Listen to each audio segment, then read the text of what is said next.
I am inquiring urgently. What should one do upon traversing into a parallel world where Pokémon exist? In a parallel world where trainers are perceived as individuals who must hail from affluent backgrounds, Lin Fan, a model youth from an ordinary family, possesses no notable advantages apart from a hint of charm. Divine potential? That is but a fanciful notion. The starter Pokémon? Utterly unattainable. In order to avoid becoming the most unfortunate of time travelers, Lin Fan declares, I must resort to extraordinary measures. Are bug-type Pokémon weak? Yet I possess the Jade Insect Tablet. Is the unbalanced nature of the unknown threatening my life? But I have the Jade Insect Tablet. Lacking training resources? Yet I possess the Jade Insect Tablet.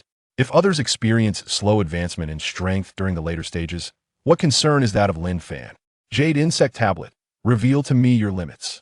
From the initial use of the tablet to nourish Pokémon and accelerate their growth, to harness the power of life gems through the tablet, significantly enhancing the strength of Pokémon, and ultimately using the tablet as a conduit to embark upon the path to divinity. The youngest master-level breeder, the youngest Pokémon doctor, the pioneer of mega evolution, the nemesis of underground organizations. A succession of accolades envelopes this young trainer.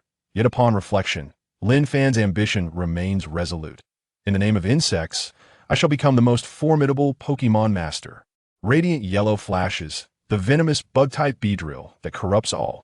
In the realm of webs, the thunderous bug-type Electroweb.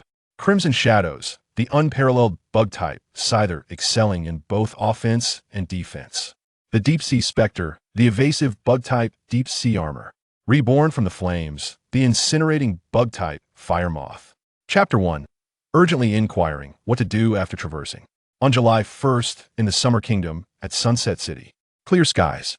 Lin Fan sat in the back seat of the car, feeling the refreshing breeze against his cheeks, contemplating as he spoke to the person in the front passenger seat. Mom. His words were swiftly interrupted by his mother. We are indeed going to select your initial Pokémon. After a moment's thought, his mother added with a hint of melancholy. This is the 30th time you've asked me this question. If I hear you ask for the 31st time, I shall break your legs. Oh. Lin Fan was momentarily taken aback, his words swallowed back down. Although he was quite curious as to why it was a matter of breaking legs rather than sealing his lips. A silence fell within the car. As Lin Fan gazed out at the chattering flock of Pidgeys, his eyes still somewhat dazed. He merely dozed off in the car for a moment. How did he end up traversing? While he found it quite astonishing, he glanced at the latest news on his phone. A man from Florida has reportedly married a green Pokémon, having already consummated their union multiple times. Lin Fan chuckled in realization. Indeed, this is reality. Otherwise, how could it be so fantastical? A century ago, countless peculiar alternate spaces suddenly emerged across the globe, each one a completely independent new world from Blue Star, harboring innumerable uniquely shaped creatures within. These beings possess astonishing powers that humanity on Blue Star cannot comprehend. Breathing fire, expelling water, summoning lightning, and commanding the winds. The powers that exist solely within myth serve as the fundamental abilities of these creatures, undoubtedly overturning all perceptions held by the inhabitants of Blue Star. Decades later, the first fusion of the alternate dimension with Blue Star occurred, heralding the arrival of the first wave of elves. The beings from within emerged onto Blue Star's territory, igniting a large-scale war with humans who had long been on high alert. Throughout the course of this conflict, humanity gradually came to understand these entities, naming them elves or Pokémon, while the alternate dimension was designated as the Secret Realm. Following certain undisclosed experiences, the war abruptly concluded with the emergence of an item capable of capturing elves, known as the Pokeball. This was accompanied by the inception of an entirely new profession, the trainer. Trainers utilize Pokeballs to capture elves and engage in battle alongside them, establishing a profound synergy that grants them power far surpassing that of conventional weaponry. However, due to the scarcity of elves, the profession of trainer did not gain widespread popularity initially. It was not until many years later, when a second wave of elves struck and the number of elves arriving on Blue Star dramatically increased, that the profession of trainer gradually became mainstream. From that moment forth, nations fervently endeavored to cultivate both the number and prowess of their trainers, enacting specialized laws pertaining to elves and trainers alike. In the nation of Xia, where Lin Fan resided, significant reforms were implemented in major universities, incorporating knowledge related to elves into the educational curriculum. Additionally, A new examination component assessing elf battles was introduced into the college entrance examinations, aimed at nurturing more exceptional trainers.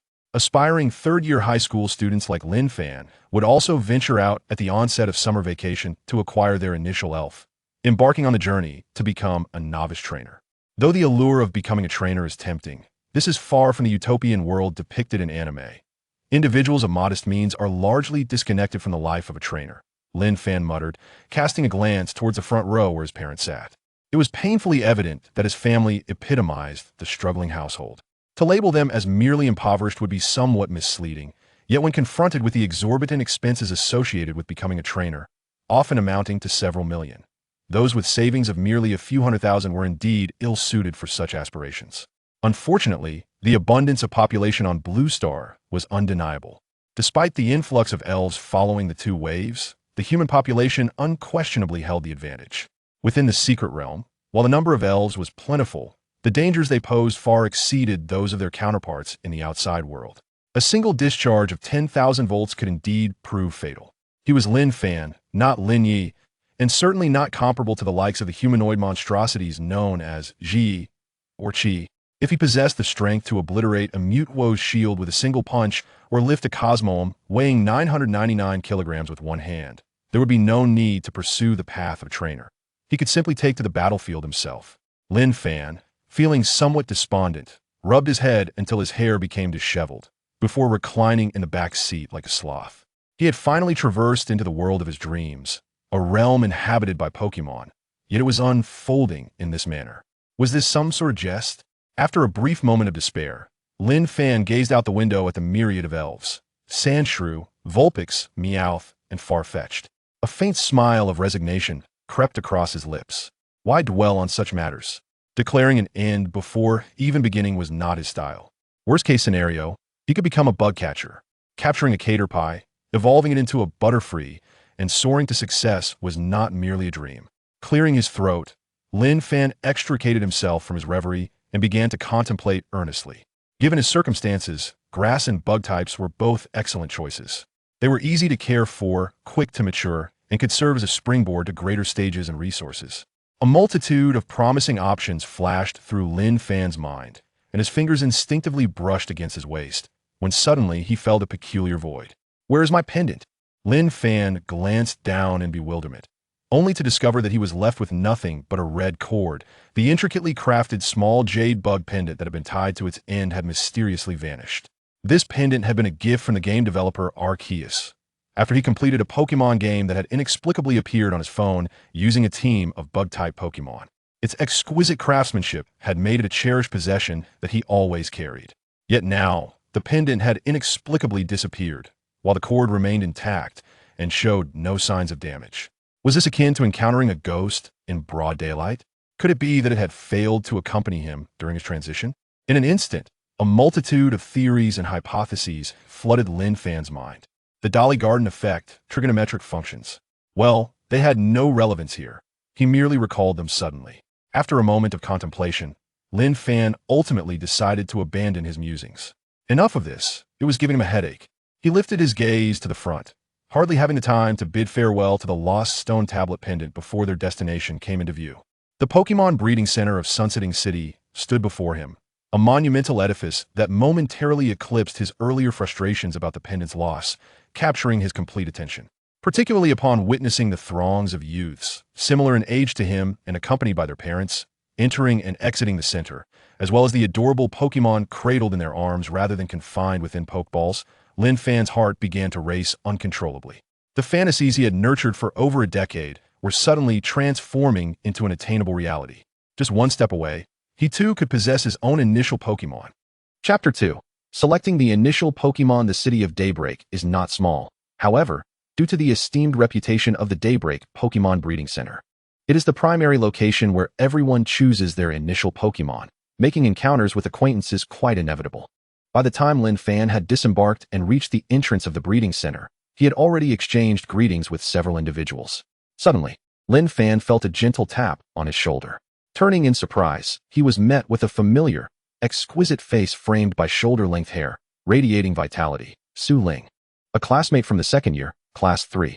Beside Su Ling stood a robust man, undoubtedly her father, Su Wu, the founder of a renowned boxing dojo in Daybreak City and a distinguished professional trainer of considerable strength, one of the living legends in the realm of Pokémon trainers.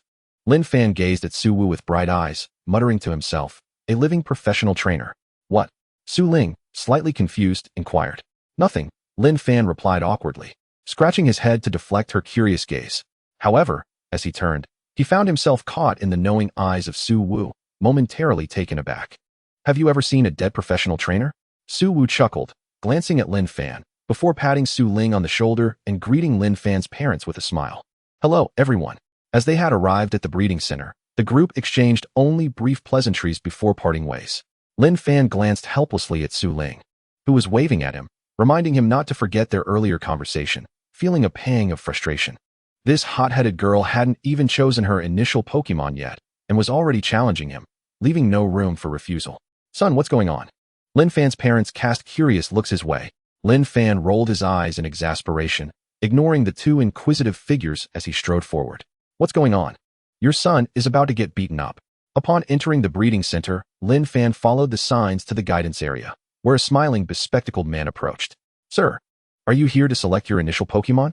Upon receiving a confirmation, the man's smile widened slightly. My name is Sun Chi. Please follow me. As Lin Fan observed Sun Chi leading the way, he pondered thoughtfully.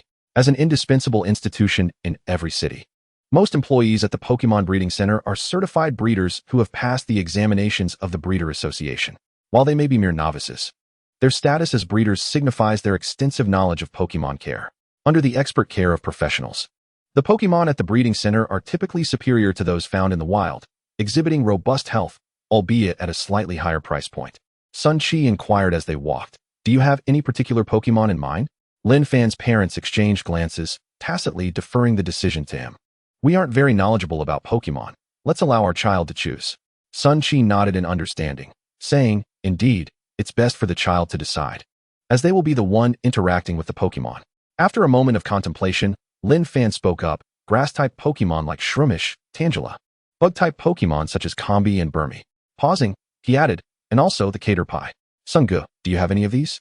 In Lin Fan's memory, prior to the holidays, every teacher had emphasized that Daybreak City is not particularly large, and for children like them, it is advisable to select grass-type Pokémon, which are easier to care for and offer broader career opportunities.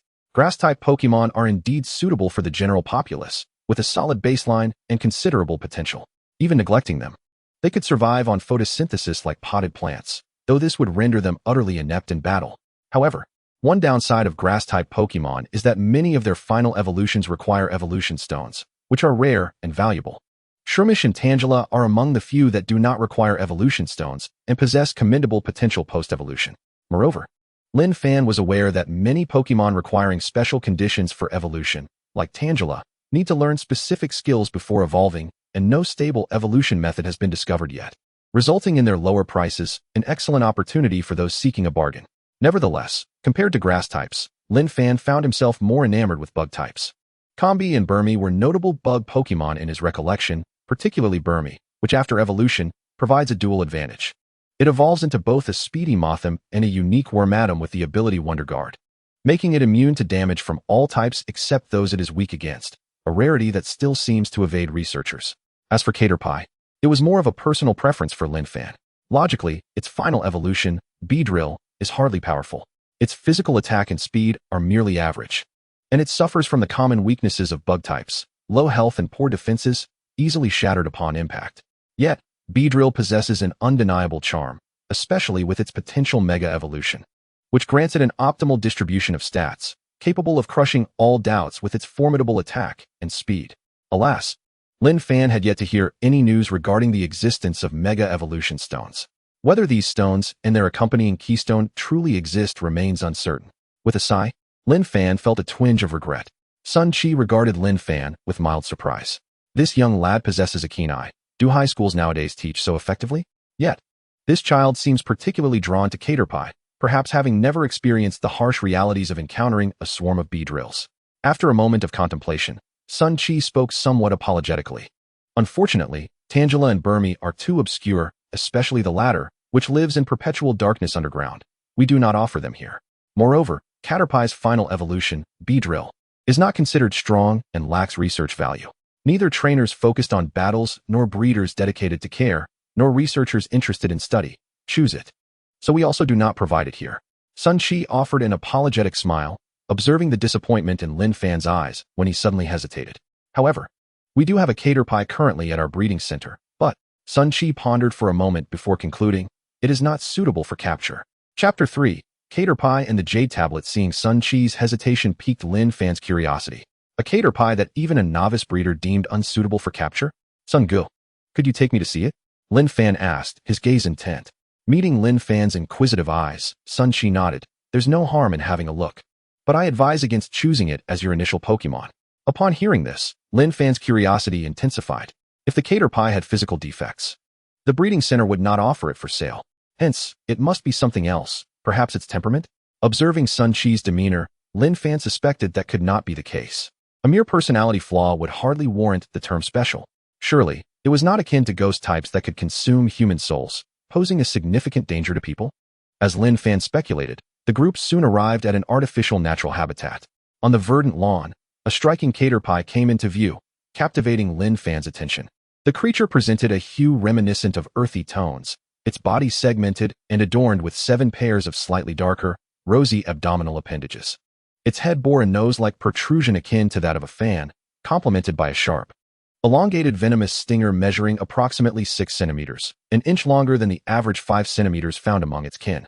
Additionally, its tail was equipped with a similar sharp spike, extending significantly beyond that of its relatives. With Sun Chi's reminder, Lin Fan scrutinized the unicorn bug more closely and indeed discerned something amiss. Could it be that this unicorn bug was poisoned?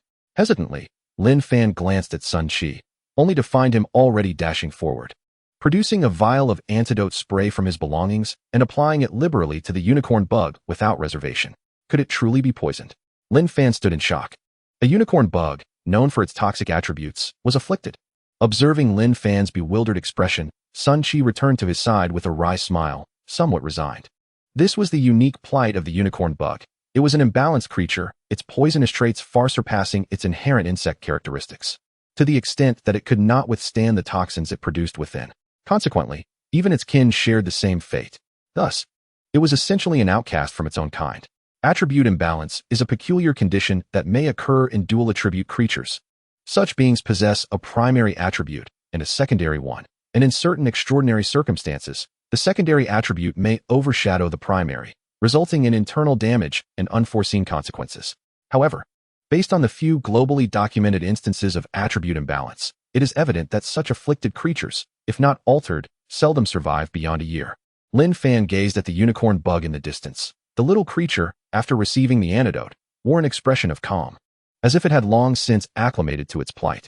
Thud, thud, thud. The unicorn bug paid no heed to the group observing it from afar, instead persistently butting its sharp horn against the nearby tree trunk, leaving behind a multitude of shallow holes, clearly its handiwork. The bee drill, being a communal species, typically congregates to safeguard its young unicorn bugs. Yet, for this outcast, survival in the vast forest was an arduous endeavor, as a food chain existed among the creatures. Therefore, the unicorn bug could only strive relentlessly to grow stronger in order to defend itself. Yet, even in the absence of external threats, the creature's unique circumstance was sufficient to jeopardize its very existence. The fact that the unicorn bug had survived thus far was a miracle, but it was a fleeting one. Sun Chi cast a sympathetic glance at the unicorn bug, shaking his head with a sigh of resignation. He turned away and, as he walked, suggested to Lin Fan, "Let us proceed to the region of the mushrooms and the sugar balls."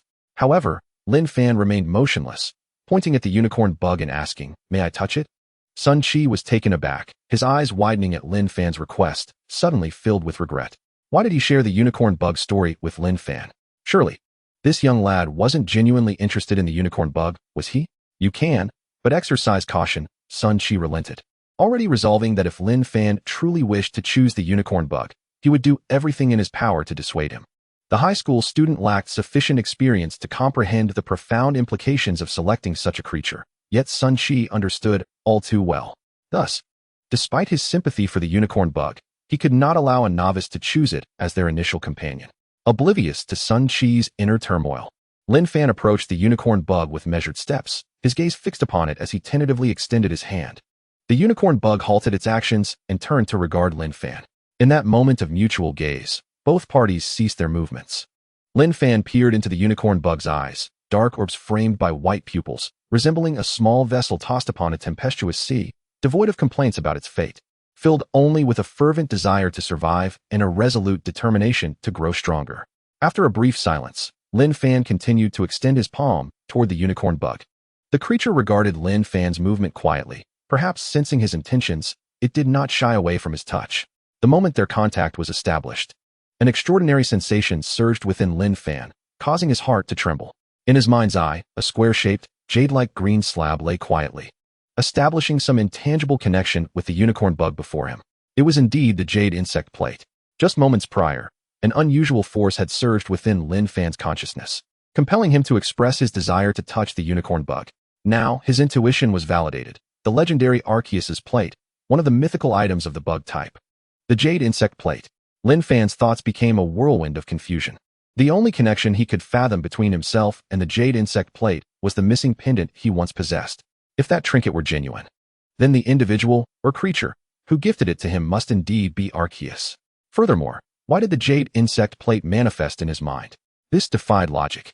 Did humans possess a unique spatial connection to carry items like Pokémon? After all, humans were a type of Pokémon too. The mounting perplexity within Lin Fan led to a momentary mental lapse. Yet, this confusion did not hinder him from grasping a crucial piece of information. If he could channel the power of the plate onto the unicorn bug before him, he could effortlessly rectify its attribute imbalance, reinstating the suppressed bug-type strength to its rightful dominance, thus granting the unicorn bug a chance at survival. Moreover, as a bug-type legendary item imbued with Arceus's power, the jade insect plate possessed miraculous capabilities, capable of dramatically enhancing the potential of bug-type Pokémon, accelerating their growth rate exponentially. With no upper limits, with the jade insect plate in his possession, it meant that any bug-type Pokémon under Lin Fan's care could defy the odds and soar to unimaginable heights, even without the extravagant resources and rare items that typically cost millions. If one were to draw a comparison, Lin Fan could only envision the figure of the Beedrill that transcended limits, a divine being that defied the heavens. Chapter 4. The initial Pokémon acquired. Can I choose it as my initial Pokémon? Lin Fan turned to Sun Chi, staring intently at him. Upon hearing this, Sun Chi felt a headache coming on, while the unicorn bug appeared momentarily dazed. You do understand the situation of this unicorn bug, right? Sun Chi inquired, hoping Lin Fan would reconsider, casting a glance at Lin Fan's parents, wishing they might dissuade him. However, Lin Fan's parents were entirely oblivious to the unicorn bug's plight. They merely understood that it was poisoned. They watched as Sun Chi and their son engaged in a silent puzzle, until Lin Fan finally expressed his interest in this uniquely special unicorn bug. As long as it's what you like, we support you. Lin Fan's parents exchanged glances and echoed in unison. They comprehended their circumstances and recognized that providing for a trainer was a formidable task. Yet they understood that not allowing their son to pursue his aspirations would be unjust. As for what type of Pokémon to choose, they decided to relinquish that decision entirely to Lin Fan. After all, it was Lin Fan who would live alongside the Pokémon, not them. No amount of reasoning could rival Lin Fan's own desires. As parents, they could not offer much in the way of assistance, so they would simply support him from the sidelines. The Caterpie is quite commendable as well. After its evolution, it becomes something akin to a Beedrill, and it can even produce honey for profit. Lin's father chuckled with optimism. Dad, only Beedrill can produce honey, Lin Fan replied, slightly speechless. Oh, I see, Lin's father said, awkwardly scratching his head and promptly falling silent. Lin Fan approached Sun Chi, pulling him aside and earnestly persuading, Brother Sun, our teacher has discussed numerous examples regarding attribute imbalance. And most of those Pokémon are Bulbasaur or Ghastly, species that evolve slowly. However, the Caterpie is different. Everyone knows that evolution is a miraculous transformation of life. If we continuously enhance the Caterpie's bug-type attributes in a short time frame, and then facilitate 2 consecutive evolutions, it is highly likely that its condition could significantly improve or even return to normal. Brother Sun, I know you wish to dissuade me from choosing this Caterpie, but the moment I locked eyes with it, I knew we were destined partners. Do you believe in fate? Sun Chi opened his mouth. Although his theoretical knowledge told him that Lin Fan was merely rambling, he couldn't help but wonder, what if? Brother Sun, can you truly bear to witness the Caterpie slowly drifting towards death? Lin Fan spoke again, finally rendering Sun Chi speechless. If he could bear it, he wouldn't have cared about the Caterpie's plight from the very beginning. All right, Sun Chi reluctantly conceded. Since this caterpie has issues, you won't need to pay for it. Saying this, Sun Chi produced several bottles of antidote spray from his bag and handed them to Lin Fan. These are for this little one. Since you've decided to take it with you, be sure to monitor its condition closely and spray it as soon as any signs of poisoning appear. Sun Chi reiterated numerous precautions, finally giving Lin Fan a deep, earnest look. I believe in fate. A trainer and their Pokémon are brought together through destiny, forging profound bonds. So take good care of it. If any issues arise, feel free to seek me out. With this, Sun Chi handed Lin Fan his business card and turned to prepare the acquisition paperwork. Lin Fan glanced at the card in his hand, carefully stowing it away, and exhaled a sigh of relief, as if shedding a burden. The confusion of his transmigration, the regret of believing he was destined to never be a trainer, the joy of discovering the caterpillar stone, and the astonishment of encountering the caterpie, all mingled with the comfort of realizing he could save it. Though the day was not yet half over, Lin Fan's emotions had already experienced a roller coaster of highs and lows. Yet, regardless of everything, he could now officially become a trainer. With a bright smile adorning his face, and under the watchful gaze of the caterpie in the distance, Lin Fan clenched his right fist above his head, glancing at the veins on his arm, and declared softly yet resolutely, "My goal is to become a master of bug-type Pokémon." Moments later, holding the caterpie's Pokeball, Lin Fan joyfully waved goodbye to Sun Chi and turned to leave the breeding center with his parents.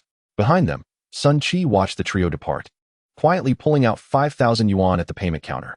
There was no such thing as a free Pokémon here. Any Pokémon appearing in this facility required a purchase. However, the caterpie was rather unique, and its intrinsic value was low. 5,000 yuan was sufficient compared to the tens of thousands starting price for other Pokémon. I hope he truly can save that little one. That would justify my 5,000 yuan and those bottles of antidote spray, Sun Chi murmured, patting his cheeks before donning a smile and returning to his work. After Lin Fan and his party left, they did not head straight home, but instead proceeded to the Trainer Association in the city center to register. After queuing for over an hour, Lin Fan finally emerged from the crowd, taking a deep breath with a smile on his face. At last, he had become an officially certified novice trainer, taking another step closer to the path of a professional trainer. Mom and Dad, you should head back first. I want to test the caterpie's physical condition in the adjacent training room and cultivate some bond with it, Lin Fan said to his parents nearby. All right, his mother nodded, reaching out to ruffle Lin Fan's hair, gazing up at her son who was now taller than her, and smiling. Remember to come home early. And if you encounter any difficulties, do let your father and me know. With that, Lin's mother and father left first.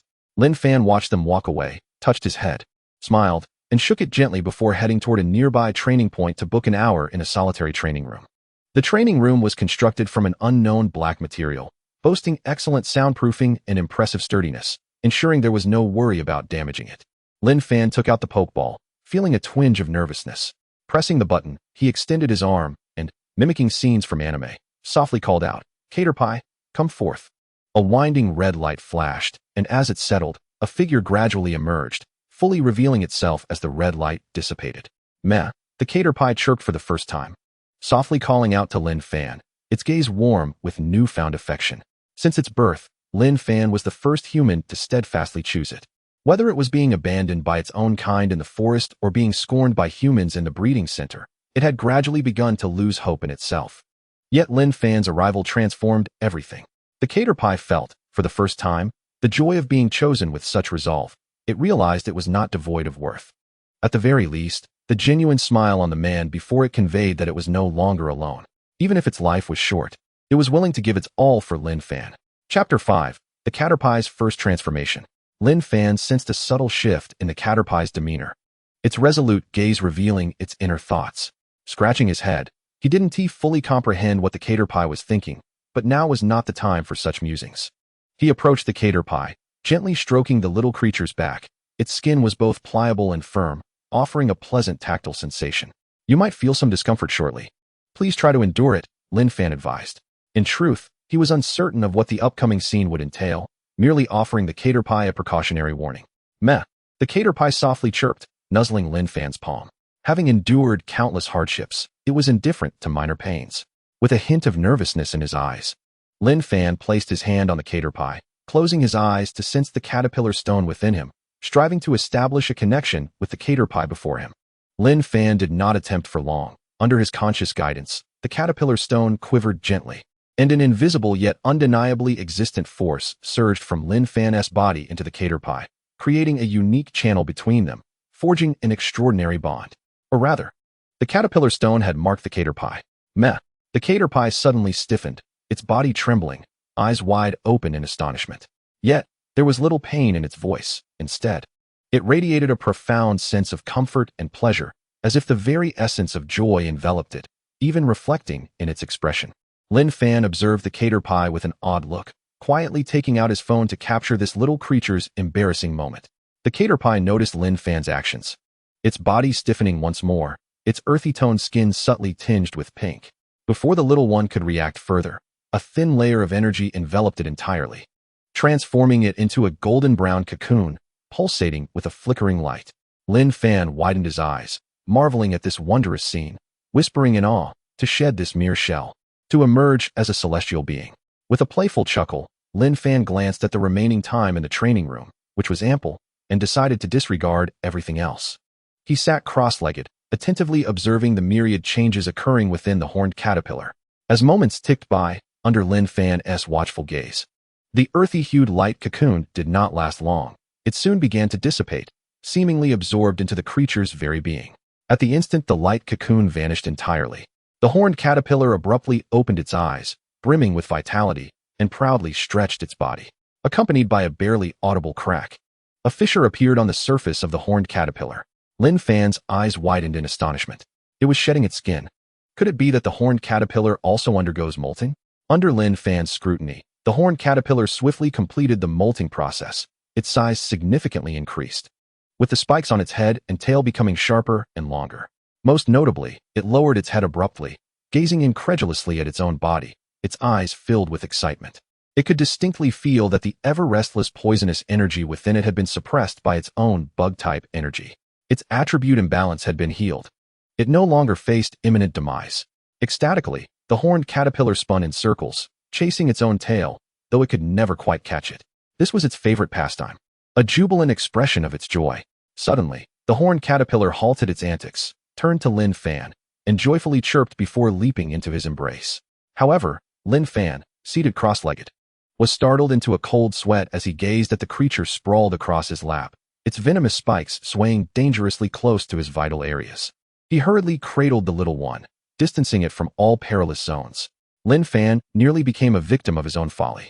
Wiping the cold sweat from his brow, he exhaled deeply, casting a fierce glare at the horned caterpillar.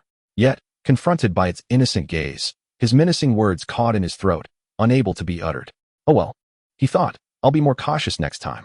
As he gently patted the little creature's back, a sudden realization struck him. It seemed to have grown a tad more resilient than before. Tentatively, he poked at the horned caterpillar's back and reached out to tug at its head and tail. To his surprise, despite the creature's disgruntled expression, Lin Fan revealed a hint of astonishment. The horned caterpillar's physique had indeed strengthened. Was this the effect of the jade bug slab on bug-type Pokémon? The results were immediate and remarkable, far surpassing the efficacy of any potions or fruit available on the market. Noticing the creature's aggrieved demeanor, Lin Fan promptly set it down, cleared his throat, and with a touch of shamelessness, spoke. This is merely a routine check by a trainer on their Pokémon. Don't overthink it. I am absolutely not doing this because I find your texture delightful. As he finished speaking, Lin Fan instinctively rubbed his fingers, seemingly still lost in the sensation of tugging at the horned caterpillar's body. He couldn't help but admit that the creature's body had a remarkable resilience, and pulling at it was quite relieving. The plump horned caterpillar appeared delectable, with a crisp chicken flavor and protein content 50 times that of beef. Under the increasingly unfriendly gaze of the little one, coupled with the foreboding threat of its poised spikes, Lin Fan decisively quelled his wandering thoughts, maintaining a composed facade as he changed the subject. All right, you've just molted, and your strength has increased significantly. Let us quickly adapt to your new body. We need to commence a general assessment of your physical capabilities shortly. The horned caterpillar stared at Lin Fan's serious face for a long while, until the latter nearly cracked under the intensity of its gaze, prompting it to huff softly and turn away to acclimate to its newfound strength. Lin Fan, observing from behind, felt a flicker of joy. It seemed that the horned caterpillar's molting had not only altered its physique, but also imbued it with a slight shift in temperament. Previously, the horned caterpillar had always maintained a tranquil countenance, indifferent to everything, as if it had resigned itself to a fate of impending demise. Now, however, it radiated a newfound vigor, its emotions enriched, embodying the true spirit of a lively Pokémon. Embracing each day with exuberance was the greatest testament to cherishing life. As fleeting thoughts flitted through his mind, Lin Fan began to examine the new changes within himself. After establishing a connection between the jade bug slab and the horned caterpillar, he vaguely sensed that he could access detailed information about the creature. Immersed in this revelation, a new set of data materialized in Lin Fan's mind. Goodness, a panel. Pokémon, horned caterpillar. Type, bug poison. Gender, male. Ability, runaway. Held item, none. Level, 7. Moves, string shot, poison sting. The information about the horned caterpillar manifested as a panel before Lin Fan, leaving him in shock. However, after a brief moment, he shook his head. While this display appeared impressive, it was, in reality, rather unhelpful. Only the level held any relevance for him. After all, it merely presented the Pokémon connected to the jade bug slab, not the kind of comprehensive insight that a probing eye could provide for others' Pokémon panels. Without this panel, would Lin Fan have been unaware that the horned caterpillar was indeed a horned caterpillar, with a bug poison type and a male gender? Oh, now that he thought of it, he hadn't truly paid attention to the gender differences. Did the male and female horned caterpillars exhibit any significant distinguishing features? Should he investigate further? A mischievous smile crept across Lin Fan's lips, causing the horned caterpillar nearby to shiver, looking around in confusion. Why did it suddenly feel a tightening sensation? Chapter 6. The Horned Caterpillar's Strength Assessment. Lin Fan observed the horned caterpillar for quite some time before ultimately discarding this line of thought. Based on his recollection, there should be no notable differences between male and female horned caterpillars. Though he was curious about how they reproduced in such a case, it was evident that the horned caterpillar could not perform a self-division demonstration on the spot. Lin Fan's gaze returned to the panel, fixated on the ability section. Deep in contemplation. Runaway? A hidden ability that evolves into Sniper once it becomes a B-drill. Quite impressive. The Sniper ability allows for 15 times the damage when striking a critical hit, effectively making it 225 times the damage of a normal hit. However, that was merely the description from the game. In reality, such precise damage calculations were rare. According to Lin Fan's understanding, Pokémon with the Sniper ability were likely to discover their opponent's weaknesses more readily, and the damage they dealt upon landing a critical hit would receive a certain amplification. Notably, the development of abilities depended on the Pokémon themselves. The deeper the development, the stronger the effect, and conversely, the weaker or even negligible it became. For instance, another ability, Scaled Dust, would change to Bug Sense after the horned caterpillar evolves into B-drill, enhancing the power of bug-type moves when its health is diminished. Lin Fan had previously encountered a powerful trainer online who had developed this ability to an extraordinary depth, enabling them to unleash Bug Sense at full health with significant amplification, showcasing its might. However, Lin Fan believed that the potential ceiling of Sniper might be even higher. This was because weaknesses, or critical points, seemed somewhat abstract. Generally, the stronger the individual, the more weaknesses they could discern. Was there a power level where one could perceive every Pokémon as a critical point, where any strike would be deemed a critical hit? If that were the case, could it imply that upon maximizing the Sniper ability, every attack could be classified as a critical strike, thereby relying on the ability's power for damage amplification? Although somewhat abstract, Lin Fan felt it was not beyond the realm of possibility. Recognizing weaknesses more easily was a mechanism, while the damage amplification from critical hits was a numerical value. The mechanism's numerical superiority depended on its application. Shaking his head in resignation while gazing at the horned caterpillar in the distance, Lin Fan couldn't help but smile. It may be rather premature to contemplate these matters at this juncture, setting aside the fact that the development of abilities is a concern primarily for elite and professional trainers.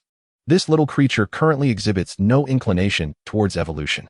Rather than pondering the intricacies of developing its sniping skills, it would be more prudent to consider how to optimize its ability to flee. In the game, a Caterpie evolves into a Metapod at level 7, subsequently transforming into a Butterfree at level 9. In reality, however, a Caterpie must accumulate a certain amount of energy within its body before it can cocoon and evolve. Theoretically, the greater the Caterpie's innate talent, the more energy it can store, resulting in a delayed evolution.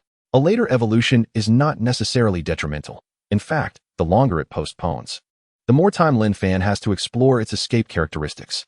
This is an abstract trait that allows it to disregard any hindrances posed by opponents, ensuring a successful escape. Such hindrances include abilities like Shadow Tag or Mean Look, which can confine Pokémon within a certain range. If it does not encounter such skills or traits, then the notion of escape becomes virtually non-existent. Lin Fan believes there is much to be gleaned from delving deeper into the efficacy of fleeing. Since it is labeled as an escape mechanism, it seems reasonable to enhance its speed as well. This hypothesis is not unfounded. During his time at the breeding center, Lin Fan noted that this caterpie's speed was somewhat superior to that of an average caterpie. Whether this observation holds true warrants further investigation. Perhaps he could compose a thesis on the subject, as the subsidies for research in this field within the Xia Kingdom are quite generous. A paper of this nature could potentially yield hundreds of thousands in revenue, which is a significant temptation for him. Resolute in his decision, Lin Fan momentarily set aside the matters of the panel and turned his attention to the jade insect tablet. When the tablet had previously manifested its effects, he had sensed a faint stream of information. It appears that the tablet is currently in an initial state, or rather, in a self-sealing condition, with its true powers yet to be unlocked, revealing only its first stage effects of nourishing Pokémon and accelerating their growth. However, Lin Fan did not perceive this as a drawback. He recalled a character from an anime in his past life, a Shurdoran, which had gone berserk due to an inability to control the power of its Firestone. This implies that the tablet is not something that just anyone or any Pokémon can harness. The self-sealing aspect is, in fact, beneficial for both Lin Fan and the caterpie at this time, as the information emanating from the jade insect tablet hints that, with the caterpie's strength increasing, the tablet's additional functionalities will be gradually unlocked in the future. For now, it is best to focus on the caterpie's growth and strength. Upon Lin Fan's arrival, the caterpie joyfully approached, climbing up his pant leg to perch on his shoulder, affectionately nuzzling against his cheek, having entirely forgotten about prior concerns. Lin Fan glanced at the remaining time in the training room and remarked, "Time is somewhat limited. Let us commence testing." He placed the caterpie in the designated training area, equipped with training stakes for power assessment, a track for speed testing, and an automatic ball launcher for reaction time evaluation. Due to concerns about overconfident customers potentially injuring their Pokémon and seeking compensation, there were generally no machines available for testing defensive capabilities. Nonetheless, these tools were sufficient to gauge the caterpie's abilities, for it was already well known that its defensive strength was quite poor. Full force impact. With Lin Fan's command, the caterpie leapt high into the air, crashing into the training stake and leaving a small puncture. Impressive. Lin Fan's eyes lit up. To inflict a small puncture in a wooden training stake using mere physical strength is remarkable for a Pokémon in its early stages. The caterpie beamed with pride. After all, it had been diligently training. Next came the speed test. Lin Fan surveyed the track and decided to assess its endurance as well, starting with a 100-meter sprint followed by a 1,000-meter run. The caterpie nodded, earnestly executing Lin Fan's instructions. Positioned on the track, its body slightly hunched, the caterpie shot forth like an arrow, landing and repeating the motion in a series of leaps. Under Lin Fan's watchful gaze, it reached the finish line in no time, panting heavily. "Don't stop now. Take a few more steps, or it will be even harder," Lin Fan cautioned, his eyes flickering slightly. The caterpie, displaying intelligence, or perhaps a survival instinct honed by long-term life threats, adopted a much swifter method of movement, nearly matching the pace of a child in elementary school, which pleasantly surprised Lin Fan. Otherwise, with its original method of crawling, it would have become an easy target, subject to the whims of others. As for the 1,000-meter endurance test, Lin Fan observed the caterpie's condition and decided against proceeding with it. It would be unwise to push the caterpie beyond its limits. He feared it might faint from exhaustion. Moreover, it was evident that its endurance would not surpass its defensive capabilities by much. After a brief rest, the caterpie regained its spirits, its eyes shining brightly as it looked at Lin Fan, clearly ready to embark on the next test. "You are quite diligent," Lin Fan smiled. "Let us continue with the testing." An hour later, Lin Fan emerged from the training room with the caterpie, a satisfied smile gracing his face. In terms of power, speed, reaction ability, and skill mastery, the caterpie had exceeded Lin Fan's expectations, providing him with immense joy. Although it may sound somewhat harsh, a caterpie capable of surviving independently in the wild is truly remarkable. Of course, the enhancement from the tablet is also significant. It is evident that the evolved caterpie is considerably stronger than its predecessor. If one were to consider a regular caterpie as the lowest tier among novice Pokémon, then his caterpie would undoubtedly rank among the stronger ones. Lin Fan mused to himself as his phone suddenly vibrated, a message arriving. "Like Lucario, tomorrow morning at 8 o'clock, at my dojo, Pokémon Battle, don't be late."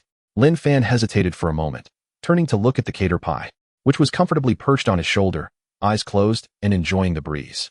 A smile crept across his face as he replied, "No problem." Initially, he had been quite troubled by Su Ling's challenge, but indeed, the strength of his own Pokémon is the greatest assurance for a trainer. Glancing up at the sky, he noted the sun was gradually descending in the west. Having skipped lunch, he was now quite ravenous, while the Caterpie seemed indifferent, accustomed to hunger by now. The Caterpie's food also needed to be prepared in advance, and he was unsure of its flavor preferences. Lin Fan stroked his chin. In the wild, the Caterpie's staple diet consisted of various leaves, but that was in a situation of scarcity. Since it had joined him, it was impossible to continue as before, lest others accuse him of mistreating his Pokémon. Tonight, we can make do with what we have, and tomorrow, I'll take you to choose your favorite food. How does that sound? Lin Fan inquired, tilting his head. The Caterpie, seemingly unconcerned, nodded. Food is sufficient as long as it is edible. Leaves are quite fine. The Caterpie glanced at Lin Fan and emitted a gentle chirp. The essence of the meal lies not in what is consumed, but in the company shared during the feast. Chapter 7. The Caterpie's First Battle. The following morning, the soft rays of dawn filtered through the window into Lin Fan's room, where a wild Pidgey was pecking at the window, rousing the slumbering Lin Fan. Ugh! Lin Fan stirred in bed, stretching widely as he energetically rose to wash up. The boxing dojo was a considerable distance away, and since he had arranged to meet at 8, it was only sensible to set out early. From the small bed beside his, the Caterpie, upon noticing the Pidgey, instinctively tensed, its gaze serious. The toxic needle atop its head poised for action, but it soon realized the situation and let out a great sigh of relief, following Lin Fan's lead with equal vitality. Compared to the Pokeball, it preferred to remain perched on Lin Fan's shoulder. Before long, the well-fed duo set off on their electric scooter, the wind brushing past them as they made their way to the fighting gym. As the saying goes, the plans for the day lie in the morning. This holds particularly true for martial artists. Although it was merely 7 in the morning, the gym was already alive with the sounds of intense training. Lin Fan secured the scooter and glanced at the spirited Beedrill before stepping into the gym. As the only martial arts gym in Dusk City, it boasted a considerable size, filled with numerous trainees clad in immaculate white uniforms alongside their fighting Pokémon. Monferno, Machop, Hitmonchan, Fearow, and others were all present. Lin Fan's eyes sparkled with interest upon hearing the continuous shouts and cheers. If humans could be considered a type of Pokémon, their attribute would likely be normal fighting. The anime of his past life featured many humanoid fighters. Setting aside Super Saiyan Goku, there were characters like Shiba and Kata who could genuinely spar with fighting-type Pokémon, making the term humanoid Pokémon quite fitting. As for Goku, he was simply a Super Saiyan, a true legend among legends. Lost in thought, a familiar voice interrupted Lin Fan's contemplation. "Hey, Lin Fan, over here." Following the sound, he spotted a striking figure in a training outfit, beads of sweat glistening on her smooth forehead, surrounded by shattered wooden boards that made Lin Fan's eyelids twitch. These were no props, they were solid, genuine planks at least 5 centimeters thick. If Su Ling were to kick one towards him, Lin Fan inhaled sharply, relieved that they were not in the wilderness where trainers were obligated to battle. Wiping the non-existent sweat from his forehead, Lin Fan made his way towards Su Ling, his gaze landing on a resolute Pokémon beside her. It resembled a small child, its body a slate gray, with red irises and black pupils. 3 tile-like structures adorned its head, its hands divided into 5 fingers, its feet lacking toes, and it possessed a tail. Indeed, it was a Machop, judging by its gaze. It seemed to be quite a capable little creature. Lin Fan pondered whether its ability was guts or defiant, or perhaps it possessed an indomitable spirit. With a smile, Lin Fan approached Su Ling and greeted her. She responded, her eyes lingering curiously on the Beedrill on his shoulder. After a moment, unable to contain her curiosity, Su Ling finally asked, about your starter Pokémon. Looking at Su Ling's slightly puzzled expression, Lin Fan chuckled. This little fellow here is quite different from the ordinary Beedrill. Underestimating it could lead to a rather painful consequence. And as the saying goes, there are no useless Pokémon, only incompetent trainers. At his words, Su Ling's eyes flickered, her demeanor becoming more serious. In her memory, Lin Fan was not one to boast. Perhaps this Beedrill indeed possessed some extraordinary qualities. But how strong could a Beedrill truly be? It was a Pokémon that few would desire. Just then, the Beedrill suddenly tensed, turning its head to unleash a string shot behind it. Good reflexes, a deep voice resonated, and Lin Fan turned to see Su Wu, Su Ling's father, standing there. Su Wu looked surprised as he observed the string shot coiling around his hand, a peculiar sensation prompting him to clench his fist. His gaze now fixed on the vigilant Beedrill. This creature certainly possessed an unusual physique, and there seemed to be a unique corrosive quality to its string shot. Was it the toxin inherent to this little one? A fleeting thought crossed Su Wu's mind as he smiled and patted Lin Fan on the opposite shoulder. I heard you and Xiao Ling are going to have a Pokemon battle? Excellent. Young people should possess such spirited vigor. What kind of trainer would you be if you don't engage in battles? With that, Su Wu moved to Su Ling's side, a knowing smile on his face. Allow me to officiate as the referee. I am quite curious about the outcome of this match. Su Ling's brow arched slightly, knowing her father. This implied he did not expect her to win. Did he truly believe her Mach-Hop could not compete against a Beedrill? Her resolve ignited as she fixed her determined gaze on Lin Fan. Then let's get started. Lin Fan shrugged, exchanging a glance with the Beedrill atop his shoulder. The latter leaped down, striding confidently into the battleground, head held high, silently challenging the Mach-Hop. Both Lin Fan and Su Ling took their positions. The scene set for a Beedrill versus Mach-Hop showdown. Su Wu crossed his arms, nodding slightly. The rules are 1v1, no switching Pokemon. Only after uttering this did Su Wu realize both were novices, each possessing just one Pokemon. With an apologetic smile, he focused intently. Then, let the match begin. Mach-Hop, use Bullet Punch. Su Ling commanded, initiating the attack. Bullet Punch. That must be a hereditary skill. Lin Fan observed the white glow emanating from Mach-Hop's fists, its punching speed dramatically increasing with the aid of this glow. However, unlike skills that enhance movement speed, Bullet Punch only accelerated the speed of the punches, meaning Mach-Hop still needed time to close the distance to Beedrill. String Shot to slow it down, dodge to the side, and use Poison Sting for defense. Lin Fan directed calmly, his demeanor betraying none of a novice. Upon receiving the command, Beedrill swiftly unleashed a String Shot aimed at Mach-Hop, but due to the distance, Mach-Hop easily sidestepped the attack. Observing this, Lin Fan smiled. Clearly, it did not possess the Defiant ability, thus the battle was far from over. Chapter 8. Dominating Mach-Hop. The absence of the Defiant ability meant that neither Pokemon's attack would be guaranteed to hit, making it a formidable trait. Coupled with high power but less accurate skills, it would be a close match against Mach-Hop's other ability, Guts. However, for Lin Fan, the Defiant ability was far more troublesome, as in a scenario where all attacks hit. Beedrill's fragile constitution could never withstand Mach-Hop's blows. As he contemplated, Mach-Hop had already dashed toward Beedrill. Yet, lacking the protection of the Defiant ability, Beedrill, known for its speed, managed to leap aside with ease, evading the Bullet Punch while leaving only a small dent on the ground. To evade Bullet Punch so effortlessly, what remarkable reflexes! Su Ling watched in astonishment, her expression quickly shifting to one of seriousness. Mach-Hop, use Focus Energy. Mach-Hop took a deep breath, its muscles tensing, eyes sharp and focused as it locked onto Beedrill, seemingly anticipating all of its movements. What incredible speed in gathering energy. Is this Mach-Hop truly gifted? Lin Fan marveled, murmuring to himself. Focus Energy is one of our gym's signature skills and an essential technique for fighting-type Pokemon. With my special teaching methods, this Mach-Hop, already adept at Focus Energy, has naturally progressed even further. Su Wu explained, a proud smile illuminating his face, clearly confident in his gym's training capabilities. I see. Lin Fan nodded slightly. Mach-Hops are known for their high aptitude in mastering Focus Energy. With the gym's unique approach, it was no surprise that it could gather energy so swiftly. Once Beedrill evolved into Beedrill, it too would rely on Focus Energy. Perhaps he could learn a thing or two from this training. Lin Fan pondered deeply, his commanding voice unwavering. Caterpie, continue using String Shot. Currently, Caterpie had only mastered two skills, String Shot and Poison Sting, with the latter lacking a means for ranged attack, relying solely on the needles atop its head or behind it for close combat. In a direct confrontation, Caterpie found it arduous to gain the upper hand against Armaldo, known for its formidable strength, and thus resorted to gradually diminishing Armaldo's speed with its String Shot. Armaldo, displaying disdain, effortlessly leaped to evade the threads, closing in on Caterpie with the unique glow of Bullet Punch radiating from its fists, poised to strike. There will be a price to pay. Lin Fan noted the contempt on Armaldo's face, a slight smile gracing his lips. Caterpie, spin around and surround yourself with String Shot.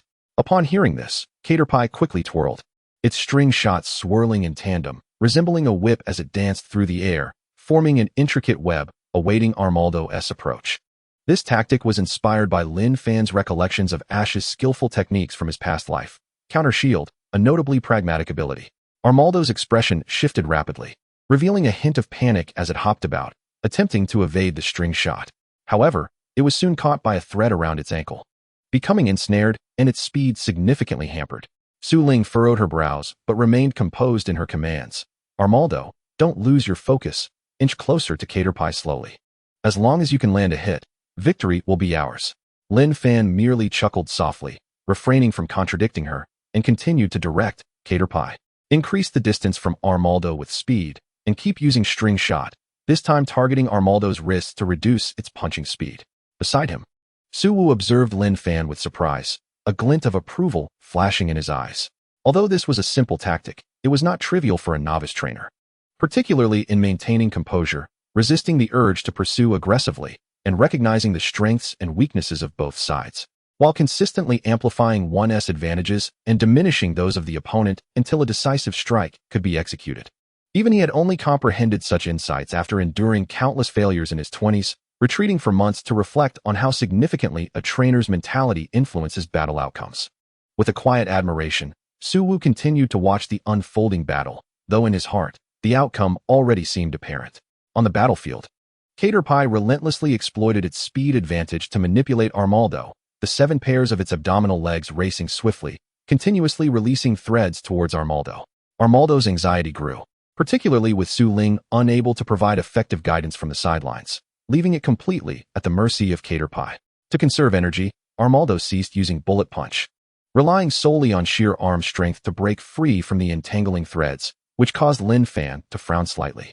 He had always believed that string shot was crucial for Caterpie, even after evolving into Beedrill, as it could efficiently reduce an enemy's speed, representing one of the few control skills available to bug-type Pokémon. However, it appeared that the quality of Caterpie's threads was rather lacking, indicating a need for improvement in their resilience. As Lin Fan contemplated this, the situation on the field shifted once more. Having been unable to approach Caterpie for an extended period, Armaldo grew exceedingly agitated. Despite Su Ling's best efforts to calm it, her attempts were in vain. A prolonged defense inevitably leads to failure. In this scenario, Armaldo finally faltered, its arms ensnared by Caterpie's threads, its punching speed gradually diminishing. As is well known, speed equates to power. Thus, a decrease in punching speed signified a reduction in the potency of Armaldo's bullet punch. Observing Armaldo's futile attempts to break free from the threads, Lin Fan's lips curled into a smile. It's time. Caterpie, use Poison Sting. Without hesitation, Caterpie arched its body, briefly gathering energy before launching toward Armaldo like an arrow released from a bow, its needle glimmering ominously.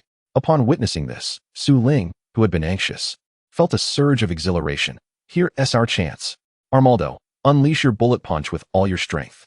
Unable to contain its pent-up fury, Armaldo abandoned its attempts to tear through the threads, its eyes burning with intensity as the white light of its attack flared to its zenith, striking fiercely at Caterpie. Did it truly believe that ensnaring Armaldo with string shot would allow Caterpie to rival its strength? Such underestimation was unfounded. In the midst of Su Ling's unwavering confidence, Caterpie and Armaldo collided with a resounding thud of flesh against flesh. Bang!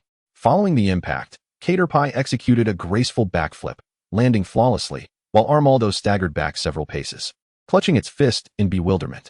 Huh! Su Ling's eyes widened, her long lashes fluttering slightly, lips parting in disbelief, utterly astonished by the turn of events. Was it an illusion? Caterpie had repelled Armaldo head-on.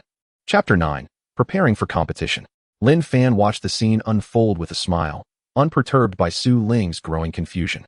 Let us seize this momentum and conclude the battle. A calm voice resonated as Caterpie arched its body once more, its movements more pronounced and aggressive. Slicing through the air in a radiant golden arc, suddenly appearing before Armaldo, delivering a powerful blow. Bang! Another deep thud echoed as the two bodies collided. Unlike the previous encounter, this time Caterpie did not retreat an inch, while Armaldo stumbled backward, ultimately collapsing onto the ground, a peculiar purple hue flashing across its face. Poisoned? Lin Fan raised an eyebrow, his expression tinged with surprise. Merely 2 strikes of Poison Sting had ensnared Armaldo in a poisoned state. Although Poison Sting inherently carried a chance of inflicting poison on contact, Lin Fan surmised that this was less a matter of luck and more indicative of Caterpie's potent toxin.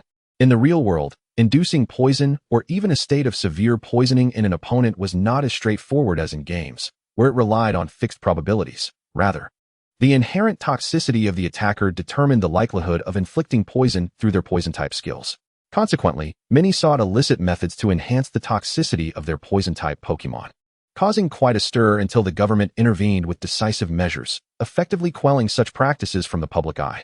Just as Lin Fan believed victory was secured, in the center of the battlefield, the poisoned Armaldo suddenly roared back to its feet, its aura surging with renewed vigor. In stark contrast, Caterpie appeared diminutive and weak, as if it were the one that had been toppled. Is that the ability, Guts? Lin Fan nodded, finally discerning Armaldo's characteristic. However, despite the boost from its Guts ability, while Armaldo's attack power surged, within Lin Fan's silent countdown, Armaldo suddenly collapsed again, its eyes swirling into circles, entirely stripped of combat capability. The Guts ability does not confer immunity to the damage inflicted by status conditions. Shaking his head, Lin Fan observed the increasingly anxious Su Ling rushing to Armaldo's side. And he suddenly felt the weight of Su Wu's meaningful gaze from the sidelines, scratching his head sheepishly. His strategy, viewed as prudent by seasoned individuals, merited commendation. Yet to a novice like Su Ling, it might not have seemed so. Especially in the final clash, Caterpie had demonstrated strength on par with Armaldo, making it hard not to perceive him as toying with his opponent, akin to a certain football superstar from his past life. Fortunately, although Su Ling is a complete novice in the realm of trainers, her extensive experience in martial arts has made her well acquainted with such prudent strategies, thus sparing her from any melodramatic and pitiful scenarios. In fact, it would be quite abnormal for someone like Su Ling, a goddess of beauty on the outside yet a fierce warrior on the inside, to find herself in a state of grievance. After applying a detox spray to her wrist strength and entrusting someone to take it to the dojo's treatment room for healing, Su Ling approached Lin Fan, her gaze somewhat intricate, and suddenly spoke. I apologize. Huh. Lin Fan was taken aback. Although I am reluctant to admit it, I initially looked down upon the Caterpie. Su Ling sighed, her eyes drifting to the Caterpie playing with its own tail nearby, a peculiar glint flashing in her beautiful eyes. My father taught me from a young age not to underestimate anyone. I thought I had adhered to this principle, yet during our Pokémon battles, I fell into that same trap again. Thankfully, you have awakened me. You are absolutely correct. There are no worthless Pokémon, only worthless trainers. I still have much to learn. Su Ling exhaled, her gaze resolute, which suddenly ignited with fervor. However, I shall not concede. Prepare for my challenge. Lin Fan scratched his head again, uncertain of how to respond, and could only offer a shy smile to Su Ling. Well, as long as she's happy, that's what matters, he thought, feeling confident that he would not lose in the future. Just then, a powerful slap landed on his shoulder, causing him to wince in pain. There are no worthless Pokémon, only worthless trainers, Su Wu reiterated, placing both hands on Lin Fan's shoulders, his gaze intense. How remarkable it is that you possess such insight at your age. In his youth, Su Wu's own Machoke had been deemed a worthless Pokémon, yet it had since evolved into his trump card. Who in all of Daybreak City would dare to claim that my Machoke is weak? Seeing a kindred spirit, Su Wu enthusiastically patted Lin Fan's shoulder, prompting Lin Fan to involuntarily suck in a breath. That really hurts. I still need to go select suitable food for my Caterpie, Lin Fan weakly interjected, interrupting Su Wu's reverie. Snapping back to reality, Su Wu coughed lightly and released Lin Fan, smiling as he nodded. If you have matters to attend to, then go ahead. If you need anything, feel free to come to the dojo. After a brief pause, Su Wu added, by the way, I heard from a friend that the Zero Moon Company in CS City is planning to host a competition for novice trainers in mid-August, with generous rewards. Given your abilities, you might want to consider participating. Upon hearing this, Lin Fan, who had been about to leave with his Caterpie, suddenly halted, his eyes sparkling with curiosity. Generous rewards? How generous? Su Wu chuckled. The champion receives a cash prize of 200,000, plus the opportunity to select an item from a list provided by the company. Things like black belts, quick claws, or focus lenses. There's also a VIP card that grants a 40% discount on purchases from the Zero Moon Company. Quite generous, wouldn't you agree? Focus lenses. Lin Fan's eyes widened with excitement. Unlike items like black belts, which enhance fighting-type moves, focus lenses are relatively rare and allow for easier critical hits. Lin Fan had never seen them for sale in Daybreak City. The prospect of 200,000 cash was equally enticing. For trainers, various attribute stones are common resources, such as bug stones and fighting stones, typically priced around 10,000 each, with higher quality stones costing even more. The bug plate indeed accelerates the power growth of bug-type Pokémon, but having these resources is undeniably advantageous. Chapter 10, Caterpie. I love to eat pecha berries. With this in mind, Lin Fan began to calculate silently. Mid-August means he has about a month and a half left. due to their shorter lifespans. Bug-type Pokémon often evolve more quickly than others. The average evolution time for a Caterpie to become a Beedrill is about half a month. And though his Caterpie is somewhat unique, a month and a half should suffice for it to evolve. Once it evolves into Beedrill, its strength will undoubtedly undergo a qualitative transformation, while many other Pokémon of the same period may still be in their initial evolution stages. Winning the championship may not be an impossible feat. After contemplating, Lin Fan asked, "So, how do I sign up?" Seeing Lin Fan's interest, Su Wu smiled. "Since you're keen, leave it to me to handle the arrangements. I was planning to have Xiao Ling participate in this competition to gain some experience." "Thank you, Uncle Su." Lin Fan did not decline, his mind racing with thoughts on how to enhance his Caterpie's strength and expedite its evolution. After leaving the dojo, Lin Fan glanced around for a moment before pulling out a map to navigate to the nearby Pokémon store. The Pokémon store, governed by the state, offers a diverse array of items and serves as a price benchmark to prevent exorbitant price inflation for various Pokémon goods. Lin Fan's objective was to find suitable food for Caterpie that matched its taste and attributes. As the little one had only ever eaten leaves and had yet to discover its preferences, upon entering the food section, he was immediately greeted by a variety of berries. As the country most knowledgeable about cultivation, Xia country had developed numerous subspecies of berries, ranging in effectiveness and price. Buying one of each flavor would be far too extravagant for Lin Fan, but fortunately, there was a tasting area where various flavored berries were available. Lin Fan speared a small piece of a red berry, the spicy cherry berry, and wondered aloud, "How does it taste?" Trusting Lin Fan, Caterpie eagerly consumed the piece. At Lin Fan's inquiry, Caterpie smacked its lips before its eyes widened in surprise, turning red. "Wah, wah." Lin Fan was startled and quickly offered Caterpie some water. After several gulps, Caterpie finally calmed down, looking disdainfully at the cherry berry. "Not a fan of the spicy flavor, huh? How about this non-spicy orange berry?" Lin Fan said, presenting the berry. Caterpie hesitated, glancing up at Lin Fan uncertainly before cautiously licking the berry's skin. "It seems tasteless." Caterpie meticulously licked its lips before taking a bite. After a few chews, it spat out the orange berry with a look of distaste. "Not good. If it disliked the bitter flavor, what about the sweet pecha berry?" As Lin Fan approached with the pecha berry, Caterpie sighed in resignation, closed its eyes, and took a bite. After a few chews, Caterpie opened its eyes wide, its pupils dilating in surprise, and chewed a few more times uncertainly. "Delicious." Caterpie swallowed the pecha berry, feeling that the previous taste tests were well worth it. It had thought leaves were unbeatable, only to discover something 100 times tastier. Seeing Caterpie's delighted expression, Lin Fan also breathed a sigh of relief. The earlier hesitation from Caterpie had made him wonder if he was mistreating it. Gazing at the last bitter raspberry and sour lumberry, Lin Fan hesitated and, feeling somewhat guilty, fed Caterpie a few more bites of pecha berry. Watching its ecstatic expression, Lin Fan held the bitter raspberry in his left hand and the sour lumberry in his right, wearing a forced smile. "Come on, just one bite. We'll be done after this." Under Lin Fan's anxious gaze, the unicorn bug unhesitatingly consumed both the berry and the lime fruit. Crunch, crunch, crunch. The unicorn bug moved its jaw and swallowed the two fruits. No reaction?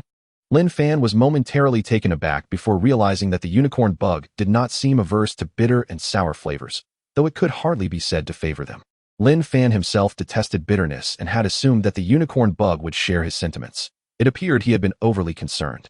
The fundamental flavors of tree fruits are primarily spicy, astringent, sweet, bitter, and sour. Since he had already identified the unicorn bug's preferred taste, there was no need to experiment further.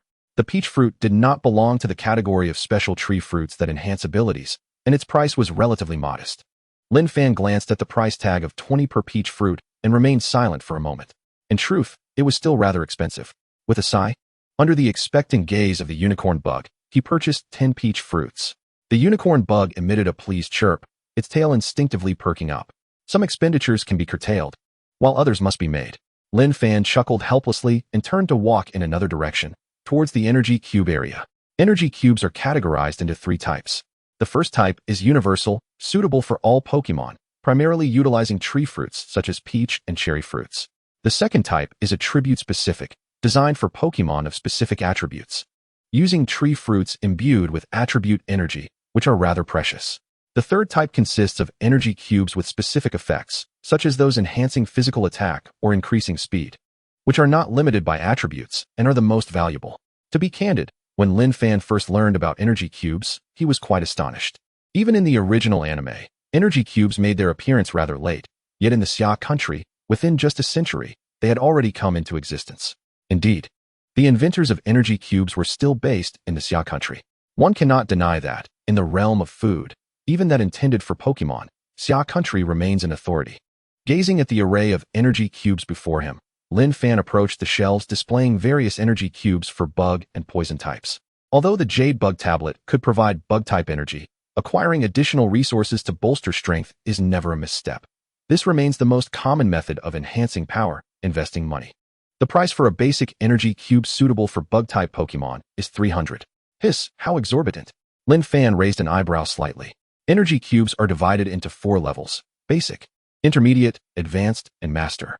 Each level is further classified into ordinary, extraordinary, and exquisite, corresponding to varying qualities of the materials contained within, rated at 70, 50, and 30 respectively. The creation of a basic energy cube typically requires 3 to 4 tree fruits. And considering that the raw materials for attribute energy cubes are generally more precious than those like peach fruits, the cost fluctuates around 150. Upon reflection, that doesn't seem too overpriced. Lin Fan glanced uncertainly at the energy cubes nearby, only to retract his thoughts immediately. The price for a basic extraordinary energy cube suitable for bug-type Pokémon is 600. The same costs, but the price has doubled? Lin Fan felt a twinge of discomfort. Moreover, the pricing of basic energy cubes is intentionally kept low under governmental control, aimed at making them affordable for the majority of ordinary households and trainers, facilitating the enhancement of their Pokémon's capabilities. It is said that from the intermediate level onward, prices begin to soar uncontrollably. Even a basic ordinary energy cube at the intermediate level costs at least 10,000. The pricing for advanced energy cubes has escalated to such an extent that they are now auctioned as the highlight items. As for master level energy cubes, there has never been a record of them circulating in the market. Were it not for the classification of master breeders, one might even doubt the existence of such high-grade energy cubes. No wonder it is said that trainers burn through money. Spending millions yields hardly a ripple. What was once thought to be an exaggeration now seems rather realistic. Chapter 11, Training Plan. After some hesitation, Lin Fan ultimately decided to purchase 10 basic extraordinary energy cubes, each for bug and poison types. Energy cubes can sufficiently satiate Pokémon. Even a gluttonous Snorlax would struggle to consume more than a few. Additionally, the energy required by a Pokémon is closely tied to its strength and size. This particular unicorn bug would likely consume only 1 energy cube per day. Probably. Contemplating his unicorn bug size, Lin Fan felt some uncertainty. Gritting his teeth, he decided to acquire 10 more of each. After completing the transaction, Lin Fan stepped out of the shop, burdened with 2 heavy bags filled with energy cubes and peach fruits. A cold breeze brushed past, and Lin Fan looked up at the sky. Feeling a sense of melancholy akin to the lines, the wind is bleak, the water's cold. His wallet was utterly empty, and whether these provisions would last a month remained uncertain. A month's worth of food expenses could easily amount to 20 or 30,000. While energy cubes are a type of food for Pokémon, they are not conventional Pokémon fare. Typically, Pokémon food consists of specially formulated solid food, akin to dog or cat food, which is reasonably priced and not significantly more expensive than human food. In fact, Pokémon can consume human food without issue, though doing so may result in slightly slower strength growth. For Lin Fan, it was either all or nothing. If there were superior food options available, he would not settle for inferior ones. He needed to find a way to earn money. He couldn't continue to drain his family's resources indefinitely. Lin Fan exhaled softly. His family's financial situation did not support his ambition to become a full-time battling trainer, but how could he abandon that dream with the Jade Bug Tablet in his possession? With such a legendary item, the word give up was no longer in his vocabulary. Perhaps he could consider obtaining a basic breeder's certificate, allowing him to earn income through the production of energy cubes. After pondering for a moment, Lin Fan included this idea as a potential option and set off. With his supplies in hand, it was time to commence training. That coveted championship in the upcoming competition must be secured. 200,000, enough to purchase 10,000 peach fruits. Lin Fan threatened the unicorn bug fiercely, who held its head high, resolute in its gaze. For the sake of peach fruits, or rather for the trainer, it would surely claim victory. Time to train. The next objective, mastering the bug bite skill. On the following morning, Lin Fan and the unicorn bug appeared in a tranquil grove. This grove, located on the outskirts of Sunset City, was not particularly large, and it had taken Lin Fan a day to find this spot, which he intended to use as their training ground for the next 2 months. The training facilities were simply too expensive, and with limited funds, he had to be frugal. Furthermore, the environment here might be more suitable for the unicorn bug, accustomed as it was to the wild. Taking out his notebook, Lin Fan glanced over the recorded progress he envisioned for the unicorn bug. 1. Physical training. 2. Mastering the bug bite skill. 3. Enhancing the resilience of string shot. 4. Mastering the energy projection technique of poison sting. 5. Evolution. Physical fitness forms the foundation of a Pokemon's strength, and its importance is indisputable. The bug bite skill is the last skill in the unicorn bug's meager skill pool, yet it is one that ordinary unicorn bugs typically cannot learn. Theoretically, unicorn bugs evolve into Beedrill at level 7, while they require level 9 to learn bug bite.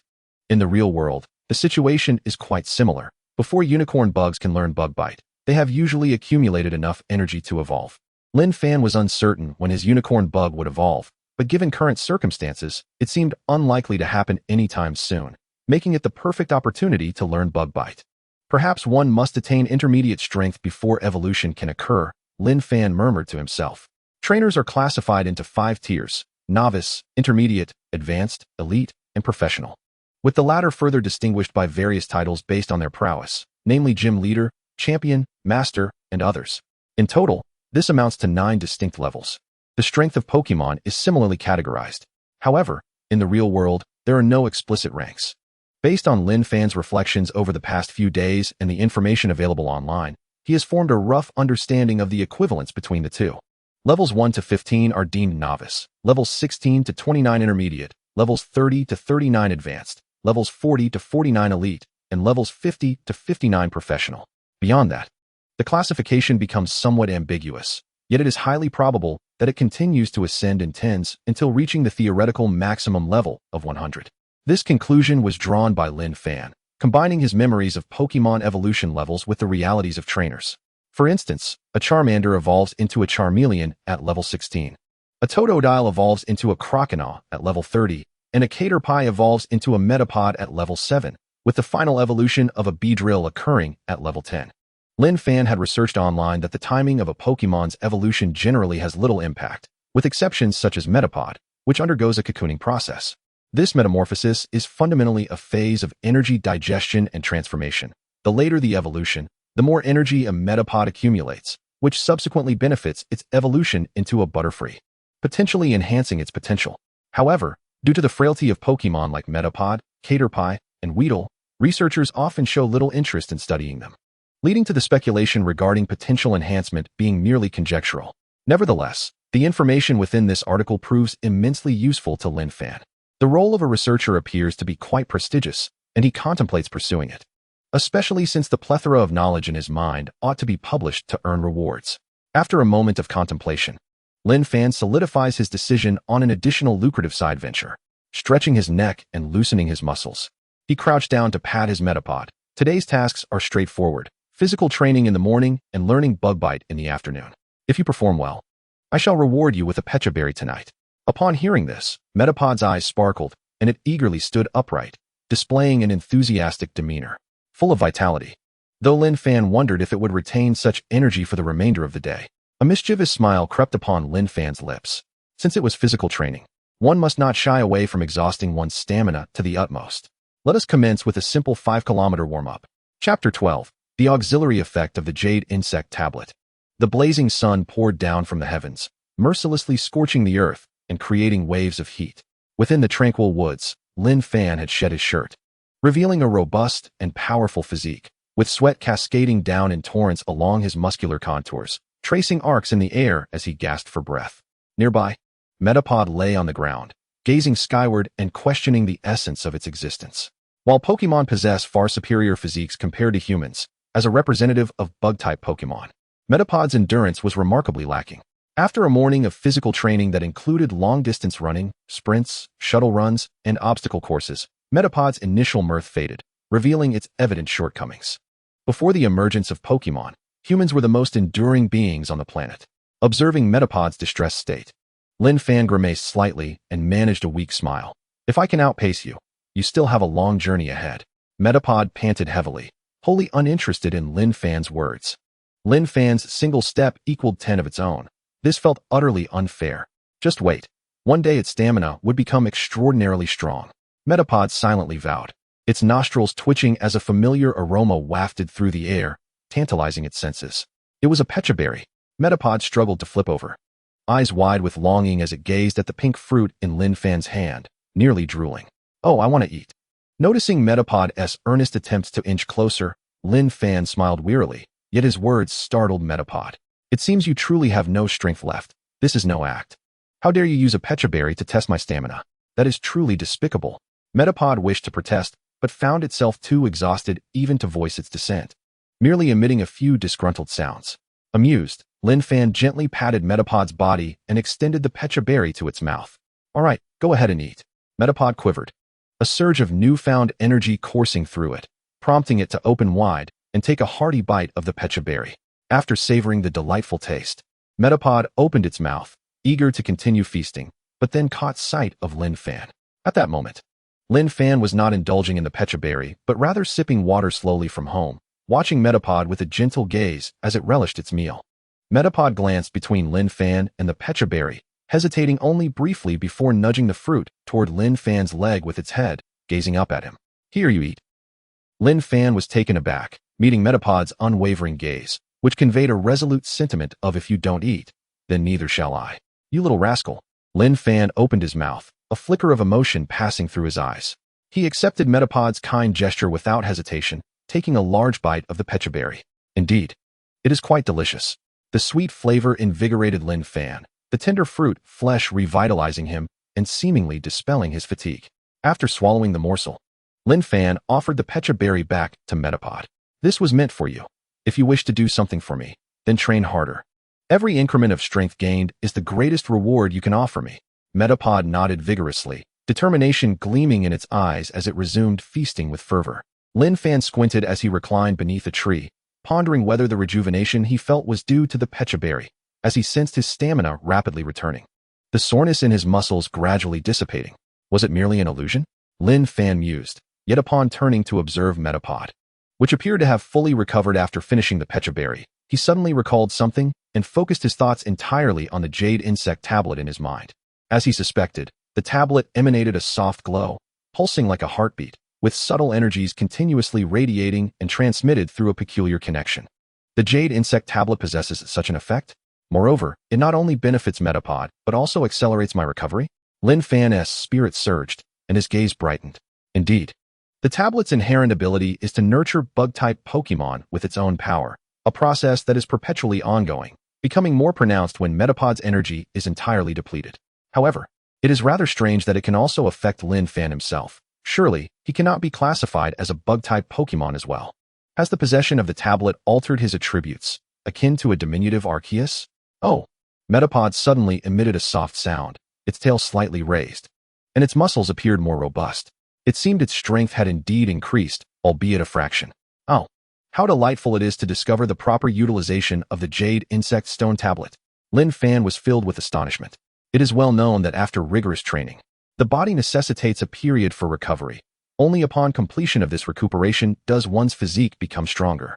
The Jade Insect Stone tablet, however, compresses this recovery process infinitely, and the enhancement of physical strength post-recovery surpasses that of standard conditions, for the energy contained within the tablet possesses an exceptionally high quality. Utilizing such energy for recovery undoubtedly invigorates the body's cellular activity to a degree greater than usual. Furthermore, this method likely ensures that the sprite's body will not retain any hidden injuries, and Lin Fan felt a profound confidence in the capabilities of the Jade Insect Stone tablet. If one could stabilize the enhancement of physical strength through such means, why not extend this to the energy intensity within the sprite? Even the potency of its skills, such as the silk spinning ability of the horned caterpillar? A glimmer of excitement flickered in Lin Fan's eyes. By completely extracting the insect-type energy from the sprite, and then replenishing it with the energy from the Jade Insect Stone tablet, he could elevate both the quality of the energy and the strength of its skills. If progress in physical strength could be achieved in this manner, it stands to reason that such an approach should also apply within the specialized realm of the Jade Insect Stone tablet. Just as this thought crossed his mind, Lin Fan's expression suddenly faltered as he glanced down at his abdomen, which was emitting a series of grumbling sounds, indicating his need for lunch. Not only that, but the horned caterpillar beside him was also experiencing similar gurgles, which filled Lin Fan with an ominous premonition. Generally, the stronger one's physical constitution, the greater the demand for sustenance. It appeared that the energy nourishment from the jade insect stone tablet did not counterbalance the necessity for food.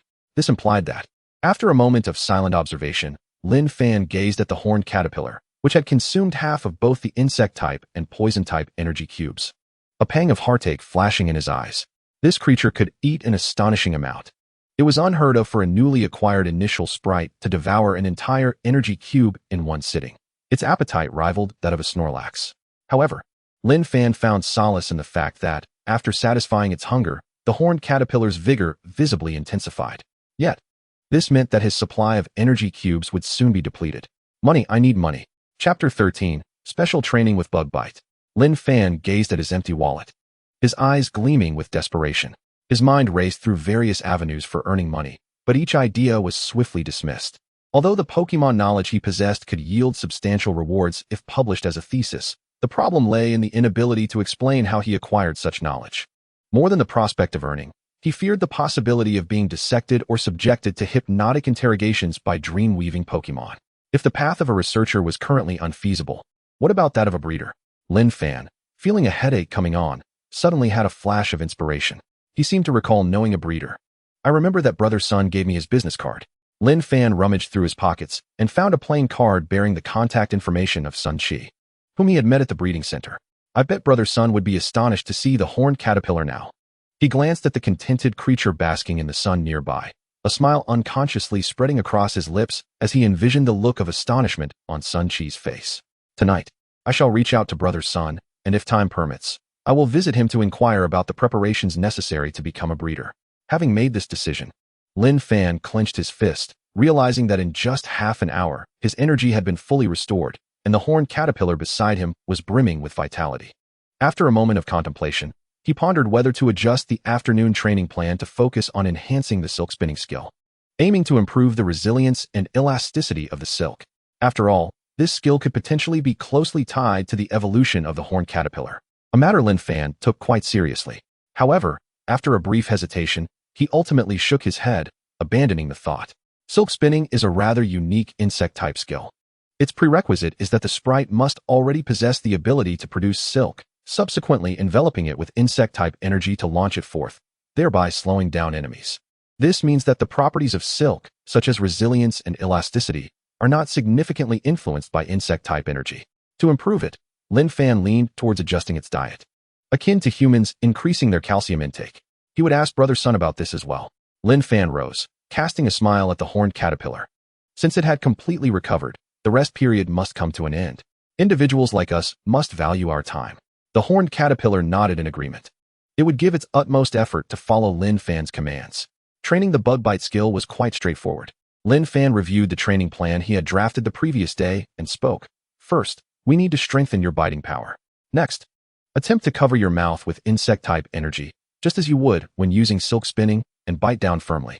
The horned caterpillar confidently raised its head, only to hear Lin Fan's training instructions. So, for the first step, you need to bite through that tree. Following Lin Fan's pointing finger, the horned caterpillar took 2 incredulous steps back. Are you suggesting that I, a mere horned caterpillar, should bite through that half-meter-wide tree? Lin Fan smirked. The hardness of the zero fruit from yesterday was no less than that of the tree trunk, and you managed to chew through that without issue, didn't you? Realizing its performance had been called into question, the horned caterpillar shrugged off any embarrassment, shook its head, and leapt onto the tree trunk, biting down without hesitation. A crisp sound echoed as the horned caterpillar tore off a small piece of bark and began to chew it. Hey, stop, stop! Lin Fan interjected, exasperated. We are practicing the bug bite skill, not swallowing. We only need to focus on the process of opening your mouth and biting. You don't need to consume it. Why didn't you say so earlier? The horned caterpillar disdainfully spat out the bark, took a moment to gather itself, and resumed diligently gnawing at the tree bark. The objective was to open its mouth as wide as possible. Sufficient space was essential to maximize biting power, which would in turn amplify the strength of the bug bite skill. Lin Fan offered slight guidance on the horned caterpillar's training while he himself began doing push-ups nearby. As the sprites grew in strength, the pace of battles quickened. If he, as a trainer, did not maintain a fit physique, he would struggle to keep up with his opponent's movements, let alone command his own sprite in combat. It must be said that prolonged gnawing on tree trunks was an exhausting endeavor. Although the horned caterpillar could manage both the tree trunk and zero fruits, the sustained activity eventually began to fatigue its mouth, causing it to open less widely. However, upon glancing at Lin Fan, who was beginning to breathe heavily, yet still maintained perfect form in each repetition, the horned caterpillar silently slowed its pace, opting instead to focus intently on each opening and biting sensation. It did not wish to disappoint Lin Fan. As the sun began to set in the sky, 2 hours slipped by in the blink of an eye. Lin Fan observed the determined horned caterpillar, which had already bitten through half of the half-meter-wide tree trunk, its cheeks visibly swollen. Let's take a break. Lin Fan steadied his breath, feeling the soreness in his limbs, and called for the horned caterpillar to stop. Upon hearing Lin Fan's words, the horned caterpillar paused, its prolonged exertion causing a slight dizziness. It hopped down, swaying as it approached Lin Fan. Seeing the horned caterpillar stagger towards him, Lin Fan helplessly produced a peach fruit. The familiar aroma wafted through the air, instantly guiding the horned caterpillar towards him with a straight path. Regrettably, due to excessive usage of its mouth, the unicorn bug was now nearly unable to open its jaws, let alone savor any delectable morsel. Lin Fan found himself chuckling at the sight of the unicorn bug, only to inadvertently twist his arm, resulting in an indescribable sensation of soreness surging through him, prompting an involuntary intake of breath. Beside him, the unicorn bug was earnestly attempting to open its mouth to take a bite of a peach fruit. However, the effects of the jade bug slate required time to manifest, and for the moment, the unicorn bug was unable to indulge in the succulent treat. If only it could master the biting technique, perhaps it could relish the fruit sooner, for the biting effect inherently allowed for the consumption of tree fruits. As Lin Fan cautiously maneuvered his arms, he playfully teased the unicorn bug. Yet the acquisition of a new skill was no simple feat. A completely new method of energy manipulation was not something one could grasp in just 2 hours. Without natural talent, it might take a week or more to master. Upon hearing this, the unicorn bug felt as if struck by lightning. Did this imply that if it could not learn the biting technique swiftly, every subsequent training session would deny it the immediate delight of tasting the luscious peach fruit? Absolutely not. The unicorn bug widened its eyes, its muscles tensing in determination, even its tail involuntarily arching upwards as it strained to open its mouth. Driven solely by the desire to taste the peach fruit, under the tantalizing allure of the peach, an inexplicable surge of power surged within it, compelling it to forcefully open its mouth and, in a single bite, devour half of the peach fruit. Lin Fan sat up straight, his eyes widening in astonishment, his expression one of utter disbelief. Wait. Chapter 14. The Unicorn Bug's Initial Checkup. Was this the biting technique? Gazing at the thoroughly satisfied unicorn bug, Lin Fan felt as though the world had taken on an enchanting quality. He had anticipated that the unicorn bug would require about a week to master the biting technique. If it failed to do so within a week, he would have to contemplate alternative methods to facilitate the unicorn bug's systematic learning. Yet now, astonishingly, the unicorn bug had learned the biting technique in merely 2 hours. This was even more remarkable considering that during these 2 hours, he had only focused on enhancing its biting strength, allowing it to remember the sensation of biting without merging it with the bug-type energy. In other words, the actual time it took for the unicorn bug to learn the biting technique was likely much shorter. However, the unicorn bug had initially been an imbalanced sprite. Logically, its bug-type talent should have been rather poor. As this realization dawned upon him, Lin Fan suddenly understood. The jade bug slate. Was it the jade bug slate's efficacy that facilitated the sprite's learning of bug-type skills? This meant that in the future, his sprites would have a clear path in terms of bug-type abilities. Would he only need to assess their secondary attribute talents when capturing sprites? Knowing that the jade bug slate would provide a safety net for bug-type skills, Lin Fan's gaze sparkled as he tucked this thought away in his mind and turned to the unicorn bug, which had just finished devouring the entire peach fruit. Its mouth was nearly restored, and it was contentedly licking its lips, still savoring the taste. Noticing Lin Fan's gaze, the unicorn bug immediately puffed out its chest with pride, striding over to Lin Fan with an air of triumph. How about that? Am I impressive? Praise me. Well done. You performed splendidly today, Lin Fan chuckled, affectionately ruffling the little creature's head. He then turned to retrieve the remaining half of the bug-type energy cube and the poison-type energy cube, along with a brand new peach fruit. Yum. The unicorn bug's eyes sparkled, its upper body leaning against Lin Fan's legs, gently shaking them in a display of affection. All right, no need to look. All of this is for you. Lin Fan offered the food to the unicorn bug, smiling at its joyful demeanor. He then took out his phone and dialed the contact number on the business card for Sun Chi. Beep, beep, beep. After a brief pause, the call connected. and a familiar voice, sounding somewhat fatigued, resonated through the phone. "Hello, who is this?" "It's me, Lin Fan, the trainer of that unicorn bug." Upon hearing this, the voice on the other end was clearly surprised. "Oh, it's you. How is the unicorn bug doing?" After a moment's hesitation, Sun Chi ultimately decided to inquire in a tactful manner, his tone revealing a hint of nervousness and unease, along with a barely perceptible trace of anticipation. Lin Fan chuckled lightly, opting not to answer directly. The unicorn bug can now consume 1 energy cube in a single meal. And it's not just a basic ordinary energy cube. It's an extraordinary energy cube with higher nutritional value and greater satiety. Casting a glance at the unicorn bug, which was eagerly devouring its meal, Lin Fan added, "Plus, it just had a peach fruit." As soon as these words left his mouth, silence enveloped the other end of the line. Numerous factors could influence appetite, but generally, the better the health, the more one could eat. This implied that the unicorn bug had truly improved. Sun Chi's voice brimmed with excitement, yet held an air of disbelief, as if he still harbored doubts. Lin Fan smiled and shifted the topic. "Sun Gu, do you have some time in the next couple of days? How about I bring the unicorn bug to see you?" Sun Chi hesitated briefly. "I might be a bit busy in the coming days. Perhaps a week from now? I'll wait for you here. Then it's settled. We'll meet in a week." After receiving Sun Chi's confirmation, Lin Fan exhaled in relief and engaged in casual conversation before hanging up. All set. Stretching languidly, Lin Fan glanced over at the unicorn bug, which was lounging against a tree trunk in a relaxed manner after its meal, and couldn't help but feel a sense of doubt. In just a few days, the unicorn bug had transformed completely from its initially aloof demeanor, to the point where Lin Fan sometimes felt as though Sun Chi had handed him a different unicorn bug altogether. After stretching his limbs, Lin Fan picked up the unicorn bug and placed it on his shoulder. This personality was quite charming. It was sufficiently focused and composed during battles, yet playful and enthusiastic in everyday moments. Quite endearing. "Let us head to the Pokémon Center for a checkup. I still worry about any potential hidden injuries." Unfortunately, the Pokémon Center required payment unless one became an elite-level trainer. Any expenses incurred would mean fewer peach fruits to purchase, leading to fewer treats for the unicorn bug. Thus, it was imperative to advance and become an elite-level trainer to save more money. "Yum, I will strive for it," the unicorn bug declared with fervor, its gaze resolute, charging forth for the sake of the peach fruit.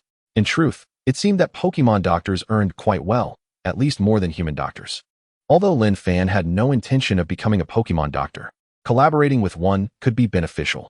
Using toxins to poison others' Pokémon, and then having wild Pokémon doctors emerge to treat them, splitting the earnings 50-50, seemed rather lucrative.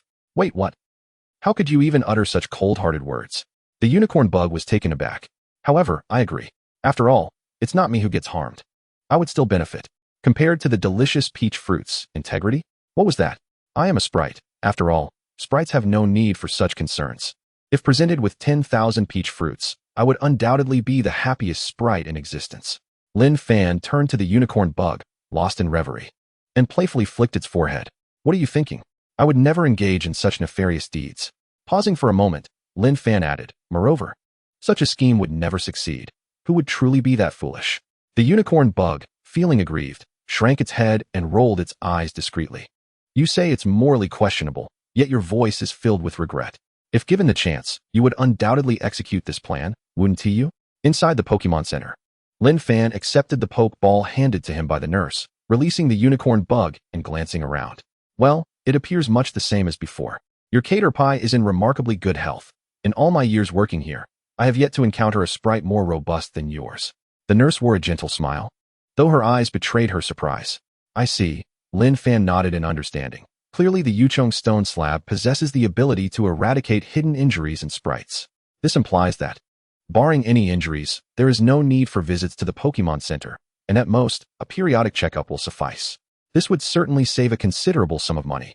Much to his delight, a glance at the Caterpie revealed it proudly holding its head high, its tail raised in a display of its muscular physique, basking in the nurse's compliments. However, the nurse's tone shifted as she remarked that the toxins within the little creature seemed somewhat peculiar. Chapter 15. Unique Venom, Profitable Breeder. Toxins. Lin Fan froze, immediately suppressing his smile, a hint of anxiety creeping in. The Caterpie promptly lowered its tail, its small face drooping as it gazed at the nurse. "Indeed, it is toxins," the nurse confirmed with a nod, proceeding to elucidate. "Poison-type sprites are quite unique. If their toxins are not regularly monitored, they may lead to unforeseen consequences. For instance, toxins accumulating within could obstruct the arm's dust mound or lead to unpleasant toxins from consuming unsuitable refuse. Therefore, for poison-type sprites, we routinely extract a small amount of toxin for testing. During the extraction process, we discovered that the caterpie struggles to effectively control its own toxins, which is a perilous indication. Furthermore, the analysis revealed that this caterpie's toxins differ from others of its kind, leaning towards acidity and exhibiting strong corrosive properties, potentially inflicting unknown harm on the caterpie's body. Upon finishing, the nurse hesitated, casting a glance at the caterpie, and added, "Nevertheless, it appears that this caterpie is surprisingly healthy. The peculiar toxins do not seem to have adversely affected its well-being. However, for precautionary measures, I advise you to monitor the caterpie's toxin levels closely, seeking immediate medical attention should any issues arise." Hearing this, Lin Fan exhaled in relief. So that was the matter. It had long been resolved by the Yuchong stone slab. Nothing to fret over. But wait. Lin Fan furrowed his brow, having caught the nurse's particular phrasing. The caterpie's inability to manage its own toxins effectively is indeed a grave warning. What does that imply? Meeting Lin Fan's puzzled gaze, the nurse seemed somewhat taken aback. Did you not notice? The caterpie cannot utilize its poison sting through energy release, which is quite illogical, as this is not an advanced application, but rather a fundamental skill that should be mastered upon learning poison sting. What? Lin Fan's eyes widened in astonishment as he glanced between the nurse and the caterpie, whose innocent expression offered no clues. "Please, don't look at me. I know nothing." The caterpie seemed to plead. Lin Fan covered his face in exasperation. No wonder he couldn't find any information online about the energy release technique for poison sting. It turned out it wasn't a specialized application at all. Is there a solution? Lin Fan inquired. For now, the primary focus should be on enhancing the caterpie's control over its poison energy, the nurse replied after a moment's hesitation, offering a rather conventional response. Very well. Lin Fan nodded, choosing not to linger, and left the Pokémon Center with his caterpie. Upon returning home, Lin Fan firmly grasped the caterpie's body, tugging at it in a manner that felt almost punitive. "So this issue is all you're doing?" The caterpie drooped its head in grievance. "Can it be blamed?" Observing the caterpie's demeanor, Lin Fan sighed. "Never mind, these are trivial matters. Since it stems from your inadequate control over poison energy, we shall simply enhance that control. Henceforth, every training session will incorporate an exercise focused on controlling poison energy. Do you understand?" "Yes, I hear you," the caterpie confessed, casting a furtive glance at Lin Fan, who seemed not to be genuinely chastising it. Instantly, it perked up, wriggling free from Lin Fan's grasp and frolicking about the room in self-entertainment. Lin Fan shook his head, a flicker of contemplation crossing his mind. The caterpie's toxins are acidic and highly corrosive. The ancestral form of the Beedrill species should be akin to wasps, with venom primarily composed of alkaloids and proteins, which are not acidic and do not produce honey. They merely collect nectar. Conversely, bee venom is acidic and can indeed be used to produce honey. While it is virtually impossible for a sprite with an imbalanced attribute to survive, research indicates that such aberrant attributes can yield extraordinary effects. Perhaps there is potential to delve deeper into the caterpie's poison abilities. After noting his thoughts, Lin Fan yawned and gazed out at the tranquil night sky, a full moon casting its silvery glow, eliciting a gentle smile. Good night.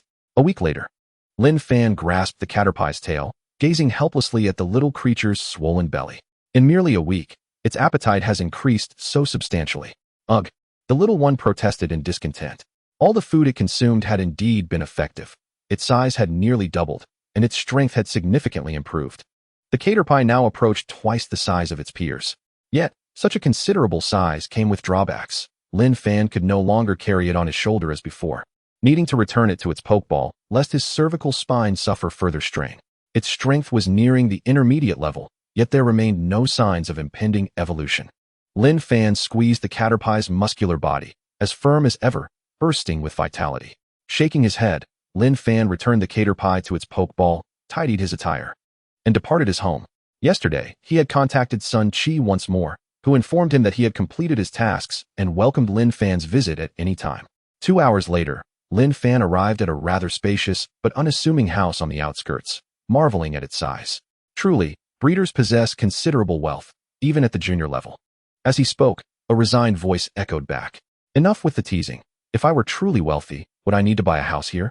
Breeders require ample space for their sprites, making housing expenses unavoidable. Following the voice, Sun Chi appeared at the door, offering a wry smile as he regarded Lin Fan. "Brother Sun," Lin Fan greeted with a smile, as Sun Chi's gaze flicked to the pokeballs at Lin Fan's waist.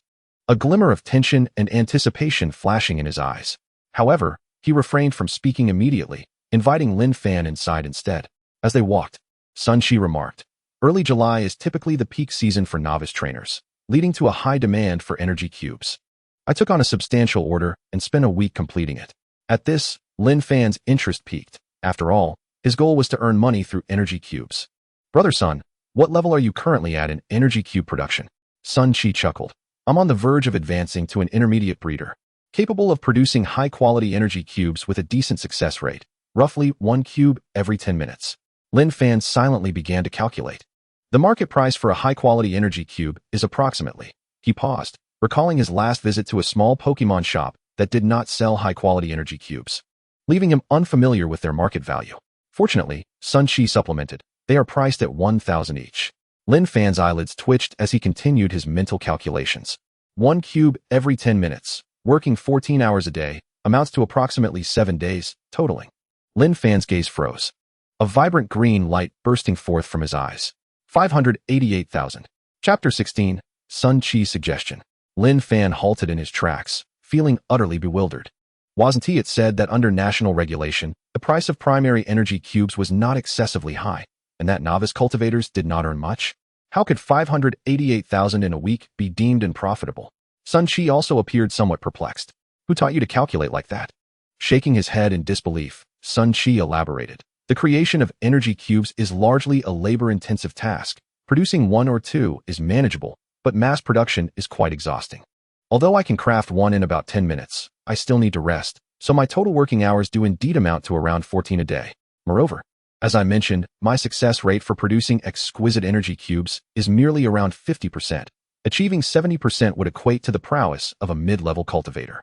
The other energy cubes are of extraordinary quality, priced at 500.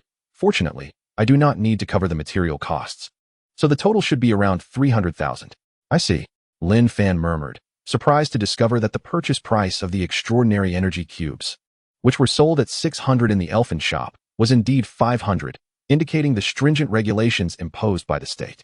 Nevertheless, 300,000 was still a handsome sum. Lin Fan eagerly looked at Sun Chi and grinned. "Brother Sun, do you think I possess the potential to become a novice cultivator?" Sun Chi, seeing through Lin Fan's thoughts, seemingly reminisced about his own beginnings, and smiled with a sense of nostalgia. The status of a novice cultivator is not inherently linked to the production of energy cubes. The assessment for the former does not include cube creation, but rather focuses more on theoretical knowledge from textbooks. Only mid-level cultivators and above are evaluated on their ability to create energy cubes. If your goal is to earn money, you only need to study how to produce energy cubes. However, without the title of a novice cultivator, it's likely that no one will place orders with you. As it happens, I currently do not require the berry mixer. If you wish to give it a try, I can lend it to you, as purchasing one would still be quite costly. Lin Fan was overjoyed. This was precisely the statement he had been waiting for. However, despite his excitement, Lin Fan did not forget another matter of importance. In comparison to energy cubes, this matter may pique your interest more, Brother Sun. Lin Fan produced the pokeball containing the caterpie from his waist and waved it before Sun Chi, observing the latter's pupils widen in surprise. With a proud smile, he exclaimed, "Come forth, caterpie." With a flash of red light, a robust caterpie appeared before the two, its well-proportioned body, muscular form, resolute gaze, and lustrous sheen all attesting to its excellent health. The caterpie, seeing Sun Chi, the human who had previously cared for it, let out a delighted cry. Yet, Sun Chi's eyes suddenly widened in shock, his face a mask of confusion. "Is this the caterpie I know? It couldn't have been swapped out by Lin Fan, could it?" Sun Chi rubbed his eyes and circled the caterpie several times before finally confirming that this was indeed the one he recognized. Not only had the issue of attribute imbalance been resolved, but the caterpie had also been nurtured to such an impressive state. Rarely did even my teacher's Pokémon exhibit such health and size. Sun Chi gazed at Lin Fan, a complex expression on his face, his eyes revealing a deep admiration. "I, Sun Chi, must concede to you." Lin Fan grinned. He had claimed he had a method, for he was a man who never spoke untruths. "However, I visited the Pokémon Center yesterday for an examination, and the toxins within the caterpie are somewhat unusual, and its control over poison-type energy is quite weak. I believe this is still due to the attribute imbalance. In fact, The solution I am aware of involves enhancing the Caterpie's bug-type energy, as the original poison-type energy may still be too overwhelming for it, leading to the inability to wield it effectively. Initially, I thought the energy released from the poison sting attack was an advanced technique, but it turned out to be simply this little one's issue. Lin Fan glanced at the Caterpie, which gazed up at the sky with an innocent expression. It has been said, can this be blamed on it? It is also a victim, after all. I see. Sun Shi paused, glancing at the Caterpie, and after a moment of contemplation, suddenly spoke. If the aim is to allow the Caterpie to swiftly master the excessively potent poison-type energy within, my suggestion would be to engage in numerous and vigorous battles. Perhaps you could visit the battle club, where there are ample practice partners, experienced trainers who should be of assistance to you. Upon hearing this, Lin Fan shrugged helplessly. It sounds quite appealing, but unfortunately, the expenses at such clubs are exorbitant. You cannot imagine. The Caterpie now consumes 1.5 energy cubes along with 2 pecha berries per meal. I am nearing the point of being unable to afford its sustenance, which is why I sought to ascertain whether I possess any talent for crafting energy cubes to earn some food money for it. Sun Shi's eyelids twitched. It eats that much? However, he quickly glanced at the Caterpie's large frame and nodded in agreement. It is indeed quite gluttonous. After staring at the Caterpie for a while, Sun Shi offered a second suggestion. I believe you could explore some parks or battle squares, as they are also popular venues for trainers to engage in battles. However, compared to battle clubs, the drawback of such places is that you can only battle against trainers of similar strength. Seasoned trainers 1T always accommodate you, guiding you on how to conduct battles correctly or imparting various battle techniques. If the goal is to enable the Caterpie to master its bug-type energy perfectly, transforming its rudimentary poison sting into a complete version, then I would recommend battling trainers who specialize in poison-type Pokémon, such as Nidoran or Nidorina. Upon hearing Sun Shi's advice, Lin Fan quickly took note, a smile gracing his face. Having an experienced senior to guide him was indeed a comfort, as it allowed for quick, tailored solutions to the Caterpie's situation. After a moment of thought, Lin Fan boldly inquired, aside from poison sting, I feel that the Caterpie's string shot is also not very resilient. Based on my understanding, if we wish to enhance the quality of the string shot, we should focus on its diet. Brother Sun, you are an expert in this area. Do you have any suggestions? String shot? Sun Shi paused, slightly furrowing his brow. I am not exactly an expert. As you know, the disparity in the upper and lower limits of bug-type Pokémon is quite vast. I have rarely encountered species such as Scyther or Volcarona, and there is little research on Caterpie or Weedle. Thus, I might not be able to provide much advice in this regard. The composition of string shot should consist of proteins, natural fibers, or fats. I'll provide you with a relevant recipe shortly, which should be somewhat helpful. In fact, I think you could also observe the diets of wild Caterpie and Beedrill in their natural habitat, as that should provide some insight. Lin Fan nodded, feeling quite satisfied. Receiving a recipe was already quite beneficial, far better than fumbling in the dark on his own. As for observing in the wild, it indeed seemed a viable option, but it required a certain level of strength to undertake, lest he end up being chased by a swarm of Beedrill. Chapter 17. The first attempt at crafting energy cubes. Then let me thank you. Brother Sunday. Lin Fan expressed his gratitude. No need for thanks. I haven't really helped much. Sun Chi shook his head and changed the subject. Aren't you looking to try making energy cubes to earn some money? Come on. I happen to have some leftover berries here, and I can guide you along the way. Making energy cubes? Lin Fan's eyes lit up, and he followed Sun Chi into a room with the Caterpie. The interior was devoid of any extravagant decorations. The only item present was a rather ordinary-looking machine, simple and unadorned in appearance. Here lies the tree fruit mixer, a primary model that I have meticulously selected. Its quality is quite commendable, with a cost of approximately 500,000. Sun Chi's nonchalant remark abruptly rooted Lin Fan in place, his hand outstretched, yet frozen midair, uncertain whether to proceed in touching this magnificent machine. 500,000. Lin Fan stammered, feeling as if the sky had fallen upon him. The unicorn bug, equally astonished, gasped at the thought. 500,000, which equates to 25,000 peach fruits. That would suffice for a lifetime of sustenance. This machine boasts exceptional quality and greatly aids in the crushing and mixing of tree fruits, promising to conserve much of my energy, truly worthy of its price. However, for a novice, a standard mixer priced around 100,000 would suffice. Sun Chi chuckled, gesturing for Lin Fan to disregard his concerns and to touch it if he wished. If this contraption were so fragile that it could easily break, then creating energy cubes would indeed be akin to charity, yielding more losses than profits. Upon seeing this, Lin Fan exhaled in relief, scrutinizing the machine before him. eager to uncover the secrets within. After a prolonged gaze, he rubbed his weary eyes and declared defeat, no matter how he looked at it. It appeared to be an ordinary machine. Indeed, one could say that different fields are as disparate as mountains apart, as he could not even discern the quality of basic equipment. The art of crafting energy cubes and the theoretical knowledge of a nurturer can, to some extent, be regarded as two distinct entities. The essence of energy cube creation lies in the hands-on practice, whereas theoretical knowledge tends to focus on memorization and recitation. As Sun Chi retrieved several tree fruits, he elucidated further. In truth, the profession of a nurturer bears similarities to that of a Pokémon doctor, both involving theory and practice, with the latter being the determinant of one's potential. Theory is a gradual process, while practice, I personally believe, is more reliant on innate talent. Are you familiar with the art of balance? Sun Chi abruptly shifted the conversation, inquiring of Lin Fan. The art of balance? Lin Fan pondered, recalling something about continuously stacking objects without them toppling over. I know of it. It is quite a fascinating skill. He silently added, in truth, my balancing skills are quite adept, able to stack 5 or 6 layers of items. The unicorn bug perked up its ears, momentarily intrigued, but soon returned to its indifferent repose. Stacking objects is something it can do too, and it can even balance several layers of leaves. The key principles of crafting energy cubes share certain similarities with the art of balance. The latter requires finding the perfect equilibrium, while the former necessitates mastering the degree of fruit crushing and mixing. Both tasks appear deceptively simple, yet once attempted, they reveal their complexities. After a thorough explanation, Sun Chi had prepared 3 tree fruits, 2 orange fruits, and 1 pomelo fruit. This is the most fundamental type of energy cube, designed to assist Pokémon in accelerating their recovery speed and gradually enhancing their self-recovery abilities. Allow me to demonstrate. Pay close attention to my movements and timing. With a reminder, Sun Chi swiftly entered the zone, his gaze focused as he deftly dropped the 3 fruits into the mixer, adjusting the knobs on the machine to control the crushing speed. Lin Fan observed closely, noticing how the machine crushed the fruits while simultaneously flinging certain substances to the periphery, away from the central essence. Impurities?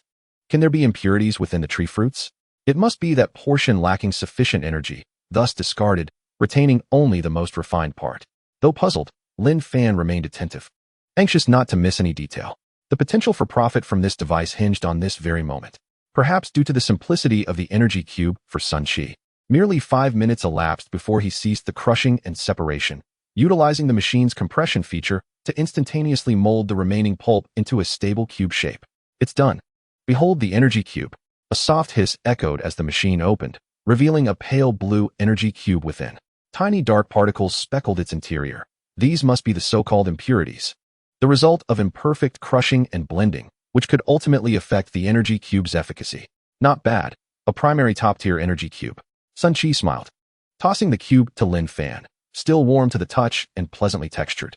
Lin Fan offered it to the unicorn bug, which scrutinized it before nodding in approval. Tangy and sweet, quite delectable. Yet, nothing surpasses the taste of peach fruits, Lin Fan retorted, exasperated. Was it merely for tasting?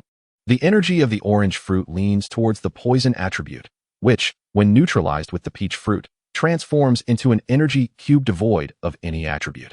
Adjusting the ratio of orange fruits slightly might prove beneficial for the unicorn bug. However, you will need to discover this on your own, as your requirements are quite rare. Thus far, there is no affordable energy cube available that meets them. Creating specialized energy cubes tailored to specific needs is a skilled endeavor. So it would be wise to gradually experiment after mastering the fundamental method of energy cube creation, Sun Chi advised, gesturing towards the mixer with a smile. Would you care to give it a try?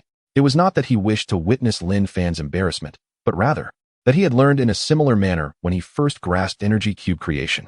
In fact, everyone learns this way. In any practical skill, hands-on experience reigns supreme. Endless failures followed by lessons learned. Those with innate talent may quickly grasp the nuances, while those without such gifts find it impossible to achieve the fusion and compression, resulting only in a formless, superficial cube, glittering on the outside, yet hollow within. To thrive in this field is no simple feat. As Sun Chi observed with an air of contemplation, Lin Fan nervously rubbed his hands together, replaying Sun Chi's actions in his mind. After a moment's deliberation, he swiftly tossed 3 tree fruits into the machine, his speed and angle mirroring Sun Chi's precisely. Sun Chi's smile faltered momentarily. This lad possesses a certain flair. He had not anticipated that Lin Fan would grasp the essence of energy cube creation merely by touching the fruits. Sun Qi's expression turned serious as he intently monitored Lin Fan's process. After an indeterminate duration, the familiar hissing sound echoed once more, and Lin Fan retrieved his creation, an expression of resigned disappointment crossing his face. Another failure. Despite his earnest efforts to replicate Sun Qi's technique, he had not succeeded. Oh, if only creating energy cubes were as straightforward as the art of balance. He recalled how he had managed to stack 2 layers on his first encounter with it. In stark contrast to Lin Fan's dismay, Sun Qi gazed at the uneven blue cube in Lin Fan's hand, marked with yellow stripes, and silently pressed his hand over his heart. How infuriating. This fellow truly possesses remarkable talent, achieving this level after merely one observation. He vividly remembered how he had spent an entire month to reach this stage, wasting countless tree fruits in the process. Brother Sun, does this mean I have talent or not? Lin Fan inquired earnestly, squeezing the cube in his hand. Sun Qi fell silent, and after a pause, he let out a sigh tinged with envy. Without a doubt, you possess talent, and considerable talent at that. I have yet to witness anyone capable of producing a semi-finished product on their first attempt as you have. Perhaps only those bestowed with special abilities, the destined ones, could surpass this. Lin Fan was taken aback. Special abilities? The chosen ones? Does the jade insect slab qualify? Chapter 18. Energy Cube? Just have hands. What is the reason behind special abilities aiding in the creation of energy cubes? Lin Fan asked. Sun Qi explained. Special abilities grant their bearers a unique sensitivity to various energies, and the crafting of energy cubes equally hinges on the precise combination of energies. With the support of special abilities, one can effortlessly grasp various proportions. However, this is merely what I have heard. The exact nature of it remains unclear to me. Lin Fan nodded thoughtfully.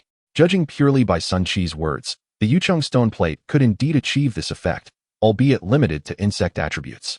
In other words, all he needed now was a fruit mixer to genuinely create energy cubes. Although it was highly probable that he could only produce insect-type energy cubes, it would suffice for feeding the unicorn bug. A glimmer of delight flashed in Lin Fan's eyes as he promptly inquired, "Where can I purchase this fruit mixer?" "If you want it, I can just give you one," Sun Qi replied nonchalantly. Lin Fan was taken aback, a bashful expression overtaking his face. "How can I accept such a generous gift?" Sun Qi observed Lin Fan's hand unconsciously reaching for his prized machine and was momentarily speechless. "Not that one." "Oh, I see." Lin Fan quietly retracted his hand, merely intending to wipe off the dust he noticed accumulating on the machine, with absolutely no ulterior motives. The unicorn bug gazed at Lin Fan with disdain, fully comprehending his trainer's subtle intentions. Lin Fan shot back a glare. "What are you staring at? This thing is worth 500,000, equivalent to 25,000 peach fruits. Without it, I'll have to deduct from your meal money to buy it." The unicorn bug gasped in horror, beginning to contemplate how to transport the fruit mixer back home. Sun Qi, who had already turned away, missed the furtive exchange of glances between the trainer and his Pokémon as he opened a wooden door leading to another room, where another fruit mixer was stored. At first glance, there seemed to be no significant difference. "This is it," he declared. "It's the fruit mixer I used a year ago. I initially planned to sell it, but those vampires were too aggressive with their price cuts, so I never did. I've maintained it well. Its performance is still quite good, ample for a novice like you." Lin Fan approached, feeling it all over, but ultimately withdrew his hand, reluctantly stating, "Forget it, brother Sun. This is too precious. I can't accept it." Though he was quite short on money, he wasn't so shameless as to accept such a grand gift from someone he barely knew. 100,000. Over the years, I've saved about 50,000 from my living expenses and New Year's money. If I take another 50 from home, that should be enough. If my guess is correct, from the moment I acquire the fruit mixer, I can start trying to earn money, and the 50,000 from home won't be lacking for long. Sun Qi chuckled in disbelief. "Just take it. Where's that confidence you showed when you promised to take care of the unicorn bug? I told you. You have talent, at least more than I do. This is angel investment. Do you understand? You can pay me back later. Stop being so fussy." Upon hearing this, Lin Fan awkwardly smiled but ceased his refusals and accepted Sun Qi's generous gift. "All right, I have to head out soon, so I won't keep you any longer. There's a box next to the machine to prevent it from getting damaged. Take it with you when you leave. I shouldn't have to deliver it to you, right?" Sun Qi teased. Lin Fan scratched his head with a sheepish grin, summoned a ride from the armored bird, carefully packed the mixer, and bid farewell to Sun Qi along with the unicorn bug. Although the armored bird ride was quite expensive, Lin Fan was more concerned about damaging the equipment. Once again, he owed brother Sun a significant favor. No, 2 substantial favors. Debts of gratitude are the hardest to repay, and since Brother Sun was so generous, they couldn't let him suffer a loss. Lin Fan mused, and the unicorn bug nodded in agreement. During their time at the nurturing center, it was Sun Chi who took care of it, and that was when it first felt the warmth of kindness. To repay that kindness, it needed sufficient strength. Thus, it reiterated its determination that whatever competition must be won. Lin Fan declared fiercely, and the unicorn bug nodded vigorously. Whoever stands in my way for the championship shall face my wrath.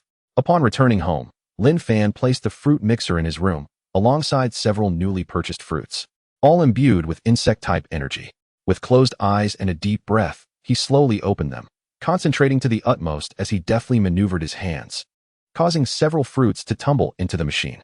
Watching the fruits being sliced and spun within the apparatus, Lin Fan's pupils slightly constricted as he heightened his sensory perception. The Yuchong stone plate in his mind continued to emit a flickering glow, gradually diffusing into Lin Fan's body. He sensed it. His eyes widened as he felt he had completely grasped the insect-type energy swirling and coalescing within the fruit mixer, energies colliding and merging before dispersing again. Carefully adjusting the knobs on the machine, Lin Fan sought to unify the disparate energies, gradually stabilizing them. Now's the time. He decisively pressed the compression button, and after a few moments, a crystal-clear energy cube materialized before him. I did it, Lin Fan exclaimed with joy, picking up the energy cube for a meticulous inspection. The cube shone with a golden hue, with some barely perceptible black specks within. Is this a premium energy cube? Lin Fan pondered uncertainly, before tossing it to the unicorn bug. Try it and see how it differs from the previous energy cubes. The unicorn bug, having eagerly awaited this moment, leaped up and began savoring it delightfully. Delicious. In a whirlwind, the unicorn bug devoured the entire energy cube, nodding in approval and gesturing animatedly. It seemed that it truly was a premium energy cube. A weight lifted from Lin Fan's heart, and he could no longer suppress a smile. Glancing at the remaining fruits, he seized the moment and energetically processed them all into energy cubes. A soft hissing sound echoed as Lin Fan, feeling somewhat fatigued, rubbed his head. Creating energy cubes was indeed demanding. Yet, looking at the neatly arranged 6 energy cubes before him, a smile crept onto his face. All 6 were initial-grade premium energy cubes. Although Sun Chi had claimed he had a talent for producing energy cubes, achieving a 100% premium success rate was primarily due to the powerful perception of insect-type energy granted by the Yuchong stone plate. If one might consider humans as a kind of Pokémon, then the Yuchong stone plate served as his accessory, transforming his attributes into insect type under its influence. Should I give it a try? Glancing at the unicorn bug that was happily chasing its own tail, Lin Fan smirked and dismissed the thought. Even if insect types resisted each other, he was too delicate. A single bite would be quite painful. Storing the energy cubes safely, Lin Fan calculated that there was roughly a month until that competition, and the unicorn bug was nearing mid-level strength, though it showed no signs of evolution. He hoped it wouldn't evolve too early or too late, especially not right before the official competition into a steel shell bug. The very thought sent shivers down his spine. It was a sight too beautiful to behold. Never mind, it was better to continue training. In a few days, he would take the unicorn bug to the battle square for some practice. Chapter 19. I truly didn't intend to bully the weak. A week later, in a battle square located in the heart of the city of Rihamu, Lin Fan and the unicorn bug crouched in a corner, idly observing the trainers engaged in combat within the arena. Pidgey versus Spearow? An epic showdown. Wow, Ninetales versus Arcanine. The battle of the affluent. Lin Fan offered earnest commentary, while beside him, the unicorn bug was indulging itself with the energy cubes and peach fruits. For some unknown reason, even after a week, its appetite had not increased significantly. Yet it always seemed to be ravenous, requiring at least 5 meals a day. After a while, Lin Fan sighed, his face displaying a sense of helplessness. He committed a grave error by waiting until his Caterpie reached level 15 before venturing to the battle square in search of suitable Pokémon to train its mastery of Poison Sting. Indeed, Caterpie has now attained level 15, and Lin Fan has consequently progressed to the Trainer Association to undertake the assessment for intermediate trainers, officially earning the title of an intermediate trainer. Over the span of half a month, Caterpie's prowess surged like a rocket. It is noteworthy that Su Ling, affiliated with the fist-fighting gym, has only reached approximately level 10, still a considerable distance from the intermediate tier. While it is true that Caterpie is known for its rapid growth, the primary factor behind this remarkable advancement lies in the enhancement provided by the bug plate. However, This enviable rate of progress has left Lin Fan in a state of considerable distress. He has realized that he is unable to find a suitable opponent for a Pokémon battle with Caterpie, let alone one possessing Poison Sting. Newbie trainers are entirely outmatched by Lin Fan, resulting in one-sided victories. The trainers who are training their second or third Pokémon would be ideal opponents for Caterpie. Yet such individuals seldom frequent the battle square. After all, possessing multiple Pokémon suggests a certain financial stability, allowing them to pursue superior training in clubs. Yesterday, Lin Fan spent the entire day searching and ultimately resorted to selecting two novice trainers with Nidoran and Nidorino as their starter Pokémon. Although he allowed Caterpie to engage merely using Poison Sting in these battles, the overwhelming disparity in strength still rendered the encounters lopsided, leading onlookers to label Lin Fan as an audacious trainer who preys on the weak. Fortunately, these two battles did yield some benefits for Caterpie, as Sunchi remarked. Combat is indeed the best way to progress. By physically enduring the Poison Sting attacks from Nidorino and Nidoran, Caterpie gradually approached the threshold of mastering the control of poisonous energy to launch attacks. However, it remained stuck at the doorstep, requiring a quality battle to take that crucial step forward. It appeared that today would yield no fruitful outcomes, and Lin Fan contemplated seeking alternative methods. Rising from his seated position and stretching, he was about to depart with Caterpie when, unexpectedly, two individuals approached him with an imposing demeanor. Glancing around and noticing the absence of others nearby, Lin Fan regarded the two with curiosity, soon realizing that the younger of the two seemed somewhat familiar. Oh, it dawned on him. It was the novice trainer he had recently bested in a friendly match. What was going on? Had the younger one brought an older companion? The youthful trainer, accompanied by a lanky man with a determined expression, made their way toward Lin Fan. In the midst of Lin Fan's puzzled gaze, the lanky man spoke directly. "Are you the one who shamelessly bullied my brother yesterday? What sort of language is that? How can a friendly sparring session be labeled as bullying? Moreover, must he emphasize the word shameless?" Lin Fan crossed his arms, casting a sidelong glance at the lanky man, and nodded nonchalantly. "Wait a minute, by nodding, am I not admitting to being a shameless bully?" A wave of panic washed over Lin Fan, though he maintained an impassive facade, awaiting the man's next words. "You thoroughly defeated my brother yesterday, which led to a rift in his relationship. So I've come to challenge you and restore his honor." The man spoke flatly, while the younger trainer's face flushed with embarrassment, his eyes glaring at Lin Fan in evident anger. So, it was a matter of young love. No wonder one chose Nidoran and the other Nidorino. Yet, did they not realize that while Nidorino eventually evolves into Nidoking, the corresponding female Pokémon, Nidorina, cannot breed with Nidoking? Nidoking can only breed with Nidoran, which is why he has been endearingly dubbed a lolicon by many.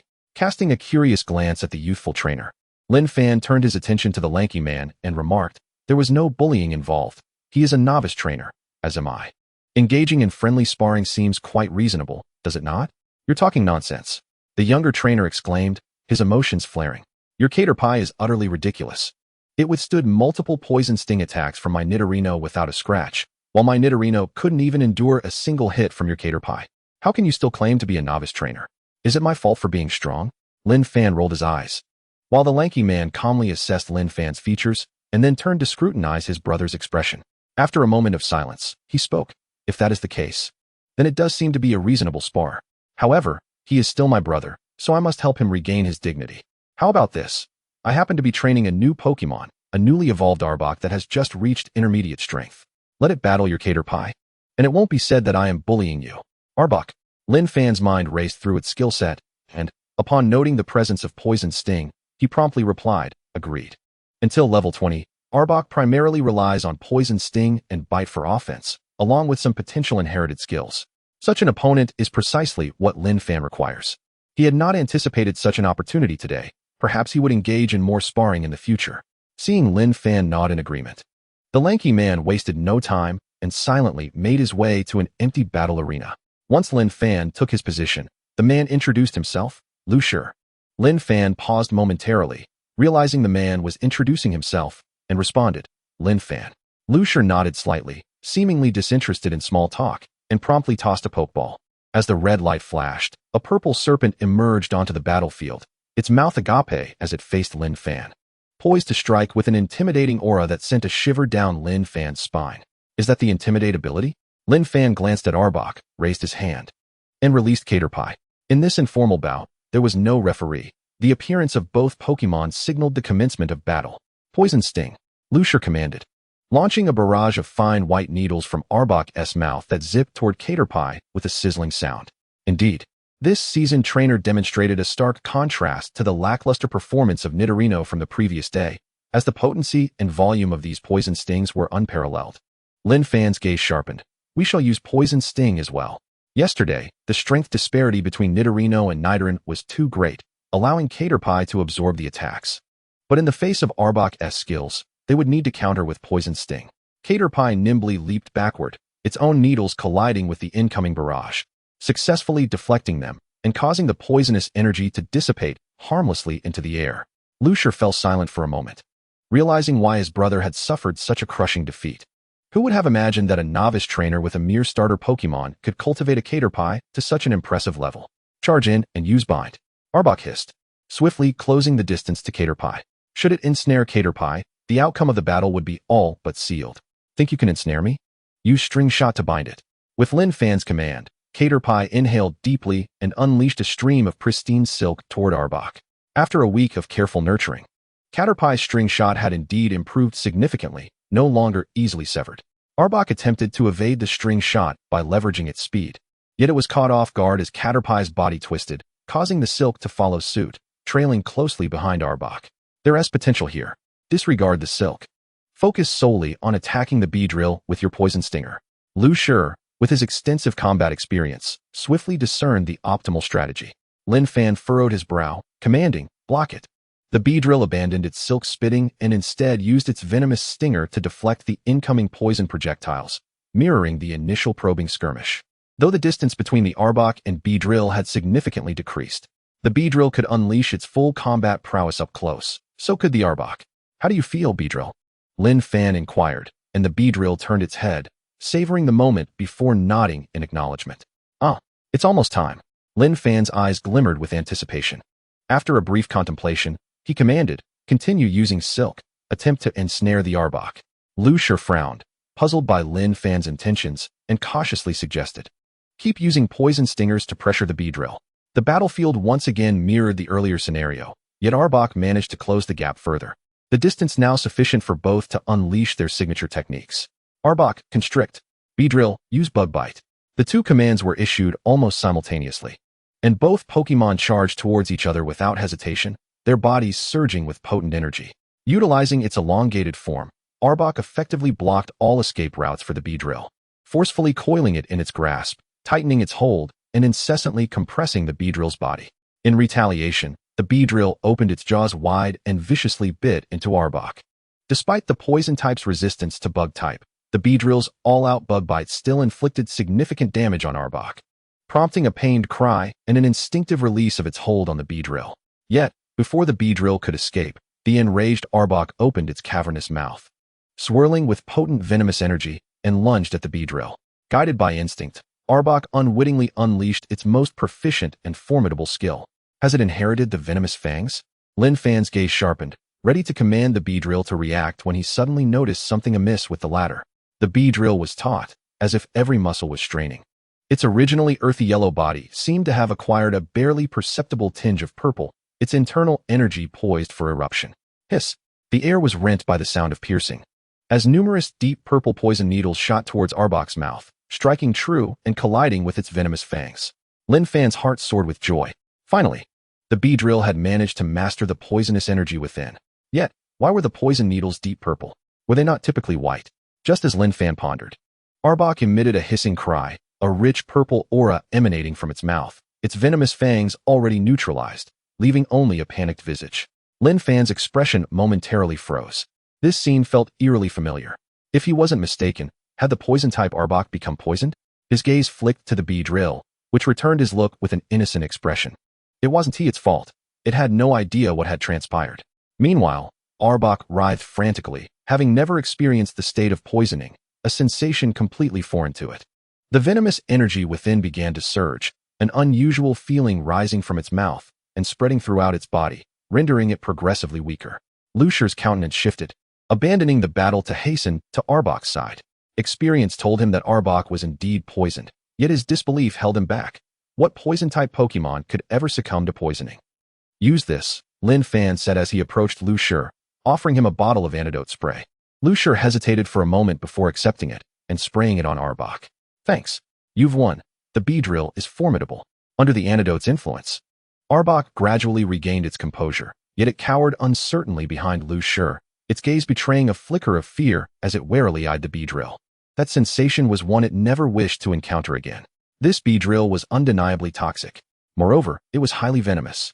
Lu Shi recalled Arbok into its pokeball, casting a lingering glance at Lin Fan and the Beedrill, lost in thought, before silently leading his astonished brother away, hastily making their way towards the Pokémon Center. As Lin Fan observed their departure, he scooped up the Beedrill, his expression a mix of bewilderment as he scrutinized it from every angle, unable to discern any abnormalities. The venomous stinger atop its head remained as pristine as jade, seemingly possessing nothing beyond its sharpness. Reflecting on the previous encounter, he concluded that the Beedrill's poison stingers had clashed with Arbok's venomous fangs, triggering a unique energy conflict. Originally, Arbok's poison energy had been significantly concentrated in its mouth, and upon being struck by the Beedrill's dubious stingers, it appeared to provoke an inexplicable transformation that led to a localized eruption of poison energy, resulting in Arbok's poisoning. Lin Fan muttered to himself, believing this to be the most logical explanation. The nurse had mentioned that the Beedrill's toxin was somewhat peculiar. Lin Fan now grasped the extent of its uniqueness. What began as a mechanism to poison itself had transformed into one that could poison other poison-type Pokémon. Goodness, was the next step to poison Steel-type Pokémon as well? After a moment of contemplation, Lin Fan instructed, Beedrill, use your poison needle once more.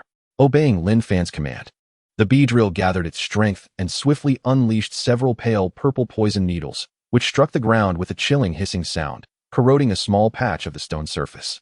The color has faded? Lin Fan frowned, though he quickly understood. The current poison needles represented the Beedrill's normal state.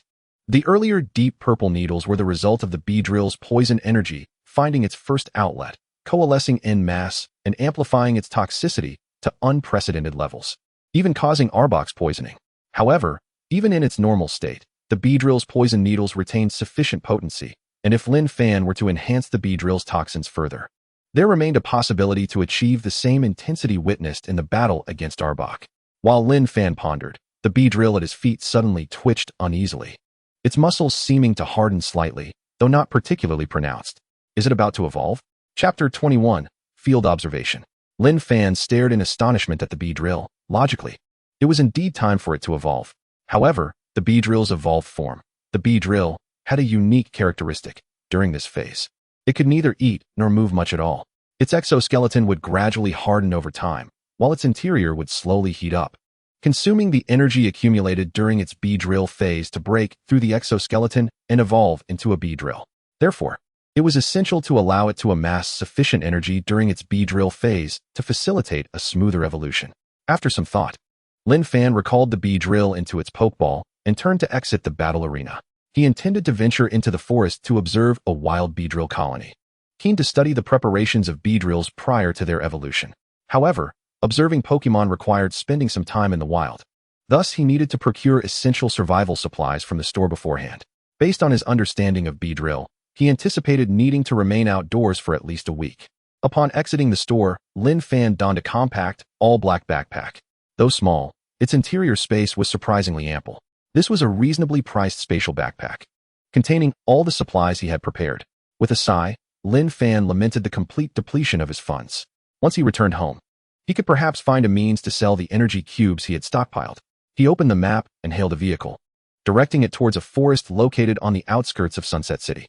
The Shueihua Forest, adorned with a long river that meanders through its verdant expanse, boasts picturesque scenery. The wild Pokémon inhabiting this forest are not particularly formidable, making it an ideal locale for novice trainers to explore. Upon disembarking, Lin Fan released his Caterpie, which closely followed him as he cautiously ventured into the woods. Not all Pokémon are amiable towards humans, especially in the wild where competition is fierce. Many will instinctively attack.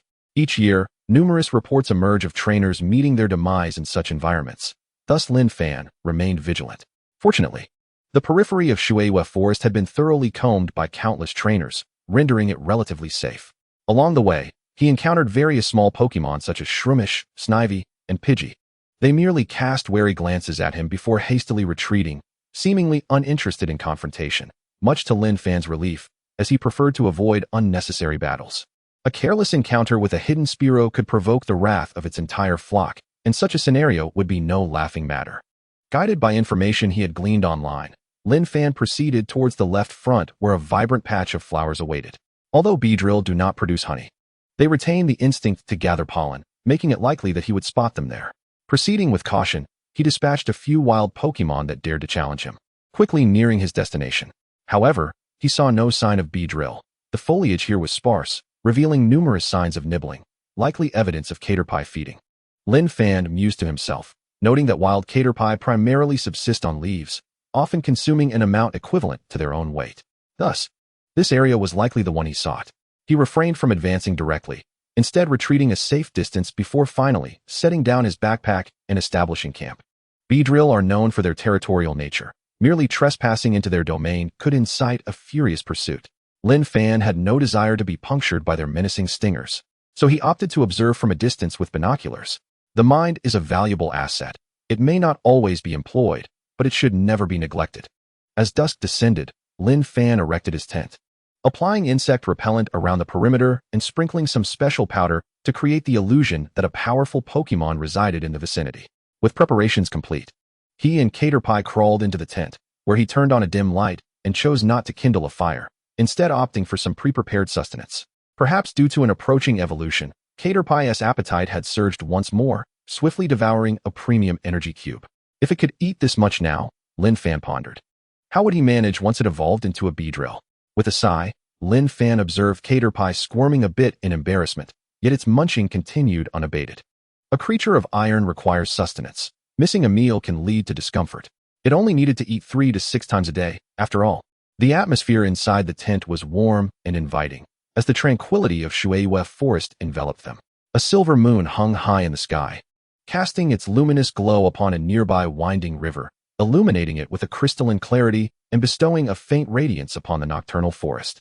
Not far from Lin Fan's tent, a pair of cold eyes fixated intently on the softly glowing shelter. The air was thick with a complex array of scents, yet the owner of those eyes detected the unmistakable aroma of food. The faint light revealed part of its form. It was an Ariados. After a brief pause, the Ariados began to retreat.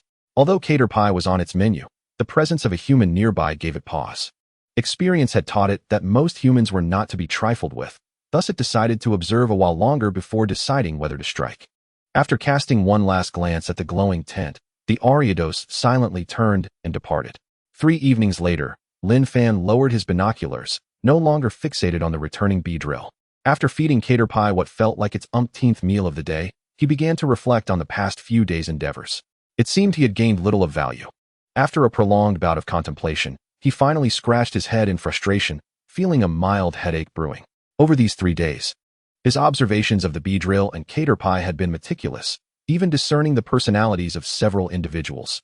Yet, he had gleaned almost nothing of true significance regarding his original purpose. The Caterpie merely feasted on ordinary leaves daily, occasionally vying for delectable wild fruits. The silk they produced was of lesser quality than that of his own Caterpie in its infancy, and even pulling fruits from trees appeared laborious. In stark contrast, the silk produced by Beedrill was markedly superior, visibly distinguishable to the naked eye. Could it be that the quality of silk improves automatically upon evolution? Lin Fan pondered, contemplating this notion before another possibility emerged in his mind. Having stealthily trailed the Beedrill for days, he had pinpointed their nesting site. It must be said that the Beedrill, as the dominant force of the forest, had a nest of considerable size, nestled against a small rocky hill. At the very center stood a robust tree, home to countless metapod patiently awaiting their evolution. Fortuitously, Lin Fan observed several Caterpie evolving into metapod. The evolution process appeared mundane, devoid of research merit. Yet they all ventured to the stone cave beneath the hill prior to their transformation. His observations indicated that this cave served as a resting place for the Beedrill, with Caterpie seemingly barred from entry, except during the evolution process. Moreover, each Caterpie emerged with slightly distended abdomens, subsequently binding themselves to tree trunks with silk, becoming immobile metapod, beginning to expend their internal energy in preparation for their final evolution into Beedrill. Having compiled all this information, Lin Fan arrived at a definitive conclusion. There was certainly something of great value within that cave, something highly beneficial to Caterpie. Chapter 22. The Pursuit of Ariados. Though his tone was resolute, Lin Fan's expression soon fell, and he sighed in resignation. Even if there were treasures to be had, they were beyond his reach. The frustration of witnessing something valuable, yet being unable to grasp it, was nearly enough to drive him mad. Caterpie, having finished its last energy cube, approached to offer comfort. Don't worry. When I become super powerful, I'll be able to bring you anything you desire. Lin Fan managed a wry smile. Even Caterpie was trying to console him. Pressing his lips together, a spark of inspiration flickered through his mind. Becoming powerful, indeed. If a formidable trainer were to arrive, perhaps this situation could be salvaged. Master Su's prowess would surely suffice to handle these bee drills, yet the contents of that cave remained a mystery. Attracting a professional trainer was no simple feat. He had little rapport with Master Su, and whether he would be willing to assist was uncertain. After deep contemplation, Lin Fan glanced at Caterpie, which was growing increasingly robust, its aura hinting at an impending evolution, and he made a decision. Since remaining idle yielded nothing, he might as well return and establish contact with Master Su. Unwillingness is a valid excuse, but should one choose to engage, the unicorn bug would undoubtedly reap significant benefits. Regardless, it is essential to at least attempt the endeavor. Resolute in his decision, Lin Fan glanced at the sky, now shrouded in darkness, and resolved to set out the following morning. The wilderness is ill-suited for nocturnal travel. Encountering a ferocious sprite could lead to dire consequences. For reasons unbeknownst to him, he had been plagued by an ominous premonition these past few days. As if something sinister had fixated upon him, yet he could not pinpoint any particular anomaly. Logically, a unicorn bug, possessing outdoor survival experience, should be acutely aware of every rustle in the wild. However, it was currently in a pivotal evolutionary phase, and the surging energy within it somewhat dulled its senses. Returning early was prudent, for the wilderness harbors inherent dangers. Lin Fan exhaled deeply, lay down, and promptly extinguished the light, plunging the tent into utter darkness. Outside, a pair of cold eyes fixated on the tent. After observing the silhouette inside settle down, it began to move. Over the past few days, it had discerned that the human was not particularly strong and lacked other sprites in their company. Yet, the human remained vigilant, almost discovering its presence on several occasions. Moreover, its own speed was not its forte, and a rash attack could allow the human to escape, compelling it to suppress its urge to strike. However, today was different. It was fully prepared for a feast. Under the moonlight, Eritos moved stealthily, its red and black body and yellow and purple legs exuding a peculiar, brutal beauty. Shielded by towering trees, Eritos' form nearly vanished from sight. The tent was situated in a clearing, and as Eritos crouched at the edge, its long legs surged forth. Darting rapidly towards the tent, a dense concentration of bug-type energy gathering in its maw. Bug bite. Yet, at the moment Eritos lunged into the tent, Lin Fan, agile as ever, leaped out and took off running. Having sensed something amiss, he had prudently laid a circle of silk threads around the area. Lin Fan cursed inwardly, not daring to pause for a moment, mustering all his strength to flee. Eritos, at approximately level 22, possessed strength far surpassing that of the unicorn bug. Should a confrontation arise, he would surely become its prey. Incidents involving Eritos attacking humans were not uncommon. While it rarely consumed them, dismemberment was certainly within its expertise. The mere thought of ending up in such a gruesome state sent a chill down Lin Fan's spine, prompting him to reach for the pokeball at his waist and accelerate his pace. Behind him, Eritos effortlessly tore through the tent. Watching Lin Fan flee, its eyes betrayed no anger but rather a glimmer of cunning.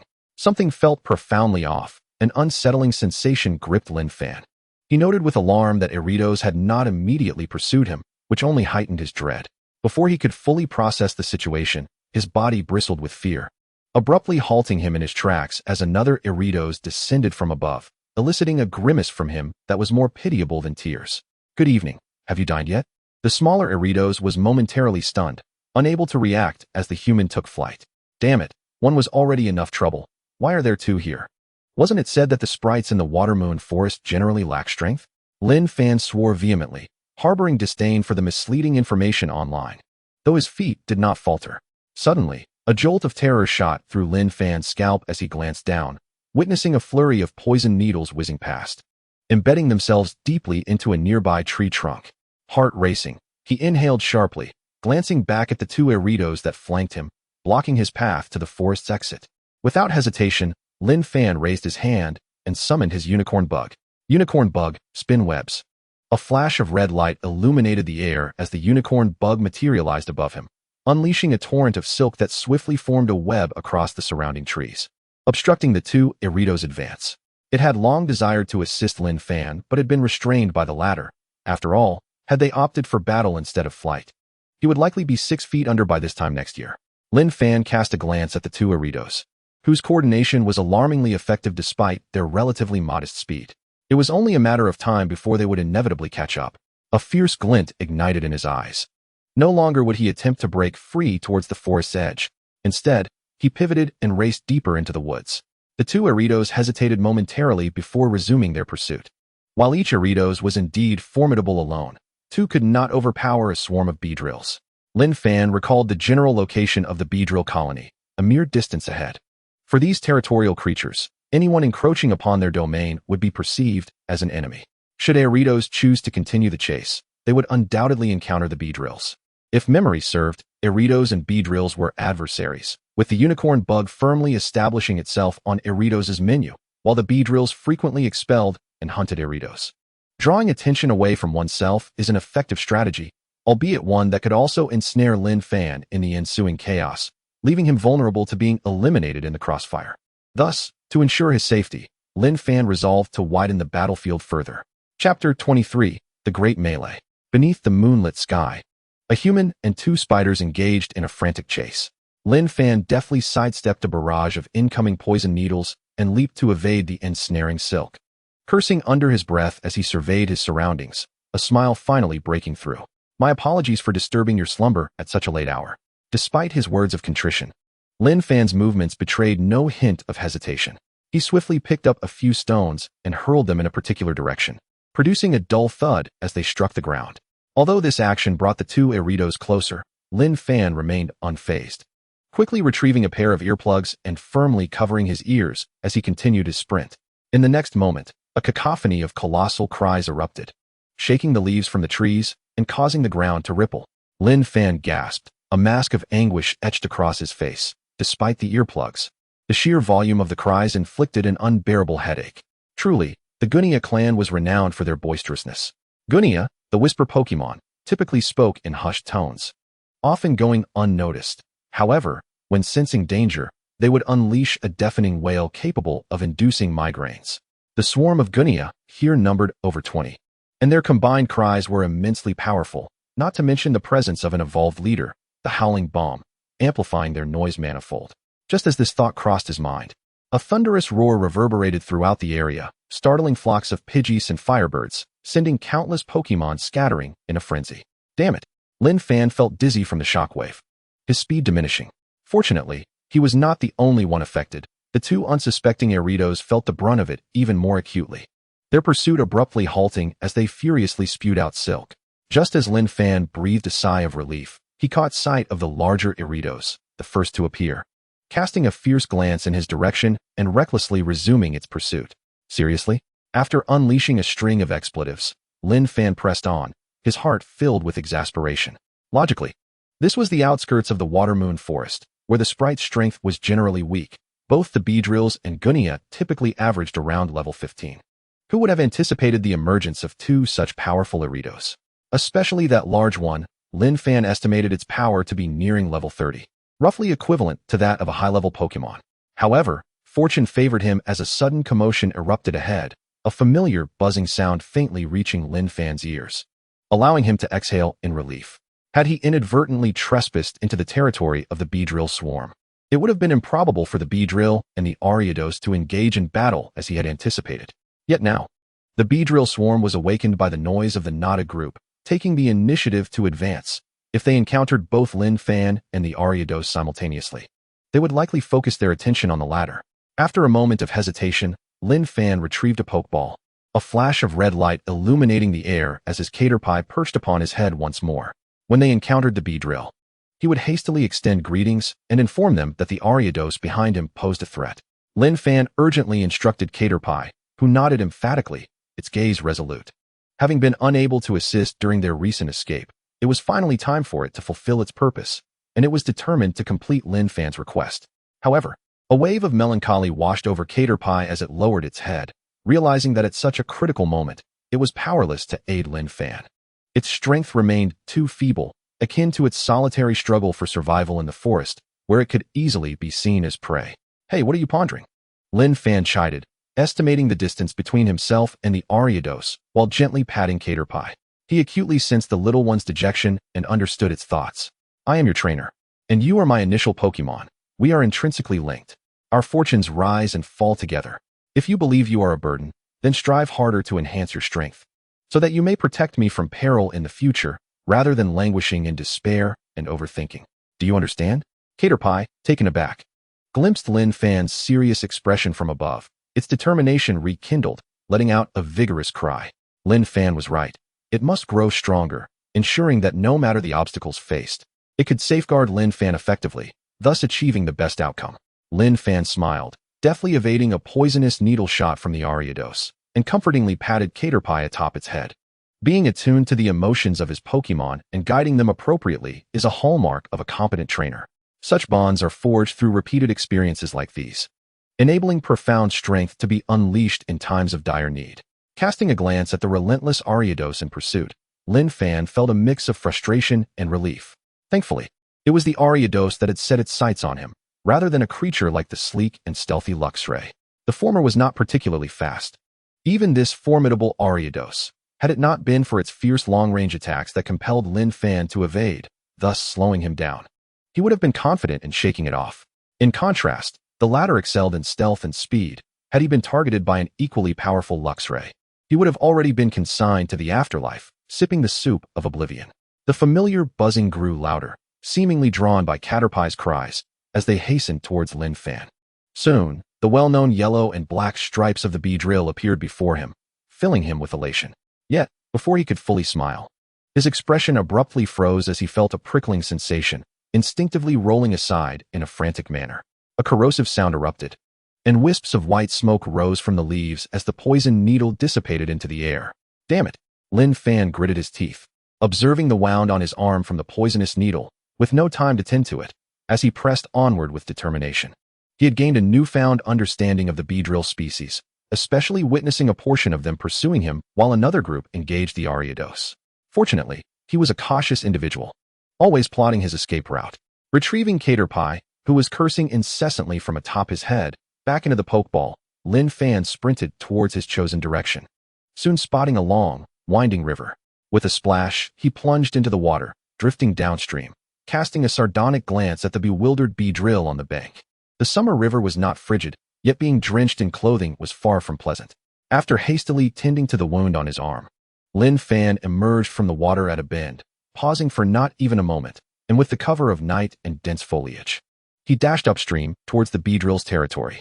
He had briefly observed the number of Beedrill upon his earlier encounter. Fortuitously, they had all taken flight, leaving only a few restless Caterpie and a mobile Metapod within their domain. Is it a welcoming committee of poisonous needles? The tides of battle have shifted. Chapter 24, Evolution Metapod. The chaotic clash between Beedrill, Ariados, and Nada drew the attention of countless wild Pokémon, with no one noticing the fleeting human figure in the night.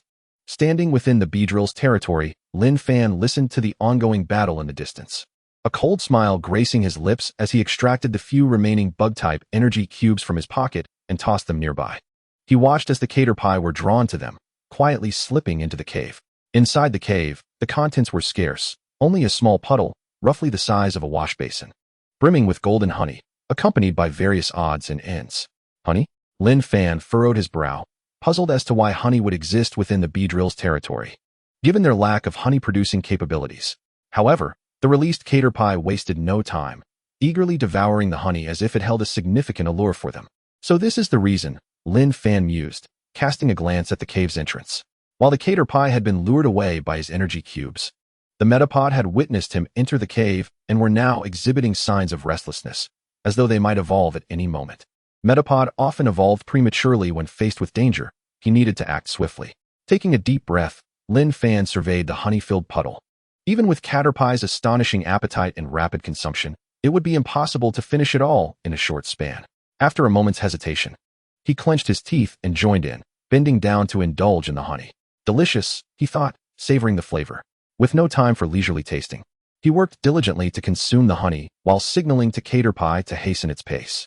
Recognizing the urgency, Caterpie swallowed a mouthful of honey, took a deep breath, and gathered its bug-type energy within its mouth. Bite. With the aid of its move, Caterpie spiraled into a whirlwind of consumption, quickly devouring all the honey. Ugh!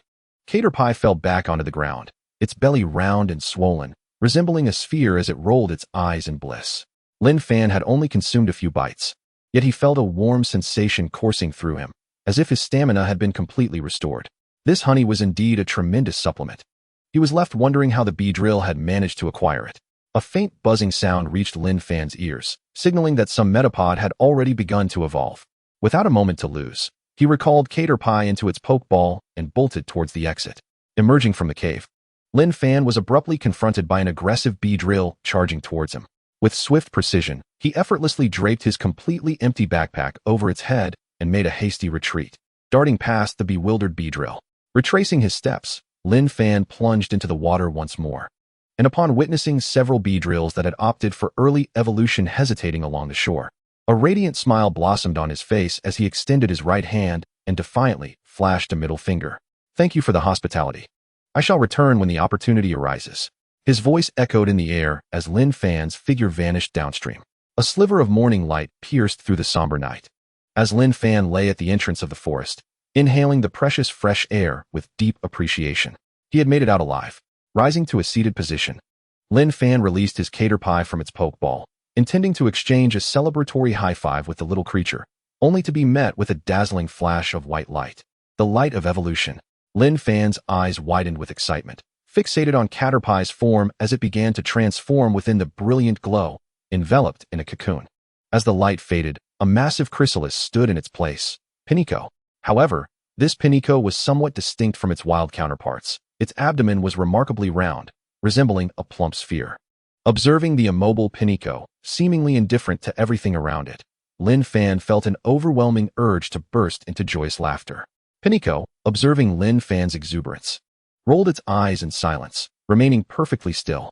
"It's utterly ridiculous. Were it not for the evolution, it would have surely spat in this moment. Nevertheless, after indulging in such a feast, surely it would emerge stronger after evolution, right? Hee hee. Finally, I can protect Lin Fan." With this thought, Pinico's body began to stir. Its shell gradually cracked, and its form began to emerge, separating from the outer pale yellow shell. Molting.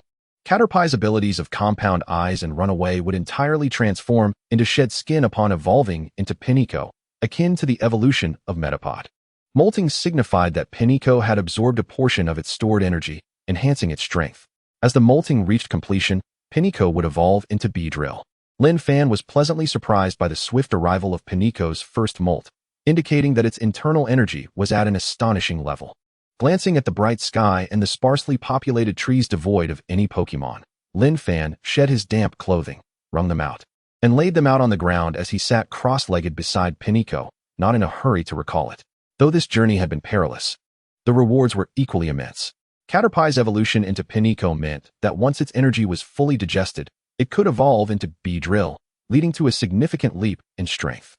Furthermore, its ability would shift to Sniper, allowing it to achieve critical hits with the combination of Charge Beam and Scope Lens, undoubtedly amplifying its damage significantly.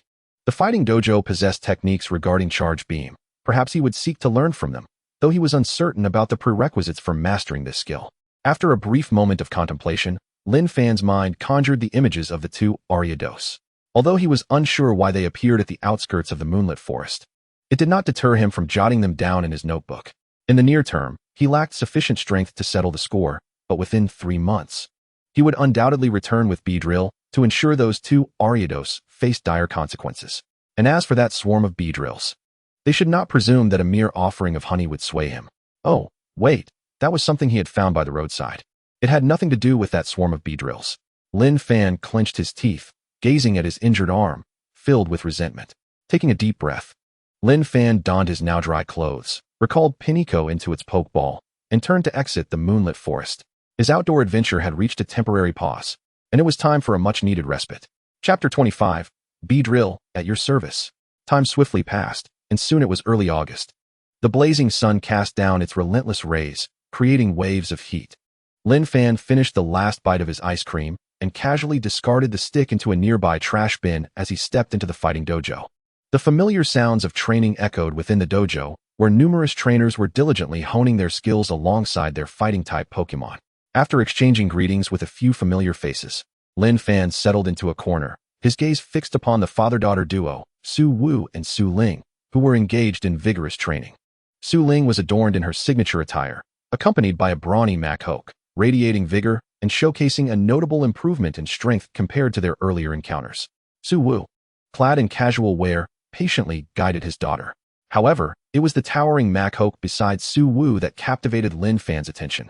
With skin of a pale blue hue, a skeletal and muscular structure reminiscent of a human, adorned with a golden belt and black triangular patterns akin to shorts, and topped with 3 tile-like protrusions.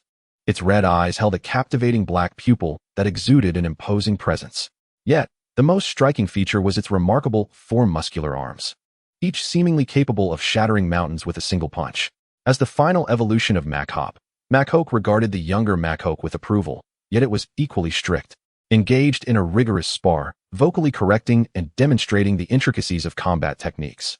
Although Lin Fan had spent several days in the dojo and witnessed Machoke numerous times, he remained deeply impressed by its prowess, especially the sonic booms produced by its punches, which filled him with envy. "When will you become as strong as Machoke?" Lin Fan muttered softly, sensing a hint of exasperation emanating from the pokeball at his waist. After a moment, the dojo entered a break period, prompting Su Wu and Su Ling to halt their practice. Su Ling eagerly approached, her bright eyes fixed on the pokeball at Lin Fan's waist. Her fists clenched in anticipation. "Lin Fan, has Piniko evolved yet?" Lin Fan, exasperated, replied, "Every time we meet, you ask me that. Isn't it getting old?" Su Ling scoffed dismissively. "Why should I care? Has it evolved or not?" Faced with her relentless questioning, Lin Fan couldn't help but smile, his hand moving towards the pokeball at his waist. Yes, this non-answer caused Su Ling's eyes to widen with excitement, recalling that Lin Fan had consistently answered in the negative to her inquiries in the preceding days. "So it has evolved. Indeed, it has been long enough. It was about time for an evolution. What? Do you wish to battle? Is there any other reason I'd be seeking you out? Do you think I'm trying to flirt?" At this, Lin Fan was momentarily taken aback, and the expression of Su Wu, who had just approached, shifted to one of disapproval, his gaze narrowing at Lin Fan, imbued with a hint of menace. Lin Fan felt an overwhelming sense of despair, but fortunately, Su Wu was well aware of his daughter's carefree demeanor and her tendency to speak without restraint. After giving Su Ling a fierce ruffle of her hair as a warning, he turned his attention back to Lin Fan, scrutinizing him from head to toe. With a dismissive huff, he announced, "The newcomer tournament is about to commence. Your registration details have been duly submitted. The competition will begin on the 10th, and we shall set off in a couple of days." Lin Fan's spirits soared, and he promptly expressed his gratitude. Su Wu, however, waved his hand to dismiss the thanks, declaring it premature and unnecessary. "A few days ago, you expressed a desire to learn our dojo's chi gathering technique. Now that your Caterpie has evolved into a Beedrill, it is time to address that matter. Generally, those wishing to learn my techniques must pay a certain price. However, I see great potential in you and am aware of your circumstances, so I have devised a plan. You will engage in a rematch with Xiaoling. If I find the strength of your Beedrill satisfactory, I shall permit my Machamp to personally instruct you in the art of chi gathering. How do you feel about that? Are you confident?" Su Wu regarded Lin Fan with keen interest, his gaze lingering on the pokeball at Lin Fan's waist, and smiled. From his perception, the Beedrill exuded an impressive aura. Had he not known Lin Fan personally, he would never have believed this was a novice's Pokemon. Truly, the mantle of talent passes from generation to generation. In the midst of Su Wu's contemplative gaze, Lin Fan's eyes sparkled with excitement. Free access to the chi gathering technique, coupled with personal guidance from Machamp. Lin Fan beamed widely. "Then I shall leave it to you, Uncle Su. My Beedrill will certainly study diligently under Master Machamp." Hey, you're already pledging allegiance to Machamp before the battle even begins?" Su Ling glared at Lin Fan, taken aback by his adeptness at navigating situations. "Don't sweat the details," Lin Fan chuckled, darting over to one side of the battlefield, eager to begin. With Su Wu having laid out the terms so clearly, it would be remiss for him not to show some appreciation. Hee. The enticing chi gathering technique and the dashing Master Machamp. Here I come." Su Ling shot an irritated glare at Lin Fan. Her teeth gritted as she stood on the opposite side of the battlefield. Although the outcome was as she wished, the process was thoroughly unsatisfying, as if she had become a mere stepping stone for the other party. While her understanding of Lin Fan led her to believe this was indeed the case, She still desired her own dignity. Her Machoke would not easily become someone else's backdrop. Sensing the emotions of its trainer, Machoke struck a pose filled with strength. Its gaze both cautious and fiery as it fixed its stare on Lin Fan. It distinctly remembered that this was the very person who had commanded Caterpie to defeat it. Since then, it had trained tirelessly, and its current prowess had surged beyond measure. It would not allow the previous outcome to repeat. Fighters never concede defeat. Amidst Machoke's fervent gaze, Lin Fan leisurely retrieved the Pokeball from his waist and cheerfully tossed it into the air. Come forth and breathe in the fresh air. Beedrill. As the words left his lips, a fearsome silhouette materialized in the arena. The creature was segmented into 3 parts, with 4 legs, 2 antennae atop its head, eyes that had transformed from black to red, a sharp mouth, a rounded abdomen, and a tail adorned with a fearsome stinger, alternating in yellow and black. Its slender legs and 2 pairs of wings, embellished with intricate black patterns on its back, completed its imposing appearance. Most striking were the 2 formidable, glistening white stingers on its forelimbs, which generated rippling air currents with the slightest movement. Beedrill, at your service. Chapter 26. The rematch with Machoke. Instant defeat. Typically, a Beedrill stands at approximately 1 meter tall, yet Lin Fan's Beedrill was a full half larger, and its stingers were proportionally more impressive than those of an ordinary Beedrill. There was no doubt about the destructive potential of such weaponry. At that moment, it was a break period at the dojo, and many apprentices gathered around the battlefield where Lin Fan and Su Ling were to battle. Their expressions filled with awe as they beheld Lin Fan's remarkable Beedrill. This Beedrill is rather striking. I concur. Just look at those stingers. They're terrifyingly exaggerated. Amidst the whispers, Su Wu stood with his arms crossed, appearing calm on the surface while internally he was bursting with incredulity. Why is it that a newcomer can raise such an extraordinary Beedrill? Even a gym leader specializing in bug types wouldn't be able to cultivate an ordinary Caterpie to such an extent, would they? Did it grow on a diet of premium feed? As a trainer specializing in fighting-type Pokémon, Su Wu understood all too well what such a physique implied. This nearly transcended the original species' boundaries, reaching an unprecedented height, something even his prideful Machamp could not achieve, yet a novice had done it. Is this some sort of cheat? Su Ling's lack of experience prevented her from fully grasping the significance of such a Beedrill. Yet it did little to alleviate the immense pressure she felt in that moment. Taking a deep breath, she encouraged Machoke. Machoke, let us do our best. Although our opponent is incredibly strong, we are no slouches either. Believe in yourself. Machoke glanced at the fearsome stingers of Beedrill, then at its own fists. After a moment of contemplation, it gathered its resolve and looked determinedly at Beedrill. Despite the oppressive aura emanating from its opponent, it would not back down. Lin Fan maintained his nonchalant demeanor, yet internally he felt a wave of satisfaction, especially as he observed the astonished expressions of those around him. This is the pose. Hold it steady, don't give anything away. A faint sound, almost imperceptible, resonated as Beedrill subtly nodded, continuing to wear a stern expression that exuded an imposing presence. Hiss. Was this the sensation of being the center of attention? It felt exhilarating. With everyone's thoughts diverging within the dojo, Su Wu cleared his throat and assumed the role of referee once more. I hereby declare the match officially begun. As the words left his lips, Su Ling was the first to strike. Machoke, bullet punch. Lin Fan, witnessing this familiar scene, couldn't he help but feel nostalgic. Once again, it was Machoke. Once again, the aggressive advance, and once again, the bullet punch. How reminiscent. Calmly watching as Machoke approached Beedrill, Lin Fan finally spoke. Beedrill, use Twin Needle. After a moment's hesitation, he quietly added, let us give Su Ling some face. After all, I hope to learn from her father. Hiss. Beedrill responded, indicating its understanding. In the blink of an eye, Machoke had closed the distance to Beedrill, its speed far surpassing that of before. With its bullet punch slicing through the air like a genuine projectile, a streak of white light in its wake, Beedrill merely fluttered its wings, evading Machoke's attack with an ethereal grace, and thrust its long stinger forward with a speed that rivaled Machoke's bullet punch. Machoke was taken aback, unable to pivot its upper body in time, and could only respond with a swift kick aimed at Beedrill. Low kick. The long stinger collided with Machoke's leg, sending Beedrill skimming backward like a falling leaf, while Machoke was propelled like a cannonball, crashing directly at Su Ling's feet. Machoke's arm trembled as it stretched out, its eyes wide in shock. I report. Someone is cheating. Then, with a decisive tilt of its head, it promptly lost consciousness. Instant defeat. A gasp erupted from the onlookers, while Lin Fan maintained a smile that appeared serene on the surface, yet he felt a deep-seated frustration. Gazing at Su Wu's meaningful expression, he inhaled sharply and managed to utter through gritted teeth, "Wasn't it supposed to be a controlled effort?" Beedrill looked on innocently, scratching its head. Could it be blamed for this? It had indeed held back. Lin Fan sighed helplessly, realizing that there was little he could do. After all, Beedrill had already reached level 25, while Machoke had just passed the intermediate Pokémon assessment, likely sitting at level 15. This substantial disparity was simply insurmountable. Unlike in the realm of games, the evolution of Pokémon in the real world propels an increase in their levels. The consecutive evolutions of Beedrill have undoubtedly expedited its prowess, which elucidates why bug-type Pokémon generally attain formidable power in a brief span. One cannot help but acknowledge that returning to stealthily infiltrate Beedrill's territory was an exceptionally astute decision. Were it not for that pool of honey, even with the assistance of the bug plate, Beedrill's strength would not have surged so rapidly. Indeed, an overwhelming power can be a source of vexation.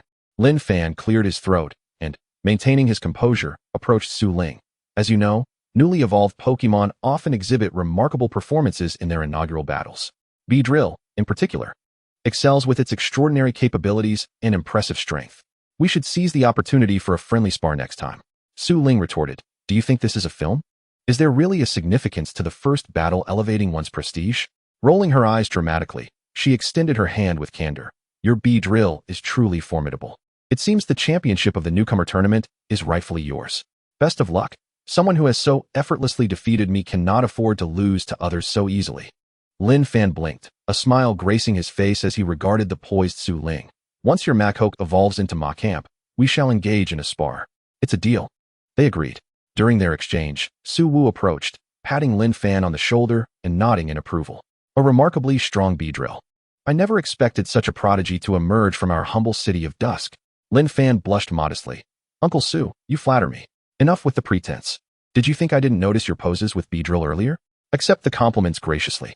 Su Wu chided playfully, squeezing Lin Fan's shoulder, eliciting a pained expression from him before he withdrew his hand with satisfaction.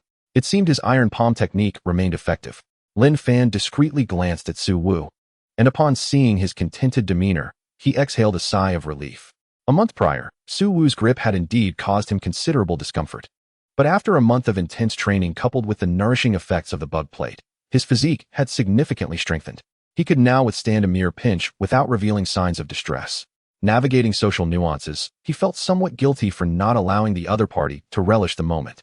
However, although your Beedrill is quite powerful, to learn the concentration technique, it must first master the art of focus. So, has it accomplished that? Lin Fan flashed a grin. "Of course, but it's not yet proficient. I am merely awaiting Uncle Su's guidance." Pokémon, Beedrill. Type, bug poison. Gender, male.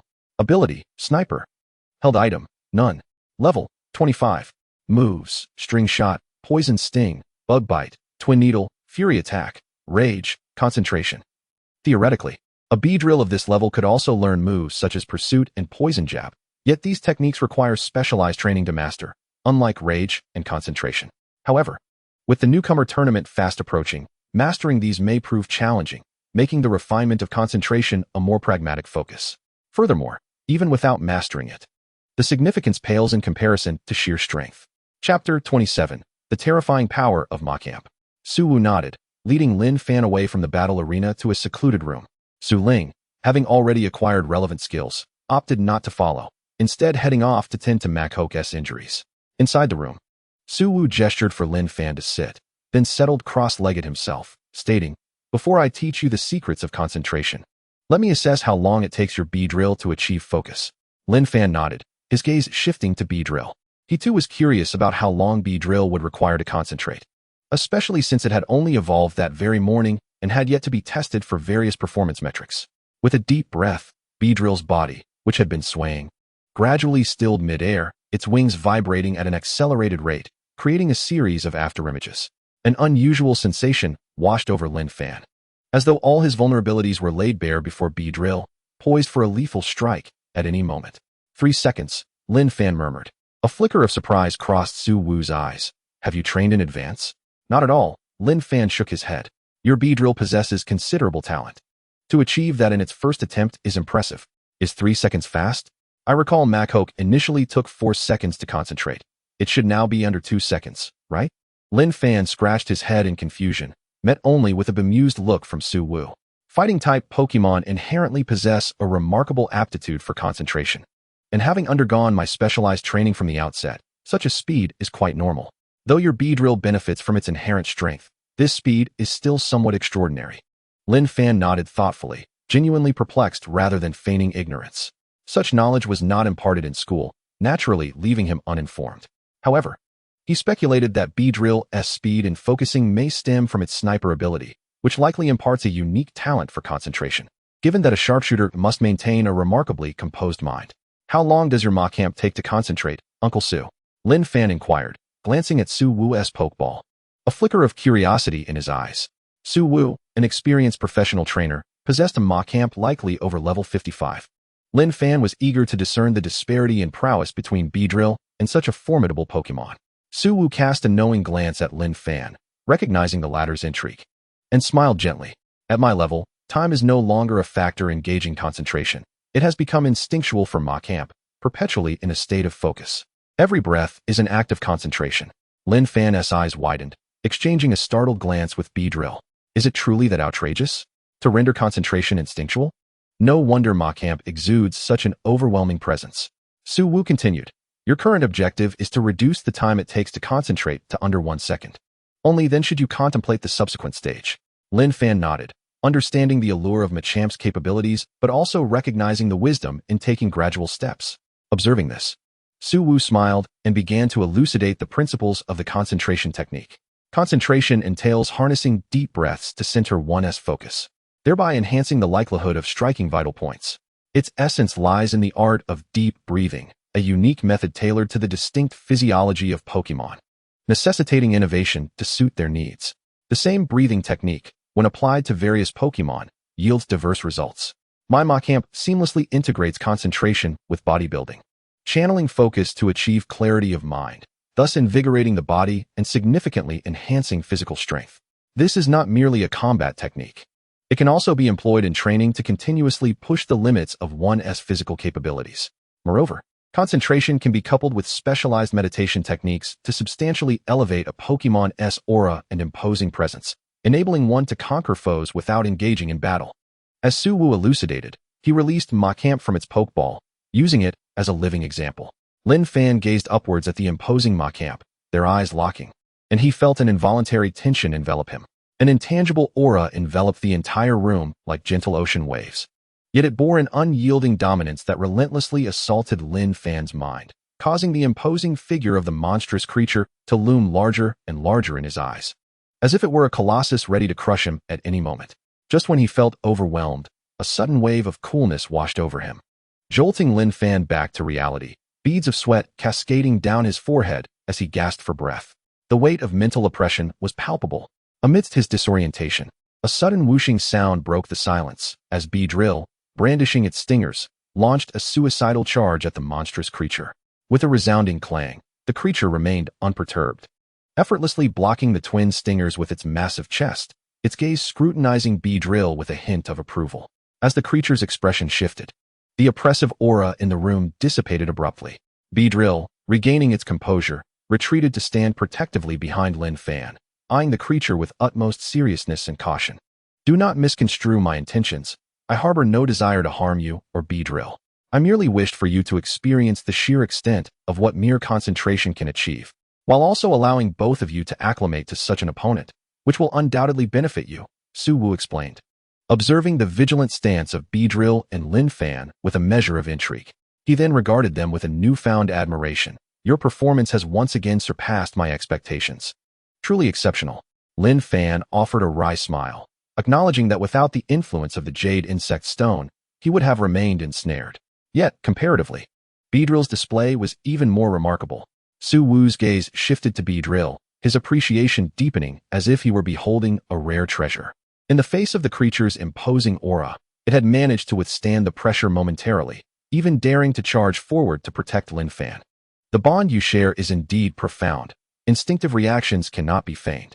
Lin Fan pressed his lips together, casting a warm glance at Beedrill, who stood guard beside him. Indeed, Beedrill and I are the best of partners, aren't we, Beedrill? B. Came the spirited reply, a resounding cry of affirmation. Chapter 28. The Concept of Fusion Techniques. Why does concentration induce a sense of mental oppression? Lin Fan inquired, casting a puzzled look at Su Wu. Beedrill scratched its head in confusion. It too could concentrate, yet had never realized it could be utilized in such a manner. Su Wu elucidated, pure concentration alone does not yield this effect.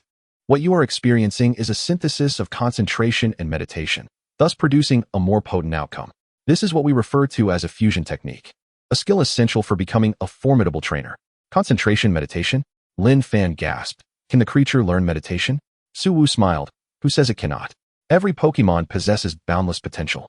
Do not confine your thoughts to so-called theoretical knowledge. However, it is true that both the creature and I exerted considerable effort to master meditation. After a pause, Su Wu cast a knowing glance at Lin Fan. Rather than focusing on the creature's ability to learn meditation, I believe your attention should be directed towards fusion techniques. Lin Fan was taken aback. Given Beedrill's current strength, can it even venture into such profound realms?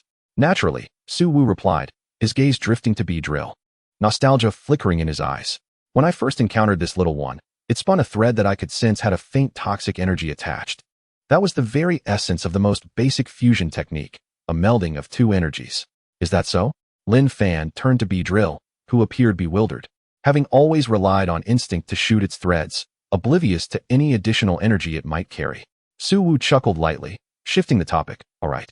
Do not rush the matter of fusion techniques. Consider it a gentle reminder. Reflect on it in your spare time. It takes at least a year or two to truly grasp it. Concentration is of greater import at present. In response, Lin Fan and Beedrill conceded momentarily, turning their attention to Su Wu's guidance. The so-called concentration manual is essentially a guide to breathing techniques, which can be simplified into straightforward steps. Inhale this way. Exhale that way, thereby harnessing breath to elevate mental focus and significantly enhance physical strength. After an insightful explanation, Lin Fan donned a contemplative expression while Beedrill nodded in understanding. Though neither fully comprehended the intricacies, they both feigned comprehension in this critical moment. Did you grasp it? Su Wu raised an eyebrow, a playful smile gracing his lips. Then enlighten me. Lin Fan, feeling a pang of guilt, glanced at Su Wu and nonchalantly nudged Beedrill forward. Since this breathing technique is meant for Pokémon, naturally, Beedrill should articulate its understanding. Beedrill? Enough. It would be odd if you understood it all on the first go. Su Wu chuckled, shaking his head. He then stood up, leading Lin Fan and Beedrill to the adjoining room. A tranquil space is essential for learning concentration. This small chamber will henceforth serve as Beedrill's training ground. With the creature's guidance, they are sure to make notable progress before the novice competition begins. Lin Fan nodded as he entered the room, which was permeated with a soothing aroma, while Beedrill eagerly flew to the center, eager to commence its training. Su Wu's eyes sparkled with a knowing glint as he placed a hand on Lin Fan's back, gently urging him into the room. You should learn alongside the creature. Maintaining good health is a vital path to becoming an outstanding trainer. As he observed Su Wu retreating, a sense of foreboding washed over Lin Fan. The creature lifted him to the center of the room, while Su Wu exited, locking the door with a decisive click. Wait. Ow. Take it easy. Don't hit my face. BSSSSSSS. The agonized cries of Lin Fan and Beedrill echoed, while Su Wu departed with a satisfied smile.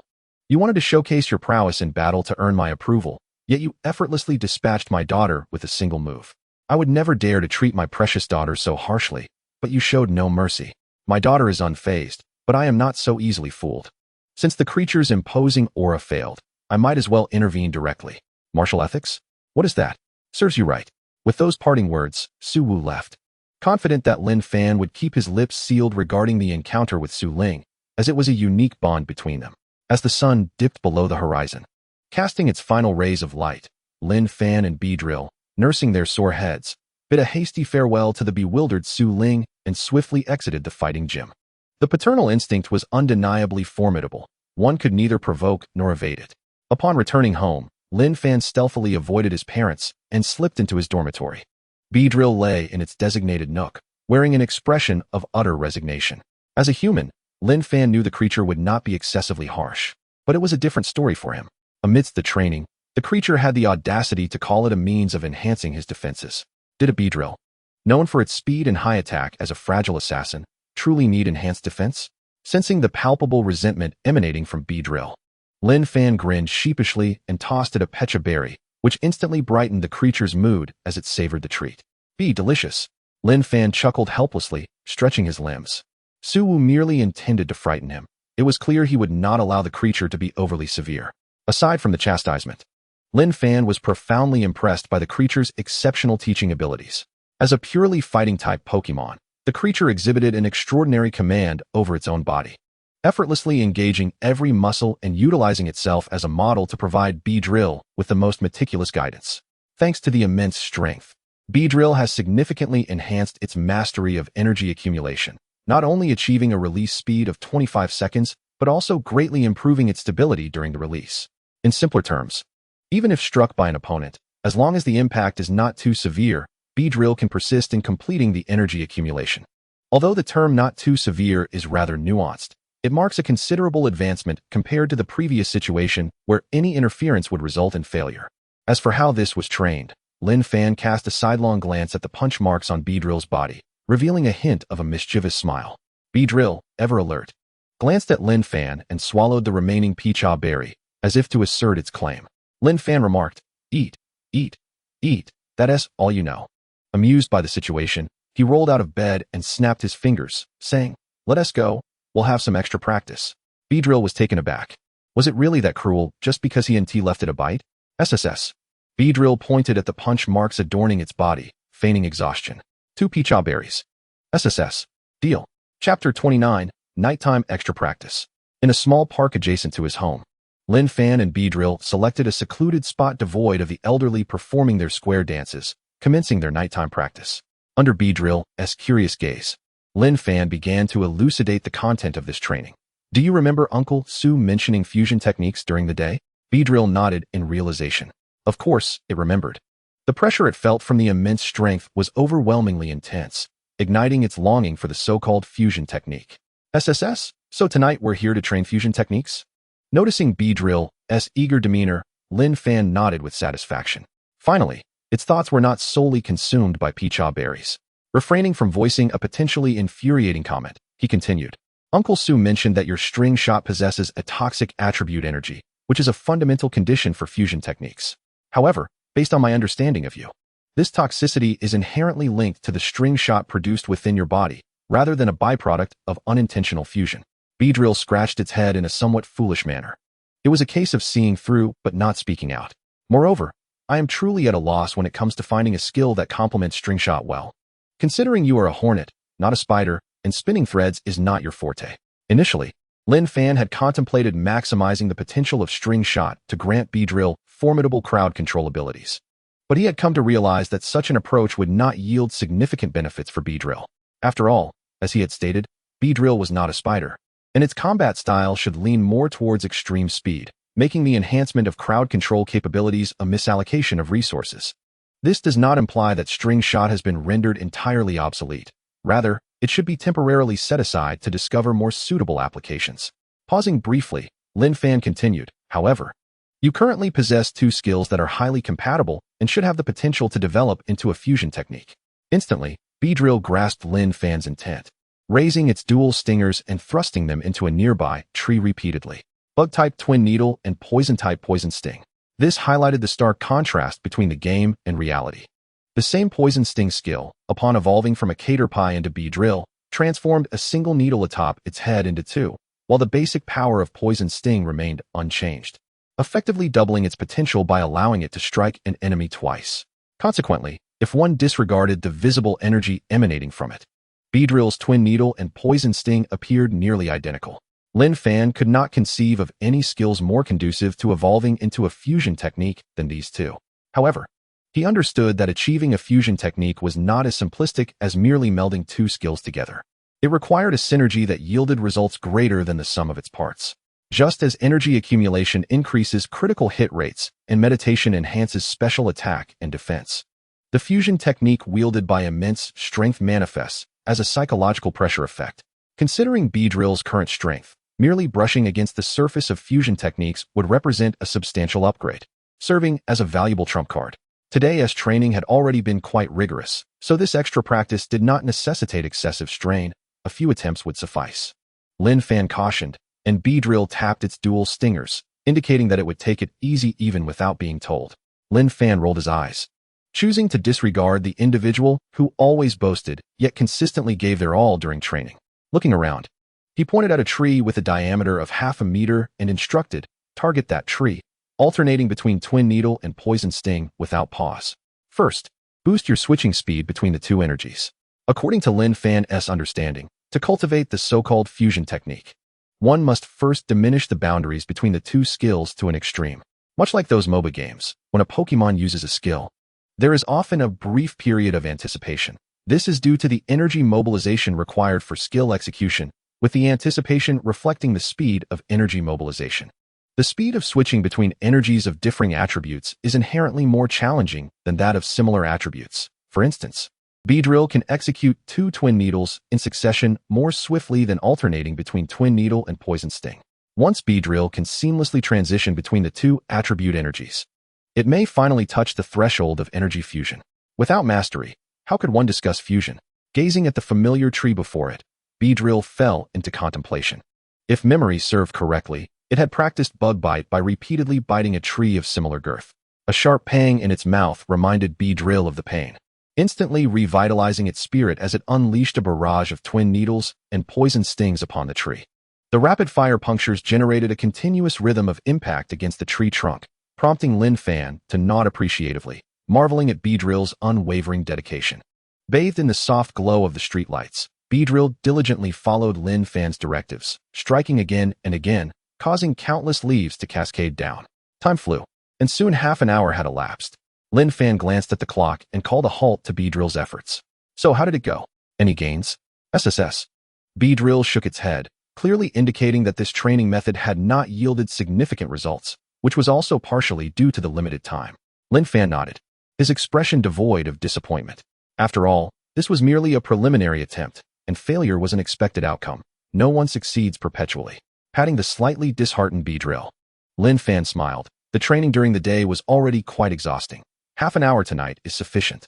Theoretically, my proposal should be feasible, but it was rather hastily conceived and has many rough edges. Let us consult Uncle Sue tomorrow for improvements. For now, let us call it a day. Upon hearing this, Beedrill nodded, a hint of regret flickering in its eyes. Although Lin Fan had mentioned that this was merely an attempt, it still harbored hopes of achieving what Lin Fan envisioned. Despite its carefree demeanor, it did not wish to disappoint Lin Fan in the slightest. Lin Fan affectionately ruffled Beedrill's head, tossing it 2 peach-ob berries, which it impaled with its arms, resembling tiny pink fists that concealed their sharp edges. Returning home with Beedrill, fatigue settled in as Lin Fan yawned, turning off the lights. In the darkness, he softly uttered a good night before drifting into a sweet slumber. Beedrill, its eyes glimmering, lay in its little nest, lost in thought.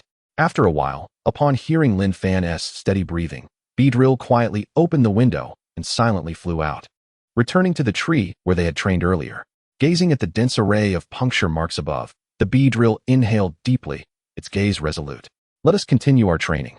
Chapter 30. The Art of Dual Focus. On the following morning, the sun rose as usual, and Lin Fan awoke punctually, stretching languidly in bed. He intended to greet the Beedrill beside him, only to be taken aback by the sight of its empty nest. How peculiar. Lin Fan rubbed his eyes in bewilderment, uncertainly glancing again, and indeed found the Beedrill absent. His gaze then drifted to the open window, and his still groggy mind faltered. Had it gone out to play? With such abundant energy, it seemed today would demand a rigorous training session. Shaking his head dismissively, Lin Fan swung his legs over the side of the bed. After a quick wash, skipping breakfast, he ventured down the little path at the door in search of the Beedrill. Early morning was the prime time for the elderly in the park to exercise, yet as Lin Fan walked, he saw not a single grandparent in sight. Just as he pondered this anomaly, his eyes caught sight of a commotion not far away. A group of elderly individuals was gathered, chattering animatedly, and from the midst of them came the distinct sound of branches colliding. If his eyes did not deceive him, that was the very spot where he and the Beedrill had trained the previous night. Without a moment's hesitation, Lin Fan sprinted toward the gathering. True to his expectations, upon pushing through the onlookers, the Beedrill's form came into view. Surrounding it lay a multitude of battered tree trunks, each marred by countless puncture marks, resembling the aftermath of a woodpecker invasion. "Goodness, Beedrill, what on earth are you doing?" Hearing Lin Fan's bewildered voice, the Beedrill turned, appearing quite exhausted yet undeniably joyful. Raising its dual stingers triumphantly, Lin Fan's gaze froze.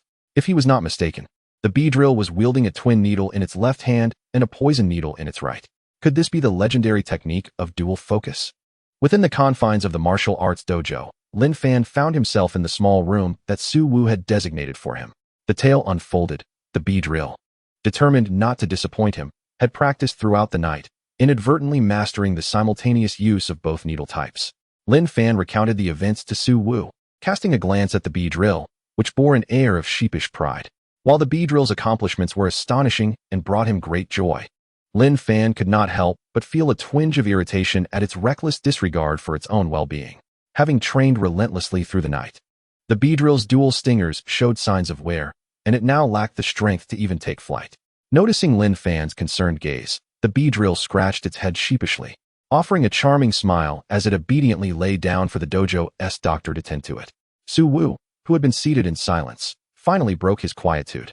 After sipping from a cup of hot tea, he seemed to awaken from his reverie, inhaling deeply before speaking. So, your Beedrill has mastered the art of dual focus in just one night? Dual focus, Lin Fan echoed, finding the term fitting. If that's what it's called, then yes. A smile unexpectedly crossed Su Wu's face, though he turned away slowly to conceal his expression. Su uncle, what is it? Lin Fan asked. Sensing a sudden tension in Su Wu's demeanor, Su Wu waved his hand dismissively, gazing skyward, the pokeball at his waist subtly swaying, containing his Machamp. Gently caressing the pokeball, he was swept by a wave of nostalgia.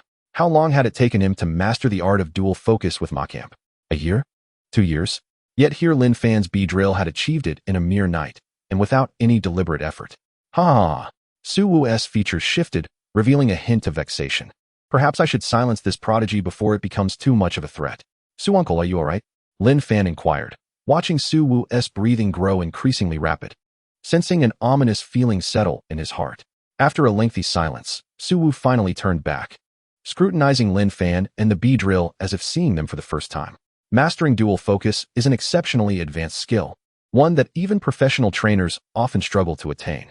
Lin Fan was taken aback, glancing at the Beedrill, which proudly held its head high, as if to declare its prowess. Ignoring their exchange, Su Wu continued, the reason for this difficulty lies in the complexity of learning dual focus. Even a Pokémon of professional caliber requires considerable time to master it. However, the benefits are evident. Simultaneously harnessing two energies of differing attributes significantly enhances attack potency. For instance, if Machamp were to unleash both Fire Punch and Thunder Punch upon a foe, the resulting clash of elemental energies would inflict far greater damage than a singular attack. Lin Fan and the Beedrill nodded thoughtfully before posing their own query. Could Machamp use 4 arms to employ 4 different attribute skills, such as Fire Punch, Thunder Punch, Ice Punch, and Mega Punch? Su Wu fell into a contemplative silence. I am merely a modest, specialized fighting-type trainer, not a champion. This implied that such an idea was indeed feasible, but would necessitate the strength of a champion capable of devastation. Lin Fan's eyes sparkled with excitement, yet, discerning Su Wu's expression, he wisely refrained from voicing his thoughts. Fusion techniques and dual focus are 2 distinct realms, achieving dual focus while attempting to master fusion techniques. Su Wu faltered, unable to articulate the extraordinary nature of Lin Fan and the Beedrill's abilities. It's as if they are operating on a different level altogether. After a prolonged silence, Su Wu sighed wearily. Perhaps this is simply the world of geniuses? I always knew my mother's assertions of my talent were mere flattery, a ruse to placate a child. Rising, he left Machamp in the room and departed without a backward glance. The Beedrill merely overexerted itself during training. There is no cause for alarm. Ensure it rests well this morning, and we will resume training in the afternoon. If there is nothing pressing, please allow me some solitude. Lin Fan nodded obediently, turning to meet Machamp's gaze. The latter extended its 4 arms, showcasing Fire Punch, Thunder Punch, Ice Punch, and Mega Punch, then regarded Lin Fan meaningfully, assessing where to strike without causing fatality. Lin Fan, no more comments from me. Chapter 31. The indispensable path to becoming a novice breeder. Under Machamp's threatening gaze, Lin Fan and the Beedrill navigated the day with trepidation. After concluding all training, Lin Fan returned home, the evening breeze refreshing against his skin. Due to its appearance and size, the Beedrill was generally prohibited from roaming the streets freely, thus it reluctantly retreated into its Pokeball. Upon arriving home, the Beedrill could hardly contain its excitement, eagerly emerging, clearly enamored with the vast world beyond the confines of its Pokeball.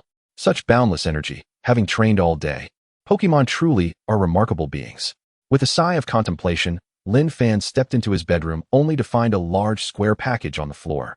Pausing, he noticed the sender's information read Sun Chi, and his face lit up with delight. Summoning the Beedrill to assist, he carefully opened the outer packaging, revealing several thick stacks of books within. A cursory glance revealed approximately 8 or 9 volumes, with the topmost being an introductory manual for breeders. It was evident that this collection was entirely related to the world of Pokémon breeding. After returning from the Watermoon Forest, Lin Fan endeavored to sell some of the primary exquisite energy cubes of the insect attribute that he possessed. However, after making several rounds, he lamentably discovered that no one was willing to purchase them, citing the reason that they do not accept items of unknown provenance. Sun Chi's words rang true. Without the identity of a breeder, energy cubes simply cannot be sold. These items are fundamentally auxiliary resources meant for Pokémon, consumed directly by them. If purchased from an unknown source, there is a genuine risk that they could contain unidentified substances, potentially leading to adverse effects on the Pokémon. Once one becomes a registered breeder, their details are recorded with the Breeder Association, allowing for complaints in case of any issues with the energy cubes, thus providing a considerably safer alternative. Therefore, after much reflection, Lin Fan resolved to become a certified junior breeder. Sun Chi, of course, wholeheartedly supported this decision and generously offered Lin Fan theoretical knowledge in the form of the 8 or 9 books laid out before him. Flipping through them casually, each tome boasted hundreds of pages densely packed with text, leading Lin Fan into deep contemplation, recalling Sun Chi's radiant smile from that day.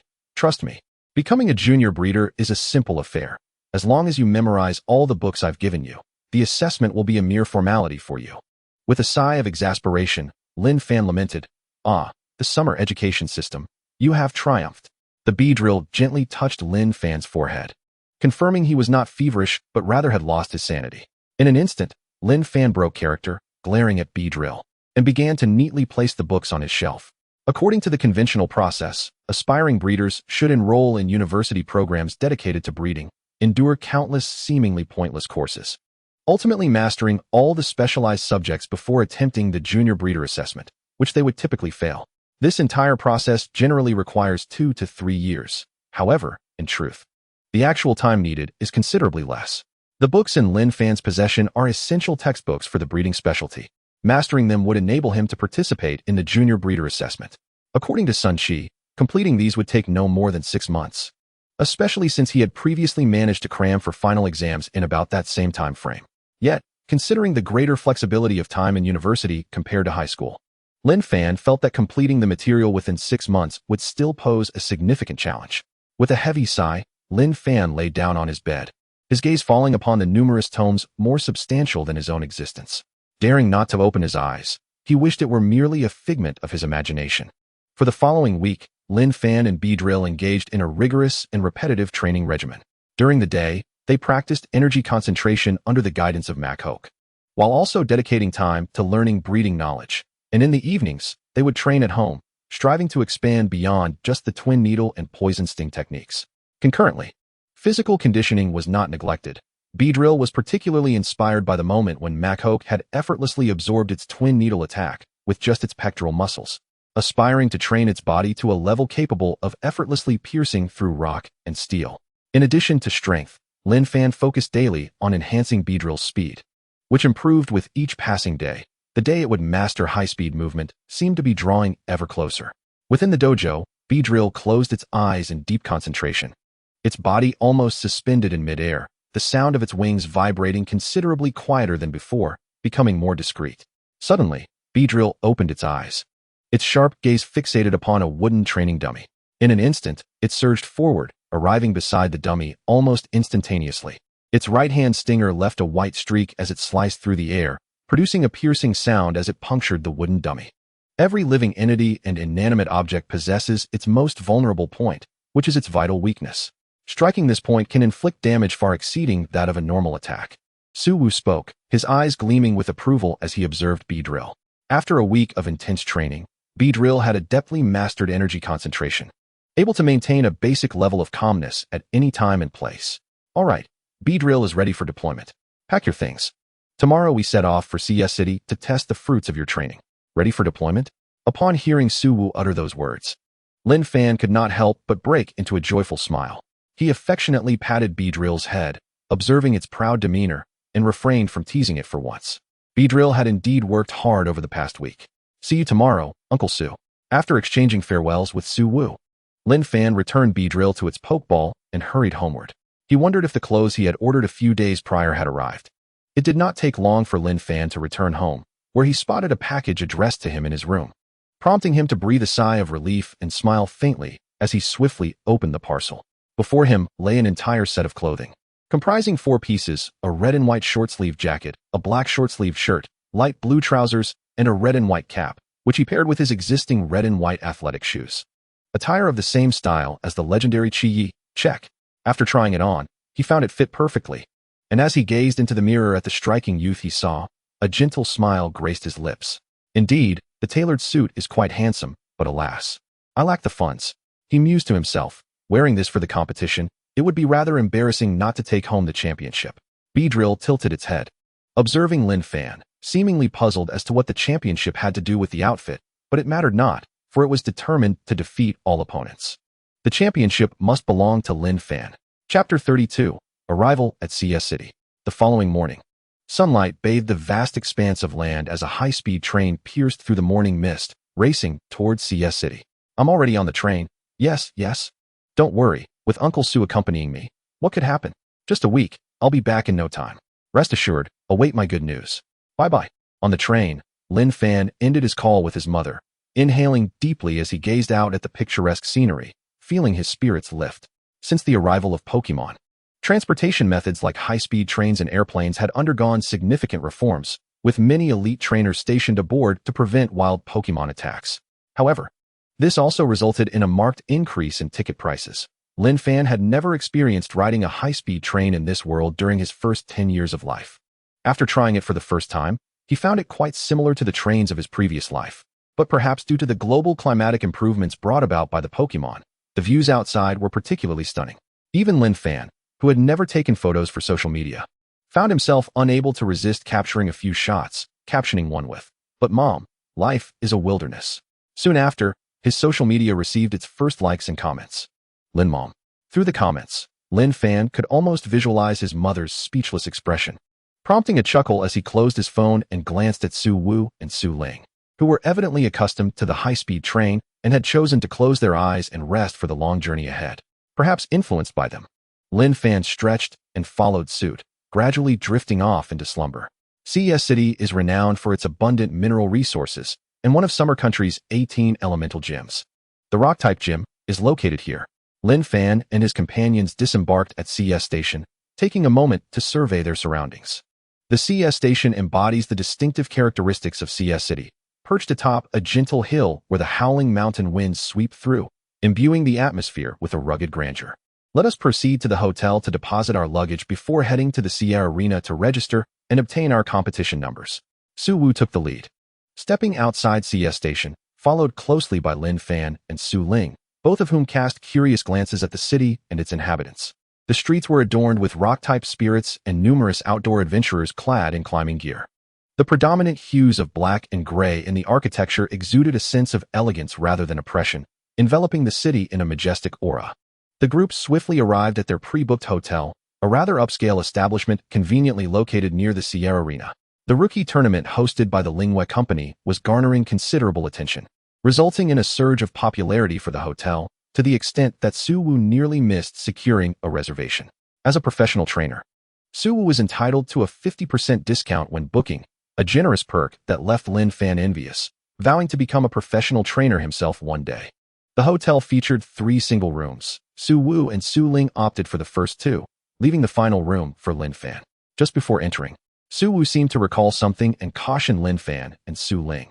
You two should take a moment to rest in your rooms and peruse the official forum for this competition, the Lingwei Cup Forum. There are many posts from competitors that can give you a rough idea of the caliber of your opponents, or perhaps some useful information. The Lingwei Cup Forum? That must be the official name of this tournament, Lin Fan thought, nodding in acknowledgement. Although it felt somewhat embarrassing not to know the tournament's official title so close to the event, he reminded himself that those who aspire to greatness should not be overly concerned with trivialities. Upon entering and stowing their luggage, Lin Fan's Beedrill eagerly emerged to explore its surroundings, inspecting the room and nodding occasionally, as if to express approval of the hotel's ambience. The Lingua Cup Forum. Lin Fan typed the words into his phone and clicked on the official link, which led him to a forum bustling with new posts. He was surprised by the tournament's popularity, which had reached as far as his hometown of Rimu City, indicating its immense scale. Lin Fan mumbled to himself as he scrolled through the screen, gradually filtering the posts for relevant information.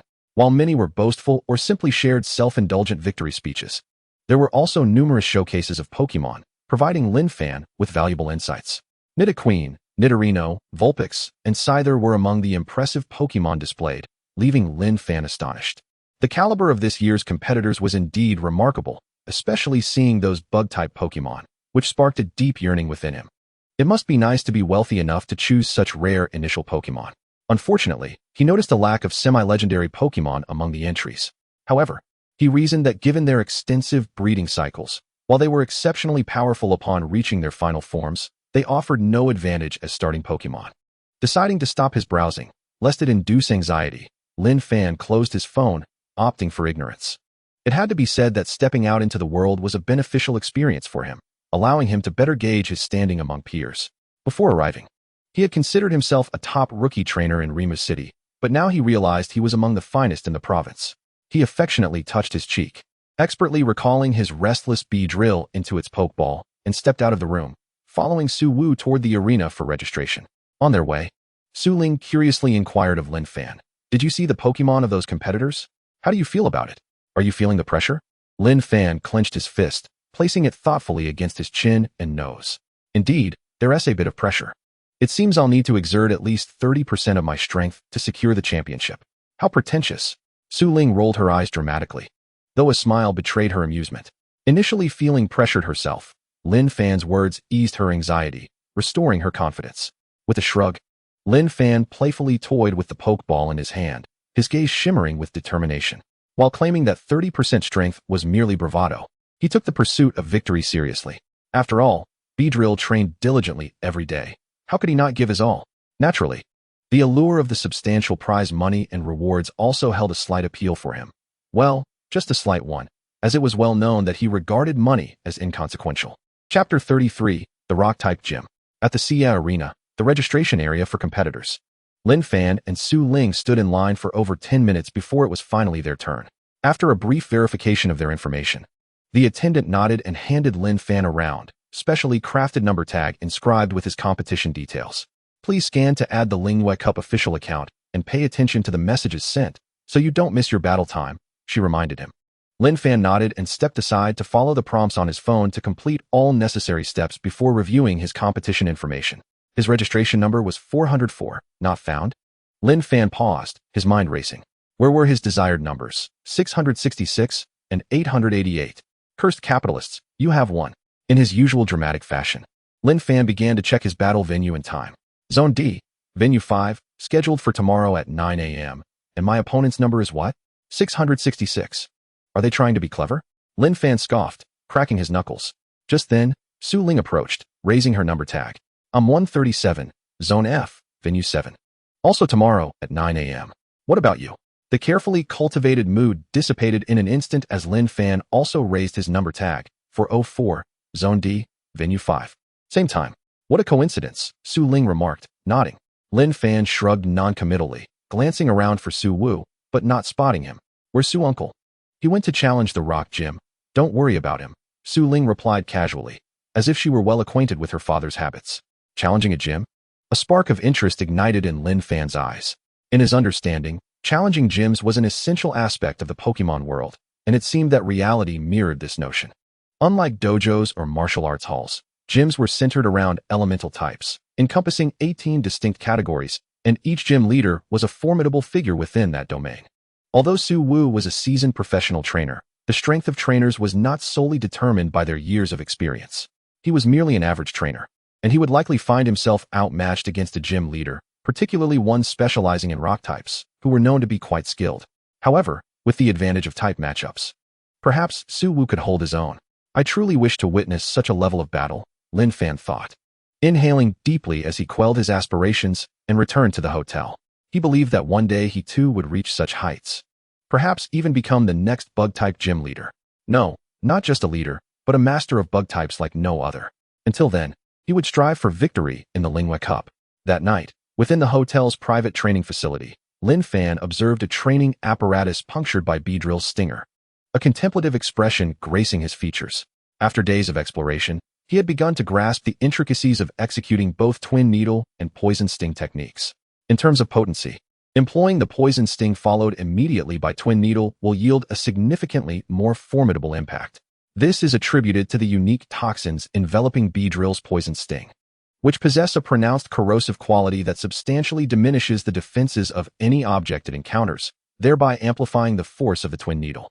As Su Wu aptly stated, enduring two distinct attribute attacks in rapid succession naturally enhances their power, and on this foundation, Beedrill can inflict even greater devastation through the distinctive nature of its toxins.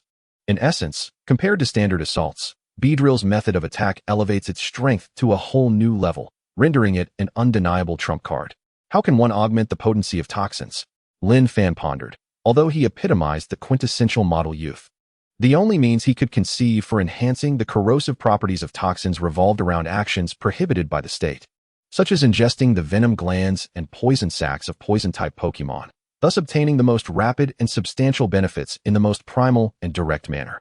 However, the prohibition of such actions is undoubtedly justified. Consuming the venom glands and poison sacs of poison-type Pokémon is exceedingly perilous, as mismanagement could lead to a catastrophic imbalance in a Pokémon's attributes, potentially resulting in its untimely demise.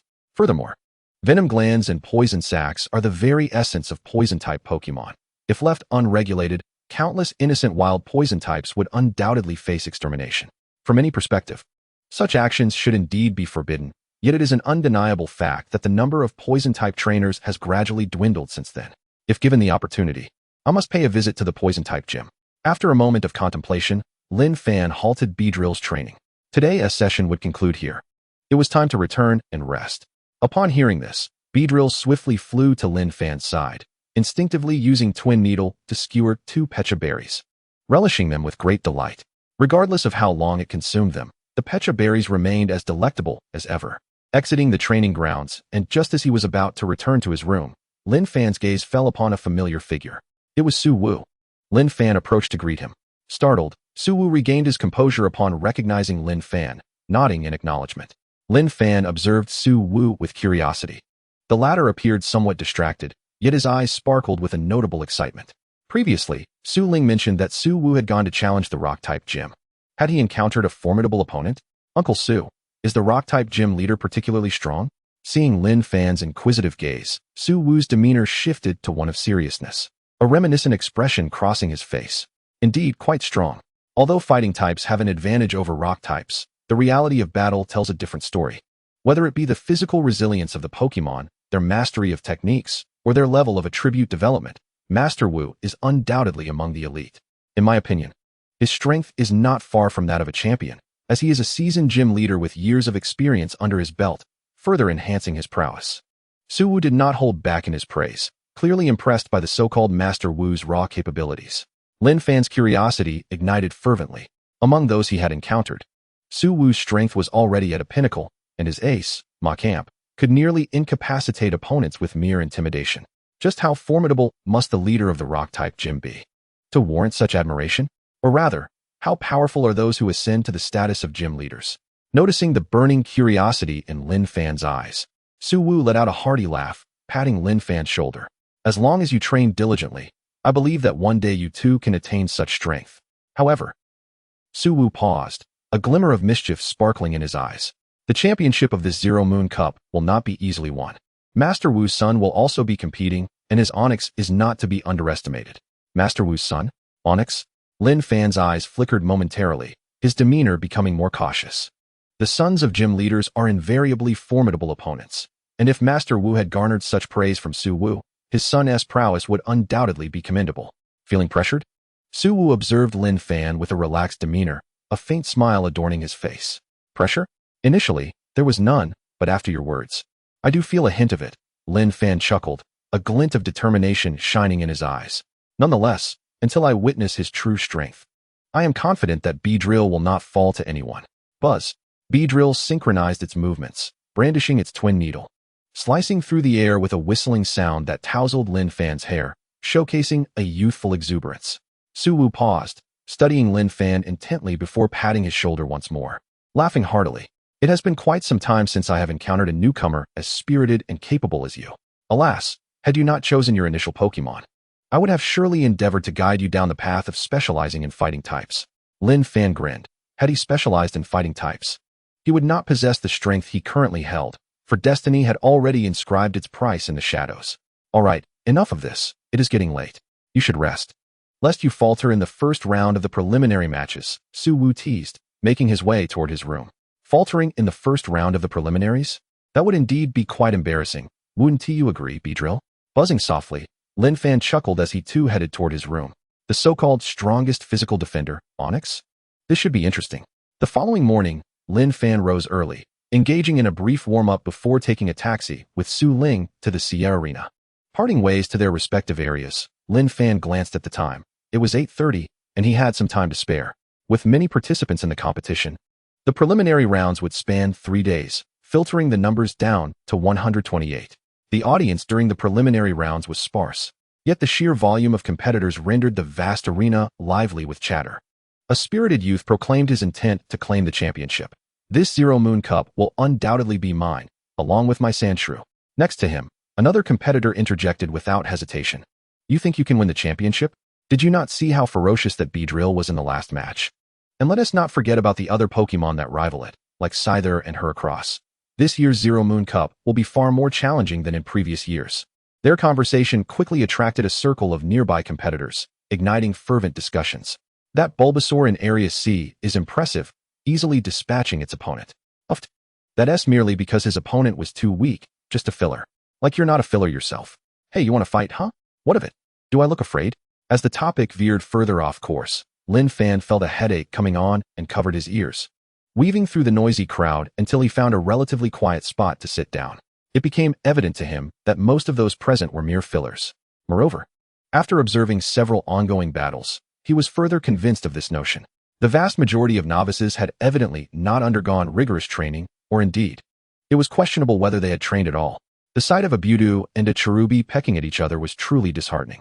In recent years, the Summer Kingdom has significantly bolstered its support for novice trainers, coupled with relentless egg-hatching efforts, leading to theoretically improved Pokemon quality in the hands of newcomers.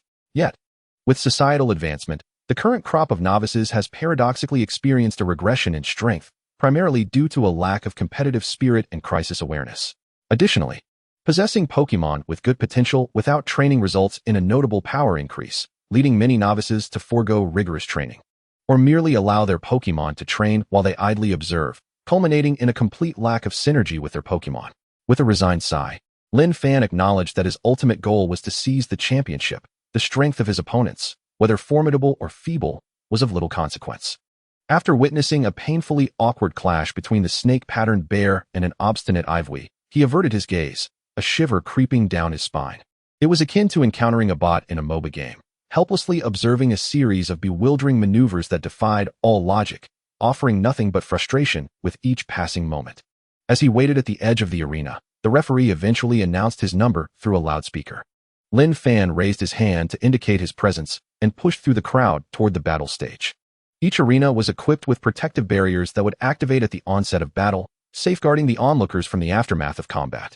At the same time, Lin Fan caught sight of his opponent, the impassioned youth who had just proclaimed his aspirations for victory. A Sandshrew, Lin Fan murmured to himself. This Pokemon possessed solely a ground typing and lacked speed, making it a challenge to reach a Beedrill. The battle rules dictated a 1v1 confrontation, prompting both competitors to release their Pokemon under the referee's direction. Beedrill versus Sandshrew. Lin Fan scrutinized the opposing Sandshrew, noting its well-maintained scales and commendable presence. Compared to the previous trainers and their lamentable Pokemon, this one exhibited a respectable level of skill, justifying the boy's confidence in his declaration of championship ambition. Rest assured, I won't allow Beedrill to suffer for long, proclaimed the fiery youth, brimming with self-assurance and preemptively claiming victory before the referee could even signal the start of the match. Lin Fan exchanged a bemused glance with his opponent, momentarily at a loss for words.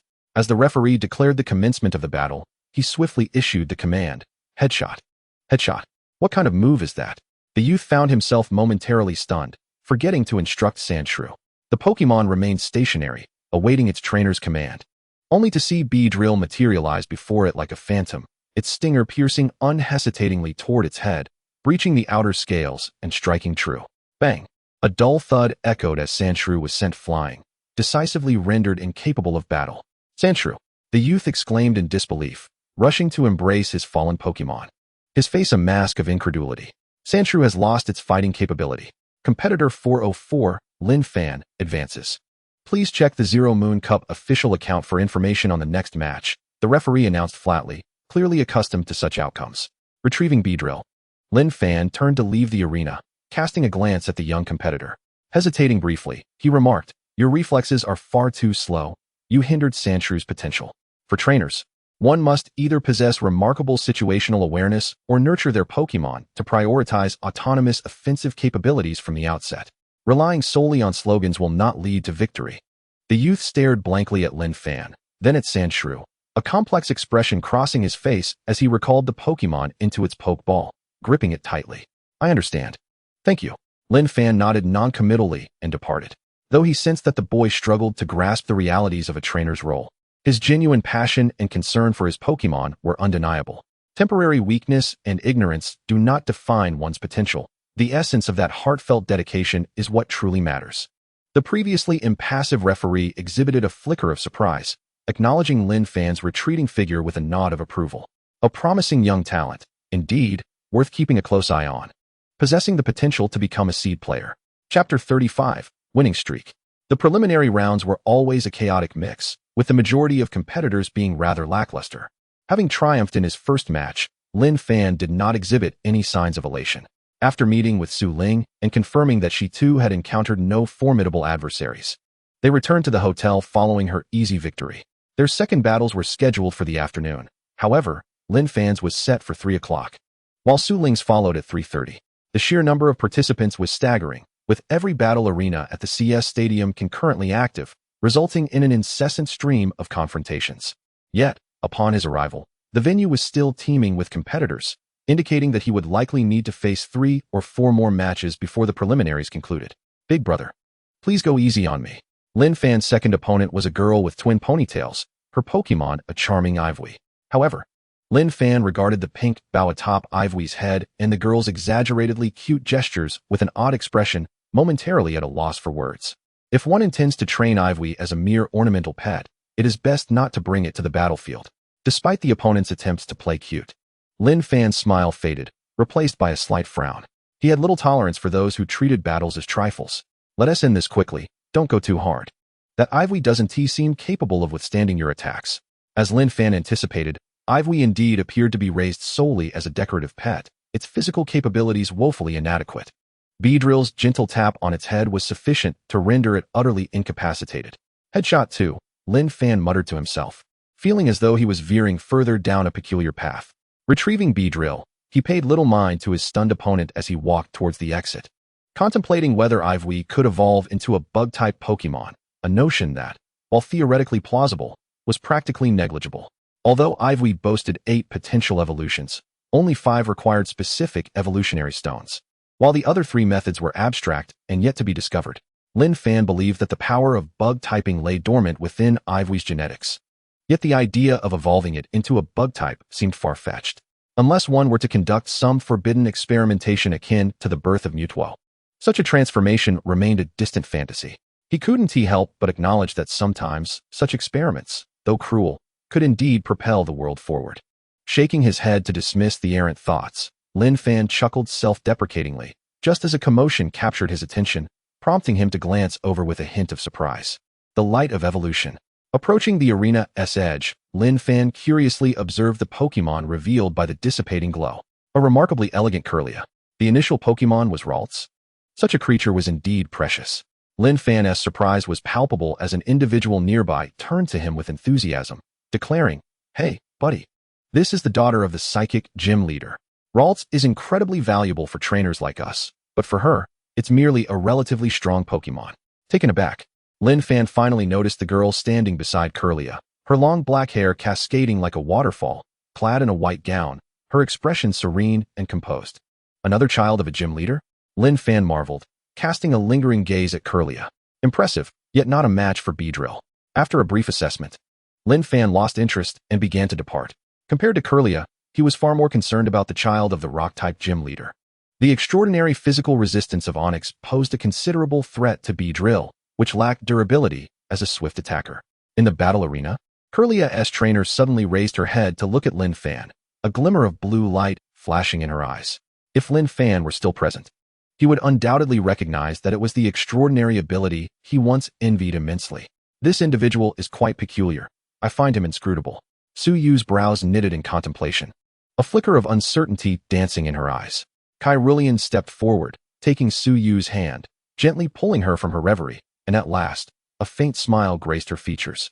Marvelous, Larialas. No, Kyrillian, your power has significantly amplified after evolution. Let us test our strength in this Zero Moon Cup Championship. A night passed without incident. The following day, Lin Fan and Su Ling arrived early at the arena, awaiting the commencement of the event. Following their performances from the previous day, many in Zone D had come to recognize Lin Fan, whispering amongst themselves, some even approaching him to exchange greetings. Look, that's the guy wearing the red and white cap.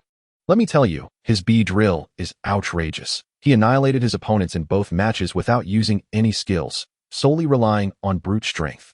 Have you lost your mind? A Beedrill, defeating opponents without utilizing any skills? That's ludicrous. Do you doubt me? Just watch his performance today and see if I'm exaggerating. Whatever. I have my own match to focus on. Who has time to pay attention to him? What's the difference? You'll be losing soon anyway. How dare you? Take this, 1,000-year kill. A cry of anguish echoed as Lin Fan felt a twitch at the corner of his eye, silently lowering his cap to shield his visage. 404. Lin Fan. The judge's voice reverberated throughout the arena. As Lin Fan stepped forward, he noticed the judge smiling and nodding at him, momentarily taken aback. Yet he politely returned the gesture. Each zone had a designated judge, and after yesterday's battles, it was clear that this judge held a considerable respect for Lin Fan's abilities. His opponent was a ponytailed girl clad in a white t-shirt and blue jeans, radiating youthful exuberance, her eyes ablaze with the familiar fervor of battle. I know you. You're the trainer of that Beedrill. The trainer of the EV you eliminated yesterday is my friend, so I will give it my all. Please do not hold back. Lin Fan remained silent for a moment before speaking up. Did you come here together? Are there others? The girl paused, unsure why Lin Fan inquired, yet she responded earnestly. No, just the two of us. Lin Fan nodded. Then after this match, you can prepare to return home. The girl faltered, her face flushing deeply, and she stomped her foot in frustration, wanting to retort, but at a loss for words. She could only grip her poke ball tightly, fixating her gaze on the judge. Ready to engage in battle, Lin Fan met the judge's curious gaze with a resigned shrug. He bore no fondness for the trainer of that EV, and by extension, felt an inherent dislike for her friend as well. Not aspiring to be a trainer is quite normal, yet treating battles as mere child's play is far from commendable. If one chooses to raise an EV as a decorative pet, they should not bring it into the arena. It is a gross irresponsibility towards the EV. If the Beedrill were to unleash its full might, it could easily pierce through the EV's body, yet the opponent remained blissfully unaware of this reality. Even in a formal competition, within a regulated arena, unforeseen incidents can occur. Because she is not the one receiving the blows, does she fail to grasp the inherent dangers? Lin Fan lifted his gaze, inhaling deeply, his expression gradually becoming steely. Since you are her friend, let me witness what kind of trainer you truly are. Chapter 36. The Peculiar Bull Warrior. Upon the judge announcing the commencement of the match, Lin Fan and the girl simultaneously released their pokeballs. Beedrill versus Vulpix. Lin Fan narrowed his eyes at the Vulpix, his demeanor softening slightly. Not bad. The Vulpix had been trained decently, exhibiting commendable spirit, seemingly superior to her friends. However, the girl was oblivious to Lin Fan's inner thoughts, her face still tinged with anger as she commanded, Vulpix, show them what you've got. Ember. A crimson flame transformed into a sphere, hurtling towards Beedrill, carving a searing wave of heat through the air. Tackle. Lin Fan's command remained succinct. He refrained from employing the more powerful and adept poison sting, instead opting for a basic skill, tackle, which had seen little training. Beedrill understood the cue, advancing swiftly to shatter the ember, charging directly towards Vulpix, delivering a relentless barrage of stings. Bang, bang, bang. A triple strike. Vulpix was sent hurtling backward. Akin to the opponents Lin Fan had faced in the previous two battles, utterly obliterated. The sole distinction was that Beedrill had finally employed a skill. albeit a modest display of its prowess. The girl stood there, momentarily stunned, a flicker of confusion in her eyes. How could her Vulpix, which possessed a type advantage and had undergone a month of training, be so effortlessly defeated? In a moment of clarity, Lin Fan's voice pierced through the air. Your Vulpix is quite commendable. Among the competitors today, it ranks above average. It's evident from your nurturing of Vulpix that you are a reasonably competent trainer. Though his words bore a hint of guidance, the girl no longer felt indignation. As she recognized his strength, tell your friend that Pokémon battles are not mere trifles. It is clear that both of you come from affluent backgrounds. So if you do not wish to pursue being a trainer, do not let EV partake in battles. If this were in the wild, EV would have long since perished.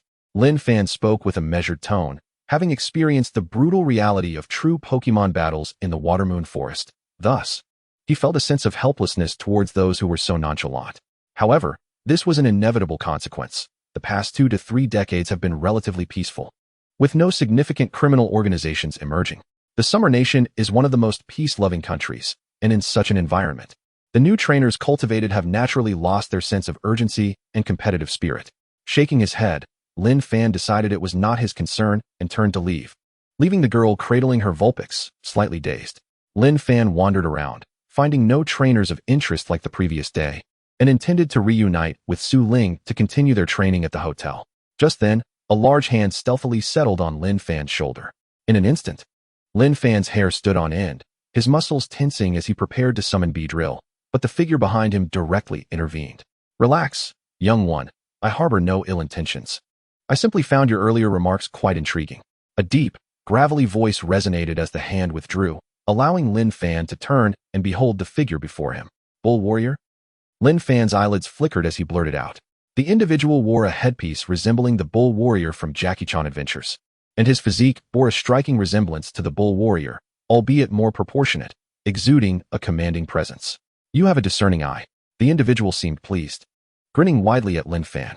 Lin Fan wisely refrained from asking why the individual donned such a headpiece, for everyone knew the Bull Warrior never removed his helmet. He got straight to the point. What matter brings you here, senior? The Bull Warrior surveyed the surroundings, then pulled Lin Fan into a secluded corner, speaking candidly. It's nothing much.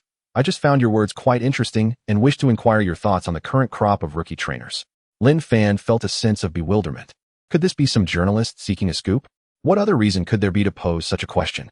After some contemplation, Lin Fan carefully chose his words and cautiously remarked, I believe the current novice trainers possess considerable strength, which is a testament to the burgeoning prowess of Xia country. They will undoubtedly continue to grow stronger in the future. The Bull Warrior fell silent for a prolonged moment, casting a peculiar gaze at Lin Fan, as if assessing an extraterrestrial being. After a brief pause, as if he had come to comprehend Lin Fan's identity as an exemplary youth, the Bull Warrior ceased his inquiries and began to speak of his own accord. The current novice trainers are not merely inadequate. They are, quite frankly, abysmal. As you mentioned, if they were to find themselves in the wilderness, they would scarcely survive a single day. It is acceptable to be weak, but one must at least exhibit the right attitude. Lin Fan raised an eyebrow. However, given the current strength and population base of Xia country, these individuals need not venture into the wild. At worst, they can live their lives within the city. When the sky falls, there will be someone tall to bear the brunt of it. I find the daughter of that psychic gym leader quite impressive. The Bull Warrior shook his head. You do realize she is the daughter of the gym leader. If even she is lacking, then we truly have a grave situation at hand. Living in the city for a lifetime sounds easy, but who can predict what the future holds? What if a massive secret realm were to suddenly descend? The Bull Warrior halted his discourse, his eyes deepening with some inscrutable thoughts. Lin Fan fell silent, regarding the Bull Warrior with a somewhat perplexed expression. Initially, he merely found the other party peculiar, but now he began to suspect that there might be some eccentricity in the Bull Warrior's reasoning. It was not that Lin Fan disagreed with his observations. Rather, he questioned the relevance of such discourse between two strangers. The Bull Warrior seemed overly familiar for someone he had just met. Noticing Lin Fan's gaze, the Bull Warrior stammered, the depth in his eyes vanishing abruptly. He tapped his head and said begrudgingly, Never mind. Discussing this with you serves no purpose. If you manage to win the championship in this Zero Moon Cup, I shall present you with a fine gift. Lin Fan remained silent, although he felt somewhat at a loss for words. The memory of the firm grip on his shoulder left him in a state of hesitation. One thing was certain. The person before him was undoubtedly formidable. Yet there seemed to be a hint of eccentricity in his thought process. After a moment's consideration, Lin Fan resolved that it would be prudent to make his exit, forcing a faint smile onto his face. My father is about to give birth. I must return to care for him. Until next time. With that, Lin Fan swiftly made his escape, leaving the bull warrior standing there, momentarily bewildered. My father is about to give birth? He echoed in a daze, falling into a prolonged silence. What an intriguing young lad. Provided his strength meets the required standards, I shall consider him as a candidate. It has been quite some time since I encountered such an interesting junior, shaking his head with a bemused smile. The bull warrior seamlessly blended into the crowd and vanished in the blink of an eye. Chapter 37, Wu Heng. Lin Fan ran a considerable distance before glancing back, relieved to find no trace of the bull warrior. It appeared that the latter had no intention of pursuing him for the time being. Otherwise, he would surely have followed. A fine gift for winning the championship? Lin Fan murmured, shaking his head. Never mind him. My goal has always been to claim the championship, and he is of no consequence to that. As Lin Fan mused, Su Ling had completed her match and sought him out. What are you thinking about, so engrossed? Under Su Ling's curious gaze, Lin Fan hesitated for a moment before smiling. Oh, nothing much, just encountered a rather peculiar individual. You seem to have fared well in this competition. He continued, let's go. There's another match this afternoon, and after this one. The preliminary rounds should be nearing their conclusion. With that, Lin Fan led the way out of the arena. Su Ling tilted her head in confusion but did not press further, following him out. In the afternoon, as was his custom, Lin Fan arrived early at the arena, waiting in quiet anticipation. However, due to his spectacular performances over the past day and a half, he had already garnered significant notoriety among the competitors. The attire initially symbolizing good fortune had now become his signature look. In a sense, he had become the embodiment of fortune in this realm. After exchanging pleasantries with various aspiring trainers who had come to seek him out, Lin Fan heard his number called and made his way through the crowd to one side of the battlefield. Opposite him stood a sharp-looking boy with a buzz cut, his eyes alight with excitement as he gazed at Lin Fan. Master, I'm your fan. Your B-drill is simply phenomenal. What's this? I have a fan now? Lin Fan was momentarily taken aback, raising a hand to greet the buzz-cut boy. Given his remarks from a few days prior, it was likely that this boy genuinely aspired to be a trainer. However, Lin Fan was uncertain of the boy's abilities. As the referee announced the commencement of the match, both trainers released their Pokémon, B-drill versus Geodude. Finally, a distinctive rock-type Pokémon from CS City had made its appearance. Lin Fan observed Geodude with interest. Its form resembled a gray, round boulder, complete with protruding rocky eyebrows, trapezoidal eyes with brown irises, and muscular arms bearing 5 fingers akin to a human's. This Pokémon, akin to Onyx, shared the rock and ground types, renowned for its defensive capabilities, and was among the most common Pokémon in CS City, thus qualifying as a regional specialty. Practicing against this Geodude would serve as an excellent warm-up before facing Onyx. The buzzcut boy's eyes burned with fierce determination. Geodude, unleash everything you've learned over the past month. Roll into a ball. With that command, Geodude curled into a sphere and began to roll rapidly across the battlefield. This was a classic combination move. By rolling into a ball, Geodude's defensive capabilities were significantly enhanced, and its spherical form allowed for more effective rolling, thereby amplifying the power of its rolling attack. Lin Fan assessed Geodude's offensive approach with mild appreciation. This combination was easily searchable online. Yet many instructional videos failed to emphasize that rolling into a ball was the critical skill, rather than merely using the rolling attack for damage. Lin Fan had observed numerous trainers with Geodude tirelessly training the rolling move, aiming to perfect their control over it, yet disregarding the importance of rolling into a ball, failing to recognize its significance in enhancing the potency of the rolling attack. However, if rolling into a ball were inconsequential, how could it possibly augment the power of rolling? It was evident that this Geodude had undergone specialized training in rolling into a ball, resulting in a marked increase in its speed while rolling. B-drill, let's test Geodude's defenses. Lin Fan commanded. B-drill flapped its wings and appeared beside the charging Geodude like a specter, extending its sharp stingers for a swift strike. The longer the rolling move was executed, the greater its power and speed would become. Although the attack could only be directed in a straight line, Lin Fan dared not allow the opponent to fully charge. A resounding thud echoed as Geodude's rapid rolling came to an abrupt halt, yet B-drill shook its right hand, clearly having felt the sting of the collision. Hiss.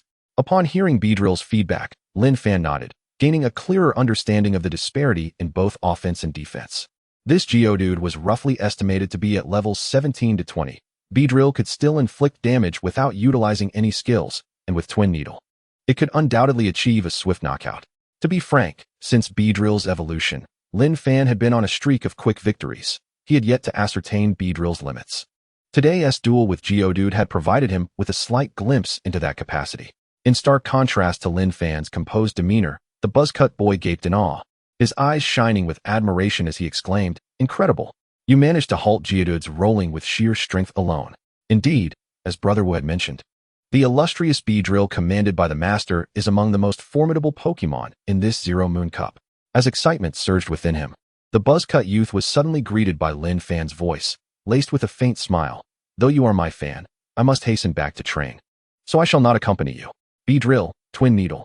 With those words, Beedrill executed its signature move for the first time, swiftly launching 2 stingers that, as Lin Fan had anticipated, sent the Geodude flying, landing next to the buzzcut youth, its eyes swirling, rendered incapable of battle.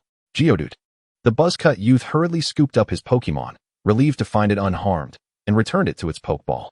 He then trotted over to Lin Fan, pulling out a prepared card for a golem along with a black pen, his eyes gleaming with anticipation. "Master, could you grant me your autograph?" An autograph? Lin Fan found himself in a state of bemusement, never having imagined he would become a star, let alone be approached for a signature. However, upon witnessing the eagerness in the youth's gaze, he graciously obliged, signing his name in a flourish. After completing the signature, Lin Fan's peripheral vision caught a glimpse of a name inscribed on the other side of the card. Wu Hung?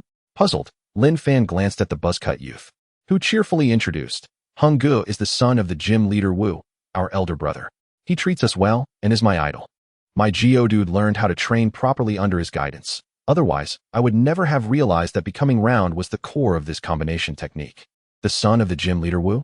Lin Fan's gaze sharpened. In the vast CS city, who else bore the surname Wu and could be referred to as a gym leader?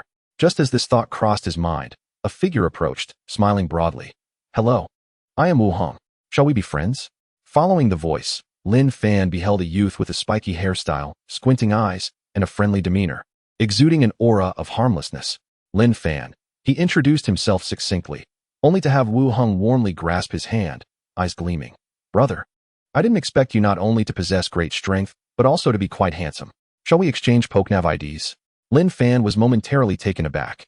Struggling to keep pace with the rapid flow of the conversation, his expression one of confusion, yet mechanically retrieved his phone to share his contact details. After all, it seemed somewhat remiss not to exchange numbers with someone so congenial. Observing Lin Fan's bewildered expression, the buzzcut youth quickly clarified, "Hung Gu isn't gay. He's a genuinely good person whom we all respect." Lin Fan. Wu Hong.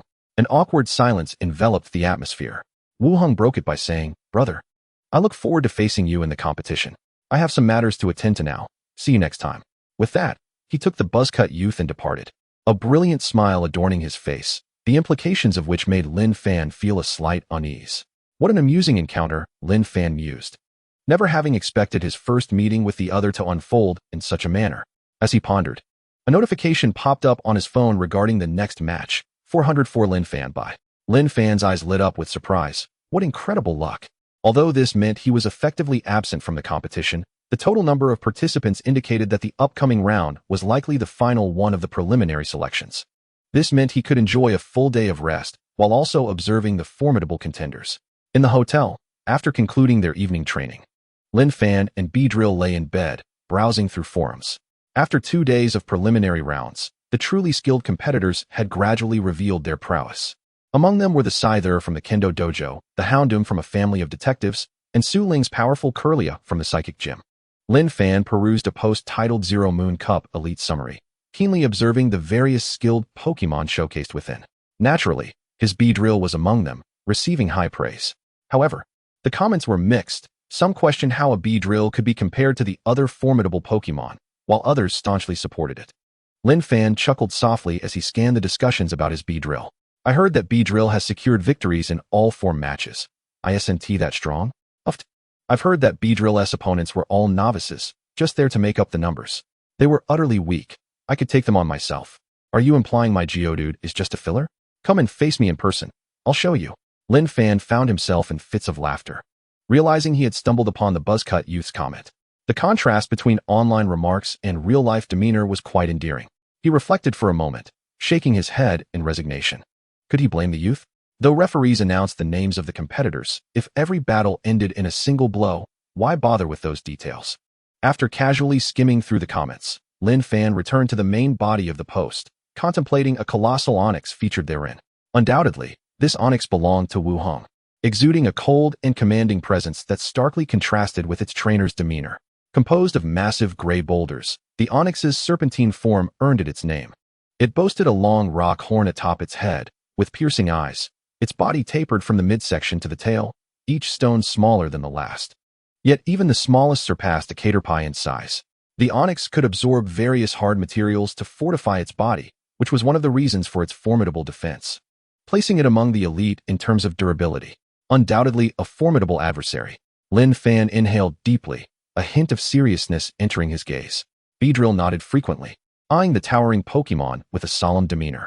While the Curlia was indeed strong, it was a low-speed, high-attack Pokémon, and both had attribute advantages and disadvantages. Lin Fan was confident he could resolve that match within 3 moves. Wu Hang's onyx had evidently been trained exceptionally well, its size considerably larger than its kin, and the scars on its rocky body indicated it was not a pampered creature nurtured in a greenhouse. Beedrill could dispatch Geodude in an instant. Yet it had little assurance of inflicting substantial damage on this colossal onyx. Conversely, landing a hit on Beedrill would not be an easy feat for the onyx either. Lin Fan took a deep breath, his eyes flickering slightly. A classic conundrum of assassin versus tank. In contrast to Lin Fan's gravity, Beedrill remained brimming with confidence, brandishing its glistening twin stingers, vowing to triumph over all foes and help Lin Fan seize victory. With a gentle smile, Lin Fan squinted at the intricate patterns on the ceiling, already formulating a strategy to confront the onyx.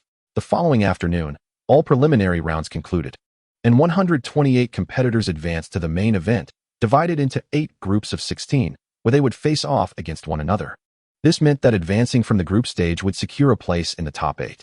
To heighten the competition's allure, each group featured a particularly strong trainer designated as a seed competitor, representing the strongest individual endorsed by the organizers.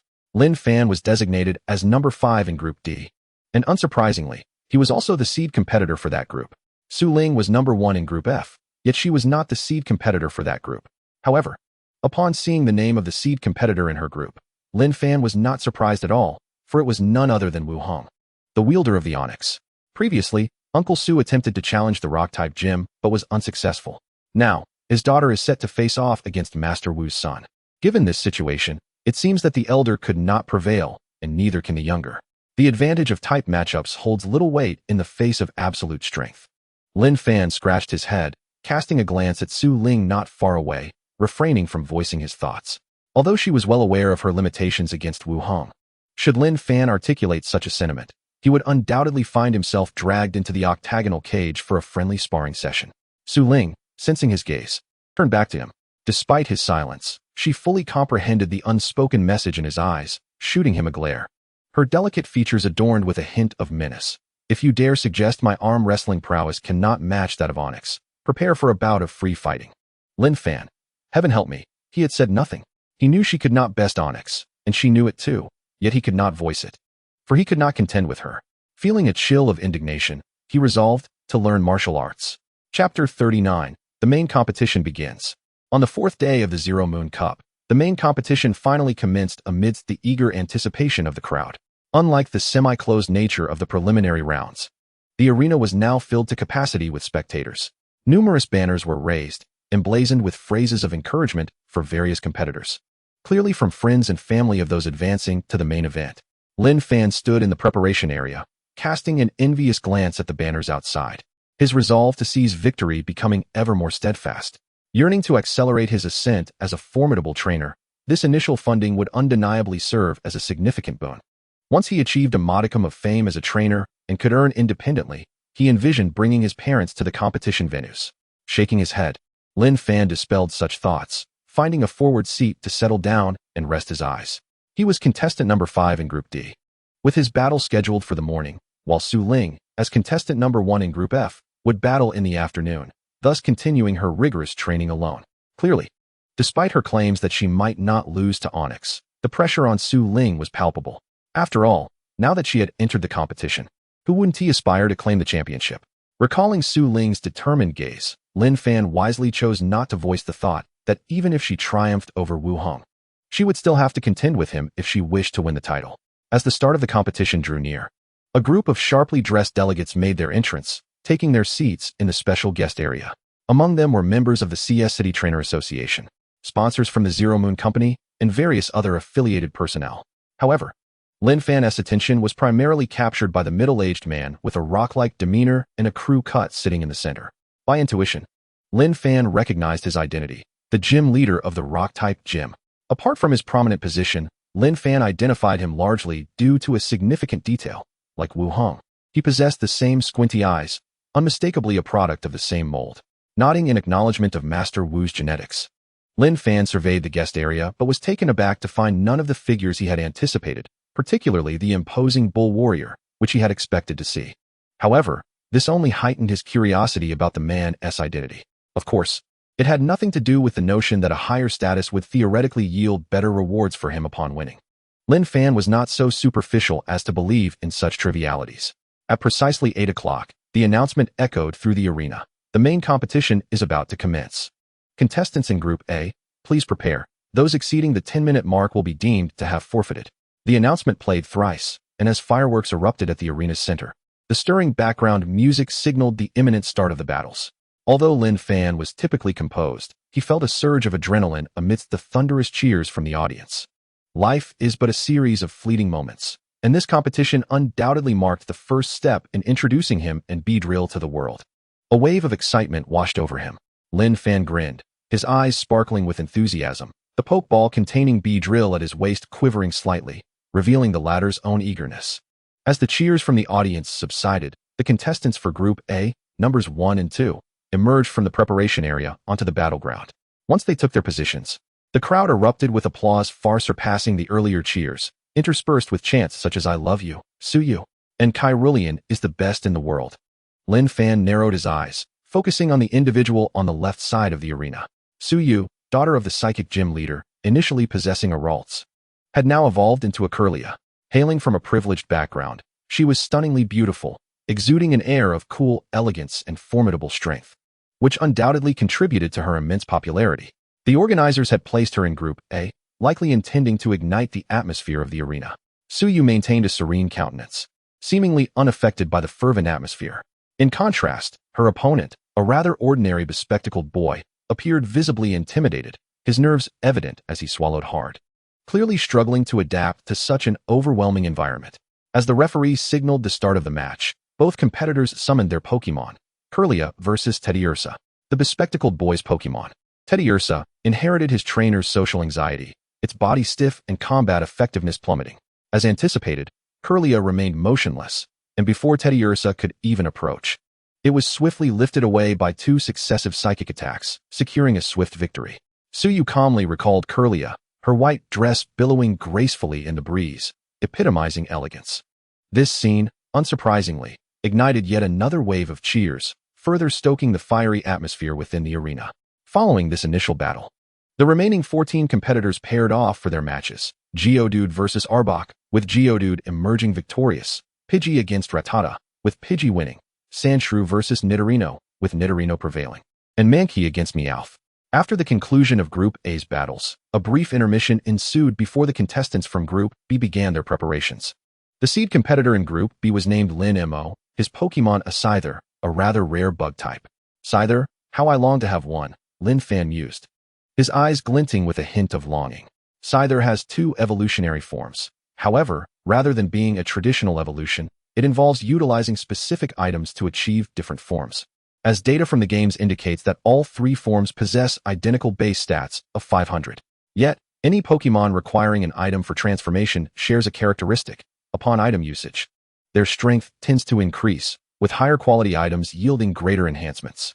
Furthermore, given Scyther's bug-flying typing, which is relatively common and arguably underwhelming, trainers who persist in using Scyther without allowing it to evolve are quite rare. At least in Lin Fan's view, should he acquire a Scyther, he would undoubtedly evolve it into a Scizor, whose bug-steel typing is exceptionally advantageous, boasting impressive physical offense and defense, making it one of the premier bug-type Pokémon without question. Nevertheless, Lin Fan believed that the decision to evolve should respect the Pokémon's own wishes. If Scyther were disinclined to evolve, he would naturally not impose his will. After drifting in contemplation for a moment, Lin Fan suddenly snapped back to reality, chuckling at himself. He had yet to even catch a glimpse of Scyther, and he was already pondering what form it should take upon evolution.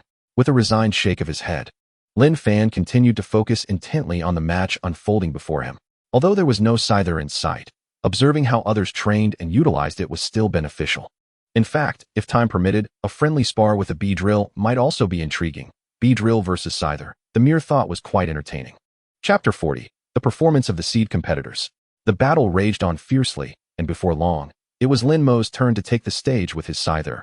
As two individuals sharing the same surname, both with bug-type Pokémon as their starters, Lin Fan and Lin Mo had often been compared by well-intentioned spectators, with the consensus leaning in favor of Lin Mo. Lin Fan, however, remained non-committal, acknowledging that Scyther had performed exceptionally in previous matches, often achieving swift victories.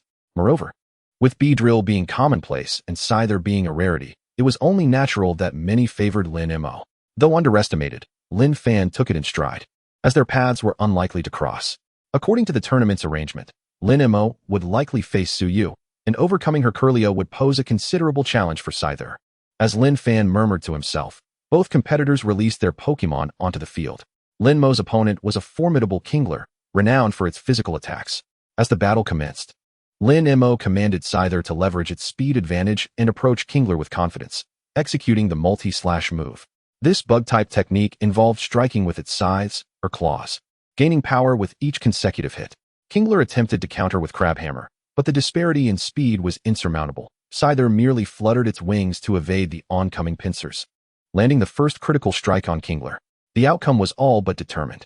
Lin Fan mused, observing that Kingler simply could not keep pace with Scyther, which relentlessly built up the power of its multi-slash until delivering the final blow. The reason for Kingler's defeat lay in its inadequate autonomous battle capability. When the trainer failed to provide effective direction, it became disoriented, allowing Scyther to lead the dance. Yet, the astonishing speed exhibited by Scyther was undeniable. At this moment, it seemed to possess around 70% of Beedrill's velocity. Indeed, it was an impressive Scyther. Lin Fan marveled, acknowledging Lin Mo's prowess. It was no surprise that a competition held in a major city would attract such skilled competitors. The matches proceeded in an orderly fashion. After a brief intermission following Group B's contests, it was soon time for Group C, with Lin Fan's Group D approaching rapidly. According to the organizer's schedule, should Lin Fan advance to the top 8, his opponent would likely be the seed competitor from Group C. Thus, he sharpened his focus, scrutinizing the blue-haired young lady stepping onto the battlefield. This was Lu Jiruo, the seed competitor of Group C, whose starter Pokémon was an adorably rotund seal. However, one should not be deceived by Seal's charming appearance. Upon evolving, it transformed into the rather unappealing dugong, resembling a balding, portly middle-aged man rather than the baby-like creature it once was. Although Dugong was indeed a formidable Pokémon post-evolution, its lack of aesthetic appeal meant few girls, especially ones like Lu Jiruo, who embodied the icy beauty archetype, would opt for Seal as their starter. Nevertheless, it was said that she hailed from a family specializing in ice-type Pokémon, and it was anticipated that she would assemble a team suited for snowy weather. Thus, choosing Seal was understandable, as many Pokémon with abilities to induce snowfall either took too long to evolve or had yet to be discovered, necessitating a strong transitional Pokémon. Seal's opponent was a relatively weak Geodude, which was swiftly dispatched by a single water pulse, leaving Lin Fan somewhat disappointed, as he had hoped to glean more insights from the match. Why couldn't Geodude have a miraculous evolution into Golem, staging a dramatic comeback against the icy beauty, and ultimately securing the Zero Moon Cup championship? Lost in his daydream of Geodude's triumphant tale, Lin Fan suddenly recalled that he too was a competitor, and one aiming for the championship at that. He fell silent, resolutely clearing his mind of such fanciful thoughts. Perhaps he should refrain from watching overly dramatic shows in the future, as they had led him astray. Rubbing his temples, Lin Fan resumed his seat, patiently awaiting his turn to compete. As time passed and noon approached, the announcement for Lin Fan's number finally echoed through the arena. Gripping his Pokeball tightly, he stepped out of the passageway without hesitation, ascending the steps to stand at the side of the field. This match would see him face a long-haired artistic youth, who wore a confident, rebellious smile and a studded leather jacket, exuding a wild aura. The referee, an old acquaintance of Lin Fan's, nodded at him with a smile, clearly optimistic about Lin Fan's prospects, as he had witnessed Lin Fan's journey of swift victories. His recommendation for Lin Fan's seed competitor status had also played a part in this. Lin Fan returned the smile, and as the referee announced the commencement of the battle, he tossed out his Pokeball. Beedrill versus Electrode. Electrode, the ball Pokemon, resembled an oversized Pokeball, with its upper half painted red and the lower half white. Known for its propensity to explode without warning, it was quite popular among the wild musicians, much like Lin Fan's current opponent. Both Electrode and Beedrill were renowned for their speed, and the outcome of their clash would likely unfold in mere moments. The sting of an electric shock was unpleasant, so a swift resolution was essential. Beedrill, Twin Needle. Lin Fan commanded, while his opponent shouted, Electrode, unleash your artistry, Thunderbolt. Beedrill and Electrode charged towards one another, colliding multiple times in an instant before momentarily freezing in midair. The distinct crackling of electricity filled the air as Electrode became enveloped in a sphere of electricity, its expression fierce. In the next moment, it erupted in a violent explosion, falling to the ground amidst a cloud of electric smoke. Was this the exploding ability? It was indeed characteristic of Electrode. Lin Fan shook his head, recalling Beedrill, and walking off the field. The explosion caused by Electrode was a result of its ability, which inflicted damage on any opponent in contact when it reached the brink of defeat, inflicting minimal harm to itself. Thus, despite the dramatic appearance, it could recover with a visit to the Pokémon Center. Some abilities that performed well in the games often proved to be rather lackluster in reality.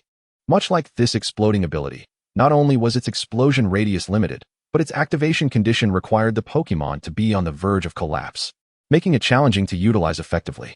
After all, who could accept putting their Pokémon in a critical state merely to harness its ability? With the battle concluded, Lin Fan did not linger, departing the arena to return to his hotel.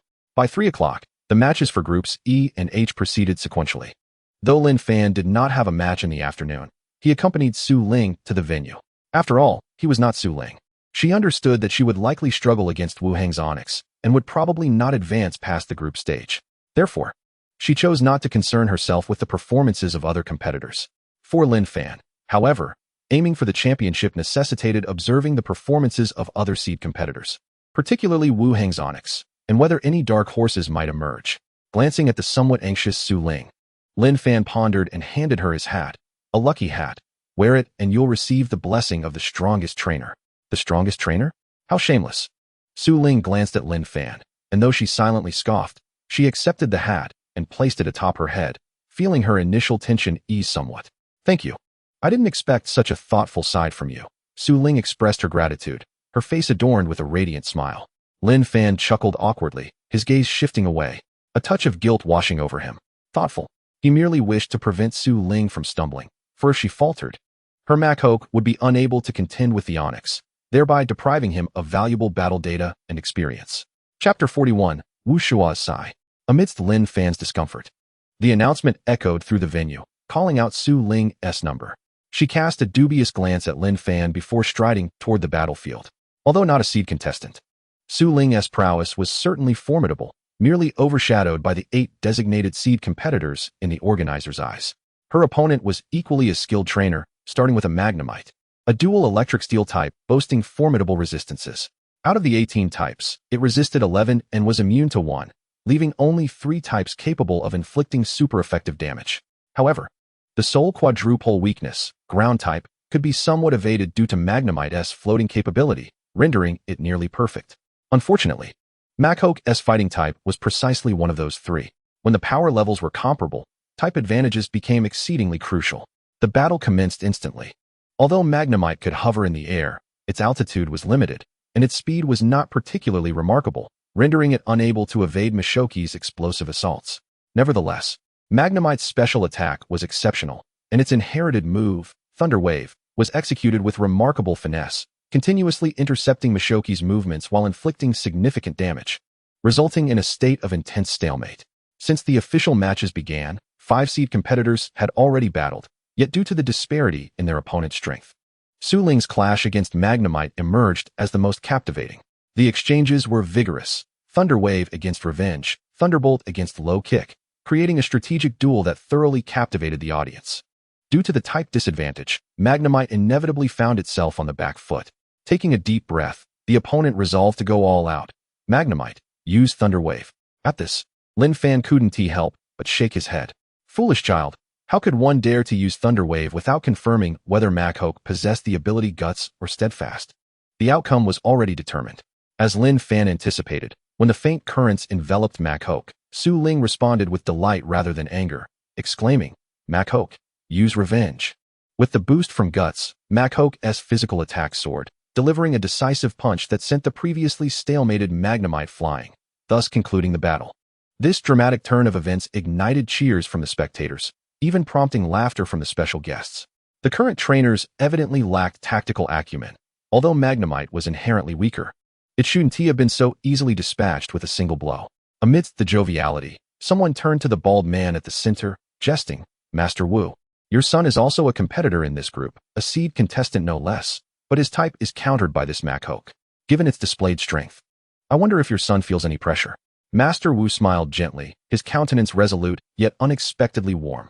"This Machoke's trainer is likely Su Wu's daughter from Dusk City. We recently had a practice match, and she is indeed a formidable trainer. It is no surprise that her daughter possesses such strength. But defeating Xiaoheng's Onyx may still require some refinement." Upon hearing this, the questioner nodded in agreement, acknowledging the sentiment. Everyone present understood the esteemed reputation of the rock-type gym leader Wu Shuo, who ranked among the elite of the 18 gyms. Naturally, his son, Wu Hong, would not be lacking in prowess. Rumors circulated that there were plans to rectify the recent laxity among novice trainers, selecting representatives from this group. One wondered if Wu Hong would have the opportunity to apply for recognition after clinching the championship at the Zero Moon Cup. A voice suddenly inquired, prompting the others to pause and glance over. Wu Shuo fell silent, seemingly lost in thought, before speaking softly. "Sometimes, being thrust into the public eye is not necessarily a blessing, especially in the aftermath." After a moment's pause, he chose not to elaborate, yet a quiet sigh escaped him. Although he wished to shield his son from danger, the lad was a mirror of his younger self, utterly uncontrollable. Perhaps it was best to allow the child to pursue his own path. After all, as long as he was around, safeguarding a child's well-being was within reach. In the guest seats, the audience exhibited varied expressions, each lost in contemplation. In the competitors' preparation area, Lin Fan and Su Ling exchanged cheerful high-fives, the atmosphere light and pleasant. Who knew that this hat would bring such good fortune? Under normal circumstances, dragging out a battle with Magnemite could have led to a victory at a significant cost to Machoke, possibly affecting the next match. Yet, who would have thought that using an unused Thunder Wave would inadvertently buff Machoke? Su Ling removed the hat, shaking her short hair, releasing a refreshing fragrance before returning the hat to Lin Fan. "Of course, I never speak falsehoods." With a beaming smile, Lin Fan donned the hat once more. His gaze suddenly directed toward the battlefield. On one side of the arena stood a familiar man with spiky hair and squinting eyes, tossing a pokeball. It was Wu Hong. Following Lin Fan's gaze, Su Ling's demeanor shifted. She anxiously ruffled her hair, but quickly focused intently on Wu Hong's match, seeking to discern any weaknesses. The majority of the audience consisted of locals from CS City, well acquainted with the rock-type gym. Even those unfamiliar with Wu Hong quickly recognized him through introductions, fervently cheering him on. Clearly, Wu Shuo held considerable esteem in the hearts of the townsfolk. Wu Hong's opponent was no slouch either, wielding a formidable B-drill. It must be said that Su Ling and Wu Hong's Group F was undeniably a death group, featuring Machoke, Magnemite, and this yet to be clarified yet undoubtedly strong B-drill. Perhaps on par with the seed competitors, albeit overlooked by the tournament organizers for various reasons. The ultimate victor of Group F would undoubtedly carry the highest prestige and garner the most supporters. "Feels almost like a deity is being forged," Lin Fan mused, scratching his head, momentarily taken aback by the thought, before chuckling self-deprecatingly. It was merely a competition. How could one possibly forge a deity? As his thoughts swirled, the battle between Onyx and Beedrill officially commenced. Although Beedrill was purely a bug-type Pokémon, its skill set boasted a plethora of fighting-type moves, particularly the move Seismic Toss, which, when executed successfully, had an exceedingly high critical hit chance, nearly equivalent to a guaranteed critical hit, a move Lin Fan coveted greatly. Regrettably, the Beedrill on the field seemed not to have learned this move. Otherwise, paired with its high physical attack and fighting-type skills against Onyx's weaknesses, it might have been capable of defeating the rock-type Pokémon. Chapter 42, The Perplexing Onyx. Even in the absence of Seismic Toss, Beedrill would have to rely on its most proficient bug-type physical attacks, providing Lin Fan with a plethora of strategic insights. With a cheerful smile, he observed the fierce clash unfolding in the arena. The average height of an Onyx is approximately 8 8 meters, with a weight ranging from several hundred to over 1,000 kilograms. While Wu Heng's Onyx was notably larger, estimated to stand around 10 meters tall, its weight staggering. Thus, when Beedrill attempted to employ Earthquake to inflict damage on Onyx, it soon discovered that it was utterly incapable of lifting the massive creature, instead being sent flying by a powerful collision from the latter. Wu Heng's combat acumen is remarkably high. Hailing from the Rock Gym, he has adeptly inherited the unique composure associated with Rock-type Pokémon. Understanding that his Onyx solely relies on physical attack skills, he refrains from hastily initiating an offensive. Instead, he seizes opportunities for Onyx to use Harden, relentlessly augmenting its already formidable physical defense. Lin Fan furrowed his brow, surprised by the opponent's cautious combat style. Fortunately, while Beedrill also depends on physical attacks, its battle style starkly contrasts that of Onyx. Thus, Lin Fan need not worry if Wu Heng employs the same strategy against Beedrill. The trainer of Onyx grew increasingly impatient. Initially, Onyx could inflict considerable damage, but as it continued to accumulate buffs, even breaking through its defenses became an arduous task. This was not a mere game. If defenses were unbreached, genuine damage would not be inflicted. Go all out, Onyx. Use your strongest bug bite on its horn. With the trainer's fervent command, Onyx roared in response, skillfully evading a collision with Onyx, leaping onto its back and racing along its elongated body. Energy of the bug type coalesced in its mouth, and it bit fiercely into Onyx's rocky horn. This horn serves as both a weapon and a vulnerability for Onyx. Yet Lin Fan's expression gradually turned grave. Wu Heng's demeanor remained unervingly calm, seemingly unperturbed by Beedrill's assault on Onyx's horn. As anticipated, under the full force of Beedrill's bug bite, Onyx lifted its head in pain, yet it appeared to suffer minimal damage.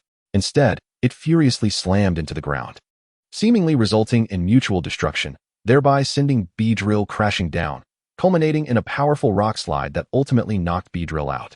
Despite the previous buffs from Harden, Beedrill's full-powered bug bite should not have resulted in such meager damage. Lin Fan's brows knitted together. Was it the Rockhead ability? With this ability's enhancement, Onyx's horn had ceased to be a weakness.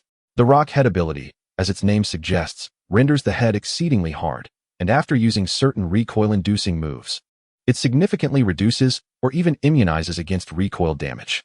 Those recoil-inducing moves are undeniably potent, such as Fire-type Flare Blitz, Electric-type Volt Tackle, and Flying-type Brave Bird, all of which are formidable techniques, often regarded as signature moves.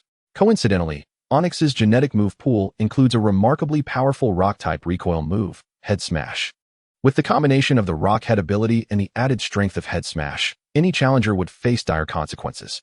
Lin Fan took a deep breath, a serious expression overtaking his features. Though merely conjecture, it seemed highly probable that this Onyx had inherited Head Smash, and should Beedrill encounter it, it would undoubtedly be unable to withstand even a single blow. However, the more powerful the move, the greater the energy consumption and the more challenging it is to control. Given Onyx's current capabilities, even if it had inherited Head Smash, it would likely only manage to execute it once, and that single move could be the decisive factor. Oh, this is troublesome, Lin Fan mused, rubbing his temples, feeling a slight headache. While he had formulated a general strategy in his mind, Beedrill's margin for error was far less than that of Onyx, necessitating extreme caution. Beside him, Su Ling wore a pained expression, nodding in empathetic understanding and lamenting. Forget about the championship. I can barely make it to the top 8. I can only hope to scrape through to the top 16. Lin Fan opened his mouth, wishing to say something to lighten the mood, but found himself lacking the ability to do so. He was adept at delivering sharp retorts, but ultimately chose to remain silent, wisely refraining from saying anything. Fortunately, Su Ling possessed a strong ability to self-regulate. After a brief moment of despondency, she tied her flowing hair back with an elastic band, shook it out, and briskly headed toward the exit. I'll head back to train. You continue watching, she declared before disappearing from the venue. Lin Fan shrugged helplessly, pondering for a moment before also deciding to leave.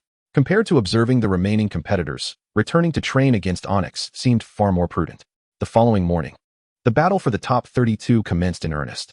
As before, Suyu took to the field first, confronting an opponent slightly stronger than the day before. Instead of employing Psychic, she unleashed the more formidable Mystical Fire, effortlessly concluding the battle within 2 minutes. Suyu, the cherished daughter of Master Su, showcased the exceptional prowess of her Kirlia. A guest in the audience voiced admiration, hailing from the city where the Psychic Gym is situated, naturally lending her some support. It was rumored that this Kirlia had only recently evolved during the preliminary rounds, based on raw strength, it likely fell short of Wu Hang's Onyx. Another guest offered his perspective, shifting his gaze toward Wu Shuo, evidently eager to hear his thoughts. Wu Shuo smiled, his voice steady. It's hard to say. I've heard from old Su that his precious daughter appears to be a psychic, which grants her an innate advantage over psychic-type Pokémon.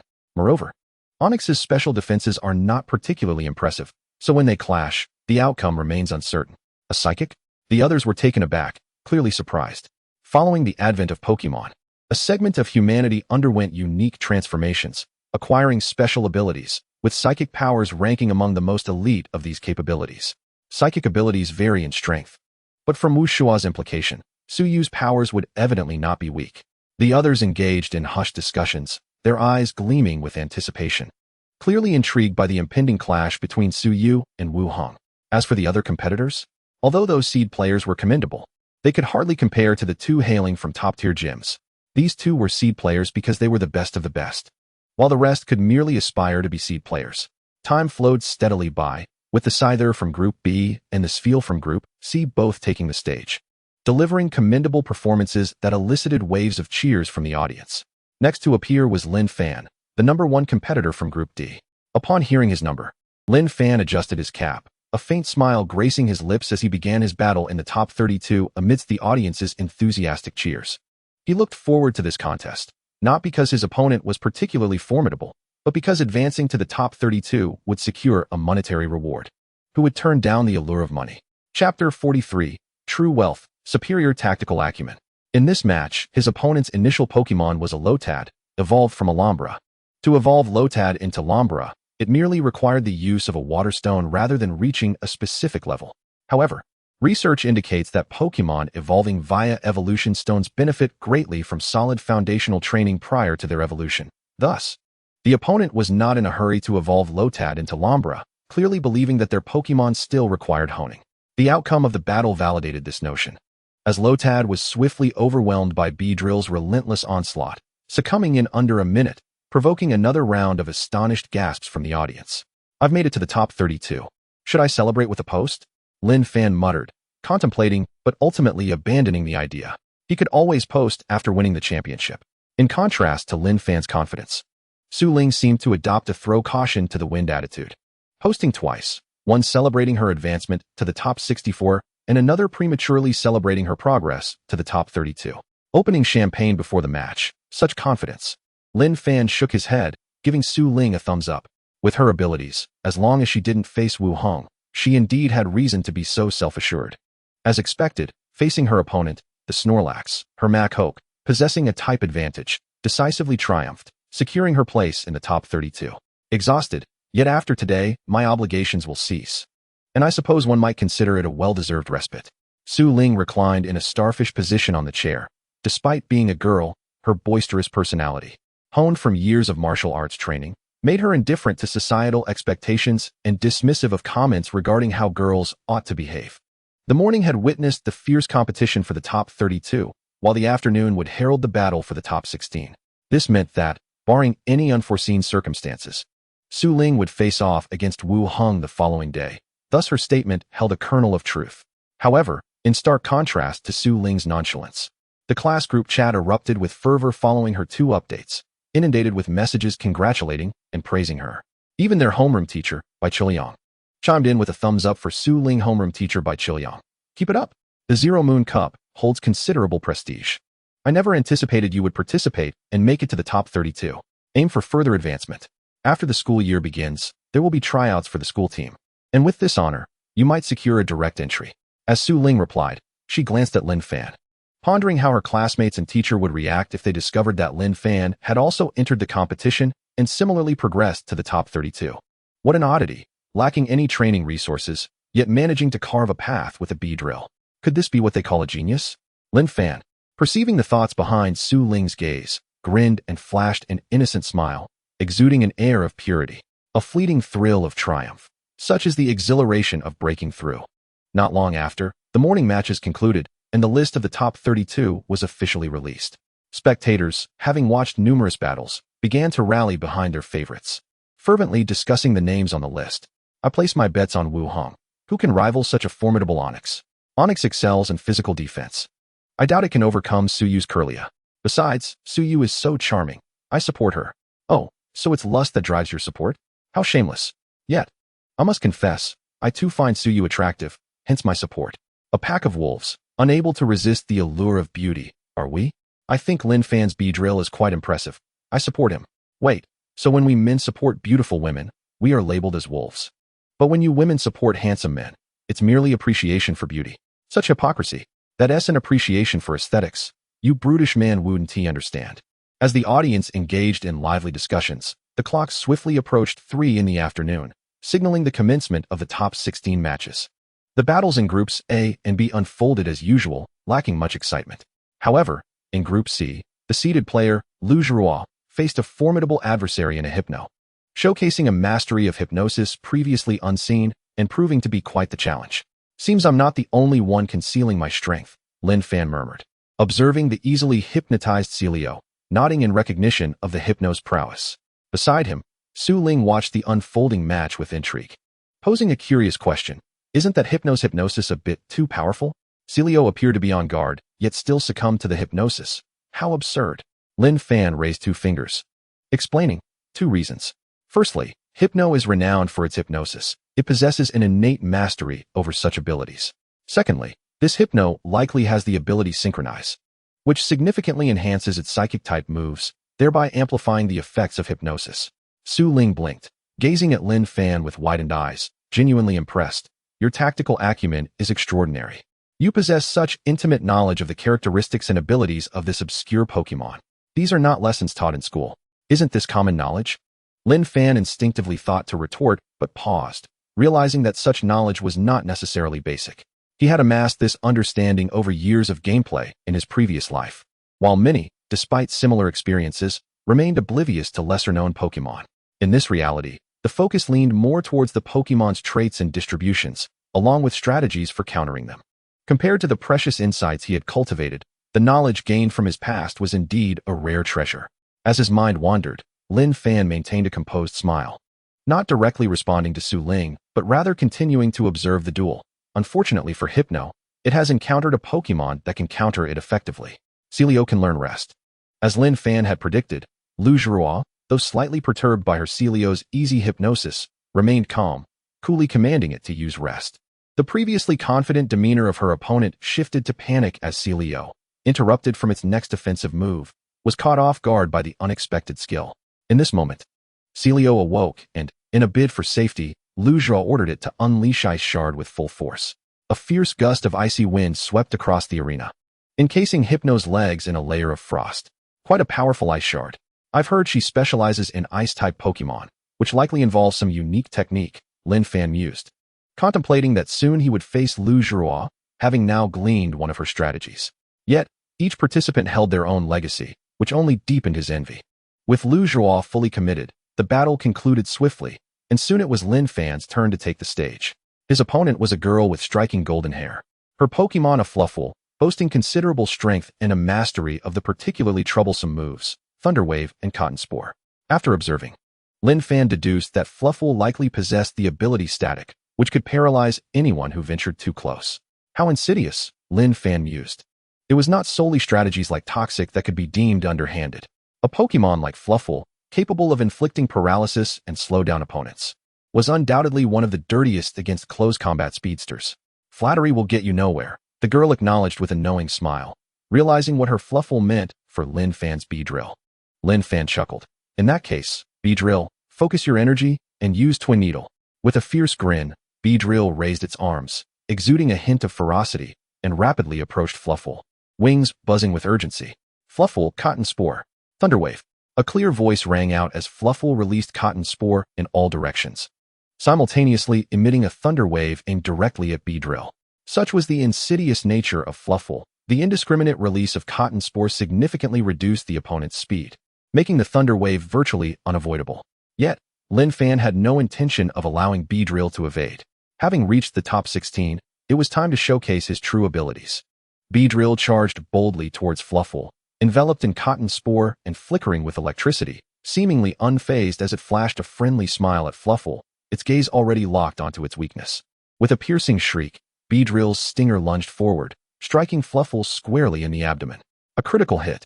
With the enhancement of its attributes, the power of this strike surged dramatically. Coupled with the fact that the fluffy lamb is inherently weak in physical defense, it was sent flying, landing with a thud at the feet of the young girl. A swift elimination. Once again, a swift elimination. The audience erupted in astonishment, numerous spectators rising to their feet, incredulously witnessing this scene where one competitor had decisively eliminated another in the round of 16.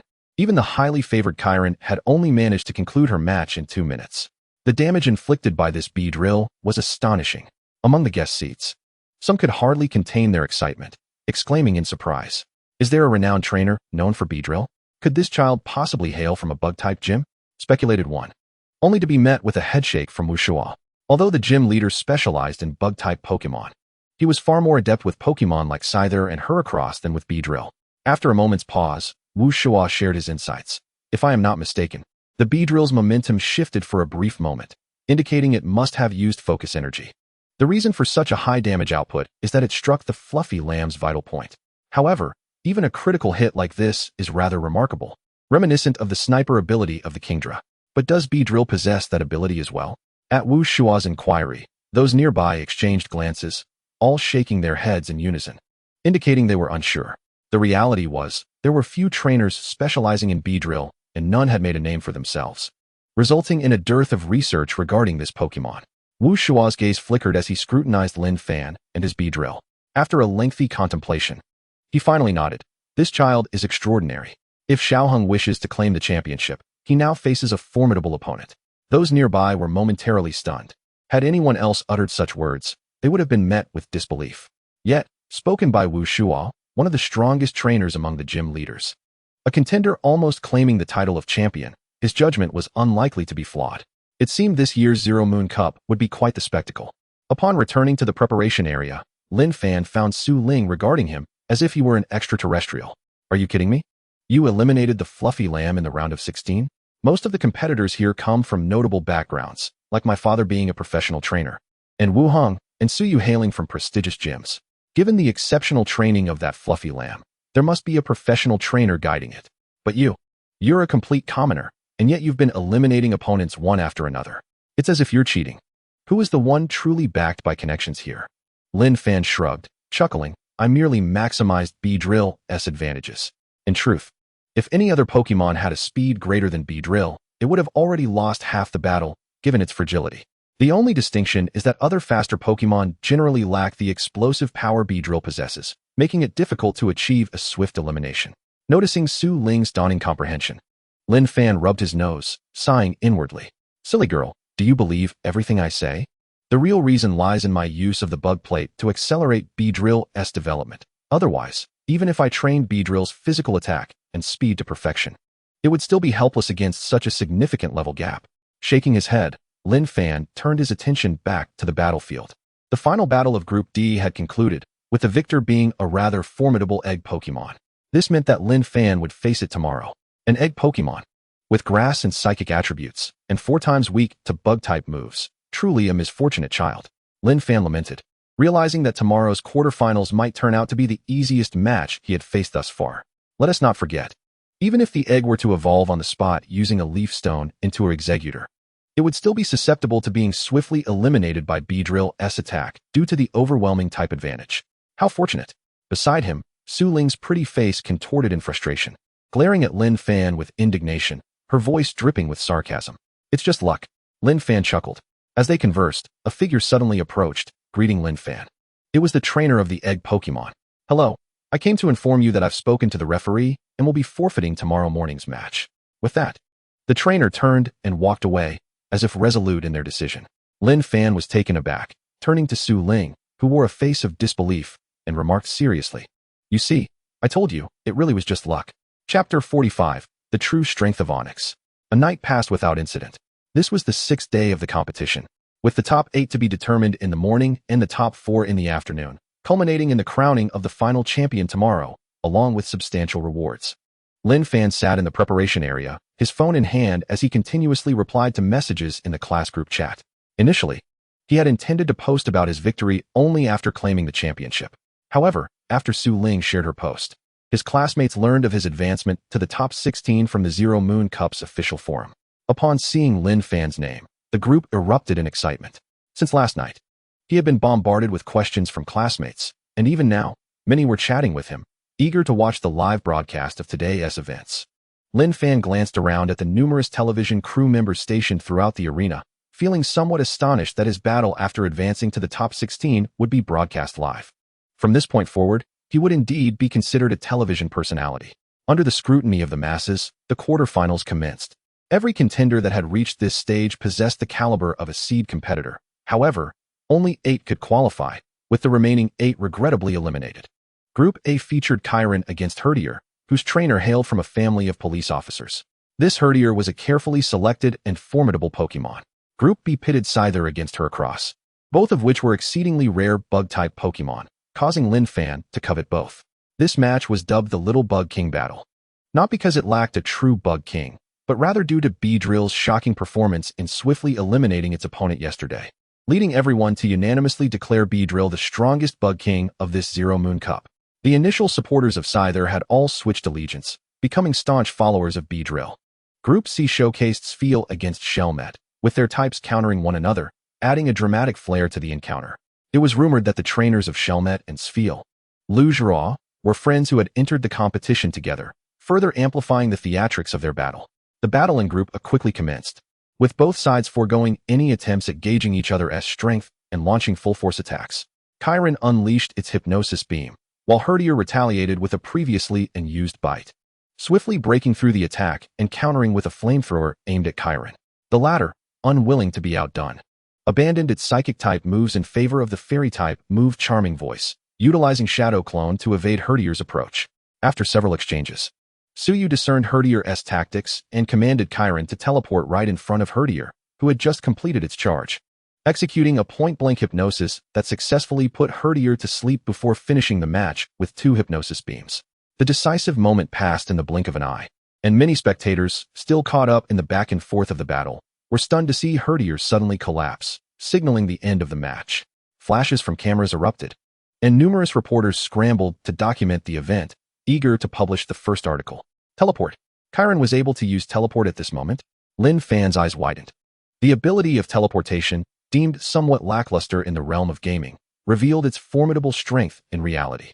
Indeed, the rarity of Psychic-type Pokémon is partly attributed to the almost game-breaking nature of teleportation. Yet, the very essence of its power renders it exceedingly challenging to master, imposing high demands on its user. He was genuinely astonished that Kairu Lien, having recently evolved, was capable of utilizing teleportation. Is this the legacy of the Psychic Gym? As he pondered, the battle in Group B commenced.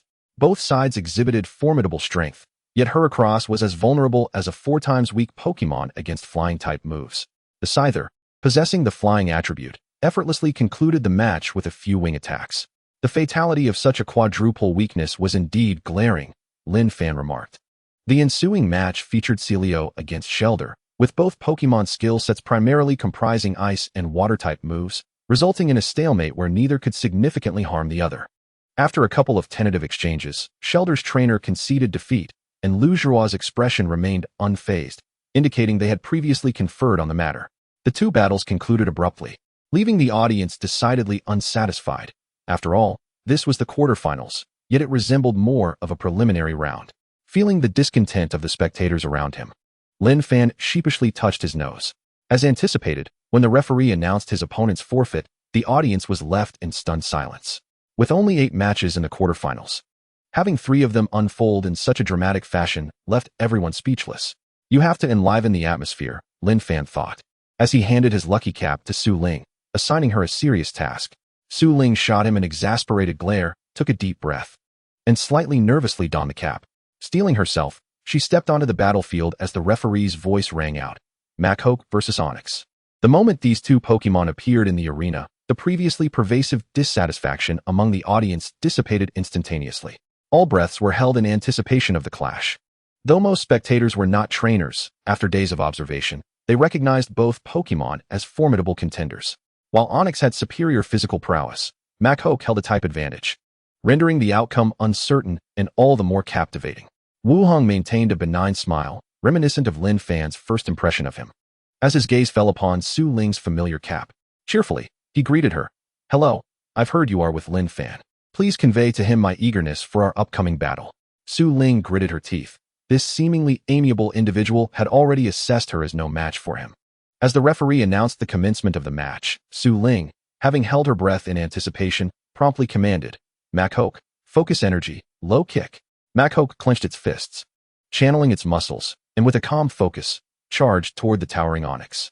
Wuheng chuckled lightly. "Rock slide, block its path." Massive boulders plummeted from above, effectively obstructing Makhok's advance. The latter, quick to react, leaped to evade the enormous rock, only to be met with the roaring onyx. Bang! A dull thud resonated as Makhok was sent flying, momentarily suspended in midair before crashing down, struggling to regain its footing. However, before it could gather itself, Onyx surged forward once more. "Don't underestimate Onyx's speed, my friend." Wuheng's voice rang out, laden with confidence. Sandtomb. A howling sandstorm erupted, ensnaring Makhok within its grasp. Already struggling to maintain its balance, Makhok found itself further disoriented by the fierce, swirling winds, unable to formulate an effective counter-strategy. Just as it managed to stabilize, a colossal head loomed before it. "It's over, Onyx, Iron Tail." A metallic sheen enveloped Onyx as it unleashed a resounding strike, sending clouds of dust billowing. When the haze settled, Makhok was rendered incapable of continuing the battle. Onyx wins decisively. Chapter 46. High-speed movement. Speed is power. The arena erupted in cheers. Although the match lasted no more than 2 minutes, the visual spectacle left the audience exhilarated. Su Ling stood in a daze as Wuheng waved at her before turning to leave. The overwhelming display of raw strength left her with a sense of defeat that she accepted wholeheartedly. Retrieving her slightly rejuvenated Makhok into its poke ball, Su Ling returned to the preparation area, letting out a resigned sigh as she handed the cap back to Lin Fan. He wished to offer some words of comfort, but found himself lacking the aptitude, merely shrugging with a smile. "I'll help you seek revenge. Be careful. That Onyx is truly formidable." I didn't find any opportunity and could only watch helplessly as Makhok took the hits. Su Ling lamented, feeling a sense of helplessness. Lin Fan nodded, fully aware of the truth in her words. Given Onyx's demonstrated strength, a mere brush with it could easily incapacitate Beedrill. Moreover, with Onyx's use of Iron Tail, Lin Fan deduced that its ability was likely Rock Head, allowing it to learn head-based moves more swiftly and with greater power. What a formidable opponent. I certainly cannot underestimate these trainers, especially those personally trained by gym leaders and nurtured with top-tier resources. It would be strange if they were weak. Lin Fan mused, suddenly sensing a vibration from the poke ball at his waist, as if expressing discontent, causing him to chuckle. "I merely stated that the opponent is strong. I never claimed we would lose. The championship is not something I shall relinquish." In the afternoon, the semifinals were set to commence as scheduled. The first match featured Su Yu's Kairu Lian against Lin Mo's Scyther, followed by Lu Zhua's Celio against Lin Fan's Beedrill. Perhaps due to Wuheng's earlier display, Su Yu no longer held back, her eyes gleaming with blue light as she formed a peculiar connection with Kairu Lian, significantly amplifying its attack power and directly overpowering Scyther. As Scyther struggled to close the distance, another teleportation swiftly created a gap, ultimately leading to a decisive strike from Psybeam that incapacitated it. Lin Fan stood dumbfounded. Psychic abilities? 666. How can this be?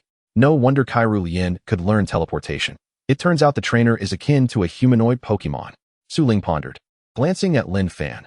Reaching the semifinals is quite commendable, truly. The rewards include 100,000 and a Pokémon item. Lin Fan was speechless but understood Su Ling's sentiment. Beedrill inherently suffered a double weakness to psychic types, especially with an opponent wielding such an overpowered ability. Winning was uncertain until the battle commenced. Letting out a gentle sigh, Lin Fan approached the battlefield. Su Yu and Wuheng could wait. First, he needed to overcome Lu Zhua. One thought lingered ominously. Lu Zhua wouldn't have a hidden trick, would she? Sensing an unsettling premonition, Lin Fan turned his gaze towards Lu Zhua, who, with an impassive expression, coolly remarked, "Stop staring. I lack the kind of freakish trump card she possesses." Was his intention that clear? Lin Fan scratched his head, letting out a dry chuckle, and, under the referee's direction, tossed out his pokeball. Beedrill. The Pokémon brandished its twin stingers, eyes sharp with determination. It sought a definitive victory to restore Lin Fan's confidence in their championship aspirations. Kairu Lian and Onyx were indeed formidable, but Beedrill was undoubtedly no slouch. Sensing Beedrill's resolve, Lin Fan paused momentarily, a wry smile forming on his lips. When had he ever lost faith in his quest for the championship? He had merely acknowledged the strength of others, never implying defeat. However, since Beedrill yearned for a complete victory, he was more than willing to oblige. Lu Zhao gazed at Lin Fan's expression and suddenly sensed something awry. Indeed, she lacked any backup plans, as her family's legacy was not yet ready for study. However, Lin Fan had never mentioned that he had exerted his utmost strength. With this thought in mind, Lu Zhao decisively initiated an assault, water pulse to drench the Beedrill, followed by an icy wind to freeze its wings. Lin Fan smiled. Focus your energy, then move at high speed. The Beedrill emitted an excited screech, its body shimmering with a glimmer of white light as its speed surged dramatically, almost leaving afterimages in midair as it deftly maneuvered through the water pulse and icy wind, swiftly arriving beside the Celio. This was the culmination of the Beedrill's training over the past fortnight. A skill crucial for a swift attacker like it. High-speed movement that allowed its body to relax and become agile, thereby amplifying its speed. From the moment the Beedrill began to learn energy concentration, Lin Fan had secretly planned for it to master high-speed movement. This skill, categorized as a psychic-type ability, was inherently challenging to self-learn. However, its core principles overlapped with energy concentration. Through the energy concentration techniques taught by Su Wu, Lin Fan had successfully guided the Beedrill in mastering this skill just a couple of days ago. His origins were rather ordinary, lacking the prestigious backgrounds and inheritances of Su Yu, Wu Hong, and Lu Zhao, but it mattered little. All he needed was to hone the Beedrill's speed and strength to perfection, and the latter would inevitably help him pierce through all illusions. Speed, after all, equates to power. As Lin Fan murmured, the Beedrill grinned at the utterly unresponsive Celio, its hands aglow with vibrant bug-type energy. With a swift whoosh, two nearly overlapping sounds of slicing air resonated, and the Celio's rotund body was sent flying, bouncing several times on the ground before it kicked its legs, its eyes widening into perfect circles, rendered incapable of battle. The transformation of speed into power striking the critical point resulted in doubled damage, leading to an instantaneous knockout. After the bout concluded, Lin Fan recalled the radiant Beedrill and flashed a friendly smile at Lu Zhao before swiftly departing. Lu Zhao crouched down to assist the Celio, her gaze following Lin Fan's retreating figure. What a scoundrel, he clearly held back. No wonder he worried I would do the same. Gritting her teeth, Lu Zhao stormed off in anger. In the training area, Su Ling observed Lin Fan with a complex expression, hesitating to speak before finally letting out a sigh. A freak, she muttered. This is what one might call breaking through with sheer force, Lin Fan corrected. What will you do if you reveal your trump card now and face Su Yu tomorrow?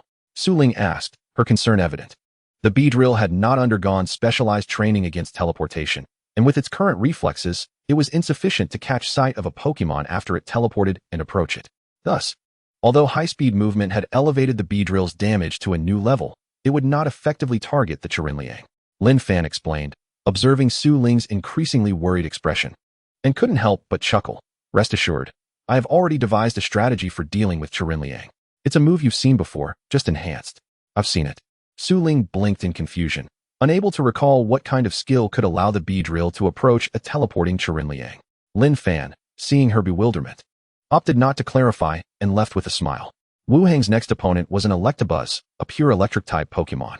Although it had inherited the move Cross Chop, it would still prove no match for the Onix, rendering further observation unnecessary. He needed to return and ensure the Beedrill quickly absorbed that item. After all, it cost 10,000 yuan each.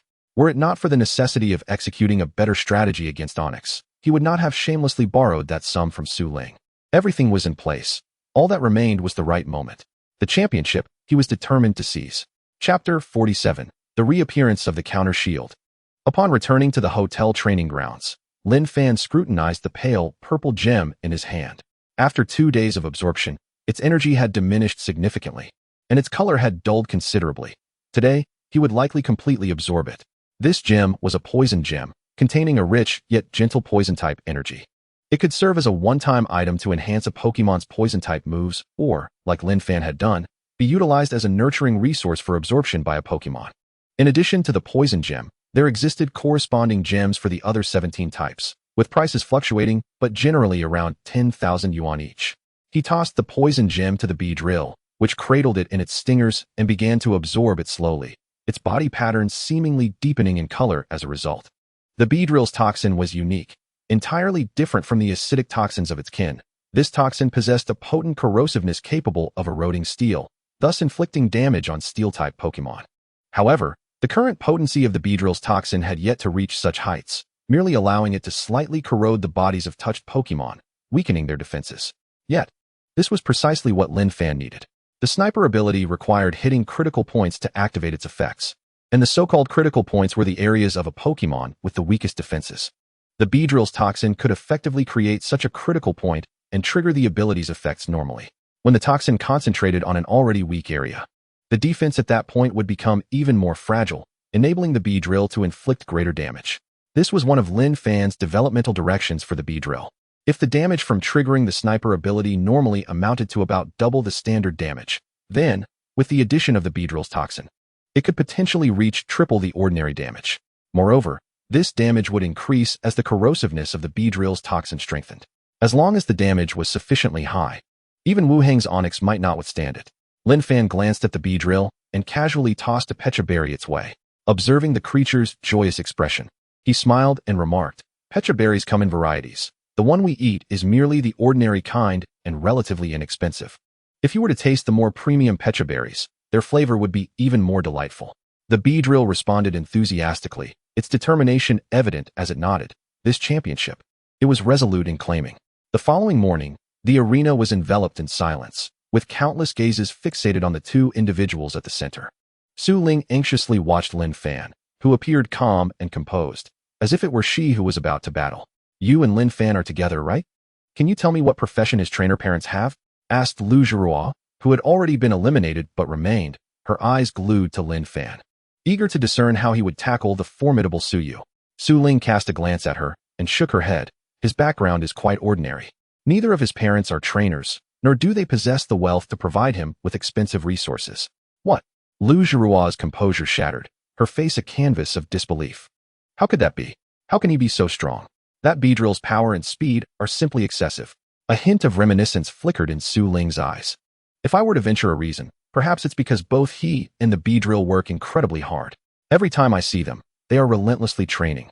Even when their bodies begin to tremble from fatigue, they refuse to give up until every last ounce of strength is exhausted, unable to move even a fraction more. I cannot reach such a level, can you?"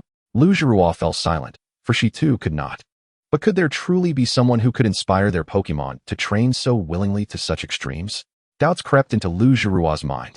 Celio also trained diligently, yet it would choose to rest when fatigued, rather than exert itself to the point of total exhaustion as Su Ling described the Beedrill doing. Pokémon too experience fatigue. When worn out, they naturally desire to take it easy. How could they possibly push themselves to drain the last remnants of their energy? Perhaps it is the innate passion for training that defines the Beedrill. Lu Zhuruo consoled herself, redirecting her gaze back to Lin Fan.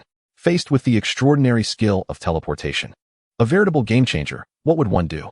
In the midst of the battlefield, Lin Fan attempted to greet Su Yu, only to be met with utter disregard. Yet, this was characteristic of her. Every battle unfolded in the same manner, and Lin Fan, undeterred, patiently awaited the referee's announcement to commence the match. "Let both sides release their Pokémon," the referee declared, and upon compliance from both, he swung his arm down vigorously, signaling the start of the battle. "Beedrill, use agility. Kyrillian, unleash Psybeam."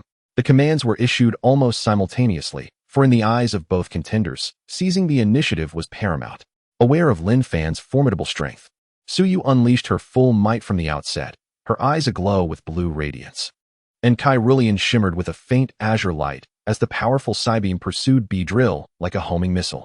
Fortunately, Beedrill's speed, augmented by agility, was terrifyingly swift, allowing it to evade even the empowered Psybeam, which could only follow in vain as Beedrill deftly maneuvered around, gradually closing in on Kyrillian. Observing this, Su Yu swiftly altered her strategy. Kyrillian condensed the Psybeam into a protective shield. Kyrillian nodded, and the previously linear Psybeam abruptly coalesced into a protective barrier enveloping its form, ensuring that any proximity from Beedrill would result in a retaliatory strike. Is the Psybeam capable of such a maneuver? Lin Fan's eyelid twitched, genuinely impressed by the display. After a fleeting moment of hesitation, he resolutely adhered to his initial plan. Beedrill, use Twin Needle. With the hindrance of the Psybeam absent, Beedrill rapidly approached Kyrillian. unhesitatingly thrusting its right hand toward the flickering barrier of light. A dull thud resounded as Beedrill shattered the Psybeam, yet it too suffered from the residual shockwaves. Enduring its first injury since the commencement of the Zero Moon Cup, a glint of ferocity flashed in Beedrill's eyes as its wings vibrated with fervor. Refusing to yield even an inch, its left hand, now aglow with bug-type energy, relentlessly advanced toward Kyrillian. Suyu furrowed her brow. Having anticipated that Kyrillian's trump card would force Beedrill to retreat, she had not expected the latter's unwavering determination as if it were unscathed. However, while Beedrill could withstand the residual force of Psybeam, Kyrillian might not endure the impact of Twin Needle. Reluctantly, Suyu commanded a teleportation. Yet, a radiant smile blossomed on Lin Fan's face, instilling Suyu with an ominous premonition. On the battlefield, Beedrill's left-hand assault missed its mark, yet without a moment's hesitation. It spun counterclockwise, expelling an incredibly resilient string shot that swiftly morphed into a web-like barrier, encircling half the arena, ensnaring Kyrillian's landing spot within its grasp. Counterattack Shield. Chapter 48. The Finals. In the preparation area, Su Ling sprang up as if scalded by the seat, memories flooding her mind like a tidal wave. Was this Lin Fan's strategy? He had anticipated that Kyrillian would not dare to withstand Beedrill's assault, and would teleport away just as the attack was imminent, allowing Beedrill to erect a counterattack shield with the expelled silk. Beedrill's reflexes may not have been swift enough to locate Kyrillian, but the tactile sensation of the silk would guide it toward the opponent's direction, simultaneously ensnaring the unsuspecting Kyrillian and rendering it incapable of executing an effective countermeasure. The sight of Kyrillian ensnared in silk, the bug-type energy causing evident discomfort, signaled a decisive shift in the battle. The bug-type was strong against the psychic type, and with Kyrillian entangled, it could no longer teleport away with the same alacrity as before. The outcome was clear. As Suyu's expression transformed, Beedrill darted through the air, leaving behind flickering afterimages, reaching Kyrillian with astonishing speed. Without a hint of hesitation, a menacing smile graced its face as it violently thrust its right hand toward Kyrillian. Bang! Kyrillian's petite form was propelled like a cannonball, crashing against the protective barrier before slowly sliding down, collapsing to the ground, rendered incapable of further combat. Such a ruthless strike. Lin Fan's eyelid twitched as he regarded Beedrill, who innocently shrugged, contemplating how it could have been too gentle and allowed the opponent to evade. Suyu hurried to Kyrillian's side, meticulously checking its condition. After a brief moment, she sighed with relief, casting a glance at Lin Fan, who appeared unaffected. And with gritted teeth, she reluctantly recalled Kyrillian and turned toward the healing room. Once Suyu's figure vanished from sight, the audience awoke from their stupor. An eruption of cheers akin to a tidal wave resonating through the once silent arena. Though most were not trainers, they could discern the brilliance of the preceding battle. What they expected to be a grueling contest had concluded in mere moments, barely 2 minutes, yet those fleeting minutes had ignited a fervor within them, sparking an enthusiastic discussion. Gasps erupted from the guest seats, astonished that Lin Fan had employed a strategy they had never witnessed before to counteract Kyrillian's teleportation. Wu Shua sipped his tea, equally astounded. As the strongest trainer present, he discerned subtler details. While Lin Fan's strategy appeared successful, it bore significant flaws. The intervals between skill executions were critical. A missed Twin Needle would complicate the subsequent usage of String Shot to ensnare the teleporting Kyrillian, a challenge easily overlooked in practice. Yet, Beedrill had utilized String Shot before the energy of Twin Needle dissipated, effectively ensnaring the field before Kyrillian reappeared. Could he truly execute 2 skills simultaneously with such finesse? Wu Shua set his teacup down, regaining his composure, yet his admiration for Lin Fan and Beedrill soared. An exceptional strategist paired with a remarkably talented executor, this combination forged an indomitable trainer. Lin Fan entered the healing room, surveying his surroundings. For this was his first visit during the Zero Moon Cup. Suyu was also present, casting a fleeting glance at Lin Fan without uttering a word. He, too, chose not to engage, handing his Pokeball to the doctor and patiently awaiting his turn. Moments later, both Kyrillian's and Beedrill's Pokeballs were returned, and they emerged simultaneously, bounding to their respective trainers' sides. As their eyes met, an unusual tension permeated the air. Suyu was the first to rise with Kyrillian, but as she turned to leave, she paused, fixing her gaze upon Lin Fan. Your Beedrill is formidable. This time, I concede. However, my psychic abilities are still in their infancy, and Kyrillian has only mastered teleportation and Psybeam techniques. In our next encounter, I shall not be defeated. With that, Suyu turned and departed. Kyrillian sticking out its tongue playfully at Beedrill before trotting off to catch up with its trainer. Lin Fan scratched his head, exchanging a glance with Beedrill, shrugging in resignation. Why did it feel as though he had been cast in the role of the villain? How's the recovery?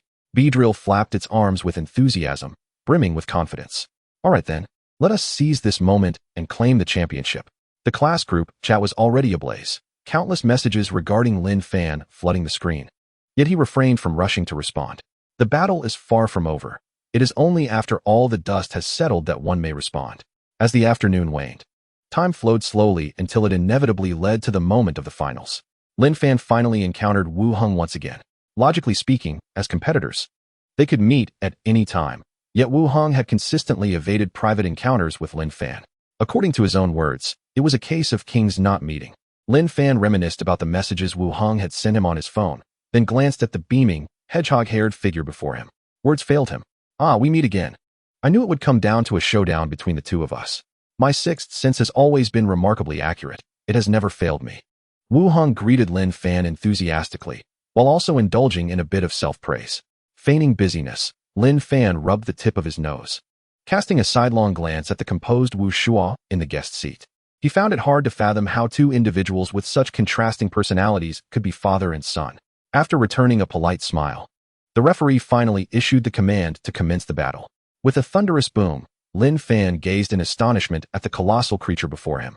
Observing from the sidelines could never compare to the clarity of facing it head-on. The immense presence of the onyx was palpable. Not only was its size greater than that of its kin, but its darker hue also indicated superior defensive capabilities. Beedrill, this is a formidable opponent. We must exercise caution and avoid its attacks, Lin Fan cautioned, to which Beedrill nodded, its gaze fixated warily on the onyx. Wu Hung grinned, saying, Since you 1T take the initiative, I 1T hold back. Onyx, use tackle. A simple yet effective strategy that remained potent. With a low growl, Onyx surged forward, its massive body propelling itself towards Beedrill. In its advance, there was a palpable sense of impending impact. Chapter 49, Champion.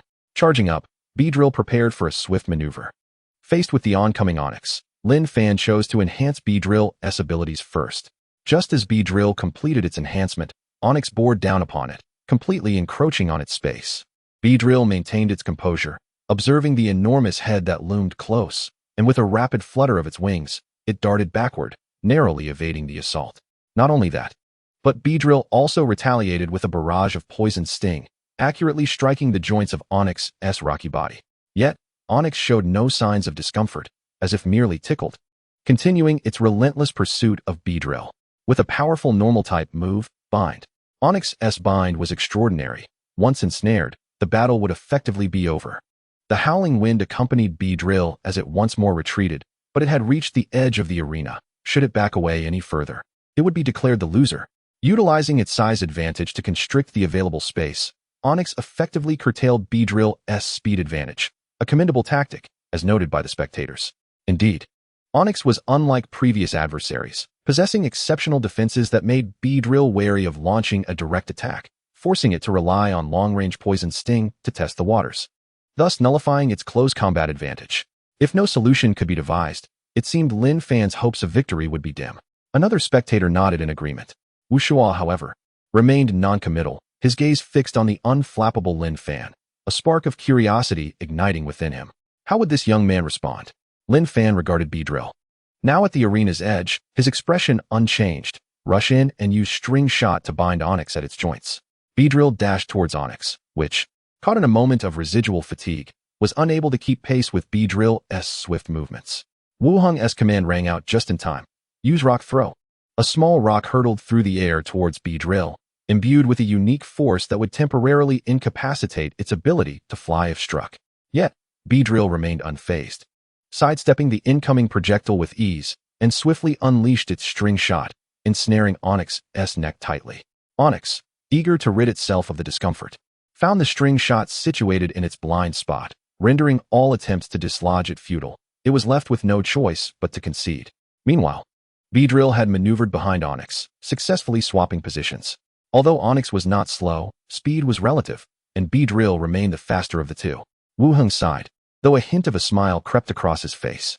Onyx, use Sandstorm. A swirling tempest of sand rose, ensnaring Beedrill within its confines. A premonition? Lin Fan's brows arched, clearly surprised that his opponent had anticipated Beedrill's landing position. Otherwise, Beedrill's speed would have allowed it to easily evade the attack. Counter shield. Beedrill spun against the swirling sandstorm, its string shot colliding with the sand and debris, causing them to dissipate. In this brief exchange, neither Pokémon could gain the upper hand, eliciting cheers from the audience.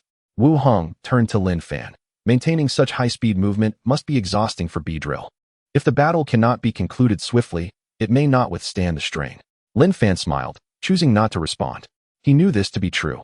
Sustaining high-speed movement for extended periods was taxing for Beedrill, and if the fight could not be resolved before the rapid movement ceased, Onix's reaction speed would likely seal their fate. Then let us test our reaction speeds, Lin Fan said, tipping his hat, a glimmer of confidence in his eyes. He had gauged Onix's reaction speed. It was time to take the initiative. Poison Sting. In contrast to the previous engagement, this time Beedrill channeled its poison energy into its forelimbs and charged at Onix, engaging in close combat. Poison Sting? Why use Poison Sting instead of Twin Needle? The poison type is 4 times resisted by Onix. How could it inflict damage? A spectator questioned, glancing towards Wu Shuo for clarification. Yet, Wu Shuo frowned, unable to comprehend Lin Fan's strategy. Wu Hong, too, was perplexed. After a moment of hesitation, he opted for a cautious approach. Onix, harden. Onix's body tensed, slightly boosting its defenses in preparation. Swoosh swoosh. 2 swift sounds sliced through the air as Beedrill struck Onix's neck, landing a hit and retreating swiftly to evade Onix's retaliatory charge. Wu Hong's confusion deepened, given Onix's quadruple resistance to poison. Beedrill's strike had seemingly done little more than tickle the giant. Could it be that Lin Fan was merely playing a role, intentionally conceding? That made no sense at all. As Wu Hong pondered this, for the first time his smile faded, and a serious expression settled on his face as he scrutinized Lin Fan. Meanwhile, Lin Fan remained unfazed by the spectators' thoughts, continuing to direct Beedrill as per his plan. Observing Beedrill's relentless assault, Wu Hong fell silent for a moment before declaring, Onix, use Rock Polish. Rather than opting for defense, he commanded Onix to endure Beedrill's attacks while executing Rock Polish. This move would refine its body, reducing air resistance and significantly enhancing its speed. However, unlike in the game, in reality, this maneuver would also slightly diminish its defensive capabilities, as the protective barrier of its body would be eroded. Lin Fan was taken aback. Such decisiveness? Wu Hong huffed. Though I may not grasp your intentions, I need not question the opponent's motives. I simply need to dismantle them. Even with the utilization of Rock Polish, Onix's speed still pales in comparison to Beedrill's. However, should your Beedrill choose to persist with its previous strategy, the significantly accelerated Onix would be capable of responding and launching a counterattack. Lin Fan fell into contemplation for a moment before suddenly lifting his head and breaking into a grin. Beedrill, poison jab. What was he babbling about? An attack was imminent. What? Wu Hong's eyelids instantly twitched, realizing that his earlier analysis had fallen on deaf ears. In the face of Beedrill's assault, Onix, just as Wu Hong had predicted, was already able to react, its colossal head crashing fiercely toward Beedrill. Counter shield. Lin Fan's voice rang out, compelling Beedrill to endure Onix's attack with this move. Wu Hong was taken aback. The audience erupted in astonishment, while Wu Shuo wore an expression of anticipated inevitability. The outcome hinges on this very moment. As the words left his lips, Beedrill was sent hurtling through the air like a cannonball, crashing to the ground and sending up a cloud of dust that obscured its form entirely. It appeared as if Beedrill had fallen into a dire predicament. But Wu Hong's scalp prickled with alarm. Onix, double-edged headbutt. This final hidden card was finally revealed, yet it was still a moment too late. A taut silk thread connected Onix's neck to the ground, and under the counterforce of the silk, Beedrill, despite having utilized Rock Polish, surged toward Onix at a speed that left it unable to respond. The energy of the bug type had reached its zenith in its hands. Although its chest heaved violently, its eyes gleamed brightly, and a savage smile curled at its lips. With a swish, 2 piercing cries sliced through the air as Beedrill zipped past Onix, whose powerful double-edged headbutt struck the ground, narrowly missing Beedrill. Had you employed the double-edged headbutt in that prior strike against Beedrill, I would have lost. Alas, there are no what-ifs in this scenario, Lin Fan stated, exchanging a glance with the trembling Beedrill, a gentle smile gracing his face. You've worked hard. As his words echoed, Onix's form crashed to the ground, losing consciousness under the gazes of all present. How could this be? Wu Heng's squinted eyes widened slightly in disbelief. It was incomprehensible that, having caused little damage earlier, Onyx was now defeated by a single double jab. Have you been cheating? Lin Fan shrugged, about to explain, when a resounding applause suddenly erupted. A figure adorned with a bull warrior's helmet materialized at the back of the audience, gazing at Lin Fan with admiration. In a few nimble leaps, he traversed from the edge of the arena to the battleground. Witnessing this astonishing scene, the crowd was momentarily dumbfounded. Was this a human or a humanoid Pokémon? Wu Shua in the guest area looked on in surprise at the bull warrior, the fighting king. What brings him here? Chapter 50. The dust settles. Upon hearing Wu Shua's words, the guests in the VIP section jolted in unison, their seats practically ejecting them as they rushed toward the battleground. Lin Fan, oblivious to Wu Shua's comment, understood from the excited demeanor of the notable guests that the bull warrior was indeed extraordinary, with significant connections. The latter approached Onyx, reaching out to touch the area where Beedrill had persistently attacked, rubbing his right index finger and thumb together, feeling the peculiar sensation emanating from it, nodding in appreciation. Repeatedly employing poison-type skills to relentlessly attack a single point, significantly weakening Onyx's defenses without it even realizing to counter, and finally utilizing the counterforce of the silk to accelerate, finishing with a double jab for the win. Wu Heng was taken aback by the bull warrior's analysis, rushing to Onyx's side and discovering a deep purple mark where Beedrill had struck, subtle in comparison to Onyx's massive form, yet sufficiently large for Beedrill to execute its final blow. Noticing the distinct texture there and the slight sting on his fingers, Wu Heng shook his hand. Gazing at Lin Fan with a complex expression, my Onyx has high defensive capabilities, but who would have thought your Beedrill dealt real damage? A loss well earned. Lin Fan shrugged, expectantly glancing at the bull warrior and winking, his meaning unmistakable. He had secured the championship. Where was the promised reward? The bull warrior glanced at the approaching guests, then at the unperturbed Wu Shua, shaking his head in exasperation. I initially donned this helmet to avoid recognition, yet that guy went ahead and revealed my identity. He then turned to Lin Fan, speaking, after winning the championship, there are still some formalities to attend to. The promised rewards are being prepared, but this occasion is not suitable for discussion. After you're done here, meet me at the Rock Gym. I'll be waiting for you. With that, he disregarded the guests rushing toward him and strode away, quickly vanishing from sight. The late-arriving guests exchanged bewildered glances, with one stepping forward to shake Lin Fan's hand warmly, casually inquiring, I didn't expect you to know the Fighting King. Could it be that you're distant relatives? The Fighting King? Lin Fan gasped, realizing that this title could only refer to one of the current 4 kings, Chen Shi. No wonder he had to wear a disguise, otherwise, the entire arena would have been swarmed. Wait, if he was the Fighting King, then what about the promised rewards? No.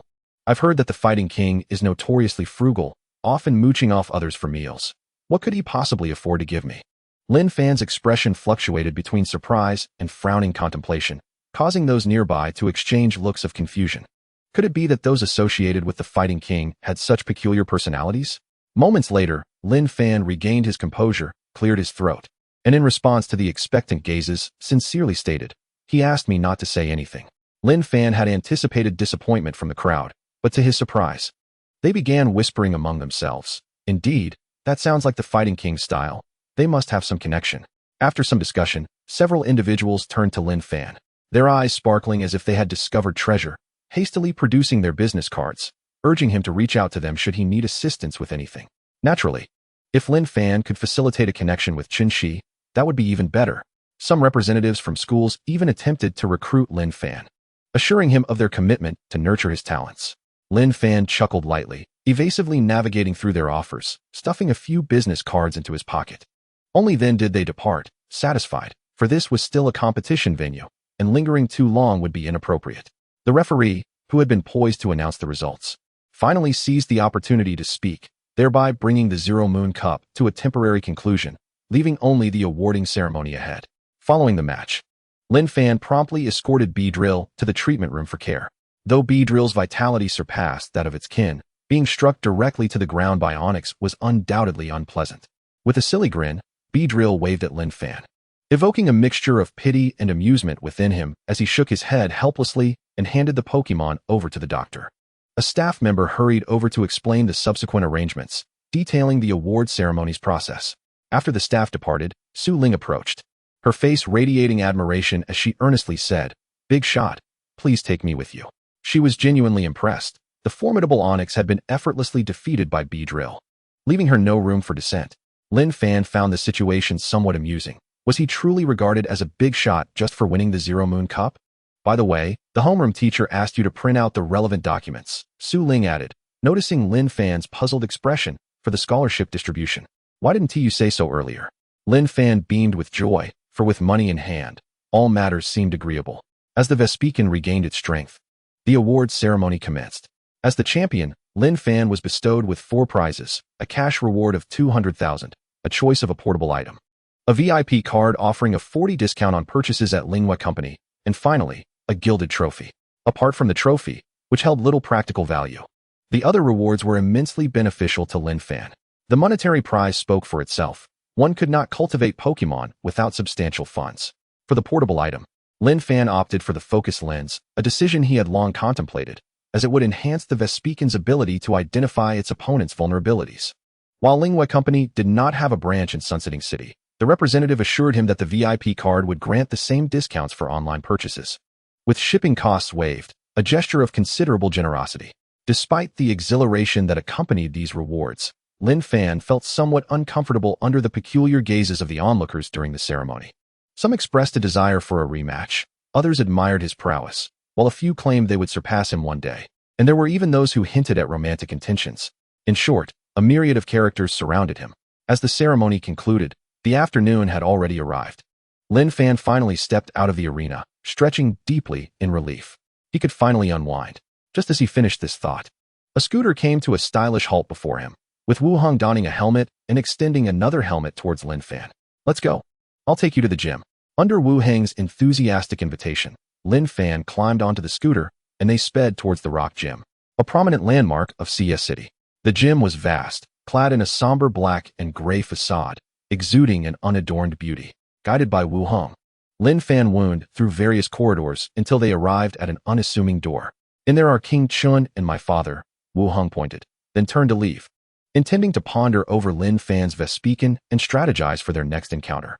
Lin Fan knocked gently and, upon hearing a response from within, pushed the door open to reveal the 2 men inside. Please, take a seat. Chun-Shi gestured towards an empty chair, inviting Lin Fan to sit and converse. At that moment, Chun-Shi finally removed his bull warrior helmet, revealing a face that bore a somewhat fierce expression. After Lin Fan settled in, Chun-Shi did not plunge straight into the topic, but instead posed a question. Would you mind sharing about your family background? Family background. Lin Fan blinked, slightly puzzled, yet replied candidly, my family is quite ordinary. Being able to provide me with a starter Pokémon and support its training has already reached their limits. Chun-Shi nodded in understanding.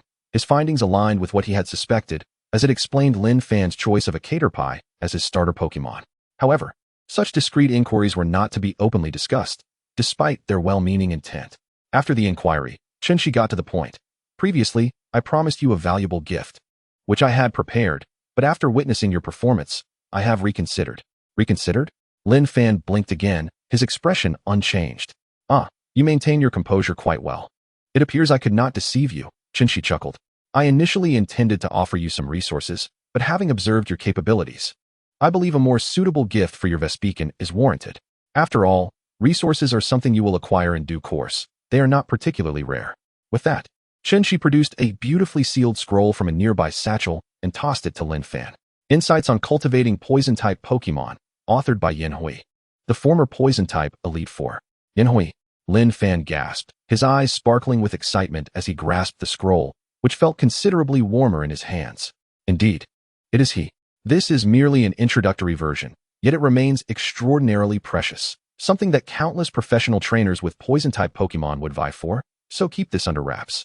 I cannot guarantee you won't be targeted should it come to light. Chun-Shi's jest was clear, yet the underlying message was unmistakable. Keep this confidential, lest Yin Hui seek retribution. Lin Fan nodded solemnly, carefully stowing the scroll away. As for the potential threats of exposure, while others might not warrant such drastic actions, those who dabble in poison possess unique mindsets and eccentric behaviors. Yin Hui, a true master of poison, might indeed take offense if he learned that his insights had entered the public domain. However, Lin Fan had no intention of sharing. He needed every bit of wisdom for himself. Chun-Shi continued, I forwarded your Vespiquen's battle performance to Yin Hui. He expressed some interest in you. When time permits, You might visit the poison-type gym.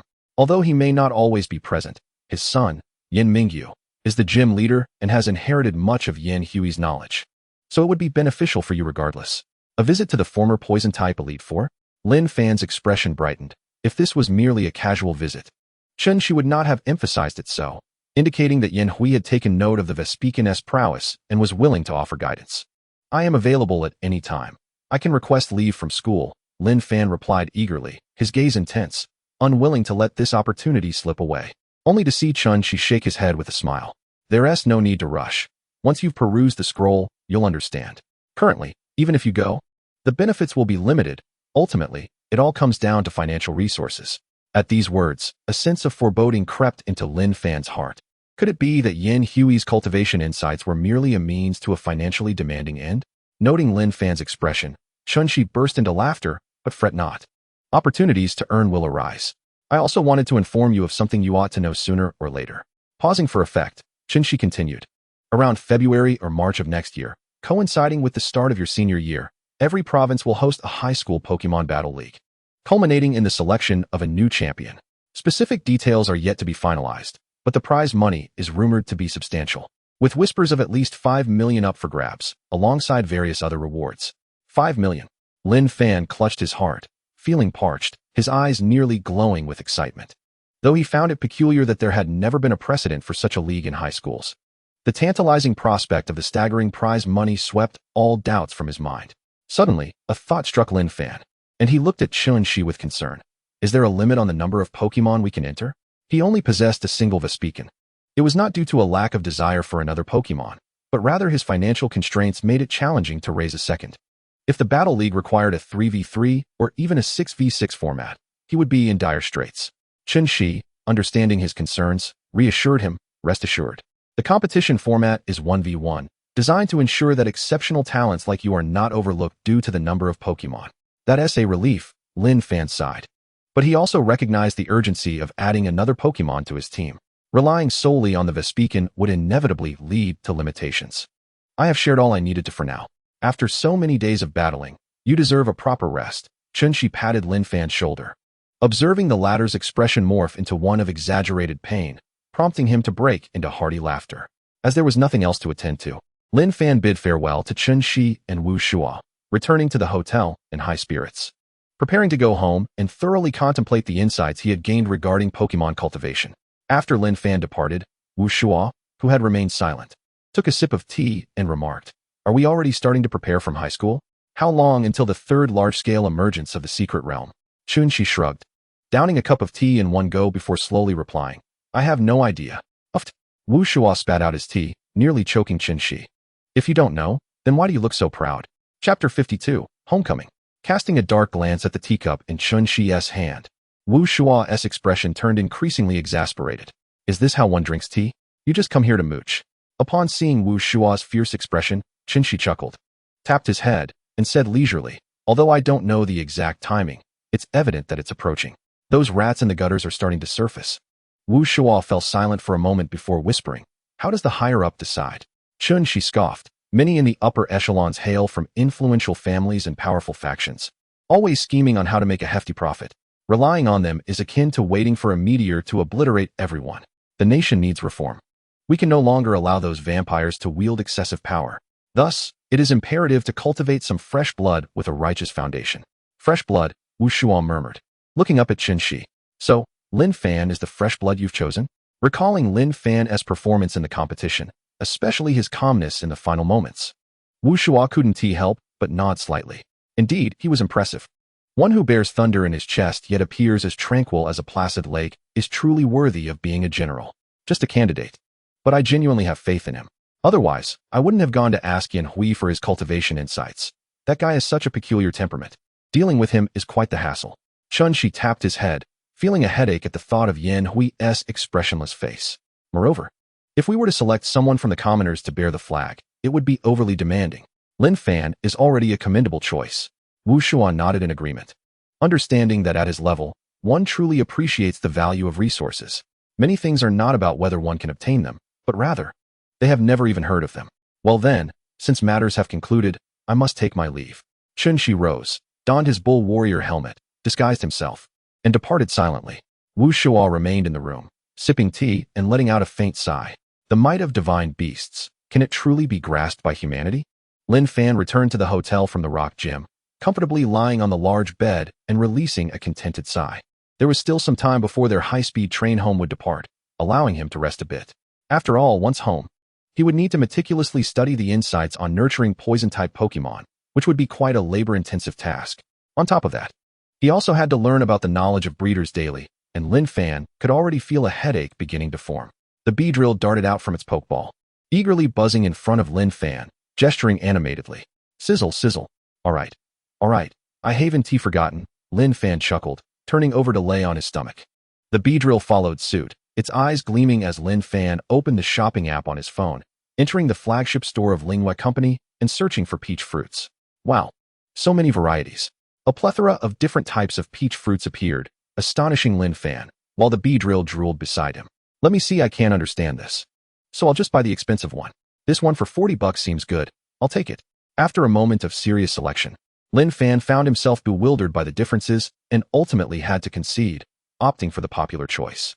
In addition to the peach fruits, he could also arrange for Moo Moo milk and a bit of honey from the Sammy Bee brand.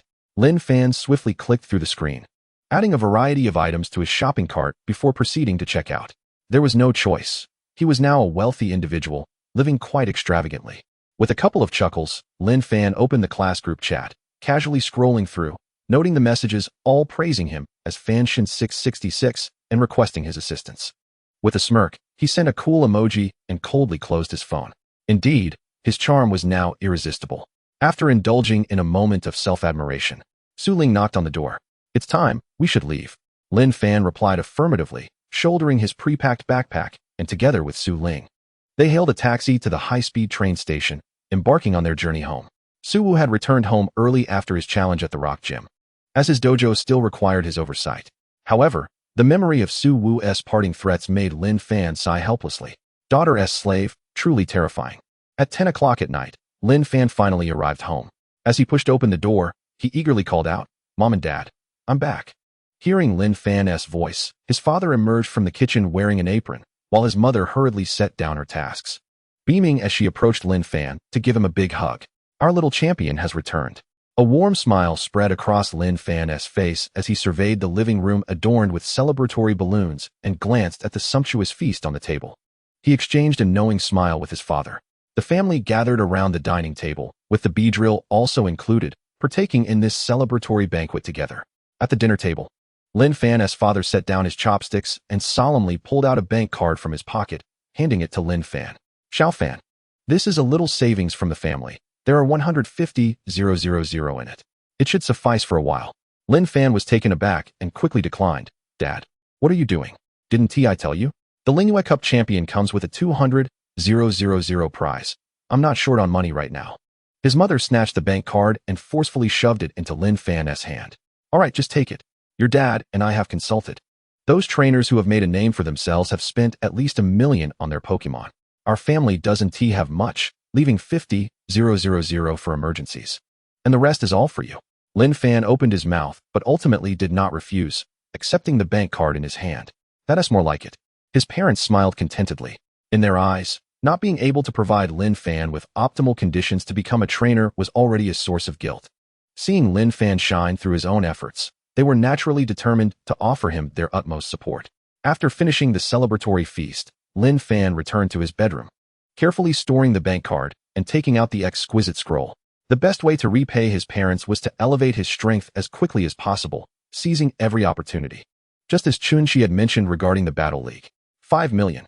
Lin Fan took a deep breath, steadying himself, and slowly unfurled the scroll in his hands.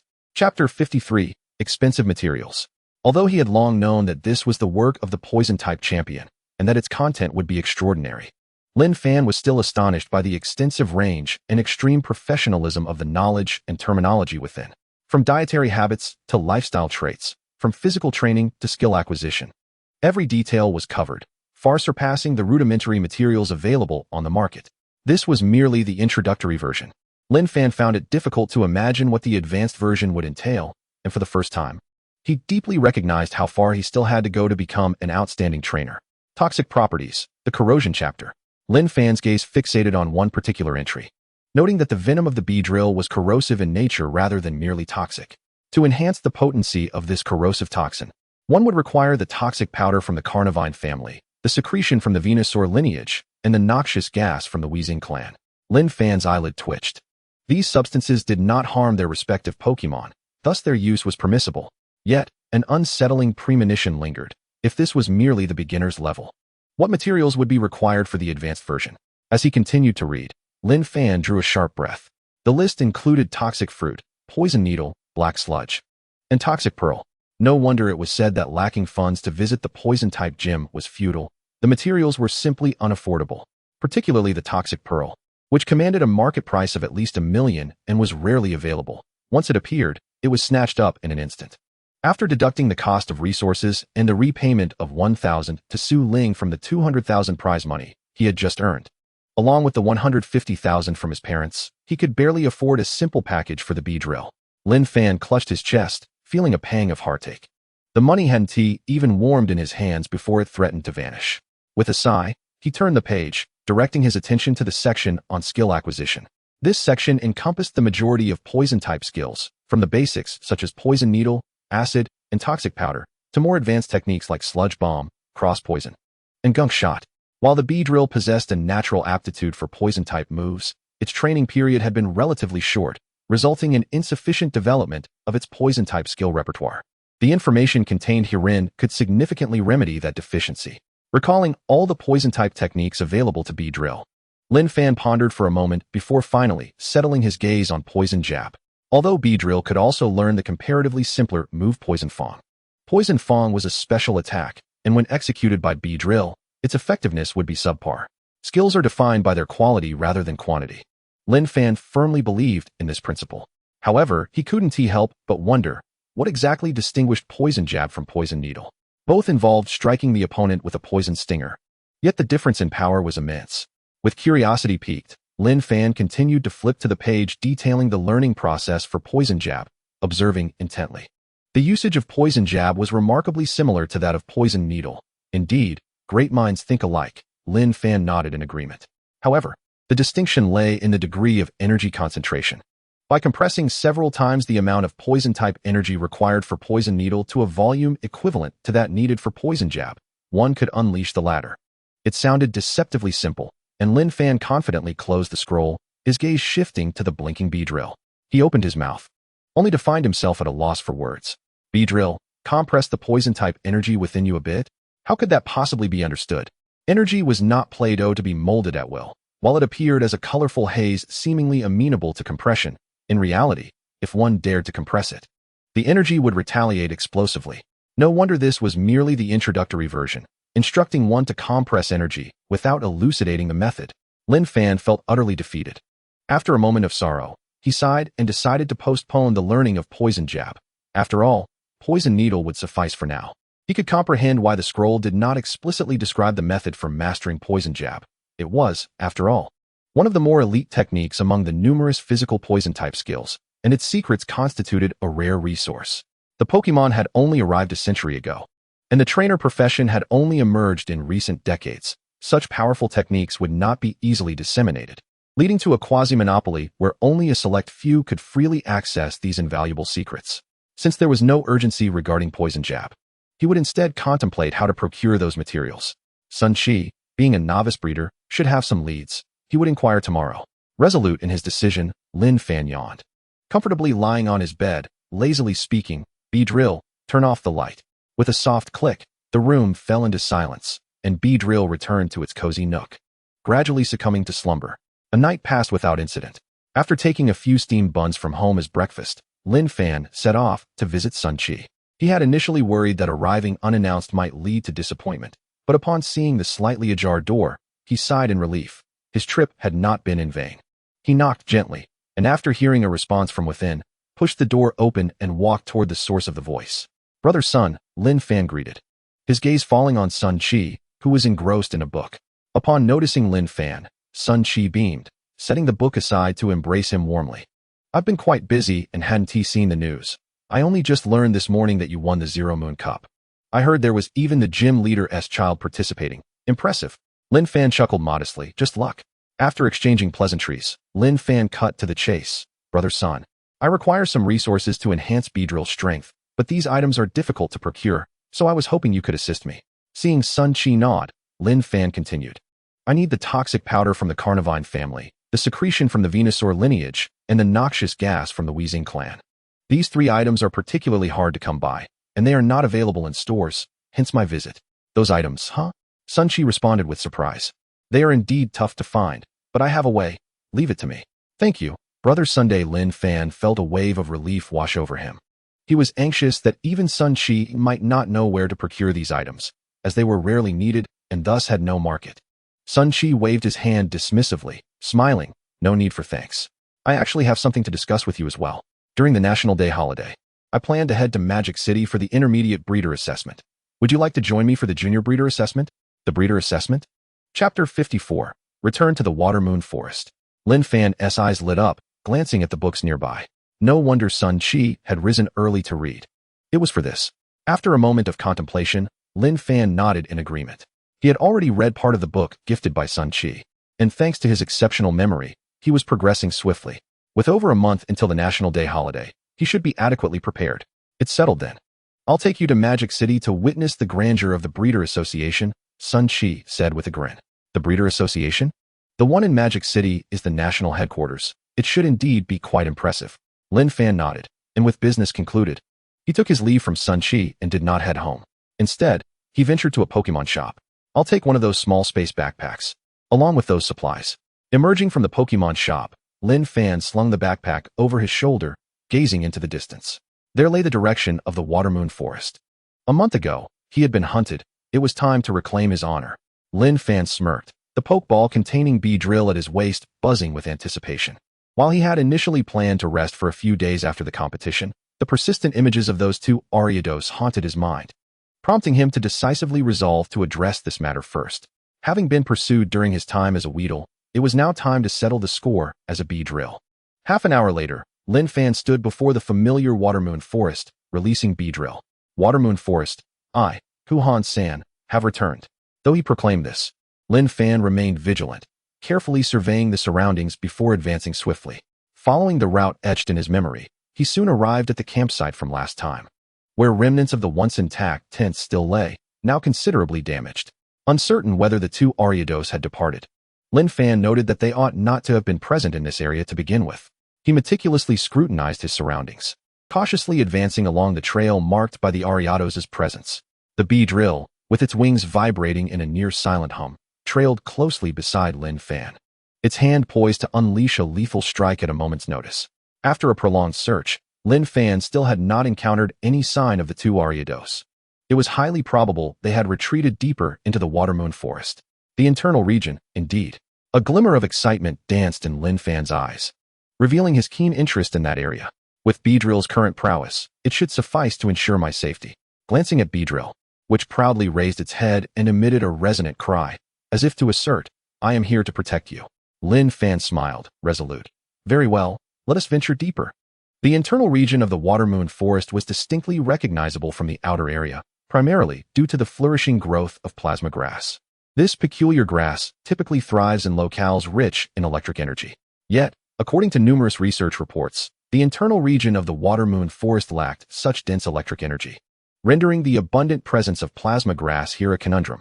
Observing the pale yellow grass beneath his feet, Lin Fan understood he had indeed entered the internal area of the Watermoon Forest. He slowed his pace, retrieving a canister of insect repellent from his bag to spray around him. Although this substance would not diminish the likelihood of encountering wild Pokémon, most creatures generally detested its scent and would steer clear. Alas, this predicament was unfortunate for Beedrill, which could only turn its head in disdain while remaining vigilant of its surroundings. After a brief interval, Lin Fan's gaze was drawn to a towering tree not far ahead, upon which 2 slender strands of spider silk hung silently, indicating the prior presence of their owner.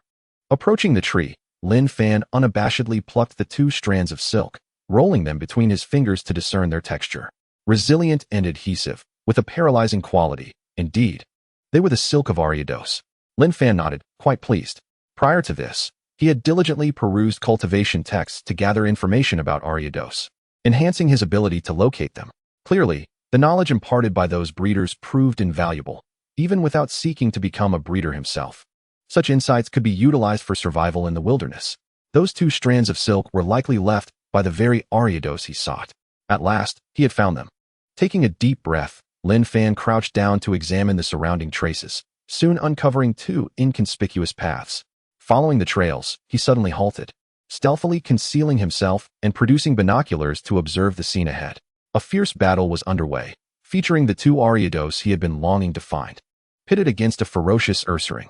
After an arduous search, fortune smiles upon me, Lin Fan murmured, licking his lips as he scrutinized the 2 Ariados through the binoculars. They remained unchanged from their previous encounter, embodying the cold, merciless demeanor of hunters. Shifting the lens towards their adversary, Lin Fan raised an eyebrow. Although Ursaring was known to be an aggressive Pokémon, this particular specimen seemed to adopt a defensive stance rather than the ferocity typically associated with its kind. Blinking in confusion, Lin Fan cast a sweeping glance and ultimately focused on the large tree behind Ursaring. There, a small bear cub cowered fearfully in a hollow, anxiously watching the battle between Ursaring and the Ariados, occasionally emitting worried whimpers. Were the 2 Ariados attempting to hunt the bear cub? Lin Fan seethed with anger. He had never encountered such despicable Pokémon. However, it appeared that the bear cub was not on Ariados' menu. Regardless, he resolved to first deliver a thrashing to those abominable Ariados. With that thought in mind, Lin Fan carefully surveyed the environment, ensuring there were no hidden threats before whispering, "Beedrill, go." Eager and prepared, Beedrill had awaited Lin Fan's command, charging forth without hesitation towards the larger Ariados. The unexpected intrusion instantly heightened the alertness of both combatants, causing them to pause and brace for action. While they halted, Beedrill pressed on, its left hand radiating with bug-type energy and its right hand glowing with poison-type energy, aggressively thrusting towards the larger Ariados. The latter, momentarily bewildered by the sudden aggression of this peculiar Beedrill, instinctively opened its mouth to bite at the approaching threat. Bug bite. The clash of fangs and stinger resulted in a momentary stalemate. A glimmer of ferocity flashed in Beedrill's eyes as it unleashed a stream of silk, expertly ensnaring the Ariados' abdomen and hurling it through the air. Ariados, mid-flight, adeptly adjusted its posture, ultimately clinging tightly to a large tree trunk, eyeing Beedrill with palpable trepidation. What kind of anomaly is this? Isn't Beedrill supposed to rely on its swarm for victory? How is this solitary Beedrill managing to dominate me? Chapter 55, A Misunderstanding? Beedrill, unperturbed by the thoughts of its adversary, clicked its stingers together, producing a resonant sound, and directed a fierce cry towards Ursaring, gesturing towards the smaller Ariados beside it, indicating for it to confront that foe. Without waiting for Ursaring's reaction, Beedrill charged fiercely towards the larger Ariados, launching an all-out assault. Beedrill was renowned for its ferocity, particularly given its prior abandonment by its kin during its time as a Weedle, forcing it to survive alone in the wild, which necessitated an extreme level of brutality for survival. Its typically docile demeanor stemmed from its deep-seated trust and reliance on Lin Fan. Now, its violent appearance revealed its true nature. Ursaring, momentarily stunned by the unfolding conflict between Beedrill and Ariados, was roused only by the timid whimpers of the bear cub behind it, prompting it to emit a fierce roar and charge towards the smaller Ariados. Outnumbered 2-1, it was not a match for them, yet it felt undaunted when confronting Ariados alone. The battleground was swiftly divided into 2, reverberating with booming sounds that sent numerous leaves cascading to the ground. Lin Fan's attention remained fixed on Ursaring. This particular creature was robust in stature, suggesting formidable strength. Logically, 2 Ariados might not be able to overpower it. However, a conspicuous scar marred Ursaring's body, significantly diminishing its capabilities and preventing it from unleashing its full potential. Lin Fan observed the wound, which did not appear to be inflicted by Ariados, and shook his head, deeming it inconsequential. After all, peculiar injuries were commonplace among wild Pokémon. Shifting his gaze back to the fierce clash between Beedrill and Ariados, both combatants were engaged in a heated exchange, neither yielding an inch. Although Beedrill overall held the upper hand, Ariados was no pushover. Its instincts honed by years of wilderness hunting rendered it a formidable opponent. Both Beedrill and Ariados shared bug and poison attributes, nullifying each other's moves, leading to a stalemate. Lin Fan murmured to himself, recognizing the essence of the predicament. This particular attribute combination was weak against fire, psychic, flying, and rock types. and Beedrill was fortunate enough to be capable of learning flying-type moves such as Aerial Ace and Acrobatics. Aerial Ace and Acrobatics. Lin Fan pondered. In truth, he preferred to have Beedrill acquire a ground-type move rather than a flying-type skill. This was because bug-type Pokemon inherently did not resist bug and poison attacks. Rather, it was the poison type that provided resistance, which in turn was countered by ground and psychic types. The likelihood of Beedrill learning a psychic-type attack was minimal, while a ground-type move would effectively counter more prevalent types such as fire, electric, steel, and rock. Thus, upon comprehensive consideration, a ground-type move would significantly enhance Beedrill's offensive capabilities. However, could Beedrill learn ground-type moves? Lin Fan hesitated, contemplating the ground-type moves in his mind, ultimately settling on the move Drill Run. While it may not quite match the sheer power of the ground-type signature move, Earthquake, it certainly stood out as an impressive high-damage skill. Most importantly, Drill Run's execution involved spinning like a drill while striking the opponent, making it easier to land critical hits. It was a perfect match for Beedrill. The only uncertainty lay in whether Beedrill could sense and manipulate ground-type energy. Perhaps this was something to explore later. As Lin Fan pondered, the battle on the field had already reached a conclusion. Beedrill, having maintained pressure on Ariados, finally seized the opportunity to launch a powerful twin needle attack directly into its abdomen. The critical hit rendered Ariados incapacitated, and Beedrill ensnared it tightly with string shot, swinging it from a tree like a swing, occasionally striking it like a spinning top. Meanwhile, without the interference from the larger Ariados, Teddiursa successfully dealt with the smaller Ariados, its razor-sharp claws causing the creature to cry out in pain as it curled up on the ground, equally losing the will to fight. With about 70% of its strength, it had triumphed over the larger Ariados, and if it had exerted its full power, it could have faced both Ariados simultaneously. Beedrill had indeed grown significantly stronger. Lin Fan felt a sense of relief as he affectionately patted Beedrill's head, offering encouragement. Teddiursa, having retreated to the tree hollow, gazed hesitantly at Lin Fan and Beedrill before picking up its cub and revealing the tree hollow behind it, gesturing for Lin Fan and Beedrill to come inside. Lin Fan, feeling no need for formality, walked towards the hollow and instructed Beedrill to drag the two Ariados inside as well. This was a tree that Teddiursa had meticulously chosen. The trunk was exceedingly thick, and the hollow spacious enough to comfortably accommodate Lin Fan, Beedrill, Teddiursa, the cub, and the two Ariados. Lin Fan found a clear spot to sit, casting a stern gaze at the small Ariados. He spoke coolly. Last time, you pursued me to kill me, and now you come to hunt this cub. What kind of resolution do you seek? Observing Beedrill, who seemed ready to strike at any moment, Ariados grew anxious, emitting hissing sounds and gesturing frantically in an attempt to explain. Are you implying that the last time was about seizing my energy cube, and this time it is for the fruit and honey hidden by Teddiursa? After listening carefully, Lin Fan finally grasped Ariados' meaning, falling into contemplation. I trust you as far as I can throw you. Had I not fled swiftly last time, I would have met my end. Lin Fan scoffed, his expression dark as he stared at Ariados. Though he spoke dismissively, deep down, he recognized that Ariados was likely telling the truth. Pokemon seldom lie. While Ariados was indeed vicious, it held little interest in humans. The time when they pursued a lone Caterpie was hardly worth such an effort. Nevertheless, Lin Fan had no intention of forgiving them. After all, despite not targeting him or the Caterpie, they had undeniably posed a threat to their lives. In fact, Ariados likely would not hesitate to eliminate them in the course of seeking food, as it was simply their survival instinct. Casting a cold glance at the two Ariados, Lin Fan chose not to press the matter further, as Teddiursa approached, offering him a jar of fragrant honey. How familiar this honey seemed. Lin Fan pondered, realizing that this was indeed the honey from the Beedrill colony he had encountered previously. It made sense why the Beedrill colony could not produce honey while possessing such exquisite goods. They were sourced from Teddiursa. Indeed, the Pokédex recorded that the honey from Teddiursa's cub was made by mixing fruit with pollen collected by Beedrill, suggesting a close relationship among Teddiursa, the cub, and the Beedrill colony. Chapter 56. The mysterious structure deep in the forest. At Teddiursa's warm invitation, Lin Fan reluctantly sampled the honey. There was no mistaking it. The flavor was identical, and even Beedrill's envious gaze mirrored that of the past. However, Ariados had also mentioned fruit. What kind of fruit could captivate them so? Lin Fan turned to Teddiursa, inquiring about it. Without hesitation, Teddiursa rummaged through its food stash, eventually producing a rather peculiar fruit. Flat cherry fruit. Lin Fan exclaimed in surprise. This was no ordinary fruit like the basic peach fruit. It was a higher-tier fruit with potent effects, exceedingly valuable for bug-type Pokémon, explaining Ariados' desire to seize it. Yet, such fruits typically grew only in secret realms. How had it come into Teddiursa's possession?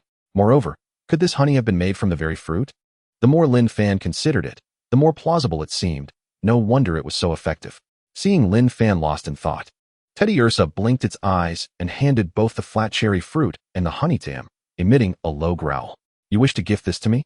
Lin Fan asked, astonished. Upon receiving a confirmation, he pondered briefly before accepting Teddiursa's offering. It was only fair to accept a reward for assisting Teddiursa. "By the way, where did you acquire this fruit? Can you take me there?" Lin Fan queried, toying with the fruit in his hands. If he could locate the tree that bore flat cherry fruits, it would be a boon indeed. Teddiursa shook its head, gesturing that it had stumbled upon the fruits by chance and did not know where to find more. "I see," Lin Fan replied, disappointment creeping in. Suddenly, the small Ariados grew agitated, struggling and gesturing insistently. "You know?" Lin Fan raised an eyebrow, eyeing it suspiciously. Ariados nodded fervently, looking eagerly at Lin Fan, seemingly hoping that this would persuade him to release them. After a moment's deliberation, glancing at the unconscious larger Ariados, Lin Fan spoke. "If you can truly lead me to more flat cherry fruits, I might consider letting you go." Though he said this, Lin Fan held little hope. If Ariados truly knew of other flat cherry fruits, why would it have come to steal from Teddiursa? Nevertheless, attempting it posed no risk, at the very least. Ariados' excitement suggested it indeed had some valuable information. With this in mind, Lin Fan decisively ordered Beedrill to bind the larger Ariados tightly, while Teddiursa carried it, and the smaller Ariados was wrapped in thick string shot around its waist to prevent escape. "Lead the way." With that command, Ariados hurried ahead. Lin Fan followed closely with Beedrill, while Teddiursa cradled the cub and carried the larger Ariados behind them, willingly becoming Lin Fan's protector. However, halfway along the path, Teddiursa seemed to recognize Ariados' destination and began to hesitate, appearing reluctant to proceed. Lin Fan raised an eyebrow, instantly suspecting that Ariados intended to deceive him, and fixed a wary gaze upon it, awaiting an explanation. Under the threat of Beedrill's twin needle, Ariados shrank back, gesturing timidly as it explained softly. Lin Fan's brow gradually furrowed. A human structure? The humans within occasionally emerged to hunt them, which was why they had fled from the depths of the moonlit forest recently. Glancing at Teddiursa, who was silently tending to its wounds, Lin Fan realized that Ariados' words were indeed true. Teddiursa's injuries were not inflicted during battles with wild Pokémon, but by those humans. Casting a sidelong glance at Ariados, who stated that the place was already abandoned, Lin Fan had no reason to doubt this claim. After all, given Ariados' evident desire to preserve its life, it would not have returned unless the humans had left. Since the humans have already departed from that place, there is naught to fear.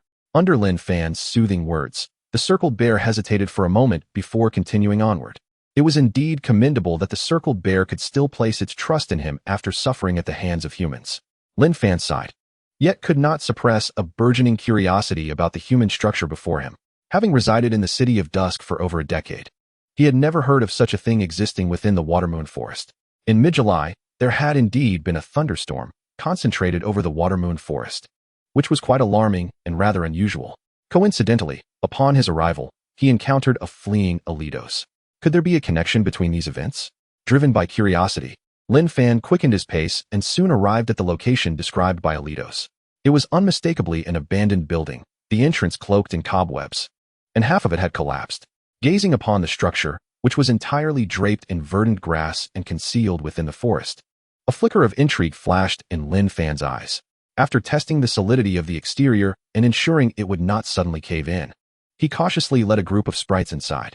The seemingly unremarkable building from the outside revealed a labyrinthine interior, with corridors sprawling in all directions and numerous rooms standing with their doors ajar, silently awaiting exploration from the outside world. As Lin Fan ventured deeper, he cast a glance into the rooms he passed, noting an array of devices he could not comprehend. However, the faint electric currents emanating from certain areas made it evident to him that these devices were related to electricity. The Watermoon Forest was rich in plasma grass, which could be harnessed for power, making the presence of such devices here quite reasonable. Yet, as he approached the innermost area, the contents of the room to his right caused his eyelids to twitch uncontrollably, and his expression soured. The room was impeccably clean, featuring nothing but an empty operating table, and even the walls were pristine white, as if nothing had ever transpired there. However, The items hanging on the walls exposed the room's grim purpose. An anatomical chamber. The wings of a fierce sparrow, the tail of a rata, the mushroom of a parasect, along with Alidos's venom glands and spinnerets. A glance at the trembling Alidos elucidated Wyatt, and another Alidos had fled. Drawing in a deep breath, Lin Fan fell into a contemplative silence. This was precisely why the Summer Kingdom strictly prohibited and combated the trade of sprite organs, particularly forbidding poison-type sprites from utilizing the venom glands of other poison-type sprites to grow stronger. Each venom gland represented the demise of a poison-type sprite. Yet, Lin Fan furrowed his brow. If the captors were hunting sprites for these items, there was no reason for them to have left them behind upon departing. In a haze of confusion, Lin Fan abruptly lifted his gaze to another direction. The jade insect stone tablet seemed to sense something amiss. Paying no further heed to the anatomical chamber, Lin Fan made his way to a lab-like area, scrutinizing it up and down. Following the guidance of the jade insect stone tablet, his attention fixated on what appeared to be an empty wall. There was something hidden within. He approached and caressed the wall, and the tablet's response intensified. Beedrill, open this. At Lin Fan's command, Beedrill advanced without hesitation, incessantly piercing the same point with its stingers, ultimately concluding with a double sting that pierced through to create a small hole. As the tiny aperture appeared, it seemed a mechanism had been triggered, resulting in a rectangular crack from which a small section of the wall popped out, revealing a hidden space within. Inside lay a bright yellow sprite egg and a tattered diary. Chapter 57, The Kidnapped Researcher. Lin Fan's gaze was drawn to the sprite egg, and the jade insect stone tablet's response grew ever more fervent, confirming that it was likely an egg of a bug-type sprite. How could a sprite egg be found in this place, and why had it not been taken? Shifting his focus to the diary beside the egg, Lin Fan squinted and instructed Beedrill to cut away the wall. Beedrill nodded, continuously corroding the edges with its toxins. Moments later, accompanied by a dull thud, the wall collapsed to the ground, fully exposing the contents inside. Cautiously cradling the sprite egg, Lin Fan inspected it thoroughly. Finding no signs of damage, it was likely not a bad egg. If it was not a bad egg, then why was it left behind? Lin Fan's curiosity deepened as he gingerly opened the tattered diary, fearful of tearing a page in his haste. On the first day of my abduction, they instructed me not to think or ask anything, merely to continue with my research. Who are they, and what is their purpose in capturing me? Yet, they seem to underestimate me. I have secretly created a concealed space right under their noses. On the third day, I witnessed them capturing sprites and sending them into that room. The soundproofing is excellent. I do not know what occurs there, but I have made some guesses. I must find a way to escape. On the fifth day, I accidentally overheard their conversation. There exists an unawakened secret realm here, and they are searching for a way to enter it. How could they be aware of the existence of an unawakened secret realm? Several pages in the middle had been torn out, causing a jump in the timeline of nearly a month. On the 33rd day, I finally understood their intentions. A group of madmen. On the 35th day, I could not comprehend where they acquired such an abundance of plasma grass. On the 36th day, there were no traces of electrical energy in any of the dissected sprites. They were quite disappointed and began to question whether this place truly housed a secret realm. It seemed they had noticed my slacking off. How amusing. Alas, for the sake of my own life, I should focus. On the 37th day, I indeed discovered that the colossal and concentrated electrical energy combined with that strange object they brought triggered the secret realm to begin merging with the world. Accompanied by flashes of lightning. What a thrill. But this secret realm is peculiar. Why does it heal itself and resist merging with the world? Everything is coming to an end. Their goal is, astonishingly, a god. Madmen, and yet they have dragged me into this. A large blot of black ink covered a page, and Lin Fan caught sight of numerous highly charged words. It seems there may still be a chance to survive. Whatever, let us give it a try. Where did the egg come from? They seem to have overlooked it, but then again, they are all on the brink of death. Who has time to pay attention to me? I nearly died from fright, almost struck by lightning, but thankfully I used the egg as a shield. It should be fine, right? It actually absorbed the lightning. How remarkable. My teacher often says that serious people do not keep diaries, and constantly criticizes me for carrying a diary everywhere.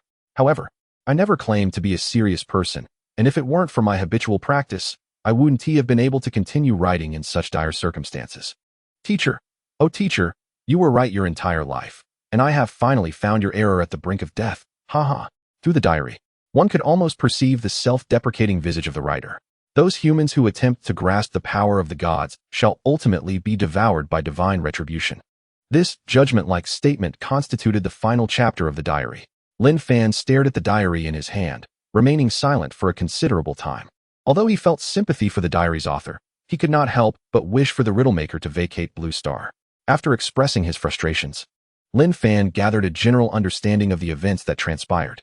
An individual of dubious seriousness yet extraordinary capability had been captured to research how to enter an unawakened secret realm, which supposedly housed a deity. The deity must refer to a divine beast. Based on the description, it should be of the electric type. Zapdos, Raikou, Thundercloud, all seem possible. Yet, the existence of a divine beast in such a wretched place left Lin Fan incredulous. However, with the diary as evidence, it must be true. Surely no one would fabricate a diary to deceive its discoverer. What would they gain from such a ruse? After digesting the contents of his diary, Lin Fan hesitated for a moment before putting away the diary and casting his gaze anew upon the brilliant yellow Pokémon egg. Having absorbed a bolt of lightning, could it possess an electric affinity? Judging by its patterns and hue, it might indeed be an egg of a Dedenne. Lin Fan pondered, envisioning the adorable visage of a Dedenne, which he often captured as a good luck charm in his past life. If this truly is a Dedenne egg, he would not mind making it his second Pokémon, especially since the evolved form, Toxtricity, is rather impressive and excels in special attacks, complementing his Beedrill perfectly. Nevertheless, he had not heard of any electric-type egg that could absorb a bolt of lightning. A sense of concern prompted him to gently tap the shell. Oh, a crisp sound. This is indeed a promising egg. Given that the jade slab had responded, it seemed to be a reliable sign. Hatching was merely a matter of time. Carefully stowing the egg, Lin Fan glanced around, finding no other peculiarities. After a moment's hesitation, he decided to return to the exit and leave the area. As he passed the dissection room, Lin Fan paused, his gaze drawn to the objects hanging on the wall. After a moment's deliberation, he cautiously retrieved the Venom sac and Spinneret from the Ariados. Although the act of hunting other poison-type Pokémon to enhance his own felt cruel, the reality was that these items had become an established fact, left behind in this forsaken place. It would be better to take them back for his Beedrill's benefit. Yet, he couldn't shake off a lingering sense of guilt. He turned his gaze to Beedrill. Once we return, you shall consume these, but in doing so, you must seek vengeance for them, striking against evil with all your might. Do you understand? Beedrill nodded, puzzled as to why a simple meal was entwined with notions of vengeance and battling evil, but as it was Lin Fan's request, it would comply. Nearby, the Ariados trembled in fear, and the larger Ariados, carried by the Teddiursa, had awakened but feigned death, dreading Lin Fan's approach. Ignoring the seemingly weak and pitiful Ariados, Lin Fan swiftly made his way back to the exit, glancing back at the hidden base, which indeed bore numerous marks of lightning strikes above. Chapter 58. The fastest method for poison-type Pokémon to progress. Not lingering for long, Lin Fan returned to the Teddiursa's hollow for a brief respite. This time, his haul was substantial. Not only did he acquire some tanga berries and a jar of honey, but also the suspected Dedenne egg, along with the Ariados' Venom sac and Spinneret. Casting a glance at the two silent Ariados lying on the ground, seemingly awaiting their fate, Lin Fan mused, though the previous events vexed me somewhat, this bounty is indeed commendable. Thus, I shall let it be. Beedrill has already given you a good thrashing, and I do not wish to eradicate you entirely. The two Ariados simultaneously lifted their heads, eyes wide open, entirely unbefitting of a cold-blooded predator, emitting joyous hisses. Even the most ruthless of Pokémon hunters appear no different from children in human eyes, merely wielding formidable powers that inspire dread. Observing their demeanor, Lin Fan felt a twinge of embarrassment. He did not intend to pursue the matter, but it remained unclear if Teddiursa would be as forgiving. Glancing at Teddiursa, he found the creature in a daze, even tossing some ordinary berries to the two Ariados. Lin Fan fell silent. Did he perhaps misjudge the situation? Watching the seemingly reconciled Teddiursa and Ariados, he felt a sense of melancholy. Indeed, one cannot apply human reasoning to the minds of Pokémon, who, in comparison, remain blissfully innocent. Taking a deep breath, Lin Fan resolved not to linger any longer. Returning to process the spoils of this venture was the priority. Exiting the hollow, he soon returned to the urban area of Dusk City, securing a one-person training room for an hour. Laying out the various items before Beedrill, the Pokémon eagerly consumed the tanga berries, leaving only a pit behind. Lin Fan carefully collected the pit. It held considerable value, as, given the right cultivation conditions, it could yield a tree that continuously produced tanga berries. Beedrill, still savoring the taste, flew over to the jar of honey and, with practiced ease, utilized Bug Bite to consume every last drop, leaving behind an empty container. How do you feel? Lin Fan inquired. Beedrill pondered for a moment, nodding slightly before shaking its head. It's somewhat effective, but not significantly so. I see. Lin Fan nodded, feeling no disappointment. After all, Beedrill's strength had increased significantly compared to before, although tanga berries were rare. Expecting a substantial boost from just one berry and a jar of honey was perhaps unrealistic. Ironically, the lesser the effect of these items on Beedrill, the more pleased Lin Fan felt, as it signified Beedrill's strength had reached a formidable tier. Turning his attention to the remaining two items, the Venom Sac and Spinneret from the Ariados, he recognized their utility for Beedrill. Consume them, Lin Fan instructed without hesitation. Beedrill opened its mouth wide, swallowing them whole. How does it feel now? Lin Fan asked, his gaze tinged with anxiety. While the records indicated that direct consumption was the most basic method, it was said that the first instance of swallowing could provoke some form of rejection, occasionally leading to unique transformations in the Pokémon. Beedrill clutched its abdomen, a serious expression mingled with confusion evident on its face, clearly indicating that the Venom Sac and Spinneret were being digested and beginning to exhibit their intended effects. The black markings on its exterior appeared to deepen, while the pristine white stingers began to reveal a faint purple hue. As Beedrill opened its mouth, a wisp of purple mist escaped, slowly rising to the ceiling with a sizzling sound, corroding a layer of the surface. It was evident that the potency of its venom had visibly increased. No wonder it was said that those who delve into dark practices progress swiftly. Lin Fan's expression grew complex as he began to understand why the Summer Kingdom not only prohibited the slaughter of Pokémon, but also forbade poison-type Pokémon from privately consuming the venom sacs of other poison-type Pokémon.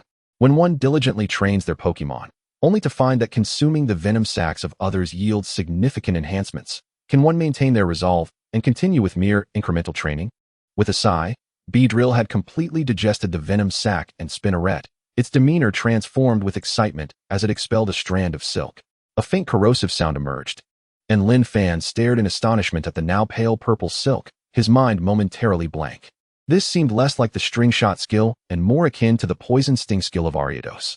Without a doubt, this was an advanced version of the string shot skill, typically learned only by Ariados due to the unique properties of their venom sacs and spinnerets. Beedrill, equally startled by its own transformation, curiously approached the silk, manipulating it to create a striking arc without breaking it. The very texture began to resemble that of Ariados' silk, exhibiting newfound resilience. Lin Fan gasped. If he previously had only a slight inkling of why trainers specializing in poison types were so obsessed with consuming the venom sacs of other Pokémon, he now fully comprehended and felt deeply that such behavior would never vanish, even under the Summer Kingdom's iron-fisted measures. No one would willingly continue to train their Pokémon at the previous glacial pace after tasting such rapid advancement. Not everyone possesses a slate that allows for the continual enhancement of their Pokémon's strength. Lin Fan's gaze was tinged with complexity. Where there are transactions, there is a risk of harm, yet some dealings are destined to persist. Never mind, I can't concern myself with so much. I shall focus on my own path. With a sigh, Lin Fan steeled himself, dismissing these thoughts, and began to delve into the peculiar silk-spitting ability of his Beedrill, which seemed to have mutated into a poisonous form. As he commanded another silk attack, a flicker of tension flashed in Lin Fan's eyes. Apprehensive that the current situation might mirror the first time Beedrill employed its long-range venomous stinger, perhaps due to the toxins accumulating within its body and being unleashed all at once. Beedrill nodded and opened its mouth to spray another strand of silk. It remained a pale lavender. Lin Fan's eyes gleamed with intensity, and he felt a profound sense of relief. Tentatively, he reached out to touch the silk, only to retract his hand swiftly, feeling the stinging, corrosive sensation, and fell into contemplation. Rather than merely a poisonous silk ability, this seemed to be a synthesis of silk spitting and poisonous properties, as the silk was simultaneously imbued with both bug and poison energies, distinguishing it from the singular bug-type silk and the solitary poison-type silk. This was a skill unique to Beedrill, nearly impossible for others to replicate. Chapter 59, the new trainer development program. Furthermore, with the silk's texture being more resilient and infused with Beedrill's unique toxin, the previously defensive move, Counter Shield, would no longer serve merely as a protective ability. It could genuinely embody both offense and defense, with a vast area of effect. No Pokémon would willingly allow its body to be ensnared by Beedrill's corrosive silk, for it would act much like a parasitic seed, continuously exerting its effects and eroding the wrapped Pokémon's body. And this was merely the most fundamental application, as Beedrill's strength escalated. This distinctive silk-spitting ability would undoubtedly yield even greater potential. Lin Fan inhaled deeply, unable to suppress a joyous laugh. The gains from this quest for vengeance had far exceeded his expectations. The only uncertainty now lay with that Pokémon egg. Gently patting his backpack, Lin Fan returned Beedrill to its Pokeball and, in high spirits, made his way towards the city center. For the first time, leaving the training facility with half an hour to spare. When one is joyful, they often indulge in lavish behaviors. Such is life. Before long, Lin Fan arrived at the entrance of the Pokémon shop in the city center. His purpose for being there was straightforward. While the Pokémon egg could be left to hatch on its own, utilizing a human-engineered incubator and hatching liquid would significantly shorten the incubation time and yield superior, more stable results. Currently, Lin Fan was not financially constrained, and he decisively procured the highest-grade incubator and hatching liquid for a total of 13,000.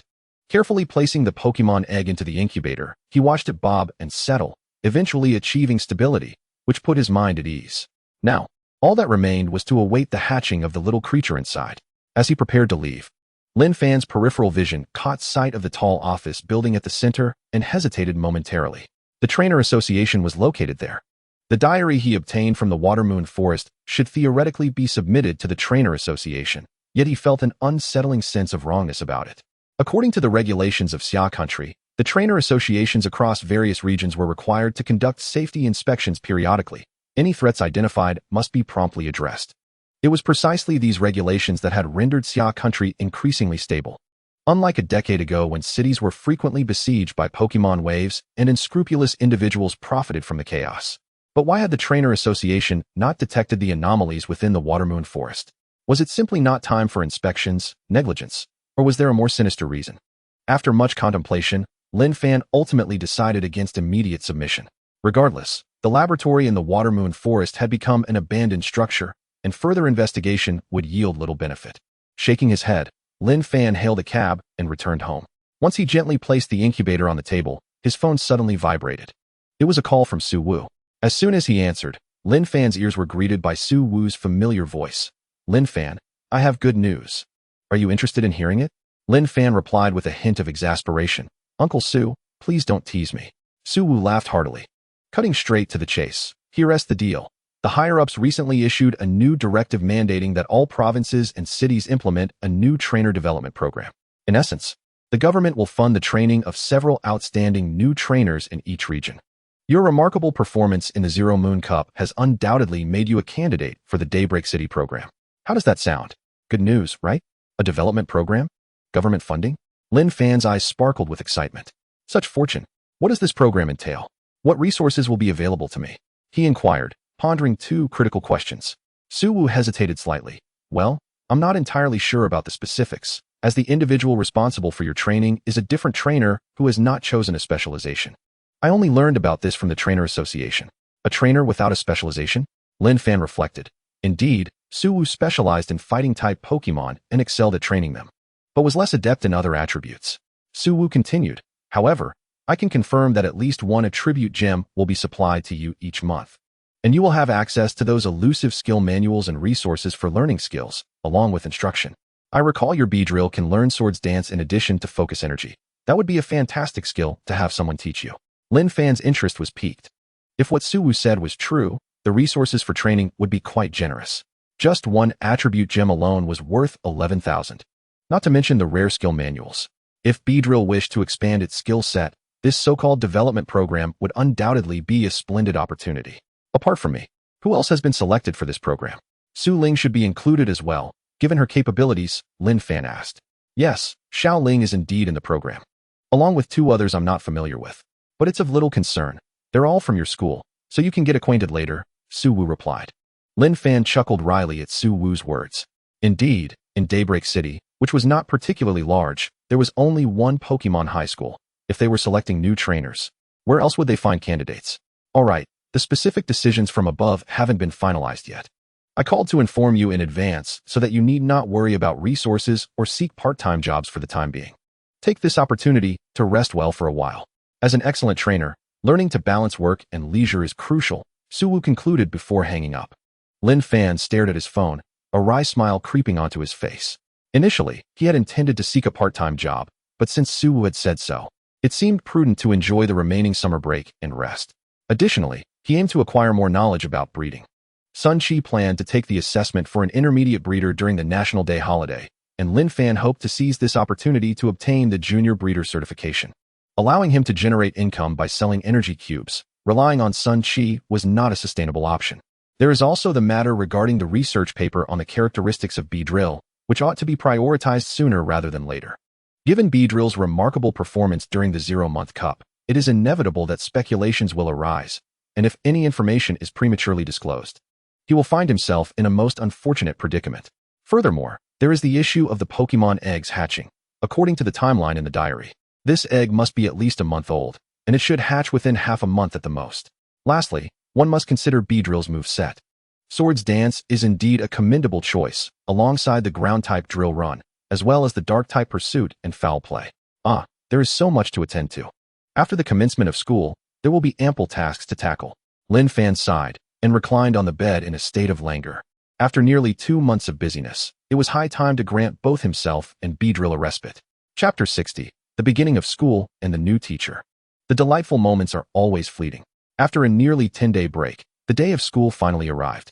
Lin Fan, feeling somewhat haggard, opened his eyes, only to be overwhelmed with a profound sense of fatigue. As the commencement of school drew near, he suddenly recalled the existence of his summer homework. In the final days, he hurriedly completed the assignments just in time to avoid the tragedy of parental summons. With a sigh, Lin Fan rubbed his face to restore some vigor, then proceeded to rise, wash up, have breakfast, and head out with his backpack in one fluid motion. Upon arriving at school, Lin Fan gazed at the sign of Yimu High School hanging outside and felt an inexplicable urge to mock it. This place is akin to a prison, housing individuals who have committed heinous crimes. Shaking his head to dispel these strange thoughts, he followed the path etched in his memory towards his classroom. Nothing had changed, save for the sign outside the classroom, which now read Senior Class 9 instead of Junior Class 9. The moment Lin Fan entered the classroom, the previously boisterous atmosphere fell into an abrupt silence, with every gaze fixated upon him. It was unclear who initiated the call for Big Shot, "Please take us along." But the once quiet classroom erupted like boiling oil, filled with a cacophony of praise and playful banter. The vice class leader, Zhao Liang, bounded over in a few strides, threw an arm around Lin Fan's neck, and shook him vigorously, his face alight with excitement. "Lin Fan, you're incredible. So the real deal doesn't he reveal himself, huh? Beedrill is simply magnificent, especially that decisive blow against Onyx. It got my blood pumping. I almost wanted to rush out and engage in 300 rounds of battle right then and there." As Zhao Liang chattered excitedly, Lin Fan could not help but wear a wry smile. He exchanged a glance with Su Ling, who was also enjoying the spectacle. And just as he was about to speak, he suddenly noticed the entire class had quieted once more. Turning around, he spotted their class teacher, Bai Chiliang. With a round face and black-framed glasses, appearing at the classroom door like a specter, his gaze penetrating as it rested on Lin Fan and Zhao Liang, who were blocking the entrance. With his eyelids twitching slightly, Lin Fan hastily covered Zhao Liang's mouth, who remained oblivious to the unfolding situation, and offered a sheepish grin to Bai Chiliang before swiftly dashing to his seat, sitting up straight. There was no denying the formidable presence of their teacher, which instilled a sense of unease even in him. Bai Chiliang cleared his throat and approached the podium without haste, leisurely surveying the class. The palpable pressure made everyone sit up straight, as if they were model students. A summer vacation had passed. It was time to refocus. You are now seniors in high school, soon to face the Gaokao. Do not continue to languish as you did before. Without hardship, high school is insipid. Without effort, it is tantamount to a wasted existence. His classic motivational speech elicited groans from the entire class, who felt as though they were trapped in a prison. Labeled as students, but truly prisoners. No, it was worse than being a prisoner. Ignoring the negative sentiments of his students, Bai Chiliang continued. Since everyone has received their initial Pokémon, our curriculum will undergo some adjustments. This will primarily manifest in a reduction of cultural courses and an increase in physical education, along with the addition of a training course. The new timetable is on the board. Take a look for yourselves. The students were already aware of these changes, so there was little surprise as they focused intently on the timetable displayed on the board. Lin Fan glanced over and noted the significant differences. Aside from the mandatory running during breaks, 2 additional consecutive periods of physical education had been added each day alongside the training course, presenting a stark contrast to the cultural classes. As a trainer, not only is the strength of the Pokémon crucial, but one's own physical condition is equally important, which is the primary reason for this arrangement. Have you all finished? Bai Qiliang tapped on the podium, drawing everyone's attention back to him. I want to inform you in advance that the same teacher will be responsible for both your physical education and training classes. Her name is Zhang Rou, and you will follow her instructions. Should I discover anyone engaging in mischief, his gaze shifted, laden with a sense of threat. Understood. The class responded in unison, a shiver running through them. Bai Qiliang nodded in satisfaction. All right, class representatives, please collect the homework, and then take a few individuals to the comprehensive building to fetch the new textbooks. With that, Bai Qiliang departed gracefully. Just as he reached the classroom door, he turned back with a serious tone, saying, I understand that it may take you some time to focus, but it is best to do so as soon as possible. I have been through this myself. The senior year is exhausting, but once you reach university, it becomes easier. With that, he shook his head, seemingly uncertain how many students would heed his words, and finally left. Lin Fan sat quietly, internally grumbling. Easier in university? What nonsense. Choose the right major. And it's a constant battle for grades. Reflecting on this, he observed the class, which had regained its vibrancy, and pulled out his completed assignments to hand to the class representatives, nearly overwhelmed with emotion. Thank goodness, I am finally free from this dreadful homework. Everything proceeded in an orderly fashion, collecting assignments and retrieving new books, and soon it was time for the first class of the school year, physical education. The first lesson of the school year was not a cultural subject, which would have been unimaginable in the past. As Lin Fan pondered this, he noticed a charming girl with lustrous black hair, who appeared to be a university student, curiously surveying their class from the doorway. After glancing at the class sign, she stepped inside and stood behind the podium. So this is their PE and training teacher, Zhang Rou? She looks so young. One wonders if there are now standards for teachers' appearances. Perhaps the unattractive are barred from teaching? Hello everyone, I am your new teacher, Zhang Rou. Her sweet smile prompted a wave of excited murmurs from the boys in the class, instantly igniting the atmosphere. Zhang Rou, seemingly unperturbed, began her self-introduction. I graduated from the Provincial Normal University, and this is my second time teaching senior students. I am delighted to meet all of you. After her brief introduction, Zhang Rou produced a roll call sheet and began to call names, simultaneously getting to know the students. Zhao Liang, present. Su Ling, present. The roll call concluded swiftly, and as Zhang Rou closed the roster, her gaze swept across the class, lingering momentarily on Lin Fan and Su Ling. So these are the two participants from the 0-month cup? One reached the top 16, and the other emerged as champion. These youngsters are truly remarkable. A fleeting glimmer of admiration passed through Zhang Rou's eyes. Before her appointment, she had been informed to pay special attention to Lin Fan and Su Ling, and she understood the implication behind it. In truth, even without that prior notice, she would have been intrigued by Lin Fan and Su Ling, having kept abreast of the recent news that had flooded the media. Chapter 61, the first lesson. Lin Fan, who had been daydreaming by the window, suddenly felt an inquisitive gaze upon him. He looked up just in time to meet Zhang Rou's eyes, and she smiled gently at him. A sense of foreboding arose within Lin Fan, as he felt an inkling of unease. Was this teacher going to make an example of him? Given the current capabilities, there is no doubt that he is the strongest in the class. As the instructor for their training course, it is essential for her to earn the students' recognition of her strength.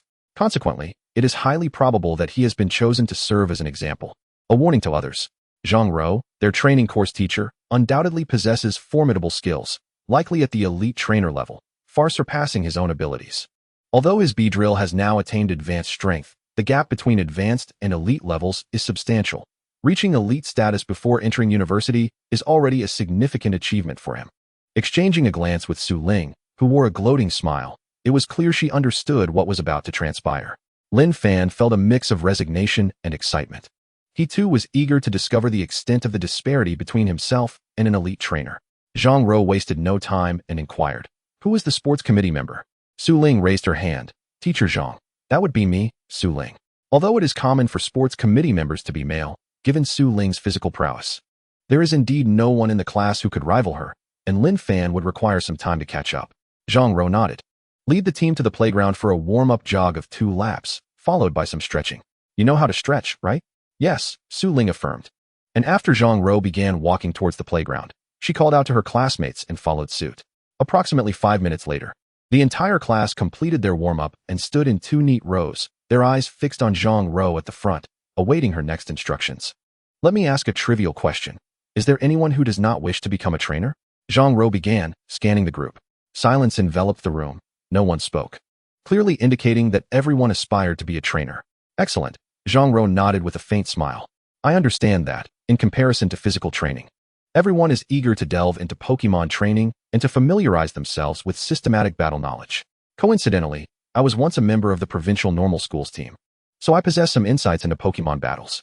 However, no amount of talk can substitute for a practical demonstration.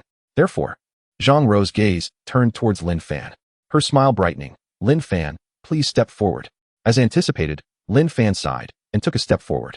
Although he had suspected that this teacher possessed exceptional strength, he had not anticipated that she was a member of the school team. Everyone knows about this student winning the Zero Moon Cup, correct? Zhang Rou looked around, and upon receiving affirmative nods, her smile grew even sweeter. In that case, I trust that everyone acknowledges this student's capability. Let him engage in a Pokémon battle with the teacher, thereby illustrating what a competent trainer ought to consider during a battle. Before long, Lin Fan and Zhang Rou stood on the battlefield at the playground, with other students surrounding them as eager spectators, engaging in fervent discussions. Zhao Liang spoke mysteriously. Do you think Lin Fan can topple the teacher? Come on, what are you thinking?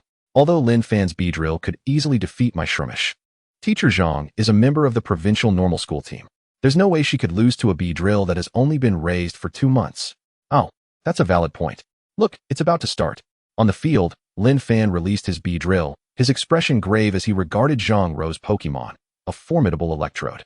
The Electrode's skin was smooth and well-maintained, clearly nurtured with care, and it curiously examined Lin Fan's Beedrill, appearing quite friendly.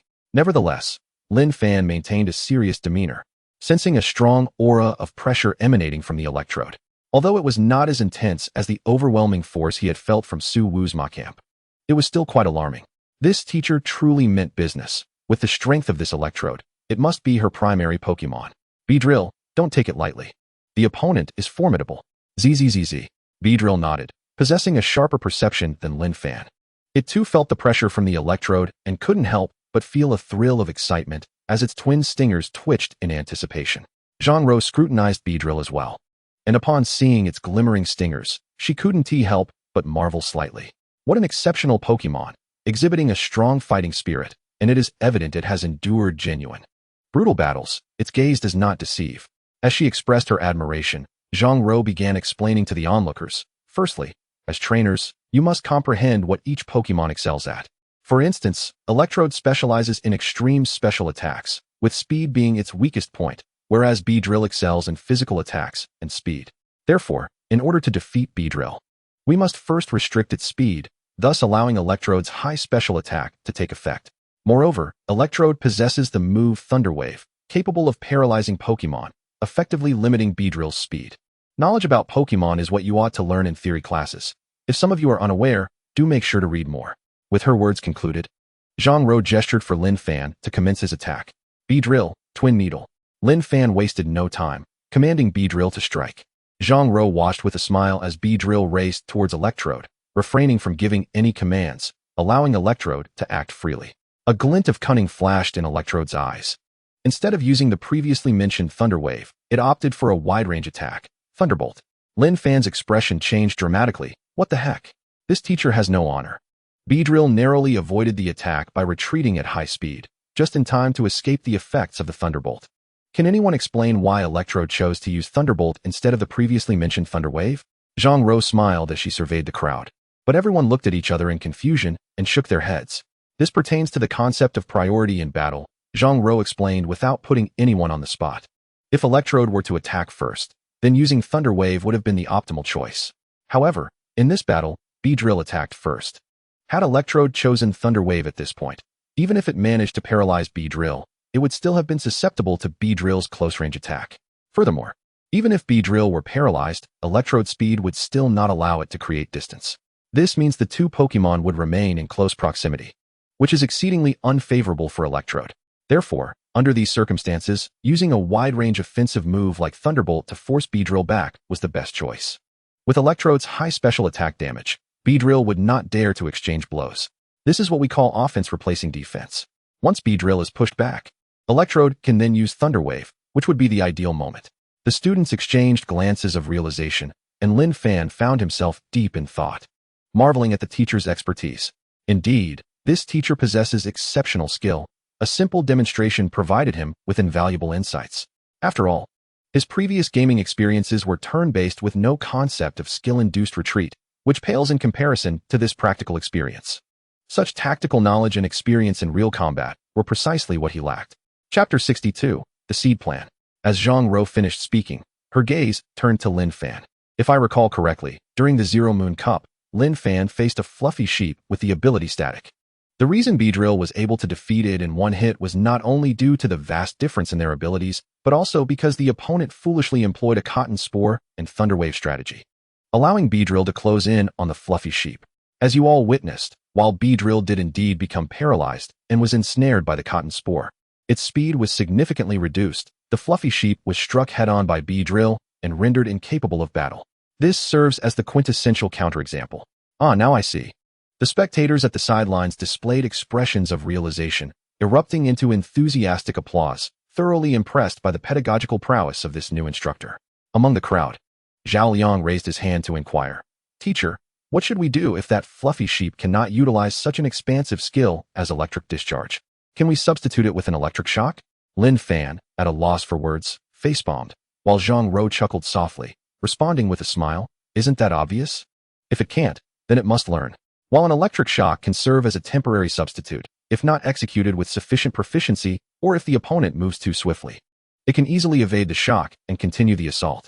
Every skill of a Pokémon is vital. As trainers, our duty is to construct a skill set for our Pokémon that enables them to tackle most scenarios. However, that is a topic for advanced training later on. For now, I must point out that many of you have yet to master even the basic skills. Several individuals in the crowd lowered their heads, clearly feeling a tad embarrassed by Zhang Ro's remarks. With the lesson concluded, there was no further need to continue the battle, as it was evident to any discerning observer that the disparity in strength between the electric dragon and the Beedrill was pronounced, with the former's wide-reaching electric discharge leaving the latter at a loss. In truth, Lin Fan could have employed the Shield of Reprisal as a defensive skill against the electric discharge, but that would only apply to Pokémon of equal strength. In the face of such a significant power differential, all tactics become futile. He needed to devise a strategy to learn the move Drill Run promptly, as the ground-type energy could envelop his entire body, allowing him to breach the electric discharge's onslaught. Lin Fan recalled Beedrill into its Pokeball, lost in contemplation. Although the concept of type immunity fell short when faced with overwhelming strength, the gap between Beedrill and the electric dragon was not insurmountable. Mastering Drill Run would at least mitigate the power of electric discharge by half. Zhang Ro was indeed correct. As a trainer, he must develop a reasonable skill set for Beedrill capable of addressing most circumstances. Currently, Beedrill had yet to reach such a level, and battles often relied solely on brute strength to dominate adversaries. Returning to the lineup from the battlefield, Zhang Ro clapped her hands and smiled, saying, for our first lesson, we shall forego physical training. Since everyone seems keen on becoming trainers, let us engage in a training session ahead of schedule. With that, she led the group to the training grounds. Although the school's facilities were not particularly impressive, they sufficed for student training. At Zhang Ro's signal, everyone released their Pokémon, Shroomish, Magnemite, Sandshrew, and Ponyta. Overall, the quality of the Pokémon was commendable, each possessing considerable potential. Just as Lin Fan thought he was about to commence the training session, another teacher from the school unexpectedly approached Zhang Ro. After a brief exchange, Zhang Ro waved to Lin Fan and Su Ling, instructing, "You too will follow Teacher Li." Lin Fan was momentarily taken aback, exchanging a puzzled glance with Su Ling, but eventually followed Teacher Li out of the training grounds and towards the school's conference room. The campus was eerily quiet, clearly indicating that everyone else was in class. However, the conference room, which should have been similarly empty, housed a few figures seated in the front row, engaging in relaxed conversation. Aside from the man in the center, whom Lin Fan did not recognize, the others were school officials, all wearing cheerful expressions and seemingly catering to the man in the middle. Behind them, two other students sat obediently, their eyes lighting up and smiles spreading across their faces upon spotting Lin Fan and Su Ling entering with Teacher Li. Witnessing this scene, Lin Fan and Su Ling exchanged knowing glances, surmising the situation. As expected, the man in the center of the first row stood up and addressed Lin Fan and Su Ling, introducing himself. "I am Jiang Jia, a professional trainer from the Daybreak City Trainer Association. Congratulations on being selected as participants in the Daybreak City Seed program, which I will be overseeing. Su Wu should have briefed you on this, so I will refrain from elaborating further." The other school officials stood as well, exchanging pleasantries with Jiang Zhe before making their way out of the conference room. The principal, in passing, patted Lin Fan on the shoulder with a kindly smile, saying, "Student Lin Fan, you truly are remarkable for your age. Make sure to follow Mr. Zhang's training closely. Also, there will be a flag-raising ceremony tomorrow. Remember to discuss the preparation of a speech with your homeroom teacher, as you will be addressing your classmates as a role model."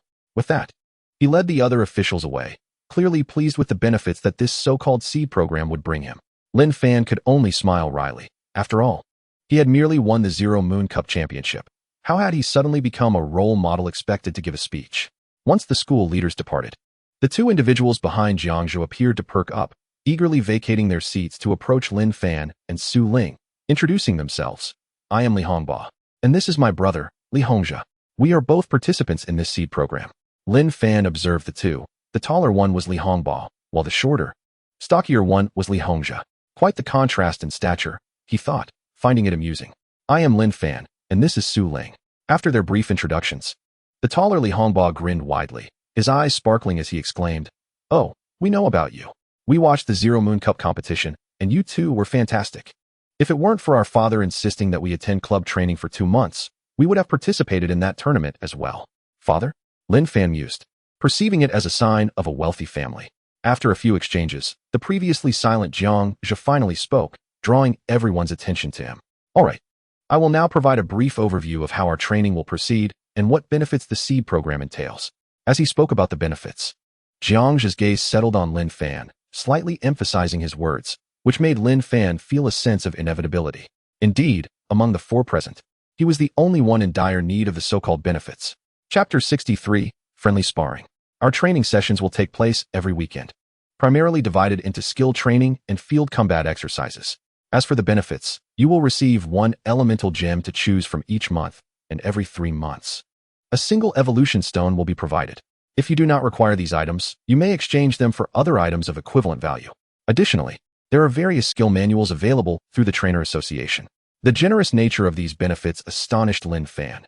Simply receiving an elemental gem each month was already quite substantial, and he was taken aback to learn that an evolution stone, significantly more valuable than the elemental gem, would be provided every 3 months. However, while Lin Fan pondered the benefits, the brothers Li Hongba and Li Hongzhe widened their eyes in disbelief, exclaiming, "Damn those remedial classes. Don't think I won't recognize you just because you changed your name."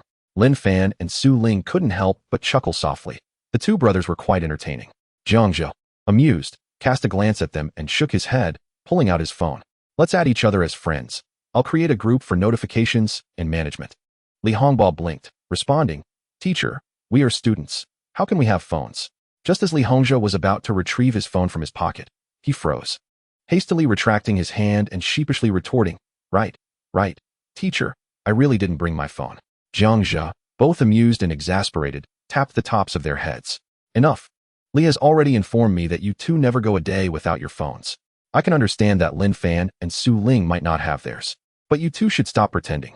Covering their heads, the two brothers grumbled in discontent while obediently pulling out their phones to scan and add Jiang Zhe's contact information. "That old man just loves to sell us out. I'm going to replace all his tea when we get back." Jiang Zhe was rendered speechless, his gaze sweeping over Lin Fan and Su Ling. "You two?"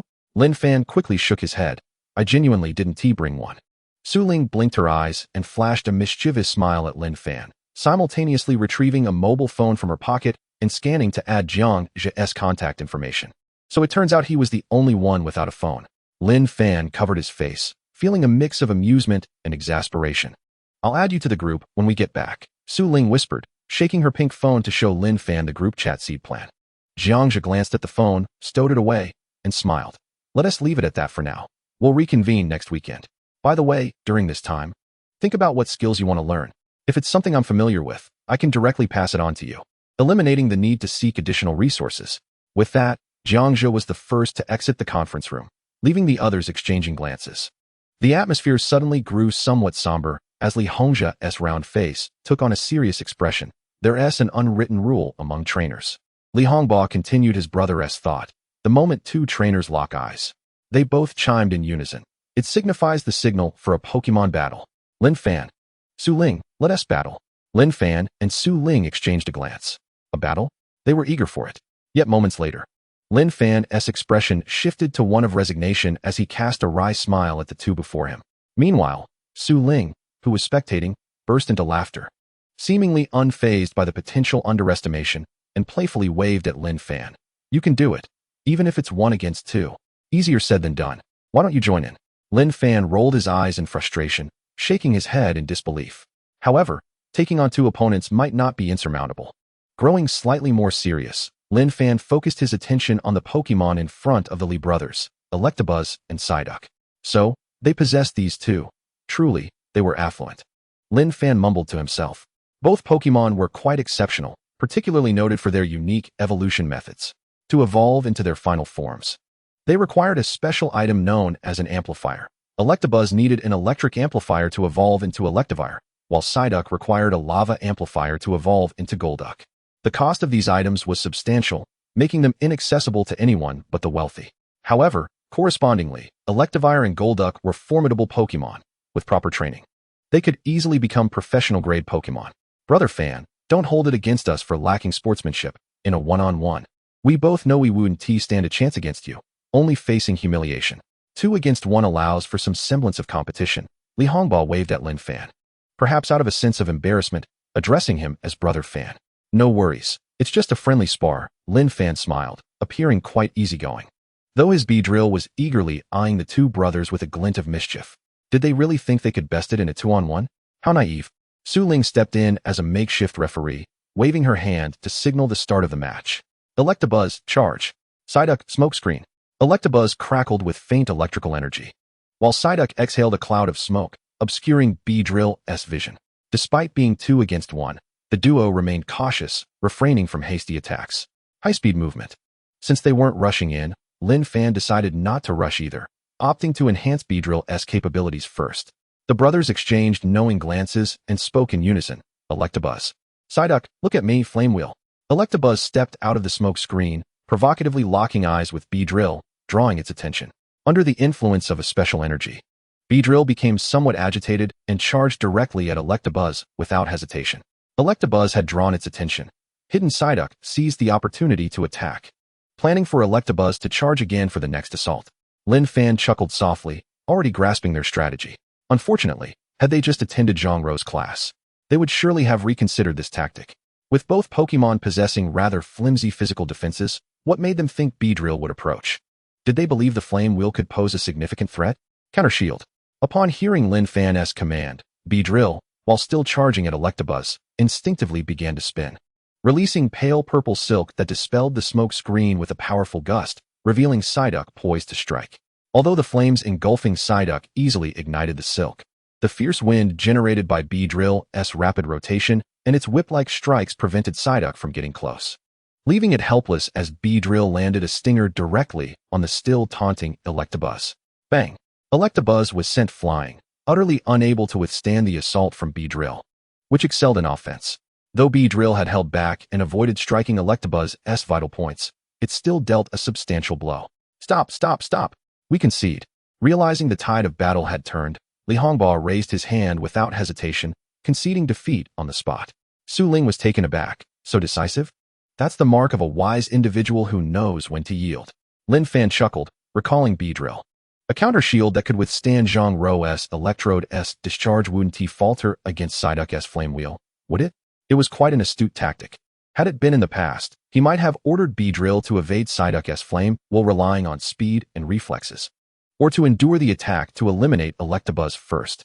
Compared to that, utilizing the counter shield to repel the opponent was far more skillful. Lin Fan mused to himself, indeed. Having an experienced and exceptional teacher was invaluable. At times, his own thought processes could become rigid, leading to less than optimal choices during battles. There was still a long road ahead. Lin Fan sighed, while Su Ling nodded in agreement. Indeed, it's quite a long way, especially since someone has to write a speech when returning home today. Lin Fan, what a calamity. Can we please postpone that championship? Chapter 64. The Privilege of Unrestricted Campus Access. After the battle concluded, the group did not linger and returned to their respective classes. The schedule on the first day of school was rather relaxed. Apart from 2 consecutive physical education classes in the morning, there were no further lessons, and the afternoon was filled with cultural classes. Lin Fan casually flipped through the newly acquired textbooks, pondering slightly. Although they were new, The books pertained to theoretical knowledge about Pokémon, which just so happened to be Lin Fan's forte. The knowledge in his mind far exceeded that of the textbooks, even in areas where he lacked full understanding. After a thorough review, he had formed a general impression, for the knowledge of Pokémon often shared similarities, making them easier to grasp, unlike the complexities of mathematics or physics. Though it might sound pretentious, it seemed that continuing to attend theoretical classes at school was more of a burden than a benefit for him. Lin Fan closed the book. Having made a decision, he would look for an opportunity to discuss with his homeroom teacher, hoping to gain the flexibility to allocate his theoretical class time towards training more suited to him. The first day of school passed swiftly, as the Seoul Pokémon High School. They enjoyed the privilege of not having to attend evening study sessions, allowing them to return home directly after afternoon classes. Upon arriving home, Lin Fan sat at his desk, allowing Beedrill to play freely while he opened his computer to begin editing. He was not writing a speech, but rather crafting a paper on Beedrill's characteristics. After he had mentioned the speech to his homeroom teacher during the day, the teacher promptly stated he would handle it, and Lin Fan only needed to read it aloud the next day.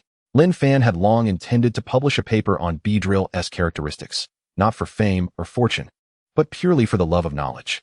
The Summer Kingdom offers substantial incentives in this regard, especially considering that the arrival of the elves has only been a century in the making.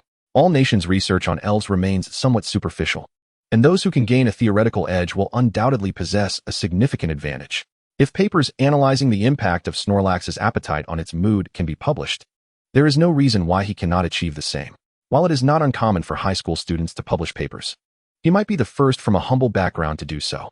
Apart from Beedrill's characteristics, many traits remain obscure and not yet fully understood, such as the battle armor that prevents critical hits and the softness that averts paralysis, traits that are exceedingly difficult to uncover. Furthermore, regarding Pokémon evolution, for instance, Vileplume requires the learning of ancient power to evolve into Lurantis, while the same evolution criteria apply to the evolutionary form of the woolly mammoth. Without Lin Fan's well-established knowledge, it would be nearly impossible to conceive of such peculiar phenomena. These represent undeniably valuable theoretical insights. If successfully published, they would undoubtedly provide Lin Fan with a continuous stream of wealth and a commendable status within the research community. However, publishing requires supporting research results, and currently, the only aspect Lin Fan can publish on is Beedrill's traits. During the Zero Moon Cup, Beedrill's astonishing performance undoubtedly drew attention. If he does not promptly publish his findings, it is likely that others will notice and rush to release related papers first. Lin Fan pondered whether the escape trait of the Horned Bug and Beedrill's sniper ability could each constitute separate papers. However, he soon shook his head.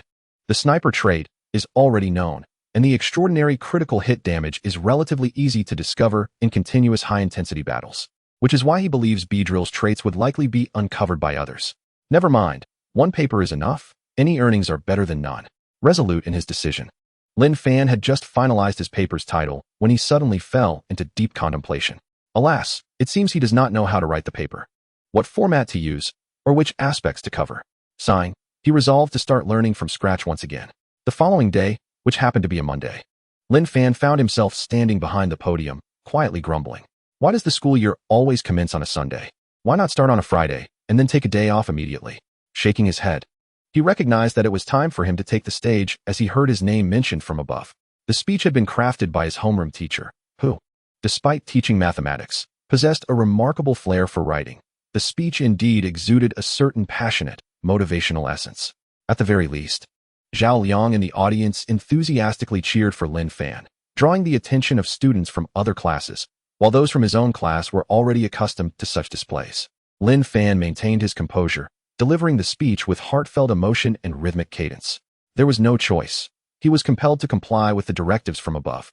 In addition to the speech, Lin Fan was also presented with the title of Star of the School by the principal, who urged all students to emulate him. Lin Fan could not help but feel like a mascot in this situation.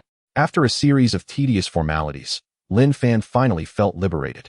Enjoying a brief respite behind the podium, his homeroom teacher, Bai Chiliang, approached him, praising, "Your speech was quite impressive, as expected from a script I authored." Lin Fan shot an incredulous glance at his teacher, somewhat taken aback by his apparent self-importance. With a slight shift in demeanor, Lin Fan's face suddenly broke into a bright smile as he earnestly approached. "Your script is indeed remarkable, as expected of you. Truly exceptional." Bai Chiliang's expression stiffened momentarily. Casting a skeptical glance at Lin Fan before reverting to his usual stern demeanor, it was merely adequate, as part of my duty. Very well.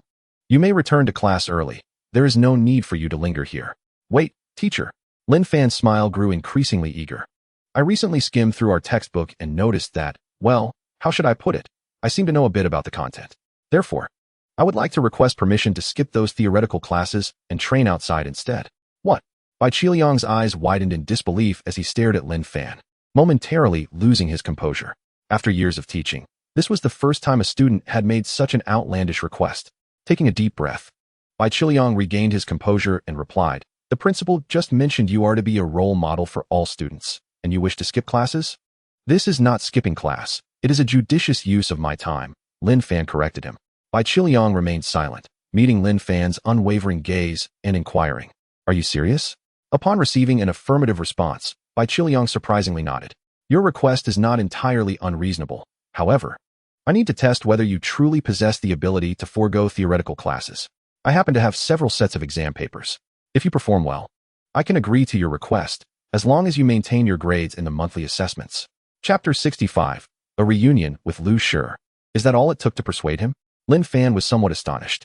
Bai Qiliang cast a glance at him as they walked towards the playground, explaining, "After all, we are a Pokémon high school, and our educational system differs from that of regular high schools. Everything is predicated on the strength of the Pokémon. As long as your Pokémon prowess is sufficiently strong, other matters can be negotiated."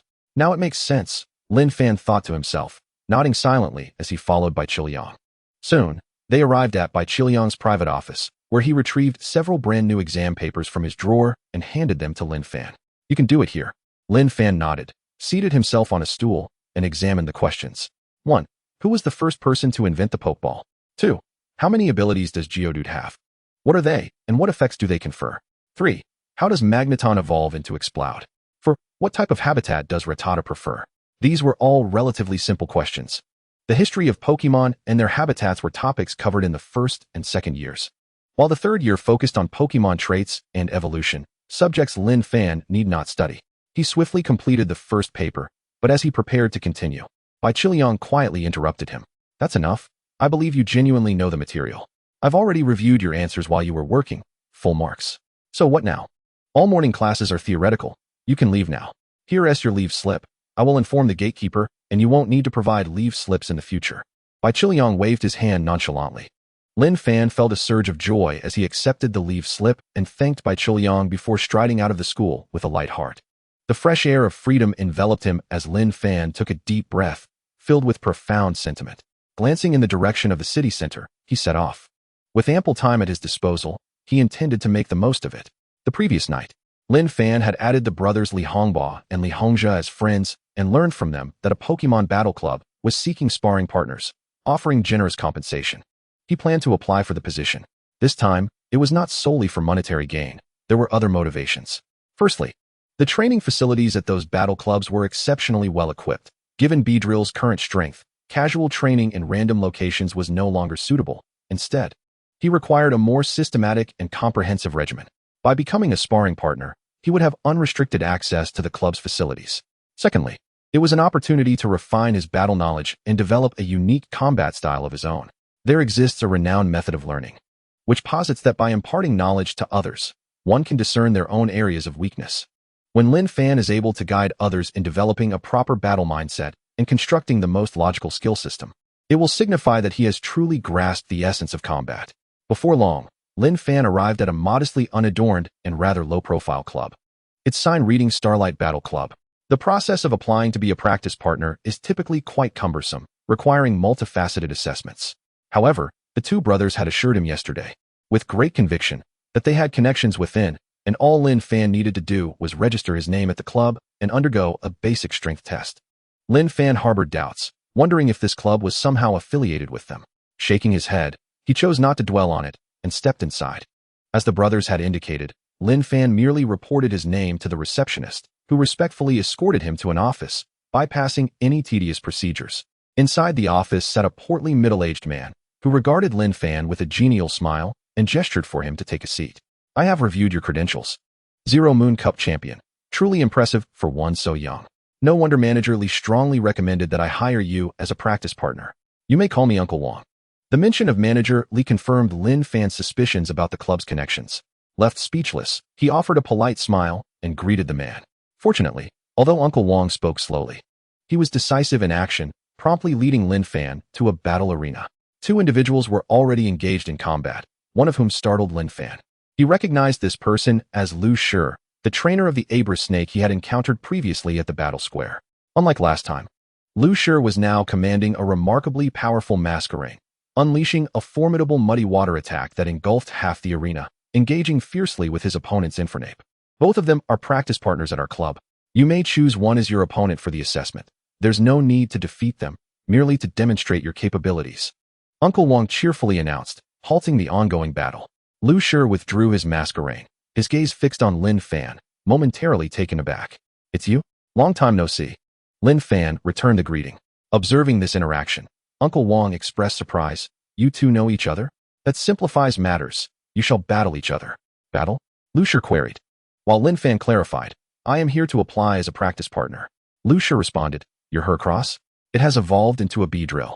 Lin Fan smiled, noting Lu Shi's customary brevity.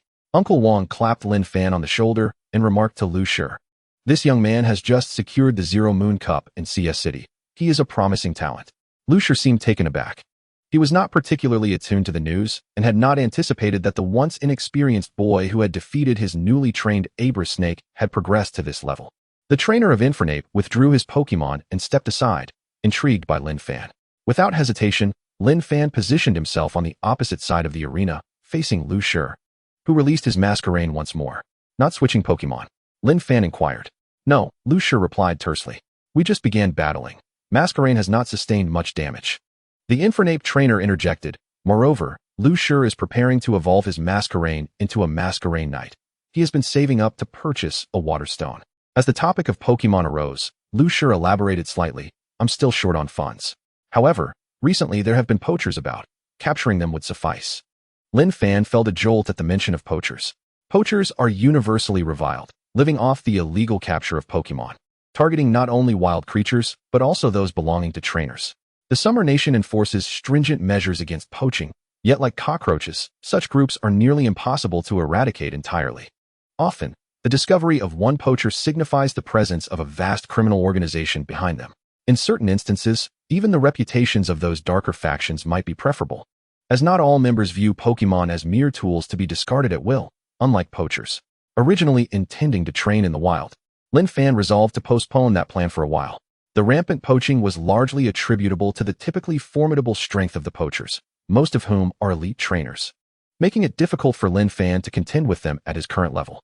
Shaking off those thoughts, Lin Fan focused on Lu Shi. Never mind. Let's finish this battle first. That masquerade is not an easy opponent to defeat. He casually tossed out the Beedrill's Pokeball, signaling the commencement of battle. Masquerade, use Bubble Beam. With Lu Shi's command, Masquerade's abdomen swelled prominently as it exerted itself, launching a multitude of rapidly speeding bubbles, each imbued with formidable energy.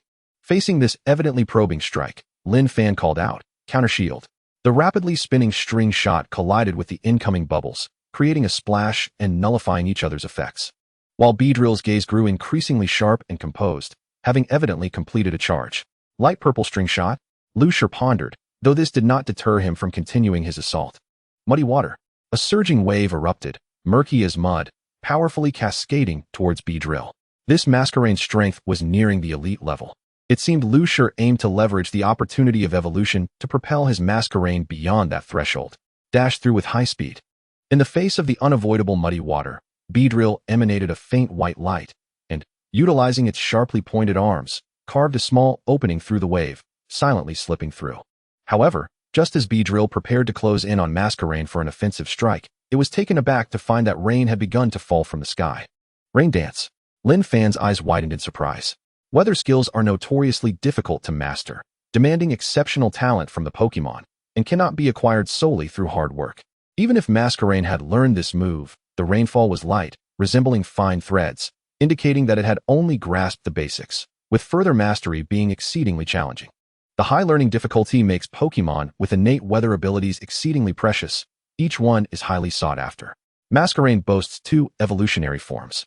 Aside from evolving into Masquerade Knight with the Water Stone, It can also evolve into Masquerain Monarch using the Sovereign's badge, the latter possessing a weather-altering ability among its 3 traits, derived from Masquerain's hidden ability, Swift Swim, which significantly boosts its speed in rainy conditions.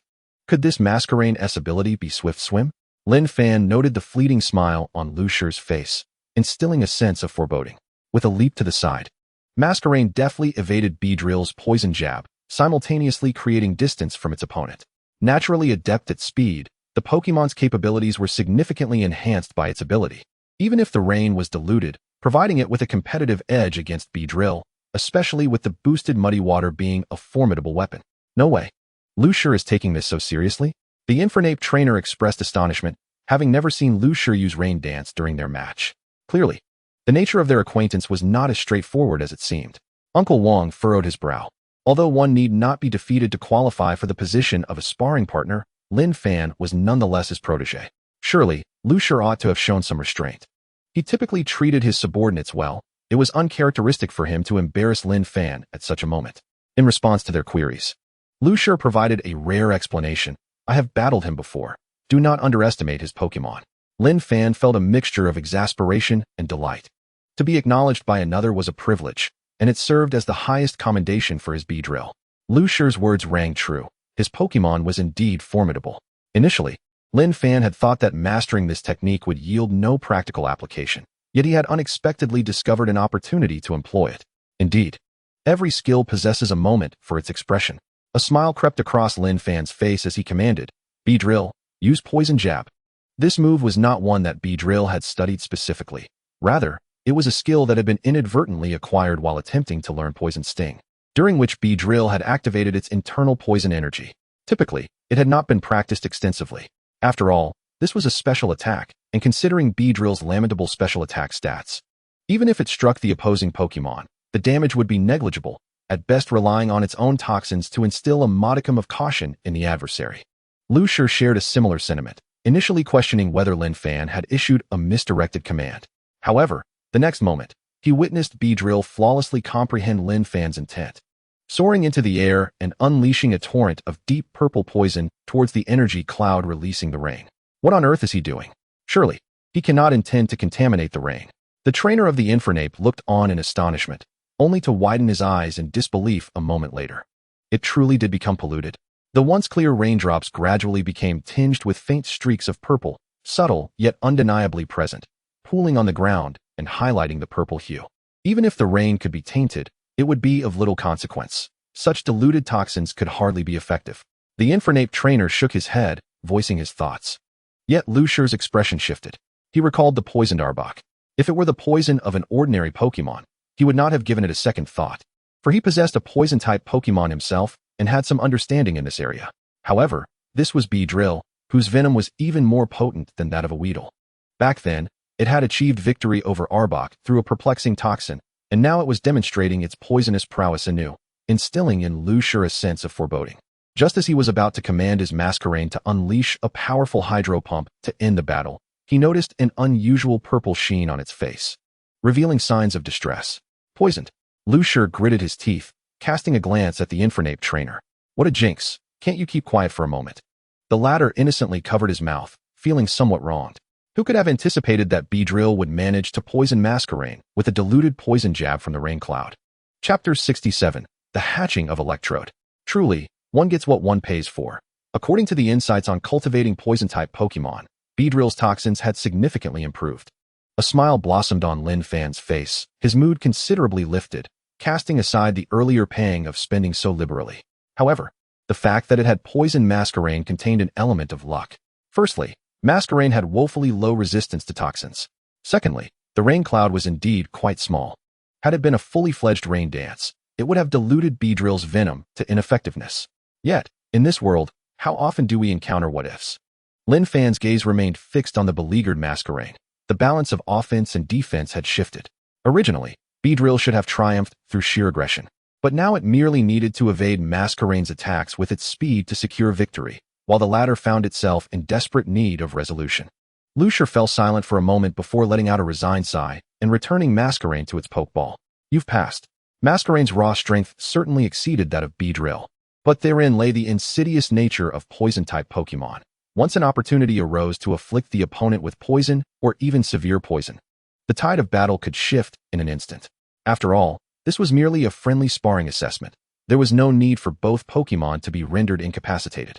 Lu Shi, well-versed in the nuances of poison-type Pokémon, recognized the unique and formidable nature of Beedrill all the more. Lin Fan shrugged and likewise returned Beedrill to its Pokeball. On the sidelines, Uncle Wong relaxed his furrowed brow, resuming his cheerful demeanor. He had misjudged Lu Shi. Or perhaps Lu Shi's understanding of Lin Fan was even deeper than his own. He had underestimated Lin Fan's capabilities. What a splendid battle, Lin Fan. Congratulations on becoming a member of our club. Please come to my office shortly to sign the contract. Lin Fan nodded, a sense of relief washing over him. With this matter settled, his daily schedule would fall into place: sparring, training sessions, writing papers, and regular practice. Originally, there was to be a segment for field combat.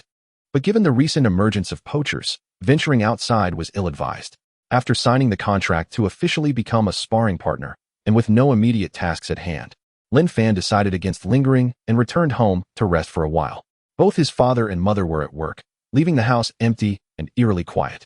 However, a faint sound of cracking suddenly jolted him upright from his bed. He hurried to his desk, eyes fixed intently on the still, bright yellow Pokémon egg, his breathing quickening. Crack, crack. A dazzling white light burst forth from the egg. Electrode. A youthful cry echoed as a pale yellow Pokémon emerged from the egg, curiously surveying its surroundings, tilting its head to gaze at Lin Fan. Electrode. Its vibrant yellow hue adorned with a brown belly and fluffy yellow fur made it appear delightfully fuzzy. It boasted 2 pairs of blue legs, also cloaked in yellow fluff, and possessed 4 eyes, 2 larger blue ones on either side of its head, and 2 smaller blue ones nestled between them, devoid of pupils, displaying a unique symmetrical arrangement. Pokémon typically regard the first creature they see upon hatching as their closest companion, and Electrode was no exception. Struggling to free itself from the shell, it gazed up at Lin Fan with joyful eyes. Lin Fan cradled Electrode in his arms, gently stroking its yellow fur, the soft texture endearing him even more. Electrode was among the tiniest of Pokémon, and this newborn could be described as diminutive, scarcely larger than Lin Fan's palm. Although this was his first encounter with a newborn Pokémon, Lin Fan adeptly cleaned Electrode's body, drying off its damp fur and restoring its fluffy appearance. Electrode, it chirped, nuzzling Lin Fan affectionately. Are you hungry? Lin Fan gently patted the little creature's head and brought it to the outlet in his home. Although they had moo milk, a suitable food for newborn Pokémon, Electrode, which thrived on electrical energy, would surely prefer the electricity from the outlet. Sensing the enticing aroma wafting from the outlet below, Electrode let out a cheerful call, settling itself against the socket, its large blue eyes narrowing in contentment as it absorbed the electric energy. Zzz. A faint crackling sound emanated, causing the fluff on Electrode's body to stand on end, its bright yellow hue becoming even more vibrant. Lin Fan quietly awaited Electrode's feeding to conclude, but as time passed, he began to feel something was amiss. How could it take so long? Could this newborn Electrode really consume so much? Surely, the little one wasn't he unaware of its hunger and simply kept eating? With a hint of skepticism, Lin Fan bent down to scrutinize the electric bug. The once gently swaying little creature suddenly widened its eyes, beaming with joy as it greeted Lin Fan with a chirp. Out of concern for the tiny being, Lin Fan gingerly picked up the electric bug and cradled it in his hands. Although it still retained a faint electric charge, it was so weak that, bolstered by Lin Fan's exceptional physique, he paid it no heed. Interrupted during its meal, the electric bug gazed up at Lin Fan with a puzzled expression, mistakenly believing that the latter wished to play. It promptly resumed its adorable antics, rolling around in Lin Fan's cupped hands. It certainly did not appear to be overindulged. Could it simply have an insatiable appetite? Lin Fan pondered, deciding to establish a connection with the electric bug and explore its condition through the panel. Having had prior experience, Lin Fan quickly forged a bond with the electric bug. Just as he was about to check the panel, he noticed the little creature's blue eyes widen in alarm as it leapt from his hands, scampering back to the socket to eagerly absorb electricity. Once it began to emit a faint electric current once more, the electric bug resumed its relaxed demeanor, swaying contentedly. Lin Fan confirmed, indeed, this little one is quite the gourmand. Pokémon, electric bug, type, bug electric, gender, male, ability, compound eyes, held item, none level, 1 moves, absorb. Double hit, bug resistance, shadow clone, charge. Upon noticing the ability of compound eyes, Lin Fan immediately recognized it. as this trait is visibly reflected in the Pokémon's appearance. It boasts a skill set far more refined than that of the previous Caterpie. Bug resistance and Shadow Clone are inherited skills, but where did Charge come from? Although electric bugs feed on electricity, they typically cannot learn the Charge move. Could this be attributed to its origin in the Secret Realm? It is said that Pokémon eggs produced in such realms tend to surpass those found in the outside world, so this must be the reason. Chapter 68. The bashfulness of Beedrill. Lin Fan gazed down at the swaying electric bug, perhaps due to its low level at birth.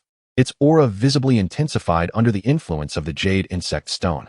However, correspondingly, it required more energy, thus increasing its appetite. Fortunately, at this moment, the electric bug did not demand an excessive amount of electricity. Otherwise, Lin Fan would genuinely worry that this adorable little creature might drain all the power from his home. To be safe, Lin Fan promptly connected his phone to a charger. The moment the screen illuminated upon connection, the electric bug's attention was immediately captivated. Curiously observing this peculiar object, can it also consume electricity? Lin Fan mused, gently ruffling the electric bug's fluffy exterior and explaining, "This is a phone. It requires electricity to function." The electric bug nodded thoughtfully, propping itself up on the socket, fixated on the charging phone, its little mind seemingly lost in contemplation. Once assured that the tiny creature was quietly absorbing energy, Lin Fan sat down and opened his computer, contemplating how to nurture the electric bug.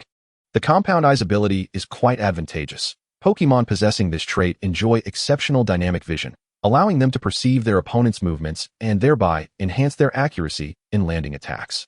However, aside from predicting an opponent's actions, directly diminishing their speed may prove to be a more effective strategy. The electric bug can learn the move Electroweb, which ensnares opponents in a web, significantly slowing them down. Furthermore, once it evolves into Electric Spider, it will automatically acquire the Sticky Web move, which similarly reduces the speed of those who come into contact with it. Lin Fan speculated that this might be due to the increased stickiness of the spider silk within the electric bug post-evolution. If that is indeed the case, with early training and preparation, the electric bug might learn this move ahead of time. Unlike Electroweb, Sticky Web is a field move, meaning it remains in play as long as the opponent does not eliminate it, continuously slowing down any Pokémon that comes into contact with it. The combination of these tactics would undoubtedly torment opposing Pokémon. Additionally, as an electric-type Pokémon, the electric bug can also learn the infuriating status move Thunder Wave, which paralyzes opponents, causing them to slow down and occasionally suffer from muscle paralysis due to electric shocks, hindering their ability to act. The synergy of these three strategies would be nothing short of diabolical. As Lin Fan contemplated this, his gaze inadvertently met that of the electric bug, which seemed to reflect innocence and curiosity. A sudden wave of guilt washed over him. He felt as though he were the malevolent uncle leading a child astray. Shaking his head to dispel such peculiar thoughts, Lin Fan closed his computer, deciding to take a moment before beginning the electric bug's training. After all, the little one had just been born, and it would be wise not to rush things. Despite the Pokémon's physical prowess comparable to that of a 3 to 5-year-old human child at birth, combined with the enhancement from the Jade Insect Stone, the electric bug was already capable of engaging in formal battles. But the more he thought about it, the more absurd it seemed. It might as well be able to directly punch Groudon and kick Kyogre at this rate. Abruptly interrupting such dangerous musings, Lin Fan suddenly recalled something. "Hey, Beedrill, why are you so quiet? This is your new partner." He shook the Pokeball containing Beedrill, prompting it to emerge, albeit shyly, devoid of the cold demeanor it had exhibited during their previous battle. Lin Fan was taken aback to discover this bashful side of Beedrill. In stark contrast to Beedrill's timid demeanor, the well-fed electric bug boldly trotted over, curiously gazing up at Beedrill and tentatively poking its rounded abdomen with its forelegs. The electric bug chirped, chirp. Faced with the little one's friendliness, Beedrill momentarily stiffened but soon relaxed, extending its right hand to gently touch the electric bug in a gesture of camaraderie. Lin Fan, observing the interaction, nodded with satisfaction. Disputes among offspring often stem from the shortcomings of the elder. Fortunately, he was an exemplary youth, and his Pokémon naturally inherited his virtuous qualities, fostering a warm rapport amongst themselves. As he marveled at the scene, the electric bug suddenly yawned widely and began to sway drowsily. Beedrill's eyes widened in concern. Had it exerted too much force, inadvertently harming the electric bug? Watching Beedrill's frantic movements as it sought to identify the cause of the electric bug's distress, Lin Fan couldn't help but deliver a playful thump to Beedrill's head. The electric bug was merely tired after a hearty meal. It needed rest, not interference. Beedrill, you seem off. You can't even recognize when the electric bug is sleepy.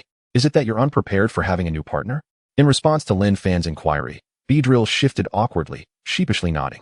While it excelled in battle, resembling a cold and efficient assassin, it was not yet ready to coexist with another Pokémon. After all, it had previously survived in the wild alone, lacking experience in living alongside other Pokémon, whereas it had spent more time with humans. Lin Fan chuckled softly, offering Beedrill a reassuring pat. We will have more companions in the future. As the elder brother of the team, you'll need to look after the little ones when I'm not around. So adapt quickly. In response to Lin Fan's teasing, Beedrill fell silent for a moment before resolutely nodding. Turning its gaze to the electric bug, which had unknowingly succumbed to slumber, it cautiously extended its stingers and gently lifted the electric bug, slowly relocating it to its cozy little nest. The slumbering electric bug stirred slightly, kicking its legs and turning over, its face adorned with a tranquil expression, exuding an air of relaxation as it continued to doze peacefully. Hiss. The trainer's will is to be inherited by me. Lin Fan was speechless, resolving never to show those juvenile anime clips to the Beedrill again. Stretching luxuriously, Lin Fan felt a notable lightness in his mood, initially pondering how to compensate for the lack of practical field training. He now realized he could devote that time to caring for the electric bug instead. Speaking of which, Zhang Ro possessed an elite-level electrode. Her expertise in electric-type Pokémon was likely profound. Once the electric bug matured a bit, he could seek her guidance. With this thought, a sense of hopeful anticipation for the future filled him. During the first week of school, Lin Fan's life was remarkably fulfilling. Training classes at school, practice sessions in the club, daily training, caring for the electric bug, and the occasional paper writing. All activities proceeded in an orderly fashion. Time flew like a fleeting shadow. And before he knew it, Saturday had arrived, marking the commencement of the first training program. Chapter 69, Training. Gentle sunlight streamed through the cracks in the window, and distant yet spirited calls echoed, heralding the dawn of a new day. Lin Fan stretched once more, glancing at his phone to check the time, 7 o'clock. Leaving him with some time before the 9 o'clock assembly. He rose from bed, swiftly washed up, and had breakfast in one seamless motion. Just as he readied himself for departure, a thought struck him. Turning to the self-entertaining electric bug, he retrieved a spare phone from home and found the recently popular animated series, Knight Allured and Princess Shinado, placing it before the electric bug. You must behave while I'm away. I'll be back soon. Ruffling the electric bug's head and observing its rapt attention on the screen, Lin Fan chuckled and set off towards the designated meeting point. Before 9, Lin Fan successfully arrived at the expansive and verdant Sunset Forest, a different locale from the Moonlit Forest, where Pokémon were notably stronger. This was the training site for the day. Outside the Sunset Forest, Su Ling and the Li brothers, Hongba and Hongjia, had already arrived, waiting idly for Lin Fan and Jiang Jia. The tall and lean Hongba was the first to spot Lin Fan, his eyes lighting up as he waved. Fangu, you're incredible. You've stepped out of the classroom. I wish I could be like you. As Lin Fan approached, Hongba eagerly grasped his hand, his gaze sparkling. Well, it was merely luck, Lin Fan chuckled, scanning the surroundings with curiosity. Where's Teacher Jiang? Hasn't he arrived? No. Su Ling shook her head. He mentioned that poachers have been spotted recently, and for our safety, he went to find some help for us. As her words faded, 2 dark figures appeared in the sky, rapidly enlarging in their view, stirring up a gust of wind before landing gracefully. One was a Fiero, carrying Jiang Jia, while the other was a massive Tropius, bearing 4 individuals clad in identical attire. Forest Rangers? Lin Fan mused, glancing at the 4 individuals, all donned in red vests. Equipped with specialized gear, the universal attire of Forest Rangers in Xiagua. Forest Rangers represent a unique profession in Xiagua, comprising both trainers and breeders, with each possessing at least elite-level strength. Their duties encompass patrolling the wilds, dispersing powerful Pokémon that threaten urban areas, healing injured wild Pokémon, and guiding lost travelers. Thus, many jest that Forest Rangers are actually the most formidable group in Xiagua, especially in their domains, where countless Pokémon they have aided become their allies. Jiang Jia stowed away the Fiero but refrained from immediately announcing the training plan, instead focusing his gaze on Lin Fan, expressing mild astonishment. I've heard you've acquired the privilege of skipping classes? Truly impressive. When I was in school, I often fantasized about not attending, yet here you are, living that dream. The tides of the Yangtze River push the waves forward, while the previous waves perish on the shore. By the way, if you perform exceptionally well in this training, I might permit you to skip further training sessions and manage your time freely. How does that sound? Tempting, isn't it? Lin Fan smiled awkwardly, relieved that Jiangzhe was merely expressing his sentiments, soon returning to the matter at hand. He proceeded to introduce the nearby forest rangers from right to left. Let me introduce you. This is Shang Yi, this is Chun Yixing, this is Mu Tao, and this is Hong Shi. They are all elite-level trainers and forest rangers from our Daylight City. Recently, traces of poachers have been detected around Daylight City, and for your safety, I summoned these four to accompany you and ensure your protection. Lin Fan and the others greeted the rangers, who all nodded kindly, observing the relatively inexperienced students with interest. So these are the promising talents from this year in Daylight City? Perhaps they might even join our ranks in the future. Jiangzhe added. However, do not think that having them accompany you means you can roam freely. I must inform you that they will only intervene in times of crisis. If you act recklessly and provoke powerful Pokémon, even with their protection, it may not be timely enough. Sustaining injuries is inevitable, and a spell in the hospital is unavoidable. After delivering this warning, Jiangzhe checked the time, precisely 9 o'clock, and spoke. Our training program consists of skill training and outdoor survival exercises. The morning will focus on skill training, while the afternoon through tomorrow night will be dedicated to outdoor survival. These rangers will not only ensure your safety, but will also be responsible for evaluating your performance. The highest scorer will receive exclusive rewards. Understood? Understood, the group replied in unison. Jiangzhe nodded in satisfaction.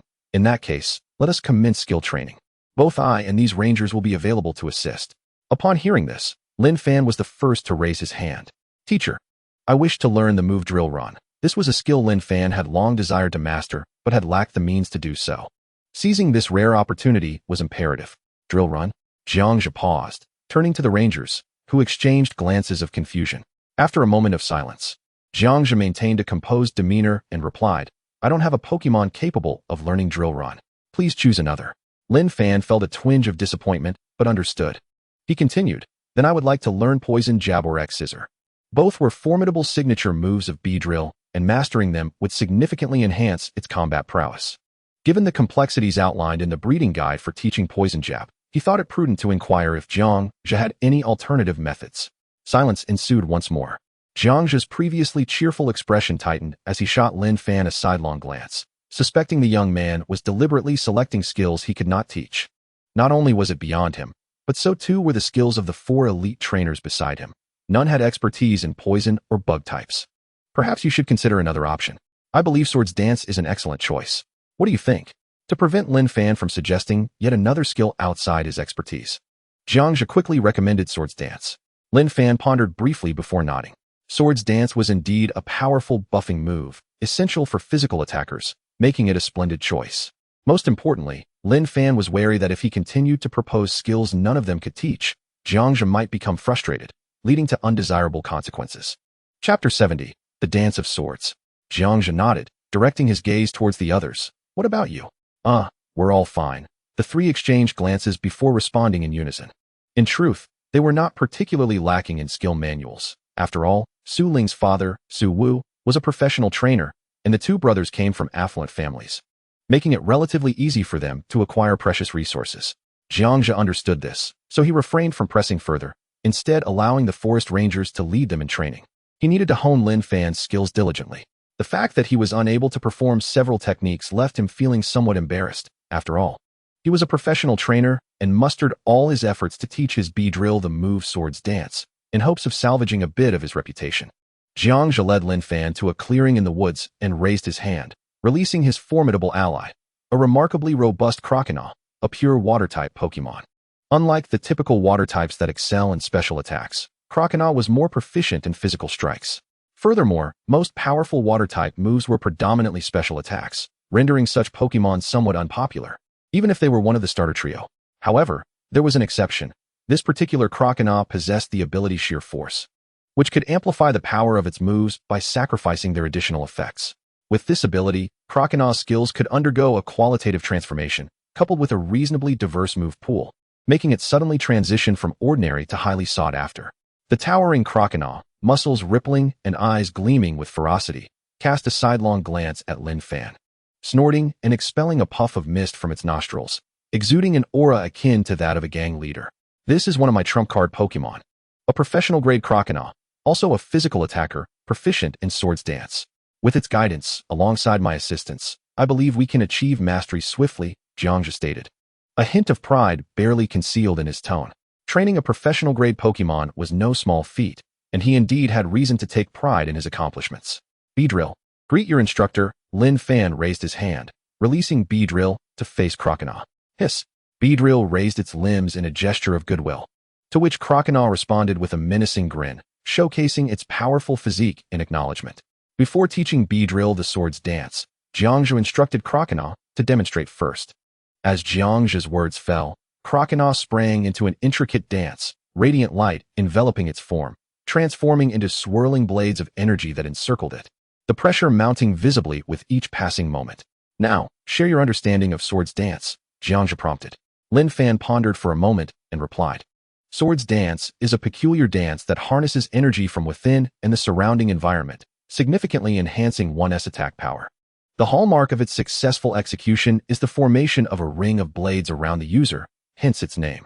He continued, moreover, sword's dance, like all enhancement skills, demands a high level of physical prowess from the Pokémon. When their strength is insufficient, they can only enhance once or twice, lest their bodies succumb to the strain. An apt response, reflecting the basic understanding of sword's dance shared by many. Jiangzhu nodded. As he entered teaching mode, he appeared notably composed, speaking at a measured pace. The essence of sword's dance lies in the dance steps, which are not fixed. They can be adjusted according to the specific traits of the Pokémon. For instance, my Croconaw has simplified many steps, incorporating a degree of pressure and aggression into its movement. Pausing for effect, Jiangzhu continued.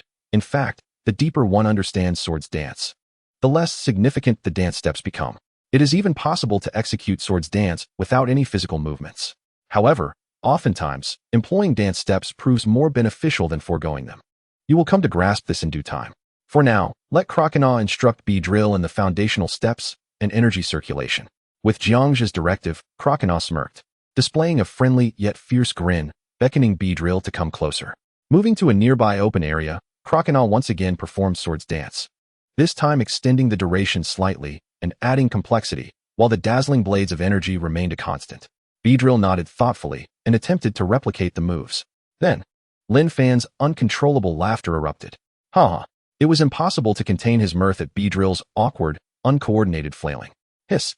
Beedrill, humiliated, brandished its stingers and began to chase Lin Fan. However, an idea suddenly struck Beedrill, its expression turning mischievous. Hiss! You should join me in practicing sword's dance. Lin Fan furrowed his brow, sensing that the situation was more complicated than it appeared. Beedrill's movements may have been stiff, but Lin Fan was no better. The thought of how he would look attempting sword's dance made him want to shake his head in refusal. But as he observed Beedrill's threatening stingers waving before him, he found himself altering his response. A trainer should train alongside their Pokémon, not because of coercion. Taking a deep breath, Lin Fan summoned the spirit of a tragic hero embarking on an unwavering journey, and commenced his own rendition of sword's dance. A faint chuckle escaped Jiangzhu's lips, but upon noticing Lin Fan's grim expression, he turned away, his shoulders shaking as he struggled to stifle his laughter. Beedrill, relentless, continued to mock him. With a cold smirk, Lin Fan retorted, laugh all you want. Just wait until I master sword's dance before you do. Beedrill halted its laughter, staring at Lin Fan in disbelief. The air suddenly thickened with tension. Hiss! I will not be defeated by you. Then let us see. Both trainer and Pokémon abandoned their dignity entirely, clumsily mimicking Croconaw's sword's dance. Jiangzhu, who had been chuckling, found himself silenced, recalling the arduous moments when he had trained with Croconaw. It dawned on him that the true jester was he. What an enviable bond they shared. Throughout the morning, Lin Fan and Beedrill diligently practiced sword's dance. Jiangzhu's teaching prowess was indeed remarkable. Under his guidance, Beedrill had begun to grasp the fundamentals of sword's dance, while Lin Fan had also learned the necessary movements. In the spacious woodland, Beedrill, now serious, moved with a unique rhythm, executing an extraordinary dance, ethereal blades of energy materializing around it. Upon completing the dance, the energy coalesced into brilliant light, infusing Beedrill with newfound strength. General type move, sword's dance, successfully learned. Chapter 71. The Horde of Monkeys and Shadow Clone. Thank you so much, Teacher Jiang, Lin Fan exclaimed, his face aglow with joy and heartfelt gratitude. Learning a skill was a lengthy and arduous endeavor, yet Jiangzhu's wealth of experience, coupled with his insightful tips, had significantly expedited Beedrill's learning process. It is your dedication that truly counts, and Beedrill's innate talent is commendable. It grasped Crocona's guidance effortlessly. Jiangzhe replied, shaking his head, a glimmer of admiration in his eyes. As he had mentioned, throughout the process of learning Sword's dance, Crocona continually instructed Beedrill on how to manipulate its energy, while Beedrill, demonstrating remarkable intelligence, quickly comprehended Crocona's intentions, thus inching closer to success. Alright, let us conclude this morning's training. Let us take a break, grab some food, and prepare for your wilderness survival training this afternoon, Jiangzhe announced, guiding Lin Fan back to Su Ling and the others. At that moment, Su Ling and her companions were still engrossed in their training. Upon seeing Jiangzhe and Lin Fan arrive, they paused, while the two brothers, Li Hongba and Li Hongzhe, plopped down onto the ground, drenched in sweat. The nearby forest rangers were filled with exasperation. Look at that young lady, and then at the two of you. As exemplary trainers, physical conditioning cannot be overlooked. You Haven T spent your entire lives in the city, out in the wild, while Pokémon may directly attack trainers. Do you wish for your Pokémon, who could have easily defeated the opponent, to be injured while defending you? The two brothers hung their heads, obediently silent, scarcely daring to retort.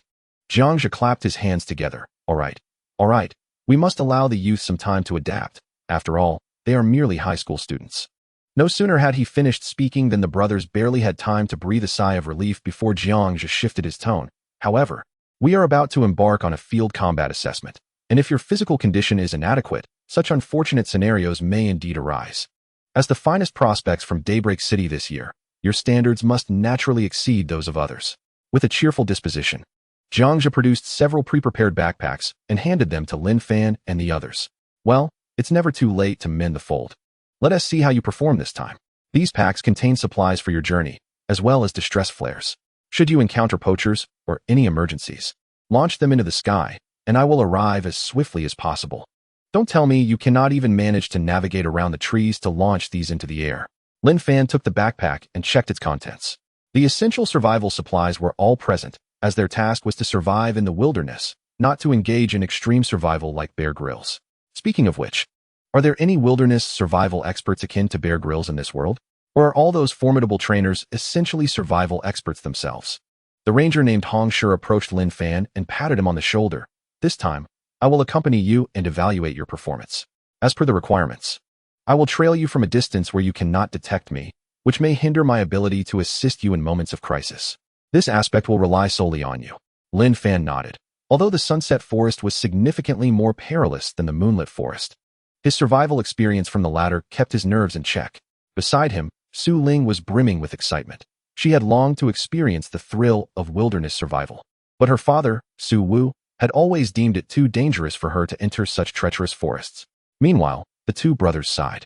For although they did not live in luxury, they had never faced significant turmoil, and now they were to brave the Sunset Forest alone, which filled them with distress. Yet, lamentation was futile. After 2 hours of rest, they were unceremoniously ushered into the Sunset Forest by Jiangzhe, each choosing a different direction to advance, with each path marked at intervals. Reaching the final marker would signify passing the assessment. After exchanging encouraging words, Lin Fan took the lead and plunged into the dense forest.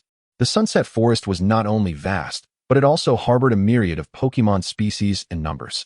After merely a few minutes of walking, Lin Fan encountered caterpies, shroomish, and acorns, among others. A Beedrill stood guard beside him, occasionally dispersing some overly bold wild Pokémon. Glancing back, Lin Fan exchanged a knowing look with the Beedrill, confirming that both had detected Hong Shi. Although Hong Shi claimed he would follow from a distance where Lin Fan could not perceive him, it seemed he underestimated the perceptive abilities of Lin Fan and Beedrill. Paying no heed to Hong Shi trailing behind, Lin Fan continued forward and soon spotted the first marker, indicating he was on the right path. However, in such a sprawling forest, did marking these points truly hold significance? It felt as though the final markers were mere childish play, designed to deceive. Perhaps everyone would ultimately fail, prompting Jiangzhe to emerge and lecture them with a barrage of words. Shaking his head to dismiss these peculiar thoughts, Lin Fan flicked away a caterpie that was staring at him, only to soon encounter his first formidable Pokémon of the journey, a fiercely temperamental Mankey, baring its teeth at Lin Fan and Beedrill. After a moment of standoff, the Mankey could no longer contain its aggressive nature and charged at Lin Fan. It was swiftly sent flying by Beedrill, returning from whence it came. It seemed rather reckless for the Mankey to charge blindly, without comprehending the disparity in strength. Despite its reputation for being hot-tempered, It was somewhat absurd. Lin Fan mused, only to notice several more mankeys leaping from the trees, along with a couple of primapes. Almost forgot, mankeys are social Pokemon, which explains their brashness. Beedrill cast a disdainful glance at the group of mankeys, then suddenly moved with incredible speed, creating a series of solid phantoms that mirrored its form. Shadow Clone, using swift movements to create duplicates, thus confusing the opponent and enhancing evasion. Now, they were evenly matched. Lin Fan stared at Beedrill, bewildered. When did you learn Shadow Clone? Does that skill require specific training? Glancing at Beedrill's nonchalant demeanor, Lin Fan felt at a loss for words. How infuriating to be outshone by this creature. Not far off. The Mankey and Primate seemed to interpret Beedrill's actions as a provocation, igniting their rage as they charged forward, disregarding Lin Fan and heading straight for Beedrill. 1 strike, 2 strikes, 3 strikes. Beedrill darted among the Mankeys, quickly taking down several, including 1 Primate, leaving only the Primate leader. However, after Beedrill struck the Primate's vital point, it was taken aback to find the latter's power suddenly surging. Its eyes turned crimson, as if ready to explode with fury. Alarmed, Beedrill hastily landed a few more strikes before the Primate could unleash its wrath. Was it the Rage ability? When struck at a critical point, it unleashes a furious surge of power, perfectly countering a sniper's approach. Fortunately, this Primate's strength fell short. No, it was more accurate to say that Beedrill had improved. With a group of Mankeys and 2 Primates, the leader's strength should not have been lacking. Lin Fan pondered, tossing a few orange berries to the Mankey group, then swiftly departed. The orange berries would restore some of the Mankey's stamina, preventing them from becoming easy prey for any passing predators. However, Lin Fan could not guarantee that once they regained their strength, they would be grateful and refrain from attacking him, so it was wise to retreat for now. Given the strength of this Mankey group, under the Primate leader's guidance, they could easily dominate a territory within the Moonlit Forest, yet here in the Sunset Forest, they were merely minor nuisances? It felt as though the disparity in strength was somewhat skewed. Chapter 72, The Attack of the Caretaker Caterpie. Not far behind Lin Fan, Hongshi was diligently recording his evaluations in a notebook. The actions were decisive, defeating the Mankeys and leaving behind orange berries to restore their vitality. Quite commendable. Yet, did he notice me? It felt as though he glanced my way earlier. Muttering to himself, Hongshi dismissed the thought. Whether Lin Fan was aware of his presence did not affect his actions. If he were any further away, he would truly be unable to intervene in time. After defeating the Mankey group, Lin Fan and Beedrill continued on their path as indicated by the markers. The frequency of wild Pokemon encounters made Lin Fan suspect he was somehow emitting a signal that attracted them. It seemed he came across solitary Pokemon every few hundred meters, and wild Pokemon groups every few kilometers. Following another encounter with a wild Pokemon group, Lin Fan faced off against a pack of Rattatas and, noticing the sun was dipping lower in the sky, decided to find a place to rest for the night, intending to resume his journey the following day. Scanning his surroundings, Lin Fan discovered a relatively open area, unpacked his sleeping bag, and tossed Beedrill some compressed biscuits. Jiangxia had prepared for them only compressed biscuits and mineral water as sustenance. Lin Fan and Su Ling had no objections, but the 2 brothers were undoubtedly facing a novel experience, likely the first time they had ever tasted compressed biscuits. The Beedrill, having plucked some fresh green leaves from a nearby branch, was relishing the biscuits wrapped within, which piqued Lin Fan's curiosity. He took a leaf, encased a biscuit within it, and took a bite. Indeed, he found no inclination towards unusual tastes. With a look of disdain, he discarded the leaf, quickly finished his portion of compressed biscuits, brushed off the crumbs from his hands, and rose to kindle a campfire beside his sleeping bag to ward off the mosquitoes.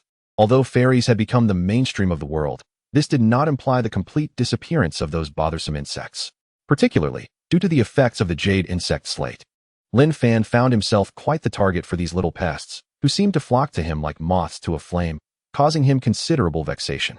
It felt as if his charm was being released in the most peculiar ways. As the sun dipped towards the horizon, the afterglow bathed the forest in a warm hue, creating a uniquely beautiful scenery through the oddly positioned trees, which was precisely how the name Sunset Forest came to be. The sunset always appeared most exquisite just before it fully set. In Lin Fan's musings, the world finally succumbed to a profound tranquility. The black night sky replacing the bright blue of the day, scattered starlight illuminating the earth, ensuring that the world did not plunge into utter darkness. Suddenly, the Beedrill turned alert, glancing towards the right where the rustling of leaves could be heard. Lin Fan narrowed his eyes in that direction, his heart stirring with a hint of caution. Was it an abomasnow? An Ariados? Or perhaps a Centiscorch? After a moment of holding his breath, the fairy in the grass finally revealed itself. Lin Fan was taken aback, caught between laughter and frustration, while the Beedrill scratched its head, visibly embarrassed. What appeared before them was a diminutive caterpie, adorned in a delicate garment crafted from leaves, curiously tilting its head as it observed Lin Fan and the Beedrill. No wonder the vegetation in Sunset Forest was so lush. Lin Fan pondered. The evolution of caterpie was metapod, which preferred to dwell in dark, damp places, living quietly at the roots of trees and transforming fallen leaves into nutrients. Hence their habitat was always verdant.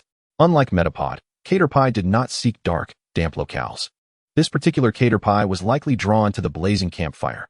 Fearless, the caterpie scurried towards Lin Fan and the Beedrill, rubbing its head against Lin Fan's leg. The bulb atop its head served as its sensory organ, a means of greeting. A smile crept across Lin Fan's lips as he scooped up the caterpie, offering it a piece of compressed biscuit. Although he found it curious why this caterpie was alone, he welcomed its presence nonetheless. Caterpie, imitating its final evolution, would fashion clothing from leaves, biting them off and stitching them together with silk, gaining favor with fashion designers for its craftsmanship.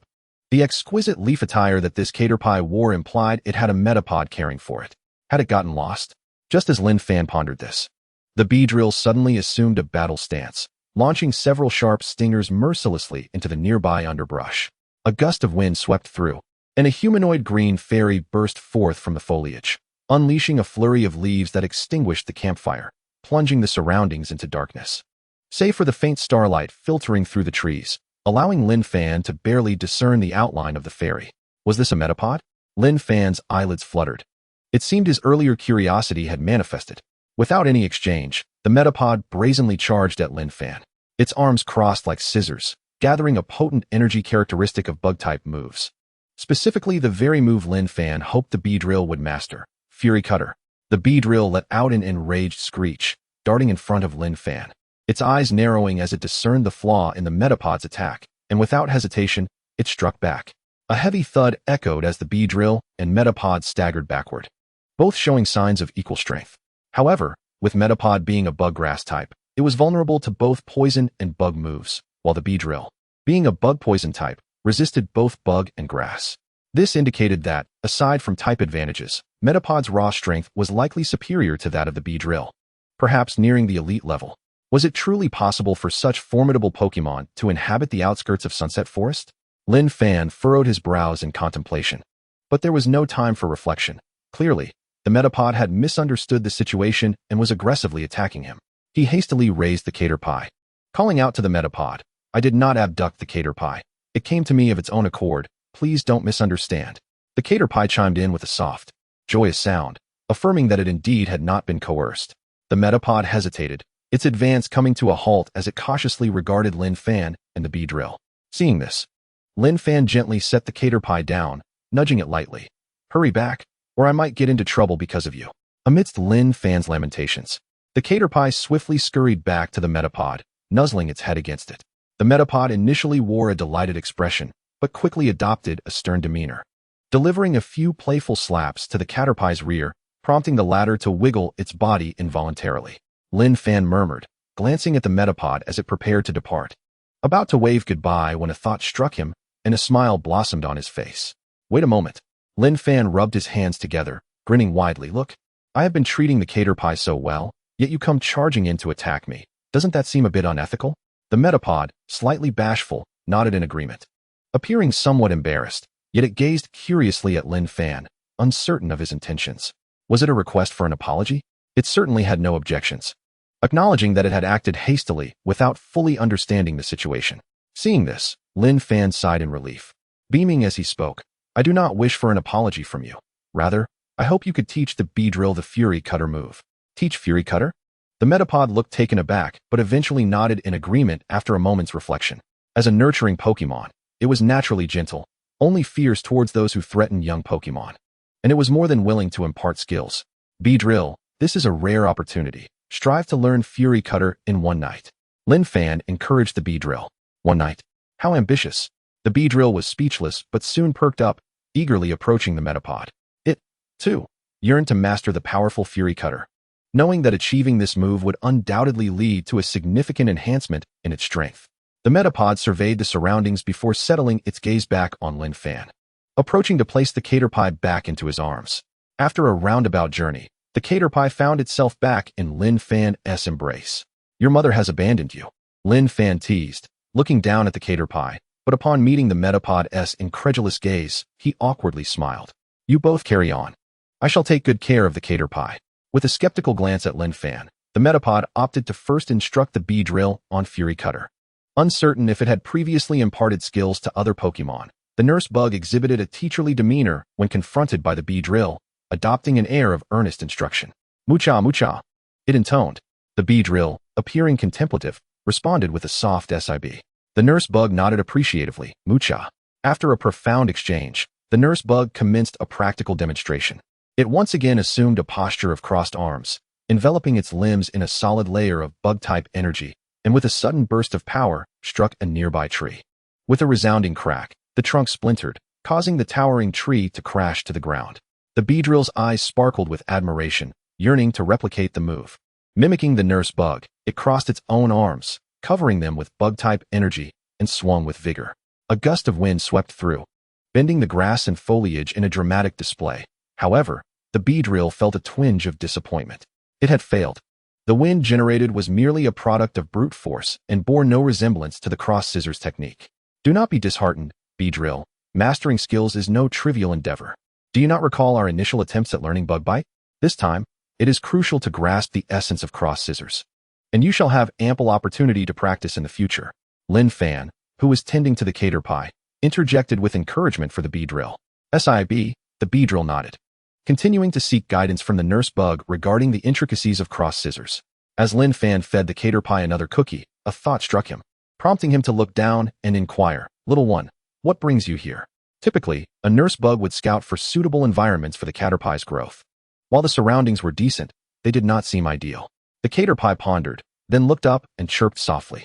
The nurse bug mentioned there was danger inside, so we came outside to hide. Lin Fan furrowed his brow, the situation feeling oddly familiar. The two Ariados from the Watermoon Forest had similarly sought refuge at the forest's edge, yet the nurse bug was significantly more powerful. Even the Beedrill might struggle against it in a confrontation. If it felt threatened, what could possibly be lurking? A sense of unease crept into Lin Fan's mind. After a moment's hesitation, he turned to gaze deeper into the forest, contemplating whether to inform Hong Shi, who trailed behind him.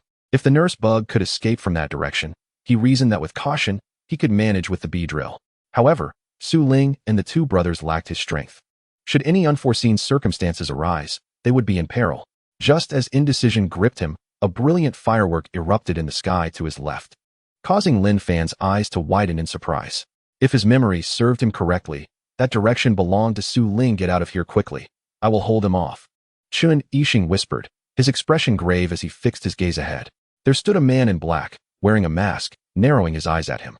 His gaunt figure seemed frail, yet his gaze was as cold as a serpent's, and beside him hovered a Sableye, equally indifferent, flicking its tongue as if poised to strike. Su Ling, positioned behind Chun Yixing, cast a nervous glance around. Countless trees lay toppled, deep craters marred the ground, and amid the dust, an open snakeskin bag rolled, revealing a pokeball that the gaunt man kicked back with disdain. "A poacher. What a stroke of ill fortune," the man muttered hoarsely, his voice raspy, clearly having undergone some alteration. Su Ling glared at him with indignation, gripping her pokeball tightly. Had she not reacted swiftly, her own fate would have been sealed here. Yet she understood that remaining in this spot would only serve as a burden, and having released the firework was the most useful action she could take. So she turned and fled. Suddenly, a faint sound of slicing air pierced the atmosphere as a ghostly figure lunged silently towards Su Ling, poised to strike. Just as it seemed victory was within reach, a rapidly spinning bone club tore through the air, striking the assailant and forcing it to retreat, revealing its form in the starlight. It was a shiny leopard, a creature of pure dark-type attributes, elusive and elegant, adorned with enchanting patterns. Its purple fur exuded nobility. Yet, in truth, the leopard was a capricious and ferocious being, relying on its exceptional stealth to approach its foes and deliver a fatal blow. The bone club spiraled back into its owner's grasp, revealing a pale, bone-like mask that glimmered faintly under the moonlight. Fixated on the leopard, the club poised for another strike. Galar, the ground-type Pokémon, said to have evolved after shedding the sorrow of losing its mother, merging with its mother's skull once worn upon its head, now stood resolute, rarely feeling disheartened, ready to confront its adversaries bravely. Good reflexes, the man remarked mockingly. I know there are more of you, perhaps even professional trainers among your ranks. But tell me, do you think I can eliminate all of you before they arrive? 2 red lights flickered, revealing 2 additional Pokémon at the man's side, a Dark-type Mismagius and a Poison-type Seviper. Chun Yixing's expression darkened. 2 professional-grade Pokémon. Chapter 74, Timely Arrival.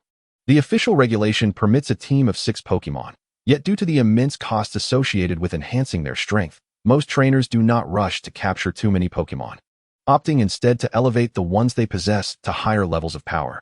Once a certain strength is achieved, quantity becomes less significant, just like the man before him, who commanded 2 professional-grade Pokémon. Even though the Leopard and Sableye were merely elite level and not particularly strong among their peers, they still held an overwhelming advantage over Chun Yixing's 6 elite-grade Pokémon.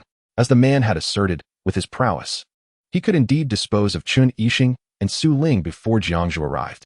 Su Ling, blocked by the Leopard, had no choice but to return to Chun Yixing's side, seeking refuge behind him.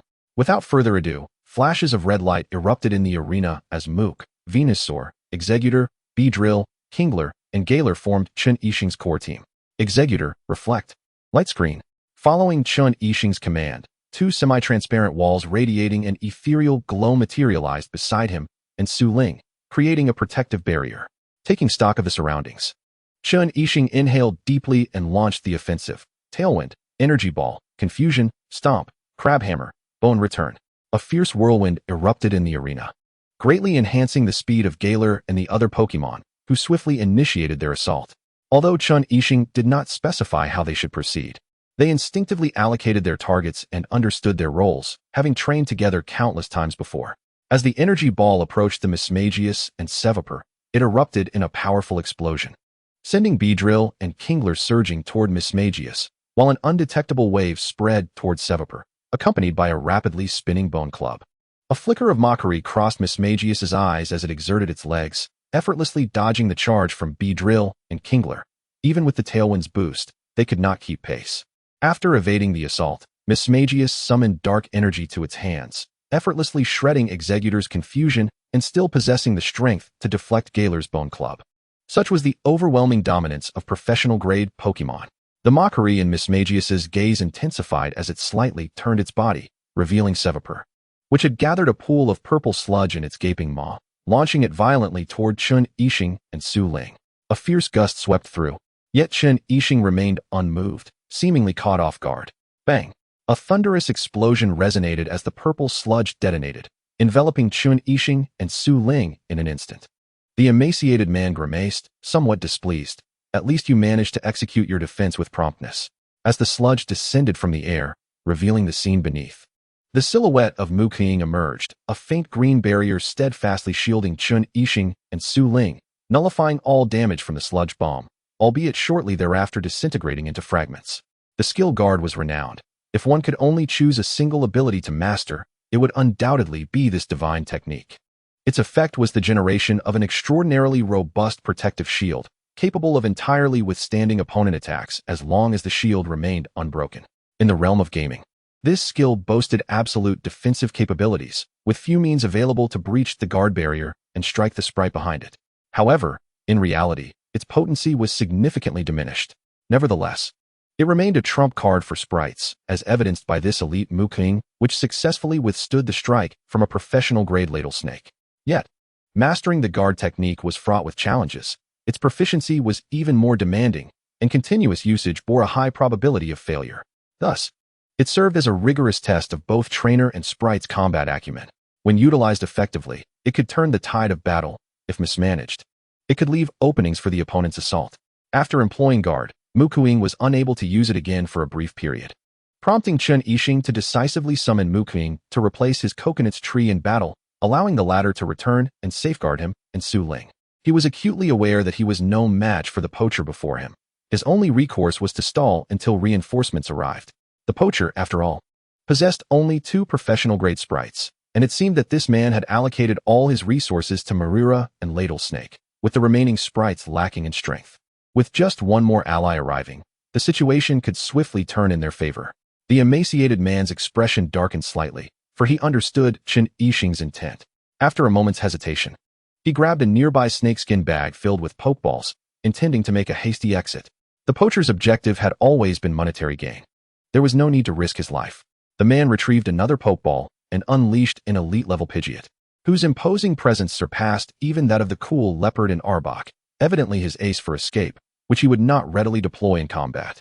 He recalled all sprites except for Mariura, then ascended into the sky on Pidgeot, aiming to quickly vacate this perilous locale. Mariura's speed was remarkable, capable of evading foes independently, while it could also obstruct Chen Yixing's counterattack. However, just as Pidgeot took flight, a swift blade of wind surged toward it, the overwhelming force compelling it to dodge, its demeanor darkening as it glared at the source of the wind blade. Whoosh! A fierce sound of slicing air echoed as a feathered sprite, predominantly in deep blue, materialized before them, flanked by two individuals. Finally, they have arrived. Chen Yixing breathed a sigh of relief, his eyes reflecting the figures of Hong Shi and Lin Fan.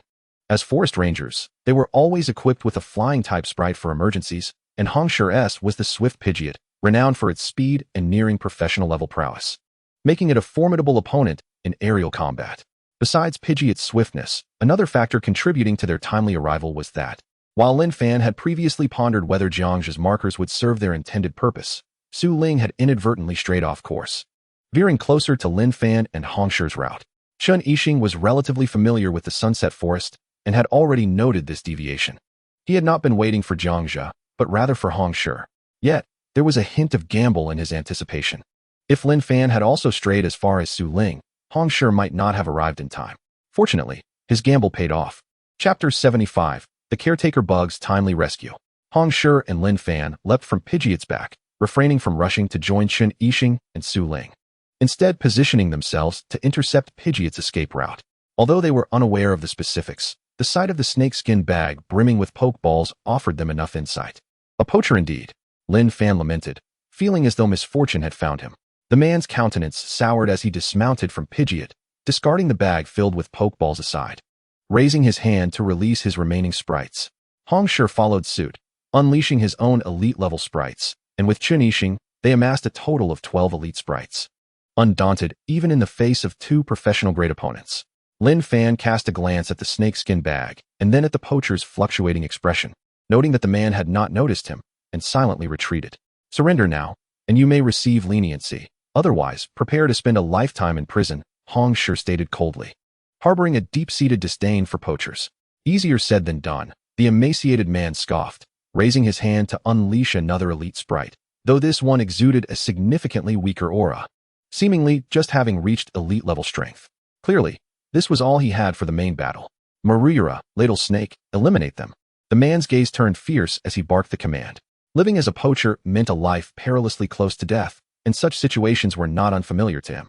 With Mariura's speed and Ladle Snake's venom, a mere encounter with Hong Shi and Chen Yixing would bring the battle to a swift conclusion. The combat instantly escalated into a frenzied state as Hong Shi and Chen Yixing exchanged glances. Meanwhile, Lin Fan endeavored to minimize his presence, using the cover of trees and the night to stealthily approach the bag filled with pokeballs. He refrained from having Beedrill utilize Sword's Dance followed by Agility to directly eliminate the opposing trainer, for the use of skills would emit waves, alerting the opponent's sprites or trainer. Even attempting to enhance from a distance would prove futile, as Sword's Dance and Agility are persistent buff skills, their aura ever present, and nearing a certain distance would still result in detection. Therefore, rather than risking detection by Mariura, the sprite most adept in speed, and the poacher, who was accustomed to a life of danger, it was more prudent to rescue the trapped sprites first. Beedrill, use String Shot, Lin Fan whispered, a faint red glow flickering as Beedrill appeared, its silk expertly ensnaring the snakeskin bag, exerting force to haul it towards him. The man, who had been contemplating how to extricate himself, abruptly lifted his gaze towards Lin Fan's direction, his face a mask of shock and fury. How dare he?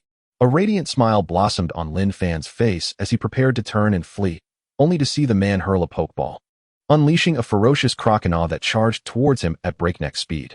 He still has sprites. Lin Fan gasped, instinctively turning to run.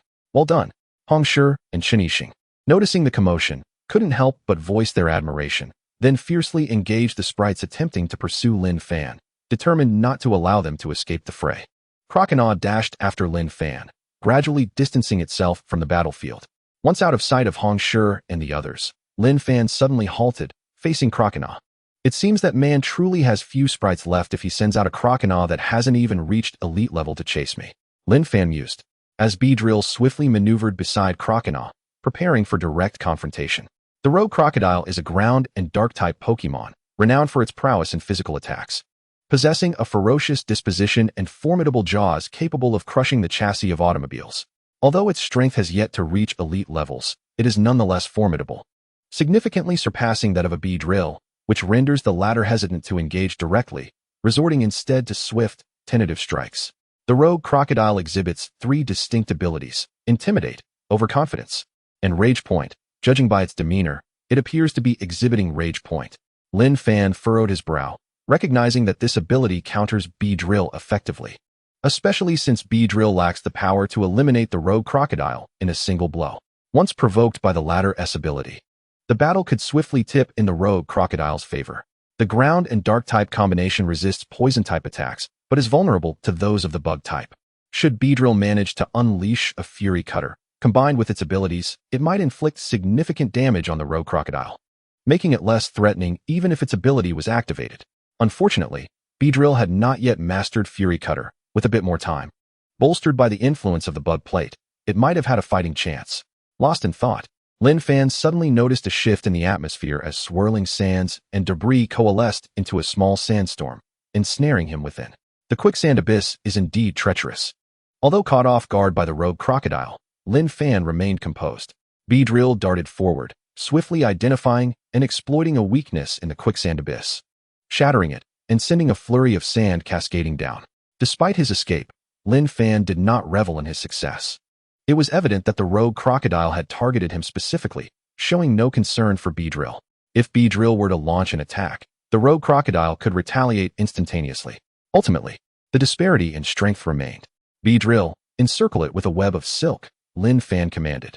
Beedrill understood, spiraling around the rogue crocodile and utilizing its silk to bind the surrounding trees, creating a makeshift barrier. The resilient silk, imbued with toxins, obstructed the rogue crocodile's path to Lin Fan.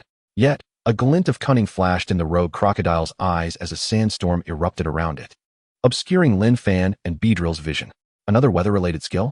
Lin Fan grimaced. The sandstorm would inflict continuous damage on non-rock, ground, and steel-type Pokémon while also shrouding their sight, making it a formidable weather condition. The stinging sand battered Beedrill, causing a momentary irritation, but it quickly regained focus, utilizing its concentration to shield itself from the storm's interference. Calmly searching for the rogue crocodile's silhouette, it was not to the front or left, nor the right. Had it vanished? For an instant, Beedrill appeared puzzled, but soon sensed something amiss and emitted a sharp cry to alert Lin Fan. The latter, feeling a sense of urgency, climbed swiftly up a nearby tree. With a sudden crash, the rogue crocodile's form materialized in the very spot where Lin Fan had just stood, and had he not reacted swiftly, he would have been bitten in half. Ground-type move dig. Without hesitation, the rogue crocodile, honed by countless bloody battles, opened its mouth wide and lunged at the tree trunk, attempting to shatter it entirely. Gazing at the malevolent energy swirling around the rogue crocodile's jaws sent shivers down Lin Fan's spine. Should it execute bite, it could indeed sever the tree with ease. In a moment of dire urgency, a green, humanoid Pokémon burst forth, its arms poised like scythes, fiercely slashing at the rogue crocodile. Fury Cutter.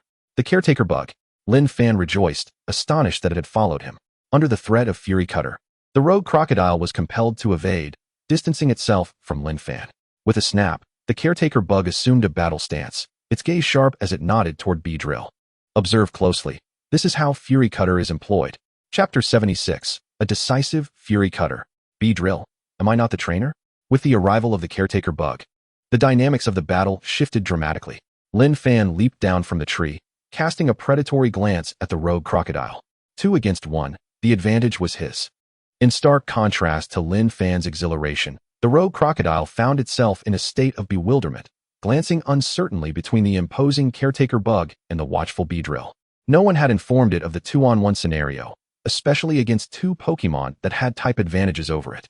With no time to contemplate strategies, the caretaker bug surged forward, crossing its arms and delivering a fierce strike toward the rogue crocodile. Beedrill, wary of enduring the rogue crocodile's assault, was not as fragile as its counterpart. It stood resolute, unafraid of a direct confrontation. Provoked by the perceived underestimation, the rogue crocodile's fury ignited, and it opened its jaws to bite down on the caretaker bug. Abilities do not only manifest when activated, they profoundly influence a Pokémon's temperament. Much like those of the Rage Point lineage, which are often irritable, the rogue crocodile exhibited the same volatility. Clang! Fury Cutter met Bite in a clash, resonating with a faint metallic tremor. While Bug-type moves are effective against the rogue crocodile, the latter was a seasoned combatant, enveloping its Dark-type energy to mitigate the impact of the Bug-type assault, resulting in a stalemate. The caretaker bug wielded Fury Cutter with exceptional skill, likely benefiting from the ability Bug Sense, which amplifies Bug-type moves by 15 times when health drops below a certain threshold. Lin Fan observed the intense confrontation between the two Pokémon, memories of the caretaker bug's capabilities flooding his mind.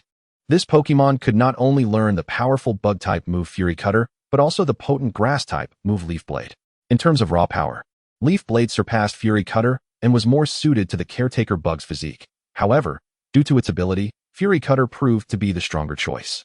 Pay close attention and learn well. Opportunities like this to witness such mastery of Fury Cutter are rare, Lin Fan murmured. Beedrill nodded in agreement. Fixated on every movement of the caretaker bug, meticulously analyzing each detail, embedding it deeply in its memory. The Bug-type energy within Beedrill gradually became more vibrant. The previously tenuous connection with the bug plate strengthening momentarily, allowing the energies to flow through its body as smoothly as a tranquil sea, from which Beedrill could draw upon at will, ultimately converging upon its porcelain-white stingers. Through the bug plate's sensitivity to Bug-type energy, Beedrill could faintly sense how the caretaker bug's energy circulated, enveloping its arms to transform into the devastating Fury Cutter. Bathed in the silvery moonlight, a layer of verdant energy began to spread across Beedrill's stingers, deeper and more lethal than the pale green energy previously harnessed. Yet, it still lacked something essential to execute Fury Cutter. What was missing?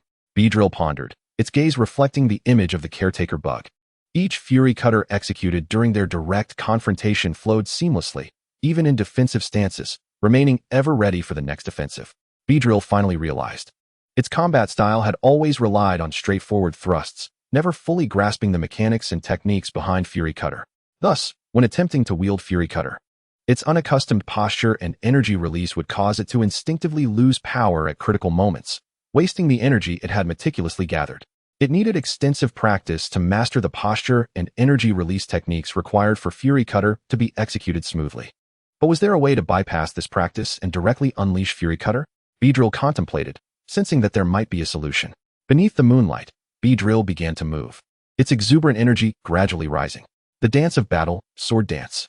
The Beedrill emitted a sharp buzz and instantly darted forward. The nurse bug, who was previously entangled in combat with the rogue crocodile, grasped the situation, repelled the foe, and leaped to the side with powerful legs. The rogue crocodile's vision was obscured by the nurse bug, and only as it retreated did it catch sight of the Beedrill charging directly towards it.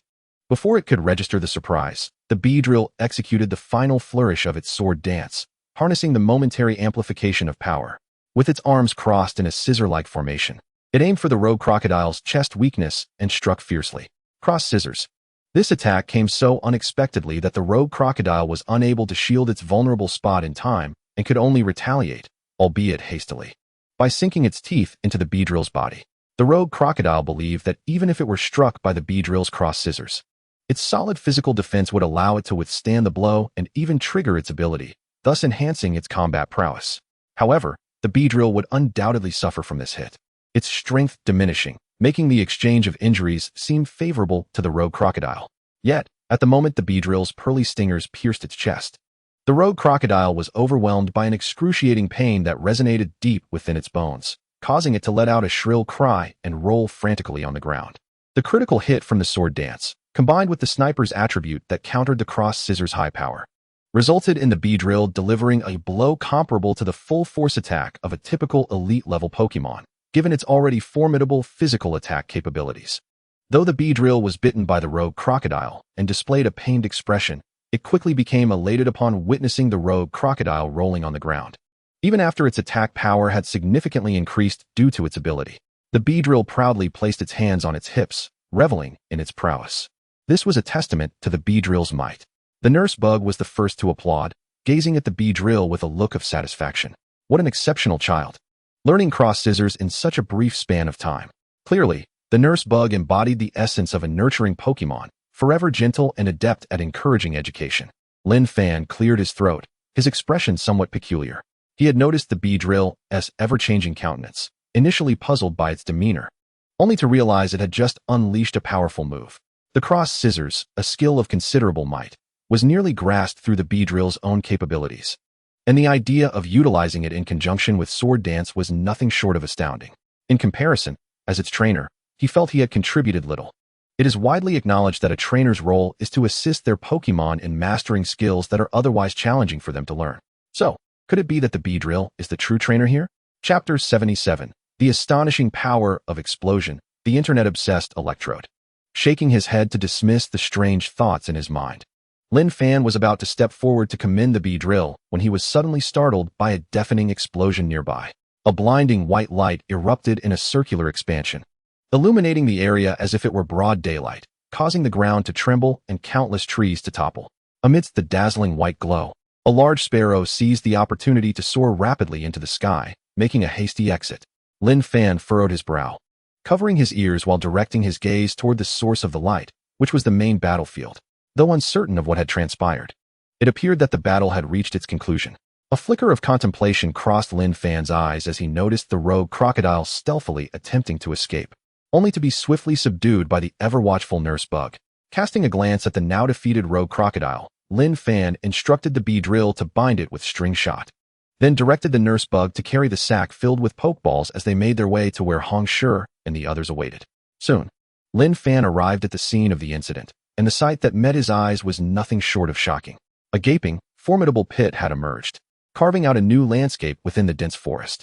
Within the pit lay 3 unconscious fortress, evidently the culprits behind this upheaval. Hong Shi, Chen Yixing, and Su Ling emerged from behind the trees, brushing off the dust from their clothes, their faces bearing the marks of lingering trepidation. Before Lin Fan could even inquire, the silhouette of a Fiero appeared on the horizon, swiftly diving down to reveal Jiangzhe, his brow furrowed in concern. Despite having rushed as quickly as he could, the distance had proven too great, and he arrived just a moment too late. Fortunately, no one had been injured. 3 fortress using explosion. Are they poachers? Jiangzhe surveyed the area before speaking. Receiving affirmative responses from Hong Shi and the others, he pondered briefly before ultimately deciding against pursuing them.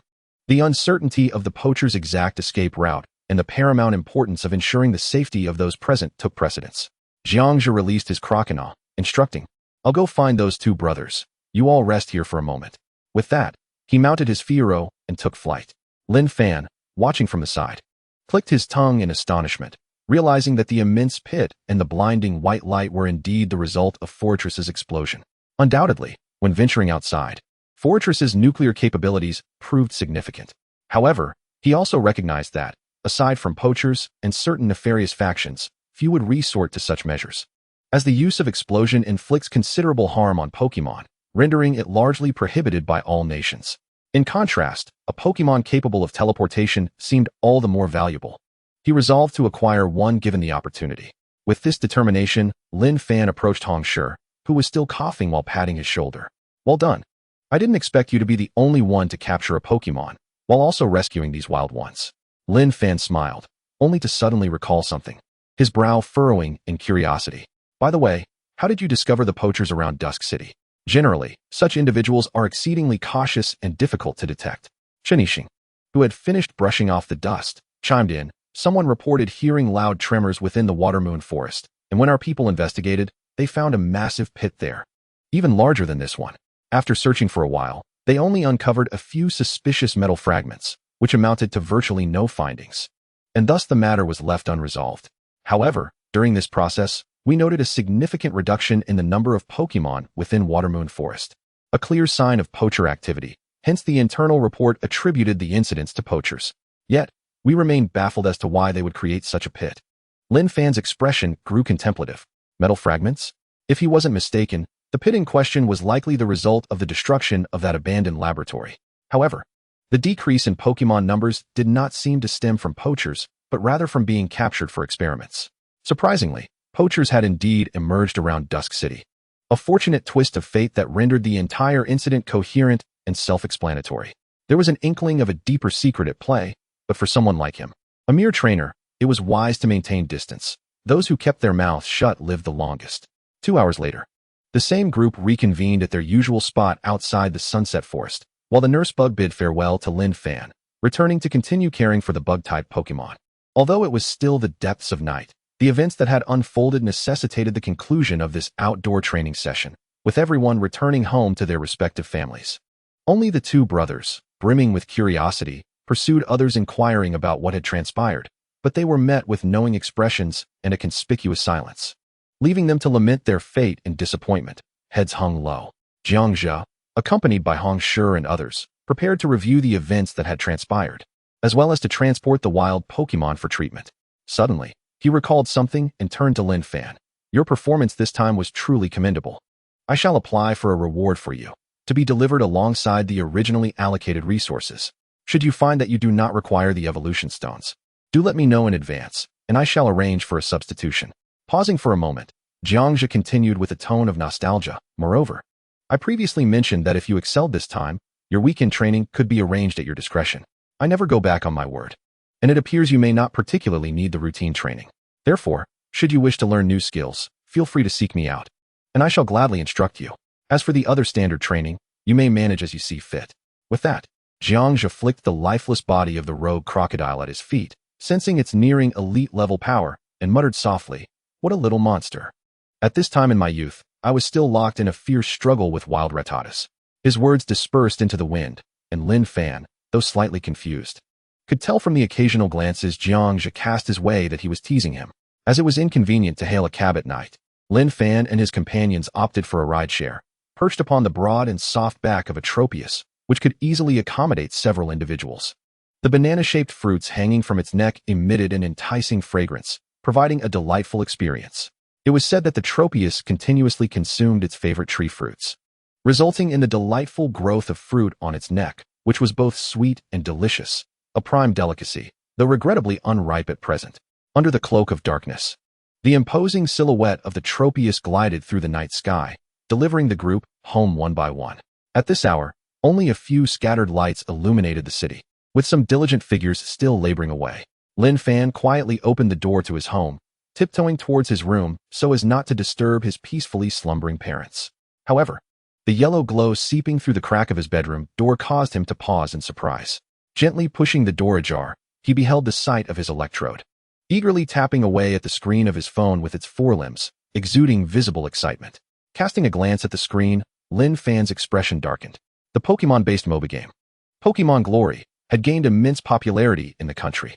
To his astonishment, after just one day apart, his electrode had developed a penchant for gaming. As the electrode was joyfully maneuvering its character, a shadow suddenly fell over it, causing it to look up in bewilderment, locking eyes with Lin Fan. Electro! The electrode exclaimed with delight, poised to leap into Lin Fan's embrace, yet hesitating, reluctant to part with the phone, its face reflecting a twinge of conflict. Lin Fan, speechless, glanced at the screen once more, his eyes widening in disbelief. 1205? Such talent? It must be a bot match, right? No, upon closer inspection, it appeared the electrode was utilizing his account, playing at his rank. Yet, he usually only managed a score of 6, 6, 6. Lin Fan pondered, realizing that he might actually be outperformed by the electrode, which had only been playing for a few hours. Fortunately, the game soon reached its conclusion, and the electrode quickly wrapped up the match, setting the phone aside and hopping onto Lin Fan's shoulder, then onto his head, settling down obediently. Smart enough to play with the light on, Lin Fan mused, gently lifting the electrode from his head and cradling it in his hands, a bemused smile on his face. The electrode's ability, Compound Eyes, allowed it to possess excellent vision even in darkness, providing outstanding dynamic sight, perhaps explaining its prowess in the game. The electrode yawned adorably, nestled in Lin Fan's hands, drifting into a deep slumber, entirely unperturbed by the notion of being caught playing on the phone at midnight. Perhaps in the electrode's world, late-night gaming was not deemed inappropriate, especially since the phone was a gift from Lin Fan himself. How could there be any issue? Lin Fan opened his mouth, a mix of amusement and exasperation washing over him as he observed the electrode's instant slumber. After placing the little creature on the new bed he had prepared for it, Lin Fan felt a wave of nostalgia. He had somehow transformed into one of those adults who love to preach, with the phrase "it's all for your own good" echoing in his mind. Perhaps it was the realization that such behaviors could indeed be detrimental to health as one matured. Nonetheless, the electrode was a Pokémon, and could not be judged by human standards. A little moderation would suffice. Speaking of which, had he not intended to let the electrode watch a series? How had it turned into a gaming session? Lin Fan suddenly recalled that he had merely subscribed to a standard membership, lacking the privilege to skip advertisements. The electrode must have inadvertently clicked on an ad for a game, leading it to the gaming page, where it mimicked Lin Fan's previous gaming style. I detest those pesky ads. Also, I shall never game in front of the electrode again. The night passed without incident. The following morning, as dawn broke, Lin Fan arrived at the Trainer Association building, patiently waiting in a small room on the first floor. With a creak, the door swung open, and Jiangzhou entered. Despite having not slept the entire night, he appeared in good spirits, smiling at Lin Fan while holding a gift box. Here is your reward. Given your significant contributions this time, the rewards are quite substantial.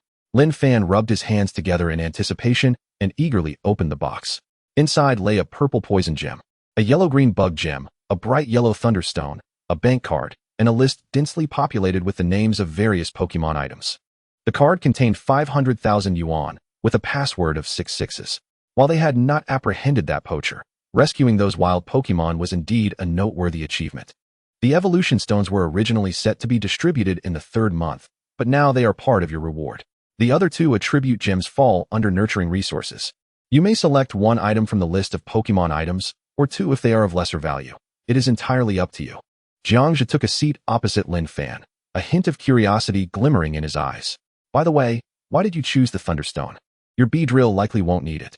Lin Fan, cherishing the bank card, glanced at the list of items once more before responding to Jiangzhou. Well, please see here. As Lin Fan raised his hand, the electrode appeared on the wooden table, tilting its head with a hint of curiosity as it regarded the unfamiliar figure across from it. You caught a new Pokémon? Jiangzhou expressed surprise, but quickly nodded. That makes sense. With Beedrill's strength, it is indeed time to consider nurturing another Pokémon. However, this poses quite a challenge to your finances, does it not? Upon hearing Jiangzhou's teasing, Lin Fan offered a wry smile. Over the past 2 months, he had undoubtedly spent at least 100 to 200,000 on Beedrill. Although to others, such an expenditure for training a strong Beedrill would seem exceedingly worthwhile. Only Lin Fan and Beedrill understood the arduous journey behind it. The countless hours of training had produced enough sweat to fill a small stream. And it was only thanks to the rapid recovery afforded by the gem of the insect that he could push himself so hard. Now that he had acquired the electrode, he would need to invest several tens of thousands more. And as Beedrill sought further advancement, the previously scarce precious resources would also need to be allocated, lest the pace of progress significantly slow. Yet, this would entail an expenditure of several tens of thousands, or even over 100,000 yuan looming ahead for Lin Fan. He was determined to pass the breeder assessment in October. With the title of junior breeder, he could commence mass production of energy cubes to earn money. Having made a silent decision, Lin Fan raised the list in his hand and spoke. It seems I have no immediate need for these items. May I save this opportunity for later? Of course, Jiangzhou replied. Jiangzhou smiled, recalling something, and added, by the way, weren't you eager to learn the drill run technique? I have already begun searching for a learning manual for you, and I should have results within a month at most. Is there finally some news? Lin Fan exclaimed with joy. After initially mastering the cross-cut, his Beedrill's combat capabilities had significantly improved. If he could also learn the drill run, which boasts equal power to the cross-cut, it would undoubtedly be another major enhancement. Aside from Beedrill's skill acquisition, it seems that upgrading the abilities of your Electrike would be even more feasible. Jiangzhou playfully teased Electrike, saying, your mentor is Zhang Ro, isn't she? I recall her registered information indicates she is an elite trainer specializing in electric types. If we could arrange for her to guide you, Electrike's skill set would surely flourish. MS. Zhang Ro. That electric type Pokemon is indeed formidable. I hadn't realized she specialized in electric types. Lin Fan pondered, contemplating how to establish rapport with Zhang Ro. Observing this, Jiangzhou chose not to comment further, turning to exit the room and resume his own tasks. He merely mentioned her, as each city's trainers are required to register their information with the local trainer association. Being an elite trainer, it fell under his purview to be aware that she specializes in electric types. However, whether she would be willing to mentor Lin Fan was beyond his control. Chapter 79, Meow Cafe. Inside the room, Lin Fan contemplated for a considerable time before directing his gaze toward Electrike. Electrike, do you have any good ideas? Electrike? Electrike looked at Lin Fan, perplexed. uncertain of what the latter was implying. I see, Lin Fan nodded thoughtfully. Electrike, however, remained oblivious to what Lin Fan had understood, watching as Lin Fan took out his phone and began typing furiously before hitting send. After much deliberation, Lin Fan ultimately decided to reach out directly to Zhang Ro. Typically, many principled teachers are quite willing to support their students. Based on his week-long interactions with Zhang Ro, she seemed to be a very approachable person. Naturally, he desired more than just casual advice. It would be rather presumptuous to seek free guidance based solely on their student-teacher relationship. Fortunately, he had just received 500,000, which would comfortably cover the market rate for practice with an elite trainer. Sighing in frustration, Lin Fan lamented, if only the club had trainers skilled in electric types. Training there would have been a decent option. He aimlessly fiddled with Electrike on the table. Ding! A notification chimed, revealing a message from Zhang Ro. Electrike is a delightful Pokémon. You have exquisite taste. I'm at the Meow Cafe on Zhonghuan Road. You can come find me directly. The Meow Cafe? Lin Fan's spirits lifted. Though he was unsure why Zhang Ro would be at a cat cafe, her tone suggested a high likelihood of success. Indeed, Ms. Zhang Ro was both beautiful and kind-hearted. Lin Fan promptly placed Electrike atop his head, his mood buoyant as he set off. Zhonghuan Road was conveniently located not far from the Trainer Association, and he arrived in just over 10 minutes. He hopped on a shared bicycle, pedaling with such speed that he seemed to leave a blur in his wake. Go. Let's go? The allure of dark coffee paled in comparison to the refreshing taste of soda. Whistling a tune, Lin Fan soon spotted the sign of the Meow Cafe. He steadied Electrike atop his head with one hand, then made a swift stop at the entrance, locking his bike before pushing the door open. The cafe boasted a delightful ambience. However, as it was a Pokémon cat cafe, the resident cats were not ordinary breeds like British Shorthairs or Silver Tabby, but rather Pokémon such as Meowth and Espurr. Yet, even among the staff, the Pokémon did not seem particularly harmonious. A rather lazy Espurr lay languidly on a vibrant red blanket, while a nearby Meowth emitted low growls in disgruntled protest. The Espurr, with its plump physique, was notoriously difficult to train and would brazenly invade the living spaces of other Pokémon if it found them comfortable, claiming them as its own. Despite its audacity, Espurr remained quite popular, thanks to its plush, velvety fur. As Lin Fan observed the various Pokémon within the cafe, an overwhelming pressure suddenly enveloped him from all directions, causing him to tense up. His gaze darted toward the source of the pressure, noticing his Beedrill's Pokeball quivering slightly at his waist. Approaching with an air of languor was a Luxray, adorned in a striking blend of black, blue, and yellow, rather than resembling a typical cat. Its appearance bore a closer resemblance to an adult lion, with a mane of dark fur around its shoulders and a tail tipped with yellow stars swaying gently. Its yellow eyes, set against a backdrop of red scara, fixated intently on Lin Fan. It was said that Luxray possesses the ability to see through any object, making it invaluable in detecting threats. Lin Fan suddenly realized that the Luxray sensed something amiss, likely his Beedrill, which stood out among the smaller Pokémon. Luxray, relax. We are in the city, and there is little danger here. Besides, Lin Fan is my student. He is not in any peril, a familiar gentle voice interjected. Zhang Ro appeared, clad in an elegant yellow gown, tenderly stroking Luxray. Ms. Zhang, Lin Fan exclaimed in surprise, though he quickly deemed it fitting. Luxray was an electric-type Pokémon of elite caliber. He should have anticipated it was Zhang Ro's. Was this the reason for her presence at the cafe? Perhaps life was tough, and even Luxray had to work? There's no need for such formality outside of school. I'm not much older than you. If you don't mind, you can call me Sister Ro. Zhang Ro smiled, her demeanor warm and inviting. All right, Sister Ro, Lin Fan nodded. Though he wished to inquire about her specific guidance for Electrike, he felt it might be impolite to dive straight into the subject. So he decided to temporarily set his thoughts aside. Zhang Ro surveyed the cafe's surroundings, approaching the Espurr and lifting it effortlessly into her arms, chiding. You only bully the Meowth. It's a fire-type Pokémon.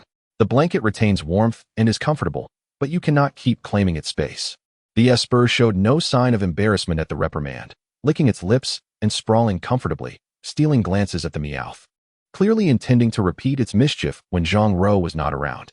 Such audacity from the Espurr, Lin Fan mused, while Electrike nodded in agreement from his head. Beedrill, on the other hand, would never encroach on Electrike's cozy nook at home, often sharing its own space with it. Yet, Zhang Ro, with her seemingly delicate appearance, surprised Lin Fan with her strength. Espurr must weigh around 80 to 90 pounds, but she carried it with ease. Indeed, one should not judge a book by its cover. As Lin Fan observed in awe, Zhang Ro tidied up the cafe, and then turned her attention to Electrike perched atop Lin Fan's head, her eyes sparkling with interest. What a charming little creature. Come here, dear, she beckoned with a smile. Electrike, lacking any sense of resistance, promptly leaped from Lin Fan's head into Zhang Rou's embrace, contentedly closing its eyes as she cradled it. Lin Fan felt a pang of sorrow, thinking, I've spoiled it. I'll have to cut off its power when we return and hide my phone. His heart felt heavy with melancholy. However, before long, Electrike hopped back from Zhang Rou's arms to Lin Fan's head, obediently lying down once more. Zhang Rou looked at the electric bug with a bemused expression, saying, I just touched the Runkin cat, and it had a bit of electricity on it. This little creature jumped over and absorbed all the electricity, then scampered away. Quite an amusing little fellow. Is that so? Lin Fan pondered, realizing he had misjudged the electric bug. He decided to reward the little creature upon his return, allowing it to play on his phone for as long as it wished. Before he could dwell on it for too long, Zhang Rou proactively brought up the matter of mentoring the electric bug. I'm not particularly in need of money, so you can forget about the guidance fee. This little one suits my taste, and since you are my student, it's no trouble at all to offer some advice from time to time. However, Lin Fan barely had time to feel delighted before Zhang Rou's tone shifted, her gaze playfully directed at the pokeball containing the bee drill at his waist. While I want to require a fee, I do have a small condition. In the near future, I will take you to engage in Pokémon battles, and you are only permitted to win, not lose. Lin Fan was taken aback. Battling Zhang Rou with the stipulation of only winning seemed like an affront to honest individuals. Chapter 80. The Power Therapy Center within the Nurturing Center. Observing Lin Fan's reaction, Zhang Rou quickly realized he had misunderstood something and explained with a hint of exasperation. I don't mean for you to battle me. Rather, I will take you to another location to battle against others. Don't worry, with your Beedrill's strength. Victory is nearly guaranteed. Lin Fan let out a sigh of relief. After all, no matter how strong the Beedrill was, it was still a far cry from the elite level, and defeating a seasoned elite trainer like Zhang Rou seemed utterly unrealistic. Although he was curious about where Zhang Rou planned to take them and against whom they would battle, he chose not to pry, knowing he would find out in due time. What shall we do now? Lin Fan tentatively inquired, his gaze filled with anticipation as he looked at Zhang Rou. The latter smiled but did not respond immediately. Instead, she curiously asked, Aren't you supposed to be training with Jiangzhe right now? How did you end up here? In response, Lin Fan recounted the events of the previous night, emphasizing the privilege Jiangzhe had granted him to train freely on weekends, his eyes sparkling with unspoken meaning. Zhang Rou chuckled softly, fully aware of Lin Fan's subtle intentions. He merely wished to shift his training focus from Jiangzhe to her for special weekend sessions. However, having just started her position in Dusk City, her schedule was indeed quite flexible, and given Lin Fan's remarkable potential and rapid progress, even defeating a poacher's nearly elite-level Krogunk, she thought it would be no trouble to provide guidance on weekends. If the electric bug were to make a name for itself like the Beedrill, she would have something to boast about. As a teacher, producing an exceptionally talented student was indeed a source of pride. With Lin Fan's eager gaze upon her, Zhang Rou nodded and smiled. From now on, I shall train the electric bug on the weekends. It's settled. Before Lin Fan could revel in his joy for long, Zhang Rou continued. However, the electric bug's strength is still quite limited, and since it doesn't need to battle right now, learning new skills isn't of immediate necessity. Therefore, we should focus on other aspects of training to build a solid foundation for the electric bug. Lin Fan nodded. In recent days, the electric bug had indeed grown significantly stronger since hatching. Mastering the skill of Electro-Ebb, and simply perfecting this skill would suffice for practice without the need for additional skills. Zhang Rou, being a specialist in electric-type Pokémon, had a far deeper understanding of them than he did, so he felt assured in following her guidance. Runkin cat, you stay here and watch the shop. I will come back for you later, Zhang Rou instructed before stepping outside. The Runkin cat lounged in the corner, lazily swishing its tail while half closing its eyes, seemingly dozing off and responding with a low sound. Lin Fan followed Zhang Rou out of the cat cafe, where she hailed a cab, heading toward another part of the city. Only upon seeing the familiar building did Lin Fan exclaim in surprise, Sister Rou, is our training location at the Nurturing Center? The imposing structure before them was indeed the place where Lin Fan had received his horn bug. The Dusk City Pokémon Nurturing Center. Indeed, Zhang Rou replied with a casual smile. There are many elite trainers, some more and some less, at least in Dusk City. I have a decent reputation, especially as I specialize in electric types and have a profound understanding of them.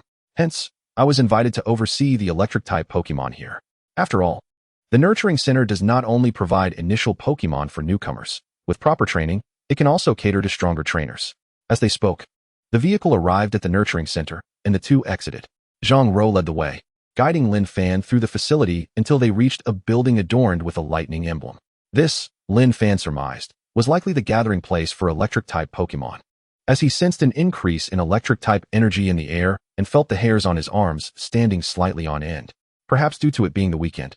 The nurturing center was rather quiet, with few staff members present.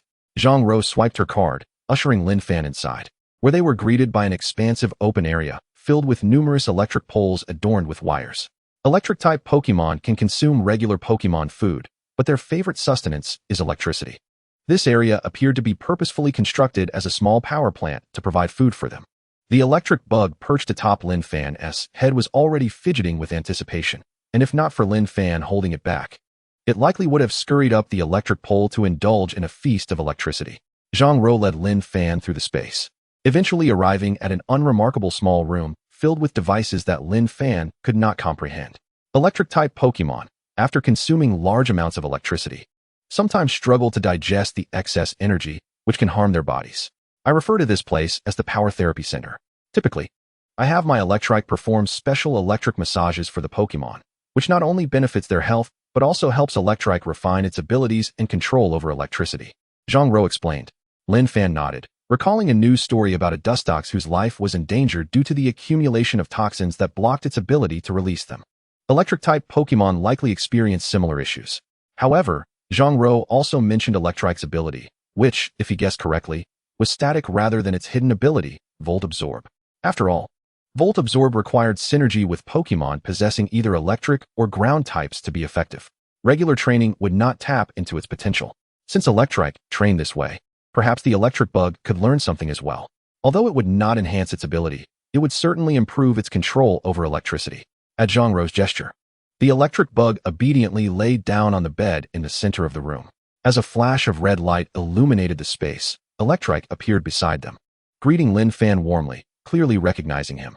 Lin Fan smiled in return, suddenly reflecting on how Electrike was not only a powerful Pokémon, but also had the potential for mega evolution, transforming into an even more formidable electric type. The sheer thought of the immense boost in special attack alongside the powerful electric type move Thunder made it a force to be reckoned with. When would Mega Evolution Stones finally be available? He was eagerly awaiting the chance to merge with his Beedrill. Mega Beedrill was indeed a sight to behold. With a sigh, Lin Fan rubbed his cheeks, pulling his thoughts back to the electric bug, which was now preparing to undergo electric therapy. Perhaps due to its first experience lying on the bed and being handled, the little creature appeared somewhat anxious, curling up slightly and casting a pitiful glance at Lin Fan. How could he alleviate the electric bug's anxiety? Just as Lin Fan contemplated approaching to comfort it, Zhang Rou suddenly remarked, "The electric bug seems quite nervous. How about you join in for the electric therapy? Rest assured, the electric dragon is quite measured in its approach and won't char you. At most, you'll be left merely half-cooked." Chapter 81. The Electric Bug's Electric Veil. Me? Lin Fan pointed to himself, his eyes betraying a hint of confusion. I don't even consume electricity. Why must I undergo electric therapy? Moreover, the very term electric therapy implies a certain degree of electrocution, and he was not an electric-type Pokémon. At most, he had merely assumed the appearance of a bug-type Pokémon due to the transformation by the Jade Bug Slate, which certainly would not augment his resistance to electric attacks. Despite his reservations, upon witnessing the hopeful gaze of the electric bug, Lin Fan found himself swallowing his initial refusal, maintaining a composed demeanor as he replied, "No problem. In fact, I quite enjoy being electrocuted." Was there something amiss with that statement? Never mind, he thought, plunging into the experience. Lin Fan gritted his teeth and, embracing a spirit of reckless abandon, laid himself down beside the electric bug. However, the instant his fingers brushed the bed, he recoiled sharply, instinctively rubbing his hands together. Even before the therapy commenced, there was static electricity. It seemed the bed had adopted an electric-type attribute. With a sigh, Lin Fan glanced at the electric bug, which had rolled over to cling to his arm, and offered an awkward smile. Electric bug, the intensity of the electric therapy we receive should differ. If you cling to me, I might genuinely end up charred." The electric bug blinked, comprehending Lin Fan's implication, and obediently shifted aside, creating a 1 centimeter gap. Well, that was certainly better than facing the electricity without any space at all. With Lin Fan's sighs echoing in the background, the electric dragon commenced the electric therapy. Although it was a simultaneous therapy for two, the electric dragon expertly controlled the intensity of the two electric currents with remarkable precision. Hiss, it felt rather pleasurable. As Lin Fan experienced the tingling sensation coursing through him, he couldn't help but widen his eyes, his muscles relaxing noticeably. The electric bug emitted a contented chirp, collapsing languidly onto the bed, completely shedding its initial tension. However, the electric dragon soon let out a surprised cry, unintentionally amplifying its current, causing Lin Fan to leap from the bed, gasping in shock as his hair stood on end, creating a rather explosive hairstyle. Before he could lodge a complaint about the electric dragon's lack of finesse, Lin Fan was captivated by the dazzling electric light emanating from the electric bug. It was enveloped in a golden aura, forming a delicate electric veil upon its surface. A golden Saint Seiya? Lin Fan exclaimed in astonishment. Upon hearing Lin Fan's exclamation, the electric bug opened its eyes in confusion, and the electric veil dissipated. The electric dragon bent down to scrutinize the electric bug with a curious expression, evidently having never encountered such a phenomenon before. Meanwhile, Zhang Rou furrowed her brows slightly, hesitating as she mused. Is this a charging ability? Can the electric bug charge? Indeed. A testament to her expertise as an elite electric-type trainer, Lin Fan marveled, nodding in affirmation. The electric bug could indeed perform the charging ability. It had hatched from a Pokémon egg I found, possessing this skill innately. Upon hearing this, Zhang Rou nodded in realization but still looked somewhat perplexed. So that's how it is. I thought there hadn't been any precedence for electric bugs learning the charging ability. However, your electric bug's charging seems different from others. Not only is the manifestation unique, but it also feels as if it has transitioned from an active skill to a passive one, releasing energy spontaneously. Lin Fan hesitated, unsure of how to elucidate this situation. Previously, he had not witnessed anything like this when the electric bug had been drawing power from their home. If one were to differentiate between the energy that had surrounded the electric bug and that of their home, it would merely be that the former was released by the electric dragon, imbued with a Pokémon's special mark, while the latter was just the most ordinary electricity, lacking any exceptional qualities. While it was true that the electric bug hailed from a secret realm and was thus somewhat unique, it hardly seemed extraordinary to that extent. Many Pokémon emerged from secret realms every year, yet he had never heard of any extraordinary occurrences of this nature. Electric bug, do you feel any discomfort? Lin Fan pondered briefly, deciding to set aside his musings to focus on the electric bug's well-being. The electric bug shook its head, a silly grin spreading across its face, indicating that it felt perfectly fine, even better than usual. Seeing this, Lin Fan breathed a sigh of relief, although he was uncertain about the situation. Since the electric bug was unharmed, there was no need for excessive worry. Pokémon possessed remarkable self-regulating abilities. Minor individual differences were hardly a significant issue.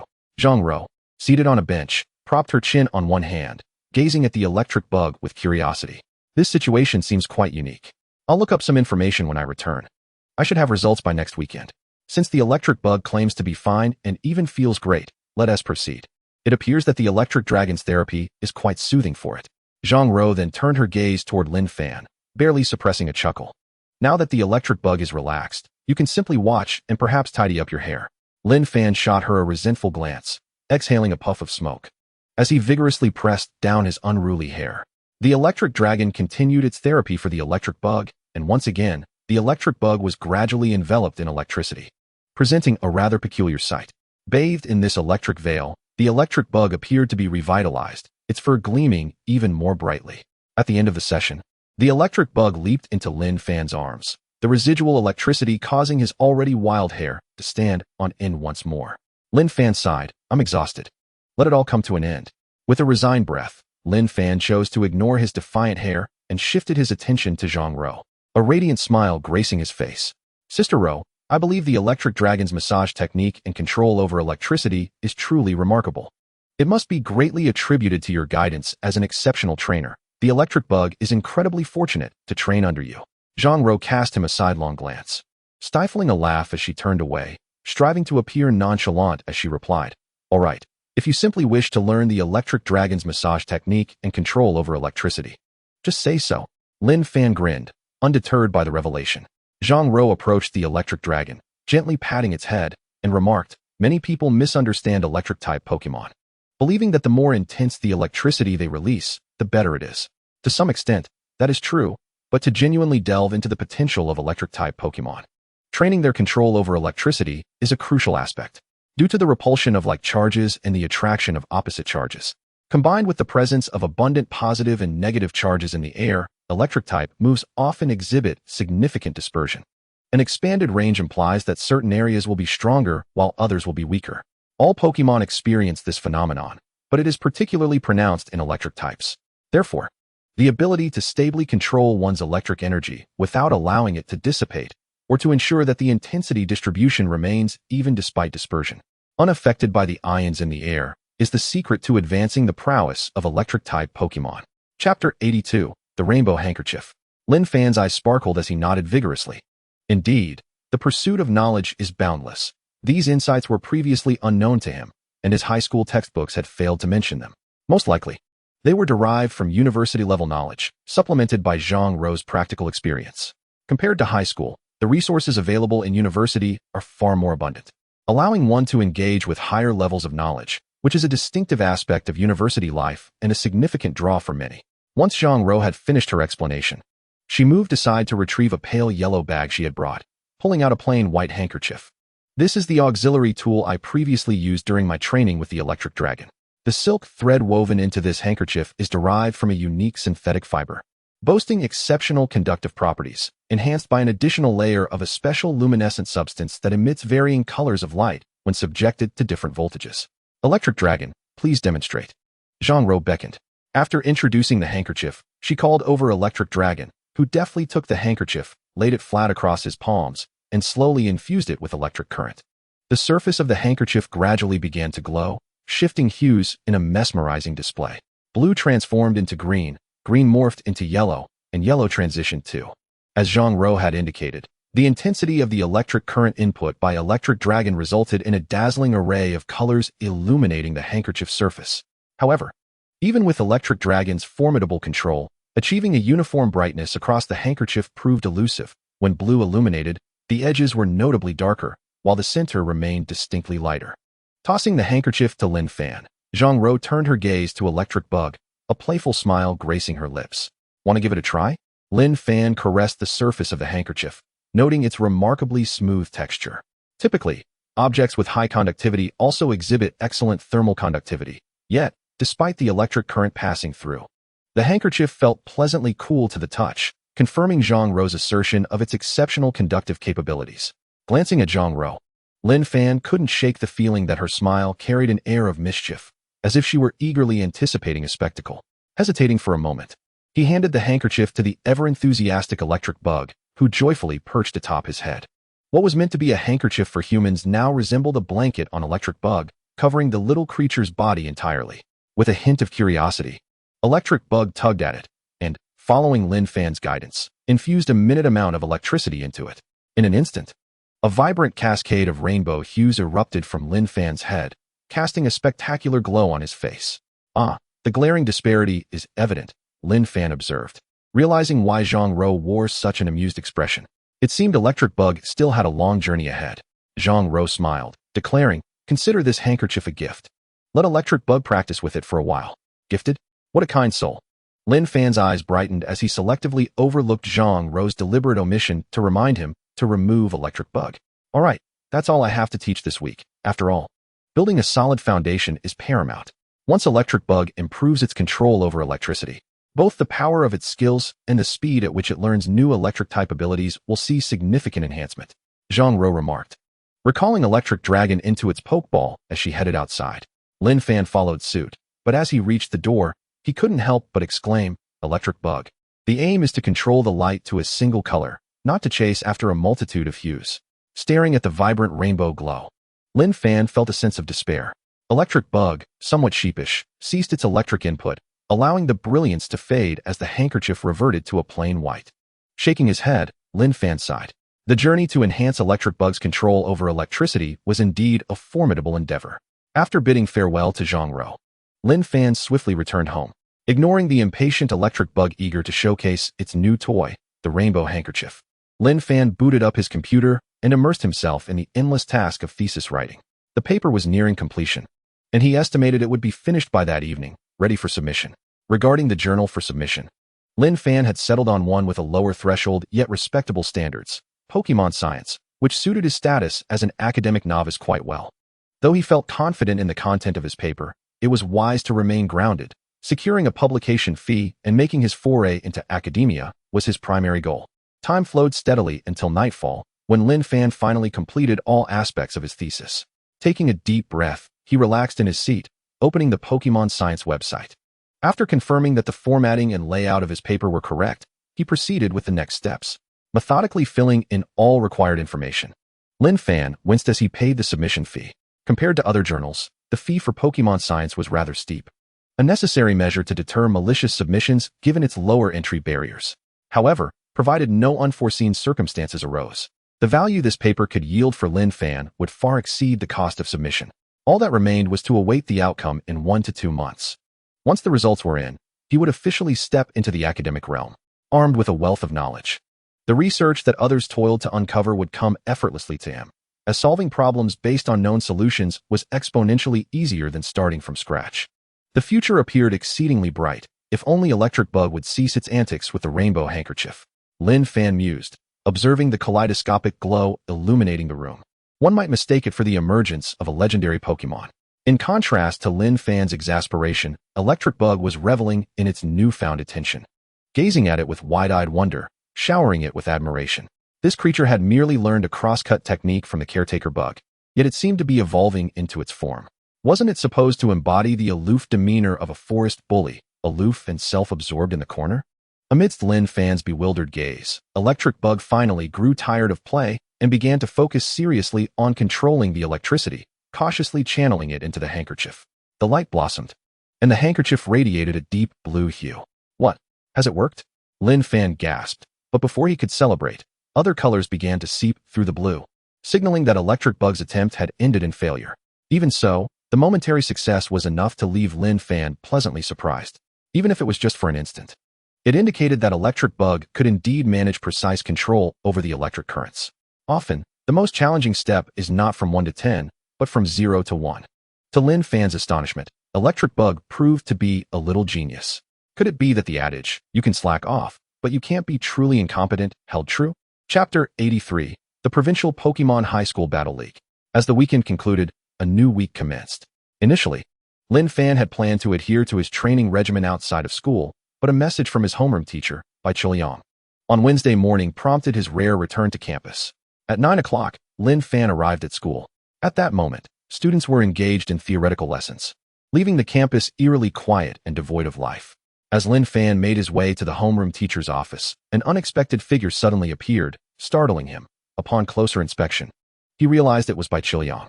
This man must have been a ghost-type Pokémon in a past life, for he was remarkably elusive. Lin Fan quietly chuckled to himself as he approached Bai Chiliang, curiosity piquing his interest. "Teacher, is there something you need me for? You'll find out when you get there," Bai Chiliang teased, leading Lin Fan towards the conference room. They quickly arrived at the door of the conference room. Upon entering, Lin Fan's gaze swept across the room, and he was taken aback. At the front sat several school leaders, and behind them were Su Ling and the Li brothers, Li Hongbao and Li Hongxia, who eagerly waved at Lin Fan upon his arrival. A familiar scene unfolded before him. Lin Fan's mind raced with speculation as he approached Su Ling and the others, whispering, "What's going on?" "I heard it has something to do with a competition," Su Ling replied in hushed tones. "A competition?" Lin Fan was momentarily taken aback. But before he could inquire further, the vice principal at the front of the conference room adjusted the microphone, confirming everything was in order before beginning to speak. An urgent assembly was convened, calling upon the students primarily to discuss the newly released document by the Provincial Pokémon Trainer Association. The contents of this document pertain to the future development of our institution and serve as a significant response to the national call. To this end, I would like to share a few brief remarks. Following an extensive monologue that echoed for several minutes, the vice principal finally licked his lips with lingering satisfaction and remarked, "This is the current situation. I hope each of you will strive harder, not only to bring glory to our school, but also to yourselves." Lin Fan rubbed his temples. Although the vice principal's verbose oratory had become increasingly polished, he fortunately did not omit any critical points. The meeting primarily revolved around the provincial competition previously mentioned by Chen Shi, namely the Provincial High School Pokémon Battle League, set to take place in March of the coming year. This event will involve all Pokémon high schools within the province competing to claim the ultimate championship. Such a league has not existed before, as high school students primarily focus on academic subjects and the Gaokao exam during this stage of their education, leaving them with little time for extensive training. Moreover, as novice trainers, their nurturing period is relatively short, and the necessity for large-scale competitions has not been warranted until now. The reasons behind this sudden development remain unclear, but given the rewards at stake, there are certainly no objections. The league comprises individual battles and inter-school contests, allowing the participation of one Pokémon per contestant. The former enables individuals to compete, with the possibility of encountering fellow students from the same school on the battlefield, all vying for the title of individual champion and the coveted title of Rookie King. The latter, however, is conducted on a school basis, with each institution dispatching 3 students to engage in a series of battles, and those who remain standing will secure victory. Substitute players are permitted, meaning that while only 3 students may compete in each match, they need not be the same for every battle. Essentially, the inter-school contest retains the nature of individual competition. However, if the average skill level of the school is significantly lacking, even a particularly strong student will struggle to lead their teammates to victory. Thus, the purpose of the inter-school contest is to assess the actual nurturing capacity of a Pokémon high school. As for the reasoning behind not opting for a free-for-all format, Lin Fan speculated it was due to the relatively low strength of the Pokémon in the hands of students at this stage, as their mastery of various skills is insufficient and their skill pool remains shallow. For instance, a classic weather team would struggle to even initiate the weather effect, and if they succeeded, it would dissipate within minutes. What use is a weather team then? Some concepts are not necessarily better approached prematurely. Often, premature exposure yields diminishing returns or worse outcomes. Aside from the competition format, what concerned Lin Fan most were the rewards associated with the event. The champion of the individual battle would receive a monetary prize of 5 million, while the inter-school contest champion could garner a staggering 20 million. Although this sum would ultimately be divided between the school and the participants, it still represents a significant amount, with each participant likely to receive a few million.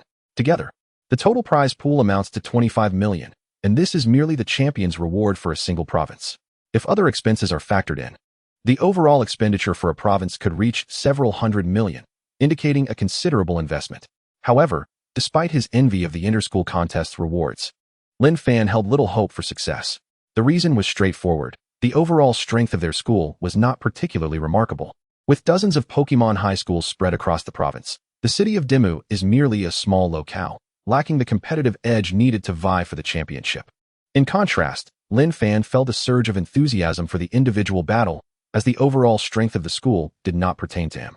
His Beedrill's prowess could easily rank among the best in the province, even surpassing Wu Heng's Onyx, unless the latter evolved into a Steelix prior to the competition. 5 million, just the thought of it made his mouth water. To prepare for the league, our school has resolved to form a 7-member team, comprising 3 official competitors and 4 substitutes, ready to step in as needed. Team members will be nominated by each class, with the final list due within 2 days. The final selection of team members and the appointment of a team captain will occur on Friday afternoon, who will lead the team in diligent preparation for the competition. Once all matters were addressed, the meeting concluded, and the school leaders rose, departing amidst sparse applause, leaving Lin Fan and his peers exchanging glances. Thus, the current situation is that Lin Fan spoke up, inquisitively looking at his companions. Su Ling shrugged. It's evident that we have already secured 4 spots on the team for ourselves. And you are most likely. No, you are definitely the team captain. I see, Lin Fan mused. Do I still need to attend on Friday afternoon?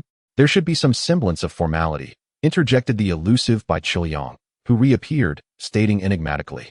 When the team members gather, you must at least allow Beedrill to showcase its prowess, to truly earn the respect of the others. In truth, showcasing prowess was unnecessary. Merely not attending classes was enough to win everyone's admiration. On the side, Li Hongba and Li Hongzhe whispered that since the news of Lin Fan's exemption from classes had spread throughout the campus, he had become an object of adoration among all students. Not to mention, the video of his championship victory in the 0-month cup had circulated widely across various class groups. As for who leaked the information and who disseminated the video among the class groups, the brothers insisted it was not them. They knew nothing. Chapter 84. The Auxiliary Training Tool for Bug Bite. With the meeting concluded, Bai Chiliang succinctly stated, those who need to return to class should do so, and departed gracefully. Under the envious gazes of Su Ling and others, Lin Fan made his way directly out of the school, heading toward the Starry Battle Club. Since becoming a sparring partner at the club, Lin Fan had received several requests from novice trainers hailing from affluent families.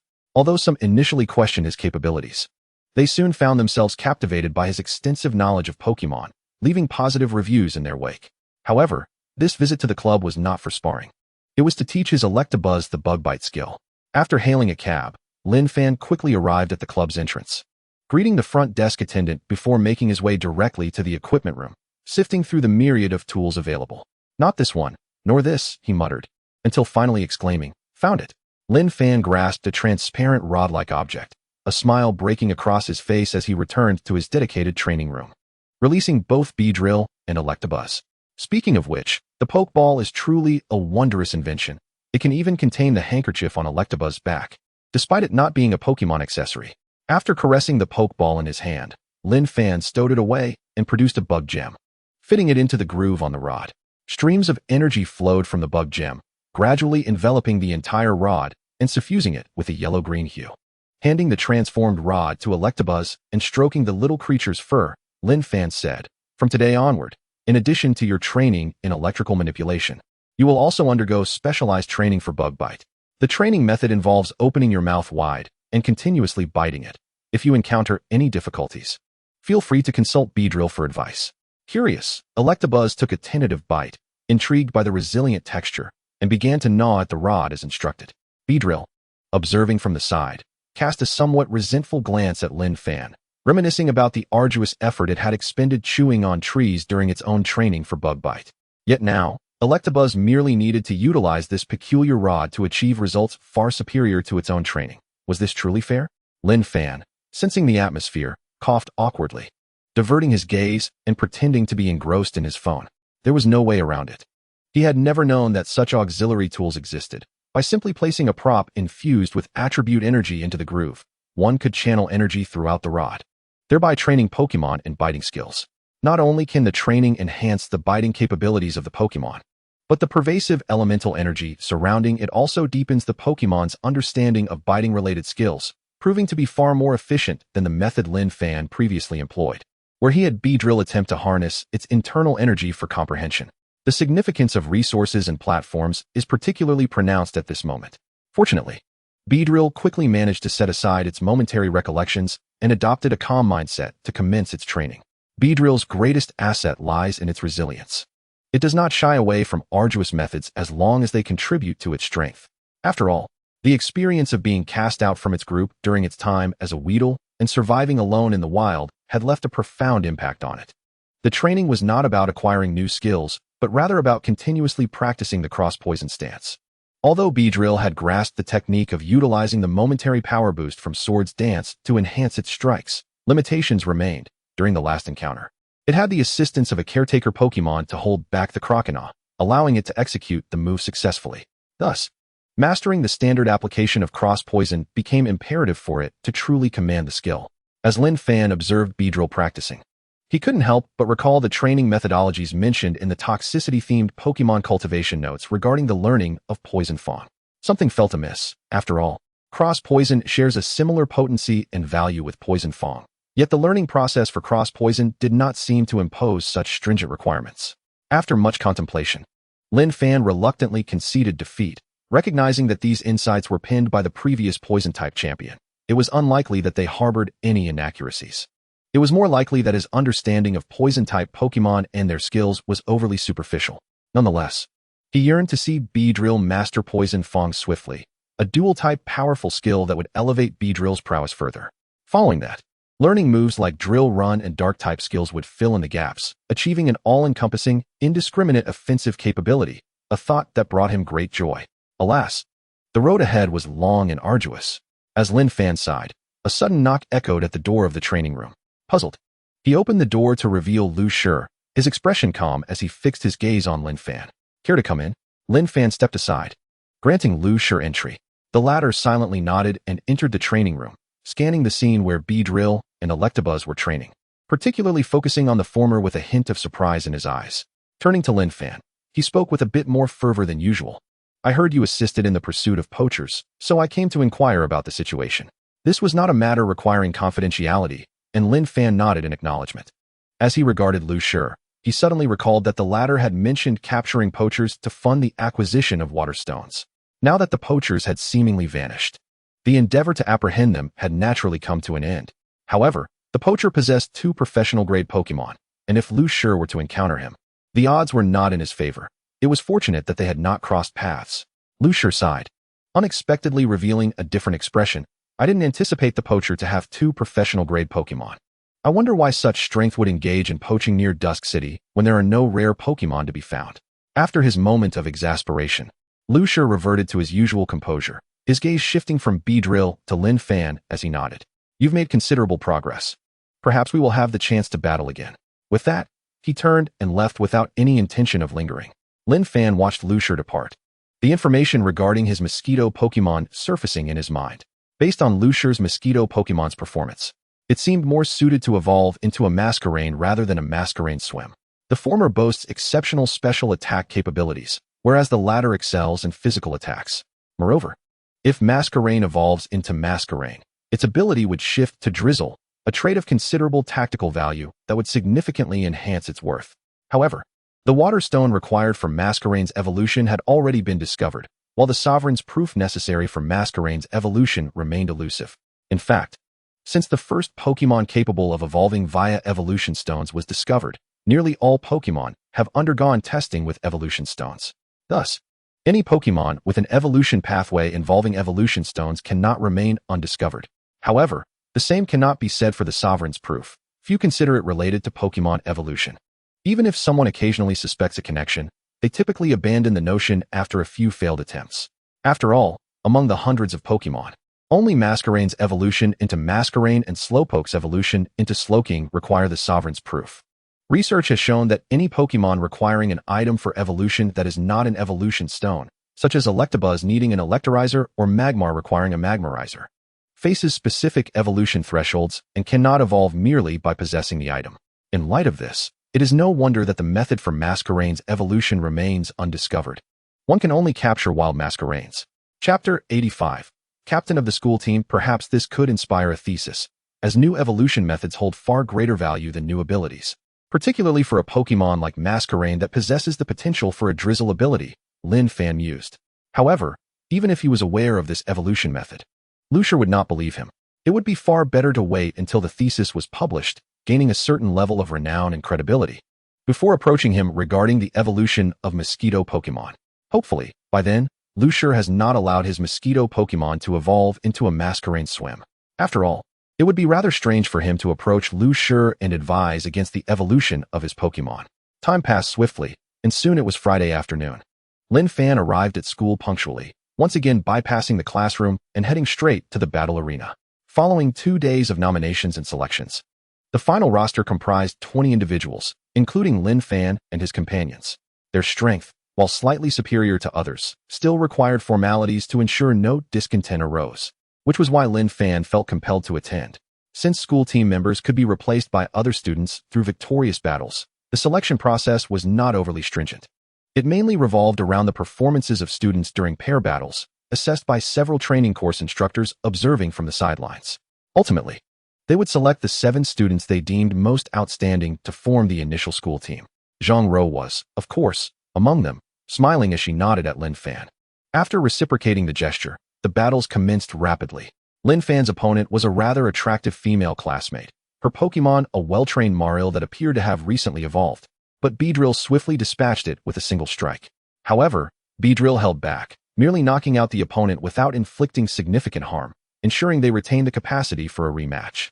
Aware of Lin Fan's formidable strength, the opponent only experienced a brief moment of disappointment before smiling and shaking Lin Fan's hand, preparing for the next battle.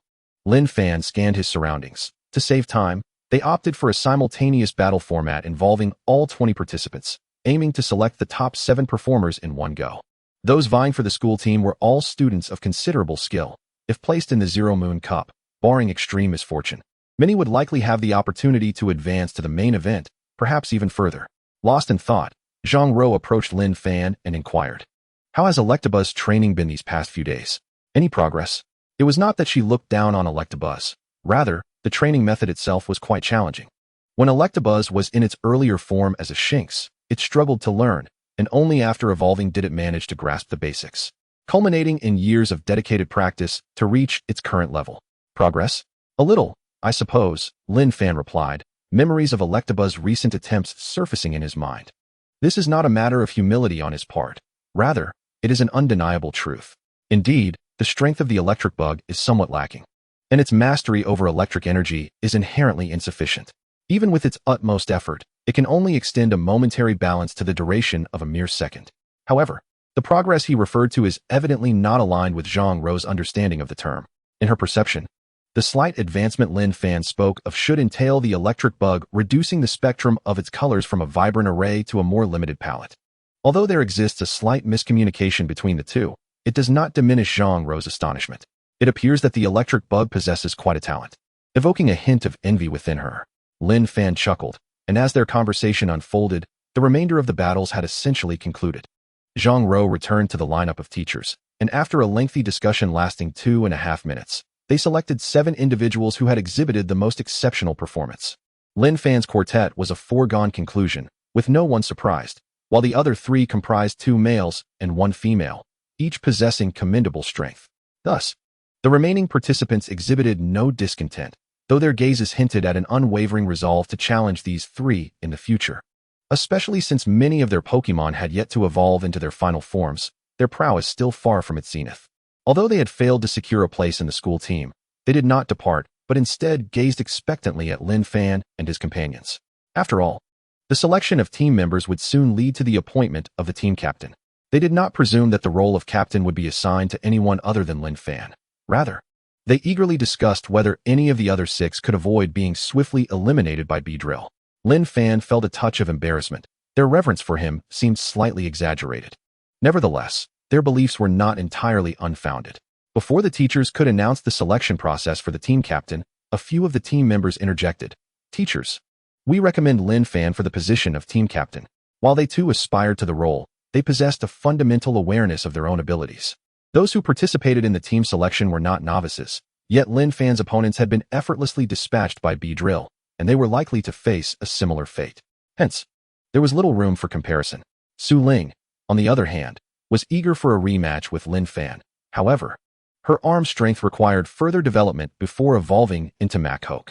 She understood that until that evolution occurred, her current strength could not possibly contend with Beedrill, and even post-evolution. The odds were still not in her favor. With that, the selection process for the school team concluded, with Lin Fan appointed as the team captain.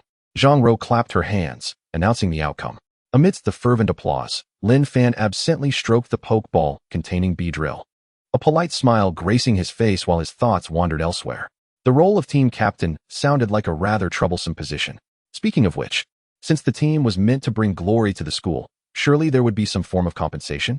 As the team captain, he assumed the stipend would be more generous than that of ordinary members. He resolved to inquire further about this matter. On Saturday, at the electric-type Pokémon gathering area within the Pokémon Breeding Center, a small power station was abuzz with electric types indulging in a sumptuous feast. Unbeknownst to Lin Fan, the electric bug had blended among them, blissfully absorbing electrical energy. In stark contrast to the electric bug's contentment, Lin Fan, equipped with a pair of insulating shoes, felt a twitch in his eyelids, swallowing hard as he forced a chuckle. Sister Rou, where are we headed, and why do we need to wear insulating shoes? Zhang Rou, already clad in her shoes, giggled lightly. Since we are training the electric bug in electric skills, we must go to a location abundant in electric energy, which is where I typically train my Pokémon, a man-made simulated electric field. An electric field? Lin Fan inhaled deeply, sincerely asking, Sister Rou, do you have any insulating suits? I feel that my current attire is somewhat ill-suited, and I wish to change. Zhang Rou regarded him with amusement and explained, rest assured, the electricity there is nowhere near as intense as a real electric field. At most, there will be some current spreading across the ground. Wearing insulated shoes will suffice. If there were any real danger, I would don an insulating suit before you even had the chance. Reluctantly, Lin Fan accepted her reassurance, quickly changed his shoes, and placed the satiated electric bug atop his head, following Zhang Rou into the depths of the power station. Chapter 86. Master of Electromagnetism, Self-Destructing Magneton. Under Zhang Rou's guidance, the pair soon arrived at a spacious area.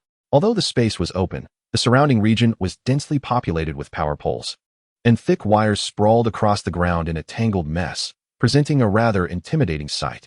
Lin Fan clicked his tongue.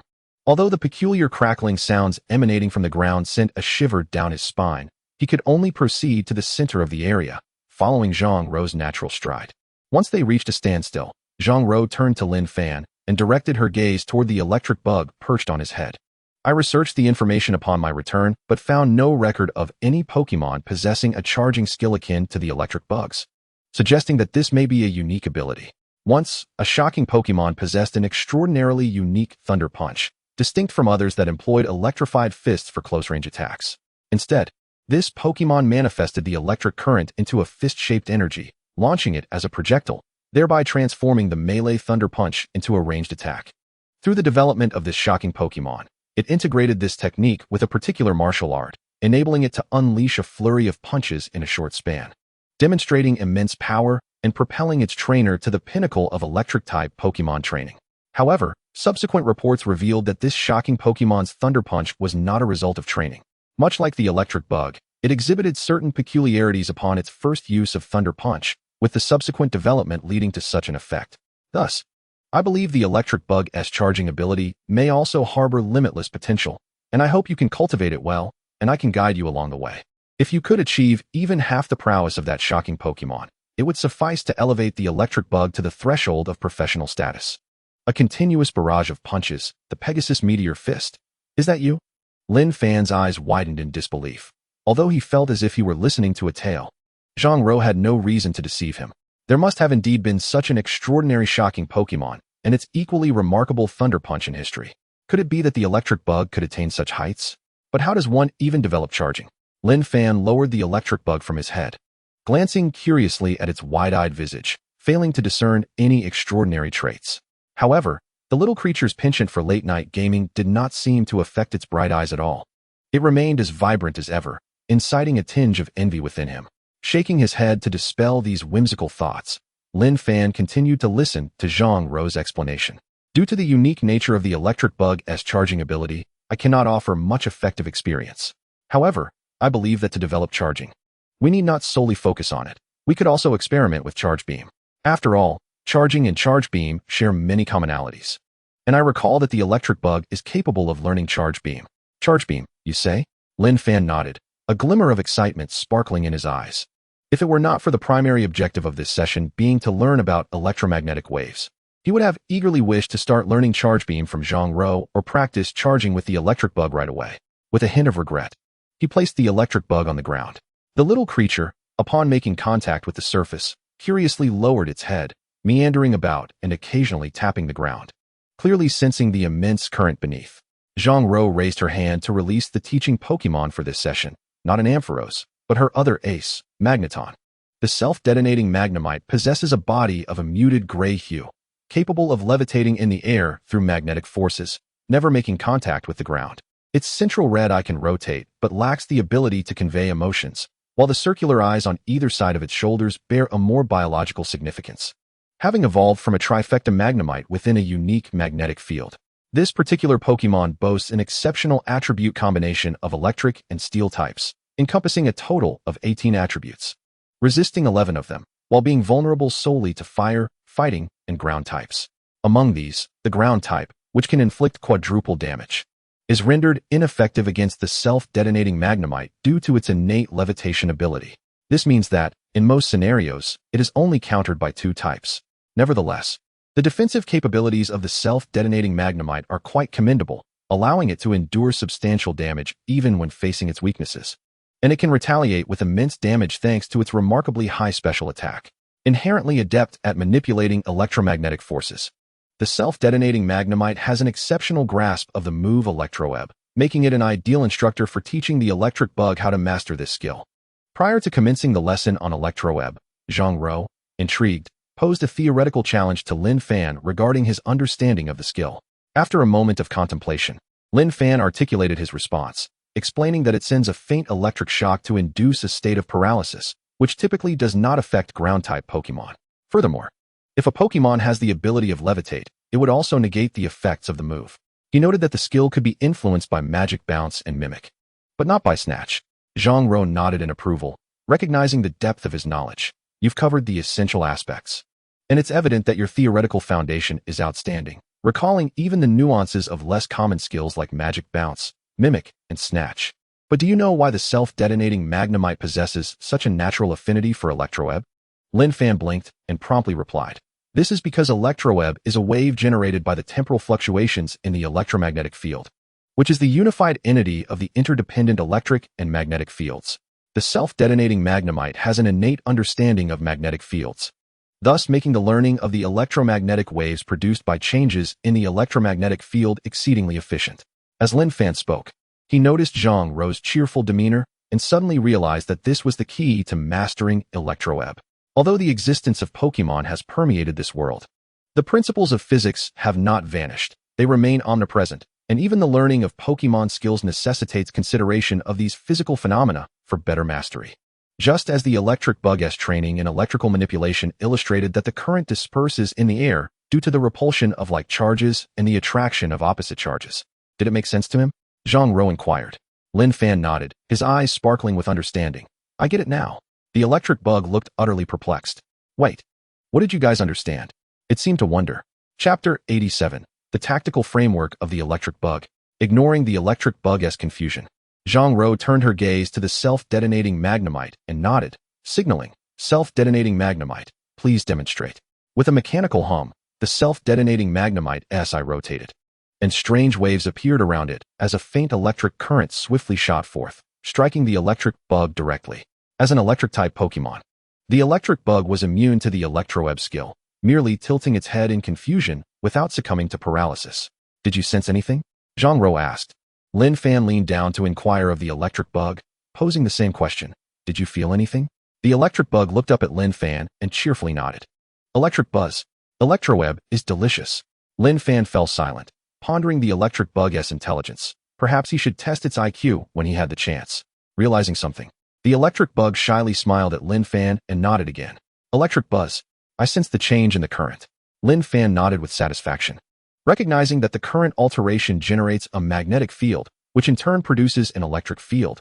This is the principle of electricity producing magnetism, and magnetism producing electricity, from which electromagnetic waves are born.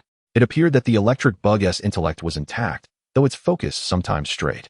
Zhang Rou chuckled softly, explaining, allowing the electric bug to experience the impact of electroweb firsthand will enhance its comprehension of the skill.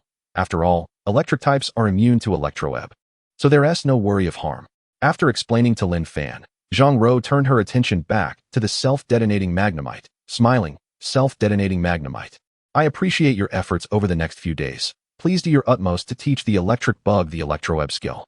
The self-detonating Magnemite nodded solemnly, emitting a deep mechanical tone, appearing exceedingly reliable. Electric bug, go forth and learn diligently from the self-detonating Magnemite. Lin Fan encouraged, gently patting the electric bug. Electric buzz. The electric bug nuzzled Lin Fan's hand before scampering to the self-detonating Magnemite's side, ready to commence its training in electroweb. Lin Fan and Zhang Rou stood nearby, observing the two Pokémon's learning process while engaging in casual conversation. Sister Rou, since electroweb involves the generation and application of electric and magnetic fields, and it can learn this skill, does it have the opportunity to learn electromagnetic levitation as well? I recall that this skill utilizes magnetic forces generated by electricity to enable Pokémon to levitate in the air. There should be some commonality, right? Lin Fan gazed at the self-detonating Magnemite floating gracefully in the air, a spark of keen interest in his eyes. Although the electric bug is of the bug-electric type and is not countered by ground types, the ability to fly is not merely for evading ground-type moves. It significantly enhances a Pokémon's agility and enables the creation of diverse strategies. Consider the immensely powerful legendary Pokémon. Most may lack the flying type, yet possess innate flying capabilities, soaring through the skies. For instance, Kyogre, the god of the ocean, is purely water type and entirely fish-shaped, yet it can leave the ocean and fly through the air. Of course, not all legendary Pokémon possess this ability. Take, for example, a certain earth deity who can only trudge along the ground, burdened with its exclusive move, Cliff Sword, which boasts such a vast range that it can effortlessly uproot mountains, easily targeting most flying types. Zhang Rou shook her head. While there are indeed some similarities in the principles of electromagnetic levitation and electroweb, the magnetic field required for electromagnetic levitation is far too strong, far surpassing what the magnetic field of electroweb can provide. As it stands, The electric bug shows some talent in the electric field but lacks aptitude in the magnetic field. Learning electromagnetic levitation isn't impossible, but it would be exceedingly challenging, and I wouldn't advise investing time and energy into that pursuit. All right, Lin Fan replied, nodding regretfully as he watched the electric bug diligently studying, surrounded by flickering currents. Yet, as Zhang Rou had pointed out, its magnetic field aptitude was indeed weak, hindering its ability to create the necessary magnetic field from the electric field. By the way, I haven't asked how you plan to train the electric bug. Have you outlined which skills you want it to acquire? Zhang Rou inquired, tilting her head towards Lin Fan. This topic had been mentioned in her first lesson. Although she had previously stated that it was advanced content not applicable to those students, it evidently did not exclude Lin Fan. Given his prowess, he was already capable of establishing a comprehensive skill pool for his Pokémon. Though the real world does not impose a limit of 4 skills, the energy of a Pokémon is inherently finite. Striving to master every skill often results in a lack of proficiency in any. Thus, for those formidable trainers, it is often the case that they specialize in a select few skills, mastering these abilities to an extraordinary degree, even developing unique techniques that are inaccessible to other Pokémon. Lin Fan contemplated for a moment and then spoke. Originally, my strategy was to fully exploit the field control capabilities of my Electroworm, focusing primarily on the skills of Electric Net, Sticky Web, and Electromagnetic Wave to incapacitate and slow down my opponent's Pokémon. This would be complemented by high-power moves like Thunderbolt and Thunder, and with the Electroworm's Compound Eyes ability, as long as one of the initial control skills lands, the opponent would have no chance of escape.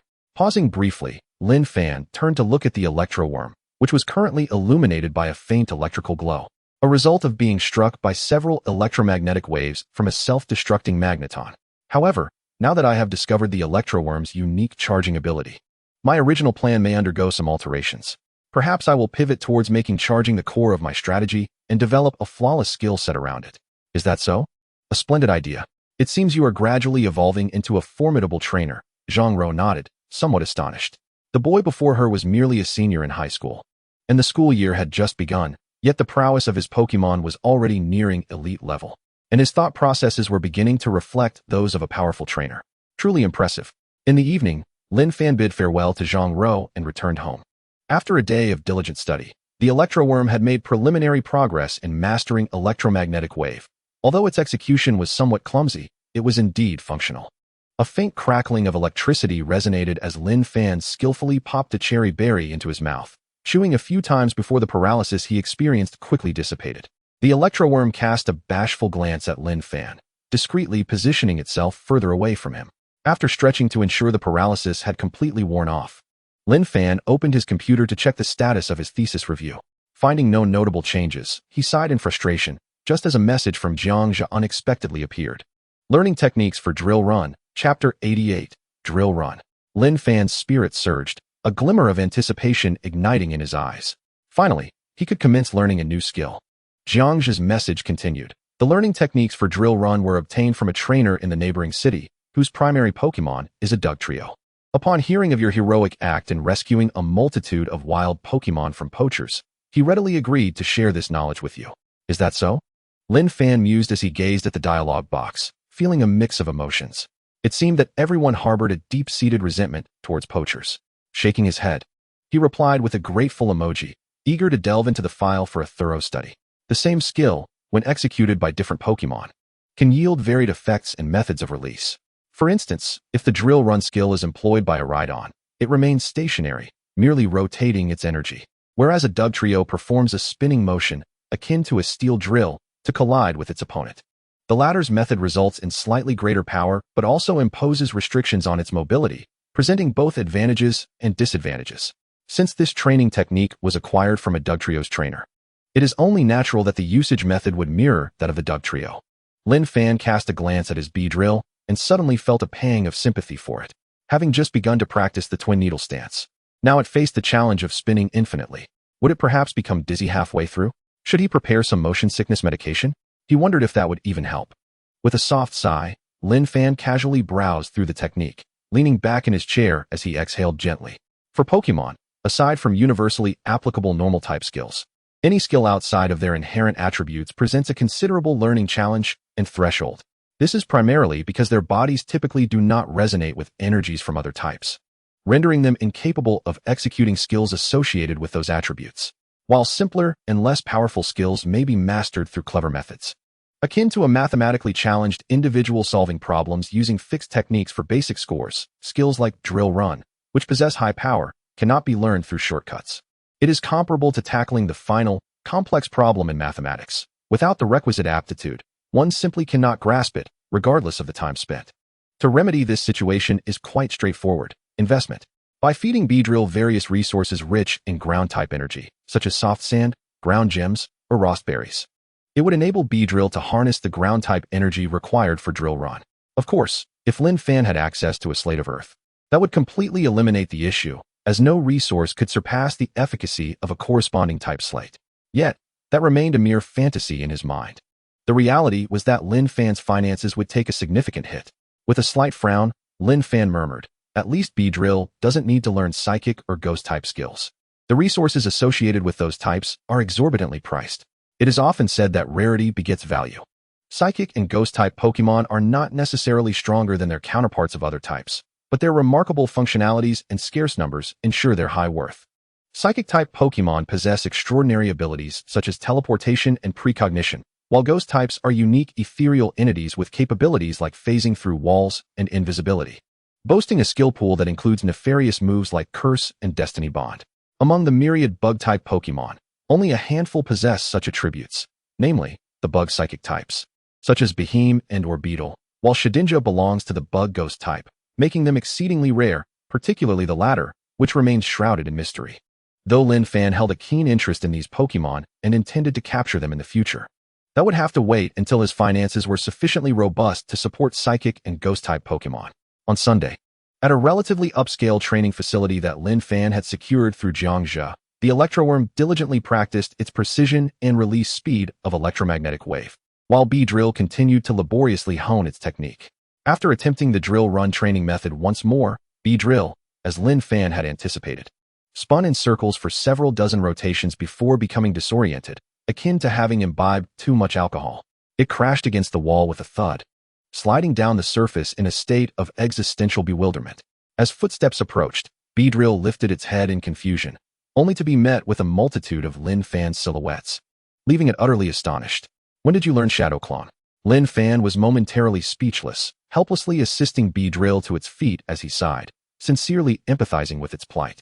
During Beedrill's initial attempt at the drill run training technique, it had displayed considerable dizziness, and while Lin Fan had tried to alleviate this with motion sickness medication, it had proven futile. Having personally attempted to spin, Lin Fan had found that after merely 10 rotations, he was already too dizzy to stand. Beedrill's ability to complete dozens of spins in one go was commendable, yet it still fell short of the requirements for effectively utilizing drill run. Pokémon capable of mastering drill run typically possess exceptional spinning abilities, such as Dugtrio and its evolution, who excel at spiral digging, making the skill second nature for them. In contrast, Beedrill must practice diligently and gradually refine its technique, a task fraught with difficulty. Although Lin Fan had contemplated enlisting Jiangzhe's assistance in discovering an alternative technique for the horn drill, after careful consideration, he ultimately decided against it. Firstly, the horn drill is not a commonplace skill. Its value is considerable, and it cannot simply be acquired at will. Otherwise, Jiangzhe would naturally present Lin Fan with two techniques for him to choose from. Secondly, while the alternative technique may appear simpler, it actually entails a higher threshold of mastery. The horn structure of the unknown rhinoceros is quite unique, and although it may not be evident in the unknown rhinoceros itself, its evolved forms, the drill rhinoceros and the armored rampaging rhinoceros, prominently exhibit spiral patterns on their horns, akin to drill bits in the human world, making them inherently suited for rotation. This alone makes it challenging for the Beedrill to learn the horn drill from the unknown rhinoceros. Lin Fan gazed at Beedrill, who had now regained its spirit and reignited its fighting spirit. Hiss! Beedrill would not concede. Excellent. Lin Fan felt a surge of pride for Beedrill's resilience. Since Beedrill was so tenacious, as its trainer, he naturally could not lag behind. Chapter 89, Boldly Conquering Sunset Mountain. Thus, he devised a new training regimen. Wrap your body with your string shot, then secure one end to the ceiling. Maintain a suspended posture and perform freefall movements, allowing the string shot to unwind around you, simulating continuous rotation, thereby accelerating your progress. After contemplation, Lin Fan presented his innovative training plan. The advantage of this approach is that even if Beedrill becomes dizzy, the primary force controlling the rotation derives from the string shot, thus not affecting the training and significantly prolonging the duration of practice. However, the downside is that Beedrill would likely feel faint from the dizziness. Hiss. Beedrill was startled by Lin Fan's training scheme, but soon resolutely nodded and began to execute his instructions. After all, enduring prolonged discomfort is less preferable than enduring it briefly. Rather than facing this dizzying ordeal daily, it would be more effective to make a concerted effort to overcome this sensation of disorientation through extensive training, thus advancing to the next phase of horn drill training. Before long, Beedrill had securely wrapped itself in string shot. Following Lin Fan's prior instructions, Beedrill deliberately controlled the viscosity of its string shot, rendering it similar to ordinary rope, albeit in a deep purple hue, indicating it was still laden with toxins. Subsequently, Beedrill secured one end of the string shot to the ceiling and, without hesitation, relaxed its body, allowing itself to roll continuously in midair. With a dull thud, Beedrill landed on the foam mat below, shook its head, and nodded in acknowledgement towards Lin Fan. A commendable training method, it engaged its mind in rotation. Thanks to the foam mat laid beneath, Beedrill sustained no injuries, and after a brief moment of rest, it confidently rose again to repeat the training. Lin Fan observed Beedrill's descent, noting its remarkable adaptability as a Pokémon. Under relentless training, although Beedrill began to sway dizzily, its speed of recovery after each fall increased, indicating it would soon acclimatize to this sensation of vertigo. It appeared that his training method was indeed effective, and Lin Fan nodded in satisfaction, concealing the uncertainty he initially felt when devising this plan. In other words, Beedrill had become Lin Fan's test subject. If successful, all would be well. But if it proved ineffective, Lin Fan was uncertain whether he would emerge unscathed. In the afternoon, Lin Fan hailed a taxi to venture into the wilds west of Sunset City. After a grueling morning of training, Beedrill had remarkably adapted to the dizziness induced by high-speed rotation, effectively transforming into a moving Beedrill drill. Consequently, the training plan for the horn drill naturally progressed to its second phase. However, the efficiency of theoretical training can never match that of practical application. So Lin Fan intended to guide Beedrill to an abandoned tunnel inhabited by a colony of ground-type Pokémon, such as Diglett and Sandshrew, which might aid Beedrill in mastering the horn drill. This time, Lin Fan did not bring along his electric bug, but instead allowed it to continue training with Zhongro. Given its current strength, it would be of little assistance in the wild, and whether it could even match Lin Fan was uncertain. The taxi could only take Lin Fan to the end of the paved road. From there, he would have to traverse the gravel path on foot. After expressing his gratitude to the driver, Lin Fan released Beedrill's Pokeball, summoning it to guard his side. Despite the intense training endured that morning, Beedrill was now fully revitalized, circling around Lin Fan with evident pride. Truly, Beedrill was a prodigy. Lin Fan chuckled softly and tossed a ground gem to Beedrill. Every Pokemon's body can contain energy of all attributes. However, only energy corresponding to their own type can be absorbed and internalized to strengthen them. Most energy of other attributes tends to leave the Pokemon's body after a brief stay, unceremoniously discarded. Moreover, depending on the amount of energy stored within each Pokemon and their resonance with it, their aptitude for skills of related attributes varies. For instance, the water-type Feraligatr has a notable resonance with Dark-type energy, allowing it to effortlessly learn Dark-type moves like Bite and Crunch. Beedrill, however, has a relatively low resonance with Ground-type energy. To learn Horn Drill, it must continuously utilize resources rich in Ground-type energy to draw it into its body. Since Ground-type energy cannot be internalized as its own, it dissipates quickly. Throughout this process, Beedrill can gradually enhance its sensitivity and resonance to Ground-type energy until it can autonomously summon the surrounding Ground-type energy to aid in executing Horn Drill. Thus, one principle of learning skills of different attributes is to allow Pokemon to continually strengthen their understanding of the corresponding attribute's energy. To achieve this, aside from investing resources, battling Pokemon of the relevant type is also an excellent choice. For example, allowing Diglett or Sandshrew to attack Beedrill with Ground-type moves can deepen its comprehension of Ground-type energy, a concept often referred to as getting stronger through taking hits. However, this method is undoubtedly less efficient than direct investment. The wealthy rely on monetary investment, while the less fortunate depend on enduring punishment. This is the essence of the matter. Lin Fan was neither wealthy nor impoverished, so he opted for a combination of both strategies. After all, it was Beedrill who would bear the brunt of the hits. Casting a glance at Beedrill, Lin Fan smirked mischievously, then placed his hand on his forehead and gazed into the distance. At the horizon, a faintly discernible small mountain emerged. Sunset City does not belong to a mountainous region, so this modest elevation of over 300 meters is a rarity, known as Sunset Mountain, the symbolic peak of Sunset City. The surrounding hills barely reach 100 or 200 meters, with most being mere mounds and small slopes that hardly qualify as mountains. As Sunset Mountain lies in the wild, it has not been developed into a tourist attraction. Previously, the city government intended to carve a tunnel through it, but construction was halted halfway due to the expulsion by the resident Pokémon.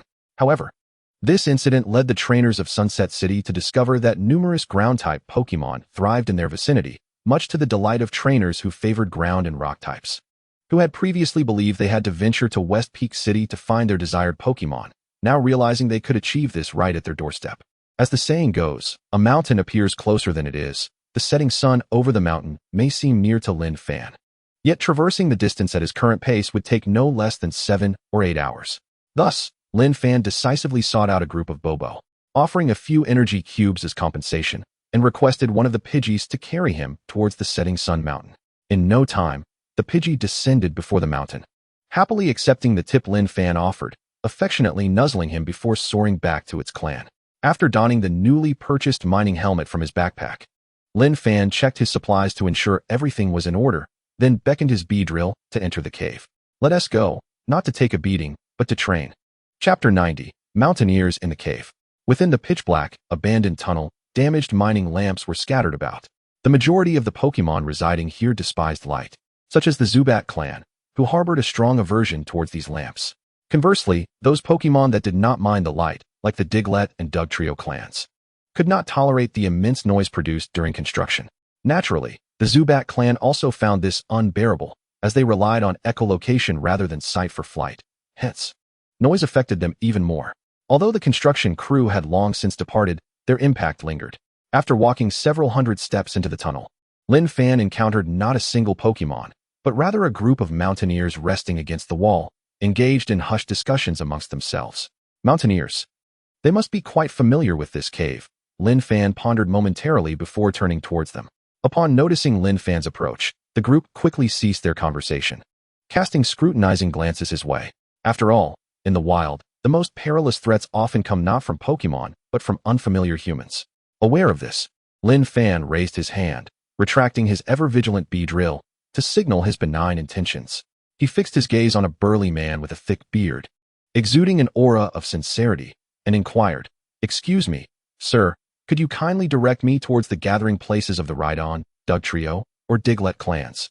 As he spoke, Lin Fan extended a bottle of water and a bag of bread as a gesture of goodwill. The bearded man weighed the items in his hands, a broad smile breaking across his face. "Continue straight along this path, and you will encounter multiple forks. Remember the sequence of the leftmost, middle, leftmost, and rightmost paths, and you will discern the traces of the Dugtrio clan. As for the other two Pokémon clans, they are not found here, or at least, I have never seen them." Lin Fan nodded, refraining from further inquiries. After politely expressing his gratitude, he turned to leave. The Pokeball containing Beedrill vibrated at his waist, conveying a sense of confusion. Lin Fan calmed the Pokeball, chuckling softly. "I am well aware that the gentleman was not entirely truthful, but that is of little consequence. Did you not hear him refer specifically to the Dugtrio clan rather than the Diglett clan? Such terminology suggests a significant presence of Dugtrio within, indicating a formidable clan suitable for our training, especially given that the energy cubes I brought for bribery are rather limited." Upon hearing this, the Beedrill's Pokeball finally settled. As Lin Fan stroked the Pokeball at his waist, his eyes sparkled. When the bearded man uttered his final words, a pale-skinned man, appearing to be in his mid-20s, cast a puzzled glance in his direction, evidently perplexed by the statement. This insinuated that both species of Pokémon were indeed present in this area, or at least one of them was, and that the man must have encountered them. However, since the man chose not to disclose further information, Lin Fan decided against pressing him. Everyone possesses their little secrets, and merely discovering the location of the Dugtrio clan was already a commendable feat, of course. He hoped the address he received was not a mere fabrication. After Lin Fan moved farther away, the pale-skinned man could not contain his curiosity and asked, "Zhang Uncle, aren't we here to find the Rhyhorn? Why did you say you've never seen a Rhydon?" Zhang Uncle glanced at him, snorting coldly, "We are here for treasure. The more people who know, the greater the risk. We barely have enough for ourselves. Do you wish to let others in on it?" The pale man nodded, realization dawning upon him. Yet he quickly became eager again. Zhang uncle, is it true that place has shard's tone? They can extend weather durations and assist Pokémon in mastering weather skills. They're extremely precious. Does such a place truly exist? Zhang uncle chuckled. When have I ever deceived you?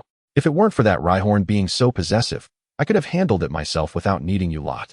The others joined in with laughter, filling the air with a jovial atmosphere. One man with bronze skin chimed in, Old Zhang, while shard's tone is indeed valuable. 4 or 5 people might not even get a fair share. Why gather so many? If you ask me, just the 2 of us could take down that elite Rhyhorn. And splitting it 2 ways would be better. Zhang uncle stroked his beard and laughed. Who said I wasn't generous? We're all brothers here. I don't mind taking a small loss. Upon hearing this, the bronze-skinned man ceased his protests. After all, he didn't know the others. They were all brought along by old Zhang. Since the latter was willing, he had nothing further to say. Nevertheless, a flicker of doubt crossed the man's eyes. He couldn't fathom why old Zhang had suddenly become so generous, especially considering they had once quarreled over a decent evolutionary stone. Rubbing his head, the man dismissed the thought, preferring to focus on confronting the Rhyhorn instead. As Lin Fan proceeded along the tunnel, he suddenly recalled Wu Heng. His initial Pokémon was Onyx, which also thrived in mountainous and subterranean environments. He wondered if Wu Heng spent his days training his Onyx by running up the mountains. Shaking his head, Lin Fan scrutinized the diverging paths before him, steeling himself. This was the juncture of human activity and Pokémon habitation. Venturing further would undoubtedly lead to encounters with wild Pokémon, some of which were not lacking in aggression. Despite the overhead illumination, he could not afford to let down his guard.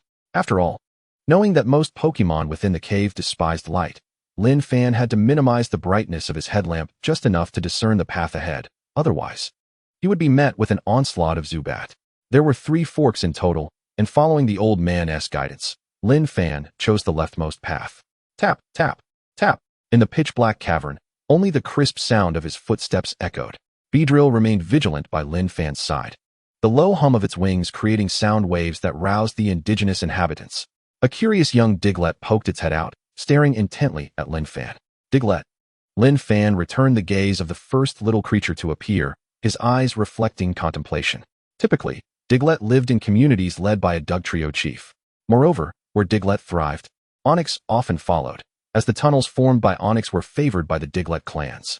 Shaking his head, Lin Fan casually tossed a morsel of food to the little creature before stepping over it. He did not wish to engage in random battles before encountering the Dugtrio clan. After all, combat in this place would attract countless Pokémon, leading to unknown repercussions. The Diglett curiously inspected the food before it, showing no signs of wariness, and promptly devoured it, a glimmer of joy igniting in its eyes as it emitted a jubilant squeal, unhesitatingly pursuing Lin Fan as he departed. Moments later, 2 larger Diglett emerged from the direction the young one had just vacated, looking around in confusion. Where did my son run off to? On the other side, Lin Fan continued his journey toward the Groundhog tribe when he suddenly heard a peculiar sound behind him. Turning his head, he was met with the sight of the little gopher he had been feeding, faithfully trailing behind him, its eyes filled with a glimmer of hope. Lin Fan fell into silence. Was it truly becoming attached to him? Chapter 91. The transaction with the Ground King leader casting a skeptical glance at the gopher. Lin Fan confirmed that the little creature had no intention of departing.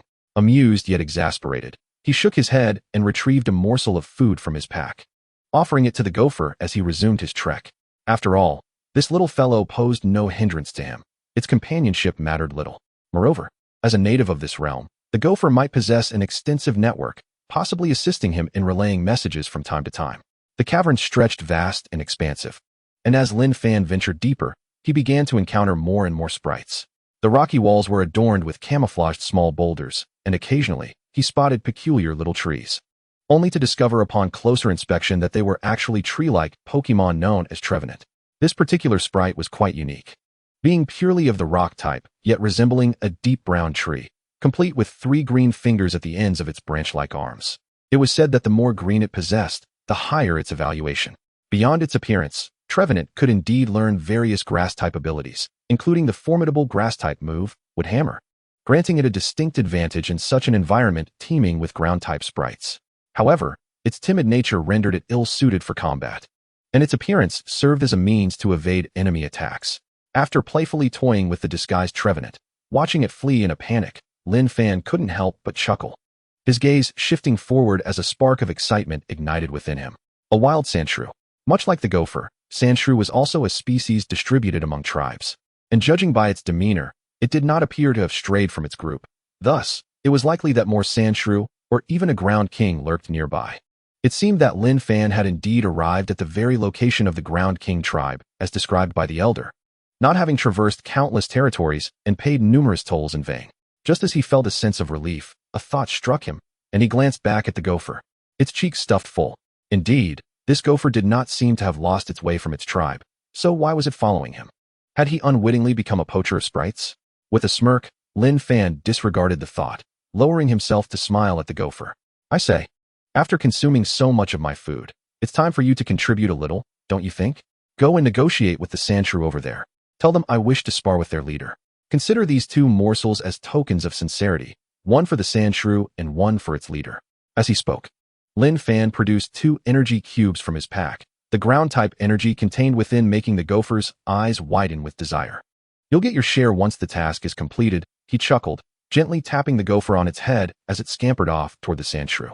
Holding the energy cubes tightly, the sandshrew glanced back and forth between the gopher, Lin Fan, and the energy cubes, ultimately unable to resist the allure of the delicacies.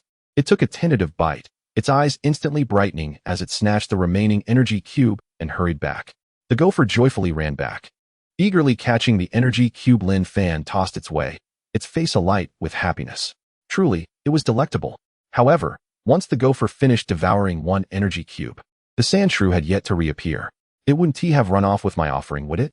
Lin Fan murmured, casting a glance at the bee drill behind him. At this moment, the bee drill was itching to leap into action, fervently waving its stingers with newfound confidence.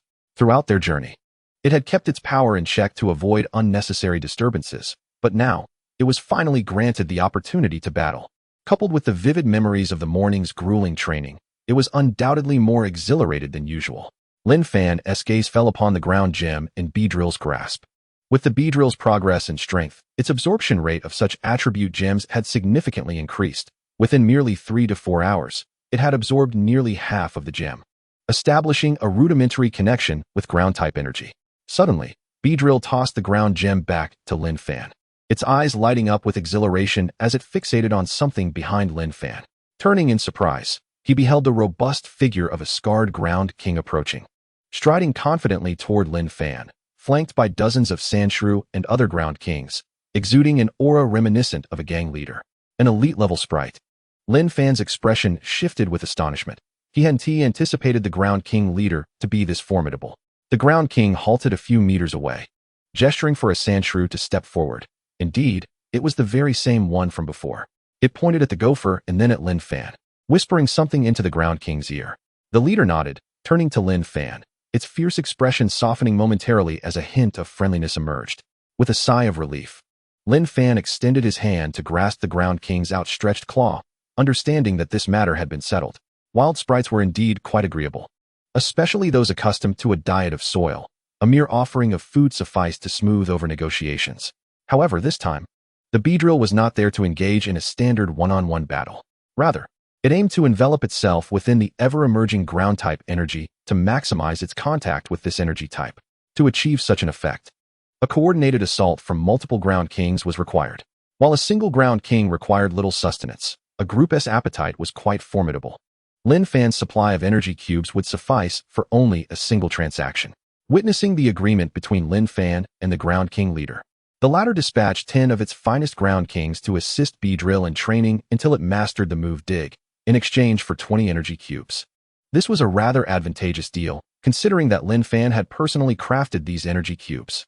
Initially, he could only produce basic quality bug-type energy cubes with the aid of the Jade Insect Stone, but after extensive practice, his inherent talent allowed him to create stable energy cubes of other types, maintaining a success rate of around 50%, while the bug type remained at 100%. Lin Fan was indeed eager to attempt crafting intermediate energy cubes. However, the complexity of the recipes required for such quality was beyond his current reach. Perhaps after the National Day holiday, in about 2 weeks, when he traveled to the Magic City for the breeder assessment, he might gain access to the relevant information. He handed over the 20 energy cubes directly to the Ground King leader, who sniffed them with satisfaction before selecting 10 excellent Ground King warriors from its ranks. distributing 1 cube to each, while the remaining 10 cubes were reserved for the younger Sandshrew in the tribe. Once everything was settled, the Ground King leader observed Beedrill, which was still brimming with fighting spirit even when faced with 10 formidable Ground Kings, nodding approvingly and emitting a low growl. It appreciated such fearless warriors, recognizing a kindred spirit in their bravery. Lin Fan's gaze shifted once more to the Ground King leader, drawn to the scars adorning its body.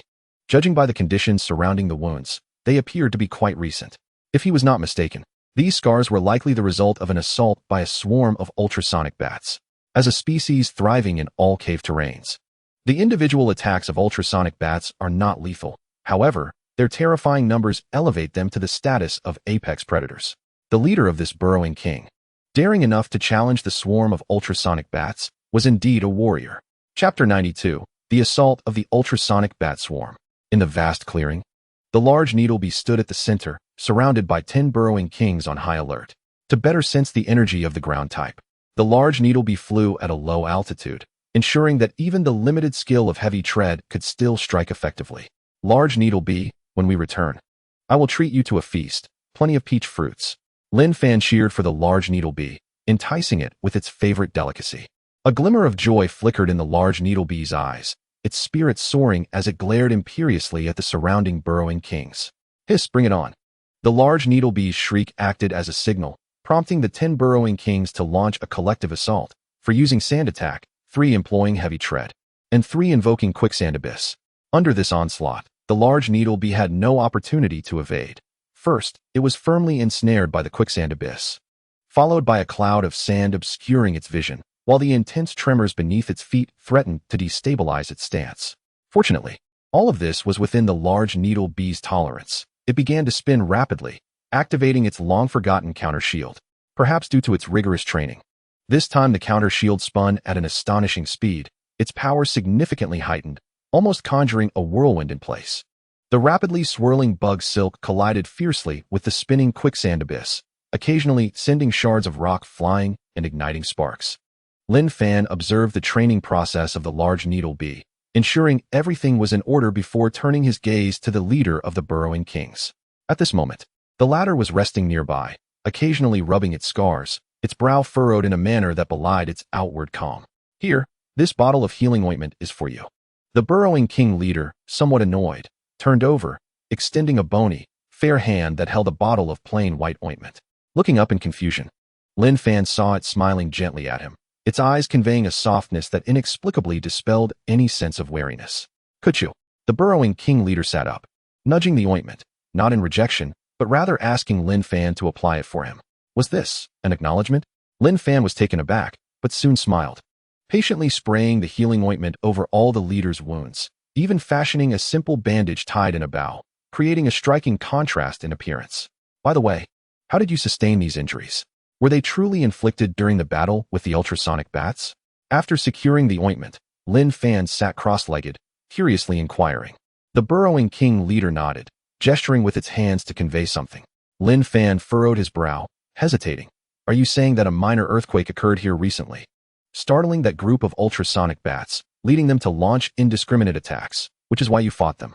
The burrowing king leader nodded, looking at Lin Fan with a sense of appreciation, as if pleased that this human could comprehend his meaning.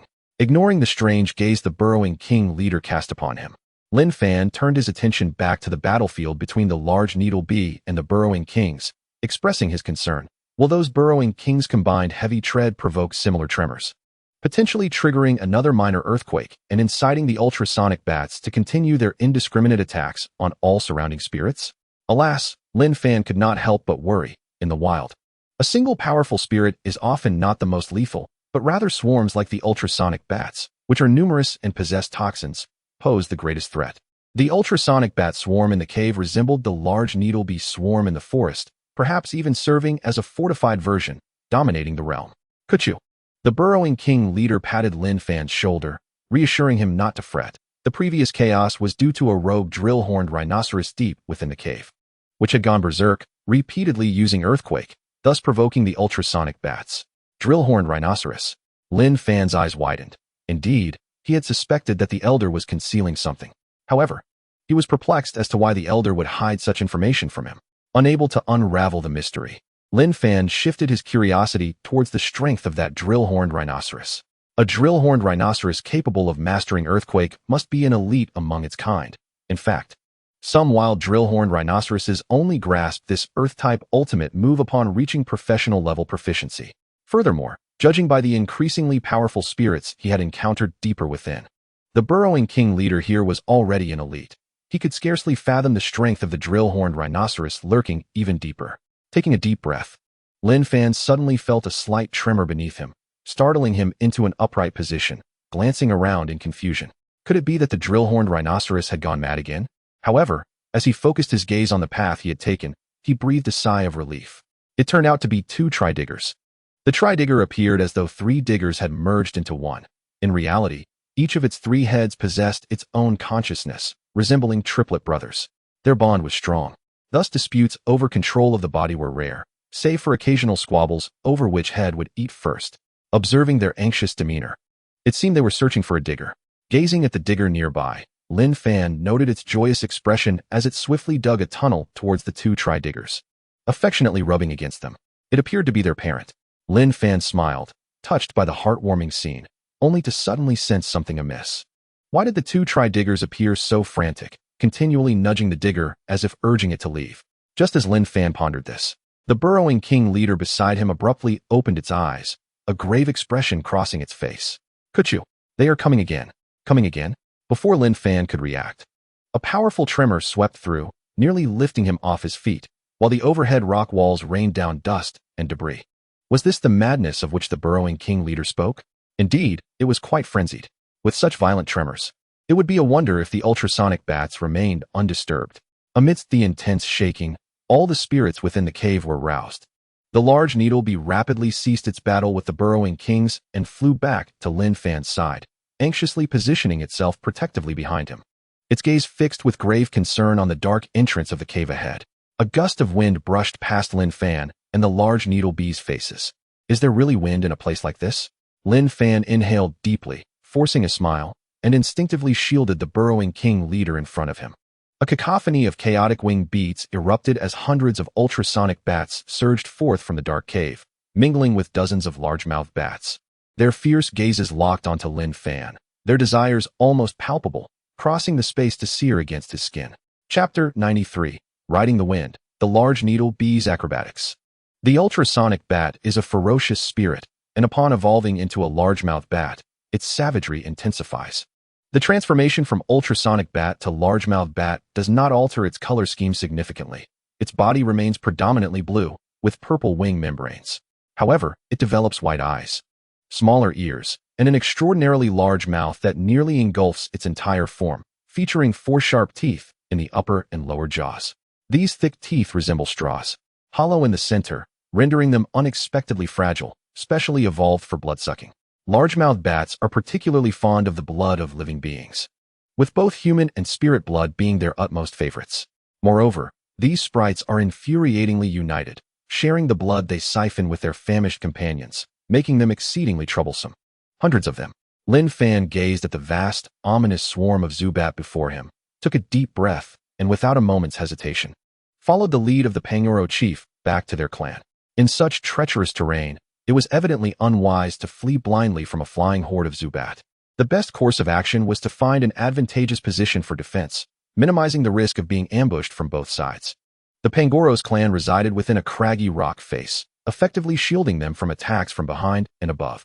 Clearly a strategic decision made in anticipation of confronting the enormous Zubat swarm. 2 diggers by accompanied them, fully aware of the difficulty in evading the pursuit of the Zubat. At this moment, only through a united front could they hope to withstand the rampaging Zubat horde. You guard the left, I shall take the right, Lin Fan instructed, surveying the terrain before turning to the Pangoro chief. The latter, still bearing wounds from previous encounters, appeared less formidable than before, and Lin Fan was uncertain how the chief had previously resisted the frenzied Zubat, but it was clear that this time, injured as he was, he could not exhibit the same valor. The Pangoro chief nodded, gesturing to allocate positions to several of the more battle-capable Pangoro within the clan. Whoosh! A howling blade of wind swept towards them, a razor-sharp air blade from the Zubat. The bee drill countered fiercely, slicing through the wind blade with precision. Its gaze cold and fierce, instantly entering a combat stance, enveloped in an aura of ferocity. Lin Fan, equally indifferent, focused on the Zubat, acutely aware that he had become their primary target, as opportunities to drain blood were few and far between. Both Zubat and Golbat were balanced creatures, often mistaken for being fragile due to their bat-like appearance. However, this assumption was misleading, for their bodies were significantly sturdier than that of the Beedrill.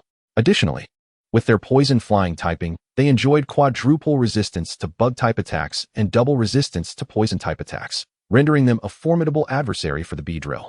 These cunning foes were aware of the Beedrill's resistance to poison-type moves, opting instead to unleash flying-type attacks, which were doubly effective against it. For a brief period, the Beedrill could withstand the assault, but as time progressed, its diminishing stamina would inevitably become apparent, leading to potential trouble, for none could predict when this swarm might disperse. Lin Fan furrowed his brow, casting a glance at the Pangoro chief. The latter, a seasoned elite Pokémon despite his injuries, remained remarkably valiant, using his rending claw to rend countless Zubat as they fell, unable to rise again, occasionally employing Sand Tomb to disrupt the descending formations of the Zubat.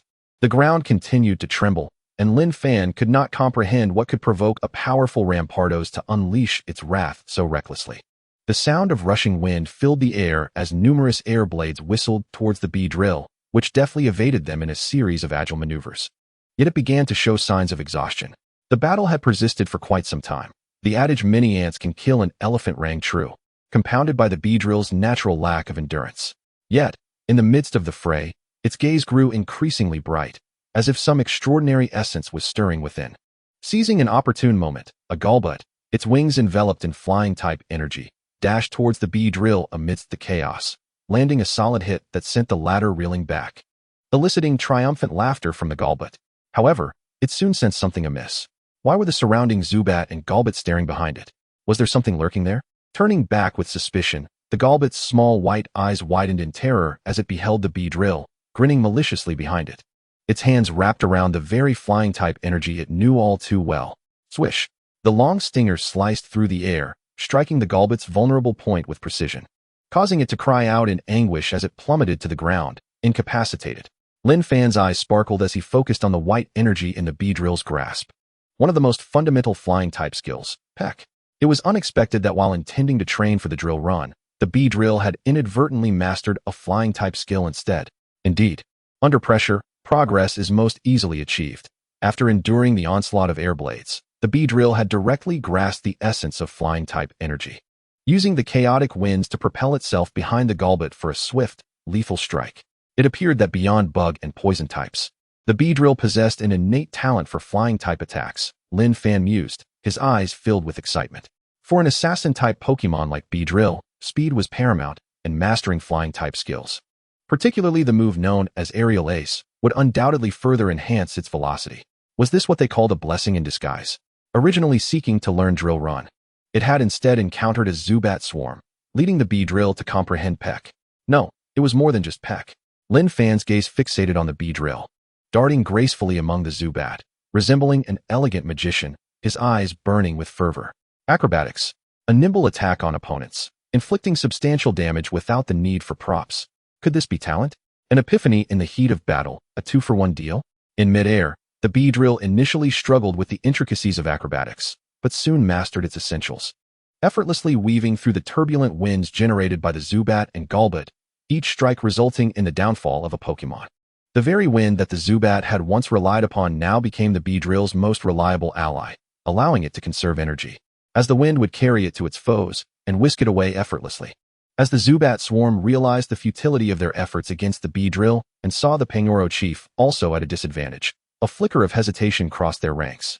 With a commanding cry from their leader, the Golbat, the horde of Zubat and Golbat retreated en masse, a dark tide surging back towards their original direction, not forgetting to take their fallen comrades with them. At long last, it was over. Lin Fan breathed a sigh of relief, but the smile that had just begun to form on his face was abruptly frozen, as he stared in bewilderment at the colossal Steelix that had just crashed through the rock wall and stood before him. Hello? Chapter 94. The Rampaging Steel Armor Rhino.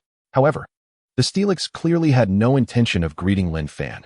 It swung its massive tail, creating a fierce gust that struck directly at him. Whoa! Lin Fan exclaimed in shock, leaping to barely evade the Steelix's tail, watching as it barreled recklessly towards the cave's exit, kicking up clouds of dust in its wake. Ugh! Lin Fan spat out the sand from his mouth, brushing off the dust that coated him, feeling a surge of irritation. It had crashed through the wall and approached him without provocation, only to depart with a flourish. What had he done to deserve this? Yet, compared to him, the Beedrill was evidently more incensed. It had nearly allowed another Pokémon to attack Lin Fan right under its nose, which made the Beedrill feel utterly remiss in its duty to protect him. In a fit of rage, the Beedrill brandished its stingers, ready to confront the Steelix. But Lin Fan intervened, saying, "Enough. We just survived a fierce battle. Your stamina is already depleted. There's nothing to gain by confronting it now." The Beedrill buzzed in discontent, still simmering with frustration, but understood Lin Fan's reasoning, reluctantly conceding, though its heaving chest betrayed its lingering agitation. Lin Fan let out a sigh, a hint of helplessness creeping into his smile. The imposing aura of the steel snake fluctuated unpredictably, clearly indicating it had sustained injuries and could no longer exhibit its elite-level prowess. However, the Beedrill was similarly exhausted, unable to unleash its full potential, making it arduous to contest with the steel snake. After all, despite its wounds, the latter still retained its strength, whereas the Beedrill, having depleted its stamina, lost the ability to maneuver effectively. If struck, it would find itself in a precarious situation. Although the healing stone could accelerate recovery, it required time enough for the opponent to escape far away. Grinding his teeth, Lin Fan's peripheral vision suddenly caught sight of a familiar figure clad in mountaineering gear atop the steel snake. That bearded uncle? Lin Fan furrowed his brow, his gaze turning icy with rising anger. Compared to being treated this way by a wild Pokémon, the actions of a human trainer he had previously encountered and conversed with incited far greater ire within him. Clearly, the other party had shown him no regard, indifferent to the possibility of being struck down by the steel snake's tail. Lin Fan had previously accepted the trainer's decision to conceal the existence of the Rhyhorn. Understanding the complexities of venturing into the wild, helping others was a kindness, while not assisting was merely a matter of principle. However, his perspective had shifted.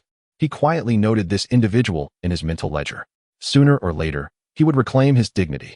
After brushing off the dust from his clothes, Lin Fan approached the shattered rock wall that the steel snake had collided with, casting his gaze toward the expansive passageway beyond, his brow slightly furrowing.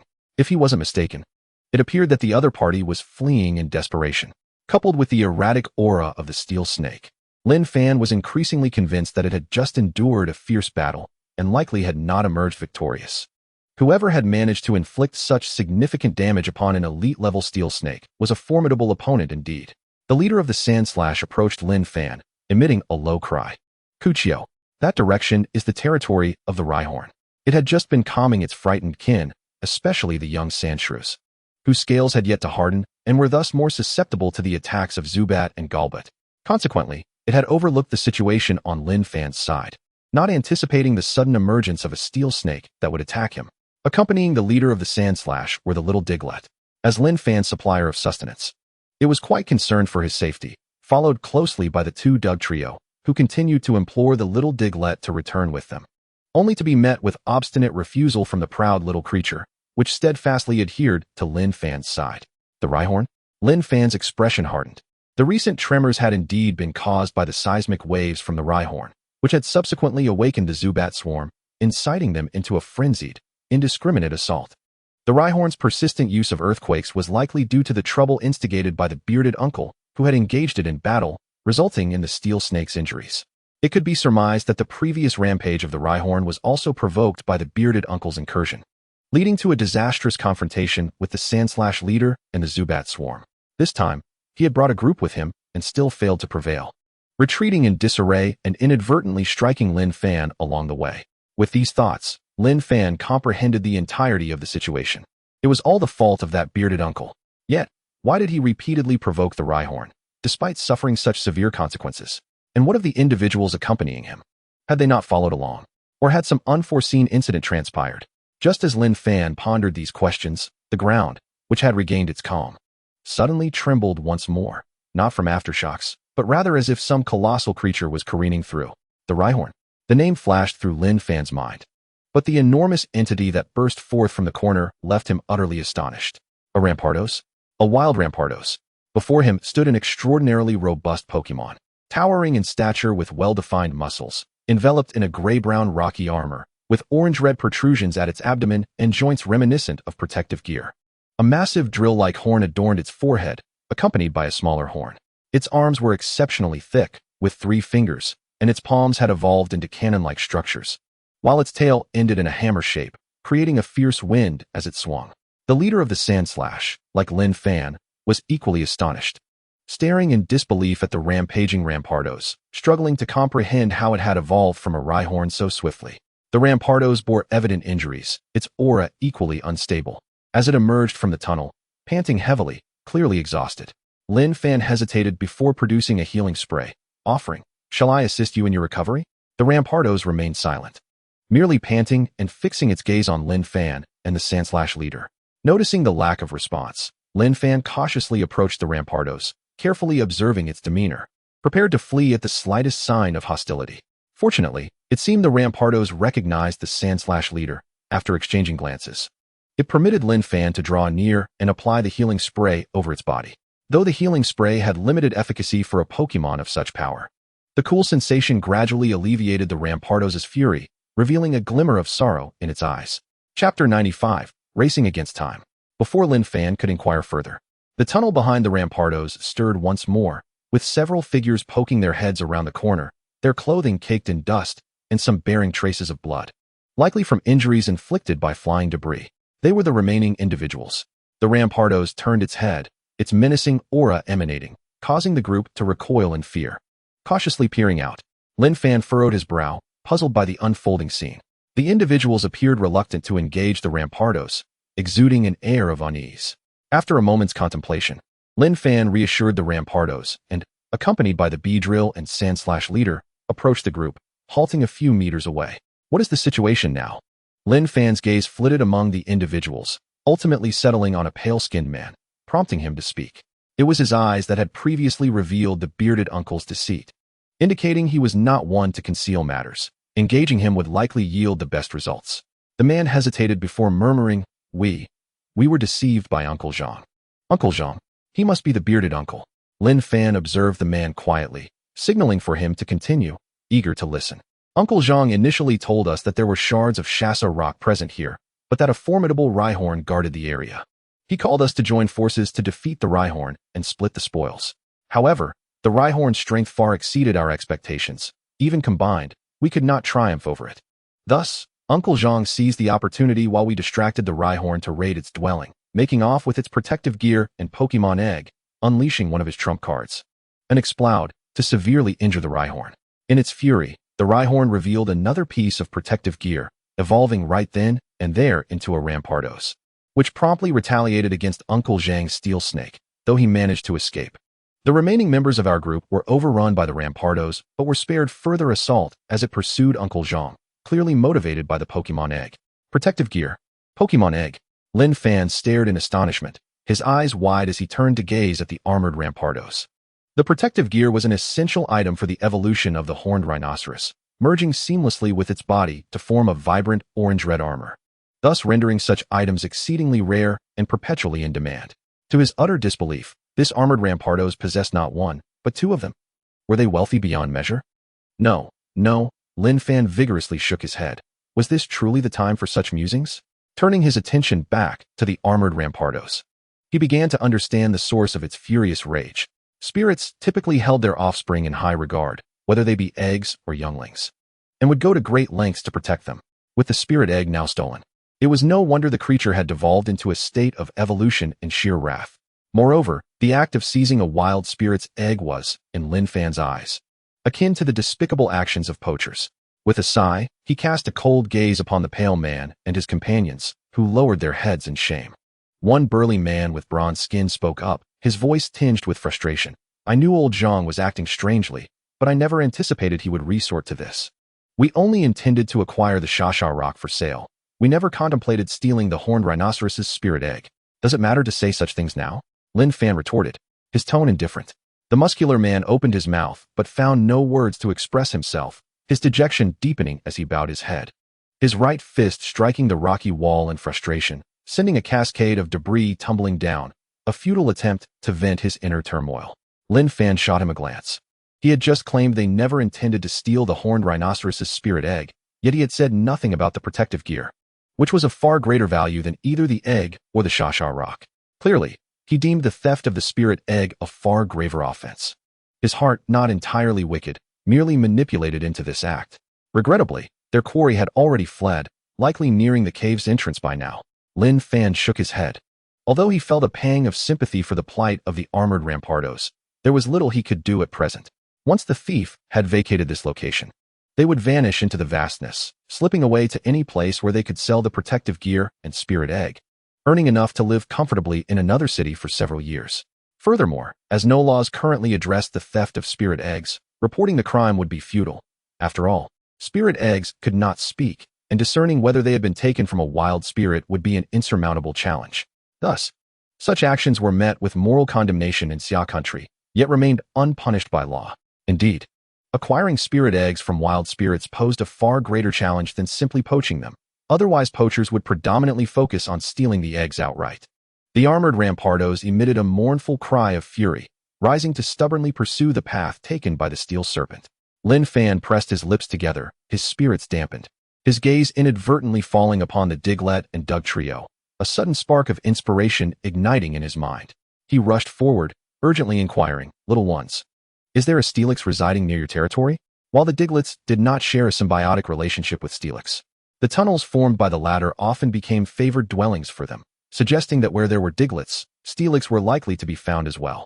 Perhaps sensing the intensity of Lin Fan's gaze, the Diglett nodded vigorously, even sketching a crude map with its body to indicate where Steelix typically resided. This location, if the steel serpent sought the quickest escape from the cave, would likely lead it directly to the Steelix. Lin Fan's eyes gleamed with hope. Steelix required ample resources, often opting for solitary living in resource-scarce areas, fiercely rejecting others, especially intruders like the steel serpent that had trespassed into its territory without consent. If his deductions were correct, these two colossal creatures would undoubtedly clash. This meant that Uncle Zhang had likely not yet exited the cave. There was still a chance. Without a moment's hesitation, Lin Fan activated his sprint mode, his body nourished by the jade insect stone tablets now akin to an ordinary spirit, moving with such swiftness that a cloud of dust trailed behind him. Although the armored Rampardos had set off first, its slower pace allowed Lin Fan to easily overtake it. Turning back briefly to shout, "Wait for my news. I will bring back the spirit egg." The armored Rampardos stared in stunned silence at Lin Fan as he vanished from sight, an unusual glimmer in its eyes, yet it uttered nothing, continuing its pursuit. The pale man and the burly man exchanged glances, hesitated slightly, and then followed suit, trailing at a distance behind the armored Rampardos. Chapter 96. Interception. Lin Fan paid no heed to what transpired behind him, focused instead on the pokeball at his waist. "Beedrill, how is your recovery progressing?" Earlier, to ensure Beedrill could rest well, he had returned it to its pokeball. The ball vibrated, transmitting Beedrill's fervent energy to Lin Fan, ready at all times. Lin Fan smiled broadly, though a hint of anxiety flickered in his eyes. "I hope my deductions prove accurate." He raced along the path, swiftly reaching the spot where he had first encountered the Diglets. According to the map the little ones had provided, Steelix's location should be nearby. However, why was it so eerily quiet? A battle should not be this silent. Could he have miscalculated, or had the steel serpent already vanquished Steelix and departed? Lin Fan froze in place, a chill enveloping his heart. Suddenly, a low voice broke the silence. "Didi." He turned to see a Diglett, its curious gaze briefly meeting Lin Fan's before it returned its attention to the right, fixated on something unseen. To the right. Lin Fan's heart surged with renewed hope. Without a moment's delay, he ventured down the winding tunnel to the right. Before long, he found himself before a vast cavern, where a Steelix and a steel serpent were tightly entwined, engaged in a fierce struggle, each employing their signature binding techniques in a chaotic contest of strength. It was precisely this intensity that rendered their battle eerily quiet, nearly causing Lin Fan to miss it entirely. On the opposite side of the cavern lay Uncle Zhang, sprawled on the ground, evidently suffering from severe leg injuries, his expression one of agony. Yet, upon noticing Lin Fan's arrival, his face shifted instantly, as if his pain had momentarily faded. "It appears I still possess a knack for medicine, simply standing here, and you no longer feel pain." Lin Fan's mocking laughter rang out, fully comprehending the situation. Had Uncle Zhang been ambushed by Steelix while encroaching upon its territory? Truly, the wheels of fate turn in unexpected ways. As his words fell, Beedrill surged forward, aiming a fierce strike at Uncle Zhang. Bang! A muffled thud echoed as a Rhyhorn emerged, blocking Beedrill's attack and standing guard around Uncle Zhang, ready to thwart any further incursions. Just as I suspected, your Pokémon has lost most of its combat prowess. Lin Fan grinned at the Rhyhorn before him, whose aura was far from formidable. Typically, trainers without substantial background struggle to sustain the financial burden of nurturing multiple Pokémon, often choosing to develop only a select few rather than hastily assembling a full team of 6 as per official stipulations. Even elite trainers tend to follow this pattern. Lin Fan was unaware of Uncle Zhang's circumstances, yet from the pale man's words, it was evident that even together, they could not defeat a single horned rhinoceros. One must remember that many ants can indeed kill an elephant. Had they possessed a dozen elite-level spirits, the horned rhinoceros would scarcely have stood a chance against them. Moreover, Uncle Zhang merely allowed the steel python and the rock snake to engage in their struggle without dispatching any other Pokémon to assist. Thus, Lin Fan was certain that he had exhausted his immediate combat-capable Pokémon.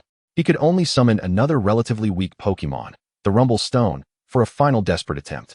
Uncle Zhang's expression was grim, for not long ago, he had stumbled upon the drill-horned rhinoceros deep within the cave, discovering the protective gear it had concealed, as well as the rustling rocks hanging from another wall.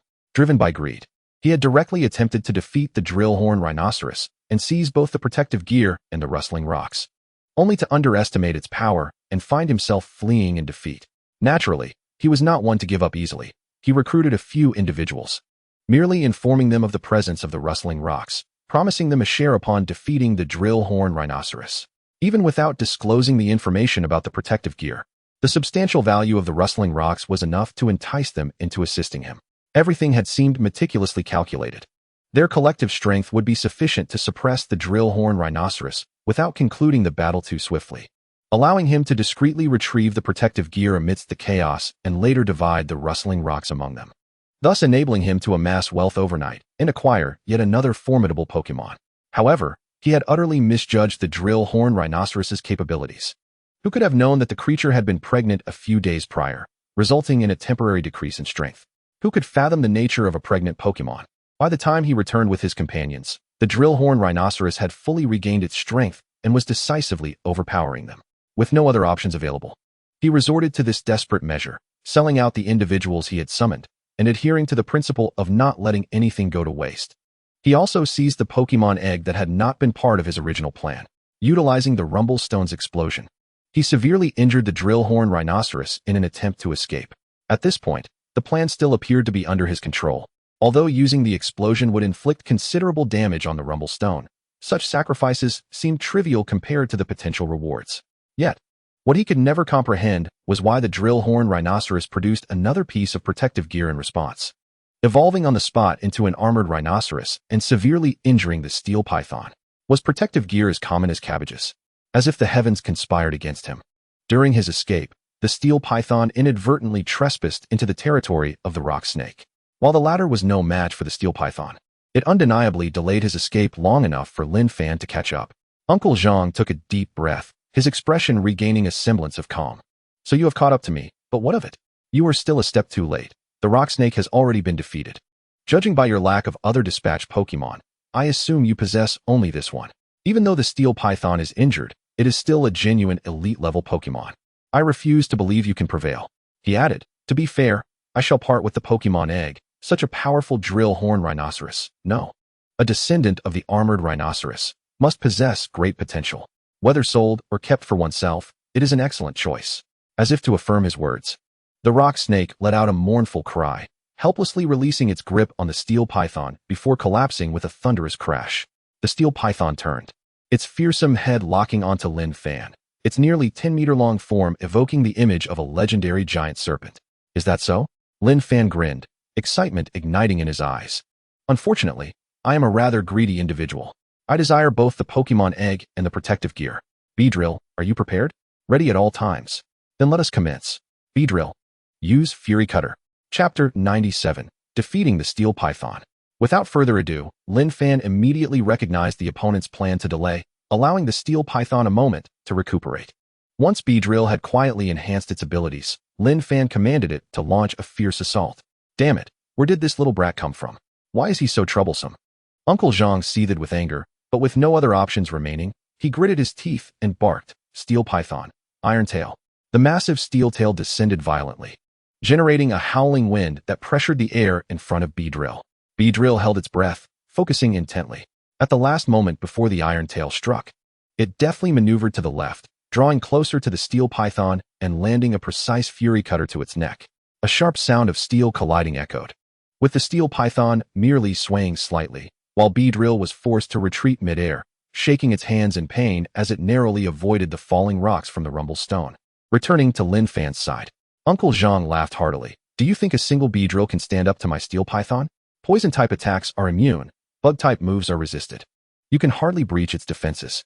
Do you really believe that just because the steel python is injured, you can challenge me? Lin Fan merely scoffed, while he envisioned that, with time, Beedrill's venom would eventually erode the defenses of steel-type Pokémon. It was clear that it still lacked the necessary potency.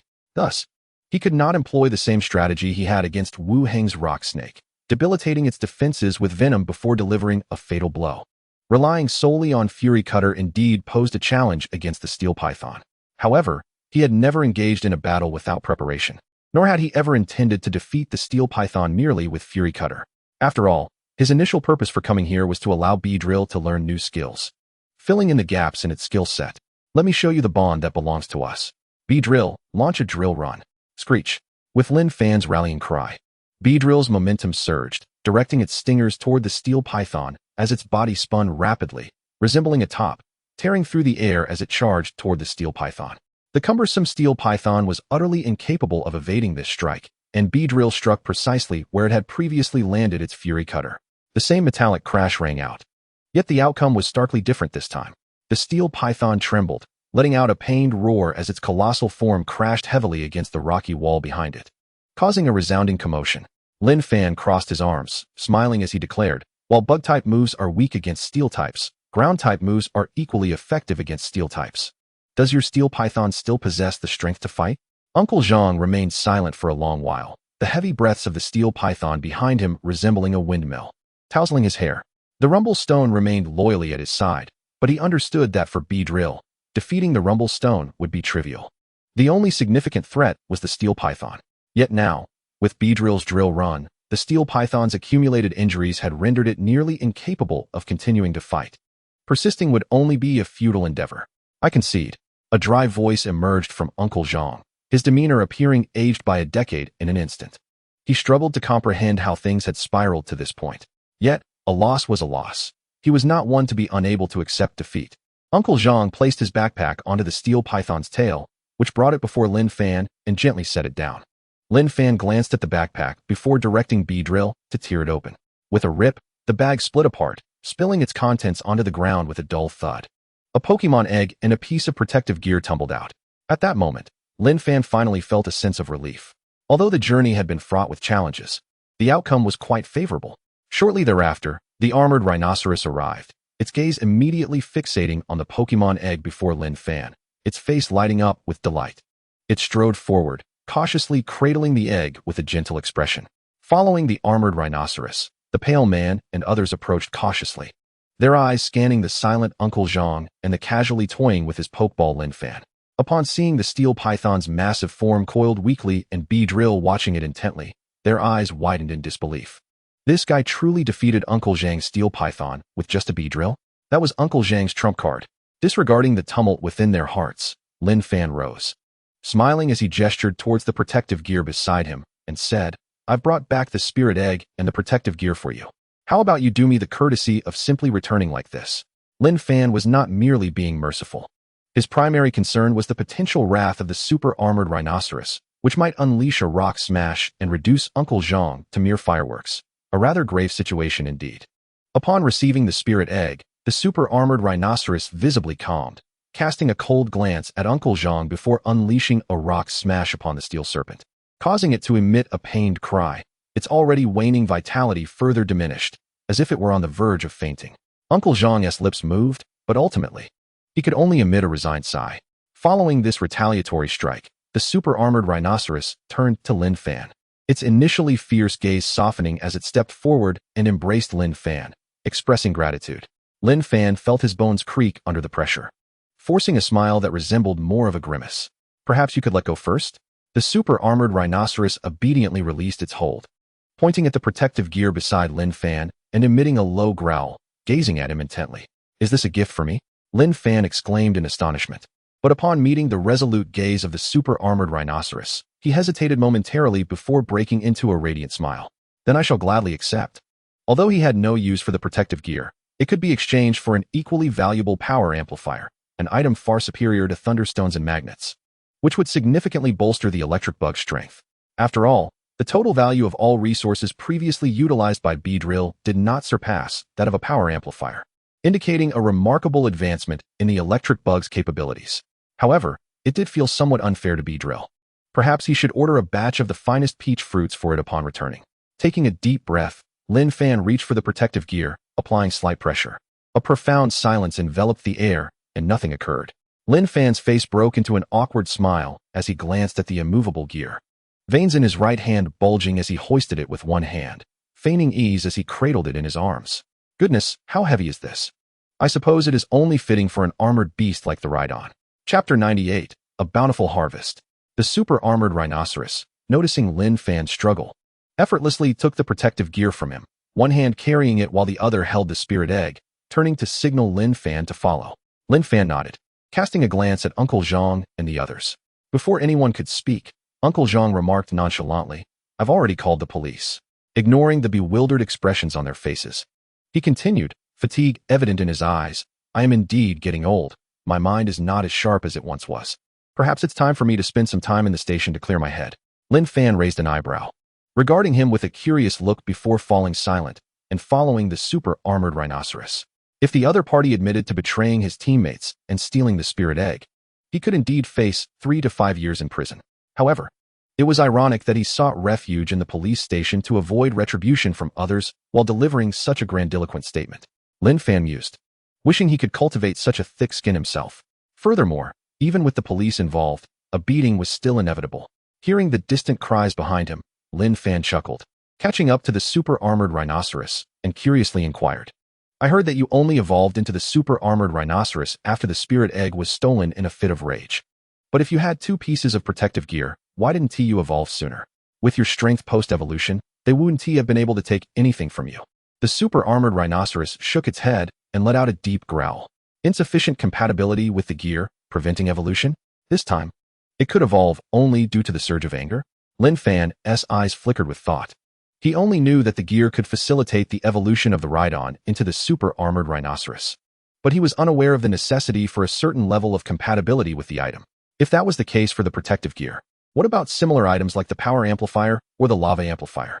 Would the Electabuzz and the Magmar also require a certain level of compatibility to evolve into Electivire and Magmortar? Moreover, would those requiring items like the Champion's Proof or Dragon Scales for evolution face similar conditions? Lin Fan fell into contemplation, reflecting on the boundless nature of knowledge. Even with a wealth of systematic knowledge in his mind, real-world application to Pokémon often revealed various inconsistencies. The path of Pokémon is indeed profound and intricate. The super-armored rhinoceros led Lin Fan to its home, carefully placing the spirit egg back in its original position before turning towards the rock wall. There, a uniquely shaped rock was firmly embedded, the surrounding hard rock appearing almost soft like sand in a storm. The Sandstorm Rock. It was said to contain the power of sandstorms, aiding Pokémon in mastering sandstorm skills and enhancing their potency and duration, making it quite valuable. Other similar items included the Ice Rock for amplifying hail, the Heat Rock for sunny weather, and the Damp Rock for rainy weather, all precious artifacts. Lin Fan gazed with surprise at the super-armored rhinoceros, which had placed the Sandstorm Rock directly before him. "Is this a gift for me? If so, I shall gladly accept." While the rock primarily contained rock-type energy, it could also deepen Beedrill's mastery of the drill run skill, which it had only just begun to learn. Thus, Lin Fan did not hesitate, happily accepting the Sandstorm Rock. Turning to the somewhat fatigued super-armored rhinoceros, he chuckled softly, "Well then, I shall take my leave. I hope no one disturbs you again." The super-armored rhinoceros grinned, flashing a fierce yet gentle smile, and lay beside the spirit egg, drifting into a deep slumber. Lin Fan retraced his steps back to the leader of the Diglett. To facilitate his journey, he left the protective gear there, as it was simply too heavy to carry. The Diglett leader patted Lin Fan amicably, glancing at Beedrill with a glimmer of latent battle intent in its eyes, though it restrained itself, knowing that Beedrill was not yet its match. "Could you? I look forward to a chance to battle." Beedrill nodded, its gaze fiery, as its stinger and claws clashed, symbolizing their mutual promise. The Diglett leader called over 2 robust young Diglets from the group to help Lin Fan carry the gear outside the cave. In return, Lin Fan left his remaining energy cubes as a token of gratitude to the Diglett leader. With the assistance of the Diglett, Lin Fan quickly exited the cave. It felt as though he had spent an eternity inside, and upon emerging, he found the dawn light just beginning to break over the mountains, dispelling the remnants of night. A night had passed, Lin Fan mused, stretching and thanking the 2 Diglets before summoning a high-end armored bird ride via his phone, which took him straight to his doorstep. Although it was costly, it was worth it compared to the effort of hauling such heavy protective gear alone. After laboriously bringing the gear into his bedroom, Lin Fan had barely caught his breath when a familiar yellow figure leaped onto his head, settling comfortably and emitting a soft coo. "Electabuzz, did Sister Ro bring you back?" Lin Fan exclaimed joyfully, lifting it from his head and examining it closely. It looks quite sprightly. Evidently, you Haven T stayed up playing games." The electric bug, with a mischievous grin, suddenly wriggled free from Lin Fan's grasp and leapt onto a nearby table. A faint current coursed through its body, and a weak electromagnetic wave materialized almost instantaneously, striking the opposite wall before dissipating into thin air. Such proficiency in wielding electromagnetic waves. Lin Fan's eyes sparkled with delight. Realizing that not only he and his Beedrill had made significant gains, the electric bug, under Zhang Ro's tutelage, had also achieved its own remarkable breakthrough. With its newfound mastery of electromagnetic waves, the next step was to learn the charged beam, unlocking the unique potential of the electric bug's charging ability. But first, he needed to swap the protective gear for an electric amplifier. Where should he exchange for such an item? Should he approach Jiang Zhe for a trade through the Trainer Association, or perhaps consult Zhang Ro, the adept electric-type trainer, for any leads? Alternatively, he could reach out to the Li brothers, Li Hongba and Li Hongzhe, whose initial Pokémon were Electabuzz and Psyduck, respectively. They likely had access to both electric amplifiers and lava amplifiers, making their assistance a viable option. Chapter 99, Mega Evolution Stones. Having settled on a course of action, Lin Fan did not rush to catch up on sleep, but instead powered on his computer to check the status of his paper's review. Oh, it had passed the preliminary review. It should be finalized soon. Nodding in satisfaction, Lin Fan relaxed, letting out a great yawn before swiftly taking a shower and sinking into a deep slumber. 3 days later. Unable to procure it? Very well, I appreciate your help. Both of you. Yes, please keep an eye out for me. Thank you. After hanging up the phone, Lin Fan flopped onto his bed in a starfish position, vigorously ruffling the soft fur of the electric bug, his face a canvas of existential doubt. Over the past 3 days, he had first inquired with Jiang Zhe about the possibility of exchanging for an electric amplifier through the Trainer Association, only to receive the discouraging news that it was out of stock. No matter, Lin Fan reassured himself and sought out Zhang Ro, an elite trainer well-versed in electric types, hoping she could provide a lead. Unfortunately, fate was unkind, and all he received was Zhang Ro's apologetic revelation that the amplifier had been utilized for the evolution of her Electabuzz. Finally, Lin Fan dialed the Li brothers' number, convinced they would have the necessary stock. Alas, he overlooked the considerable time required for Electabuzz to evolve into Electivire, resulting in their inability to prepare an electric amplifier in haste, compounded by the disheartening news that none were circulating in the market. Lin Fan sighed, feeling the weight of frustration as he found himself beset by treasures he could not utilize. Just then, a phone call came through, and Lin Fan lethargically glanced at the caller ID. It was Sun Chi. "Hello, Brother Sun, what can I do for you?" "The breeder assessment? I believe I am adequately prepared, but whether I will pass is still uncertain." After lazily responding to Sun Chi's inquiry about his readiness for the preliminary breeder assessment, Sun Chi astutely discerned Lin Fan's troubles and inquired further. "Why do you sound a bit downcast?" "Oh, it's just that I acquired some protective gear intended for exchange into an electric amplifier, but I've been unable to find a pathway to do so." Lin Fan rolled over, mumbling indistinctly as he pondered where else he might obtain an electric amplifier. In the next moment, Sun Chi's words jolted him upright, his eyes alight with excitement. "The Breeder Association's resource library has them. I can exchange for one once I become a certified breeder. Brother Sun, you've truly been a tremendous help. I adore you for this." "All right, I'll prepare myself. I'll ensure I pass on the first attempt." After excitedly ending the call, Lin Fan exhaled deeply, joy radiating from him. It was as if amidst a labyrinth of obstacles, a glimmer of hope had appeared. Truly, the wealthy association possessed an array of rare items. He resolved firmly, he must become a certified beginner breeder. With fervent determination, Lin Fan gazed intently, his hands gently pinching the cheeks of the electric bug. You will support me, won't you? The electric bug looked on in confusion. Electro? Lin Fan chuckled softly, ruffling the little creature's head and placing it aside. I'll study over here, and you can keep me company while I play games. Just remember not to let the sound leak out. The electric bug nodded happily in agreement. Had he known it would lead to such delightful opportunities, he would have sought this path sooner. Days later, during the National Day holiday, Lin Fan gazed out the window, occasionally engaging in discussion with Sun Chi regarding potential questions that might arise in the breeder assessment. He was aboard the high-speed train heading to Magic City, preparing to participate in the biannual breeder assessment. According to Sun Chi, the resource library of the Breeder Association not only housed electric amplifiers, but also a plethora of other rare items, including many mysterious artifacts whose functions remained undiscovered. Lin Fan's eyes sparkled with anticipation. Undiscovered artifacts? I'm familiar with this narrative. While most were likely to be useless trinkets, what if there were some valuable items he recognized? If he could snag a rare find, it would be a remarkable stroke of luck. With a heart full of excitement for potential discoveries, Lin Fan and Sun Chi soon arrived at their destination, a city imbued with an enchanting and opulent atmosphere.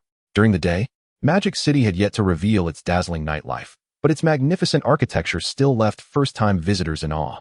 Sun Chi waved his hand. Let us head to the hotel prepared for us by the Breeder Association to drop off our luggage. Lin Fan was taken aback, exclaiming, The Breeder Association arranged a hotel for us. How generous. Sun Chi smiled, playfully adding, Actually, it's arranged for those like me who are preparing for the intermediate breeder assessment. You're just along for the ride.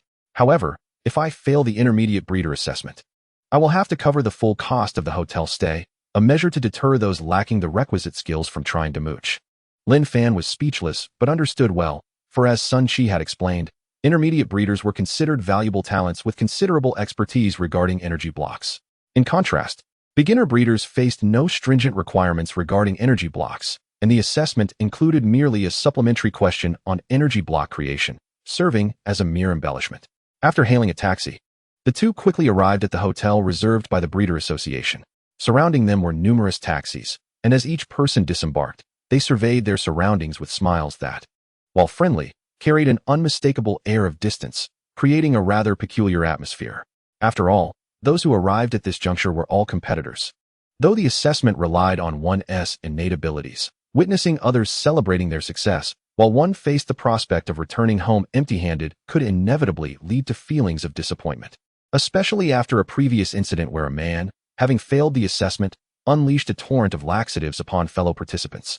A scandal that became known within breeder circles as the laxative incident, leading hotels to impose stringent controls over food.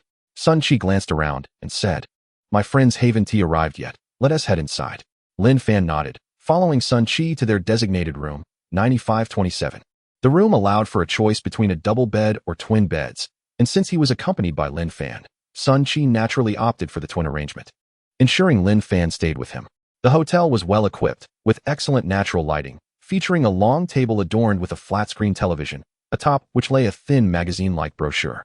Intrigued, Lin Fan picked it up, and Sun Chi explained, This is a resource guide released by the Breeder Association to entice breeders, showcasing some rare items, including several mysterious artifacts with unknown functions. Indeed, the resources available in the repository vary according to the different ranks of breeders. As a novice breeder, my awareness of the existence of power amplifiers within the association stems from my first assessment visit earlier this year. Lin Fan nodded thoughtfully, having skimmed through the information and confirmed the presence of the power amplifiers. His gaze lingered on the section labeled Unknown Function, murmuring to himself, Fossil? Has this been excavated already? Alas, it seems that the technology for resurrecting fossils is still elusive. Red shards and blue shards? They are indeed of little use. After a cursory glance, Lin Fan felt a tinge of disappointment, as he had hoped to encounter rare items such as the rainbow wing, silver wing, or crescent wing. It appeared that his aspirations were merely fanciful. Such treasures, even if their functions were unknown, undoubtedly harbored immense energy and could not be carelessly released. As he clicked his tongue, Lin Fan was about to set aside the materials when his attention was suddenly captivated by an unusual stone. It was a perfectly round gem, its interior adorned with peculiar, wave-like patterns. The colors were somewhat indistinct, but it was evident that two hues were present, with one serving as the primary shade enveloping a slightly finer secondary color. Lin Fan's heart raced. Is this the Mega Evolution Stone? Chapter 100. The peculiar written test questions of the past. The evolution of Pokémon is a remarkable and sacred process, manifesting in various forms. Some evolve naturally through the enhancement of their abilities, while others achieve evolution through the use of evolution stones. Additionally, there are Pokémon that evolve via special items or unique magnetic fields, and even cases where evolution necessitates the fusion of kin.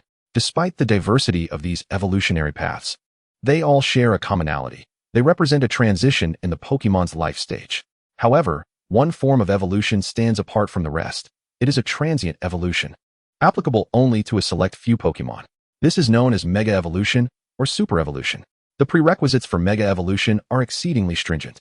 Firstly, one must locate the corresponding Mega Evolution Stone for the Pokémon, and secondly, the trainer must possess a keystone. Furthermore, an exceptionally high level of synergy between the Pokémon and trainer is required to unlock the Pokémon's latent power and achieve Mega Evolution. These are the essential conditions as Lin Fan comprehends them, yet he remains uncertain if there are additional requirements, as reality ultimately dictates.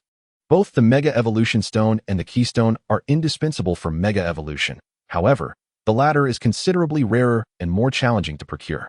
This explains why the resource repository of the Breeder Association contains an unknown Mega Evolution Stone rather than a more common Keystone. As Lin Fan traced the contours of the enigmatic Mega Evolution Stone on the page, his excitement was palpable. This was because Beedrill happened to be one of the few Pokémon capable of Mega Evolution. Moreover, it could be argued that among all Pokémon capable of Mega Evolution, its potential distribution post-evolution is the most balanced and extreme. If we were to represent its attributes using the racial values from Lin Fan's previous life, prior to Mega Evolution, Beedrill's 6 attributes, HP, Attack, Defense, Special Attack, Special Defense, and Speed, were 65, 90, 40, 45, 80, and 75, respectively. Upon Mega Evolution, these transformed into 65, 150, 40, 15, 80, and 145. For a speed-oriented attacker, this configuration is nearly flawless, with both attack and speed nearly doubling. What overwhelming power! Of course, in reality, one cannot merely rely on numerical values to gauge effectiveness, yet it is sufficient to elevate Beedrill to the status of a coveted speed attacker. Taking a deep breath to quell his excitement, Lin Fan regained his composure. While he had stumbled upon information regarding the Mega Evolution Stone, he understood that pinpointing the exact Mega Evolution Stone for Beedrill among numerous others would prove exceedingly challenging, akin to winning a lottery jackpot. Nonetheless, if he could ascertain the origin of this Mega Evolution Stone, the day when Beedrill achieves Mega Evolution would not be far off. Contemplating this, Lin Fan set aside the materials, a wistful smile gracing his face. Indeed, opportunities abound in large cities, whether within the Trainer Association or the Breeder Association. Their repositories comprise both central and branch libraries. This also elucidates why there was no stock of power amplifiers at the Trainer Association in Twilight City. Unbeknownst to Lin Fan, Sun Chi was oblivious to his unusual demeanor, attributing it solely to Lin Fan's excitement over the array of rare items. As he too had been awestruck upon first encountering the repository's inventory. Once we've stowed our luggage, we can proceed to register at the Breeder Association. You haven't forgotten your money, have you? Sun Chi inquired as he moved toward the door. Of course not, Lin Fan replied with a smile, matching Sun Chi's stride. The assessment for breeders requires registration a month in advance, with the registration fee payable a day before the examination. The fee for novice breeders is 10,000, while for intermediate breeders, it is 50,000. The steep registration costs have deterred many who merely seek to obtain breeder qualifications, as without substantial skills. It would take considerable time to recoup the registration fee. The two exited and summoned a cab through their app, and the driver, already waiting outside the hotel, quickly arrived. Upon hearing the last digits of the phone number, he sped toward the Breeder Association's location. The driver was quite talkative, glancing at the two through the rearview mirror as he struck up a conversation. It's that time of year again for the breeder assessments. Are you two headed to the novice or intermediate evaluation? Sun Chi replied, I'm attending the intermediate assessment, while he is going for the novice one. The driver was taken aback. Oh, the handsome lad on the left is so young, yet is participating in the novice breeder assessment? My daughter only dared to register for her first novice assessment in her 3rd year of university. You look so dashing. I had no idea you were also so capable. Lin Fan smiled, though he wasn't particularly fond of chatting with strangers. However, he couldn't help but engage, as the driver was quite perceptive, just giving it a shot. Who knows, I might succeed. By the way, has your child passed the assessment yet? At this, the driver perked up. his humility contrasting with the pride radiating from his smile. Yes, she did well and passed after 2 attempts. The second time, there was a particularly challenging question on the written test. It featured a black circular shadow, and the answer was a Jigglypuff viewed from above. Can you believe how challenging that question was? Many could not solve it. A Jigglypuff viewed from above. Lin Fan was astonished. The question sounded so familiar, revealing the unique thought process of the examiner. Sun Chi interjected, I remember that incident. It happened last year. Apparently, someone leaked the questions in advance, which led to the inclusion of such a peculiar question. Only 5 individuals managed to answer it correctly. 1 guessed it, while the other 4 resorted to cheating, resulting in a lifetime ban from the breeder assessments. So it was a question designed to prevent cheating. That makes sense. Lin Fan nodded, curiosity piqued. Is it possible for assessment questions to be leaked? Who possesses such capability? I'm unsure. Sun Chi shook his head. It seems no one has figured out who leaked the questions to this day. It's quite the mystery. Since then, the association has tightened its anti-cheating measures, and there have been bizarre instances of people seeking answers on forums. Fortunately, there haven't been any further leaks, which has spared us from more bizarre questions like that Jigglypuff. How extraordinary! Lin Fan blinked in amazement, marveling at the vastness of the world, where wonders abound and extraordinary talents emerge. As the driver gradually decelerated and brought the vehicle to a halt, a magnificent edifice came into view on the right. The Breeder Association arrived. Chapter 101, The House of EV. Best of luck to you. The driver cheerfully waved his hand before driving away. Encountering such a warm-hearted gentleman right upon exiting filled Lin Fan's heart with elation as he entered the first-floor lobby alongside Sun Chi. The procedures were straightforward. After presenting his identification to the receptionist, Lin Fan promptly paid the registration fee of 10,000 yuan, receiving his designated number, 57, a rather ordinary numeral. The examination was scheduled for the following day, with the written portion commencing at 9 in the morning and the practical assessment at 3 in the afternoon, which also included an additional task of crafting a 10-point energy cube. Each section had a total score of 100, and when including the supplementary task, the comprehensive score could reach up to 210, with the written exam accounting for 60% and the practical for 40%. Upon exiting the association's building, Sun Chi glanced at his phone, a flicker of delight illuminating his face. My friend has arrived. I must take my leave. You might explore Yin Street nearby, as it primarily offers items essential for breeders due to its proximity to the Breeder Association. Nodding in acknowledgement, Lin Fan bid farewell to Sun Chi and proceeded towards the aforementioned Yin Street. In merely 10 minutes, a humble and serene lane unveiled itself before Lin Fan. Though referred to as a street, it resembled more of a quiet alley, devoid of the bustling vibrancy characteristic of commercial thoroughfares, embodying a tranquil essence befitting the image of breeders. However, perhaps due to the impending breeder examination, many shops displayed not only the usual breeding tools but also an array of purported exclusive examination guides, which appeared to be quite popular. After all, many perceived that those who set up shop here were breeders themselves or closely associated with them. With the wisdom of these predecessors, perhaps they could facilitate a successful examination attempt. After all, having already paid the registration fee, an additional 100 or 80 yuan was of little consequence. Lin Fan smacked his lips, suppressing his temptation to entice these patrons with roadside stall charms, and meandered through the shops, seeking something that might catch his fancy. Baby Pokemon supplementary food tools? Given a Pokemon's constitution, can they truly run about right after birth? Is this even useful? Lin Fan questioned, yet upon witnessing a lengthy queue, he silently swallowed his words. Indeed, there was a reason for his lack of financial success. He utterly misjudged the thoughts of consumers. Special cultivation liquid. Applied to a Pokemon's body to reduce battle wear? The double stingers of Beedrill might find it useful, but I already possess slates. What further need have I for this? Just as he was about to reach for his wallet, Lin Fan suddenly awoke to his senses, safeguarding his modest funds and reflecting on how fortunate he was. Truly, one cannot fathom the feelings of a target demographic unless they are part of it. With a sigh of contemplation, Lin Fan continued deeper into the lane, where a bustling shop suddenly piqued his interest. Of course, the presence of numerous adorable young ladies within the establishment had nothing to do with it. He was merely curious about the nature of this popular venue. The House of EV, how fitting. Observing the sign above, realization dawned upon Lin Fan. Who could resist the charm of the endearing EV? Not to mention, this place boasted not only EV but also its 5 evolutionary forms, each requiring special evolution stones. Possessing even one was a rarity, yet here they had several, truly a treasure trove. Since Eevee's debut, it had soared to become the most beloved Pokémon. and the discovery of its 5 evolutionary forms underscored its uniqueness. There was the charming Flareon, exuding warmth with its fluffy fur, the fluid Vaporeon, capable of merging with water, the tempestuous Jolteon, with its electric spines and fiery temperament, the verdant Leafeon, which photosynthesizes like a plant, and the frosty Glaceon, adept at controlling ice and snow. Each of these forms necessitated evolution stones, while Leafeon and Glaceon could also evolve through rare mossy and icy rocks, which only flourish in secret realms and lose their potency once removed from their native environments. Lin Fan had only stumbled upon papers regarding these 2 types of rocks while perusing researcher forums and journals, which had not mentioned their applicability to the evolution of Leafeon and Glaceon, yet another 2 scholarly articles waiting for Lin Fan to analyze. Wiping away non-existent drool, Lin Fan pondered before stepping into the shop and paying a modest entry fee of 500 yuan.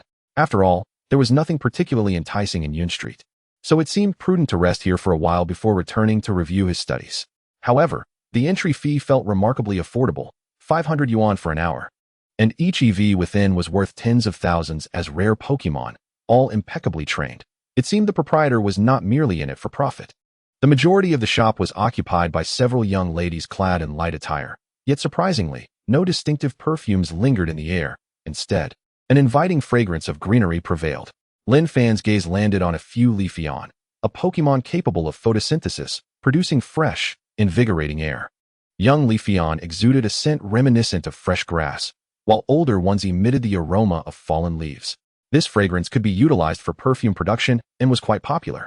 Variations existed depending on age, and due to the core scent's distinctiveness, it could not be faked, ensuring that every fragrance was genuine. As he settled onto a vacant spot, an adorable EV and an exuberant Flareon bounded over, joyfully leaping onto him, their affectionate demeanor endearing. So cute, but I must admit, I still prefer the Sylveon. Lin Fan cradled a Flareon.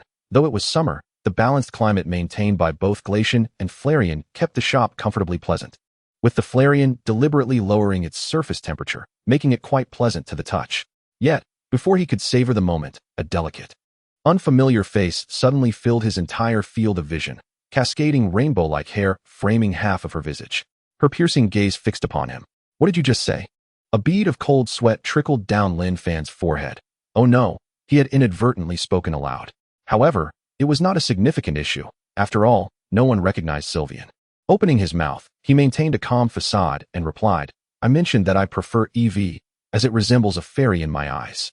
The individual before him scrutinized Lin Fan for an extended moment, her gaze then falling upon the EV beside him, before she nodded with a hint of disappointment and apologized. My apologies. I am the shop manager here, and I happened to overhear your comment, leading to a misunderstanding. Lin Fan's expression shifted slightly. A misunderstanding?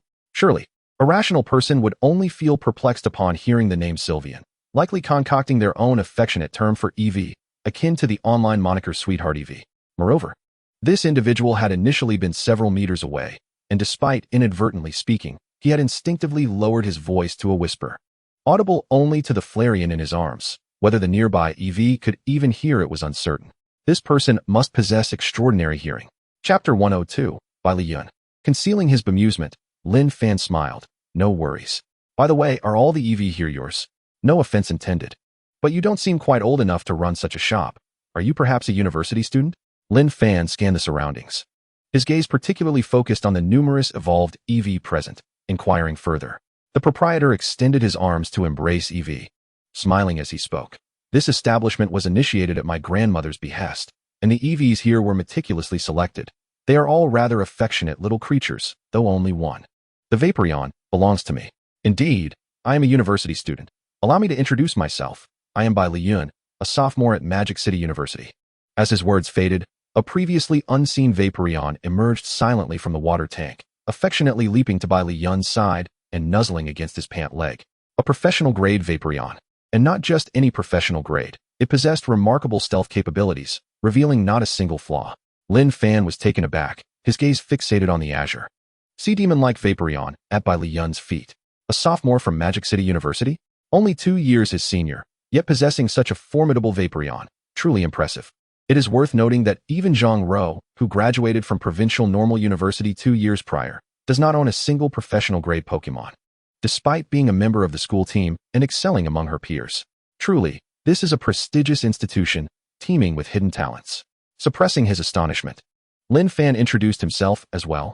I am Lin Fan, a senior at Sunset High School. A senior? Bai Liyun paused, his gaze sweeping over Lin Fan's pokeball at his waist, a hint of surprise flickering in his eyes, as he had not anticipated it. Had he disowned the power of Beedrill? Lin Fan pressed his lips together. The last time Beedrill had been revealed, it was Zhang Rou's elite-level Lurantis. However, human perception cannot compare to that of Pokémon, especially considering Beedrill's strength had significantly progressed since then, its stealth capabilities vastly improved. Yet it was still seen through by Bai Liyun. How powerful! Could it be that all students at Magic City University are such extraordinary trainers? Noting Lin Fan's contemplative state, Bai Liyun paid it no mind, instead surveying the surroundings. He observed that the customers had shifted their focus away from Eevee and were now fixated on him, their eyes gleaming with interest. With a wry smile, he patted Lin Fan's shoulder and suggested, "Shall we discuss this further inside?" Lin Fan, roused from his thoughts, glanced around and then at Bai Liyun's androgynous yet strikingly beautiful visage, suddenly realizing the reason behind their attention. He nodded in agreement.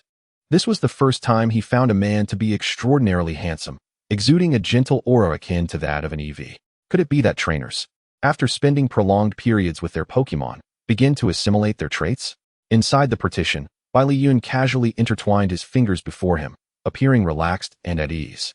His Pokeballs trembled, releasing several beams of red light, accompanied by multiple Pokémon. 3 EVs, along with a Flareon and a Jolteon. Lin Fan's eyelids twitched. This individual was evidently a fervent EV enthusiast, and each of his EVs exhibited remarkable strength. One was professional grade, while the other 2 EVs, along with Flareon and Jolteon, were elite level. However, judging by the auras of Flareon and Jolteon, they were likely not far from professional status, and the other 2 EVs would similarly gain strength upon evolution. Exaggerated, truly exaggerated. Just a sophomore, yet possessing 2 professional-grade Pokémon, 2 near-professional, and 2 elite level. Even he, who had an advantage, could not claim such absurdity. Bai Liyun noticed Lin Fan's astonishment and chuckled lightly, downplaying it. My grandfather is a Pokémon professor, and my grandmother is a master breeder. Oh, I see. Lin Fan's face brightened with understanding. The prestige of a Pokémon professor speaks for itself, and a master breeder is a rarity, akin to a national treasure. If there exists a lineage of wealth in this world, the union of these 2 professions would undoubtedly elevate them to the highest echelons, even with merely 2 individuals. However, even without such illustrious ancestry, Bai Liyun was by no means ordinary. Lin Fan's gaze lingered on the other's rainbow-hued, yet understated hair, glinting subtly. It appeared natural. Individuals with such traits often possessed special abilities. After sipping the tea Bai Liyun offered, Lin Fan curiously inquired, "Why don't you allow your EVs to evolve into Leafeon and Glaceon? With 3 EVs and 2 evolved forms, one might assume you wish to collect all EV evolutions?" Bai Liyun smiled, evidently pleased by the discussion of EV. Indeed, that is my intention. However, unlike the 3 EVs that evolve using fire, water, and thunder stones, I feel that Leafeon and Glaceon, although they can also evolve through evolution stones, have not fully realized their potential yet. Hence, I have not allowed them to evolve for the time being. Lin Fan's grip on the teacup tightened slightly. Was this guy serious? Could he detect that Leafeon and Glaceon have alternative methods of evolution? What about Sylveon, Sunflora, and Lunala? Did he also possess an inkling of the existence of these 3 forms? No wonder he reacted so strongly when Lin Fan mentioned Sylveon. Even if they had yet to be discovered, it was clear he harbored suspicions and was pondering the other EV evolutions. Otherwise, his reaction would not have been so pronounced. Oh no, his thesis, his little funds. The proverbial duck was about to fly away. Lin Fan tilted his head back, downing the tea in one go to steady his nerves, forcing a smile. Is that so? How intriguing. Bai Liyun did not affirm or deny. His captivating eyes fixed intently on Lin Fan, seemingly attempting to discern something from him. After a protracted silence, Bai Liyun chuckled softly. You are here to participate in the breeder assessment, correct? Don't you need to return to prepare? Lin Fan blinked, suddenly realizing how much time he had squandered here. Awkwardly smiling at Bai Liyun, he rose to bid farewell.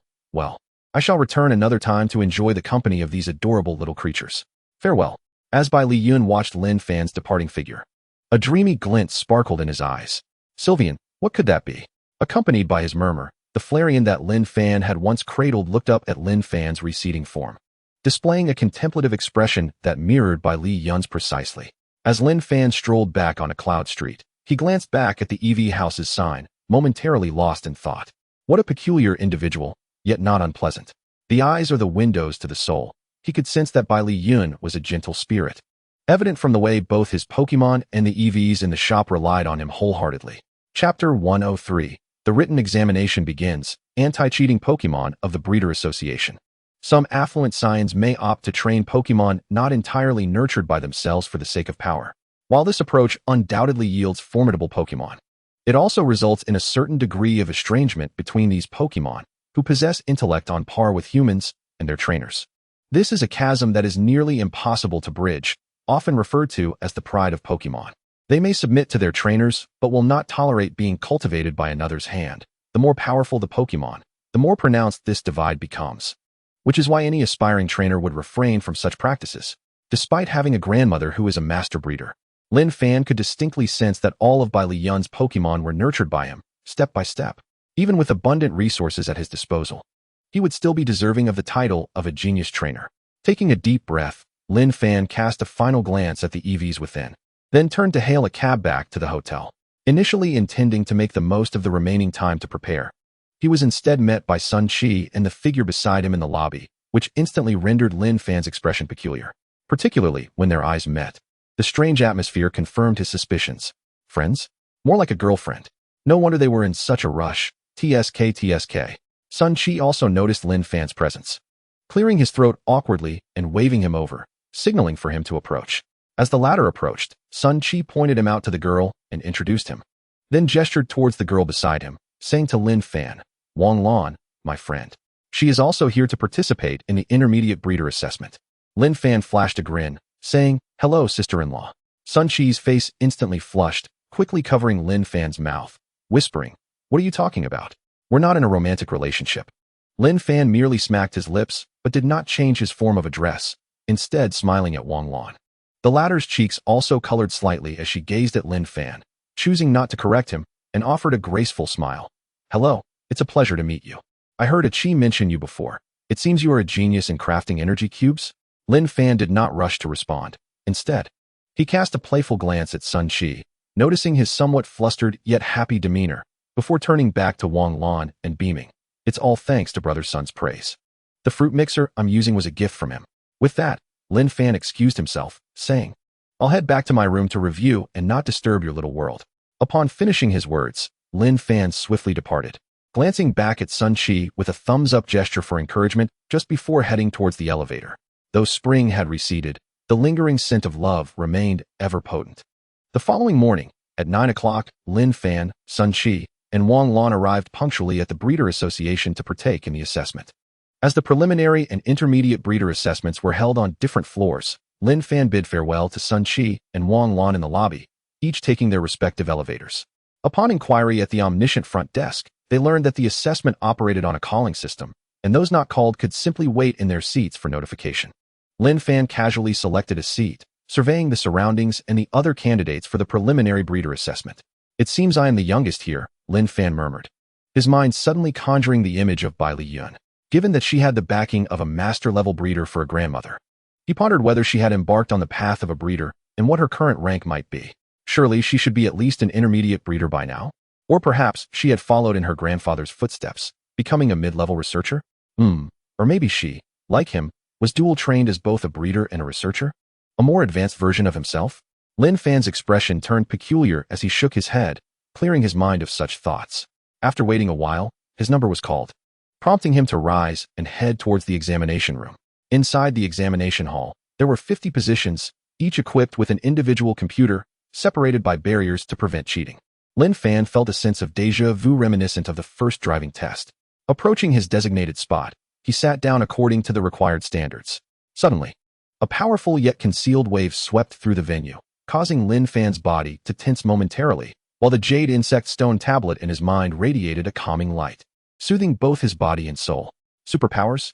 Lin Fan thought in astonishment. Was this the anti-cheating measure for the breeder assessment? In a modest office, a yellow spirit floated in midair, blinking its eyes in confusion. It had just sensed an uncomfortable feeling emanating from a human, as if it were being restrained. "Hoodie, what is the matter? Have you made any discoveries?" A kindly old woman with silver hair adjusted her reading glasses, smiling gently at the spirit hovering above. Hoodie, a psychic-type spirit, was said to have brain cells that continuously grew throughout its lifetime, granting it an astonishing IQ of 5,000, allowing it to remember anything with a computational speed surpassing that of supercomputers. Hoodie shook its head. Its task was merely to monitor for cheating, and the rest was beyond its jurisdiction. Although that boy was indeed special, it had seen many unique individuals over the years, so there was nothing particularly remarkable about it, especially since he was not cheating, hence no need for undue concern. The old lady chuckled lightly. Her longtime companionship with Hoodie had made her understand the implications of its behavior. With the acceleration of the integration of realms and worlds, the number of individuals with special abilities worldwide had also increased. It was uncertain whether this was a good thing. Shaking her head, she returned to her work. These are matters for the youth. I, an old bone, ought to take a rest. I can't be expected to fight, can I? In the examination hall, Lin Fan felt the lingering superpower, though somewhat unaccustomed to it. Looking around, he noticed that he seemed to be the only one experiencing this sensation, and could only shake his head helplessly before beginning to answer the questions. 1. Please list all spirits possessing water and ground attributes. Starting off with a challenging question, Lin Fan clicked his tongue, typing in his answer. The difficulty of this question mainly lay in the Sea Bunny, which had two regional forms, the East Sea and the West Sea, often considered two separate spirits. Many would instinctively overlook or remain entirely unaware of this fact. 2. How many evolutionary forms does EV have? A freebie, answered in a heartbeat. 3. Which is smaller, Electroweb or Flababy? Wow, who authored this question? It's tougher than previous years and quite misleading. Lin Fan was speechless, entering the answer that listed both as equally small. In fact, besides these two, there were other spirits of the same stature, such as Florges and Floral Healing, as well as the yet-to-be-discovered Cosmoem, standing at a height of 0.1 meters and weighing 9,999 kilograms, with a mass akin to a black hole. After completing 3 questions, Lin Fan could hear the chorus of complaints echoing throughout the examination hall, prompting him to chuckle softly.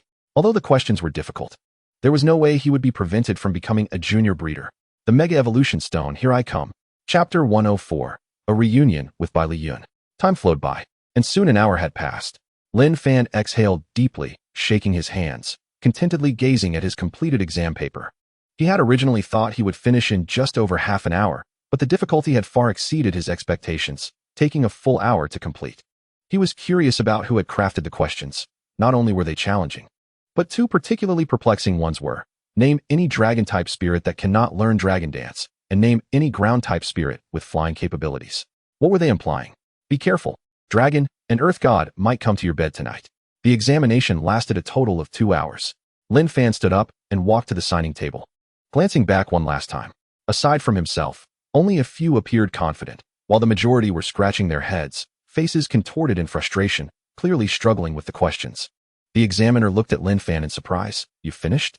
Lin Fan glanced at the questions on the computer before the examiner, noting they were the same as his. With only one question remaining unanswered. It seems I did complete it a bit quickly. With a shy smile, Lin Fan signed his name on the machine and turned to leave with an air of nonchalance, leaving behind a trail of astonished gazes. Lin Fan. The examiner noted the name on the machine, secretly making a mental note. He was curious to see how this individual's actual abilities would measure up once the scores were released. If it turned out to be mere showmanship, that would be one thing, but if genuine talent were revealed, he would certainly report it. After all, geniuses were afforded privileges wherever they were. Upon reaching the first floor, Lin Fan noticed that Sun Qi and Wang Lan had not yet emerged. After some contemplation, he decided against interrupting their moment together and intended to leave on his own. However, just as he was about to exit the association building, he spotted a familiar figure directing a group of burly men and various powerful spirits, including Iron Bone and Earth spirits, as they transported large items covered in black cloth, lined up to ascend the stairs. Bai Liyun, Lin Fan blinked in surprise, hesitating on whether to approach and greet her. Just then, she noticed him, and her eyes lit up as she waved enthusiastically at Lin Fan. Upon witnessing the scene, Lin Fan ceased his hesitation and approached, hearing Bai Liyun's curious inquiry. Have you already completed the questions? Lin Fan nodded. Bai Liyun glanced around, noting that apart from Lin Fan, no one else was moving, a flicker of surprise crossing his eyes. Although he had only interacted with Lin Fan once, and for a brief period, he did not perceive him as an impatient individual. Thus, The current situation could only indicate that Lin Fan had answered all the questions at an astonishing speed. Even though he was unaware of the nature of the written examination questions, Lin Fan's ability to emerge faster than the others, seemingly significantly ahead, already spoke volumes about his competence. Bai Yun mused internally. My grandmother always says it would be a pity if I don't pursue the path of a Pokémon breeder, but there are so many exceptional individuals in this world. My absence would hardly be missed. Lin Fan, oblivious to Bai Yun's thoughts, turned his gaze curiously towards the busy individuals and Pokémon beside him, inquiring, "What are they doing?" The latter, not concealing anything, chuckled lightly. "Isn't the practical assessment for Pokémon breeders related to the creation of energy cubes?" The relevant fruit mixers were already prepared, but who knew a mischievous Rotom was scurrying about in various appliances, causing some issues with a few mixers, so we had to temporarily replace them. Don't worry, it won't delay your practical assessment this afternoon. Ah, Rotom, Lin Fan realized. This particular Pokémon possesses electric ghost attributes, with a body composed of plasma. Its orange core is enveloped in a blue, semi-transparent plasma that can materialize into Rotom's hands. Rotom can infiltrate various machines, often using them as a vessel to play pranks and scare others, resulting in 5 different forms: Heat Rotom, Wash Rotom, Frost Rotom, Fan Rotom, and Cut Rotom, each corresponding to an oven, microwave, washing machine, electric fan, and lawn mower, respectively, and each possessing distinct attributes. Just as humans may falter, Rotom, often flitting through machines, inevitably causes occasional malfunctions. Of course, if it's intentional, that's another matter altogether. By the way, when was the Rotom phone invented? That would be quite convenient. Has no one considered that? With a slight click of disappointment, Lin Fan turned his gaze back to Bai Yun and smiled. Then I shall take my leave. Bai Yun nodded, watching Lin Fan exit through the door. He slightly raised his head, as if peering through several floors, his gaze lingering on a specific point. Grandmother truly is something. At her age, she should rest at home, yet she is always busy with work. Shaking his head slightly, Bai Yun redirected his focus, continuing to direct the individuals and Pokémon in transporting the fruit mixers to their designated locations. In the afternoon, Lin Fan arrived punctually at the association building. The results of the morning's written examination would be announced after the practical assessment to prevent the candidates' mindset from being affected by their scores. Unlike the written examination, the room for the practical assessment was considerably larger, its floor covered in grass, resembling nature itself, devoid of the overwhelming presence of psychic energy that had pervaded the morning. After all, cheating was impossible in practical assessments. One of the most crucial components of the practical assessment was simulating the treatment of an injured Pokémon, a mandatory subject for every examination. Additionally, there were tasks such as identifying Pokémon eggs, preparing suitable Pokémon food, and grooming the Pokémon's exterior. Although some tasks appeared deceptively simple, like grooming the Pokémon to enhance their appearance, they were laden with intricacies and served as traps. Not all Pokémon enjoyed water. For instance, to clean an Onix, one must use a special mud bath combined with sand to polish its body, while a Mareep requires not only a brush to groom its wool, but also specific electrical stimulation to feel comfortable. Overall, if one were unfortunate enough to encounter a Pokémon with high standards, it could present the most challenging task. The examiner for the practical assessment was the same as in the morning, their gaze fixed on Lin Fan, which made him feel somewhat uneasy. There was an inexplicable tightening sensation. The examiner at the front retracted their gaze, a hint of a smile gracing their lips. The written examination results had been released, and they had specifically noted that this young man named Lin Fan was one of the 2 candidates to achieve a perfect score, coupled with his rapid answering speed. It was undeniable that he was a prodigious talent with a solid foundation in knowledge. However, his practical abilities remained to be seen, and the examiner felt a spark of anticipation. Muttering to himself, the examiner glanced at the time and proclaimed, "The topics for this practical assessment consist of 3 tasks: Pokémon egg identification, grooming a Pokémon, and treating an injured Pokémon, worth 30, 30, and 40 points respectively. As the 3rd task involves a fixed Pokémon treatment question to ensure the safety of the Pokémon. This task is time-limited to 30 minutes and requires proactive application to commence the timer. The total time for the 3 tasks must not exceed 2 hours. Chapter 105. Swift completion of the practical assessment. As the examiner's voice faded, a row of small carts was rolled out before the candidates, each presenting 3 Pokémon eggs and a Pokeball, clearly the first 2 tasks. If there are no objections, we shall commence the assessment immediately. At the sound of this announcement, the atmosphere became bustling with activity. Lin Fan stepped forward to the Pokémon eggs, meticulously identifying each in turn.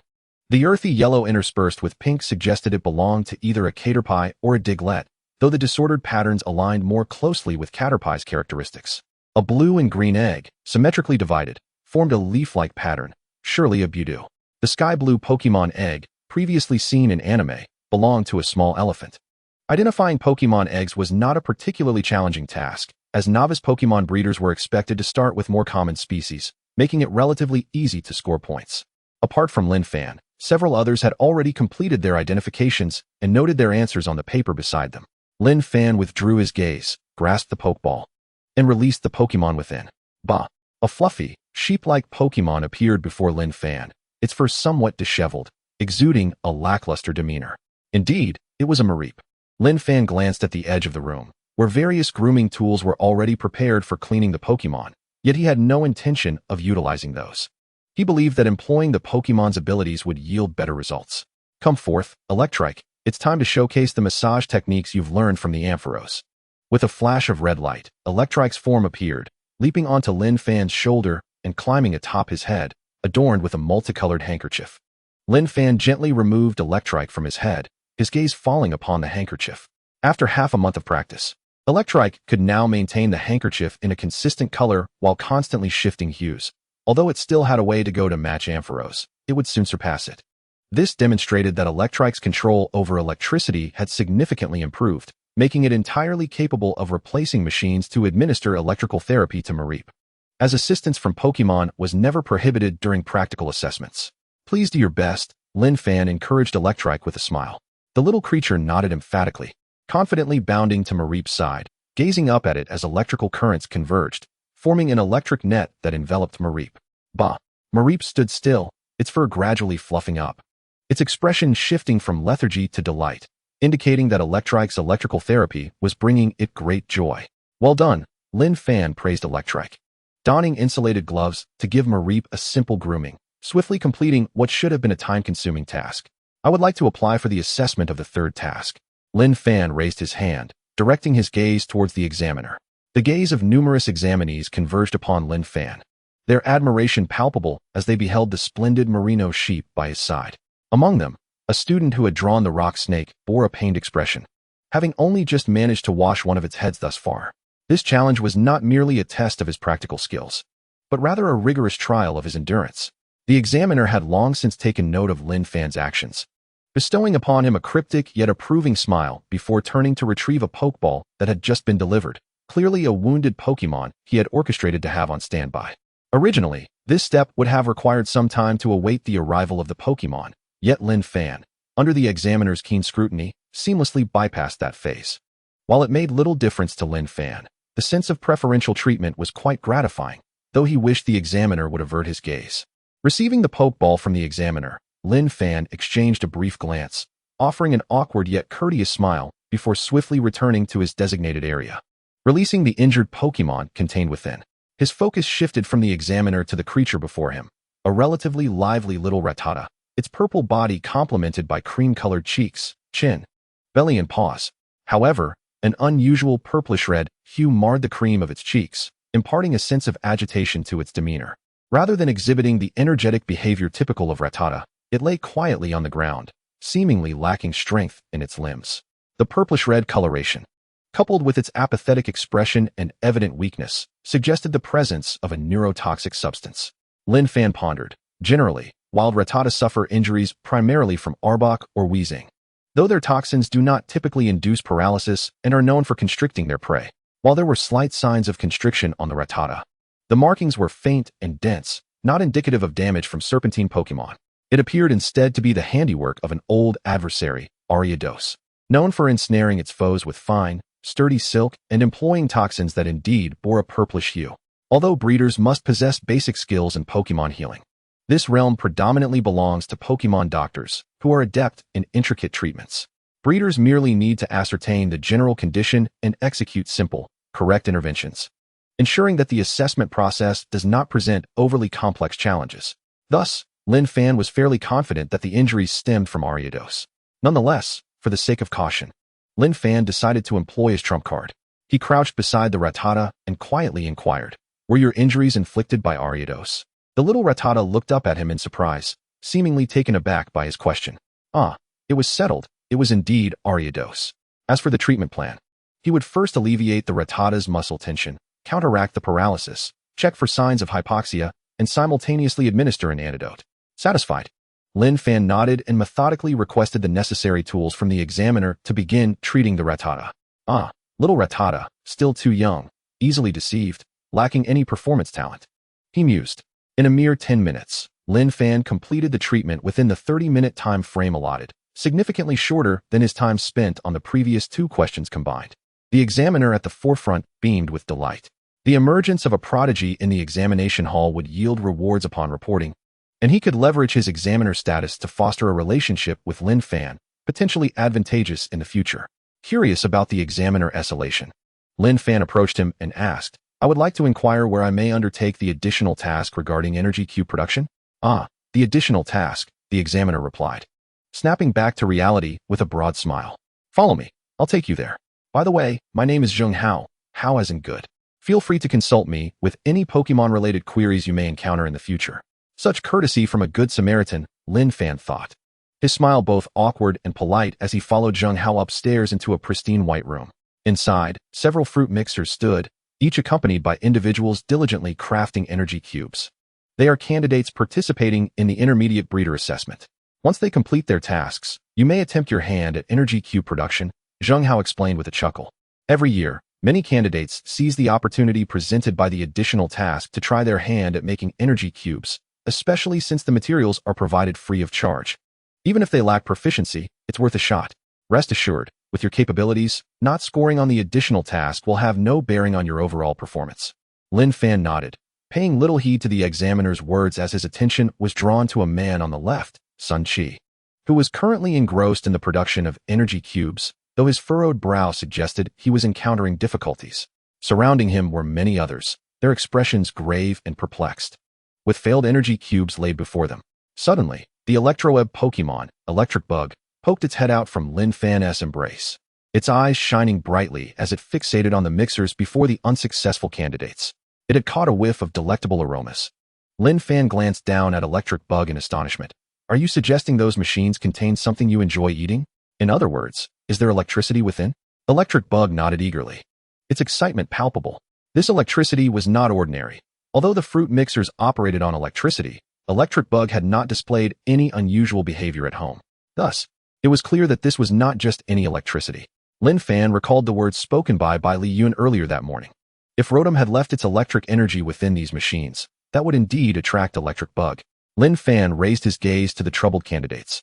Hearing Zheng Hao murmur in confusion, "It's rather strange to have so many unqualified candidates this year." It was indeed peculiar, especially since Sun Chi had assured a nearly 70% success rate for producing high-quality energy cubes prior to this event. Yet here he was, unable to produce even a single one. With 3 opportunities in total, it appeared he had already exhausted 2, now staring blankly at the machine, hesitant to attempt a 3rd cube. Each assessment has a limited number of slots. Candidates who participated in previous assessments and failed would be relegated to a later registration batch, resulting in fewer slots available. Sun Chi had not passed last time, and if he failed again, securing a spot for the next assessment would be nearly impossible, necessitating at least another year of waiting. If the problem did not lie with the candidates, then it must be with the machines. This batch of machines had only been delivered that morning, theoretically without issue. However, if Rotom had not departed but instead stealthily infiltrated these machines to cause minor disruptions, outwardly everything would appear normal, yet certain malfunctions during operation could lead to failures in energy cube production. As for confirming whether it was indeed Rotom, that was simple enough. The room was equipped with surveillance cameras, and a quick review would reveal the truth. Lin Fan relayed his suspicions to Zheng Hao, who paused, his gaze shifting to the distressed candidates. "While I am unaware of the Rotom situation, it certainly appears off-kilter. I will check the surveillance footage. Please wait here and do not rush into the assessment." After issuing this instruction, Zheng Hao whispered something to the middle-aged examiner overseeing the intermediate breeder assessment before hastily exiting the room, heading towards the monitoring room. The middle-aged examiner at the forefront surveyed the candidates on the field. Although many of them furrowed their brows and ceased their efforts, a significant number remained deeply engrossed in the crafting of energy cubes. To avoid disturbing their concentration, he raised his hand and summoned a Butterfree, instructing it to notify those candidates who were at a loss to pause their assessments, lest they squander their final opportunity. As the Butterfree fluttered past Sun Chi's station, he exhaled a sigh of relief, yet his brow remained furrowed as his gaze inadvertently drifted toward the entrance, where he was momentarily dazzled by the sight of Lin Fan approaching. "Have you completed all 3 practical tasks?" Sun Chi inquired, his expression tinged with a hint of worry. Though he mustered a smile in Lin Fan's direction, Lin Fan nodded and, in an effort to reassure Sun Chi, disclosed that his machine had likely been sabotaged by a Rotom. "Is that so?" Sun Chi appeared momentarily taken aback, yet his expression suggested disbelief, as he offered a self-deprecating smile. "I thought it was merely my lack of skill." He then sighed heavily, his voice laced with concern. "You have no idea. Xiaolon took her exam before me and has already passed, becoming a prospective intermediate breeder at a younger age than I, with far superior talent. Her family has always been opposed to our relationship, which is why we find ourselves in this predicament. If I fail the intermediate breeder assessment this time, the likelihood of us being together diminishes even further." Understanding dawned on Lin Fan, yet before he could offer words of encouragement, Zhang Hao hurriedly approached, shaking his head at Lin Fan. The surveillance footage revealed nothing unusual. Lin Fan was momentarily stunned, his gaze shifting towards Sun Chi, who wore an expression of resigned confirmation, his demeanor somewhat disheartened. "My skills simply aren't sufficient," Sun Chi lamented. "But if I fail this assessment..." He trailed off, returning his focus to the fruit mixer. Lost in thought, with an hour remaining until the examination concluded, Lin Fan hesitated, his eyes narrowing as he regarded Zhang Hao. It was implausible for him to misjudge such matters, so was it truly as Sun Chi suggested? Had he regressed in skill? Impossible. Lin Fan recalled how, when Sun Chi had first taught him to craft energy cubes, he had effortlessly produced a superior quality basic energy cube. How could it be that, after several months, his abilities had deteriorated so drastically? With this in mind, Lin Fan turned his attention to the electric bug, speaking with gravity. "Can you sense if there is something delectable in front of those who are currently dazed?" The electric bug closed its eyes, inhaling deeply before nodding emphatically. "Electro." It could not mistake the scent of food. There was indeed something delicious within. As it spoke, the electric bug suddenly raised its head, its gaze sparkling with excitement as it focused on a camera that had inexplicably turned to face them. "Electro, the food is over there." Lin Fan was taken aback, his eyes darting to the camera. For some reason, he felt an unsettling sensation of being watched, not by the individuals behind the camera, but as though the camera itself were scrutinizing him. In that tense moment, the camera abruptly shifted back, realigning with the other candidates, and the sensation of being observed receded like a tide, restoring an eerie calm. There is definitely something amiss. Lin Fan was resolute. Under the ceaseless nurturing of the jade insect stone, his physique had steadily evolved toward that of a humanoid powerhouse, and his perceptive abilities were astonishing, nearly infallible. "Electric bug. Can you still detect the scent of food?" "Electro." The electric bug nodded, tilting its head upward to indicate that the scent had dissipated in the direction of the upper floors. Could it be a Rotom that can effortlessly evade surveillance and even manipulate it? Lin Fan mused, glancing at the time before decisively turning to ascend the stairs, leaving behind Zhang Hao, who raised a hand in protest. He was now nearly certain that the entity in question was a Rotom. Yet a standard Rotom should not possess the capability to interfere with surveillance or elude detection, as entering machinery would expose its form. This raised further questions. Why had this particular Rotom manifested here? The subtle hints dropped by Li Yun in the morning suggested familiarity with this Rotom. Was it perhaps a Pokémon belonging to a specific breeder? Regardless, he was determined to uncover the truth today. Chapter 107, The Rotom Phone. Thanks to the electric bug's acute sense of smell for food, Lin Fan had not lost track of the Rotom, even as it ascended the stairs. For reasons unknown, its pace seemed to slow, inadvertently granting Lin Fan the opportunity to catch up. In a spacious corridor on a particular floor, the electric bug emitted an excited cry, confirming that the Rotom was indeed nearby. Surveying his surroundings, Lin Fan felt a mix of vigilance and confusion. This floor resembled an office area, yet typically such places would be guarded. Why was there no security here? Did they not fear an attack? After all, breeders were often scrutinized closely. After a moment's contemplation, Lin Fan grasped the Pokeball containing his Beedrill. In locations like this, the release of Pokémon with intermediate strength or higher was prohibited. The electric bug could still roam freely, but the Beedrill could not. However, given the unusual circumstances, if the Rotom attempted to attack him, he would naturally unleash Beedrill for a counteroffensive. "Electric bug, can you still sense the food?" The electric bug shook its head, then nodded, indicating it could not smell food at the moment, but was certain the Rotom remained in the vicinity. Lin Fan's expression grew serious. This rotom displayed characteristics markedly different from its peers, capable of infiltrating surveillance systems that others could not, and causing subtle damage to the machines it accessed. However, a rotom would reveal itself when entering machinery, if it had infiltrated those fruit mixers. The surveillance should have detected anomalies. How had it managed to evade detection? Lin Fan murmured to himself, his gaze falling upon his own shadow, brow furrowing slightly. He considered a possibility. This rotom might possess a ghostly affinity superior to its electric capabilities, allowing it to achieve a level of invisibility typically unattainable, thus moving silently. Yet if that were the case, why would the rotom not choose to hide within his shadow? The fruit mixers were connected to the same electrical circuit. Could this rotom somehow transfer its body through the current? Was this even within the realm of possibility for a rotom? As Lin Fan pondered this, a slow, measured applause echoed behind him, accompanied by a kindly, elderly voice. A commendable analysis. You were nearly on the verge of unraveling the truth. Startled, Lin Fan spun around to face the source of the voice, gripping his Beedrill's pokeball tightly. He had sensed no trace of this presence, not even a whisper from Beedrill.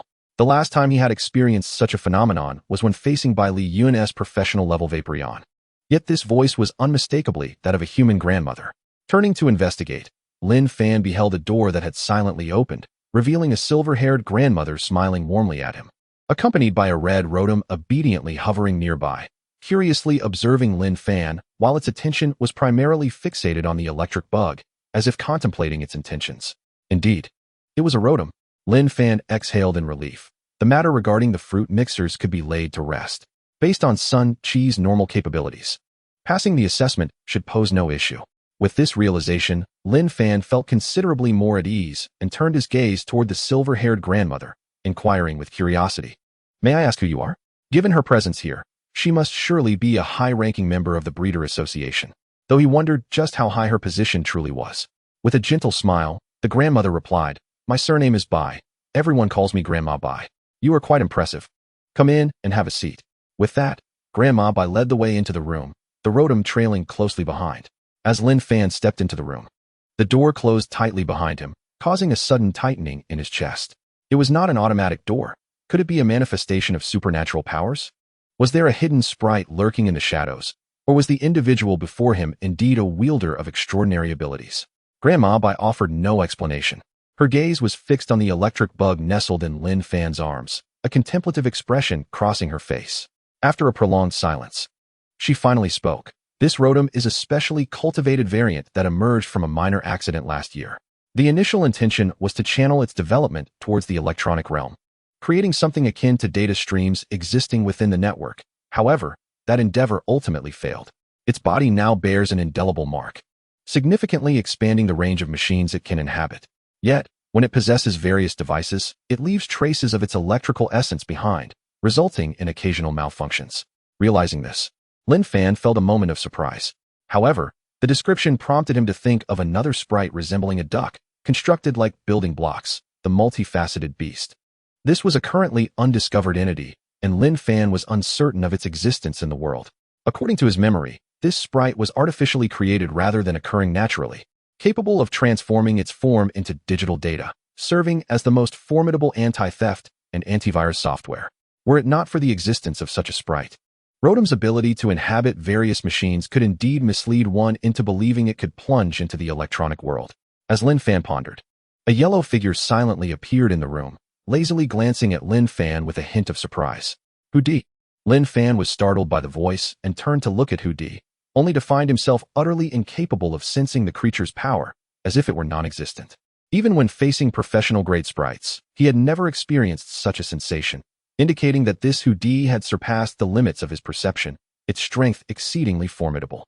No wonder this place was devoid of guards. With such a Hudi present, who would dare to cause trouble? I just sent Hudi to handle matters regarding the breeder assessment. Due to an error on the association's part, the assessment will restart, and those who have already passed can choose whether to participate in the second energy block production assessment. Oh, your friend has already begun the assessment, and it seems he is progressing smoothly. It looks like he will pass on the first attempt. He is quite the adept breeder, Grandma Bai remarked with a smile. Although her gaze was fixed on Lin Fan, it seemed as if she was fully aware of the happenings downstairs and had a clear understanding of the relationship between Lin Fan and Sun Chi, which sent a shiver down Lin Fan's spine. He did not believe she had investigated him. Rather, It felt as though she had gleaned everything through her supernatural abilities. Was Hudi communicating telepathically, or was she herself an exceptional psychic? Regardless of which scenario was true, it indicated that Grandma Bai was indeed a formidable presence. The primary reason I called you in here is to confirm something, she said gently, her gaze sweeping over the electric bug before lingering momentarily on Rotom. The latter understood her cue and obediently nestled into an idle smartphone, remaining still. Could you allow your electric bug to attempt absorbing the electrical essence naturally emanating from Rotom? Grandma Bai inquired. Before Lin Fan could respond, the electric bug had already begun to wiggle joyfully, gazing up at Lin Fan with eager anticipation. Clearly, the unique currents emitted by Rotom held an irresistible allure for it. Go ahead, Lin Fan relented, releasing his hold on the electric bug. The little creature cheered and leaped beside the smartphone, eagerly absorbing the wisps of special blue, translucent electricity, tinting its fur with a barely perceptible light blue hue. The previously black-screened phone suddenly illuminated, revealing a pair of incredulous eyes, and then it levitated, performing a series of complex maneuvers in midair with remarkable fluidity. Grandma Bai observed this spectacle with thoughtful intrigue. She had only sensed something might occur, but she had not anticipated such success. This electric bug was indeed remarkable, perfectly absorbing the electrical essence emanating from Rotom, thereby enabling the latter to function normally. After all, the old man had spent so long searching for a solution, only for it to be resolved in a single attempt by this creature. Moreover, there was a lingering sense that something extraordinary resided within it. It was no ordinary being.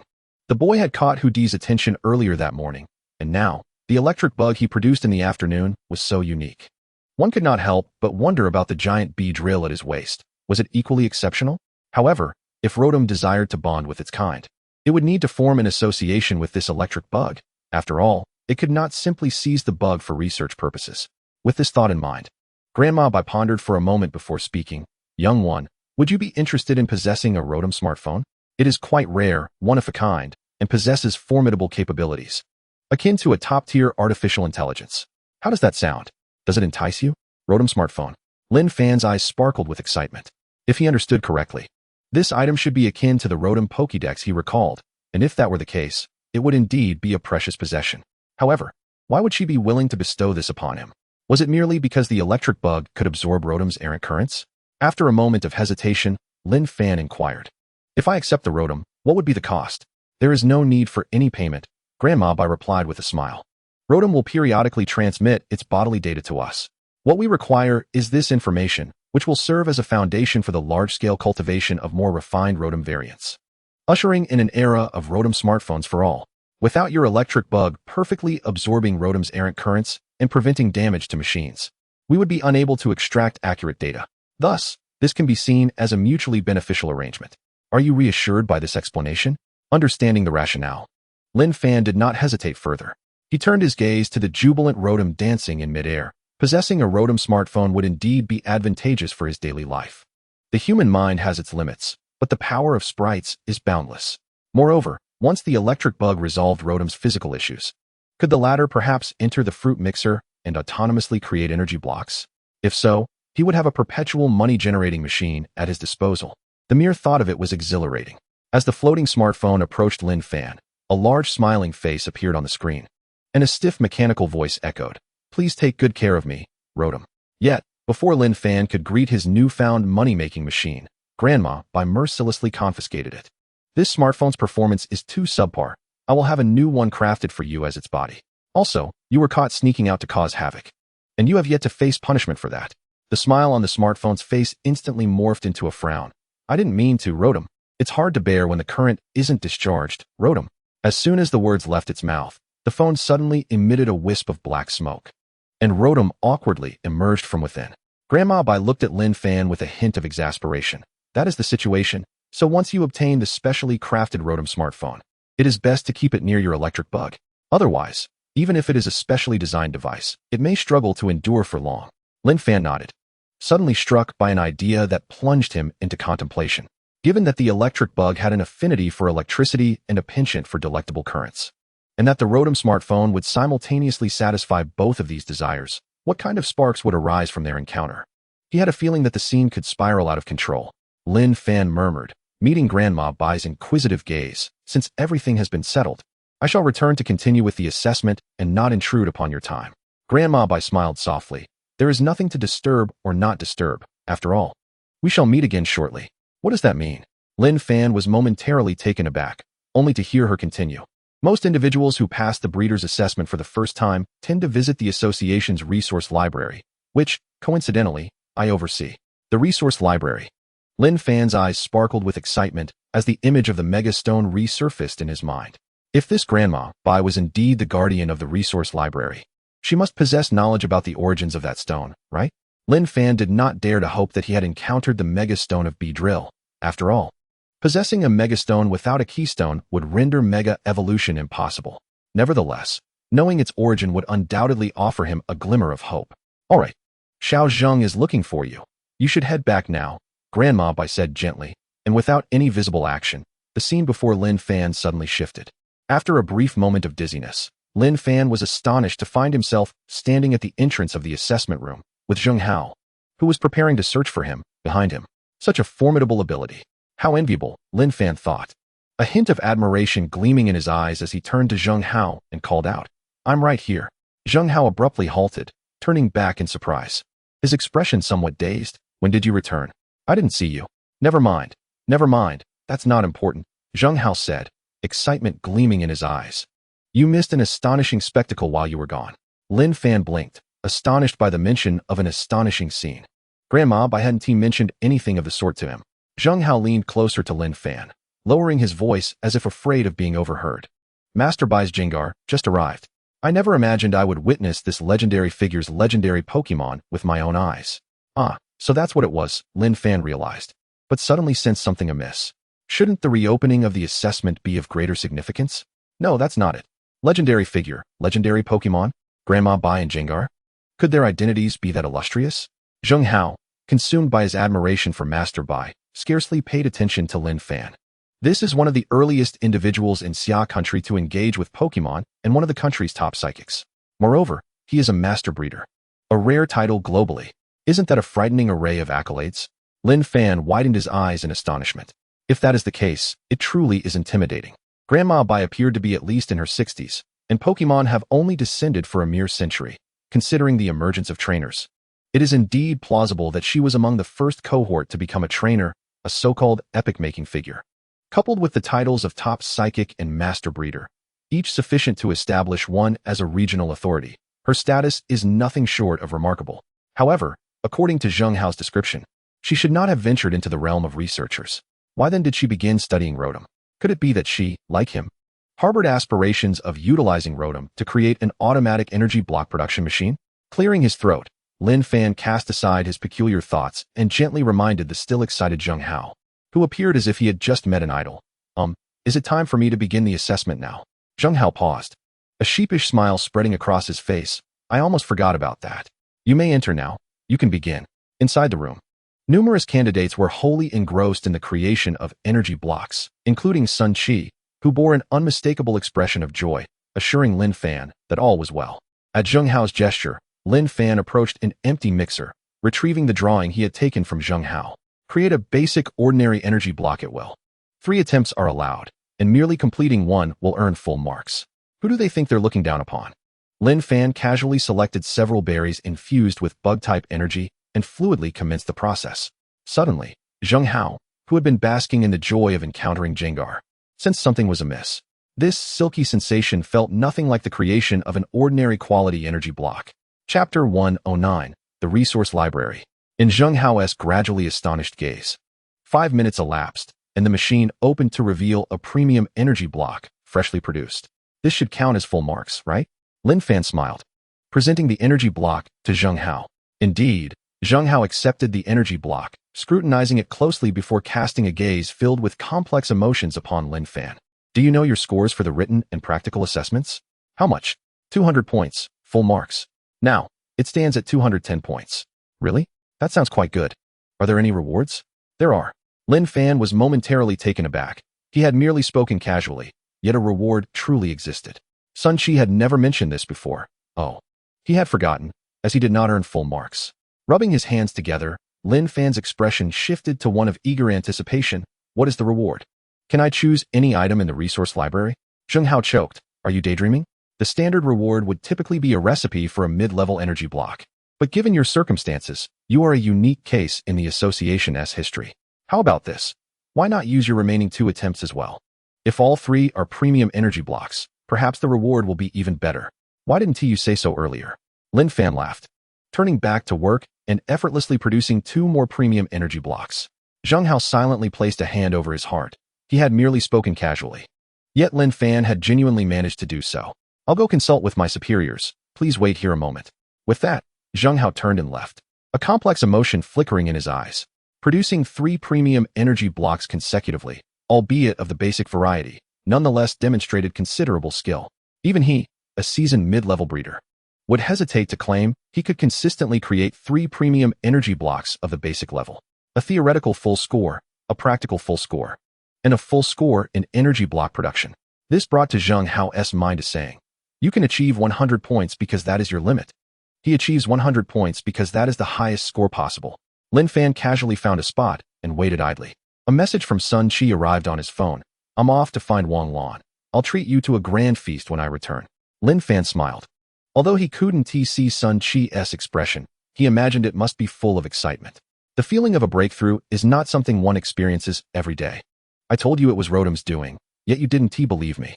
Chuckling to himself, Lin Fan soon saw Zheng Hao approaching once more. The reward has been upgraded to a recipe for a high-level energy block. The lightness of his words concealed Zheng Hao's deep envy. The higher the quality of the energy block, the more precious the required materials. No one dared to venture into the unknown of creating a new high-quality energy block, making existing recipes all the more valuable. Having been a mid-level breeder for many years and working within the association for an extended period, he had only just acquired a foundational high-level recipe. Indeed, geniuses receive preferential treatment, Zheng Hao reflected, though he speculated that such generous rewards might also relate to the recent lack of individuals capable of shouldering the association's banner, leading to a somewhat transitional phase. Originally, Master Bai's grandson was expected to be the most likely candidate to carry the banner of breeders in the country, but unfortunately, his aspirations lay elsewhere. Zheng Hao clicked his tongue, turning his gaze to Lin Fan. "Let us go. I'll take you to the resource library. Your reward is within, and you can choose whichever type of recipe you desire." Finally, they had reached this stage. Lin Fan took a deep breath, unable to conceal his excitement. "Let us go." Under Zheng Hao's guidance, they took the elevator down to the 3rd underground level. As the elevator doors opened, a long, dimly lit corridor appeared before them, culminating in a grand door, with a large bronze bell hanging at its entrance. The bronze bell, a steel psychic-type Pokémon, manifests as an extraordinary bronze-colored bell, adorned with enigmatic patterns. Notably, the 2 red circular rings situated near the bell's mouth serve as its eyes, while the space between them is its mouth. A detail often overlooked by many who instinctively focus on the top of its head, mistakenly believing that is where its eyes are located. Zheng Hao, noticing Lin Fan's gaze, proudly elaborated, "Do you know why such a crucial place as the resource vault is so lightly guarded? The reason lies with this bronze bell. It is Master Bai's Pokémon, tasked with guarding the resource vault. A Pokémon belonging to Grandma Bai again. I still cannot fathom its strength. It is formidable." Lin Fan gazed upward at the ancient-looking bell, realizing that anyone unfamiliar with it would perceive it merely as an ordinary bell, never suspecting it to be a Pokémon. As its aura was exceptionally well concealed, perhaps one of the innate talents of such a Pokémon. "By the way, why were you so excited to see Hudi? Yet so composed in the presence of the bronze bell? You don't regard it as a Pokémon, do you?" Lin Fan cast a sidelong glance at Zheng Hao, subtly mocking him. Zheng Hao led Lin Fan forward, producing a stamped document as he approached the bronze bell. He respectfully addressed it. "Please open the door to the resource vault. I am here to bring this individual inside to select rewards." His voice echoed in the empty corridor as the bronze bell slowly opened its eyes, utilizing its psychic abilities to lift the document in front of it, scrutinizing it intently. Lin Fan observed this scene in silence, feeling as though the bronze bell had been infected by the Toilet King, exhibiting a slow startup characteristic. After a prolonged moment, the bronze bell finally moved, lowering its head slightly to gaze upon the 2, its voice resonating like the tolling of a great bell within their minds. "You may return." "He shall remain." Zheng Hao appeared taken aback. This was his first encounter with such a situation. Although somewhat perplexed, he had no objections to the bronze bell's command. He merely patted Lin Fan's shoulder and whispered, "It's best to choose the formula that enhances the Pokémon's neural response speed. It's the most practical." With that, he bowed slightly to the bronze bell and turned to leave. What a good person, Lin Fan thought, feeling a surge of gratitude as he watched Zheng Hao depart. Yet, before he could dwell on this sentiment, a familiar wave enveloped him, and in the next instant, the world before Lin Fan transformed from a dim corridor into a brilliantly lit storeroom, filled to the brim with precious items on the shelves. Shaking his head to adjust, Lin Fan's gaze fell upon Grandma Bai, and he offered a shy smile. "We meet again, Grandma Bai." Grandma Bai regarded Lin Fan with interest, surprised that the recent series of teleportations had only caused him slight disorientation. Quickly returning to normal, his constitution was quite impressive. Retracting her scrutinizing gaze, Grandma Bai spoke. "Your reward has been exchanged for a high-level energy cube formula, which, given your talent, will greatly benefit you to engage with this field sooner." They could only ascertain that you were crafting exquisite energy cubes, but the impurities within are nearly reduced to 10%, making it truly exceptional. It has been many years since I encountered such a promising individual, reminiscent of my own early days. Flattered by the praise, Lin Fan felt a bit overwhelmed. Just as he was about to respond modestly, his attention was fixated on the stone in Grandma Bai's hand, the coveted Mega Evolution Stone. Why is she holding this? Does she know its purpose? No, that can't be right. She must be unaware, or it wouldn't be in the resource vault. It would have been claimed long ago. Fortunately, Grandma Bai was not focused on him, oblivious to his astonished expression. She merely stroked the Mega Evolution Stone, sighing slightly in regret before placing it back. Turning to Lin Fan and presenting several sealed formulas before him. "Choose one. They are all excellent energy cubes." Suppressing his yearning for the Mega Evolution Stone, Lin Fan scanned the formulas before him: power, defense, water resistance, electric amplification, neural response speed. Indeed, they were all commendable energy cubes. After careful consideration, Lin Fan ultimately selected the formula designed to enhance the neural response speed of Pokémon, named Flash Thought. Just as Zheng Hao had mentioned, this energy cube is suitable for the vast majority of Pokémon. Although Beedrill's speed is already considerable, there remains ample room for improvement in its neural response speed. In encounters with other speed-oriented Pokémon, even slight differences in neural response could determine victory or defeat. "Have you chosen Flash Thought?" Grandma Bai smiled. "You have a discerning eye. This is a formula I created long ago and one I am particularly fond of. It not only enhances the neural response speed of Pokémon, but also subtly uncovers their brain's potential. However, correspondingly, the production difficulty is significantly greater than that of ordinary high-level energy cubes. A slight misstep could lead to failure." What a coincidence! Lin Fan blinked, his thoughts racing. Since it was a formula created by Grandma Bai, she would surely be quite familiar with it. If he could learn a trick or two before leaving, it would undoubtedly be immensely beneficial for him. However, persuading such a venerable figure to teach him seemed an insurmountable challenge. Best to focus on the task at hand. Lin Fan tucked away the Flash Thought formula and inquired, "Grandma Bai, I possess a piece of protective gear and would like to exchange it for an electric amplifier. Would that be permissible?" Exchanging items of equivalent value is, of course, acceptable. Just inform the front desk of the association, and they will send someone to deliver it to you. Upon hearing her response, Lin Fan nodded, then hesitated, his gaze drifting to the Mega Evolution Stone that Grandma Bai had placed on the shelf. Curiously, he asked, "What is this stone, and why is it displayed here?" This. Grandma Bai retrieved the Mega Evolution Stone once more, directly handing it to Lin Fan for examination. "This is something acquired from a group of Blastoise in a secret realm. It appears quite mysterious, and testing has shown it can resonate in a remarkable way with Blastoise, but that is the extent of what we know. However, for it to be collected by a wild group of Blastoise, it must possess some significance. Aside from this stone, other similar stones have also been discovered by various groups, taken by researchers to uncover their secrets." Blastoise, Lin Fan pondered as he scrutinized the Mega Evolution Stone in his hand, which featured a white base color interwoven with blue and brown arcs, mirroring Blastoise's coloration. Unfortunately, it was neither Beedrill nor any other bug-type Pokémon. However, the fact that it originated from a wild Pokémon group in a secret realm was already promising news. After all, this implies that wild Pokémon groups actively collect Mega Evolution Stones. Thus, with enough exploration of other Beedrill groups within secret realms, he would surely uncover traces of the Beedrill Mega Evolution Stone. The secret realm, the origin of Pokémon, he must seize the opportunity to venture inside. With a sigh, Lin Fan caressed the Blastoise Mega Evolution Stone, feeling a twinge of reluctance. Although he had been mentally prepared, disappointment still lingered. The future remains uncertain. Had he obtained the Beedrill Mega Evolution Stone now, it would have brought him considerable peace of mind. "What? Are you interested in this?"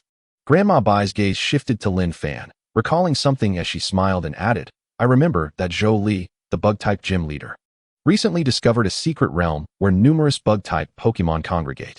According to reports, there is a sizable Beedrill group present, and it is suspected that they have discovered such stones. What? Lin Fan nearly leaped up, his eyes wide with astonishment as he gazed at Grandma Bai. Could it be that he truly was the child of fortune, capable of manifesting his desires? Yet, upon further reflection, Lin Fan felt a twinge of disappointment. Even if he had discovered the Mega Evolution Stone for Beedrill, it seemed irrelevant to him. Zhou Li, the gym leader of the bug-type gym, would undoubtedly claim it for himself, regardless of whether Beedrill was among his primary Pokémon. No, he must devise a way to cleverly persuade Zhou Li to part with the Mega Evolution Stone. What if the latter was indifferent to its significance and carelessly misplaced it?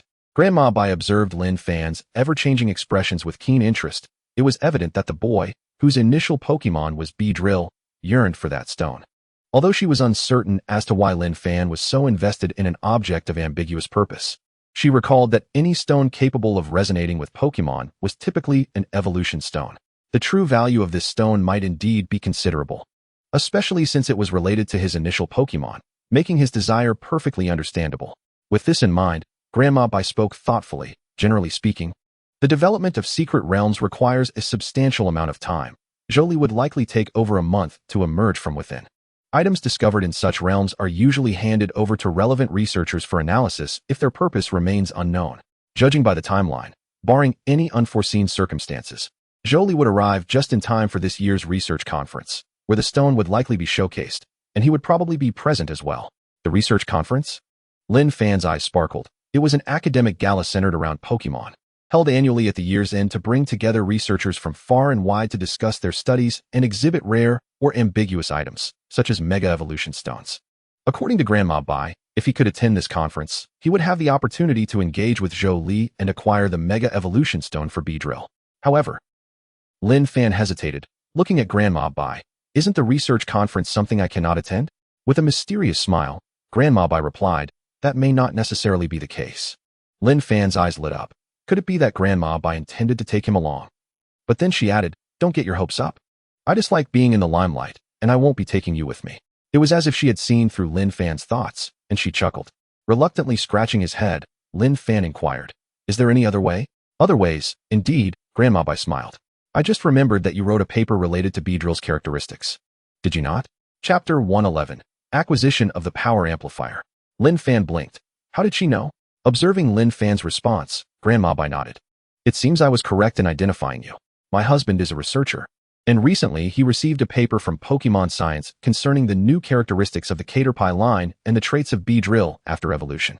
Ordinarily, such papers, while related to the discovery of new traits, wouldn't be sent to him for review, as he, despite being somewhat rigid and arrogant, possesses considerable academic prowess, and typically does not require to review ordinary new traits. However, the author of the paper mentioned potential similarities with other traits, such as those of Eevee and its evolutions, which piqued his interest. You may not be aware, but my husband has recently been researching Eevee for certain reasons and stumbled upon some intriguing discoveries. Just as he was piecing everything together, he came across this paper, which fascinated him. If you can earn his approval, attending the research conference would naturally be a trivial matter. Grandma Bai paused, her aged voice laced with a gentle amusement. Furthermore, if you can astonish him, you might even borrow the stone in his name. He still has a modicum of prestige. His paper. A glimmer of excitement sparked in Lin Fan's eyes as his mind raced with possibilities. According to Grandma Bai, if he could impress her husband, he would gain access to the research conference and potentially procure the Mega Evolution Stone from Zhou Li. Yet, it seemed her husband was a rather stern researcher. Only exceptional academic merit could sway him. While Lin Fan's mind brimmed with theoretical knowledge, he knew such ideas were not easily presented, as he certainly did not wish to be confined to a laboratory for the rest of his life, treated like a lab rat. Furrowing his brow momentarily, Lin Fan then relaxed. Regardless, he would face challenges as they came, seizing every opportunity that arose. By the way, why did the combination of a nurturing grandmother and a researcher grandfather feel so familiar? Lin Fan fell into contemplation, realizing with a start that they were none other than Bai Li Yun's grandparents. So this was the reason behind his grandfather's research on Eevee? Unbeknownst to Lin Fan's musings, Grandma Bai simply waved her hand and kindly stated, your reward has been arranged. Just leave the protective gear to the front desk. In 2 days. Come to the office upstairs to collect the Rotom phone, and then I will take you to meet the old man. With that, her psychic abilities enveloped Lin Fan, gently ushering him out the door. Rubbing his forehead, Lin Fan inhaled deeply, a sense of relief washing over him.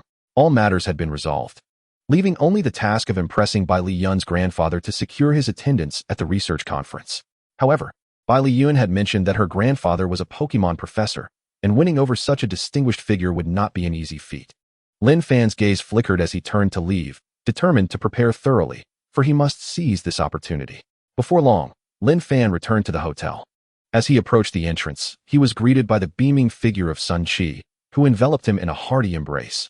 Lin Fan, you are truly my lucky star. If you hadn't uncovered Rotom's antics, I might have failed the assessment. Lin Fan grinned, replying, you've helped me so many times. It's only right that I return the favor. After a moment of camaraderie, Lin Fan glanced at Wang Lan, who leaned against the wall, watching them. Lowering his voice conspiratorially, he teased, remember to invite me to your wedding feast. Sun Qi's cheeks flushed slightly, but he clapped Lin Fan on the shoulder, laughing heartily. Of course.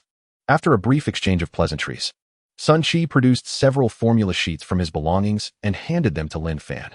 These are 5 intermediate energy cube formulas I've accumulated over the years, corresponding to strength, defense, special attack, special defense, and speed. They may be basic, but I believe they could be of help to you. Isn't this a bit too precious? Lin Fan exclaimed, wanting to refuse, but Sun Qi was resolute, thrusting the formulas into Lin Fan's arms before striding towards Wang Lan. We plan to spend a few days in Magic City during the National Day holiday. Are you joining us, or will you return early? Upon hearing this, Lin Fan smiled. It just so happens that I have some matters to attend to in the next few days, so I'll return with you.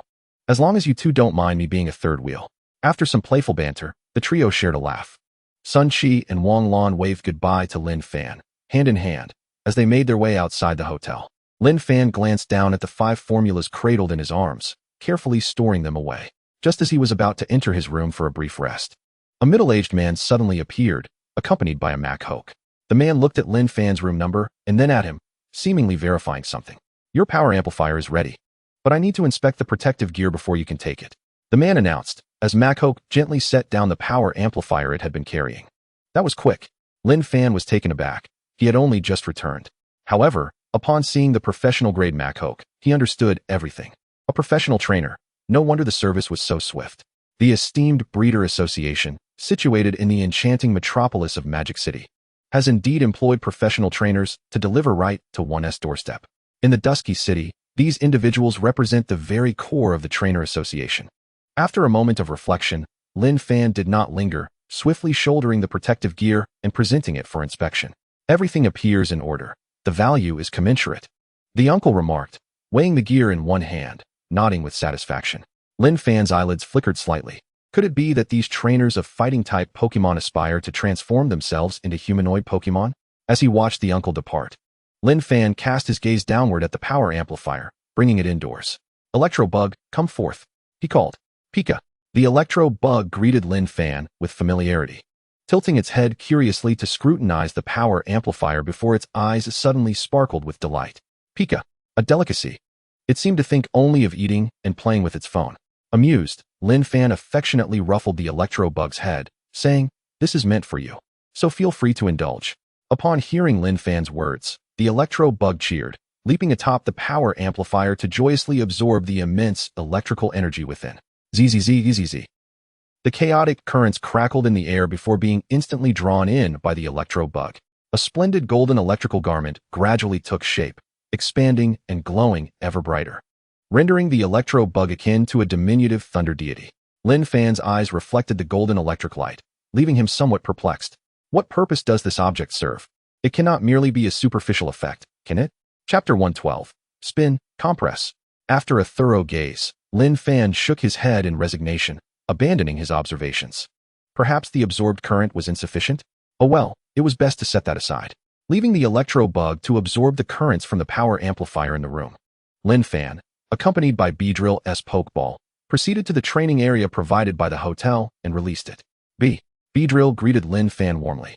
Since its evolution, it had seldom had the opportunity to appear in public, and over time had grown accustomed to life within the Pokeball. With a smile, Lin Fan inquired, how has your practice of pin missile been progressing? Beedrill responded through action rather than words. It spun its body at high speed, creating a fierce gust of wind as it charged toward a nearby target, piercing straight through it. You've mastered it quite proficiently, Lin Fan acknowledged, his gaze slightly glimmering. Beedrill had now acquired mastery over 3 formidable moves: Bug-type Pin Missile, Ground-type Drill Run, and Flying-type Acrobatics. While it possessed a commendable offensive repertoire, it lacked a signature move representing the Poison type, which felt somewhat lacking. Beedrill's toxins were unique, once accumulated to a certain degree on an enemy. The subsequent damage could be classified as true damage, especially when paired with its ability, resulting in explosive effects. However, the only Poison-type physical attack it currently had was Poison Sting, which felt rather meager. The powerful Poison-type move, Poison Jab, as stated in the notes, required condensing and compressing the Poison-type energy originally utilized for Poison Sting to evolve into a much more potent attack. The more intense the compression, the greater the power. Lin Fan had never encountered a skill that necessitated such a release method, and had briefly wondered if champion Yin Hui had mistakenly included advanced techniques in the beginner's notes. Nevertheless, while crafting energy cubes previously, a sudden idea struck him. If the process of creating energy cubes involved finely chopping fruits and continuously rotating and compressing them, could the energy within a Pokémon also be harnessed in a similar manner to achieve analogous results? After all, the energy within fruits and that within Pokémon are fundamentally similar. If fruits can be compressed to form energy-dense Pokémon food or energy cubes, there is no reason why Pokémon cannot do the same. However, Lin Fan was somewhat concerned about whether this process might harm the Pokémon's body. He had witnessed instances where individuals, lacking skill, forced the creation of energy cubes, resulting in failed compressions and explosive energy backlash. Theoretically, energies of the same type should not clash in such a manner as to cause explosions like fruit, but a moment of carelessness might still impact the Pokémon's body. It would be wise to proceed with caution, given Beedrill's current physical condition. Even slight energy fluctuations should not cause it any harm. Lin Fan licked his lips, his gaze brightening. Once the technique of energy compression is mastered, it could potentially extend beyond just the Poison Jab skill, thereby transforming the power of all of Beedrill's moves. The strength of a skill fundamentally relates to 3 factors: proficiency, energy output, and the quality of the energy itself. As a Pokémon's strength increases, so too does the quality of its energy, a detail often overlooked, as no resource can enhance the quality of energy within a Pokémon out of thin air. Yet, compressing energy would naturally elevate its quality, leading to a corresponding increase in skill potency. Lin Fan's gaze turned to Beedrill. He had already discussed this with it previously, so there was no need to reiterate the process. A little experimentation was all that was required. The steps were simple: spin, compress. However, this spinning was not akin to the drill run, which involved body rotation, but rather an internal rotation of energy while keeping the body still.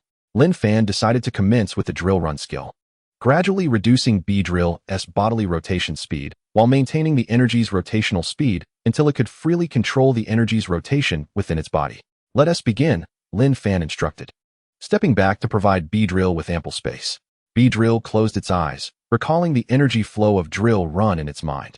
Suddenly, it surged forward, aiming for another target. As it approached, Beedrill sharply controlled its form, halting its rotation, and with a decisive thrust, its sharp stinger pierced the target. Lin Fan squinted, observing the small puncture left behind. Upon ceasing rotation, the drill run had indeed failed to execute properly, yet the puncture bore a remarkably fine spiral pattern along its edges, indicating some effectiveness. Moreover, Beedrill did not seem to suffer any recoil damage, confirming that this training method posed no issues. Shifting his gaze to Beedrill, he noticed it deep in thought, examining the small puncture it had created, showing no signs of distress. Everything appeared normal. "Beedrill, how do you feel?" Beedrill hesitated before providing its response.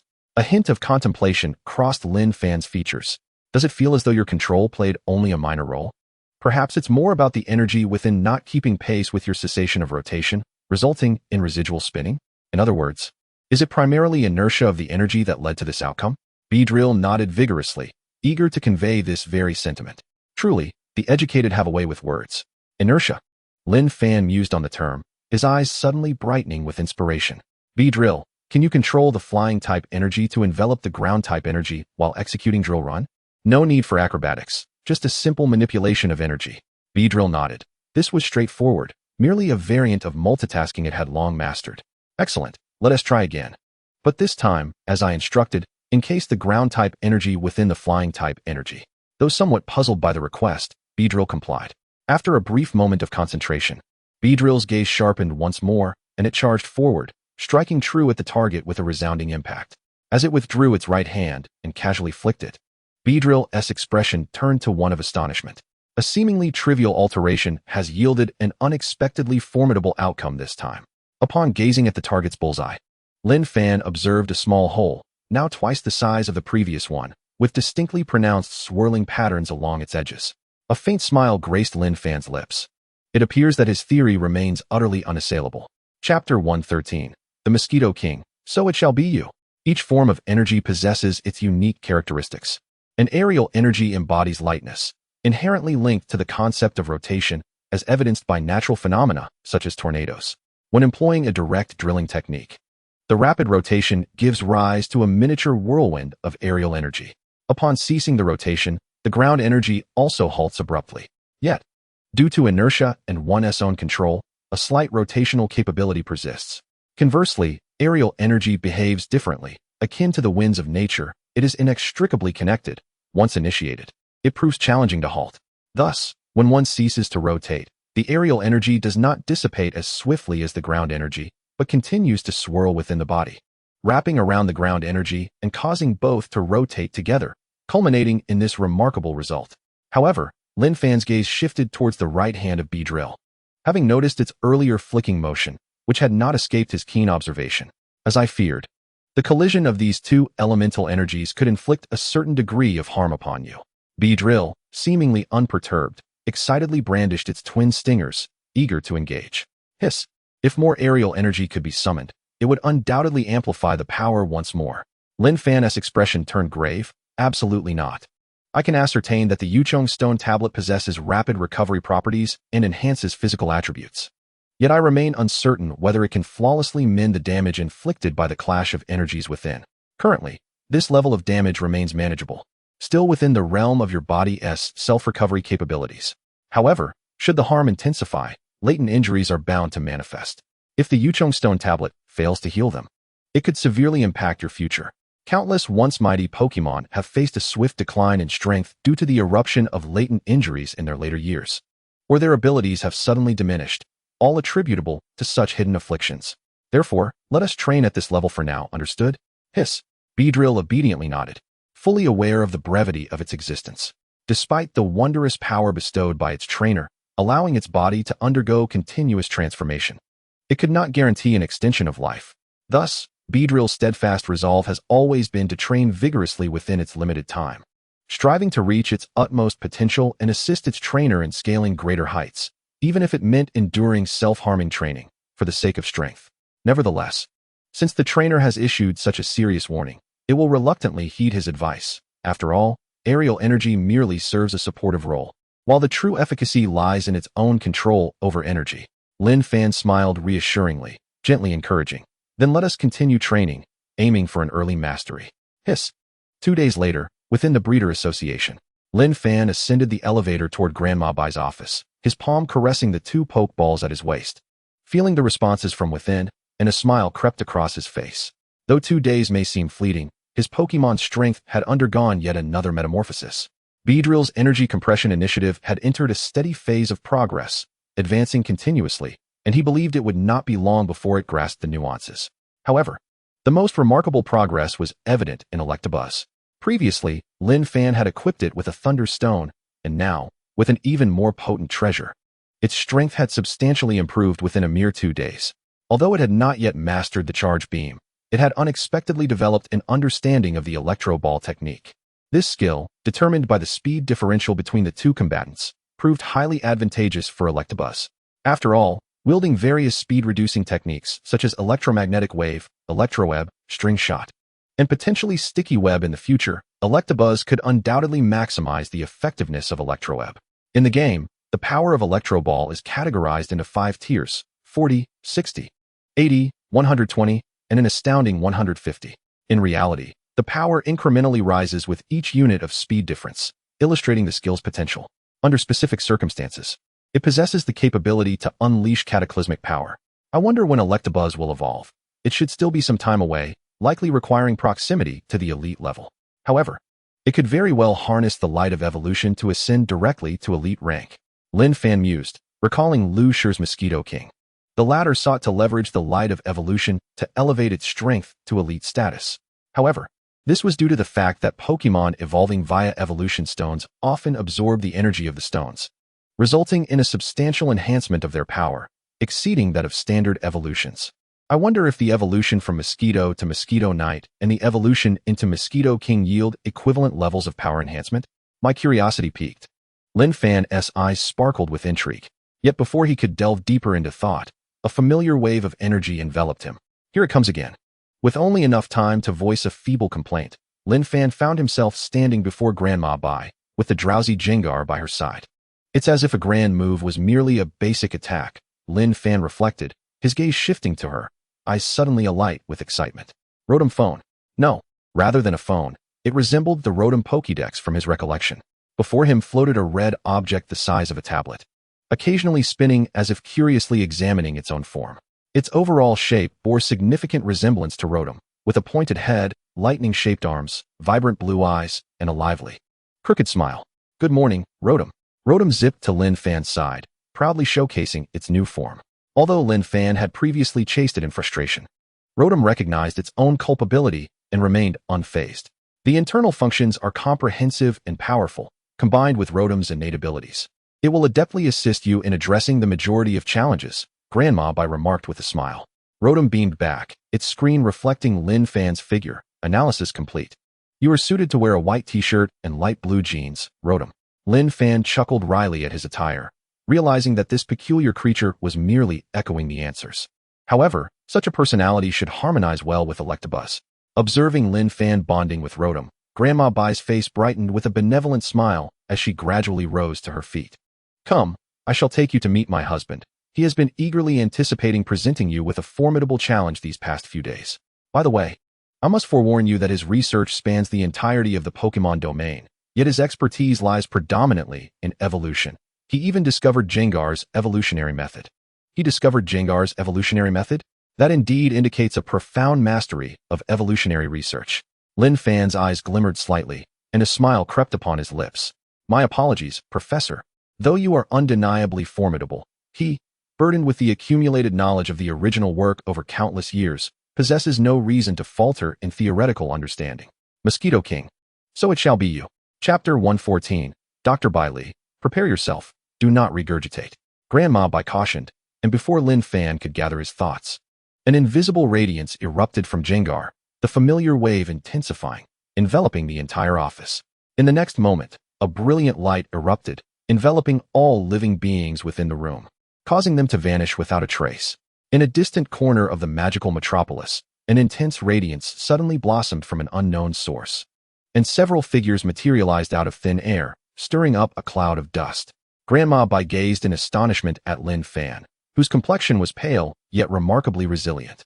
She had not anticipated that someone could endure their first experience of ultra-long-distance teleportation without succumbing to nausea. Even she had taken a considerable amount of time to recover from her initial attempt. Yet here was Lin Fan, an ordinary individual devoid of any superpowers, exhibiting an even more impressive composure, which piqued her curiosity. Earlier, she had mentioned feeling an unusual discomfort in his presence, leading her to wonder if he possessed a unique aptitude specifically tailored to counter superpowers. Coupled with the fact that both of Lin Fan's accompanying sprites belonged to the bug type, Grandma Bai solidified her hypothesis. A talent associated with bug-type sprites was indeed rare. The fact that it elicited a reaction from Hudi and demonstrated a stronger adaptability to superpowers than her own indicated that this child's extraordinary capabilities were far from ordinary. He might even surpass Xiaoyan considerably. Discreetly averting her gaze, Grandma Bai gracefully adjusted her flowing white hair and looked ahead, smiling as she spoke. Due to my old man's need for ample space to conduct his research, we generally reside far from the bustling city. Come along. That fellow is likely still engrossed in his studies. With that, perhaps feeling the absence of onlookers, the reclusive Grandma Bai refrained from using teleportation once more to accompany Lin Fan, opting instead for a leisurely stroll. This, however, proved to be a fortuitous circumstance for Lin Fan, who wiped the sweat from his brow and let out a sigh of relief. The experience of ultra-long-distance teleportation was indeed disconcerting, It felt as though he were being squeezed by the very fabric of space. Grandma, I could have at least given him a heads up. Was that intentional? Stretching his limbs, Lin Fan quickened his pace to match Grandma Bai's, casting curious glances around. They traversed a vast expanse of land, lush with verdant trees and flourishing grasses, with distant mountains and flowing streams lending an air of tranquility to the scene. Not only that, but numerous sprites flitted about, occasionally pausing to observe Lin Fan, the newcomer. Groups of Canterlo, Ducklet, and Ponyta, which were considered impressive sprites elsewhere, appeared here in abundance, leaving Lin Fan in awe. Suddenly, a flash of emerald darted past, igniting Lin Fan's excitement. A scyther. Without turning her head, Grandma Bai remarked. Most sprites can be found here, and naturally, scyther is no exception. This particular scyther was acquired from Zhu Li, the master of the bug-type gym. If you wish to have one, I recommend visiting Zhu Li's bug sprite breeding facility, as a specialist in bug-type sprites. He possesses a fine selection of scyther that will surely meet your expectations. Lin Fan chuckled helplessly at the thought of requesting a sprite from the gym leader. On what basis would he receive such a prized specimen? Was it merely because of his handsome appearance? That, indeed, was a possibility. With a self-satisfied touch to his face, Lin Fan continued to follow Grandma Bai. After approximately half an hour, an elderly man came into view, surrounded by a throng of diligently jotting down notes in a notebook.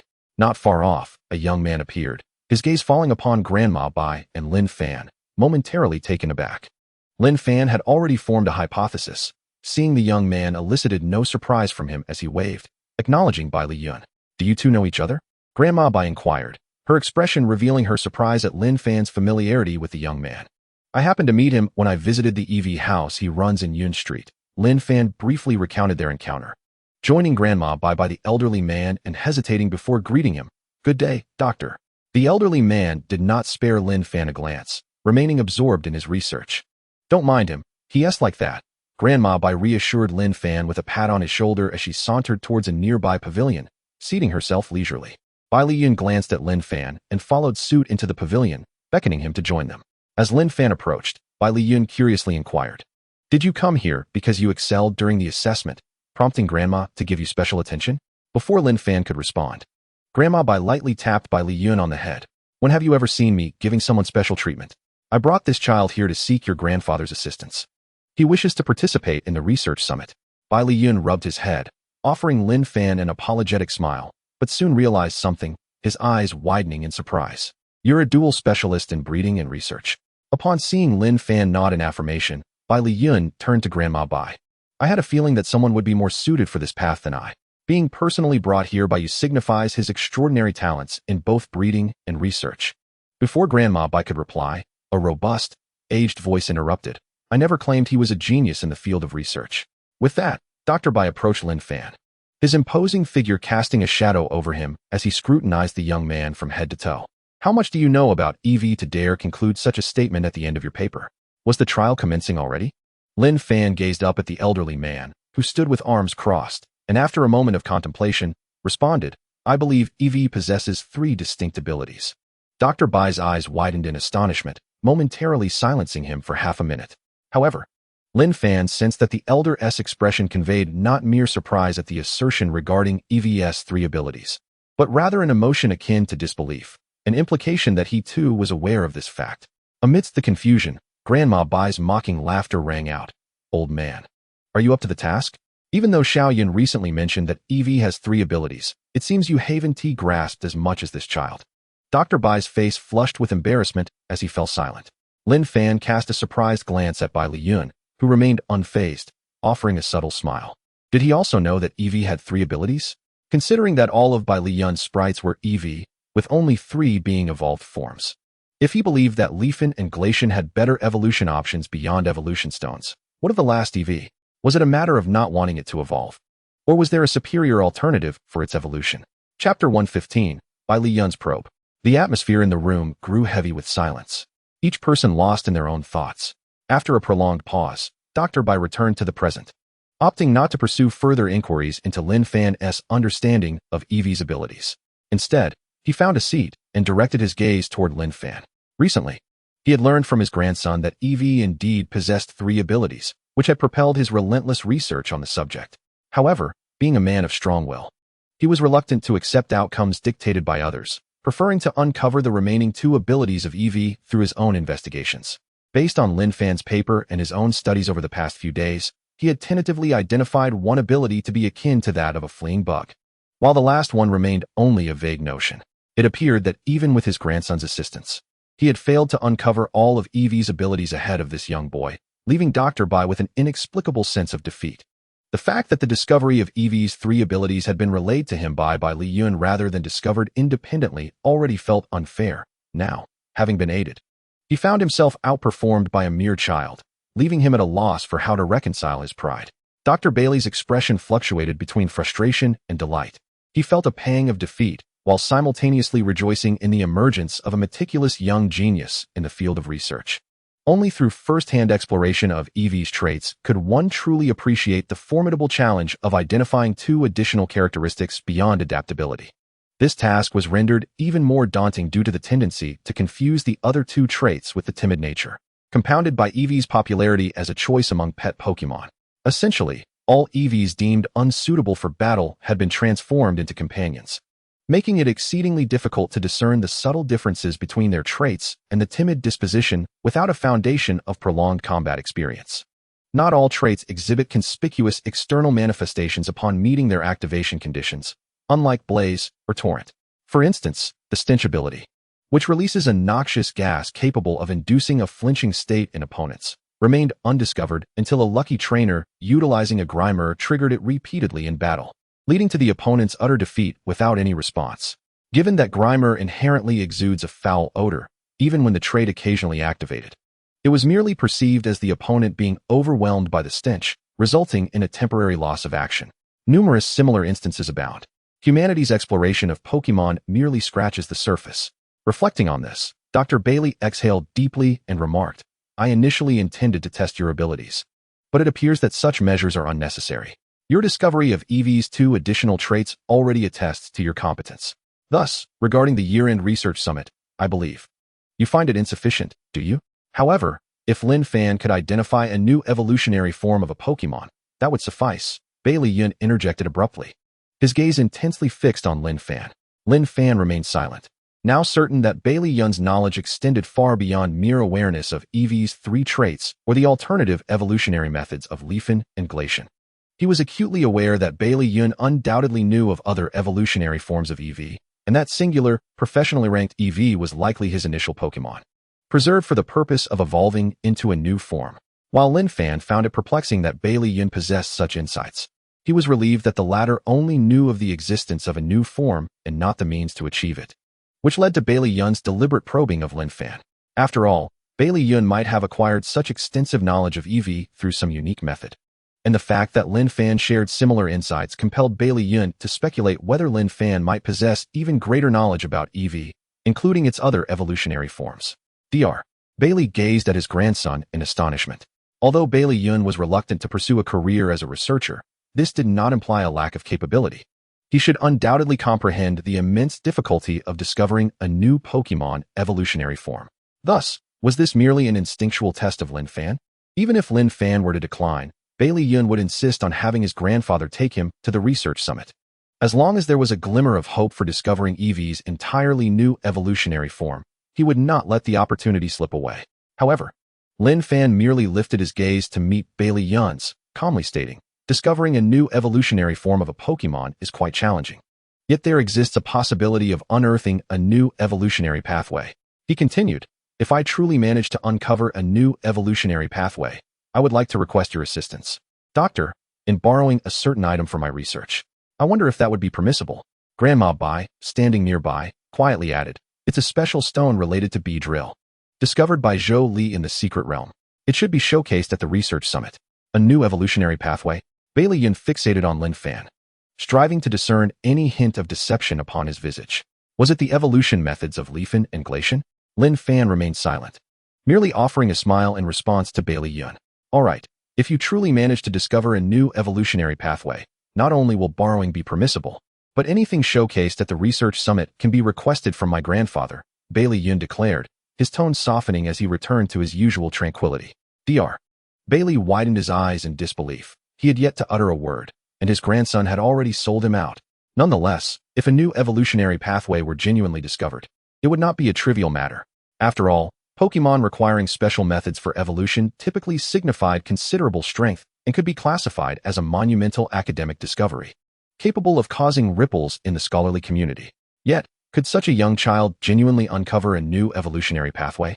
Dr. Bailey regarded Lin Fan with skepticism, casting a questioning glance towards Grandma Bai.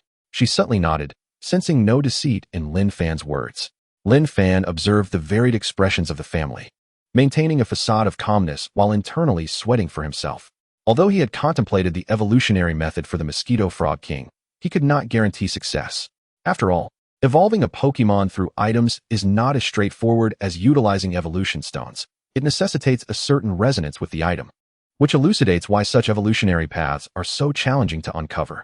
However, he was presented with an opportunity to directly obtain the Megastone for Beedrill, and regardless of the outcome, he felt compelled to take the risk. Even if he were to fail, the worst that could happen would be his exclusion from the research summit.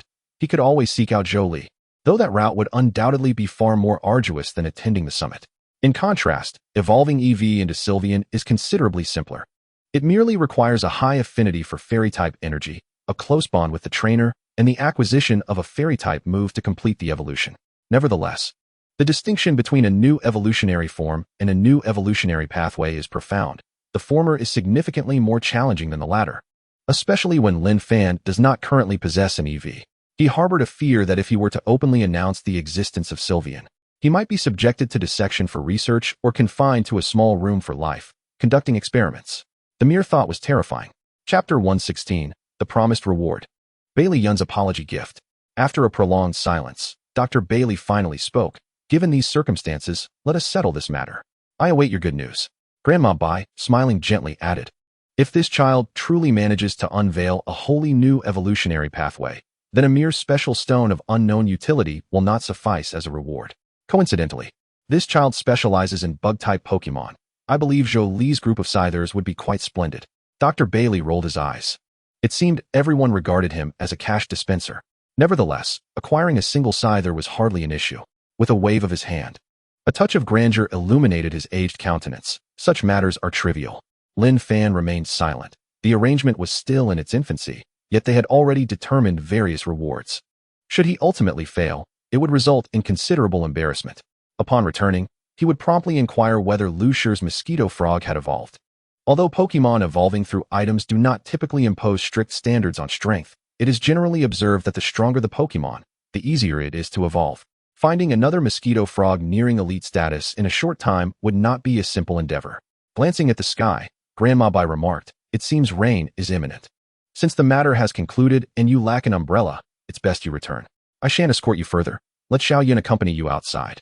Lin Fan nodded, though he felt a twinge of regret for not having had the opportunity to receive guidance from this master breeder on how to produce superior energy cubes. As he was truly at a loss on how to broach the subject, Bailey Yun rose and headed towards the exit. Let us go. Lin Fan bid farewell to the two elders and turned to follow Bailey Yun's lead. He had initially assumed he would be escorted to the entrance, but instead, Bailey Yun mounted a Tauros, patting another Tauros's back. Come aboard. I shall take you to the Breeder Association. Riding a sprite is indeed quite intriguing. Lin Fan tentatively reached out to stroke Kintaro's head, discovering that the mighty creature did not exhibit any signs of rejection, which allowed him to confidently mount it. Under the guidance of Bailey Yun, they departed from the lush landscape of verdant hills and flowing waters. As they journeyed, Bailey Yun, observing the swiftly retreating scenery, suddenly spoke, have you considered attending our esteemed Magic University? The faculty here is remarkably robust, with a plethora of senior breeders and researchers, alongside many formidable battle-oriented instructors. I have learned a great deal from them. Lin Fan paused for a moment, pondering whether such an opportunity was within his grasp. Upon reflection, it seemed entirely attainable. Whether through the college entrance examination or by leveraging the researcher's leniency policy, his capabilities appeared sufficient. The only dilemma was the age-old question posed to most children. When you grow up, would you prefer to attend Magic University or Capital University? Yet, he had yet to determine which institution he desired to attend, or whether he might even bypass university altogether. Seemingly attuned to Lin Fan's thoughts, Bailey Yun gently reassured him. If you enroll in Magic University, as long as you possess adequate strength, you can attend classes at your discretion, attend when you wish, and forego when you do not. provided you pass your finals in the end. Furthermore, the university boasts abundant resources that can aid you in building connections, which should prove advantageous for you. There are even exclusive realms within Magic University where you can apply for opportunities to explore or train, yielding remarkable results. Exclusive realms. Lin Fan was instantly captivated. He had long heard of the bountiful resources within such realms, and the pace at which sprites typically enhanced their abilities there was swifter than in the outside world, likely due to the unique natural environment of these realms. Some individuals with obscure backgrounds often claimed that the air abroad was sweeter than that of their homeland. But the air within these realms truly surpassed the sweetness of Blue Star. Bai Liyun tilted his head to glance at Lin Fan, a subtle smile gracing his lips. Though he was not affiliated with the university's admissions office, it was evident that Lin Fan possessed potential, and given his keen interest in EV, it was only natural to keep him close for further discussions regarding the possibilities of EV's various evolutions. After a moment's contemplation, Bai Liyun produced a sealed black jar from an unknown pocket and extended it to Lin Fan. "What is this?" Lin Fan inquired, surprised as he accepted it. Upon opening, a mass of sluggishly writhing, somewhat repulsive black sludge appeared before him. Yet Lin Fan felt a surge of delight. Black sludge. If toxic resources had rankings, then the highly poisonous orb would be classified as exceptionally rare, with black sludge falling into the next tier, far surpassing the value of poison needles or poison stones. If he could fully absorb the energy of this black sludge, it might enable his bee drill to elevate its strength to the elite level. However, why was Bai Liyun offering him such a treasure? Lin Fan gazed at him, puzzled, as Bai Liyun remained fixated on the path ahead, his voice calm. "Had I not mentioned that particular statement, my grandfather would have readily agreed to take you to the research summit. But if I had displayed any hesitance, the doctor would still have taken me, wouldn't he?" Lin Fan replied, astonished. "You truly need not give me such a valuable item. It is far too precious. I believe my actions have encroached upon your boundaries, so I must apologize," Bai Liyun softly asserted. "Moreover, this item holds little value for me. I acquired it while assisting my grandfather with data collection and have yet to put it to use. Hence, gifting it to you serves a practical purpose. Is this what it feels like to be sponsored by a wealthy benefactor?" Lin Fan felt a jolt of excitement, perceiving Bai Liyun radiating an aura of brilliance. "In that case, I shall accept it." Lin Fan stored the black sludge away, casually adding, "By the way, I believe that Leaf EV and Ice EV originally required evolution stones for their transformations. Even if there are alternative methods, they likely involve similar elements, such as stones imbued with grass or ice energy. Of course, this is merely my conjecture." Lin Fan felt confident that the evolution of Leaf EV and Ice EV using mossy rocks and icy rocks would eventually come to light. However, since these types of rocks could only be found in special realms, gaining access to them would be exceedingly challenging. Writing a paper on these newly discovered evolution methods would be even more difficult. If all went according to plan, he would have to wait at least 2 years to encounter these rocks, a duration far too lengthy. It would be wiser to extend a favor to Bai Liyun. For others, such a groundbreaking discovery would be a tremendous treasure, but for him, it was merely surplus inventory. The discoveries of Sylvian, Sun EV, and Moon EV were evidently far more astonishing. Moreover, Lin Fan believed that if he were to unveil the existence of Mega Evolution, he might instantly ascend to the rank of Pokémon Doctor. Chapter 117, Bai Liyun's Thoughts, Deceiving Lu Shi. In stark contrast to Lin Fan's daydreaming, Bai Liyun was momentarily stunned, his mind echoing Lin Fan's words. Special stones imbued with grass or ice energy, mossy rocks, icy rocks. Could it be that EV could utilize these two types of stones to evolve? Bai Liyun abruptly raised his head, his gaze fervently fixed on Lin Fan, only to find the latter lost in his own world, utterly absorbed. "I knew it. His understanding of EV surpasses my own," Bai Liyun thought. "No, it's not just comparable, it is far superior. Yet, why does he not choose to disclose these two evolutionary forms himself, but instead subtly hint at them to me?" Bai Liyun furrowed his brow, but then a realization struck him, and a glimmer of understanding lit his face. "Is it because I gifted him the black sludge?" Prompting him to feel the need to reciprocate. But the value of these two items is not at all equivalent. Lin Fan's sacrifice seems rather disproportionate. Another possibility crossed his mind. He might be concerned that revealing too many discoveries at such a young age would attract undue attention. Indeed, given his demeanor, he appeared devoid of any significant background, making such apprehensions quite reasonable. However, regardless of the circumstances, whether one or both were true, his willingness to share this information with Bai Liyun indicated that he was a genuinely good person, one who was willing to trust him. If they indeed discovered new evolutionary methods for Leaf EV and Ice EV, Bai Liyun would take on the task of writing the paper, with Lin Fan listed as the first author and his grandfather as the corresponding author. With his grandfather's endorsement, Bai Liyun was confident that no one would dare to harm Lin Fan. As countless thoughts swirled in Bai Liyun's mind, his expression remained largely unchanged, though he cast a grateful glance at Lin Fan. Whoever plays with EV is a good person, and Lin Fan, without a doubt, was among the best of the good. While Lin Fan was lost in his reverie, he suddenly felt a peculiar gaze fixed upon him. Turning his head, he found everything to be normal. Bai Liyun remained composed, gazing steadily ahead. Was it an illusion? Lin Fan wondered, but before long, Quintero had brought them to the entrance of the Breeder Association. Until next time, Bai Liyun waved his hand and turned to leave. Upon returning to the hotel, Lin Fan retrieved his slumbering Rotom phone and released his Diden, introducing them to one another. From now on, the two of you will be inseparable partners. Be sure to get along well. Rest assured, task completion is guaranteed, Rotom. Diden chirped. Rotom saluted, directing its screen toward Diden, and after a brief scanning session, a plethora of information regarding Diden appeared on the screen, piquing the little creature's curiosity immensely. Electric shock? Aside from that, do you possess any other functionalities? Diden inquired. Rotom spun proudly. I have dabbled in everything related to smartphones and computers, even singing, dancing, rapping, and basketball. None of it is beyond my capabilities. Lin Fan widened his eyes in disbelief, astonished that Rotom was so boldly boasting in front of its true fan. Thankfully, before he could react, a massive exclamation mark suddenly appeared on Rotom's screen. Emergency. Emergency. In a flurry, Rotom hurriedly dashed to the side of Electric Bug, urging, absorb quickly, absorb quickly. Can it last for several hours? Indeed, it had become significantly stronger than before, no longer necessitating Electric Bug to hold on to Rotom all day. Lin Fan nodded thoughtfully. Yet, in the next moment, he was left speechless as Electric Bug chirped gleefully, Dend. I want to play games, lots and lots of games. Revitalized, Rotom bore an expression of surrender. No problem, Rotom. Download all 100 games available on the market. It seemed a case of mutual willingness. Lin Fan shook his head in resignation, glanced at the time, and swiftly prepared for bed. The return ticket was scheduled for the early morning, leaving little time for sleep. Thus now was the optimal moment to catch up on rest. Upon returning to Sunset City, he could directly seek out Lu Shi and commence the grand plan for Mosquito King's evolution. The night passed without incident. The following morning, Lin Fan found himself back in the familiar confines of Sunset City, stretching contentedly.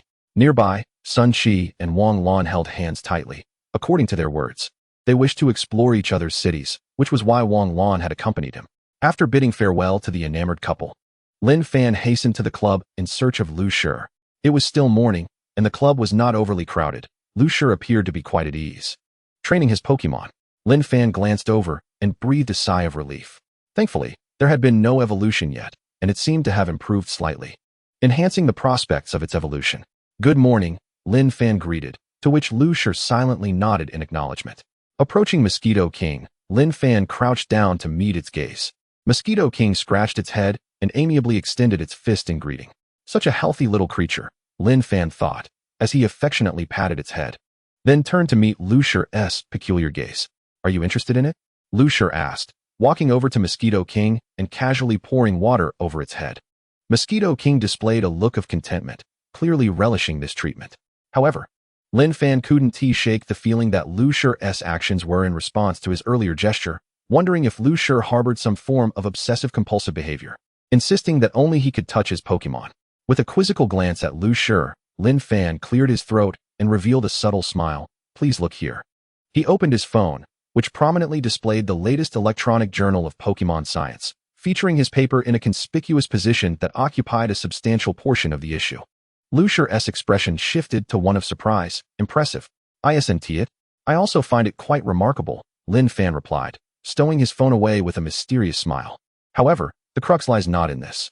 A couple of days ago, I visited the Magic City and had the fortune of meeting a Pokémon researcher who has dedicated years to the field of Pokémon evolution.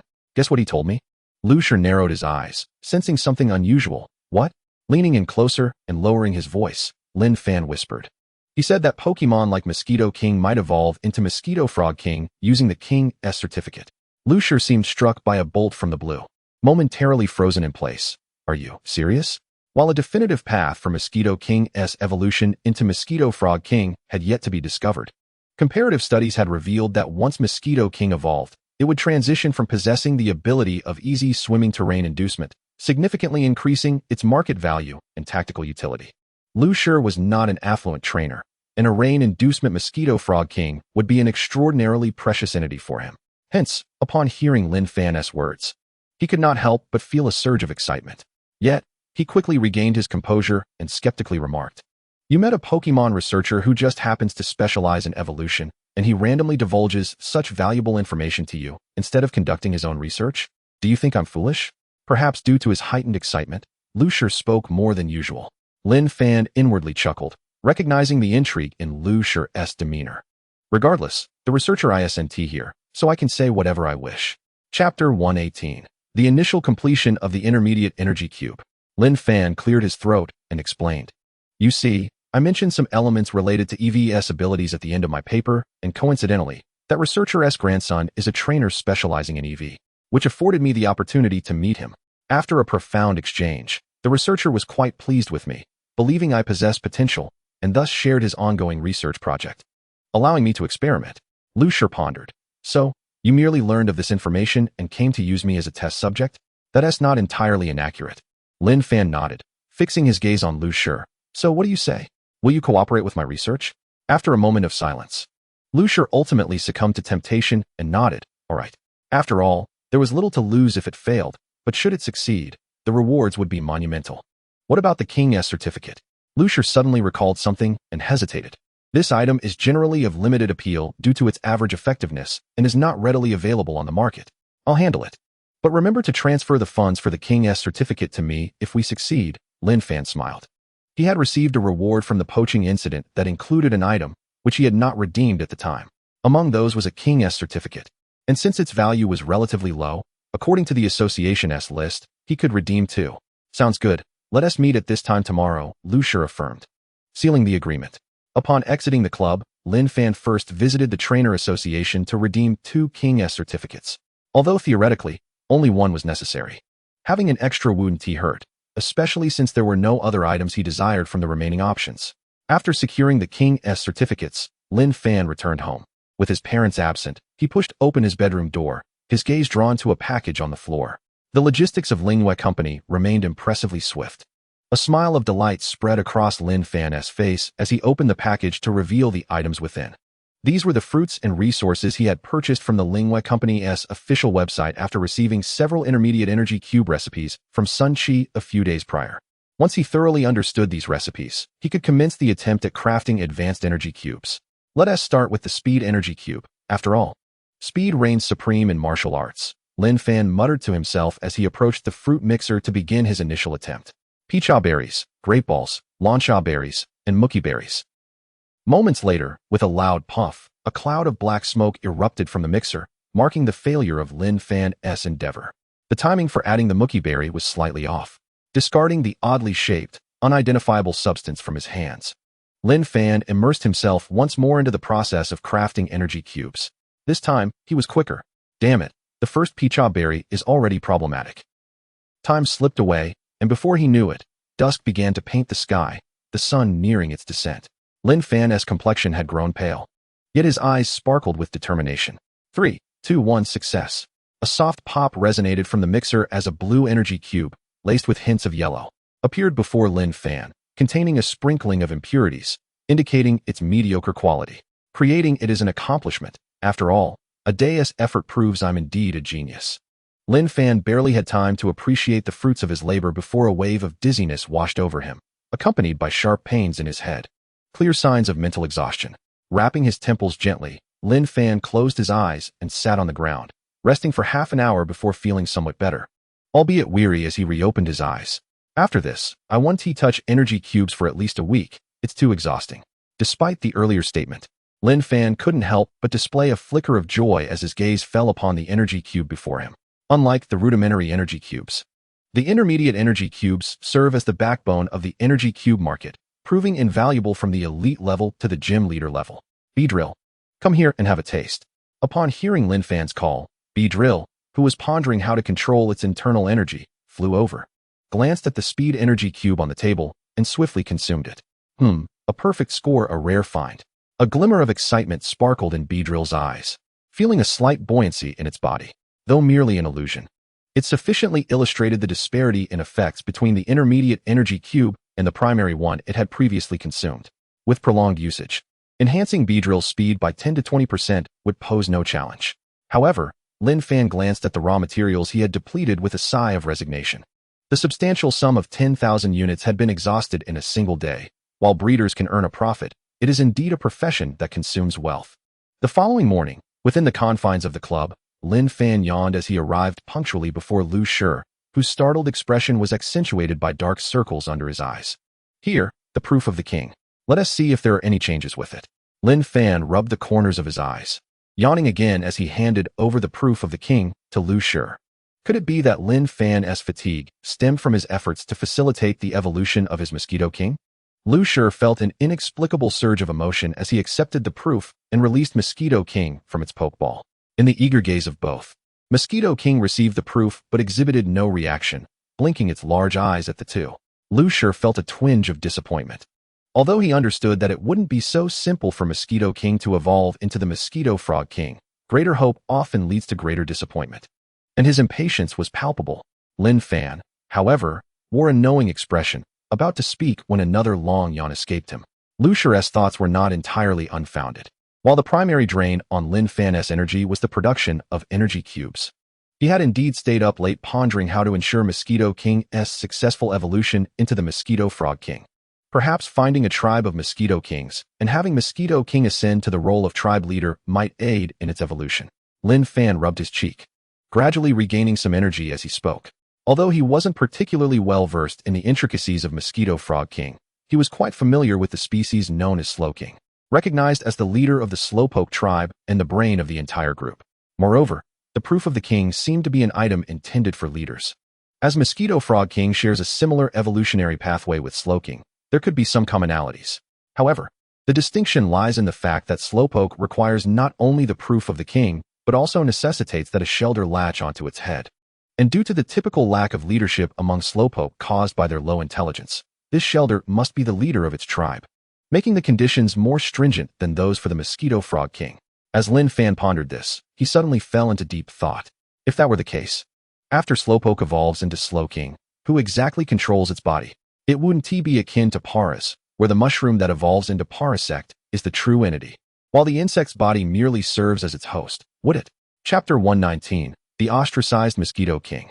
After grappling with these perplexing thoughts, Lin Fan opted to abandon his musings and turned to Lu Shi. I know where the tribe is, follow me. Lu Shi spoke, leading Lin Fan outside. Aren't you supposed to be at work? Lin Fan inquired, surprised. I took a leave of absence. Lu Shi replied succinctly, what about you? Lin Fan flashed a bright smile. I resigned. Lu Shi. Lin Fan chuckled softly. Having obtained his breeder certification, he could now officially sell energy cubes for profit, thus eliminating the need for a job. Working is simply out of the question. I could never work a day in my life. I don't know how to run a business either. Making energy cubes is the only way I can sustain myself. After traveling to the outskirts of Sunsetting City, Lu Shi released a Polyper, promptly diving into its wide beak. Lin Fan twitched his lips, gazing at Polyper's innocent eyes, and followed suit. Once all passengers were settled, Polyper spread its wings and soared steadily into the distance. This Polyper of yours doesn't seem to have the rain dish ability? Lin Fan queried with curiosity. Although weather-based Pokemon are rare, it seemed unlikely that an experienced trainer like Lu Shi, who possessed elite-level Pokemon, would be incapable of acquiring a rain dish Polyper, given the scarcity of Mosquito Frog Kings. With a stoic expression, Lu Shi sat cross-legged. I'm self-taught, lacking extensive knowledge. I've been taken advantage of, so I just keep nurturing it. Lin Fan pondered. Being self-taught implies one hasn't attended Pokemon high school or university, resulting in a less comprehensive knowledge system. It is indeed plausible to confuse the rain dish and hydration abilities, both of which rely on rainy conditions to activate. However, it was clear that despite his reserved demeanor and stoic expression, Lu Shi cared for his Pokemon more than most. Even in Lin Fan's memories of that semi-utopian Pokemon world, some individuals abandoned their Pokemon, not to mention in this more pragmatic reality, replacing weaker Pokemon with stronger ones is commonplace. Alternatively, in situations of limited resources, those who stubbornly nurture their Pokemon companions rather than seeking to replace them with stronger ones are the true outliers among trainers. Given Lu Shi's current circumstances, he could easily trade Polyper for a rain dish variant, Yet he remained steadfast in his convictions, even refraining from capturing another rain dish Polyper to accommodate his current companion's feelings. Why am I suddenly feeling a bit moved? As Lin Fan's thoughts drifted, Polyper had already transported them to a remote wilderness, where a wide river meandered gracefully. Lin Fan gazed into the distance, faintly perceiving a massive structure by the lakeshore upstream. An abandoned power plant, Lucier noted, catching sight of Lin Fan's focus as he briefly explained, before stowing Polyper and stepping toward the riverbank downstream. An abandoned power plant? Lin Fan blinked, speculating whether there might be a young Zapdos within. Lucier approached the shore, retrieving Mosquito King's Pokeball. As the red light flashed, Mosquito King materialized, surveying its surroundings with a gleeful expression. Yoo-hoo! After a jubilant cheer, Mosquito King leapt into the water, vanishing from sight. This is Mosquito King's home. Lin Fan realized, his anticipation growing as he gazed at the water's surface. With such a connection, aiding Mosquito King in becoming the tribe leader should be considerably easier, right? Moments later, Mosquito King's silhouette re-emerged, but instead of the harmonious scene Lin Fan had envisioned, he was met with a panicked expression as Mosquito King leapt into the air, pursued by a torrent of water guns. With a splash, Mosquito King landed on the bank, retreating 2 steps back to Lucier's side, appearing aggrieved. Seemingly unable to comprehend why its tribe would treat it so harshly.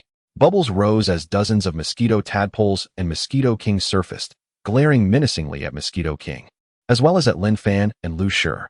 Lucier was taken aback. Raising his hand, he summoned his ace, a formidable elite-level Ludicolo. Ludicolo opened its mouth wide, eyeing the group of Pokémon, its gaze locking onto the Mosquito King, whose aura was nearing elite level, eager to engage in battle. Hey there, handsome, looking to fight? The elite, cheerful Rotom indeed makes for an excellent choice as a core member of the Rainy Day team. Lin Fan nodded, suddenly struck by a peculiar thought. If this individual intends to pursue the Rainy Day team's strategy, then what was the deal with that first encounter with the Arbok? It would be rather illogical to select an obscure Pokémon with limited offensive capabilities solely based on its singular poison type to diversify the team's striking potential. Was it borrowed? If that were the case, then perhaps the trainer who called him over to reclaim the field, the Nidoran, was not his brother after all. Lin Fan's expression grew increasingly strange, as if he had stumbled upon a significant revelation. However, upon observing the atmosphere of the scene, Lin Fan cleared his throat, locking away those ancient memories once more, and donned a confident smile. At times like this, it's my turn to step up. Allow me to showcase the secret weapon I acquired from the professor, a unique treasure in the market, which will serve as proof that my claims hold truth. With that, Lin Fan retrieved his Rotom phone from his bag and casually declared, time to wake up and get to work. The Rotom jolted to life, electricity crackling across the screen, transforming into a cheerful visage. Ready at your service, Rotom. Lucier's gaze sharpened. What was this oddity that looked so peculiar yet could speak? Translate what that masquerade over there is saying, Lin Fan instructed. Mission accomplished, Rotom. Despite having been played with all night by the Electro-Ebb, Rotom remained sprightly and confidently floated to the masquerade group. Greetings, Rotom. The foremost masquerade regarded Rotom with a cold stare, unleashing a water gun to force it back, followed by a loud proclamation. Rotom easily dodged the water gun, its screen flickering a few times before returning to Lin Fan's side. It said that the intruders should leave at once. Rotom. Intruders? Lucier leaned in closer, evidently more intrigued by the content translated than the Rotom phone itself. The masquerade beside Lucier looked forlorn. It had merely been away from its group for 2 years. Why was it being labeled an intruder? Lin Fan adjusted his non-existent glasses. Deep in thought, after 2 years away, the masquerade, now returned, was being expelled as an intruder. What kind of information lay hidden in this situation? Ugh, I can't fathom it. Lin Fan lamented, his gaze drifting to the Rotom phone, capturing images. He recalled Granny Bai's words regarding it, and casually asked, what do you think? Rotom? Chapter 120, The Electrocution Manual. Rotom floated before Lin Fan, its screen displaying a large, cheerful face. According to my database, it's possible that another group of masquerade is encroaching upon this one's territory, Rotom, which has led to their rejection of their own kin. Even those once belonging to their group, Rotom. Lin Fan exclaimed in astonishment, while Lucier was taken aback by the realization that this peculiar entity was indeed a Rotom. After a moment of contemplation, Lucier spoke, a hint of confusion on his face. There is indeed another formidable group of masquerade in the upstream area. But why would they seek to seize this group's territory? Lin Fan replied, since we are unaware of the reasons, we should simply investigate. Generally speaking, powerful groups occupy territories with more abundant resources, and only in the event of territorial disruption would they be compelled to migrate. Perhaps some unforeseen event has transpired upstream. Lucier nodded, casting a glance at the hostile Masquerain group before stowing away his Masquerain and cheerful Rotom, releasing a Wingull instead. Let us go. With the assistance of the Wingull, they swiftly made their way upstream. Before them lay an expansive lake, its depths cloaked in a deep blue hue, occasionally revealing water-type Pokémon that would swiftly submerge again. Do you know where that group of Masquerain resides? Lin Fan inquired, surveying the surroundings. Lucier pointed toward the vicinity of an abandoned power plant. Over there. Living in such a place? Lin Fan mused. Aren't they concerned about potential electrical leaks? However, standard power plants are typically equipped with robust safety measures, which rarely result in electrical leakage, and they also mitigate the risk of being struck by natural lightning. As power plants are often prime targets for such phenomena, even an abandoned power plant should theoretically retain these safeguards unless some unfortunate event has led to their degradation. As they walked along the shoreline, they encountered no sign of Masquerain or their tadpole counterparts. While both Masquerain and their tadpole forms are amphibious Pokémon, the latter, with their underdeveloped legs, are more inclined to swim than walk, as their frail limbs provide little support. Strange, they were here just a moment ago, Lucier frowned, his gaze falling upon the few tadpoles visible in the river, while the powerful Masquerain had vanished without a trace. Lin Fan crouched, playfully teasing a tadpole unafraid of them, then stood up and remarked, Masquerain would not abandon their tadpoles to leave alone. Something must have occurred to compel them to temporarily vacate their territory. Lucier nodded in understanding. He was not well versed in these matters, so he accepted Lin Fan's interpretation without question. What now? Lucier's gaze shifted to Lin Fan, hinting at a question. Let us head back for now. We need to clear up the misunderstanding with the downstream Masquerain to facilitate their return to the group. Otherwise, we cannot proceed with our next steps, Lin Fan advised, his eyes fixed on the abandoned power plant. Although he was quite curious about that location, it was clearly not the right moment for exploration. At the downstream Masquerain group, Lin Fan and Lucier observed the still suspicious wild Pokémon with a sense of exasperation. They had attempted nearly every approach, yet still found it impossible to win their trust. Casting a glance at the increasingly despondent Masquerain, Lin Fan shot an irritated look toward the Masquerain group in the river. Are you all satisfied now, you heartless creatures? It seemed he had no choice but to resort to drastic measures. Lin Fan murmured, turning his gaze to Lucier. Let us head back for now and request a few more days off, at least a month. We may need to stay here for an extended period. Lucier nodded. Though curious about Lin Fan's drastic measures, he chose not to inquire further, satisfied as long as the outcome was favorable. Upon returning to Dusk City, Lin Fan made a beeline for the Pokémon shop. His so-called drastic measure was to use specially crafted energy cubes to win over the Masquerain and their tadpole counterparts. Based on his numerous encounters with wild Pokémon, he had observed that as long as the Pokémon were not excessively aggressive, they would succumb to the allure of the delectable energy cubes. This time, Lin Fan planned to enhance the energy cubes to make them even more appetizing while reducing the energy content, as the Masquerain would not be able to discern the difference. They would simply wonder why these little cubes were so delicious. I am truly a genius. Lin Fan smirked, pushing open the door of the Pokémon shop, inadvertently making eye contact with a customer who was just about to leave. Sister Rome, Lin Fan exclaimed in surprise, as he recognized the person before him as Zhang Ro. Upon seeing Lin Fan, Zhang Ro's eyes brightened, and she cheerfully responded, what a coincidence. Did you pass the assessment? Did you underestimate me? Such inquiries are unnecessary, Lin Fan replied with a raised eyebrow and a smile. By the way, Sister Rome, Lin Fan recalled something, continuing. I anticipate spending the next month or so in the wilderness, so I won't have time for the Electroweb to accompany you for training. Zhang Ro nodded, not probing into Lin Fan's plans, but after a moment of consideration, she rummaged through her bag and eventually produced a beautifully packaged manual.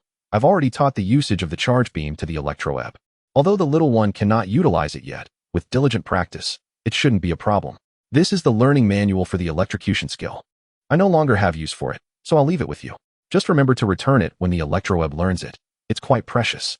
Zhang Ro smiled warmly as she handed the manual to Lin Fan. The creation of a technique manual is not merely a matter of possessing the ability to wield a skill. It necessitates a profound mastery of that skill, extensive knowledge, and a deep understanding of the Pokémon involved.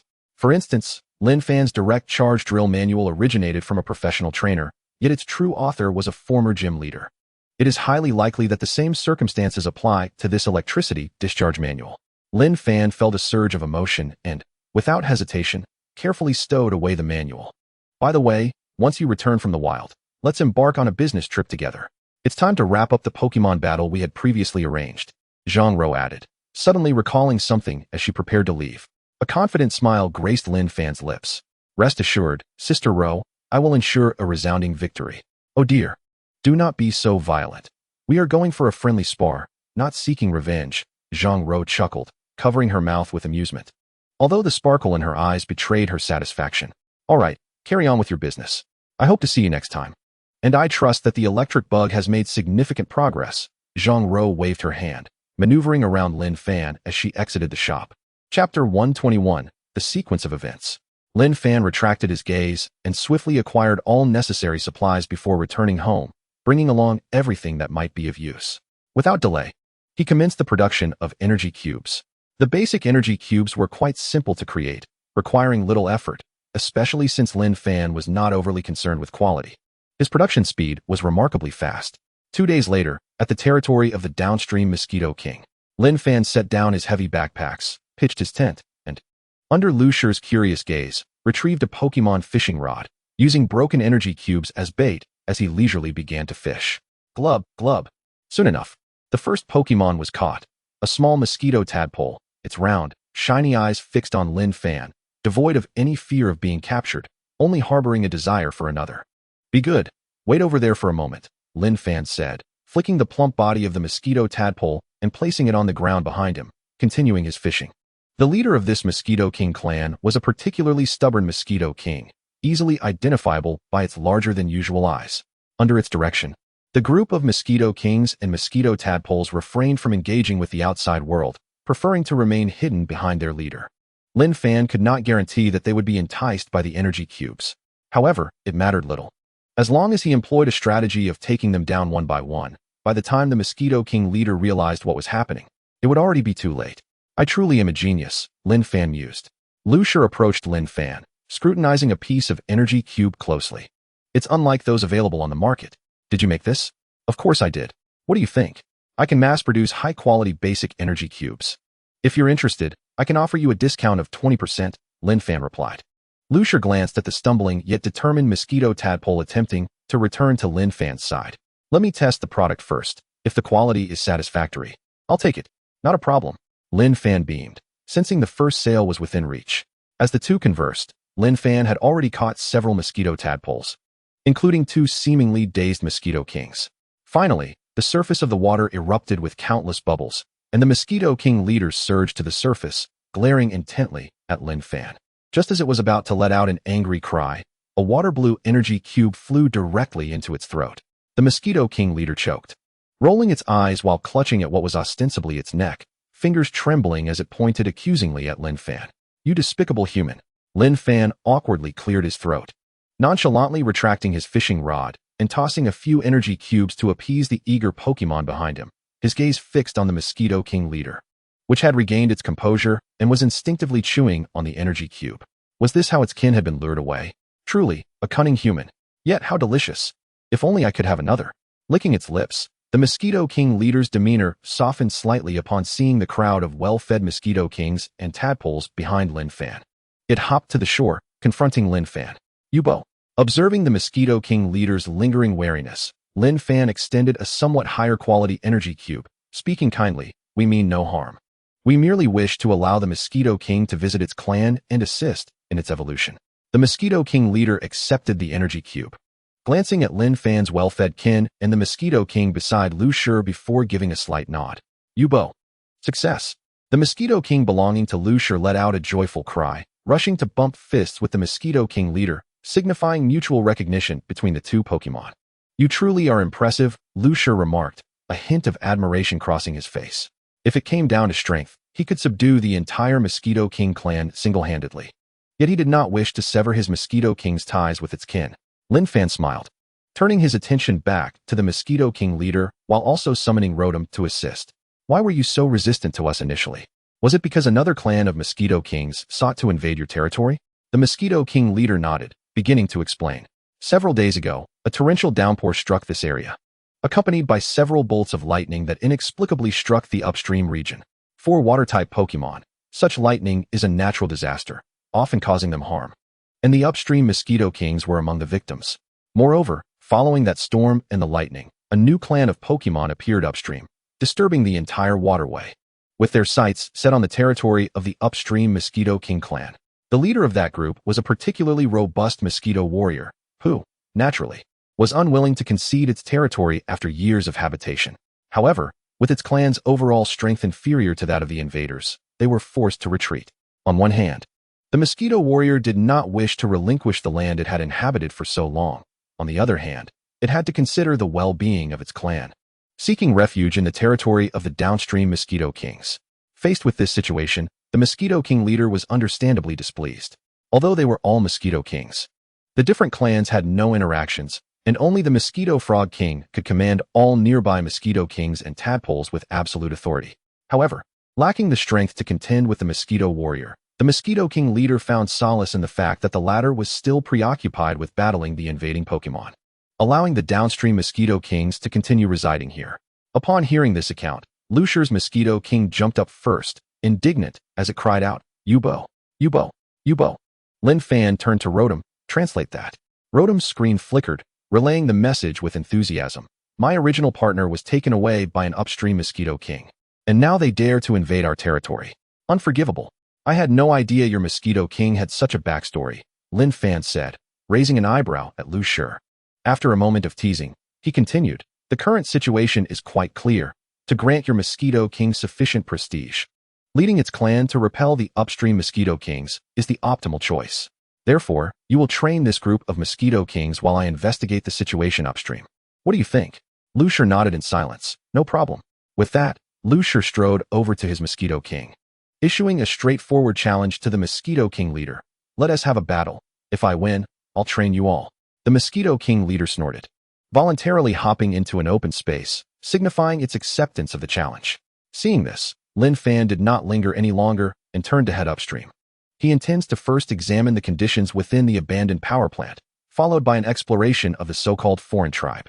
Should the opportunity arise, he plans to practice with a few electric-type Pokémon, for practical combat is the most effective means of progress, with the power amplifier in hand. Perhaps in a month's time, he will not require the intervention of Beedrill, as his electric Pokémon might secure victory in the challenge on its own. Chapter 122, King of Electric Eels. This area is a vast plain. Apart from the majestic river, it is dominated by flat land and lush vegetation, allowing Lin Fan to traverse without fear of a sudden ambush from wild Pokémon. As he progresses along the riverbank, he soon arrives near the abandoned power plant. Yet he still does not encounter the swarm of mosquito Pokémon. Off battling again. Truly befitting a tribe with a mosquito swim warrior, Lin Fan murmurs, diverting his gaze from the water's surface and turning toward the interior of the abandoned facility. Despite its desolation, the place remains a haven for numerous wild electric-type Pokémon. Among them are Electrike, Meowth, Electabuzz, and many Magnemite, along with a few peculiar Geodude that inexplicably inhabit this area. Although the power plant has been deserted, the electrical energy present here seems no less potent than that of the small power facility in the cultivation base of Dusk City. Lin Fan finds it curious as Rotom flits about, capturing images and analyzing the environment. The wiring appears somewhat aged. It is advisable to wear insulated gear before proceeding, Rotom suggests. Lin Fan chuckles, raising his hand to release his electric Pokémon. "I have a better option." This time, as he summons it with a task in mind. The electric Pokémon does not leap onto Lin Fan's head, but rather remains at his feet, absorbing all nearby currents. Rotom's screen flickers, displaying a look of astonishment. "A significant discovery, Lin Fan. According to the records, your electric Pokémon can substitute for insulated gear by absorbing surrounding electricity." Lin Fan, at a loss for words, replies, "This is a unique trait of my electric Pokémon. Not all possess such an ability, so please do not document it. Delete it instead." Rotom, realizing a special ability just like me. Lin Fan refrains from further conversation with Rotom, glancing down at his electric Pokémon. Noticing that the feeble currents around are insufficient to envelop it in its electric veil, merely enhancing the luster of its fur. What was once an active charging ability has now become a passive skill. While it may seem beneficial, without an adequate supply of electricity for the Pokémon to absorb, it is rendered utterly useless. A flicker of concern crosses Lin Fan's mind. Sensing something, the electric Pokémon meets his gaze and offers a goofy smile. Lin Fan chuckles softly, crouching down to gently stroke the electric Pokémon's head. After all, it is merely a month old, with an average lifespan of 70 years, akin to humans, making it still a mere infant. For such a young creature, there is no need for excessive expectations, especially since a Beedrill is sufficient for Lin Fan to best his peers. Although Beedrill is only a few months old, its species averages only a few years of life. Thus, it is already in its youth, and in a few months to a couple of years, it will enter adulthood. However, the stronger a Pokémon, the longer it may live, and with the nurturing of the Jade Worm Slate, Lin Fan temporarily sets aside worries about Beedrill's lifespan. Suppressing his scattered thoughts, Lin Fan continues onward, carefully avoiding numerous Pokémon that are blissfully asleep. It seems there is nothing particularly noteworthy about this place. After traversing a considerable distance, Lin Fan pauses, murmuring to himself. He has surmised the reason behind the lightning striking here during the previous torrential rain. It is primarily due to the gathering of Pokémon and aging wiring, which led to vulnerabilities in the power plant's lightning protection measures, rendering it unable to prevent lightning strikes. At present, this location holds little of interest to explore, as he encounters several Pokémon nearing elite levels deeper within. Lin Fan believes that at the very center, there must be elite Pokémon, and given his current strength, it would be wise to avoid venturing further. Let us head back and see which foreign tribe is battling the Mosquito Swim Warriors, Lin Fan declares, turning to leave. Rotom follows closely, while the electric Pokémon lags slightly behind, curiously glancing at the depths before finally catching up with Lin Fan. Continuing along the riverbank, Lin Fan's spirits lift slightly upon reaching the scene of a chaotic brawl, prompting him to hasten forward and conceal himself behind a bush. Rotom, it's your turn. I leave this to you, he instructs, as Rotom aims its rear camera at the tumultuous melee, magnifying it several times to display on the screen. The Mosquito Swim Warrior charging at the forefront must be the leader of the tribe. It is indeed fortunate to have found a water stone in the wild. Lin Fan muses, shifting his gaze to another group of Pokémon. King of Electric Eels? Lin Fan exclaims in surprise, as he observes that the creature battling the Mosquito Swim Warrior is none other than a king of electric eels, accompanied by several electric eels and dozens of electric pups. With a slate blue body, this creature, although fish-like, possesses 2 gray-blue arms, each ending in 3 spiky claws that appear quite menacing. Like the Mosquito Swim Warrior, electric eels require evolution stones to transform into their king form, but in their case, it is a thunderstone. This is because the king of electric eels, while residing in water, is a purely electric-type Pokémon, and the circular patterns on their bodies serve as their electrical organs. The king of electric eels is known for its voracious appetite, perpetually in a state of ambush. During its electric eel phase, it ensnares its prey with its body, then uses its patterns to discharge electricity against them. In contrast, during its king phase, it utilizes its arm strength to leap from the water and ambush prey at the water's edge, dragging them into the depths while clinging to them with its suction cup mouth, delivering electric shocks through its piercing teeth. In this vast aquatic expanse, a group of king of electric eels possesses the power to dominate, especially considering that the vast majority of Pokémon here are at a disadvantage against electric types. Yet, the Mosquito Swim Warrior is proving to be formidable. Lin Fan observes the battle unfolding on the screen, astonished. The Mosquito Swim Warrior has sustained numerous injuries, yet continues to fight valiantly, employing a combination of its hard-eye burst punch to keep the king of electric eels at bay. Judging by its momentum, it seems to have utilized belly drum, which is akin to a suicidal tactic. Lin Fan frowns. However, upon observing the rest of the battlefield, he understands the Mosquito Swim Warrior's strategy. Aside from it, the remaining mosquito Pokémon and tadpoles are being overwhelmed by the electric eels and electric pups. Their elastic skin, capable of rebounding most physical damage, is utterly ineffective against electric-type special attacks, leaving them to huddle together in a futile effort to withstand the onslaught. As the Mosquito Swim Warrior delivers a powerful strike to the king of electric eels, pushing it back, it scans the battlefield and roars, "You're a bore." With that, the other mosquito Pokémon and tadpoles begin to retreat in unison. Suddenly, a cloud of black mist envelopes the Mosquito Swim Warrior, and when it reemerges, it has returned to the safety of its tribe, retreating from the territory of the king of electric eels. Chapter 123. With intelligence in hand, I am invincible. The king of electric eels does not pursue. Instead, it silently gathers its tribe and sinks back into the water, seemingly in no hurry to launch a final assault. Lin Fan withdraws his gaze, deep in thought. If he wishes to assist Lusher's mosquito Pokémon in becoming the tribe's leader or a temporary leader, defeating the Mosquito Swim Warrior is the best course of action.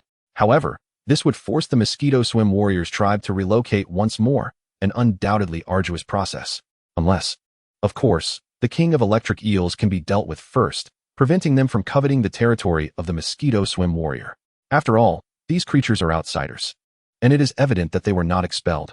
Rather, they have merely chosen to relocate. As long as we can repel them, the subsequent matters will be straightforward. However, this is no easy task. Lin Fan took a deep breath, feeling a bit of a headache. He could not fathom why this group sought to encroach upon the territory of the Mosquito King. Was it because of the abandoned power plant? That shouldn't be the case. The presence of the Electric Eel King within their ranks indicates that their original territory must be rich in resources. Otherwise, the Thunder Stone would not have manifested. Thus, there is no logical reason for them to venture here. Perhaps it would be best to observe for a while and allow Lu Shi to provide rigorous training for his Mosquito King. If we cannot contend with that Mosquito Warrior later, it could pose significant challenges. With this decision made, Lin Fan turned and departed. Upon his return to the downstream Mosquito King colony, he found the Mosquito King leader despondently tracing circles in a nearby clearing, while Lu Shi's Mosquito King comforted it.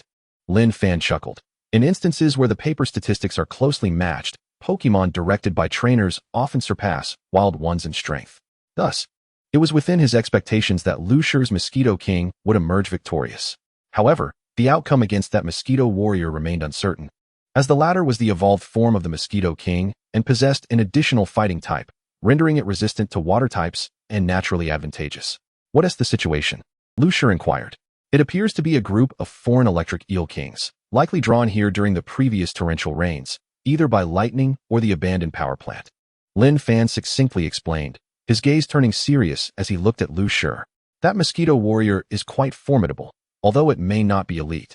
It is nearing that level. Its hard-eye burst punch can easily overpower electric eel kings of the same rank. And I suspect its use of belly drum is commendable as well.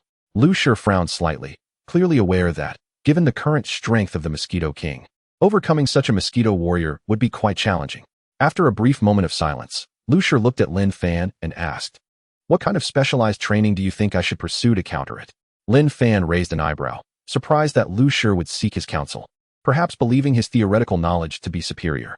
After a moment of contemplation, he rapidly recalled all the skills of the Mosquito King and replied, "Does your Mosquito King know Black Mist, White Mist, Belly Drum, and Mountain Crush?" Lu Shi nodded. "Yes. Are you suggesting that the Mosquito King use Belly Drum for self-protection with White Mist, eliminate the Mosquito Warrior's buffs with Black Mist, and then employ the non-resistant Mountain Crush as the primary offensive strategy? That is indeed a sound approach. That's close. However, those skills are not the core." Lin Fan smiled. If it were merely that, the Mosquito Warrior could still easily defeat the Mosquito King with its hard-eye burst punch. The key lies in the Mosquito King's hypnosis. Over the next half-month to a month, you must ensure it becomes exceptionally proficient in that skill. Hypnosis? Lu Shi furrowed his brow. While that skill is indeed powerful, it is notoriously difficult to land on the opponent. The Mosquito King possesses a natural advantage in casting it due to its vortex patterns, but the Mosquito Warrior does too. Both are quite familiar with this skill, making it even less effective. Lin Fan extended his right hand, gently shaking his index finger with a smile. "Have you forgotten? I mentioned that the Mosquito Warrior heavily relies on the combination of Hard Eye and Burst Punch. The Hard Eye skill requires complete concentration and a deep understanding of the opponent's actions, which is precisely when the Mosquito King can exploit its hypnosis.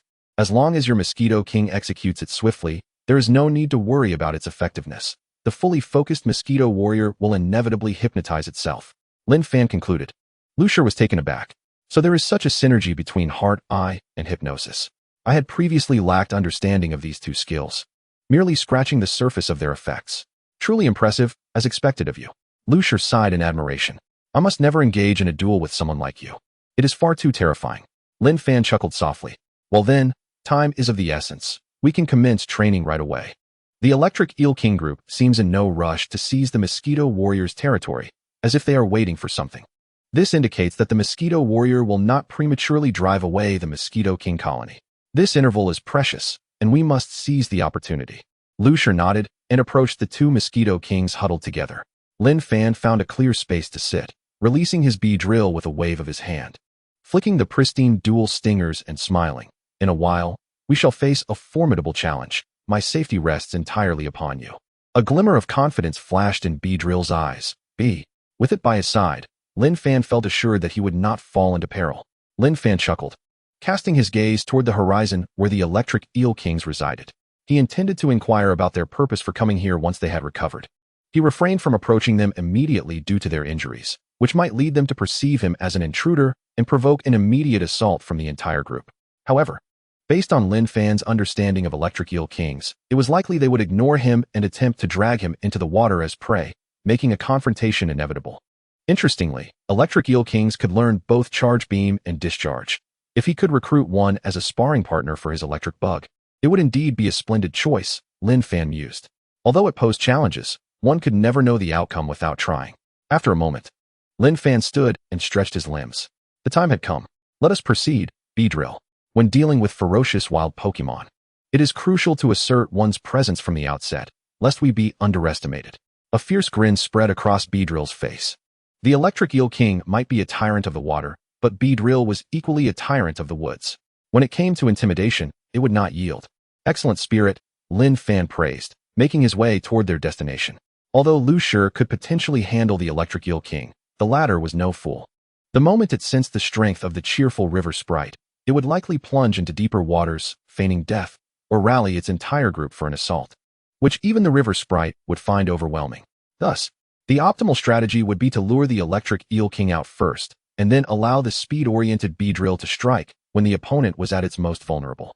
However, this approach offered only a fleeting opportunity. Without a comprehensive plan, Lin Fan was reluctant to proceed. What if that group of water tyrants were actually benign Pokémon, and a negotiation could convince them to leave peacefully? Yet, upon reaching the waters where the electric eel kings resided, Lin Fan witnessed a powerful display of strength as one electric eel king swiftly dragged a drinking ducklet into the depths, leaving only ripples behind as evidence of the event. With a resigned sigh, Lin Fan muttered, "I knew it wouldn't be that simple." Chapter 124, Battle Against the Mischievous Thunderbolt.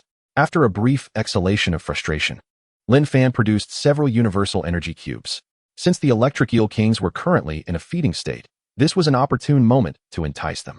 Lin Fan approached the water's edge, deliberately keeping a distance from the surface, and tossed one of the energy cubes into the water. With a splash, the energy cube sank slowly, and a dark shadow darted beneath the surface, opening its mouth wide to swallow it whole. Moments later, the silhouette of the electric eel king emerged, cautiously scrutinizing Lin Fan on the shore and the fearsome Beedrill behind him. Chirp! A sharp sound echoed. As the electric eel king fixated intently on the remaining energy cubes in Lin Fan's hand, its intent unmistakable.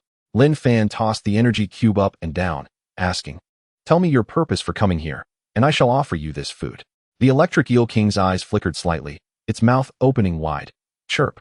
As Rotom timely appeared. It translated, "We are here to seize greater territory, Rotom." "Oh," Lin Fan responded with a playful smile, glancing at the electric eel king before turning away. Yet, in that very moment he pivoted, a bolt of lightning surged forth, viciously striking towards him. The silhouette of Beedrill emerged like a specter, transforming its long stinger into a spear that cleaved through the electric current from above. As the electricity dissipated, the electric eel king's form shot out of the water. Jaws agape, attempting to drag Lin Fan back into the depths.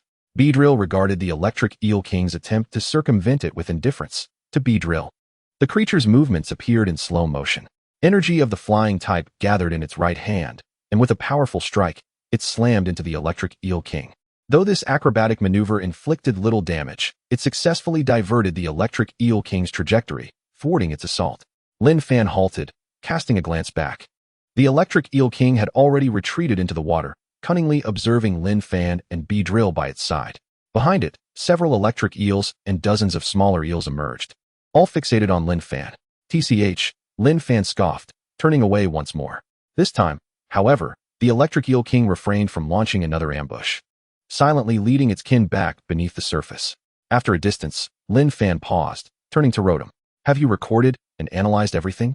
Rotom beamed widely. "All completed, Rotom. Strength analysis is finished, and all data has been generated, Rotom." Satisfied, Lin Fan nodded. Although the ferocity of the electric eel king exceeded his expectations, a single engagement had sufficed to ascertain its true power. Next time, he would provide Beedrill with the conditions to deliver a devastating blow. However, it was indeed a pity that he could not practice the charge beam on the electric eel or the smaller eels. He would have to seek assistance from the mischievous electrode instead. Lin Fan absent-mindedly stroked the pokeball of his Electabuzz at his waist. a flicker of helplessness crossing his eyes as he set off towards the abandoned power plant. The charge beam was not an overly complex skill, yet few Pokémon could learn it autonomously. For wild Pokémon, skills that could not be mastered alongside their growth were seldom prioritized for learning. The scant few electric-type Pokémon capable of self-learning happened to be the playful Electrode, known for its penchant for explosions. Fortunately, unlike the Electric Eel King, Electrode's mischief was limited to mere explosions. Upon re-entering the abandoned power plant, the Pokémon within remained engrossed in their own worlds, showing little interest in Lin Fan, the outsider. Sporadically, irritable Pokémon would cross paths, glaring at one another, electric currents surging, affecting several Geodudes that seemed to come from nowhere, causing them to stir and then resume their slumber, dislodging small stones from the ground. Following his previous method, Lin Fan released Electabuzz as his personal insulated attire and ventured deeper into the power plant. Electrode, attracted by electricity, was abundant in the facility, despite its abandoned state. Although he was unaware of the Electrode's gathering place, it was of little concern. Electrode would inform him itself. Boom! An explosion echoed, and Lin Fan, unfazed, headed towards the source of the sound, quickly spotting a large group of Electrode in their initial form, Voltorb. He dared not approach too closely, instead tossing out his universal energy cube from a safe distance. The lead Electrode wobbled around the energy cube, a rebellious grin plastered on its face, before swallowing it whole. Quite tasty, it exclaimed, its eyes lighting up, yet it did not ask Lin Fan for more food. Instead, its gaze shifted towards Beedrill behind Lin Fan, erupting into a boisterous laugh. Malululu, Lin Fan raised an eyebrow. Is it actually challenging me? Rarely do I encounter such a combative wild Pokémon. Beedrill, entertain it. After a moment's pause, he added, just be careful not to let it explode. Beedrill nodded, cracking its knuckles, approaching with ill intent. It had been a while since it had engaged in a vigorous battle, hoping this Electrode would provide a worthy challenge.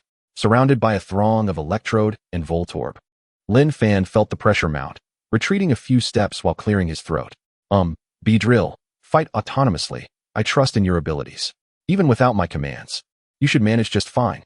With those words, Lin Fan stepped back, distancing himself from the encircled Pokémon, cradling Electabuzz in his arms, finally feeling a modicum of safety.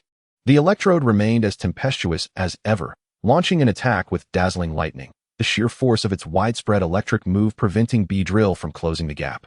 Yet, Beedrill was undeterred, its stingers transformed into scissor-like appendages, effortlessly severing the rampant lightning. In the next instant, a white light enveloped Beedrill, and with the boost of high-speed movement, it matched the Electrode's velocity, charging forward with a drill attack. The Electrode wore a wicked grin, immense energy surging within, a blinding white light gathering. Was it about to self-destruct? Beedrill was startled and swiftly retreated to avoid the impending explosion. Malululu. Amidst the Electrode's laughter, the white light abruptly vanished, replaced by a furious bolt of thunder. Having been toyed with, Beedrill felt a surge of anger, its gaze ferociously fixed on the Electrode, unhesitatingly unleashing its full power. The Electrode's heart skipped a beat. Beedrill's speed had become so swift that it was nearly indistinguishable, even at its current maximum speed, charged with electricity. It could not match Beedrill's pace. In the next moment, the Electrode, undeterred, initiated another self-destruct maneuver, not as a feint, but genuinely preparing to explode. Yet, before it could finish charging, Beedrill appeared behind it, delivering a powerful blow that sent it crashing to the ground, disoriented and dispersing the energy it had gathered. After a considerable interval, the Electrode finally staggered to its feet, glaring at Beedrill. It realized that this opponent was far too serious. It was merely a jest. How annoying. Chapter 125, Torrential Rain. Seeing the battle conclude, Lin Fan hastily emerged from behind a wall.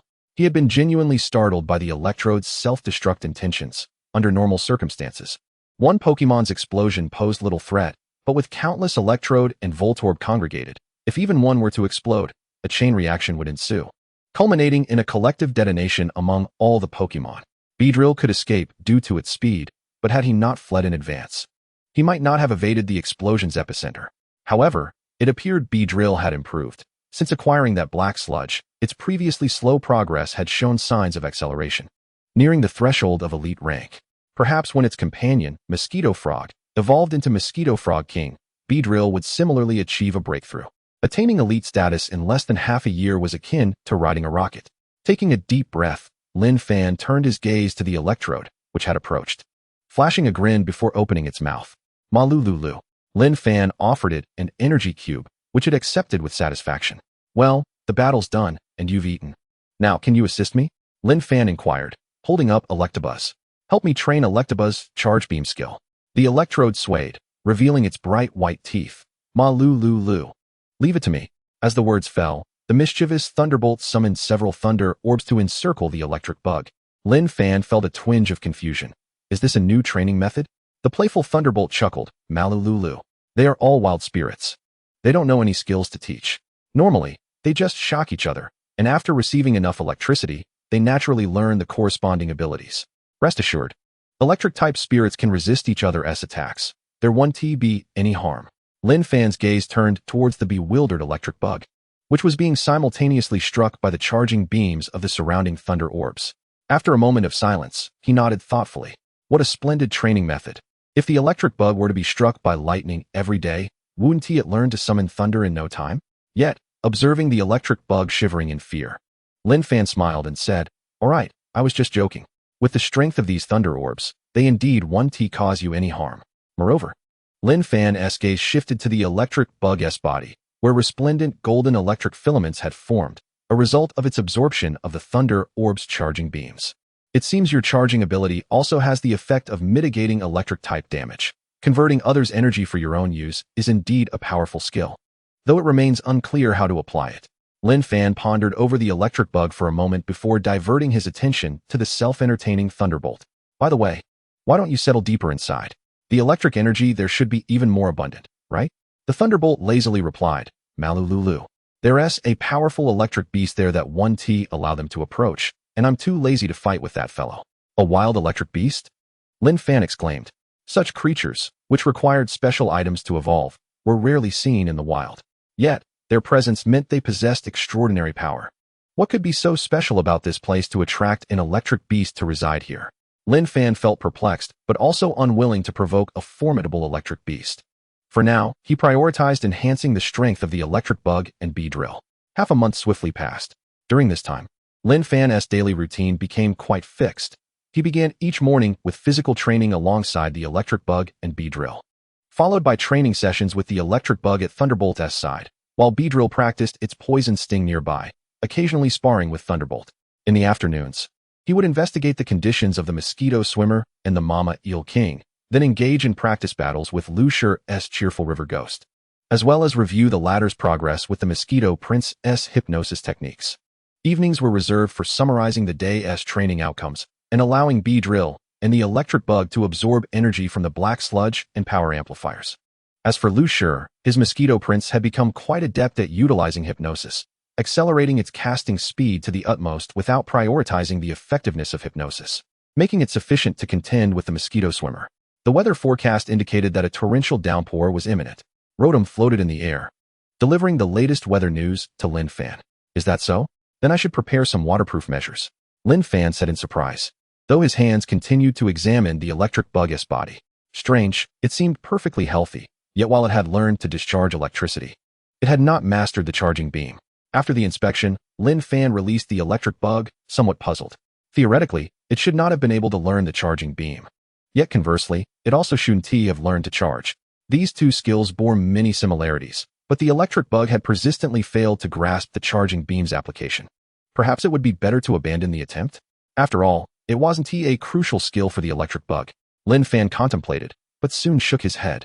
Based on the training over the past days, the electric bug's inability to master the charging beam stemmed primarily from the fact that the skill required it to first accumulate electric current on its body. However, this would cause the electric bug to autonomously activate its charging, forming electric filaments instead of promptly releasing them. There was a significant synergy between these two skills. If Lin Fan wished to develop charging, starting with the charging beam would be the optimal choice. If the electric filaments, once formed, could not be released, what if they were to be destroyed? Lin Fan mused.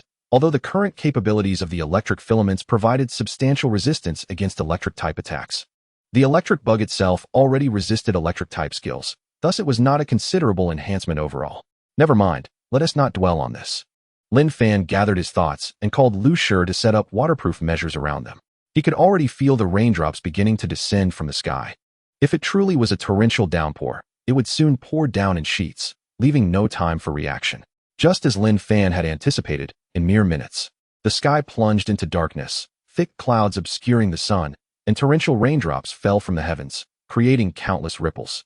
Fortunately, his swift actions allowed him to take refuge in the tent, savoring a steaming cup of tea, rather than being drenched to the bone. Lin Fan gazed upward at the sky. Within the dense clouds, lightning continuously gathered and roamed, poised to strike at any moment. If the Mama Eel King intended to invade the mosquito swimmer's territory, now would be the perfect opportunity, Lin Fan mused, looking at Lu Shi. If all went as expected, the Mama Eel King would soon drive the mosquito swimmer from its territory, forcing it to seek refuge here. The Mosquito Prince had already established itself as the group's proxy leader. If it could defeat the mosquito swimmer, it would likely gain enough prestige to evolve into the Mosquito Frog King, wouldn't it? Lu Shi nodded. Though he remained somewhat perplexed, will that truly lead to its evolution? Lin Fan fell into a brief silence. Evolution, being the most sacred and intricate process for Pokémon, was something he could not guarantee, even though he was confident that the proof of the king would assist the Mosquito Prince in evolving. The specifics of the evolution process, however, were uncertain.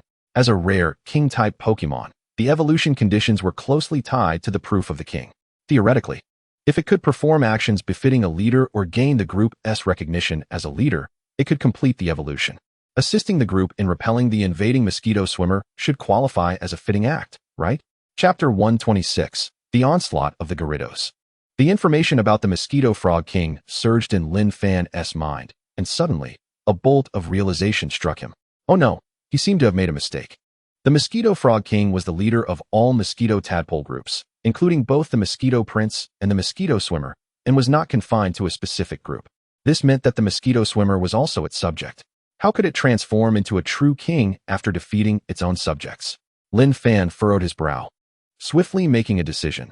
Let the Mosquito Prince gather all the Pokémon and head upstream to support the Mosquito Swimmer. Lu Shi was taken aback, but, upon seeing Lin Fan's serious expression, fell silent for a moment before saying nothing, donning a raincoat and stepping out of the tent, striding towards the riverbank. Lin Fan did not remain idle either. He similarly donned a raincoat, took the Pokeballs for Beedrill and the electric bug, opened the tent, and walked towards Lu Shi. The Mosquito Princes and Mosquito Tadpoles in the water were taken aback by Lu Shi's decision. But due to the prestige established by Lu Shi's Mosquito Prince over the past period, along with the support of the former leader Mosquito Prince, they quickly settled down after a brief commotion, poised for departure. Yubu. With Lu Shi's Mosquito Prince's command, the entire group sprang into action, racing upstream to assist the Mosquito Swimmer. Lu Shi, perhaps due to an illusion, seemed to catch a fleeting glimpse of a yellow light flashing across his Mosquito Prince, reminiscent of the color of the proof of the king. Indeed, this time he was right. Lin Fan inhaled deeply, his gaze shimmering with an unmistakable light.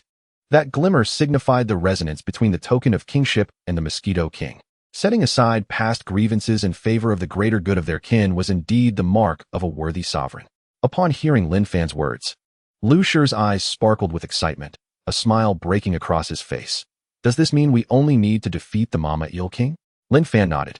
Under the current circumstances, that appears to be the case. However, it must be the Mosquito King who leads its kin to vanquish the Mama Eel King. We cannot intervene. A flicker of confidence ignited in Lu Shi's eyes. I have faith in the Mosquito King. Do you? Lin Fan murmured. He too believed in the Mosquito King. Yet he harbored concerns of a different nature. During the past several weeks, while probing the Mama Eel King, he had heard a ferocious roar. After analysis by Rotom, it was likely that the source of that roar was the Gyarados. This Pokémon evolves from the seemingly weakest Magikarp, but its post-evolution strength is terrifyingly formidable. It is said that when a Magikarp evolves into a Gyarados, its brain undergoes a restructuring, resulting in an exceedingly violent temperament, leading it to rampage and destroy everything in its path, making it difficult for its fury to subside. Generally speaking, encounters with Gyarados in the wild are rare, as their evolution is tied to dire circumstances and emotional states, such as leaping waterfalls or enduring various natural disasters. While there were no waterfalls here, the omnipresent thunderstorm undoubtedly constituted a natural disaster, likely affecting countless Magikarp, with the fortunate few evolving and rampaging uncontrollably. Most critically, no one could predict the extent of the power surge upon evolving from Magikarp to Gyarados. Lin Fan could not guarantee that he and Lu Shi could halt a frenzied swarm of Gyarados. Hoping his fears were unfounded, Lin Fan took a deep breath. Despite his reassurances, he understood that such a scenario was quite plausible. Otherwise, the thunderous roars in the river would not have been heard. Clearly a consequence of the previous thunderstorm. Silence enveloped them as they swiftly arrived at the upstream location with the Mosquito King's tribe. As anticipated, the Mama Eel King chose to launch a preemptive strike, initiating a large-scale assault within the territory of the Mosquito Warriors, pushing them back relentlessly. Yobo! Lusher's Mosquito King shouted, charging bravely into the fray. The Mama Eel King appeared astonished. How did this creature acquire reinforcements? How despicable! It had concealed its strength until now, purposely luring it in. The Mosquito Warriors were equally bewildered, their gazes fixed on the leader Mosquito King behind Lusher. They were familiar with it and understood that it could not have initiated such a bold move. Thus, was it the decision of that unfamiliar Mosquito King?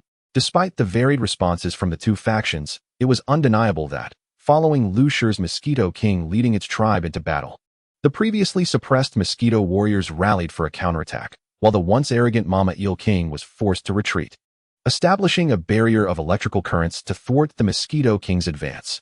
Lusher watched in surprise as a flash of yellow flickered across the Mosquito King's body, eager to relay the good news to Lin Fan, only to find him gazing skyward. What's wrong? Lusher inquired, puzzled. Lin Fan remained silent for a moment, listening to the ominous rumble of thunder before softly stating, "It's going to thunder." Lusher became increasingly perplexed. Was thunder unusual? However, the severity of this storm was indeed rare, particularly in a locale densely populated by aquatic Pokémon. Boom!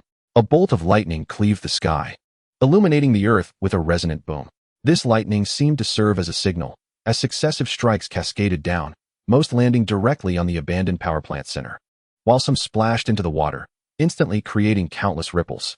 Something there is attracting the lightning, Lin Fan thought, his gaze sharpening as he witnessed the tempest. Is it that electrode? Before Lin Fan could finish contemplating, a familiar roar echoed from afar. The more one worries, the more that which is feared arrives. Lin Fan gritted his teeth, his eyes fixed on a massive figure emerging from the water, surrounded by a dazzling white light. Gyarados, having emerged from the storm, it shed its weakest title and became a ferocious creature capable of obliterating everything in its path. With its sturdy blue body, 3 upward curving horns, and a broad dorsal fin, its enormous mouth unleashed destructive beams, annihilating everything within sight. Professionally formidable, Lin Fan noted, though it had just entered the ranks of professional Pokémon. Its power was enough to instill overwhelming fear. Fortunately, only this leading Gyarados displayed such strength. Otherwise, Lin Fan felt they would have to flee immediately. Under the terrifying presence of the Gyarados, both battling factions momentarily ceased hostilities, trembling in unison. Is the Gyarados heading this way? Should we retreat? Lusher asked in a hushed tone. It's too late, Lin Fan replied, shaking his head, his gaze locked onto the approaching Gyarados. Its intent was crystal clear. It was headed for this location, yet it could not have been drawn here by the battle. It was attracted to the abandoned power plant. Chapter 127. Art is Explosion. Indeed, the Gyarados, being 4 times weak to electric attacks, would naturally be drawn to the lightning. And it was likely that something within the abandoned power plant was attracting the thunderbolts, which had also affected the Gyarados. However, judging by the expression on the Gyarados' face, it was evident that, despite its interest in the power plant, it would show no mercy in destroying all living beings in its path. Meanwhile, the sky continued to unleash lightning. Although most struck the abandoned power plant, the residual bolts that hit the water occasionally illuminated the Magikarp, sparking their evolutionary glow, thereby strengthening the ranks of Gyarados. It seems there is no other option. Lin Fan inhaled deeply, determination flickering in his eyes as he turned his gaze towards the Mama Eel King. You see the situation before you. I know you are no saint, but we can only join forces against the Gyarados. Otherwise, we have no chance of escape. You, with your electric nature, will surely be prioritized by them. The Mama Eel King, not lacking in intelligence, recognized the truth in Lin Fan's words. It hissed, rallying its kin to focus their efforts on the Gyarados. Lin Fan then turned to Lusher. Have the Mosquito King command the tribe to attack, while you provide support from the sidelines. Lusher nodded, asking, and you? He knew Lin Fan was not the type to flee without a fight, and if escape were necessary, riding on his Pelipper would be the fastest option. Although it risked being struck by lightning, Lin Fan turned towards the abandoned power plant, leaving behind a resolute statement. I will deal with whatever is attracting the lightning. The power plant is home to powerful Pokémon. Lusher hesitated, but the intensity in Lin Fan's gaze rendered him speechless. Have no fear, I have my trump card. Lin Fan smiled, not lingering further, and swiftly departed. Lucier watched Lin Fan's retreating figure, took a deep breath, and released his Pokémon. The cheerful Swablu and Mama Eel King took the lead, while the Mosquito King coordinated the tribe in support, preparing for battle. Within the Mosquito King's tribe, the Mosquito Warriors regarded Lucier's Mosquito King with a mix of complex emotions. They had not anticipated that this individual would possess such courage. Not only willing to lead their original kin to aid them, but also to charge into battle against the ferocious Gyarados. Sensing the weight of their gazes, Lucier's Mosquito King glanced back momentarily before averting its gaze, feeling a pang of bitterness. Did you think I wanted this? Gyarados is terrifying, you know? Yet the Mosquito King refused to abandon its trainer, determined to exert every ounce of its strength to protect them. Furthermore, as it cast a glance towards the clan behind it, a peculiar sensation surged within its heart. What would become of these Pokémon if it departed? Would they be ruthlessly crushed to bits by the Gyarados? The thought of witnessing such a scene unfold before its eyes seemed utterly unbearable. Steeling itself, the Mosquito King stared at the approaching Gyarados and let out a resounding cry. Yob. This utterance resembled a command, unleashing torrents of electric light and water that ruthlessly struck towards the Gyarados clan. Lucier felt a flicker of satisfaction. His Mosquito King truly exhibited the demeanor of a king. With the combined strength of these Pokémon and himself, it would be no challenge to hold off the Gyarados for a while. However, should their numbers continue to swell, it would be an insurmountable task. He could only hope that Lin Fan was faring well. Meanwhile, Lin Fan did not rush into the derelict power plant. Instead, he took a detour to the gathering place of the mischievous Electrode. Fortunately, this stormy weather was their favorite, and they basked in the rain, absorbing electric energy. With none of them idly exploding for amusement, their collective power was at its zenith. Help me out. Rush inside and defeat that electric beast. The reward is an energy cube even more delectable than the last one, 100 of them. Without further ado, Lin Fan approached the mischievous Electrode and spoke. The mischievous Electrode lazily glanced at Lin Fan, its expression impassive. Yet soon, a mischievous grin appeared on its face, erupting into laughter. Malyaloo. Something fun is about to happen. The other mischievous Electrode and Voltorb followed suit, bursting into laughter, clearly relishing the prospect of amusement. Most importantly, they were unafraid of the electric beast's retaliation. For when it came to a life-and-death struggle, no one could outplay them if their strengths were evenly matched. In other words, if they exploded, they could endure it. Suffering some injuries was certainly better than losing their lives, and they would sustain injuries as well, thus evening the score. Of course, they generally would not recklessly explode for no reason. At most, they would indulge in some self-explosions, for inciting the wrath of others was not a situation they could withstand. Lin Fan smirked slightly and boldly charged into the interior of the abandoned power plant. No matter how powerful a Pokémon might be, it would do well to steer clear of a group that found joy in explosions. What of the electric beast? If it dared to show itself, it would be blown to bits. With the mischievous Electrode's assistance, Lin Fan bulldozed his way forward, and all the Pokémon scrambled to avoid him, terrified of being entangled with the madcap group. Before long, Lin Fan reached the inner area. As the mischievous Electrode had indicated, few Pokémon ventured here regularly, for the electric beast would drive them all away. Listening to the deafening thunder overhead, Lin Fan pressed on, racing forward. In the very center, a colossal electric beast stood with its back to him, beneath an open skylight where lightning coursed through, violently crashing down upon it. Was it absorbing the lightning? Lin Fan's gaze sharpened. This Pokémon was formidable, its strength nearing that of a professional level. But was it really capable of continuously drawing down such torrents of lightning? Moreover, the lightning was not purely electric energy. Its raw power was vicious, capable of inflicting harm on a Pokémon's body. Even for an electric type capable of absorbing lightning, there must surely be a limit, right? As Lin Fan pondered, the mischievous Electrode behind him grew restless and eager to spring into action. Noticing this, Lin Fan took a deep breath. No matter, blow it up. Upon hearing this, the mischievous Electrode erupted into malicious laughter, charging eagerly forward. Artistry lies in explosions. The electric beast, alerted by the commotion behind it, turned around, its excitement momentarily faltering, soon replaced with confusion. When did the world become a white haze? The electric beast blinked, realizing something was amiss. Oh no, it's those bomb balls. Time seemed to freeze for a few seconds before a deafening explosion erupted, followed by a series of detonations. Boom, boom, boom. The immense force nearly obliterated the walls of the entire power plant, reducing it to a vast wasteland. Lin Fan had already retreated far enough to avoid the blast. But what of that creature? Had it lost its fighting capability? Lin Fan tilted his head back. gazing at the unyielding lightning above. Was it really that absurd, still absorbing lightning? It felt as if it was not the creature doing the absorbing. Amid his musings, a swaying figure emerged from the swirling dust, emitting a furious roar. Lin Fan cleared his ears, his gaze cold as he fixed his eyes on the electric beast. How dare you call out? The lightning you summoned spread into the water, causing countless weak water-type Pokémon to be struck dead. The surface is littered with the corpses of red Magikarp, which summoned a horde of Gyarados. If it weren't for the fact that they would cause harm to other innocent Pokémon, I would have them come and crush you. Chapter 128. The Potent Toxic Strike. The charged beam of the electric bug.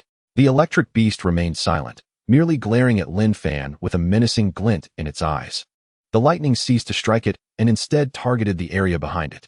Lin Fan narrowed his eyes. Indeed, it was not the electric beast attracting the lightning, but something else.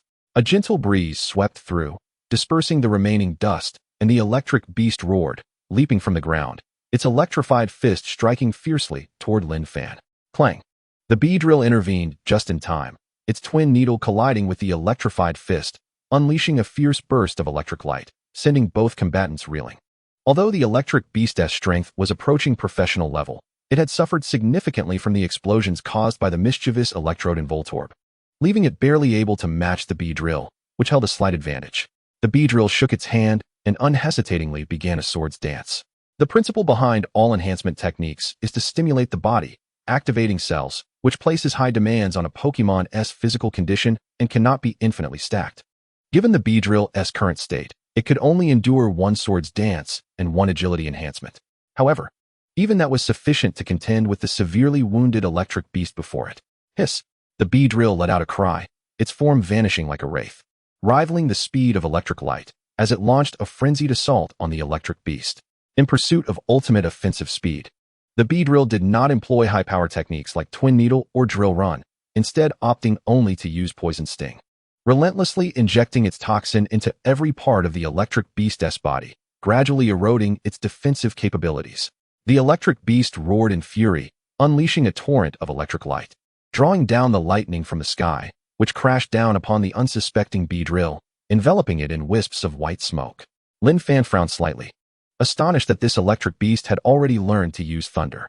Though the electric beast excelled in physical attacks, this did not imply its special attacks were inferior to those of other Pokémon.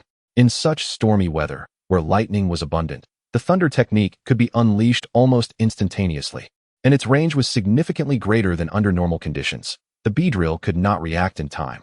Furthermore, Lin Fan's gaze shifted to the electric beast, which was faintly crackling with electric arcs, his expression growing graver. This electric beast evidently possessed the ability Electric Engine. When struck by electric-type moves, it would not only sustain no damage, but would also enhance its speed. Originally, the electric beast's speed was already formidable. If it were to enhance itself a few more times, it might very well outpace even the Beedrill, for despite the Beedrill's prowess, it remained merely at the brink of elite level, while the electric beast was on the verge of becoming a professional Pokémon. Fortunately, the electric beast had sustained considerable injuries, severely diminishing its stamina, and it was now gasping for breath. If only time could be prolonged, the electric beast could be vanquished. However, time was precisely what they lacked. Lin Fan furrowed his brow, realizing that the electric beast's true strength exceeded his initial estimation significantly, and it had even acquired the formidable skill of thunder, a move typically absent from the skill sets of electric beasts below the professional level. The Beedrill gazed intently at the electric beast, aware that every second counted. Its eyes gradually hardened, and it swiftly mobilized the energy within, causing it to spin inadvertently, while its aura surged ever higher. Just as the Beedrill prepared to launch its assault, the electric beast suddenly displayed a menacing grin, leaping backward into a pile of rubble, grasping an object that attracted lightning. It roared, and a powerful current immediately enveloped its body, its momentum escalating dramatically. Lin Fan's expression changed abruptly, taken aback by this unforeseen turn of events. Unless it could be defeated in a single blow, the electric beast would surely recover. How could he fight under such circumstances? Lin Fan's face darkened, yet at that moment, the Electabuzz unexpectedly broke free from its pokeball, its eyes gleaming with fervor as it gazed at the electric beast shrouded in electricity. Electabuzz! With a jubilant cry, Lin Fan watched in astonishment as the current that had engulfed the electric beast was forcibly drawn to the Electabuzz, enveloping its surface and forming a shimmering electric veil. What on earth was happening? Lin Fan's mind momentarily faltered. He had never witnessed such an occurrence before, as no other Pokémon had ever done this in front of an Electabuzz. After a brief pause, Lin Fan's eyes suddenly lit up. Beedrill, now's your chance. B. The Beedrill screeched, unleashing a fully charged pin missile that tore through the electricity and struck the electric beast's vulnerable point with precision. The electric beast was sent flying, but a greater fury surged within it as half of its electricity was siphoned away. Zzz. The electricity crackled through the air, leaving golden streaks as it amplified the Electabuzz's electric veil. No longer limited to just the veil, it grew larger, enveloping the entire Electabuzz, rendering it indistinct, akin to an enlarged version of itself. As the electric current around the Electabuzz intensified, its attraction to electricity became even stronger, and the electric beast was left nearly devoid of any electricity. Furiously enraged, the electric beast was met only by the Beedrill's razor-sharp stingers, gathering dark purple poison energy that swirled ominously, accompanied by a faint, haunting wind. SSSS. A low hiss resonated as the dark purple stingers sliced through the air, striking the electric beast's forehead with ferocity. The Beedrill and the electric beast locked eyes, a sinister smile creeping across the Beedrill's face. Boom. The electric beast was propelled away at an unprecedented speed, crashing through several crumbling walls and becoming buried beneath the rubble, silenced. Toxic Sting. It had been 2 months since the Beedrill acquired this technique, and it had finally mastered it. What a potent Toxic Sting. Lin Fan was astounded. It truly lived up to the time and effort spent by the Beedrill and himself, far surpassing the power of both the Twin Needle and Pin Missile. Electabuzz. Before Lin Fan could revel in his excitement, the Electabuzz suddenly emitted a distressing sound. Was it overloaded with electricity? Lin Fan's gaze sharpened, growing anxious. This situation called for the dispersal of the current, yet the Electabuzz lacked the ability to release the electricity from its surface. Before his eyes, the Electabuzz, once no larger than Lin Fan's palm, had now nearly doubled in size, an imposing sight. Malalulu. Nearby, the mischievous Thunderbolt, which had feigned death throughout the battle, floated over, its aura diminished to the extreme, yet unfazed in its movements. A golden current flowed from it into the Electabuzz. Charging beam. Perhaps this surge of electricity disrupted the balance, for the Electabuzz suddenly cried out, Electabuzz. A bolt of near-horrific electricity shot forth, slicing through the air like an electromagnetic cannon, striking the distant ruins and causing an explosive eruption. Lin Fan was momentarily stunned. Was that the charging beam? Chapter 129, Lightning Cartridge. As the current dissipated, the Electabuzz returned to its normal state, its eyes sparkling with vitality as it looked at Lin Fan. Lin Fan's heart raced, marveling at the sheer power of that last strike, which could rival the Beedrill's full-force Twin Needle. Yet the issue remained. The Electabuzz's true strength was vastly inferior to that of the Beedrill. What could this be? A secret ultimate move? While Lin Fan pondered, there was suddenly a stir among the rubble. The electric beast burst forth, not charging at Lin Fan, but rather retreating hastily in a panic. The Electabuzz's previous strike had amplified its speed, granting it a chance to escape. Lin Fan furrowed his brow, halting the Beedrill, who was eager to pursue. Our ultimate goal is not to catch it. There's no need to waste time here. With that, Lin Fan stepped forward, searching through the debris. He clearly observed that the electric beast had not taken the object it had previously retrieved. Thus, it must still be in this vicinity. After a thorough search, the Electabuzz returned, skillfully using its string to lift a heavy wall, revealing a block-shaped cartridge lying quietly beneath, no longer absorbing lightning. Lin Fan's eyes widened in astonishment. The lightning cartridge of Gene Sect.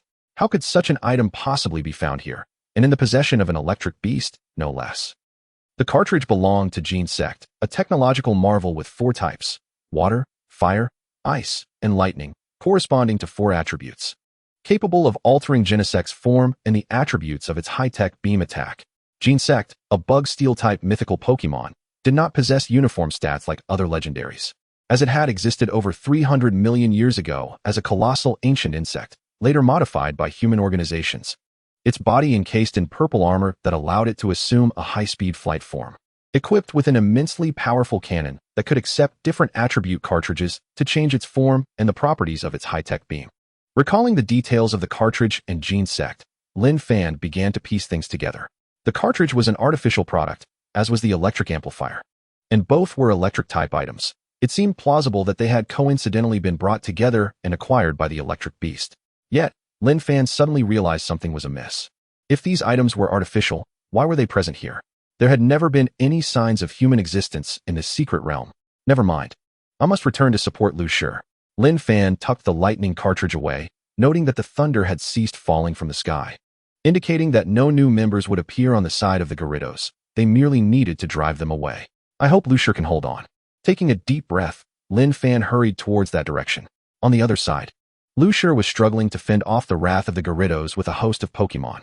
Had it not been for their growth to elite level, allowing them to instinctively learn defensive tactics, he would have been at a loss for how to withstand an enraged professional-level Gyarados, albeit one that had only just advanced. Seakas, the majestic Ma-Ma-Il King, was once again sent flying by the ferocious Gyarados, its visage adorned with a mask of agony. However, upon sensing the cessation of the thunderous downpour from the heavens, a sudden surge of vitality coursed through its being, alleviating its pain to some extent. The newly evolved Gyarados relentlessly pursued it, failing to realize that the very lightning striking them was not conjured by the Ma-Ma-Il King. Their actions were nothing short of sheer folly. Fortunately, with the thunder dissipating, no additional Gyarados were fixated on it, allowing the Ma-Ma-Il King to finally unleash its full potential of quadruple effectiveness. Sizzle! It released a powerful electric discharge. Boom! A torrent of water coalesced into a cannonball, crashing into the Ma-Ma-Il King and plunging it into the depths below. Nearby, the Gyarados leader exhaled dense white smoke. Contemptuously turning its head away, its menacing gaze fixated on Lu Shi and the other Pokémon, including the joyful Kappa. With its might, the Gyarados could have easily trampled over them, but the relentless thunder above hampered its movements, forcing it to evade intermittently. Despite sustaining considerable damage, bolstered by the Kappa's defense, it found itself immobilized, unable to advance an inch. Yet now, with the thunder's retreat, it could finally unleash its full strength. The Kappa glared furiously at the Gyarados, its rage intensifying as it recalled how its companion, the Mosquito Warrior, had bravely absorbed a vicious bite from the Gyarados in a bid to protect it, resulting in severe injury and incapacitation. The anger within the Kappa burned brighter, its emblem of kingship radiating a subtle glow.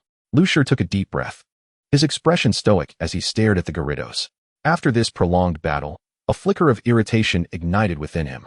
The Gyarados was excessively violent, showing no regard for its kin, let alone for the mosquito Pokémon and the Ma-Ma-Il. Since it sought confrontation, he would oblige it to the end. When Lin Fan finally arrived, he beheld a battlefield ablaze with tension.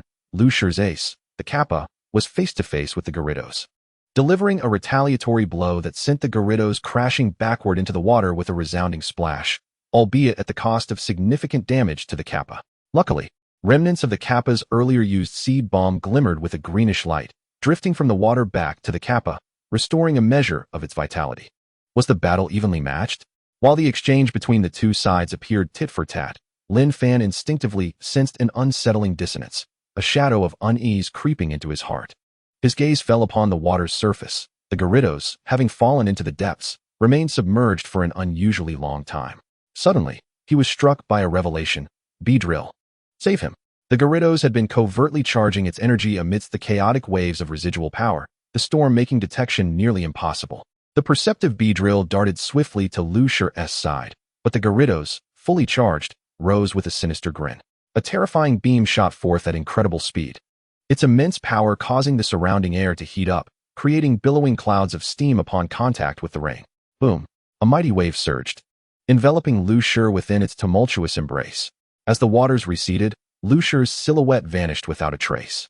The Kappa stared blankly at this scene, a taut string within its heart finally snapping, unleashing a furious roar. Yorubo! A blindingly brilliant white light illuminated the dim surroundings, transforming the gloom into a radiant day. The light faded swiftly, revealing a cerulean Pokémon that emitted a series of triumphant calls. It was the Mosquito Frog King, with its jubilant cries. The distant waters began to ripple, and countless mosquito Pokémon and tadpoles emerged, drawn to join this battle that had initially seemed distant from their concerns. This was the Mosquito Frog King, possessing astonishing charisma that united its kin with mere sound.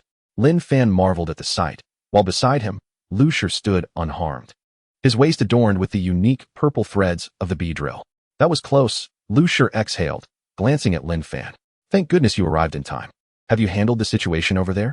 Lin Fan smiled, instinctively fidgeting in his pocket. Of course, I dealt with it, and the rewards were substantial. Chapter 130, the exclusive item of the electric bug.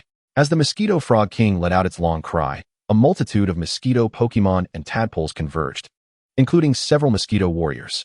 The previously balanced forces now tilted overwhelmingly in favor of the mosquito Pokémon, rendering even the Gyarados leader powerless against the onslaught of several mosquito warriors. Lin Fan approached the shore, clearing his throat before calling out, "Gyarados, the electric Pokémon that summoned the lightning has been driven away. Cease your assault and return at once, or you shall face dire consequences." Upon hearing Lin Fan's voice, the beleaguered Gyarados bristled with ire, preparing to roar in defiance. However, a mosquito warrior, its strength nearing that of a professional, leaped into action, delivering a crushing blow to the Gyarados' head, sending it reeling downward. Meanwhile, the Mosquito Frog King gazed in wonder at Lu Shi standing beside Lin Fan, a joyous smile spreading across its face, dancing with glee. Yorubo. As the Mosquito Frog King danced, the torrential rain gradually ceased, leaving only the humid air in its wake. With the rain abating, the Gyarados' fury seemed to subside as well. It glared at Lin Fan, its menacing demeanor softened slightly. Moments later, with a resounding roar, the Gyarados turned and swam away, the others following suit into the distance. The battle concluded, and the Ma Eel King slipped away unnoticed, while the wild Pokémon summoned by the Mosquito Frog King also departed, leaving only Lin Fan, Lu Shi, and the original 2 mosquito Pokémon clans behind. At last, "It's over," Lin Fan sighed in relief, his demeanor lightening. "It truly was a challenge," Lu Shi nodded, his gaze shifting toward the Mosquito Frog King, his eyes igniting with fervor. He turned to Lin Fan and said, "Thank you. You truly helped the mosquito Pokémon evolve into the Mosquito Frog King." Lin Fan smiled back. "I gained a lot as well. It was mutually beneficial." With that, he shrugged off his raincoat and wiped his damp hair, lamenting, "Let us not dwell on this anymore. The raincoat did little to shield me from the downpour, and I am completely soaked. We should head back." Lu Shi's gaze turned to the Mosquito Frog King, which, noticing Lu Shi's attention, turned to the original mosquito Pokémon leader and mosquito warrior, letting out a resounding Yorubo. The 2 Pokémon exchanged silent glances, then looked at the Mosquito Frog King, despite its evolution, still bearing its injuries, before nodding earnestly and shaking hands in reconciliation. Lin Fan stroked his chin thoughtfully. "So, true affection from the clan is necessary for evolution? No wonder it can naturally lead all the clans post-evolution." After this quiet reflection, Lin Fan boarded Lu Shi's Pelipper, first returning downstream to retrieve their belongings, and then finally embarking on their journey home. At this moment, autumn was deepening, the weather chilly, and having endured a night of torrential rain, Lin Fan inevitably caught a fever upon returning home. Although the influence of the bug stone was shifting him towards becoming more bug-like, even a true bug-type Pokémon could catch a cold, let alone his current state. Achoo! Lin Fan sneezed, sitting cross-legged on his bed, wrapped in thick blankets, shivering. After wiping his nose with a tissue and tossing it into the nearby trash can, he summoned his resolve to examine the lightning cartridge he had procured. The bright yellow cartridge was exquisitely crafted, adorned with lightning motifs, far less conspicuous than when it absorbed the lightning, resembling a high-tech artifact of unknown purpose. This device could absorb lightning for charging, as well as enhance the power of electric Pokémon. Surely, it would be perfect for the electric bug.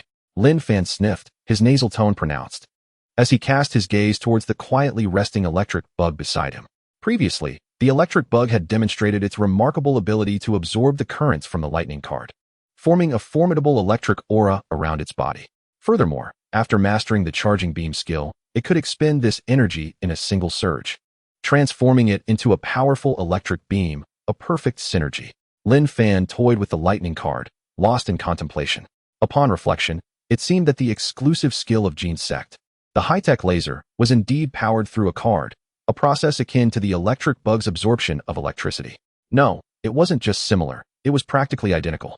Thus, had the electric bug pilfered Genesect's exclusive skill by utilizing its unique charging ability? After all, the previous Electabuzz merely exhibited a normal manifestation of energy absorption, which was entirely different from the electric bug's prowess. With this thought, Lin Fan summoned the electric bug to his side and placed the card into its embrace, eager to see if it could be stored as a carrying item within its body. Under Lin Fan's watchful gaze, the electric bug effortlessly absorbed the lightning card, its body gradually illuminating with a golden electric glow, a clear sign of it harnessing the card's energy. Lin Fan was both astonished and delighted. While this meant the electric bug could charge itself at any moment, it appeared that this power was still beyond its control. Hearing Lin Fan's words, The electric bug shyly chuckled, the electric glow retreating rapidly. Electric buzz. It merely found this amusing and could stop at any time. Lin Fan, caught between laughter and exasperation, felt a surge of excitement within him. With this, the electric bug had acquired an exceptional accessory that not only unlocked powerful moves, but could also heal injuries and enhance its strength, much like the previous Electabuzz. However, how would it recharge? Surely, it couldn't only be struck by lightning. Lin Fan retrieved the lightning card, pondered for a moment, and walked to a corner of the room where a power amplifier still had energy pulsating within it. Tentatively, he placed the card atop the amplifier, and a soft, light yellow glow emanated as the lightning card began to charge automatically. Thus, this item could serve as both a weapon and a resource to enhance the electric bug's abilities, truly a twofold benefit. With sparkling eyes, Lin Fan reverently handed the lightning card back to the electric bug and solemnly instructed, "You must never reveal this to anyone else. In battle, when I say to use the charging ability to absorb the energy, do you understand?" Electric buzz. The electric bug obediently nodded, signaling its comprehension. Satisfied, Lin Fan relaxed, wrapping himself more snugly in the blanket and reclining on the bed. Finally, he could unwind for a few days. Once his fever subsided, it would be time to seek out Sister Ro. With the electric bug's current strength, it should be capable of replacing Beedrill in battle. Nevertheless, he decided to observe the situation first. What if the opposing side unleashed a Sharpedo or something equally formidable? Chapter 131. I Want to Fight 10. 3 days later. In Tongcheng, a city far removed from Sunsetting City, the withered yellow leaves spiraled down from the air, gently landing at Lin Fan's feet as if welcoming him to the city. "Sister Ro, now that we are here, you should tell me why you arranged a duel with the teacher from Tongcheng No. 1 High School," Lin Fan inquired, slightly bowing his head to glance at Zhang Ro, who was adorned in a pristine white dress. Zhang Ro raised a finger to her beautifully painted lips, signaling for silence. "This is an adult matter. Children should not meddle." Lin Fan was speechless. How old did she think he was? Besides, when they walked together, others would certainly not assume he was the younger one. In any case, just make sure you defeat them. If you impress me, I have a learning manual for Light Wall and related resources. I believe the electric bug can learn Light Wall too, right? Zhang Ro smiled, squeezing Lin Fan's shoulder gently, enticing him. Light Wall. Lin Fan's eyes sparkled. The electric bug's attributes were bug and electric, only vulnerable to fire and rock types, with fire relying primarily on special attack skills. If it could learn Light Wall to mitigate special attack damage, it would undoubtedly be a significant enhancement. Moreover, manuals for psychic-type skills were highly sought after and rare, not to mention the training resources. Lin Fan recalled that the Electrike could also learn Light Wall. Perhaps there were leftovers that would conveniently benefit him. "Rest assured, Sister Ro, I will accomplish the task. With Beedrill's strength, I am certainly at ease." Zhang Ro nodded approvingly as she led the way. "Beedrill, huh?" Lin Fan chuckled softly, keeping pace with Zhang Ro. Before long, the duo reached the entrance of Tongcheng No. 1 High School, where a seemingly ordinary man awaited quietly. "Teacher Wang," Zhang Ro greeted with a smile, while Lin Fan felt an unwelcome chill envelop him, causing him to involuntarily shiver. "Teacher Zhang." The male teacher, Mr. Wang, forced an awkward smile, his gaze falling upon Lin Fan. "Is this your most outstanding student?" "Indeed, he is quite the looker." "Huh." Zhang Ro rolled her eyes and turned to Lin Fan, introducing, "This is Wang Ji. Just call him Teacher Wang." "Hello, Teacher Wang." Lin Fan stepped forward to greet him, discreetly assessing the man, marveling at how he had managed to offend the usually good-natured Zhang Ro. Nevertheless, it was irrelevant to him. His sole objective was the Light Wall manual and training resources. Mr. Wang cleared his throat and turned to lead the way. They traversed most of the campus before finally arriving at a vast battle hall. It was the weekend, and the campus felt deserted. Yet the battle hall resonated with fervent combat sounds. An intimidation tactic? Lin Fan raised an eyebrow, glancing at Mr. Wang. He had not anticipated that this person, seemingly reluctant about the battle, had already gathered a team behind the scenes, ready to apply pressure. After all, Sunsetting City was a smaller locale with limited resources, and its students inevitably had some shortcomings. If you have any uncertainties, feel free to consult our school's team members. I'm sure they would be more than willing to assist," Mr. Wang said with a gentle smile, showing concern for Lin Fan. Lin Fan wore a peculiar expression, battling the urge to laugh, but ultimately restrained himself, sincerely replying, "What Teacher Wang said is correct. My Pokémon indeed has many shortcomings. Sister Ro also mentioned before coming here that friendship comes first, competition second. The primary purpose is to broaden my horizons, considering I am the weakest member of the Sunsetting City school team." Cough, cough. "Mr. Wang and Lin Fan turned simultaneously to see Zhang Rou inexplicably choked, covering her mouth as she coughed repeatedly until she regained her composure, her expression impassive as she remarked, "You talk too much. I should have just brought the team captain, Su Ling." A flicker of confusion crossed Mr. Wang's face. Could it be true that this boy was indeed the weakest member of the team? That seemed implausible. Zhang Rou wouldn't intentionally aim to lose this wager. With a hint of puzzlement crossing his features, Mr. Wang pushed open the doors of the hall. The truth will become evident once we see what he's capable of. Regardless of this boy's strength, he could never match the prowess of our school team. The disparity between the two cities and high schools speaks for itself. Behind him, Lin Fan and Zhang Rou exchanged glances, both sharing a sly smile as they stepped into the arena. Inside the hall, 10 members of the school team were engaged in duels, showcasing impressive prowess. Lin Fan's attention fell upon a pair at the edge, their Pokémon being a Klinklang and a Servine. Klinklang, a steel rock type, boasted formidable physical defense. The Ivy Snake, a grass-type Pokémon and one of the starters, boasts an elegant appearance that has garnered it immense popularity, showcasing commendable potential. Quite formidable, it is presumably the captain or vice-captain of the school team, Lin Fan mused. As others noticed the arrival of additional individuals, they halted their activities, scrutinizing Lin Fan and whispering among themselves. "Is this the reason Teacher Wang summoned us?" "He does look rather dashing," remarked a girl with a bun, her eyes sparkling as she gazed at Lin Fan, resting her chin on her hands. "What use is good looks if they lack substance? I doubt even my little Snorlax could withstand a single move from him," a curly-haired boy retorted, a hint of jealousy in his tone. "Well, if your Snorlax were to land on the trainer, considering its size and weight, no one could endure that," the bun-headed girl quipped, her sarcasm unrelenting. The boy's face reddened, recalling how his Snorlax had nearly toppled the girl moments before, only for her to dodge just in time. "Captain, what do you think?" The bun-headed girl turned to the trainer of the Kadora, curious, as Teacher Wang had indicated that it should be him to face Lin Fan. The Kadora trainer, a seemingly timid and slender boy, sighed. "What can I think? Just standing here, I suppose." He then turned to the Ivy Snake's trainer, grinning. "What about you, Ayu?" The girl named Ayu rolled her eyes in exasperation, returning his words. "What can I think? Just standing here, I suppose." The captain turned away, and the surrounding group couldn't help but chuckle, the atmosphere lightening. "You seem to be underestimated." Zhang Rou tilted her head towards Lin Fan, fanning the flames. Lin Fan felt helpless. He was not oblivious to their banter, merely a playful exchange between young couples. However, as the battle was imminent, it appeared he would need to showcase his true abilities. With that thought, Lin Fan glanced at Wang Ji, who was observing him with keen interest, and a radiant smile emerged on his face as he declared, "Excuse me, Teacher Wang, I believe your school's team members possess rather mediocre strength. I would like to challenge 10 of them, if I may."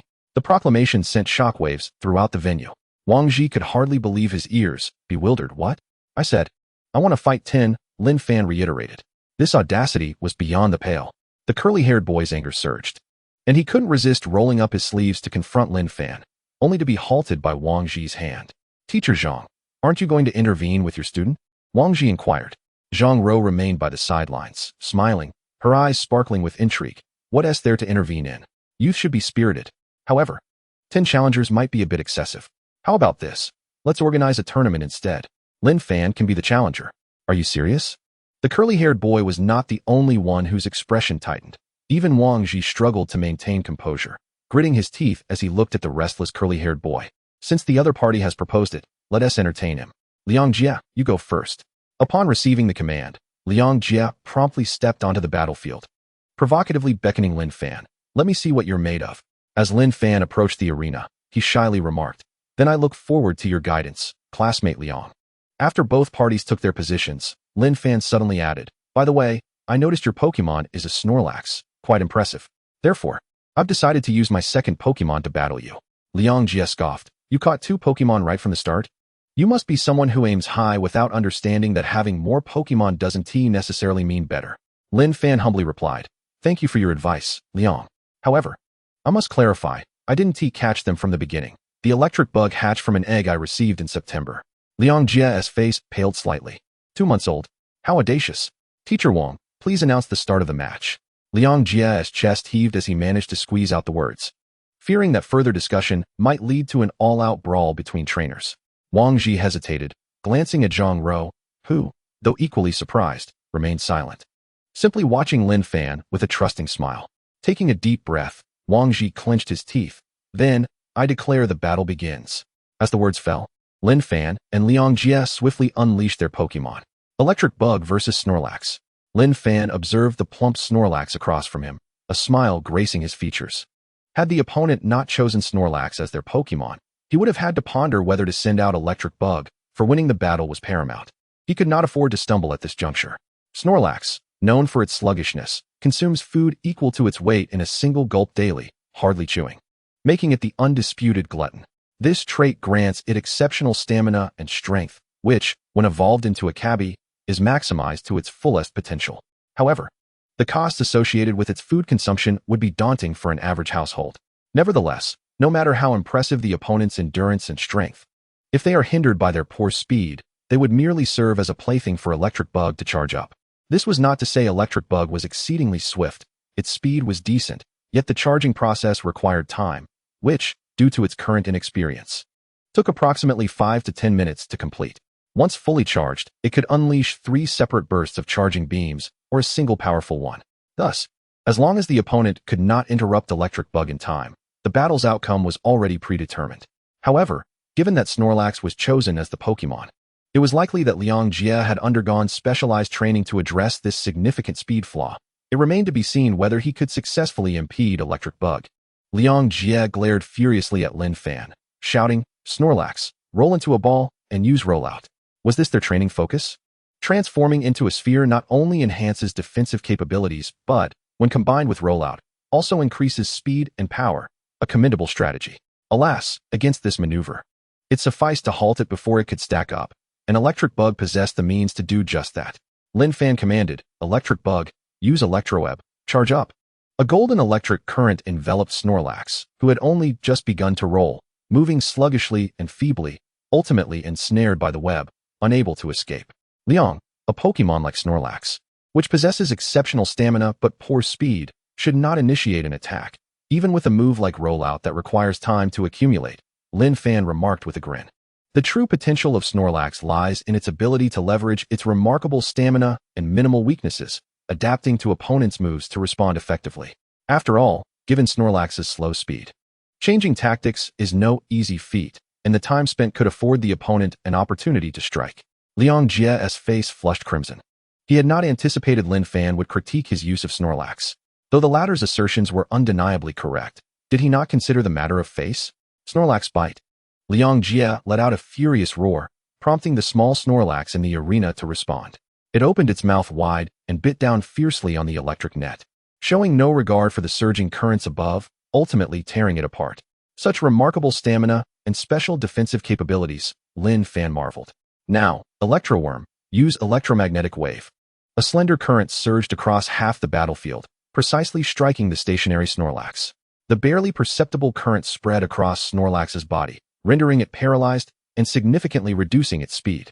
Coupled with the previous slowing effect of the electric net, the Snorlax now moved at a snail's pace. However, it seemed indifferent to the change. The rolling technique is ineffective against me.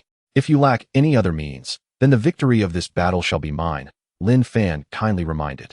Liang Jie gritted her teeth. Rest assured, I am not so feeble. Snorlax, heavy stomp. With a resounding thud, Snorlax leaned slightly and stomped heavily on the ground, producing a thunderous noise. A range attack skill, quite a commendable choice, Lin Fan praised, his gaze shifting to the Electroworm, which had gathered half its energy. However, I have no intention of playing along any longer. Electroworm, unleash a barrage of Electro Balls and finish it. Chapter 133. Overcoming Obstacles, Defeating Snorlax, Battling Vine Snake. The Electroworm gracefully leapt, evading Snorlax's heavy stomp, and unleashed a relentless barrage of 3 Electro Balls, striking Snorlax mercilessly. Due to the vast disparity in speed, the power of the Electro Balls reached its zenith, overwhelming the Snorlax. Without granting Liang Jie a moment to react, even with Snorlax's commendable stamina and special defenses, it succumbed to the triple onslaught and collapsed, rendered unable to continue fighting. You cheated. How could you possibly use 3 Electro Balls in quick succession? Liang Jie exclaimed incredulously. Lin Fan shrugged innocently. It was indeed challenging in the past, but now that Electroworm is equipped with the Lightning card, it can recharge itself and mobilize electrical energy at an accelerated rate, making the triple Electro Balls quite feasible. While Liang Jie struggled to comprehend, Wang Ji, standing at the sidelines, narrowed his eyes, observing the increasingly potent currents surrounding the electroworm, which seemed to coalesce into an enlarged version of itself. What is this? Lin Fan chuckled. As I mentioned when I had electroworm use the electric net, it's for recharging, albeit with a touch of special technique. Pausing for a moment, Lin Fan added, by the way, my electroworm was born in September, and its training primarily followed Sister Ro, who can be considered its mentor. If I hadn't been the first person it saw after birth, I would fear that electroworm is closer to her than to me. Implicitly, he suggested that his prowess in defeating members of the Tongqing First High School team was a testament to Zhang Rou's superior training abilities compared to that of Tongqing First High School, which naturally included Wang Ji. However, there was some embellishment in his claim, while the techniques did stem from Zhang Rou. The majority of the training was conducted by Lin Fan. Yet, the opposing side remained unaware of this truth, allowing him to boast freely. Zhang Rou smiled at Lin Fan. You speak so well. It seems this light wall is a foregone conclusion. And as for the recharging, have you already mastered the technique? It appears quite extraordinary. Wang Ji's chest heaved slightly as he glanced toward the team captain, hesitating to speak. Captain Chi Xiu's Ghidorah was undeniably powerful and had an elemental advantage over Electroworm. However, Ghidorah specialized in physical defense, which might not hold up well against Electroworm's special attacks. With this in mind, Wang Ji steeled himself. After all, once Lin Fan entered the arena, his wager with Zhang Rou became inconsequential. Thus, he resolved to ensure he could defeat Lin Fan in the shortest possible time. Zhao Yu, you're up.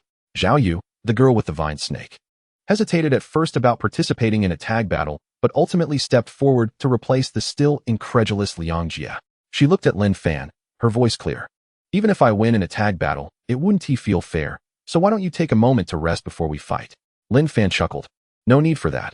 I am pressed for time. Zhao Yu paused, taken aback by his audacity.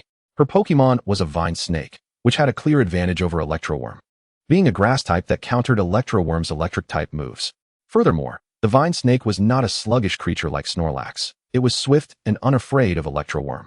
Since you've said so, don't blame me for taking advantage, Zhao Yu retorted, glancing at Wang Ji, her meaning clear.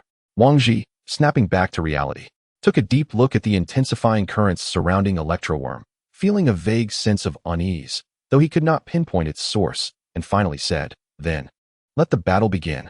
Electroworm versus Vine Snake. As Wang Ji's voice faded, Electroworm launched an immediate attack, casting an electric net towards Vine Snake, which nimbly dodged, evading both the net and the accompanying electromagnetic wave. Trying to strike first? Unfortunately, the Vine Snake is not a Snorlax. This tactic won't work against it. Zhao Yu smirked confidently. Vine Snake, Magical Leaf. Several shimmering leaves appeared before the Vine Snake, rapidly spinning as they flew towards Electroworm with tracking capabilities, making them inescapable. Lin Fan remained silent, watching Zhao Yu intently, allowing Electroworm to act autonomously. A bead of cold sweat trickled down Zhao Yu's forehead. What was he doing? Just moments ago, he had been quite chatty with Liang Jia, and now he was utterly silent, not even directing his Pokémon. In the arena, Electroworm gazed intently at the incoming magical leaves, suddenly releasing a brilliant flash of electricity that surged in all directions. Discharge. Zhang Rou, from the sidelines, expressed surprise. She hadn't expected Electroworm to have learned Discharge in just a month, and it seemed to be quite adept at it. Under the cover of Discharge, the magical leaves could not approach Electroworm, dissipating in midair. However, Electroworm's actions did not cease. It relentlessly fired electric nets and electromagnetic waves at the Vine Snake, compelling it to evade continuously. If it were to be struck even once, it would succumb to paralysis and suffer a drastic reduction in speed. What on earth is he doing? Zhao Yu furrowed her brows. While Electroworm's strategy effectively pressured the Vine Snake's positioning, it was incredibly taxing on Electroworm, making it unsustainable for long. Was Lin Fan under the impression that having defeated one opponent constituted victory, and that he could not overcome her Vine Snake, thus deliberately slacking off to project an image of nonchalance? Lin Fan smiled, disregarding Zhao Yu's puzzled gaze as he calmly observed Electroworm's performance. He had always placed great importance on his Pokémon's autonomous combat capabilities, frequently advising Beedrill and Electroworm on how to face various opponents. The Vine Snake was a type he often discussed with Electroworm, and this moment served as a test of Electroworm's learning progress. As of now, the results were promising, though it also had much to do with the opponent's lack of experience. Given the clarity of the situation, how could one not discern Electroworm's strategy? It was a glaring lack of combat experience. Just as Lin Fan's thoughts swirled in his mind, Zhao Yu finally recognized something was amiss. The area behind the ivy snake was already densely lined with residual electric nets, bringing it increasingly closer to the electric bug. However, it was deftly maneuvering from side to side under the electric bug's control, making it less susceptible to detection. Why is your electric net dissipating so slowly? It's not even a field skill. Zhao Yu gazed incredulously at Lin Fan. It's simply because the distribution of current is exceedingly uniform. Otherwise, would it be due to its sturdiness? Lin Fan chuckled lightly, fully aware that the phenomenon stemmed from the electric bug's increasingly refined manipulation of electric energy. Nevertheless, he opted not to elaborate, instead offering a kind reminder. The two Pokémon are drawing nearer, and dodging the electromagnetic waves is becoming increasingly difficult. If you wish to avoid a state of paralysis, you should settle this quickly. Chapter 134, Swift Defeat of Kadabra, a triumphant challenge to Wang Ji. Zhao Yu bit her lip. This individual appeared far too relaxed, which vexed her. Was her ivy snake truly so weak?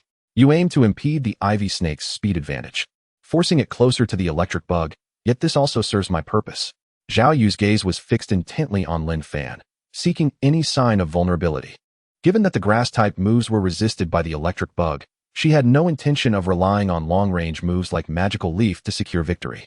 Lin Fan tilted his head, regretfully stating, in that case, I shall gladly accept victory. Electric bug, bug bite. With that command, the electric bug, poised and ready, burst forth with astonishing speed, causing the ivy snake's pupils to dilate in shock. There was no time to evade. It directly bore the brunt of a powerful bug bite. Letting out a pained cry, the ivy snake excelled in speed, yet I never claimed that the electric bug's speed was inferior. Lin Fan grinned at Zhao Yu. His training regimen for the electric bug encompassed not only electric-type skills, but also rapid bursts of speed, ensuring that the Pokémon's speed talent was not squandered. Regrettably, your strategy for a counterattack has been rendered moot. Lin Fan's gaze shifted to the dissipating energy along the ivy snake's tail, clearly indicating that the latter had intended to use that tactic to determine the outcome once it got close enough. However, it had not anticipated the electric bug's instantaneous speed. I concede. Zhao Yu raised her hand in resignation, feeling disheartened. There was no denying that the electric bug's diminutive size rendered it formidable. Even if the ivy snake had not lost its combat capability, it was entirely unable to shake off the electric bug once it was latched on. Rather than waiting to be bitten multiple times, she deemed it better to concede voluntarily, thus mitigating the damage to her ivy snake. Applause erupted from the sidelines, where Zhang Ro was clapping without reserve. The electric bug's electric aptitude was so exceptional that even she had momentarily forgotten that this little creature also possessed bug-type traits and could learn bug-type skills. Moreover, that electric net had already reached the level of an electric dragon, truly impressive, surpassing all expectations. Wang Ji waved his hand in silence, signaling Zhao Yu to withdraw and tend to her ivy snake's injuries. At this juncture, he was already contemplating conceding. For both Liang Jie and Zhao Yu were not ordinary team members. They were individuals who had nearly become vice-captains. Furthermore, Lin Fan's challenge encompassed all members of their school's team, rendering the outcome insignificant.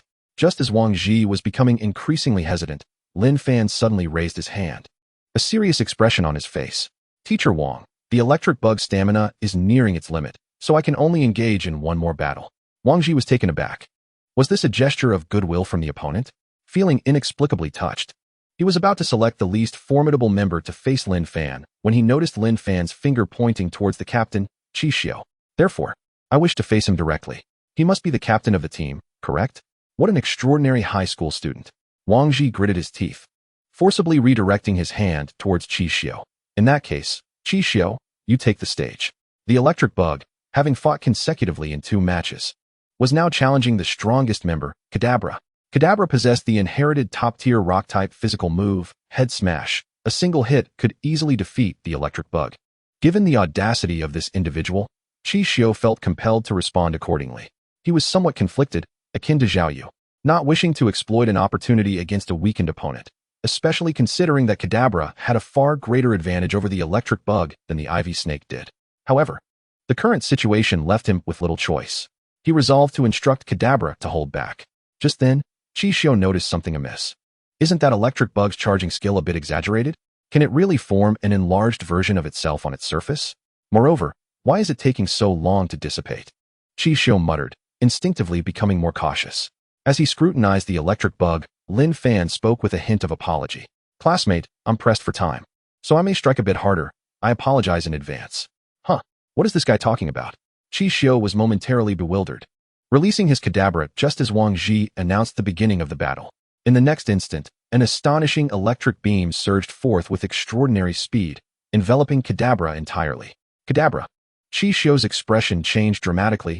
Anxiety etched across his face as he observed the battlefield.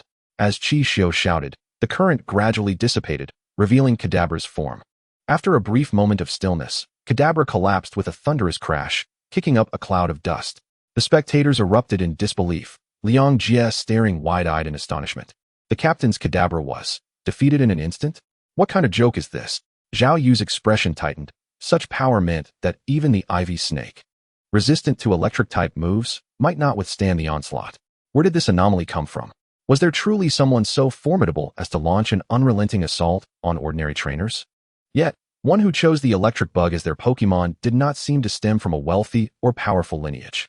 Lin Fan recalled the electric bug, gently addressing the Pokeball. Well done. Sensing the electric bug's response within the sphere, Lin Fan smiled, his gaze shifting to Wang Ji with a hint of regret. I'm sorry, but I have other matters to attend to, so I must resolve this swiftly. Was his notion of urgency truly about a one-hit defeat of Kadabra? Qi Xiu found himself at a loss for words, caught between laughter and tears, ultimately letting out a resigned sigh. There was no denying the vast disparity in strength, leaving him speechless. However, did this powerful strike signify that Lin Fan deemed Kadabra to pose a significant threat? The thought offered Qi Xiu a strange sense of reassurance. Just as he stepped outside the arena, he suddenly recalled something and curiously inquired, "What are these other matters you mentioned? Are they related to us?" Lin Fan flashed a knowing smile, tossing the Beedrill's Pokeball lightly in his hand, and directed his gaze toward Wang Ji. "Oh, it's nothing significant. I merely heard from Sister Ro that Teacher Wang is an exceptionally skilled elite-level trainer, so I wanted to seek his guidance, if he would be willing." Is this guy serious? Liang Jie nearly erupted. Winning against them was not enough. Now he sought to challenge Teacher Wang? It was clear Wang Ji was an elite-level trainer, so what was this high school student thinking? Meanwhile, Zhao Yu remained silent, exchanging a knowing glance with Qi Xiu, both apprehensively eyeing the Pokeball in Lin Fan's hand, an unshakable premonition settling in. It seemed they were about to witness history unfold. Chapter 135, Breakthrough in Battle, Elite Level. On the sidelines, Zhang Ro gazed at Lin Fan with a look of astonishment, her lips parting as she could not restrain herself from speaking. Lin Fan, you.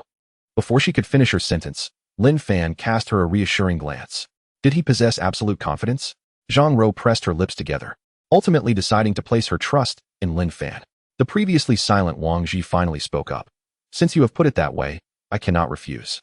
With those words, he stepped in front of Lin Fan, scrutinizing the young man with a penetrating gaze. If an ordinary student were to utter such sentiments, he would assume they were genuinely seeking his guidance. Yet, it was Lin Fan, who had been cleverly concealing his true prowess, and especially after his explosive defeat of Cadola. Wang Ji felt compelled to exercise utmost caution. To be bested by a senior high school student would be utterly humiliating. However, he could not reveal his trump card, for that would equally tarnish his reputation. Sending out a secret weapon against a mere high school student would be a display of arrogance. After some contemplation, Wang Ji produced a Pokeball from his waist, releasing the creature contained within. "This is my Croconaw, the last of my Pokemon to reach the elite level." Croconaw? A Pokemon familiar to Lin Fan. He raised an eyebrow, recalling that his Beedrill Sword's dance had been learned from Jiang Zhi's mainstay Croconaw, which was a bona fide professional-level Pokemon, far surpassing the one before him in strength. The instructor's words were rather amusing. He claimed it was the last to reach the elite level, yet he did not specify that it was the weakest among them. Was he perhaps afraid of losing to Lin Fan? With a quizzical glance at Wang Ji, Lin Fan similarly released his Beedrill. "Beedrill, let us go?" The Beedrill buzzed energetically, locking its fierce gaze upon Croconaw, its eyes ablaze with fervent battle spirit. In truth, Lin Fan had not anticipated victory in this battle. His objective was to leverage the pressure of facing an elite-level Pokemon to elevate Beedrill's strength to that tier. After much training, Beedrill was but a hair's breadth away from breaking through, yet it had been unable to do so. As the elite level marked the first significant threshold in a Pokemon's power progression, a crossing that would allow it to learn crucial skills and signify the onset of true strength. However, should a chance for victory present itself, he would undoubtedly seize it without hesitation. As Wang Ji stepped down to battle, Zhang Ro naturally assumed the role of referee. "Then, I declare the battle begins." With a swift motion of her hand, Lin Fan's expression morphed into one of fierce determination. Beedrill, use Fury Cutter. Going in hard right from the start. Wang Ji narrowed his eyes. Croconaw crunch. Beedrill transformed into a yellow comet, hurtling towards Croconaw with ferocious intent. The clash of its white needles against Croconaw's dark fangs resonated with a crisp sound. Yet, in mere brute force, Beedrill could not compete with Croconaw and quickly found itself at a disadvantage. Nevertheless, Beedrill remained unperturbed. Its stinger arched upward, fiercely stabbing towards Croconaw's chest. With a resounding thud, Beedrill's tail met Croconaw's sharp claws, as expected, being blocked. However, leveraging this force, Beedrill deftly evaded Croconaw's bite, creating distance and swiftly executing sword's dance and agility. Lin Fan observed as Croconaw similarly took advantage of the moment to enhance its own abilities, letting out a sigh, his expression grave. He knew little of Wang Ji, only vaguely aware of Zhang Rou's past grievances with him. Yet, from their brief skirmish, he understood that regardless of Wang Ji's demeanor, once engaged in battle, he would not hold back. This was the perfect opponent for Beedrill. Lin Fan felt an unusual surge of excitement. Against such an adversary, tactical maneuvers would merely be futile. Beedrill, unleash a barrage of poison jab. Only through direct confrontation could true strength be forged. With an excited buzz, Beedrill completely abandoned defense, recklessly attacking Croconaw. Its double stingers sliced through the air, creating sharp gusts. Wang Ji's expression turned serious. Lin Fan was indeed formidable. Beedrill's poison jab was already comparable to an elite-level Pokémon's attack, and had he not dispatched a Croconaw, which also excelled in physical attacks, he might have had to retreat. Croconaw, use slash repeatedly, Wang Ji shouted, determined to meet Lin Fan's challenge head-on. Clang, clang, clang. A symphony of metallic clashes erupted as the double stingers met Croconaw's claws, showering sparks in the air as both sides accelerated their attacks, their speeds increasing until only fleeting shadows could be discerned. Lin Fan fixated on the fierce duel, his blood racing. He felt Beedrill's excitement and the surging energy within it. Just one more step, Lin Fan murmured, his gaze shining brightly as he looked at Wang Ji. Teacher Wang, could that possibly be Croconaw's full power? Does he dare to provoke me? Wang Ji's eyelids twitched. He took a deep breath to regain his composure. If you wish to witness Croconaw's full strength, then I shall oblige. Aquatail. Upon hearing this, Croconaw surged forward, forcing Beedrill back. Then, without granting any respite, it leapt high, its powerful tail enveloped in water, slicing through the air towards Beedrill. Whoosh bang. Beedrill traced a yellow arc through the air, crashing to the ground and kicking up a cloud of dust that obscured the view of all present. I knew it. How could this fellow possibly defeat someone like Teacher Wang, an elite-level trainer? Liang Jie scoffed. Qi Xiu gripped his shoulder, speaking softly. But can you push Croconaw to such a point? Had he sent out Beedrill from the start, it could have toppled our entire school team. Liang Jie was momentarily at a loss for words, opening his mouth before begrudgingly closing it. He was well aware of this fact. However, shedding his biased perception of Lin Fan was not an easy task. The outcome seemed clear. Just as Wang Ji was about to retract Croconaw, a flicker of astonishment crossed his eyes as he fixed his gaze on where Beedrill had fallen. Surely, this Beedrill isn't as resilient as a cockroach. A fierce gale swept through, dispersing the dust and revealing Beedrill, who was panting heavily, clearly injured, yet its gaze sparkled with unprecedented brilliance, its aura pressing down upon the entire arena. After 4 months of arduous training, Beedrill had successfully ascended to the elite level. Wang Ji swallowed hard, a bead of cold sweat forming on his brow. When had he first achieved his elite-level Pokémon? Perhaps during the summer between his sophomore and junior years. And that was with all his resources funneled into it. Yet, such a pace was deemed normal. Everyone was merely human, with limited resources. How could they possibly elevate their strength so swiftly? Where on earth had this young man emerged from? Lin Fan chuckled lightly. The battle is only just beginning. Chapter 136. Armed with Bug Silk. Did you think that Beedrill's strength breakthrough would suffice to defeat Croconaw? Wang Ji steadied his thoughts, speaking with a calm demeanor. Given Beedrill's injuries, while it might stand once more with the power of its newfound strength, it could not sustain the fight for long. Moreover, Croconaw was not to be trifled with. Conceding now might spare Beedrill further harm. Lin Fan smiled, pointing toward Croconaw. Then, would you like to see Croconaw's current condition? Wang Ji paused, shifting his gaze to Croconaw, which now bore an abnormal purple hue, its breath becoming increasingly erratic. It was poisoned. No, it was in a state of severe poisoning. Under the influence of a lethal toxin, the damage sustained by the Pokémon escalates relentlessly. It won't be long before the powerful Croconaw succumbs. Lin Fan clenched and then relaxed his right hand, mimicking the gesture of a firework blooming, and smiled. Thus, the outcome remains uncertain. Truly, a formidable trainer. Wang Ji inhaled deeply, fully acknowledging Lin Fan as a worthy adversary. Breaking through in battle is no simple feat. It often signifies that the Pokémon possesses immense potential and remarkable resilience. Lin Fan's composure further illuminated to Wang Ji that he was indeed a competent trainer, far from an ordinary, inexperienced high school student. Croconaw, take the initiative. Wang Ji's eyes glinted with determination. He could not allow Beedrill to exploit its speed advantage over Croconaw, and thus he sought to seize the upper hand. With a fierce roar, Croconaw unleashed its powerful legs. Charging towards Beedrill. String shot. Lin Fan called out. At this moment, Beedrill could muster one final, full-strength attack, necessitating the identification of the perfect timing. A swift, purple string shot towards Croconaw, which deftly evaded by sidestepping. It attempted to grasp the string, hoping to pull Beedrill closer. But the sharp pain in its palm instinctively caused it to release its grip, casting a wary glance at the dark-hued string. Lin Fan chuckled softly. Beedrill's string shot inherently contained potent toxins. Typically, it could be coated with bug-type energy to mitigate its corrosive properties, but in the heat of battle, such leniency would not be afforded. Additionally, Croconaw was currently suffering from Beedrill's toxins, and the moment it made contact with the string, the internal toxins would only rage further. What was initially a basic bug-type move transformed into a deadly weapon in Beedrill's hands. Beedrill, string shot armament. Upon hearing this, Beedrill retracted the string aimed at Croconaw and extended its arms, wrapping the purple string tightly around its delicate stingers. From a distance, it appeared as though it possessed a pair of purple stingers.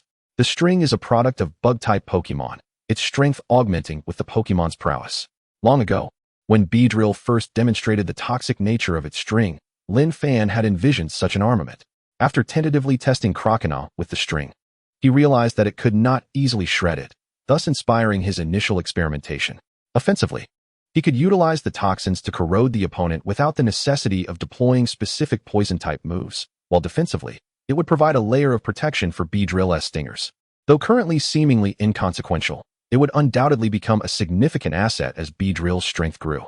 Even now, it could prove invaluable in the battle against Croconaw. With a swift motion, Beedrill waved its arm, the sound of slicing air mingling with the barely perceptible noise of corrosive air, creating an imposing atmosphere. However, there was no time for self-admiration. Croconaw was already charging in with another furious roar. As a Pokémon that had long attained elite status, Croconaw's power was not to be underestimated, subtly blocking all of Beedrill's escape routes. Should Beedrill entertain any thoughts of evasion, it would be susceptible to Croconaw's explosive counterattack.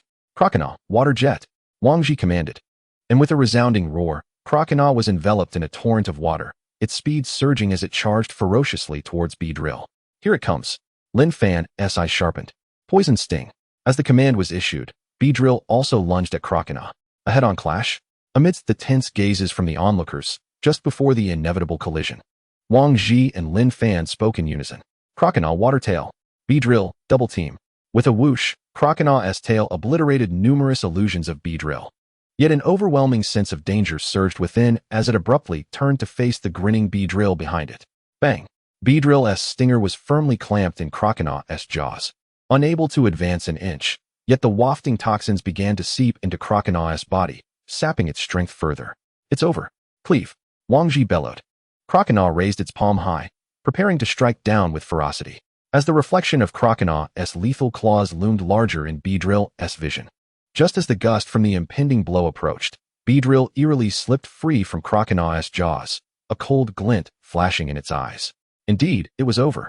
In the moment that Croconaw's strike fell short, Beedrill surged forward, delivering a ferocious poison sting directly to Croconaw's chest. Producing a muffled thud that forced the latter back several steps, its gaze fixed intently on Beedrill. Exhausted, Beedrill collapsed to the ground, gasping for breath. That last strike had drained its every ounce of energy. Croconaw advanced step by step towards Beedrill, bowing slightly to meet its cold, unyielding gaze, raising its palm high. Yet it never descended. An eerie silence enveloped the arena. After a prolonged moment, Wang Ji regained his composure, returning Croconaw to its pokeball. Casting a glance at Lin Fan filled with complex emotions before hastily departing to administer an antidote to Croconaw. Did we really win? The members of the Tongqing know. One high school team were jolted from their stupor, realizing they could breathe again, and began to gasp for air. Their eyes wide in disbelief as they watched Lin Fan approach Beedrill. "Chixiu, did you comprehend how Beedrill triumphed over Croconaw?" Zhao Yu murmured, a hint of bewilderment in her voice. Chixiu found himself at a loss for words. While he understood that it was the eruption of Croconaw's toxin that had ultimately drained its last vestiges of strength, he could not fathom why the toxin had manifested so swiftly. This was the very question Zhao Yu longed to pose. Had it not been for the premature toxin eruption, Croconaw's stamina would likely have secured victory, especially considering that during their previous exchanges, Beedrill had been severely battered, while Croconaw had emerged relatively unscathed. In essence, the vast majority of damage had not been inflicted directly by Beedrill, but rather was solely the result of the toxin's effect. "If you wish to know, why not simply ask him?" Liang Jie interjected, stepping towards Lin Fan.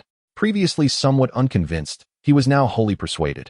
If even an elite-level Croconaw could be bested by Beedrill, then his own Snorlax's defeat to a Voltorb was not so difficult to accept.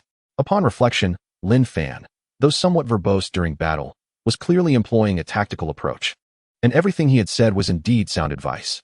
However, Liang Jie, out of pride, had been reluctant to accept guidance from a peer. Chapter 137, The Fastest Method to Monetize Research Value. Before Liang Jie could reach Lin Fan, Zhang Ro had already approached him. Gazing at the young trainer with a sense of wonder, as if seeing him for the first time. "I never imagined you could grow to such heights. I suspect that soon, my electrode may not even be able to contend with Beedrill." Lin Fan smiled modestly. It was merely luck. As he spoke, Liang Jie had also drawn near, hesitating briefly before inquiring, "I would like to know how Beedrill ultimately defeated Croconaw. Could you elaborate?" Lin Fan regarded Liang Jie with mild surprise at his earnest inquiry, responding with a smile. "Of course, it's hardly a secret. Moreover, even if I don't enlighten you, your teacher, Wang, will surely analyze it with you. As an elite trainer, discerning the reasons behind victories and defeats is relatively straightforward." With that, Lin Fan gestured towards the resting Beedrill on the ground, indicating that Liang Jie should observe its stingers, which had lost their purple string. Croconaw specializes in biting attacks. Its combat style primarily comprises two methods: close-range bites and mid-range water-tail strikes. Given this knowledge, I opted to equip the Beedrill with a silk glove. When the Gyarados once again sank its fangs into Beedrill's stingers, it merely bit into the silk. The reason Beedrill managed to escape only just before the Gyarados' move struck was not due to any extraordinary courage. Rather, it was simply unable to immediately retract its stingers from the silk. Having never employed this tactic before, and thus lacking the necessary finesse, the silk was adhered far too tightly. Once Beedrill freed itself, the silk was naturally caught in the Gyarados' jaws, the potent toxins it contained resonating violently with the creature's own venom, culminating in chaos. Ultimately, it was Beedrill's final strike that inflicted the necessary damage to secure a narrow victory over the Gyarados. Zhang Ro silently nodded in agreement, analyzing the situation as she had. She had not anticipated that Beedrill's delayed escape was due to a lack of control. She had assumed it was a matter of Beedrill's boldness, deliberately timing its escape to prevent the Gyarados from countering its final poison blow. Liang Jie listened to Lin Fan's explanation, his expression a complex tapestry of emotions. To think that within such a brief span of time, he had conceived the idea of using silk to counter the Gyarados' crushing bite. It was the first time he had viscerally sensed the disparity in talent between trainers. It was undeniable. "You will participate in the forthcoming league, won't you?" Liang Jie inquired. "Of course," Lin Fan replied with a shrug and a smile. "After all, the rewards are too enticing to resist." Liang Jie hesitated, ultimately letting out a resigned sigh. With such competitors in the fray, he was uncertain how to proceed. At their age in the third year of high school, they were brimming with ambition. He had once confidently aspired to clinch the league championship, even boasting about contending for the title. However, before encountering Lin Fan, he had never regarded his words as overly audacious. Lin Fan exchanged glances with Zhang Ro, and while Liang Jie was lost in thought, they waved to Chixiu and the others in the distance and quietly departed. Remaining there held no further significance. They couldn't very well engage in another friendly match, could they? Upon exiting the school gates, the two lingered little longer, promptly purchasing high-speed train tickets back to Dusk City, departing with a sense of nonchalance. Seated comfortably, Lin Fan felt a sense of liberation wash over him, akin to a gallant hero retreating into the shadows, reveling in his anonymity. Just then, Rotom suddenly emerged, the screen displaying an incoming call from Bai Liyun. Upon seeing this, Lin Fan straightened up, already speculating the reason for her call. Swiftly donning his headphones and pressing the answer button, Bai Liyun's visage appeared before him. She wasted no time. Grandfather has reviewed the video and draft you sent. He and grandmother have just left to find a suitable group of Mosquito King for replicating the evolution process. Lin Fan raised an eyebrow slightly. So how was it? I didn't mislead you, did I? The value of this discovery should suffice to enlist the doctor's assistance, right? Bai Liyun chuckled wryly. Not just that. It's one of the most significant discoveries in recent years.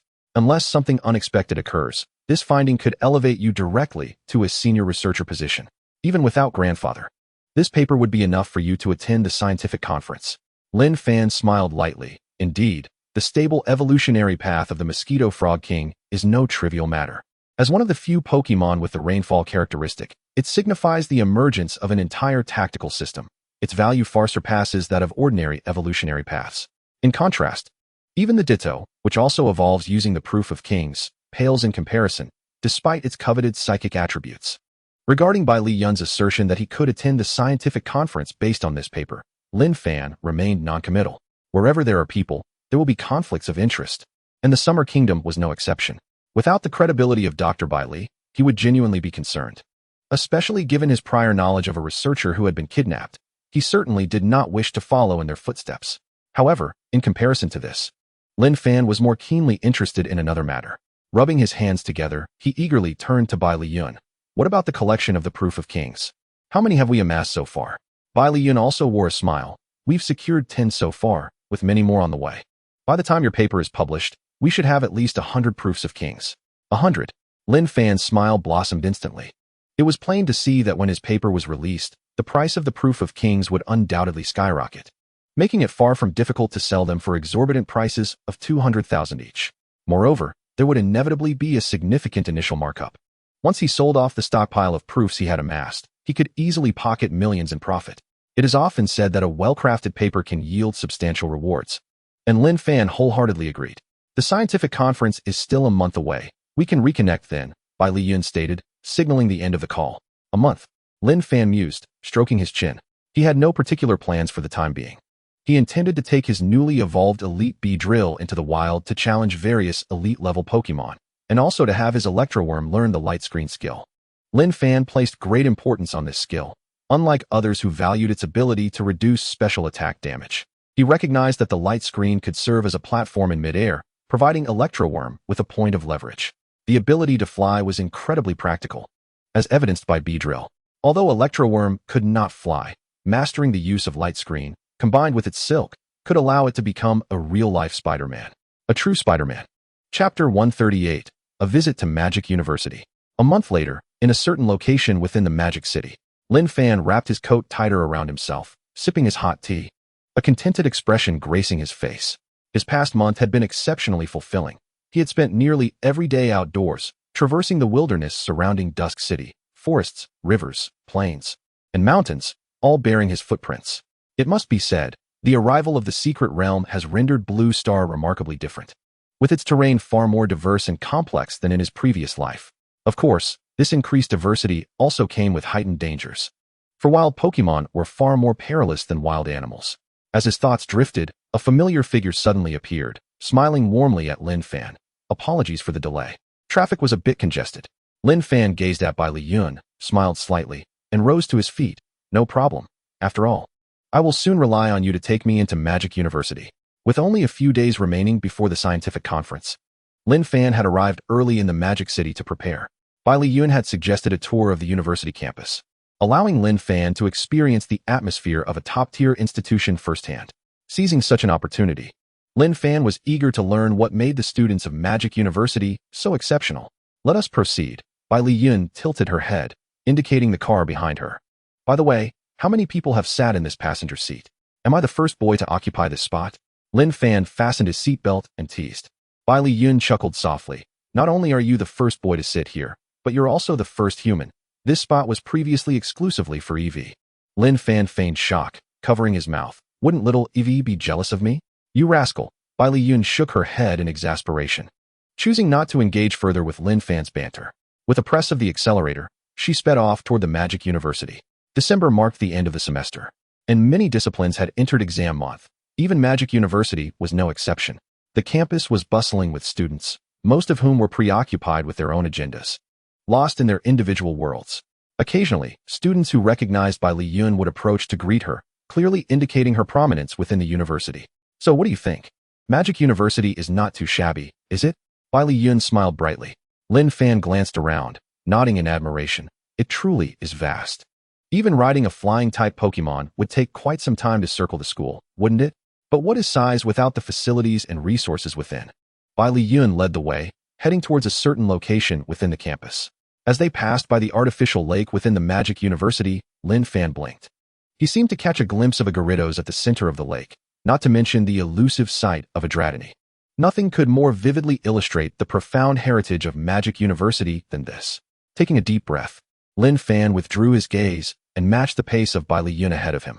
After a considerable walk, they arrived at an enormous complex adorned with various attribute symbols, each corresponding to one of the 18 types. This was the training base of Magic University. Bai Liyun began to introduce each section to Lin Fan. That imposing blue structure houses an artificial waterfall and a large artificial lake, with the lake bed lined with numerous water stones and other items, such as mysterious droplets, making it an excellent training ground for water-type Pokémon. Lin Fan felt as if he had been struck by a billion crits, clutching his chest and silently shedding tears. Could this be the sensation of affluence? Such a place could only exist in his dreams. No wonder the videos circulating on various platforms showcased how top-tier universities like Magic University and Jing University decisively dominated their opponents, having such a training base. It would indeed be strange if their strength were lacking. Yet, this was merely one aspect of the training facility. The adjacent red building was the Sunlight Room, an environment that maintained a perpetual sunny atmosphere, complete with a specially designed volcanic zone, ideal for Pokémon like Swablu and Magcargo. Next to it was a lush forest, also known as the Botanical Garden, a paradise for grass-type Pokémon, which also harbored many special toxic plants due to the common association between grass and poison types, making it a favorable location for poison types as well. The Flying Plaza featured chaotic air currents overhead, designed to enhance Pokémon's flying abilities, ice caverns, rocky peaks, and a charging room. Bai Liyun continued to elucidate the functions of each building, each description igniting Lin Fan's desire to experience them firsthand. How tempting. I wish I could step inside, Lin Fan mused, then turned to Bai Liyun, inquiring, these facilities must not be free, right? Even for students at Magic University, there must be some cost involved? Certainly, Bai Liyun replied with a smile, pointing to a rather unremarkable building at the edge. That is the resource library of Magic University, as well as the place where tasks are assigned. Students earn credits by completing tasks and through exam scores, which grant them access to train in these facilities. Hence, the academic atmosphere here is particularly intense, as these are tangible benefits. Bai Liyun's tone shifted slightly, however. Students in the Battle Society are an exception. Members receive a certain number of free training sessions each month, with more sessions allowed at higher levels. And the duration of each session increases accordingly. After all, battling is the main theme of the world. While breeders and researchers are undoubtedly important, they take a back seat. So, how about it? Are you tempted? Join our Battle Society. The benefits are plentiful, Bai Liyun encouraged, his expression filled with anticipation as he looked at Lin Fan. Lin Fan shrugged, responding with a hint of resignation. But I'm not even a student at Magic University yet. Why are you trying to recruit me into the Battle Society? Bai Liyun chuckled lightly. It's only a matter of time. Given your potential, you will likely choose between Magic University and Jing University, but with me, my grandparents, and others here in Magic City, I doubt you would abandon such valuable connections to attend Jing University, which is on par with Magic University. Lin Fan tilted his head, not bothering to refute this point. As they conversed, Bai Liyun suddenly remembered something, leading Lin Fan toward the resource library. There's something inside that would be quite suitable for your B-drill. It will give you a chance to experience it. The resource library was overseen by an elderly man with graying hair, leisurely reclining in a chair while reading a newspaper. Upon their entrance, he merely glanced at them before returning to his activities. Bai Liyun approached a nearby machine, operated it, and soon a small box popped out. Lin Fan felt a sense of déjà vu akin to picking up a prescription from a pharmacy, smacking his lips as he watched Bai Liyun walk over and hand him the box.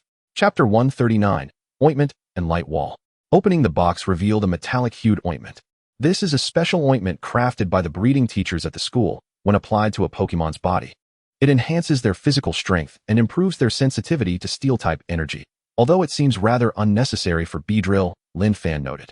Breeders not only create energy cubes, but also produce such precious ointments and other resources for Pokémon use, each carrying a significant price tag, especially those provided to Magic University students.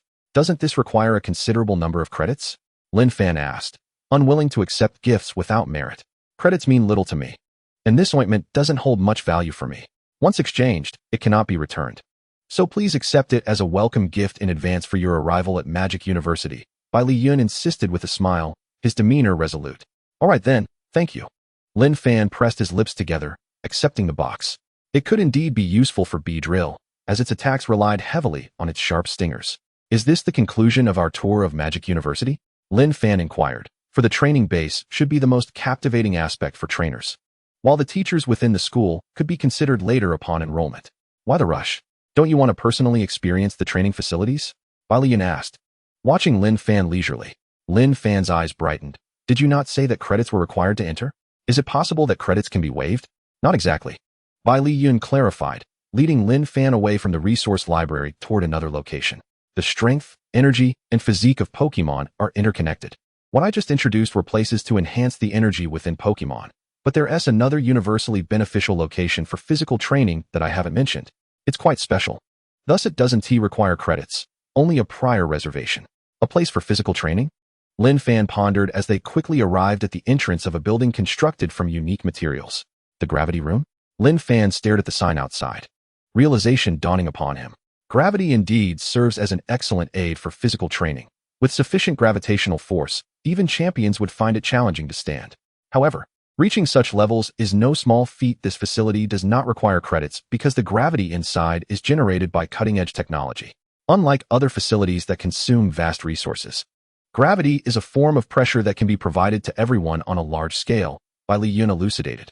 Reservations are necessary because some Pokémon possess considerable strength, rendering typical gravity ineffective for training. Thus, we must compress the settings within to create greater gravitational force. However, I had already planned to bring you here for an experience, so I made a reservation in advance. We can go right in. Upon hearing this, Lin Fan nodded, stepping inside. He was quite intrigued by this novel training method and wondered how long Beedrill and Electrike could endure it. Most importantly, Electrike was on the verge of learning the light wall, and gravity would not only aid in physical training, but also enhance the concentration of a Pokémon's mental faculties, providing some assistance in learning psychic-type skills. After all, gravity can also be considered a skill, particularly a psychic-type skill. Within the gravity chamber, numerous students from the Magic University were diligently training, each situated before their own individual gravity rooms. Lin Fan, emulating their actions, stood outside the gravity room reserved by Bai Liyun, releasing his Beedrill and Electroweb into the chamber before activating the switch. With a peculiar sound, the gravity room sealed shut, yet the interior remained visible from the outside. Curiously, Beedrill and Electroweb surveyed their surroundings, but suddenly felt an inexplicable weight pressing down upon them from above, as if attempting to pin them to the ground. Fortunately, Lin Fan had previously informed them about the conditions inside, which helped to quell their alarm. Beedrill continued to hover effortlessly in the air, clearly unaffected by the gravity. In contrast, Electroweb struggled slightly, its small face tightening as it sensed the increasing pressure. Closing its eyes and holding its breath, Electroweb focused intently, recalling Lin Fan's advice to harness the force of gravity to fully unleash its latent psychic energy, to comprehend and resist the weight pressing down upon it. With determination, Electroweb began to immerse itself in this experience, refusing to squander the opportunity. Meanwhile, Beedrill appeared quite relaxed, flitting around the room and even greeting Lin Fan from outside. Impressed by Beedrill's prowess, Bai Liyun approached Lin Fan, observing the performance of the two Pokémon and remarked, "Would you be interested in visiting the Battle Club afterward?" The prospect of engaging with the members there sparked excitement in Lin Fan's eyes. He pondered whether Beedrill, with its elite status, could potentially defeat the Pokémon of the Battle Club in a one-on-one match. Lin Fan cautiously inquired, "Do you think Beedrill stands a chance?" Bai Liyun chuckled. "What are you thinking? An elite Pokémon is formidable no matter where it is.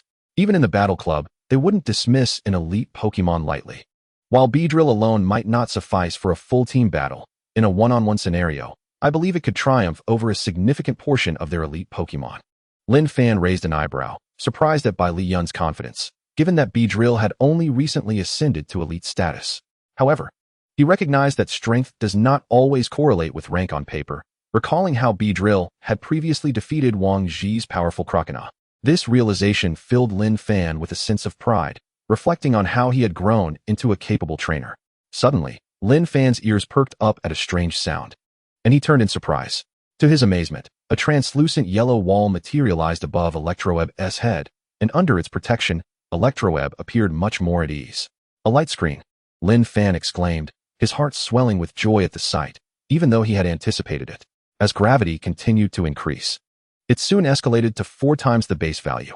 Electroweb, strained, felt the light screen beginning to shatter and had to exit early. Beedrill, however, maintained a serious demeanor yet still possessed some stamina. The gravity reached 5, 6, and finally 8 times before Beedrill could no longer endure. Emerging from the gravity room with great difficulty, Bai Liyun's eyes widened in astonishment, realizing he had underestimated Beedrill's strength to withstand such immense gravity. It seems Beedrill can no longer continue battling today. Perhaps next time, Lin Fan said as he helped the panting Beedrill. Bai Liyun nodded in agreement, acknowledging his oversight regarding the fatigue of Pokémon exiting the gravity chamber. You can apply some ointment to Beedrill. This state allows for the fastest absorption of the remedy. After retrieving Beedrill and Electroweb into their Pokeballs, Lin Fan prepared to wait for the commencement of the summit. Chapter 140. The research summit in progress. Upon returning to his residence, Lin Fan promptly released Beedrill and Electroweb, checking their conditions. All seems well. Though it is natural for their muscles to be somewhat strained from their first experience with gravity, they will need to rest for a while. After a thorough examination, he produced the ointment, inhaling its pungent metallic scent, likely derived from various steel-type resources. Regrettably, Beedrill could not learn any formidable steel-type techniques, which would have significantly bolstered its abilities. Carefully, Lin Fan used the provided spoon to extract some ointment, evenly applying it to Beedrill's stingers. I should be able to use this 3 times, he noted, securing the remaining ointment before summoning the slumbering Rotom. Please assist me in recording Beedrill's real-time condition. Task accepted. Rotom's cheerful face appeared on the screen, floating beside Beedrill without straying. With Rotom's assistance, many tasks became considerably more manageable. Lin Fan smiled as he turned his attention to Electroweb, crouching down to pat the little creature on the head. How's your mastery of light screen coming along? Electroweb. Electroweb replied confidently, eyes narrowing as a translucent yellow wall manifested between itself and Lin Fan. Lin Fan tentatively tapped the wall. While it served to reduce the strength of special attacks, it was still tangible, yet quite fragile, likely to shatter under physical assault. It was said that the more adept a Pokémon became with the light screen technique, the more it could transform it into an intangible barrier, making it less susceptible to damage and enhancing its defensive capabilities against special attacks, a stark contrast to its sibling, Reflective Barrier. Lin Fan mused aloud, considering that, based on his training philosophy for Electroweb, Reflective Barrier would be more suitable for implementing the Spider-Man strategy. However, despite the similarities between the two techniques, both being psychic-type moves, Electroweb exhibited a remarkable aptitude solely for the light screen, with few instances of Pokémon capable of mastering Reflective Barrier. The underlying principle remained perplexing to Lin Fan, perhaps falling within the realm of advanced Pokémon energy studies. With a sudden burst of determination, he shattered the light screen before him, murmuring to himself, "Never mind. I'll focus on perfecting the light screen for now." Days later, within a grand structure exuding a futuristic ambience, Lin Fan, Bai Liyun, and Professor Bai Li strolled leisurely. Research Summit signage adorned their surroundings, marking the commencement of the event. "Doctor, must I really present a report?" Lin Fan turned to Professor Bai Li, his expression tinged with reluctance. "This is a renowned opportunity. How can you not want it?" Professor Bai Li shot a sidelong glance at Lin Fan, scoffing lightly. Lin Fan chuckled wryly. "Fame can be a burden. I merely wish to remain an ordinary trainer." Avoiding entanglements. After a brief silence, Professor Bai Li replied, "It's rare to hear you express such sentiments. Commendable.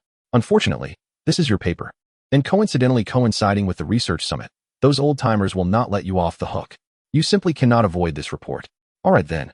Lin Fan sighed, rubbing his forehead in frustration. He exchanged glances with Bai Liyun, noting a hint of mischief in his eyes, as if he could read the unspoken words. "Now you understand why I don't want to be a researcher. It's quite bothersome." As a few individuals engaged in casual conversation, a staff member clad in a suit hurriedly approached Dr. Bailey, respectfully announcing, "Doctor, the opening ceremony is about to commence. Please follow me to the backstage for preparations." Dr. Bailey nodded, casting a glance at Bai Liyun. "Xiaoyan, please escort Lin Fan to the podium. It's his first visit, and he may be unfamiliar with the layout. Of course, Bailey Yun replied, gesturing to Lin Fan as she led him in a certain direction.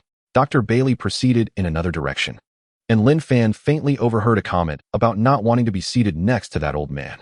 Curiosity piqued, Lin Fan inquired, "Does Dr. Bailey have a rival?" "A rival?" Bailey Yun's lips curled into a wry smile. "You could say that. He is also a Pokémon researcher specializing in Pokémon energy studies. He proposed 10 of the 18 elemental classifications currently recognized, including the recently discovered Fairy type. Before this, Dragon-type Pokémon were regarded as the most formidable." Lin Fan was taken aback. Indeed, anyone who could stand as a rival to a luminary in the field of Pokémon evolution was certainly no ordinary individual.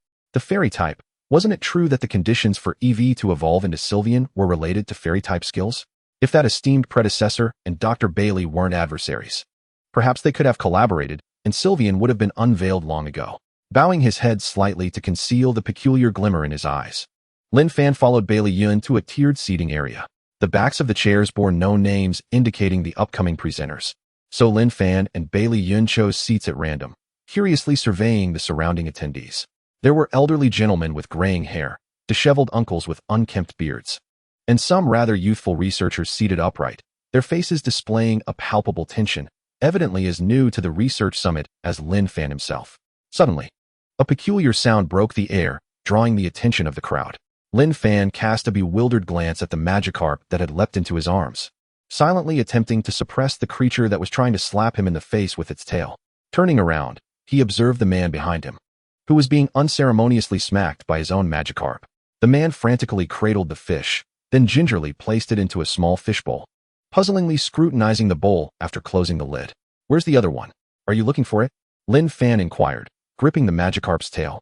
Feeling its agitated writhing in his grasp, the man immediately nodded with excitement. "Yes, that's it. It has my identification number on it." Lin Fan glanced at the fish and indeed spotted a 3 marked on its red scales. After a quick look at the other 2 Magikarp in the bowl, he returned the 3 to the man, intrigued by him. It was evident that this individual was also there to present, and his presentation was related to the evolution of Magikarp. Chapter 141. The terrifying researcher. The fact that Magikarp could evolve into Gyarados was no longer a secret. However, the challenge lay in cultivating a Gyarados with a temper that was not excessively volatile. Logically, Dr. Bailey should be an expert in this domain. Yet according to his own words, everyone's aware that Magikarp evolves into Gyarados, so what is the point of studying it? If one were to research, it should be something obscure and unknown. If anyone else had said this, they would have been met with ridicule. Yet Dr. Bailey had indeed uncovered many little-known evolutionary pathways. Perhaps this was the arrogance of a true expert?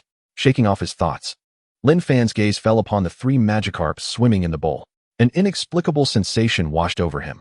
The 3 Magikarp appeared unusually agitated, their eyes fixed menacingly on the man as if they were ready to pounce at any moment. After setting the fishbowl down, the man smiled and extended his hand toward Lin Fan. "Hello, I'm Jiang Chun. I'm here to explain the optimal method for Magikarp's evolution." Though Jiang Chun's tone was modest, Lin Fan could detect a hint of pride in his eyes, clearly elated to share his discovery with everyone. However, the most suitable evolutionary path? Had a stable method for Magikarp's evolution already been identified? Truly, this was a remarkable development. Lin Fan, slightly astonished, shook Jiang Chen's hand. "I'm Lin Fan, just here to accompany someone." Jiang Chen looked puzzled. Accompany someone? His gaze shifted to Bailey Yun beside Lin Fan, and realization dawned on him. He must be here as her guest. After all, it was inconceivable that someone so young would present at such an authoritative research summit. With this thought, Jiang Chun redirected the conversation, addressing Bailey Yun with feigned nonchalance. "Friend, would you like to hear about my latest research findings?" Bailey Yun, lost in thought, blinked in surprise. "How is this relevant to me?" Waving a hand dismissively, she replied, "Sorry, I'm not interested." Jiang Chun was momentarily taken aback, incredulous. "Why not? This is the method for Magikarp's evolution into Gyarados." "Why?" Bailey Yun furrowed her brow, bemused. "Because you're about to present, right? You'll find out then." Jiang Chun faltered. While she had a point, he could hardly contain his eagerness to boast. Nonetheless, considering that Lin Fan was accompanying someone to the research summit, he likely possessed some insight as well. With this in mind, Jiang Chun cleared his throat and, disregarding Lin Fan's interest, began his exposition. As we all know, Magikarp is considered the weakest Pokémon, while Gyarados, in stark contrast, is immensely powerful. Thus, evolving from Magikarp to Gyarados inherently involves considerable challenges and trials. This is why wild Gyarados are often so temperamental, as their emergence can lead to catastrophic consequences. Yet, within this volatile temperament lies the secret to Magikarp's evolution into Gyarados. That secret is the power of emotion. Emotion? Lin Fan gasped, although Jiang Chen's sudden shift to speak with Bailey Yun had seemed rather odd. His assertion was undoubtedly a bombshell. Had he truly discerned that the key to Magikarp's evolution hinged on emotion? Observing Lin Fan's astonished expression, Jiang Chen grew increasingly self-satisfied. His voice tinged with excitement. Indeed, it is the power of anger. Wait, anger? Lin Fan paused, sensing something amiss. Aren't you discussing the optimal method for Magikarp's evolution? Jiang Chen was now fully immersed in his own world, his gaze fervently fixed on the 3 Magikarp in the bowl. Surely, you are aware of Magikarp's 2 abilities, correct? Yes, Lin Fan hesitated before replying. Magikarp possesses 2 abilities, Swift Swim, which boosts its speed in rainy weather, and Oblivious, which increases its speed when attacked by Dark, Ghost, or Bug-type moves. The latter's discovery was rather fantastical and closely tied to an avid fisherman. This fisherman was deeply passionate about his hobby, never ceasing even in tempestuous weather. And given that Magikarp was the most abundant Pokémon in all waters, he was naturally well acquainted with them. During one stormy day, he serendipitously observed that most of the Magikarp he was familiar with had significantly increased their speed, while a few others showed no change at all. Amidst a multitude of hundreds of Kinglers, the astonishing ability of one angler to discern a select few that maintained a constant speed is truly remarkable. He, being well aware of the inherent characteristic of Kinglers, an expected gracefulness, was intrigued enough to catch these peculiar specimens and transport them to the local research institute for further investigation. Upon confirming that these Kinglers did not exhibit the known trait of graceful swimming, the researchers devoted themselves with utmost diligence for several months, ultimately succeeding in unveiling the elusive trait of irritability. Once it was established that Lin Fan was cognizant of the irritability trait, Jiang Chen elaborated. Kinglers possessing the irritability trait tend to exhibit a heightened sensitivity compared to their kin, displaying a broader spectrum of emotional fluctuations, no longer resembling mere lethargic fish. Therefore, I utilized the irritable Kinglers as experimental subjects, initially placing them in a state of extreme hunger, followed by feeding them food rich in dark and bug attributes. Consequently, despite their intense aversion to such sustenance, their hunger compelled them to consume it. Post-ingestion, their traits were repeatedly triggered, leading to rapid emotional changes. This process was iterated persistently, and after several months, a significant breakthrough emerged among my experimental subjects, for Kinglers had learned to redirect their ire. One of these had just mastered this ability and evolved into a Gyarados, while the other 3 were already exhibiting signs of impending evolution. What does this signify? It indicates that if a Kingler learns to redirect its anger, it can successfully evolve into a Gyarados. Moreover, unlike wild Gyarados, which are notoriously bloodthirsty, those that evolved after acquiring the irritability trait, while still exhibiting a volatile temperament, no longer possess an insatiable thirst for blood. Instead, they often display hostility only towards me, should anyone else exhibit aggression towards me. The Gyarados would respond with a friendly demeanor. This revelation is nothing short of a groundbreaking discovery. Jiang Chen excitedly articulated his research findings, wholly immersed in his own world. Lin Fan took a deep breath and quietly distanced himself from Jiang Chen. How terrifying. It was as if the devil awoke to find himself ranked second. The notion that the Gyarados would become friendly towards anyone who attacked Jiang Chen seemed self-evident. Witnessing an adversary being assaulted, one would naturally feel elated. Chapter 142, Jiang Chen's Ascendancy. Nevertheless, this individual's ability to teach Kinglers the art of redirecting their anger is indeed remarkable. Redirecting anger and expressing gratitude are both unique skills, their efficacy contingent on emotional energy, one tied to negative emotions and the other to positive ones. In the wild, Gyarados evolve through the channeling of anger, which intriguingly mirrors the concept of irritability. Furthermore, as a stable and controllable skill, it certainly surpasses the typical circumstances. However, herein lies the dilemma. While irritability can facilitate the evolution of Gyarados, its limitations remain substantial. Setting aside the sheer number of Kinglers required to yield one that learns to redirect anger, the prerequisite of selecting Kinglers with the irritability trait is enough to demonstrate that this pathway is far from optimal. The reason hidden traits are termed as such is not that their effects are vastly superior to normal traits, but rather that Pokémon possessing such traits are rare, often existing in minuscule numbers within their populations. while there may be a considerable number of Kinglers with the irritability trait.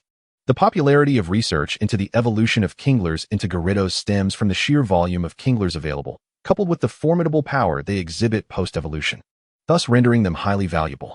Jiang Chun's methodology seems to effectively hinder one's progress from the outset. After all, while Gyarados is indeed powerful, there are other water-type Pokémon that can easily surpass it. Yet, after glancing at the proudly beaming Jiang Chun, Lin Fan chose to refrain from commenting further, simply turning away in silence. However, Jiang Chun, feeling slightly perturbed, approached Lin Fan and seated himself beside him, his eyes gleaming with intensity. What do you mean? Is my discovery not explosive enough? With this finding, I stand a significant chance of becoming a senior researcher. How many at my age can boast such an achievement?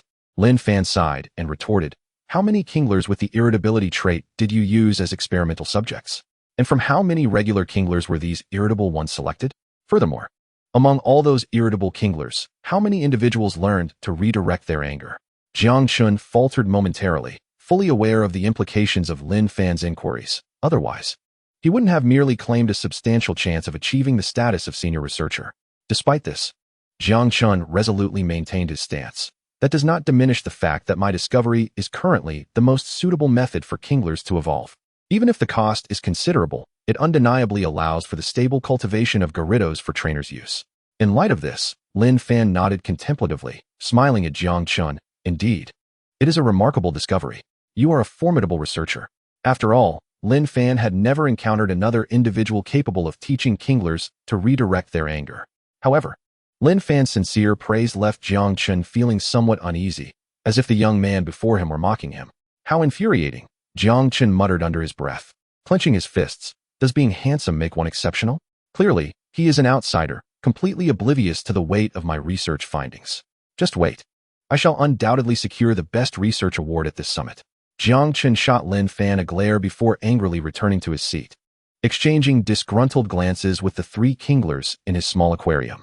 Have I offended him again? Lin Fan pondered, scratching his head in confusion as he looked towards Bai Liyun. He had merely been praising the other. Bai Liyun chuckled softly. I've mentioned before that researchers can be quite troublesome. Their thought processes differ from those of ordinary individuals, and the more accomplished they are, the more they become ensnared in their own worlds. The saying goes that there are no firsts in literature and no seconds in martial arts. However, in the realm of researchers, each believes their own work to be the most remarkable and meaningful. If you wish to debate with them, you must present research findings that command their respect. As Bai Liyun finished speaking, he suddenly leaned closer to Lin Fan, his gaze piercing. Do you happen to know the correct method for a Kingler to evolve into a Gyarados? Lin Fan raised an eyebrow and chuckled. How could that be? I am no deity, possessing knowledge of all things. Is that so? Bai Liyun appeared skeptical, but eventually withdrew his gaze, smiling. If you were to present your thesis, that fellow would likely defer to you. Surely it cannot be that exaggerated, Lin Fan replied with a bemused laugh. Bai Liyun merely smiled noncommittally. He never spoke in hyperbole. As the two conversed, the venue gradually filled with attendees, most of whom settled into the audience seats. While numerous journalists clamored to secure vantage points, their faces alight with excitement, for every research summit heralds the unveiling of significant news. It is about to commence. Bai Liyun suddenly straightened in his chair, his gaze fixed ahead. Three elderly figures clad in tailored suits approached in unison. On the far left stood Dr. Bai Li. In the center was a white-haired grandmother, and on the far right was an elder who appeared to be of a similar age to Dr. Bai Li. After exchanging fleeting glances, Lin Fan scoffed and quickly turned away from the two elders, curiosity piquing as he inquired, "Is that the arch-rival of the doctor?" Indeed. The eminent figure in the field of energy studies, Dr. Yang Mo, Bai Liyun confirmed. As Bai Liyun's words fell, the three esteemed elders took their respective seats. However, as Dr. Bai Li had indicated, he was quite reluctant to sit alongside Dr. Yang, subtly shifting his seat away, a sentiment echoed by Dr. Yang in kind. On stage, the host began introducing the three judges, accompanied by the customary opening remarks. Lin Fan, feeling somewhat bored, reclined in his chair when suddenly a head popped up on his right, startling him. Upon closer inspection, it was revealed to be Jiang Chun. Although you may not comprehend the magnitude of my discovery, have you noticed Dr. Yang Mo to the right? My finding has garnered his endorsement, which speaks volumes about its significance, does it not? Jiang Chun let out a triumphant hum, pride evident in his tone. Clearly, receiving validation from Yang Mo filled him with immense pride. However, Lin Fan could only feel despair within, pondering why this individual was so adamant about proving himself as an exceptional person when they were merely strangers who had never crossed paths before. With a sigh, Lin Fan forced a smile that radiated perfection, ready to sincerely commend Jiang Qin's brilliance. When an impassioned voice resonated from the stage, it is well known that the Research Summit is the most prestigious platform for presenting valuable scientific topics throughout the year. At this year's summit, one particular topic has received unanimous acclaim from all three judges, who regard it as possessing exceptional value. After deliberation, the organizers have decided to invite this prodigious young researcher to deliver the opening presentation of this summit. Jiang Qin was overjoyed, shaking Lin Fan's shoulders in excitement. I never anticipated that my research report would surpass my own expectations. All three esteemed judges have acknowledged my work and allowed me to present first. Ha ha ha, I am indeed a genius. Chapter 143, Presentation on Stage. Master of the dojo, Zhou, Lin Fan remained silent for a moment, discreetly removing Jiang Qin's hands from his shoulders before rising to his feet. Jiang Qin, slightly perplexed, inquired, "What are you standing up for?" Simultaneously, the host's gaze shifted towards them, extending a hand and announcing loudly, "Next, let us invite Lin Fan to elucidate his research topic, the stable pathway for the evolution of Mosquito King into Mosquito Frog Emperor." With an apologetic smile directed at Jiang Qin, Lin Fan stepped towards the podium, leaving Jiang Qin utterly dumbfounded, gazing blankly at Bai Liyun. "Wasn't he here with you?" Bai Liyun shrugged. "I never claimed such a thing. In fact, the opposite is true." With that, Bai Liyun patted Jiang Qin's shoulder and spoke earnestly. "In truth, your research is quite impressive. My grandfather has mentioned you, stating that you are a commendable researcher in recent years. However, it is unfortunate that you crossed paths with Lin Fan. My grandfather wishes to take him on as a closed-door disciple, a true genius." Jiang Qin mechanically queried, "Your grandfather is?" Bai Liyun pointed towards the judging panel, "That old man on the left." Jiang Qin gasped, "Your grandfather is Dr. Bai Li? Didn't he vow never to take on disciples after that incident? How could this possibly be?" Suddenly, Jiang Qin's realization dawned upon him, his eyes widening, trembling slightly in his tone. His research topic, what was it again? The stable pathway for the evolution of Mosquito King into Mosquito Frog Emperor? Are you sure it's a stable pathway, not an incomplete one like mine? Bai Liyun chuckled, glancing towards the podium. "If you wish to know, then listen attentively." On stage, Lin Fan surveyed the audience and the circle of reporters, feeling a bit uneasy as he turned to Dr. Bai Li at the judging panel. The latter offered a faint smile and a slight nod. Taking a deep breath, Lin Fan projected a pre-prepared video onto the large screen, then produced a King S certificate, softly stating, "The evolution method of Mosquito Frog Emperor is through special item evolution, with the auxiliary item being this King's certificate. When the Mosquito King, carrying the King's certificate, attains the will to become a monarch, it can evolve into the monarch Pokémon, Mosquito Frog Emperor." As his words echoed, a fervent discussion erupted among the audience, countless flashes capturing Lin Fan in every moment. While Lin Fan continued his explanation, Yang Mo, seated among the judges, straightened his posture and, without turning, remarked casually, "Old man, this Lin Fan's paper concludes that the evolution of the Dull Beast into the Dull King is likely achieved through both the Dull Beast and the Tongue Shell Pokémon resonating sufficiently with the King's certificate to complete the evolution.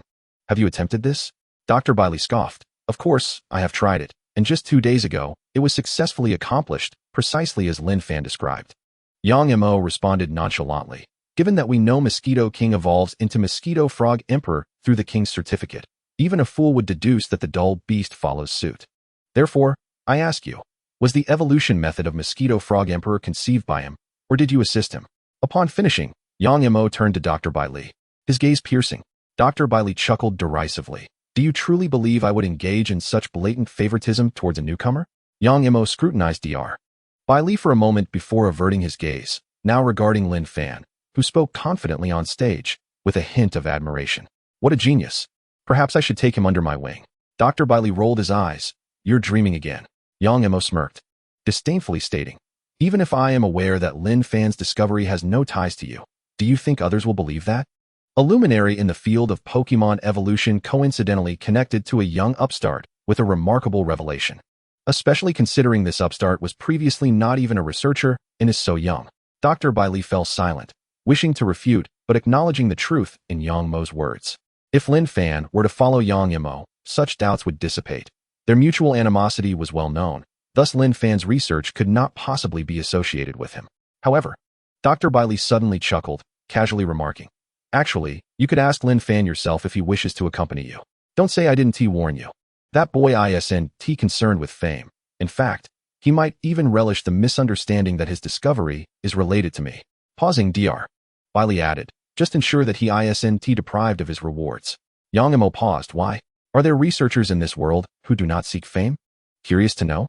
Plead with me, and I shall enlighten you." Dr. Bailey grinned, revealing a side of himself that only emerged when sparring with Yang Mo and saying. Yang Mo muttered, choosing not to engage further with Dr. Bailey and instead focusing on Lin Fan, who spoke eloquently on stage, lost in thought. Approximately 10 minutes later, Lin Fan concluded his presentation, exhaling deeply, his gaze curious as he regarded the judging panel. Throughout his speech, Dr. Bailey and Dr. Yang had been engaged in a verbal sparring match, occasionally casting glances his way, while the third judge remained aloof. Although the bickering had ceased, why did Dr. Yang persist in staring at him with such a peculiar gaze? Never mind, it was best to descend from the stage. Lin Fan bowed slightly to the audience, descending amidst a resounding applause, returning to his seat. Theoretically, a defense session was still to follow. But his presentation had been so comprehensive that he had covered nearly every aspect, and since all three judges had already reviewed his paper, there was little left for them to inquire. Just as he settled back into his seat, Jiang Chun appeared at his side, gazing at him with ardent eyes. Lin Fan instinctively shrank back, awkwardly asking, "What is up? Esteemed one, please allow me to pay my respects," Jiang Chun proclaimed, bowing deeply at a 90-degree angle, demonstrating his complete admiration for Lin Fan. Lin Fan was taken aback, hastily clearing his throat and lifting Jiang Chun. "There's no need for that. Your research is impressive as well." "Really?" Jiang Chun beamed, transitioning from a fervent desire to prove his own research's brilliance to grappling with self-doubt after Lin Fan's presentation, ultimately finding joy in Lin Fan affirming his research achievements. Just as Bai Liyun had stated, as long as Lin Fan could present results that earned Jiang Chun's genuine respect, this individual would indeed become utterly obedient to him. Although his research methods might be a bit unconventional, Jiang Chun was undeniably a pure-hearted researcher devoted to his craft, truly more genuine than gold itself. Lin Fan earnestly declared, managing to bluff his way through, and breathed a sigh of relief. Just as Jiang Chun happily returned to his seat, preparing to deliver his report, a middle-aged man suddenly approached and sat beside Lin Fan, gazing at him with keen interest. He extended his hand, introducing himself. "Allow me to introduce myself. I am Zhou Li, the gym leader of the Bug-type gym." Chapter 144. The Mega Evolution Stone of Beedrill acquired. Lin Fan was taken aback, his eyes darting to this seemingly ordinary man beside him. Could this be Zhou Li, the gym leader of the Bug-type gym? Lin Fan extended his hand to shake Zhou Li's, saying, "I am Lin Fan. I have heard of you from Dr. Bailey." Zhou Li chuckled, appraising Lin Fan with a scrutinizing gaze, his eyes landing on the pokeball at the latter's waist. "Are you a specialist in Bug-type Pokemon?" "Indeed. Beedrill and Electroweb are my most reliable companions," Lin Fan replied. Zhou Li expressed his admiration, how rare it is to encounter a trainer specializing in bug types. However, a thought suddenly struck him, and he inquired with curiosity, "What about other Pokemon? Aren't you going to introduce your other companions?" Lin Fan looked somewhat bewildered. "I only have Beedrill and Electroweb. I just became a trainer in July this year, and due to limited funds, I haven't had the opportunity to train many Pokemon." Zhou Li's eyes widened in disbelief. "You are in your third year of high school. You've only been a trainer for less than half a year." Zhou Li scrutinized Lin Fan once more, his gaze fixating on the pokeball of Beedrill, increasingly astonished. "In less than half a year, you've managed to cultivate an elite-level Beedrill? How could this be? It's not as if he hasn't trained Beedrill before. This Pokemon is notoriously difficult to excel with, relying solely on its numbers and toxins to assert dominance in the wild." Yet seeing Lin Fan nod in affirmation, Zhou Li was compelled to accept this astonishing fact. As his expression flickered, Zhou Li suddenly burst into laughter. "If I am not mistaken, your winter break is approaching, is it not? Would you be interested in spending a month at my Bug-type gym to learn?" Such a promising talent was not one he could overlook. Bug-type specialists were already a rarity. Even those trainers who opted for Bug-type Pokemon often favored powerful specimens like Scyther, Heracross, or Volcarona, rather than genuinely cherishing the Bug-type itself. To have cultivated a Beedrill to such a level in such a short span, especially as a novice, was undoubtedly a mark of genius. It had been ages since he encountered a trainer of such caliber. Contemplating this, Zhou Li's smile grew even warmer as he produced a perfectly rounded stone, its interior adorned with exquisite yellow and black spiral patterns. I heard from Dr. Bai Li that you have a keen interest in this item. I initially intended to see if it could be researched here, but since you are an outstanding researcher yourself, starting with Beedrill and showing interest in this stone, I shall give it to you directly. Upon hearing Zhou Li's invitation to study at the Bug-type gym for a month, Lin Fan was momentarily taken aback. Yet the instant he laid eyes on the Mega Evolution Stone for Beedrill, he snapped back to reality, swiftly accepting the coveted stone from Zhou Li's hand. His heart racing and his head spinning. Is it really this easy? This gym leader is remarkably affable. Was it due to their shared specialization in bug types? A flurry of speculations danced through Lin Fan's mind as he turned to Zhou Li, solemnly nodding. Since you have extended the invitation, I will certainly attend during my winter break. I hope it won't be an inconvenience. Zhou Li let out a hearty laugh, patting Lin Fan on the shoulder before gracefully departing. Bai Liyun, who had remained silent until now, finally spoke up. Zhou Li is known for his amiable disposition among gym leaders and has some connections with my grandfather. It seems he intends to foster a good relationship with you, perhaps hoping you might inherit the legacy of the bug-type gym in the future. Lin Fan was taken aback. Me? Surely not. Gym leaders typically have their own successors, whether they are their children or apprentices, and the criteria for accepting apprentices are quite stringent. I doubt I would meet the requirements. Bai Liyun remained noncommittal. Zhou Li is indeed a kind soul, but he may be overly lenient, often protective of those around him, which isn't always a virtue. Is that so? Lin Fan furrowed his brow momentarily, but soon relaxed. He was merely going to Zhou Li's gym for a month of study during the winter break, not to interfere in the internal affairs of the bug-type gym. He presumed there would be no issues. Above all, the Mega Evolution Stone in his hand was far more enticing. Lin Fan held the stone up to the overhead incandescent light, its enchanting glow dispersing gently, the spiral patterns within imbued with a mysterious genetic power, captivating his attention. Yet, the prolonged absence of any discovered effects from the Mega Evolution Stone surely had its reasons. Lin Fan's gaze fell upon Beedrill's Pokeball, which remained unresponsive, evidently not resonating with the stone that was so closely linked to it. Is it necessary to hold it in hand for resonance, or is it truly incapable of responding? Lin Fan murmured, pursing his lips, and could only stow away the Mega Evolution Stone for now, planning to find a suitable space to study it in detail once the conference concluded. Researchers continued to take the stage to present their findings. Although none were as staggering as Lin Fan's results, they indeed possessed several noteworthy aspects. For instance, the discovery of metallic powders and speed powders that could enhance the defense and speed of a newly discovered large group of Ditto, providing new possibilities for whether Ditto could be utilized in battles. In the past, this Pokémon had piqued curiosity due to its unique transformation ability, and empirical tests revealed that, aside from stamina, it could replicate all other capabilities. This led to widespread acclaim. However, extensive testing revealed that Ditto's transformation ability was closely tied to its stamina, and even Ditto with excellent endurance struggled to maintain its transformation for over 3 minutes. Despite having the same stats and skills post-transformation, its proficiency paled in comparison to that of the original Pokémon, rendering it rather ineffective in actual combat. Consequently, Ditto gradually retreated from the competitive scene, shining instead in the egg-hatching domain, becoming the most sought-after Pokémon for hatching. Apart from the discoveries regarding the metallic powders and speed powders, there were also new findings concerning the Binding Claw, an item primarily found on Wild Cacturn. Its effects had remained elusive until now, with the recent discovery revealing it to be an item designed to extend the duration of binding statuses. However, the reason this item appeared in considerable quantities among Cacturn's skill pool, excluding those skills that impose binding statuses on opponents, remained a mystery. The most plausible speculation was that this item had evolved from Cacturn's claws. In addition to these two discoveries, Jiang Chen's findings regarding the evolution of Gyarados also sparked lively discussions among a smaller audience. Although fraught with drawbacks, it indeed presented a viable method for acquiring a Gyarados as one's Pokémon. Chapter 145. The possibility of learning Reflect Wall, the terrifying genius of Pokémon researchers. With the final presenter, Jiang Chun, stepping down, the research summit finally transitioned into its second phase. However, this segment held little relevance for Lin Fan, as he had already obtained what he desired. Yet, before Lin Fan could leave, Yang Mo approached him directly, surveying him from head to toe, remaining silent as he gestured for Lin Fan to follow.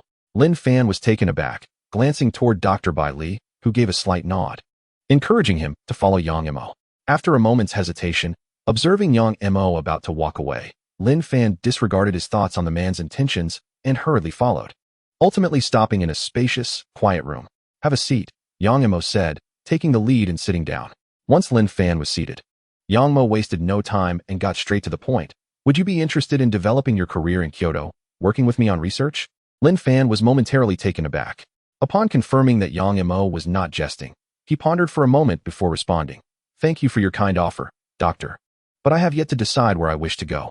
Although he did not provide a definitive answer, his lack of a direct response was implicitly a rejection. Yang Mo fell into silence for a brief moment before speaking again. "You must be aware, that old fellow, despite his rigidity, is indeed a prominent figure in the field of Pokémon evolution. Today, you have publicly announced your research on the evolution of the electric bug into the electric frog king. And it won't be long before news surfaces suggesting that you have taken advantage of his connections. Consequently, the credibility of your thesis may be called into question. Do you truly not care about that?" Upon hearing this, Lin Fan furrowed his brow, his expression grave. Witnessing this, Yang Mo felt a flicker of joy, albeit tinged with an inexplicable disappointment. It seemed that no researcher could be entirely indifferent to fame. Yet, in the next moment, Lin Fan solemnly inquired, "If that is the case, will the rewards that rightfully belong to me be diminished?" Yang Mo fell silent. Damn it, just as that old man had said. This young man was solely concerned with rewards, showing no regard for reputation. Although this thwarted Yang Mo's plan to entice Lin Fan under his wing, he felt a strange sense of relief, softening his tone slightly. "Rest assured, if others learn of your connection with that old man, they will likely be eager to curry favor with you, and would never dare to usurp your rewards." Observing Lin Fan's expression of relief, Yang Mo couldn't help but chuckle. "You are quite a unique child. It has been a long time since I have encountered someone like you." Lin Fan smiled awkwardly, aware that few would willingly turn away from monetary gain. Suddenly, an idea struck him, and he hastily retrieved the pokeball containing the electric bug, grinning as he said, "Dr. Yang, I actually have a question I would like to ask you." Releasing the electric bug, Lin Fan continued, "I want to know why the electric bug can only learn light screen, yet struggles to grasp the reflect type of the same category?" Yang Mo chuckled, surprised that this child was so forthright. After a moment of contemplation, he did not rush to answer Lin Fan's query, but instead posed a question of his own. "Isn't it true that Pokémon like the electric bug seldom require these two skills? Generally, they are utilized as high-speed artillery, are they not?"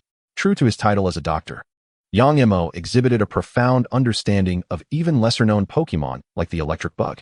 Lin Fan silently commended Yang Mo in his thoughts before explaining. The ability to conjure walls out of thin air can create platforms for Pokémon to stand on, making it a highly practical skill in battle. Not merely utilizing its inherent effect, but solely for the purpose of creating platforms? Yang Mo murmured, his voice tinged with an astonished timbre. "It seems you possess a profound understanding of combat. In that case, this simplifies matters." Yang Mo smiled and began to elucidate. "The energy of Pokémon possesses unique properties, broadly categorized into physical energy and special energy, corresponding to physical attack skills and special attack skills, respectively. When we say a particular Pokémon excels in physical or special attacks, it indicates the nature of that Pokémon's energy. Just as electric-type Pokémon can effortlessly learn electric-type skills, the nature of energy exhibits similar effects. The electric bug's energy nature is classified as special, granting it an inherent advantage when learning special attack skills, while the reverse holds true for physical attack skills. Given that Light Screen is a special skill and Reflect is a physical one, combined with the fact that both are psychic-type skills demanding stringent energy requirements, it is understandable why the electric bug struggles to master Reflect. Is that so? Lin Fan exclaimed, astonished. Is this what it means to be a Pokémon doctor? He had never realized that Pokémon energy could be categorized in such a manner. He had only understood the distinction between physical and special attacks. Does this mean the electric bug cannot learn Reflect? Lin Fan inquired, a hint of reluctance in his tone. Yang Mo merely smiled in silence. Realizing the gravity of the situation, Lin Fan eagerly approached Yang Mo and began to massage his shoulders, employing techniques he had learned from Zhang Ro, which elicited a satisfied expression from Yang Mo. Under normal circumstances, it is quite challenging to learn skills of differing energy properties, yet the psychic type boasts an impressive item. After enjoying the massage for a moment, Yang Mo gently patted Lin Fan's hand, signaling him to return to his original position before leisurely continuing. That would be the pearl produced by the Shelder. The Shelder can generate pearls, and among these, the one created during evolution is the most precious, possessing the ability to enhance mental strength. The pearl atop the head of the spoink originates from here. If one carries the Shelder's Pearl and continuously contemplates it, there is a chance to learn skills that oppose the nature of their energy. Lin Fan's eyes widened in realization, gaining a deeper appreciation for the prowess of the Pokémon Doctor. However, the pearl produced during the Shelder's evolution is quite valuable, prompting Lin Fan to consider asking Bai Li Yun to keep an eye out for it. With this thought, Lin Fan suddenly found himself filled with another curiosity, asking eagerly, "Doctor, aside from physical and special types, are there other classifications of Pokémon energy?" Yang Mo paused, chuckling as he replied, "If you are asking in that manner, I must confess that I cannot provide a clear answer, as there are simply too many to categorize accurately. Recently, I have been researching the skills of gratitude and projection, and the research of that young man Jian Chun is somewhat related to mine. These two skills are quite unique, as their power derives from emotion, serving as a distinctive source of strength. Especially with the skill of gratitude, its power for trainers is perhaps better described as a bond. The deeper the bond, the more potent the strength. I often find the connection between trainers and their Pokémon to be an extraordinary phenomenon, having witnessed numerous Pokémon surpass their limits to protect their trainers from formidable foes. Thus, I believe the skill of gratitude possesses significant developmental potential. If the power of the bond could be harnessed to its fullest extent, could it allow Pokémon to remain in a state of heightened power at all times? Yang Mo enthusiastically shared his research direction with Lin Fan, while the latter was already drenched in cold sweat. The power of bonds, the ability to surpass limits? Wasn't this precisely what Mega Evolution entailed? Chapter 146, Heading to the Battle Society. Yang Mo noticed Lin Fan's unusual demeanor and inquired with curiosity, "What is it?" Lin Fan quickly cleared his throat and awkwardly replied, "It's nothing. I was merely astonished by your research, Doctor." He was indeed astonished, and a few new ideas began to take shape in his mind. Mega Evolution is closely linked to bonds, yet the concept of bonds is rather abstract, lacking the concrete numerical values found in games that indicate a trainer's closeness to their Pokémon. Given this, it would be entirely feasible to first have Pokémon learn gratitude, thereby converting the depth of their bond into the magnitude of gratitude's power. Furthermore, since gratitude is closely tied to bonds and Mega Evolution is similarly related to bonds, could it be that when gratitude is fully developed, it might enhance the strength gained from Mega Evolution, perhaps even leading to an entirely new form of evolution, one rooted in bonds? Lin Fan's eyes sparkled as he silently committed this thought to memory. Yang Mo, oblivious to Lin Fan's revelations, glanced at the time and stood up with a smile. "I must return to the venue to continue my guidance. Let's discuss further next time." With that, Yang Mo took the lead in departing. Lin Fan patted the electric bug's head, returned the little creature to its pokeball, and headed out as well. Although he was eager to find a place for Beedrill to attempt to resonate with the Beedrill Mega Evolution Stone, he first needed to greet Dr. Bai Li. As a leading figure in the field, Dr. Bai Li was currently surrounded by a throng of researchers, eagerly inquiring about the challenges they faced. Noticing Lin Fan's return, Dr. Bai Li swiftly concluded his responses to the surrounding individuals, pushed through the crowd, and approached Lin Fan, saying, "Let us go. I'll take you to find Zhou Li." Lin Fan quickly interjected, "No need. Director Zhou has already reached out to me and presented me with the stone. Moreover, he has graciously invited me to study at his place for a month during the winter break. He is quite a kind-hearted individual." Dr. I raised an eyebrow and nodded slightly. "It seems that young Zhou is indeed quite pleased with you. Additionally, he had promised to gift you a mantine, so I shall mention it to him." Lin Fan was instantly filled with delight. Would he finally acquire a mantine of his own? He had encountered one during the Zero Moon Cup and had felt an overwhelming envy at the time. Now, after several months, he would no longer have to covet another's possession. "If you wish to explore further, feel free to wander about. If not, you may take your leave," Dr. I remarked, and without another word, he turned to depart.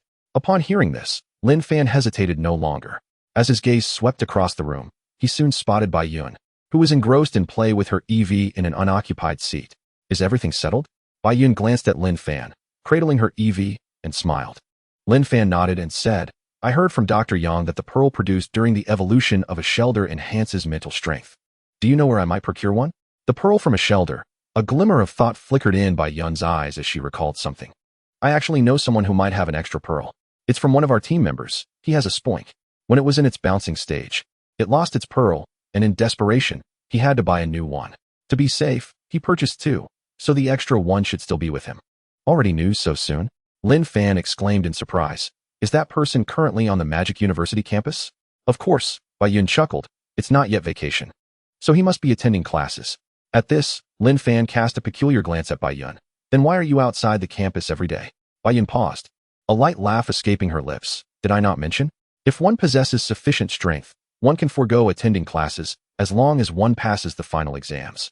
Is that a privilege of the strong? Lin Fan mused, stroking his chin, pondering whether he would possess enough strength to match Bai Yun when he eventually enrolled at Magic University. Let us go. I see you have little interest in the summit. Bai Yun teased as she returned her EV to its pokeball. Lin Fan nodded and quickly fell into step behind her as they exited the summit through a back door. Under Bai Yun's adept guidance, they soon arrived at the campus of Magic University. Su Feng said he's in the battle room. Let us head there directly, Bai Yun announced, leading Lin Fan deeper into the campus. The battle room? Is it a dedicated space for battles? Lin Fan inquired, curiosity evident in his tone. Indeed, Bai Yun confirmed. The battle room is exclusively for our battle club, as battles are an essential part of our activities. Su Feng is quite renowned in the club. He possesses a professional-grade Pokémon and is quite formidable, with prospects of becoming the next vice president. A professional-grade Pokémon? The next vice president? Lin Fan was taken aback, his gaze sweeping over Bai Yun in astonishment. Then, with your strength, are you not the president of the battle club? I wish I were. But one must possess the requisite strength, Bai Yun replied, a hint of resignation in her voice as she elaborated on the structure of the battle club at Magic University. There is one president, two vice presidents, for team leaders, and several members. The president is a senior about to graduate. I am the vice president, currently a sophomore. While the other vice president, Zhou Qingyun, is a junior. Su Feng is a team leader, and once the president graduates, Zhou Qingyun will assume the presidential role, with the vacant vice president position contested by the 4 team leaders. Ah, I see. The hierarchy within the battle club is quite distinct. Lin Fan nodded thoughtfully. Suddenly, a realization struck him, and he looked at Bai Yun with confusion. So, once the president graduates, Zhou Qingyun will take over the position? What does that mean?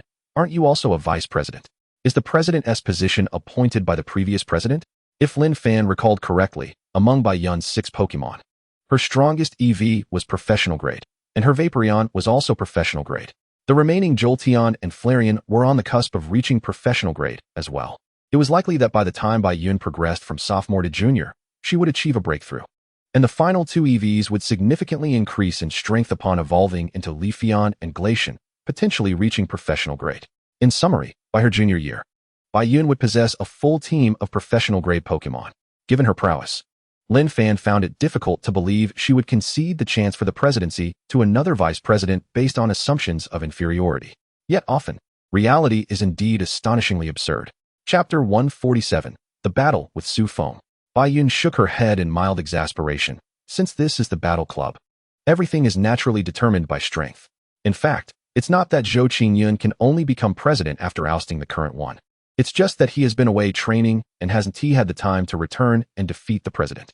Additionally, since the current president is graduating, it's merely a matter of course for him to inherit the position next year. Lin Fan inhaled deeply. So, Zhou Qingyun's strength is already sufficient to defeat your president, but he simply hasn't had the opportunity to return? Bai Yun nodded appreciatively. Precisely. That fellow is an extraordinary talent. His strength is formidable, specializing in grass-type Pokémon, and he already commands a full team of professional-grade Pokémon, a bona fide professional trainer. Quite the prodigy, Lin Fan marveled, recognizing that with Bai Yun's illustrious lineage, even she could only hope to assemble a team of professional-grade Pokémon by her junior year, while Zhou Qingyun had already achieved this feat by that time. Indeed, the world is filled with exceptional talents. Lin Fan reflected as he beheld a vast structure marked by the iconic red and white Pokeball. We've arrived. Bai Yun patted Lin Fan on the shoulder as she led him inside. Upon entering, a cacophony of cheers erupted throughout the venue, where a crowd was gathered around a battle arena, fervently cheering. In the center stood a formidable Blaziken, facing off against a similarly impressive Infernape. The intensity of their gazes sparked fierce competition. Judging by their injuries, Blaziken appeared to have the upper hand, clinching victory in the battle. This Blaziken possesses the speed-boosting ability, allowing it to outpace its opponent. Unless Infernape can defeat it swiftly, it will inevitably be outmaneuvered. These two are quite a highlight of our battle club. Given that both Pokémon share the same attributes, fire and fighting, Bai Yun explained to Lin Fan. The strongest Pokémon of the fire and fighting types, is it? Lin Fan remarked, clicking his tongue in dismay. How unfair to exclude Infernape simply due to its lesser aesthetic appeal compared to Blaziken and Infernape. Infernape is undeniably strong too. Before Lin Fan and Bai Yun could approach the crowd, a lean figure dashed towards them, sporting dark circles under his eyes and a fervent gaze fixed on Bai Yun. Bai Gu, my Swampert has improved in strength. Let us have another spar. Bai Yun regarded the newcomer with mild exasperation and said, next time, we'll spar then. For now, let us attend to the matter at hand. Do you have the pearl? At her words, the slender man reluctantly withdrew his gaze and produced a radiant pink pearl from his pocket, its translucence captivating. Here is the pearl you wanted. By the way, what do you need it for? Bai Yun inquired as she reached out to take it. This is for this handsome young man beside me. With a swift motion, the man hastily concealed the pearl, casting a scrutinizing glance at Lin Fan, who stood beside Bai Yun, his expression inscrutable. Bai Yun reached out, grasping at air, and looked at the man in bewilderment. Su Feng, what are you up to? Su Feng chuckled mischievously. Oh, nothing much. You know me, Bai Gu. I have always revered the strong. Initially, I intended to bestow this pearl upon you for free, out of respect for your prowess. However, now that you have brought the rightful challenger before me, I must evaluate him. Let us engage in a battle. I wish to witness your strength. What do you say? The last statement was directed towards Lin Fan. Bai Yun sighed in exasperation. You haven't changed a bit, have you? Don't you think you're being a bit overbearing? Overbearing? Su Feng laughed heartily, gesturing to the pokeball at Lin Fan's waist. My Poo-Poo Zhu has sensed the strength of his Pokemon. Though he appears youthful, he is undoubtedly a member of a university team, possessing considerable skill. While I enjoy battling, I am not foolish enough to make things difficult for you, Bai Gu. Pokemon battles are a commonplace affair for trainers. Upon hearing this, Lin Fan and Bai Yun exchanged bemused glances, their expressions a mix of incredulity and amusement. Lin Fan, while initially frowning at Su Feng's sudden change of heart, felt a peculiar sense of being subtly praised as he listened to the latter's words. Bai Yun then spoke. In that case, Lin Fan, you shall battle him. After a moment's thought, he added to Su Feng, however, he has only one Pokemon available for this fight, so choose wisely which one you wish to send out. Only one main Pokemon. No problem. Fortuitously, I possess a versatile Pokemon at my disposal, Su Feng replied confidently, casting a glance at Lin Fan before striding toward the battlefield. Lin Fan shrugged and followed suit. The trainers of the Fire Chicken and Blazing Monkey had already exited the arena, and Su Feng positioned himself on one side, awaiting Lin Fan's arrival. The spectators erupted in cheers, their gazes fixated on Bai Yun, voices rising in excitement. Bai Gu, Su Feng is getting restless again. Teach him a lesson. Bai Yun smiled wryly. This time, it's not me who will face Su Feng. As his words settled, Lin Fan had already approached Su Feng, curious about what Pokemon his opponent would unleash. Observing this scene, the crowd began to murmur among themselves, their curiosity piqued as they scrutinized Lin Fan. He looks so young. He can't be that strong, can he? No way. If he's young, his strength must be lacking. How else could Su Feng have taken notice of him to battle? Bai Gu, who is this person? Seems like he came with you. Bai Yun raised his hand, signaling for silence. All right. I'll explain Lin Fan's background later. For now, let's focus on their battle. At his urging, the crowd quieted down, attentively watching the duel unfold. Su Feng's gaze swept over Lin Fan, a sly grin forming on his lips as he spoke. You are Lin Fan, correct? According to my Poo-Poo Zhu's senses, your Pokemon must be quite formidable, an elite-level creature. I won't take advantage of you. Let us battle with Pokemon of comparable strength and see if you are worthy of claiming my pearl. As he finished his sentence, Su Feng produced a Pokeball, planting a fervent kiss on it before tossing it into the air. Come forth, my darling, long-ear rabbit. With a dazzling flash of red light, a charming brown humanoid rabbit-like Pokemon appeared, its limbs, ears, and brows adorned with creamy fur, exuding cuteness. Long-ear rabbit. Lin Fan pondered briefly, recognizing it as one of the few Pokemon capable of naturally learning the skills of gratitude and grudge. This Pokemon likely possessed a profound understanding of the gratitude skill, making it an excellent opportunity for his Beedrill to learn. However, Lin Fan's gaze flitted between Long-Ear Rabbit and Su Feng, particularly fixating on Su Feng's pronounced dark circles, his expression growing peculiar. This guy seems off. Su Feng noticed Lin Fan stare, his face flushing slightly. Hey, it's not what you think. Long-Ear Rabbit and I are just partners. Lin Fan nodded emphatically, conveying a brotherly understanding. The world is vast, and there are always individuals who act in unconventional ways. Lin Fan found it easy to empathize. Damn it. Su Feng clenched his fists, feeling exasperated. He was speaking the truth. Why didn't anyone believe him? Was it simply because he looked a tad under the weather? Forget it. Just release your Pokemon and let us have a clean fight. Su Feng twisted his neck, gazing at Lin Fan with fervor. Hearing this, Lin Fan smiled slightly and released his Beedrill. Hiss. As soon as it emerged, Beedrill let out a sharp cry, asserting its presence. Oh, Beedrill? A bug-type Pokémon. No wonder Poo-Poo Zhu reacted so strongly. Su Feng remarked, narrowing his eyes. He had never battled against a Beedrill before and was curious about its performance. As this is a match conducted in the battle arena, allow me to serve as the referee, Li Yun declared. Stepping to the edge of the battlefield and raising his hand. Beedrill versus Long Ear Rabbit, battle commence. With Li Yun's declaration, Su Feng's demeanor shifted dramatically, his gaze becoming piercingly sharp. Long Ear Rabbit, quick attack. A brilliant white light enveloped Long Ear Rabbit, its powerful legs propelling it forward in an explosive rush towards Beedrill. Such speed. Lin Fan was taken aback. Indeed, the students from Magic University were not to be underestimated. However, when it came to speed, we have never been outmatched. Lin Fan fixed his gaze on Long Ear Rabbit, and as it drew near, he commanded, Beedrill, use double team.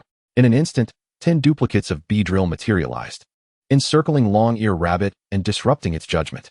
Yet Su Feng's reaction was equally swift. Bounce and use detect.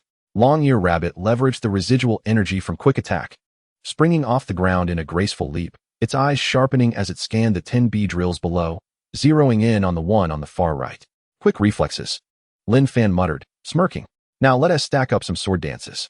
One of Long Ear Rabbit's legs retracted while the other extended, poised to deliver a flying kick that struck the ground with a resounding thud, creating a small crater.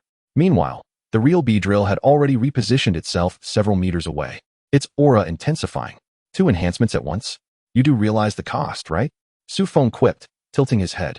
Of course, Lin Fan replied with a smile. The effects of enhancement skills elevate a Pokémon's inherent abilities, but such strength comes at a steep price. The greater the power, the more significant the cost, and the effectiveness of the enhancement diminishes over time. Thus, if one cannot secure a decisive advantage within the duration of the first enhancement, they often lose the opportunity for a second. Su Feng grinned. Since you understand, why risk enhancing 2 attributes at once? Are you aiming for a swift victory? Very well. I shall indulge you. Long Ear Rabbit, close in on the opponent with quick attack, unleash all your power in gratitude. As his command fell, Long Ear Rabbit vanished from sight, creating a fierce gust of wind as it spun mid-air, its elongated ears cracking like whips towards Beedrill, accompanied by a piercing shriek. String shot. Beedrill swiftly assumed a defensive stance, unflinchingly meeting Long Ear Rabbit head-on. Bang! A heavy silence enveloped the arena as Beedrill and Lopunny stood fiercely locked in combat, neither willing to yield an inch. Their gazes met with an intensity that seemed to ignite an invisible spark between them. Such was the formidable power of payback. Lin Fan narrowed his eyes slightly, while Lopunny's payback exhibited no overt signs of its potency. Its impact was undeniably formidable. Is this the distinction between emotional energy and the mundane energy of the ordinary? At the center of the arena, following a brief standoff, Beedrill and Lopunny sprang back momentarily, gathering their strength before charging towards each other once more, driven solely by the desire to vanquish their opponent. Lin Fan, if this continues, victory in this battle is undoubtedly mine, Su Feng remarked with a confident grin directed at Lin Fan. Indeed, Lin Fan nodded, a smile gracing his lips. Then Beedrill, give it your all. As his words fell, a ferocious glint flickered in Beedrill's eyes. Its crimson compound eyes, akin to a printer, meticulously scrutinized Lopunny's form, revealing its vulnerabilities with astonishing clarity. With Beedrill's current prowess, channeling energy had become almost instinctual, the only variable being the item it carried, focus lens. Lin Fan had intentionally refrained from allowing Beedrill to utilize the focus lens during training, aiming to free it from dependency on the item while fostering resonance with it. Gradually, he sought to teach Beedrill to transform its own vision into that of the focus lens, ensuring that even without it, it could effortlessly discern its opponent's weaknesses in the future. However, Beedrill had yet to reach such a level and required further honing. As Beedrill's demeanor shifted, Lopunny felt an unsettling chill, as if its very essence had been laid bare. In that fleeting moment, its movements faltered. An opportunity. Beedrill's lips curled into a menacing smile as a dense, purple toxic energy coalesced around its arms, almost materializing into a corrosive venom that hissed ominously as it cut through the air, aimed directly at Lopunny's abdomen. Dodge. Su Feng's expression changed drastically as he shouted urgently. Lopunny's pupils dilated, fixated on the incoming purple needle of poison.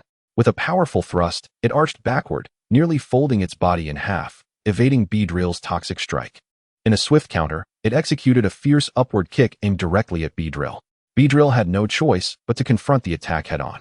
Yet, Lopunny's eyes widened in shock as its contorted position revealed an inverted world behind it, where Beedrill stood, unwavering, its gaze locked onto Lopunny without a blink. The Beedrill struck by Lopunny, however, dissipated like smoke, revealing itself to be merely a shadow clone. Bang! Beedrill's right hand struck mercilessly against the now defenseless Lopunny, sending it hurtling away, where it tumbled across the ground, struggling to regain its composure while gasping for breath. It was merely a spar. There was no need to go that hard.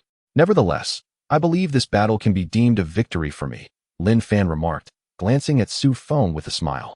Su Feng, taken aback, withdrew Lopunny into its pokeball, nodding in agreement. Your Beedrill's physical prowess is indeed remarkable. It can withstand immense pressure. Lopunny's defeat was not unjust. Chapter 149. Acquiring the Pearl, Su Feng in existential doubt. Lin Fan chuckled softly, having always focused on cultivating Beedrill for swift offensive maneuvers. After all, Beedrill naturally possessed an advantage in toxic penetration, negating concerns over its ability to harm adversaries. Furthermore, as Beedrill's strength grew, Lin Fan could distinctly sense a deepening connection between the Jade Insect tablet and Beedrill, indicating that the tablet believed Beedrill could handle more energy and was gradually beginning to exert itself, slightly unsealing its power. Thus, Beedrill's growth had not lagged significantly compared to before, contradicting the common notion that stronger Pokémon find it increasingly difficult to progress.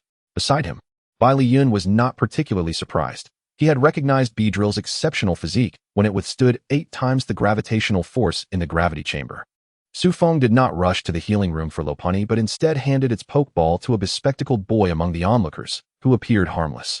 The boy retrieved a Pokeball and released a charming pink Happiny, which had a pristine white egg nestled in its pouch, clearly indicating its female nature.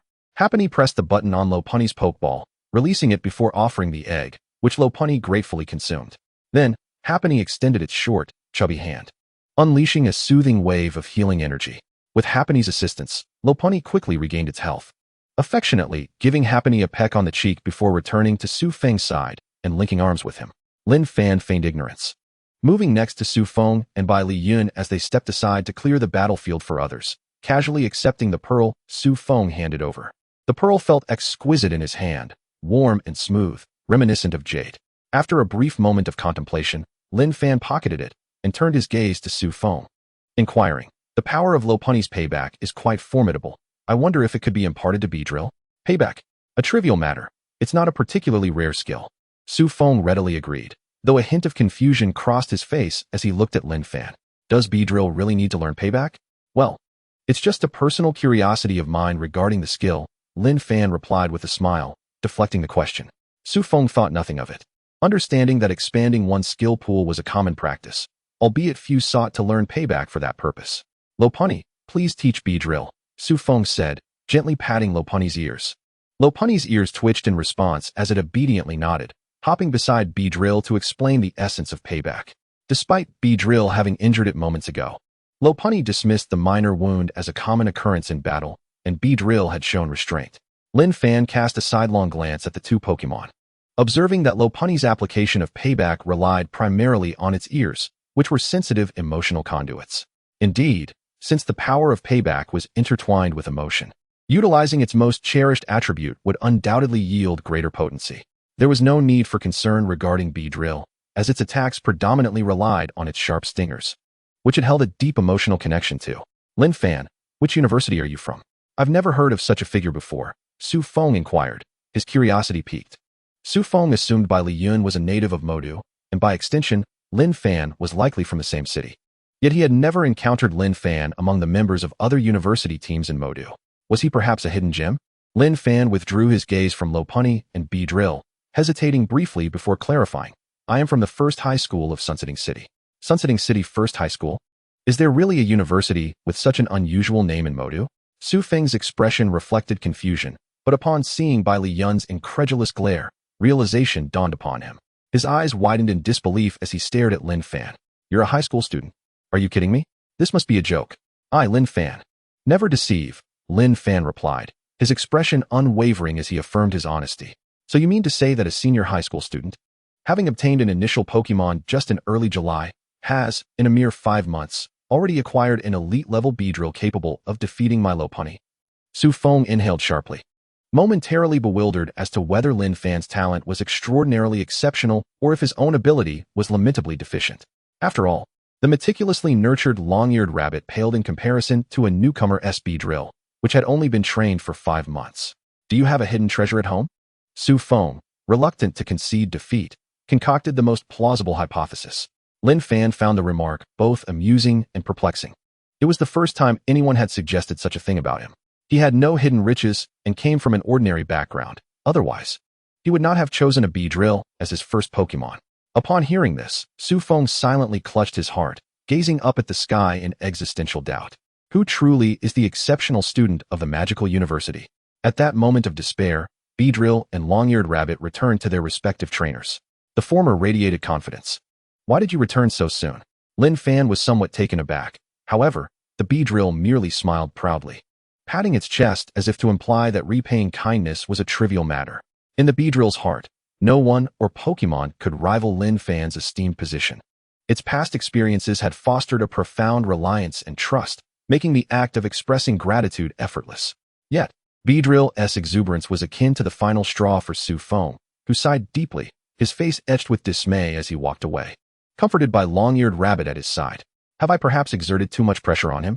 Yet, I haven't done anything significant, Lin Fan thought innocently, unable to fathom Su Feng's intense reaction. Bai Liyun, however, was unfazed. That's just how Su Feng is, don't take it to heart. Once you enter the magical university, he'll cling to you, constantly asking for battles. Lin Fan suddenly understood, after all, being a team leader in the battle club, yet being defeated by a junior, and mastering long-eared rabbit's signature skill in such a short time, should not have been such a blow to his pride. Shall we engage in a few more battles? They seem quite eager to face you, Bai Liyun suggested with a smile, embodying the spirit of the magical university's battle club, where facing strong opponents ignited excitement rather than retreat. Lin Fan waved his hand. No need for that. I have other matters to attend to. He still needed to decipher the Mega Evolution Stone for Beedrill in his pocket. Where would he find time for battles? However, if there were rewards involved, he might reconsider. Chapter 150, The Journey Back. Clearly, Bai Liyun was unaware of Lin Fan's inner musings. Upon hearing Lin Fan's words, after pondering Bai Liyun's inquiry for a moment, Lin Fan replied, I think I'll head back. With the new semester approaching, I need to prepare for the league stage. The school intends for me to train with the team during the winter break. But since I'll be learning from the gym leader, I need to address some matters concerning the team first. The league, you say? Bai Liyun nodded. Having heard of the impending competition, which was indeed regarded as one of the most prestigious events in high school. Naturally, I understand that the rewards are quite substantial. I'll reach out to you once I've sold all the King's certificates in my possession, Bai Liyun stated. Lin Fan had no objections, but suddenly recalled something. Make sure to wait until the method for the Drowsy's evolution into Hypno has been revealed before selling. I lack the time and interest to delve into that, but according to my research notes, it should be forthcoming, and the selling price will be highest then. Bai Liyun chuckled softly. Understood. I'll ensure to promote it effectively when the time comes. Upon hearing this, Lin Fan nodded contentedly. I'm fortunate to have you. Otherwise, and it will fetch the highest price then. Bai Liyun chuckled. Understood. I'll ensure to promote it widely when the time comes. Lin Fan nodded appreciatively. I'm fortunate to have you. Otherwise, even if I collected champion certificates in advance, I doubt I'd sell them for much. Bai Liyun smiled. It's a small matter, but are you truly not considering writing a paper on Drowsy's evolution method? Lin Fan shrugged. According to academic norms, I've already documented the evolution process of Drowsy in great detail.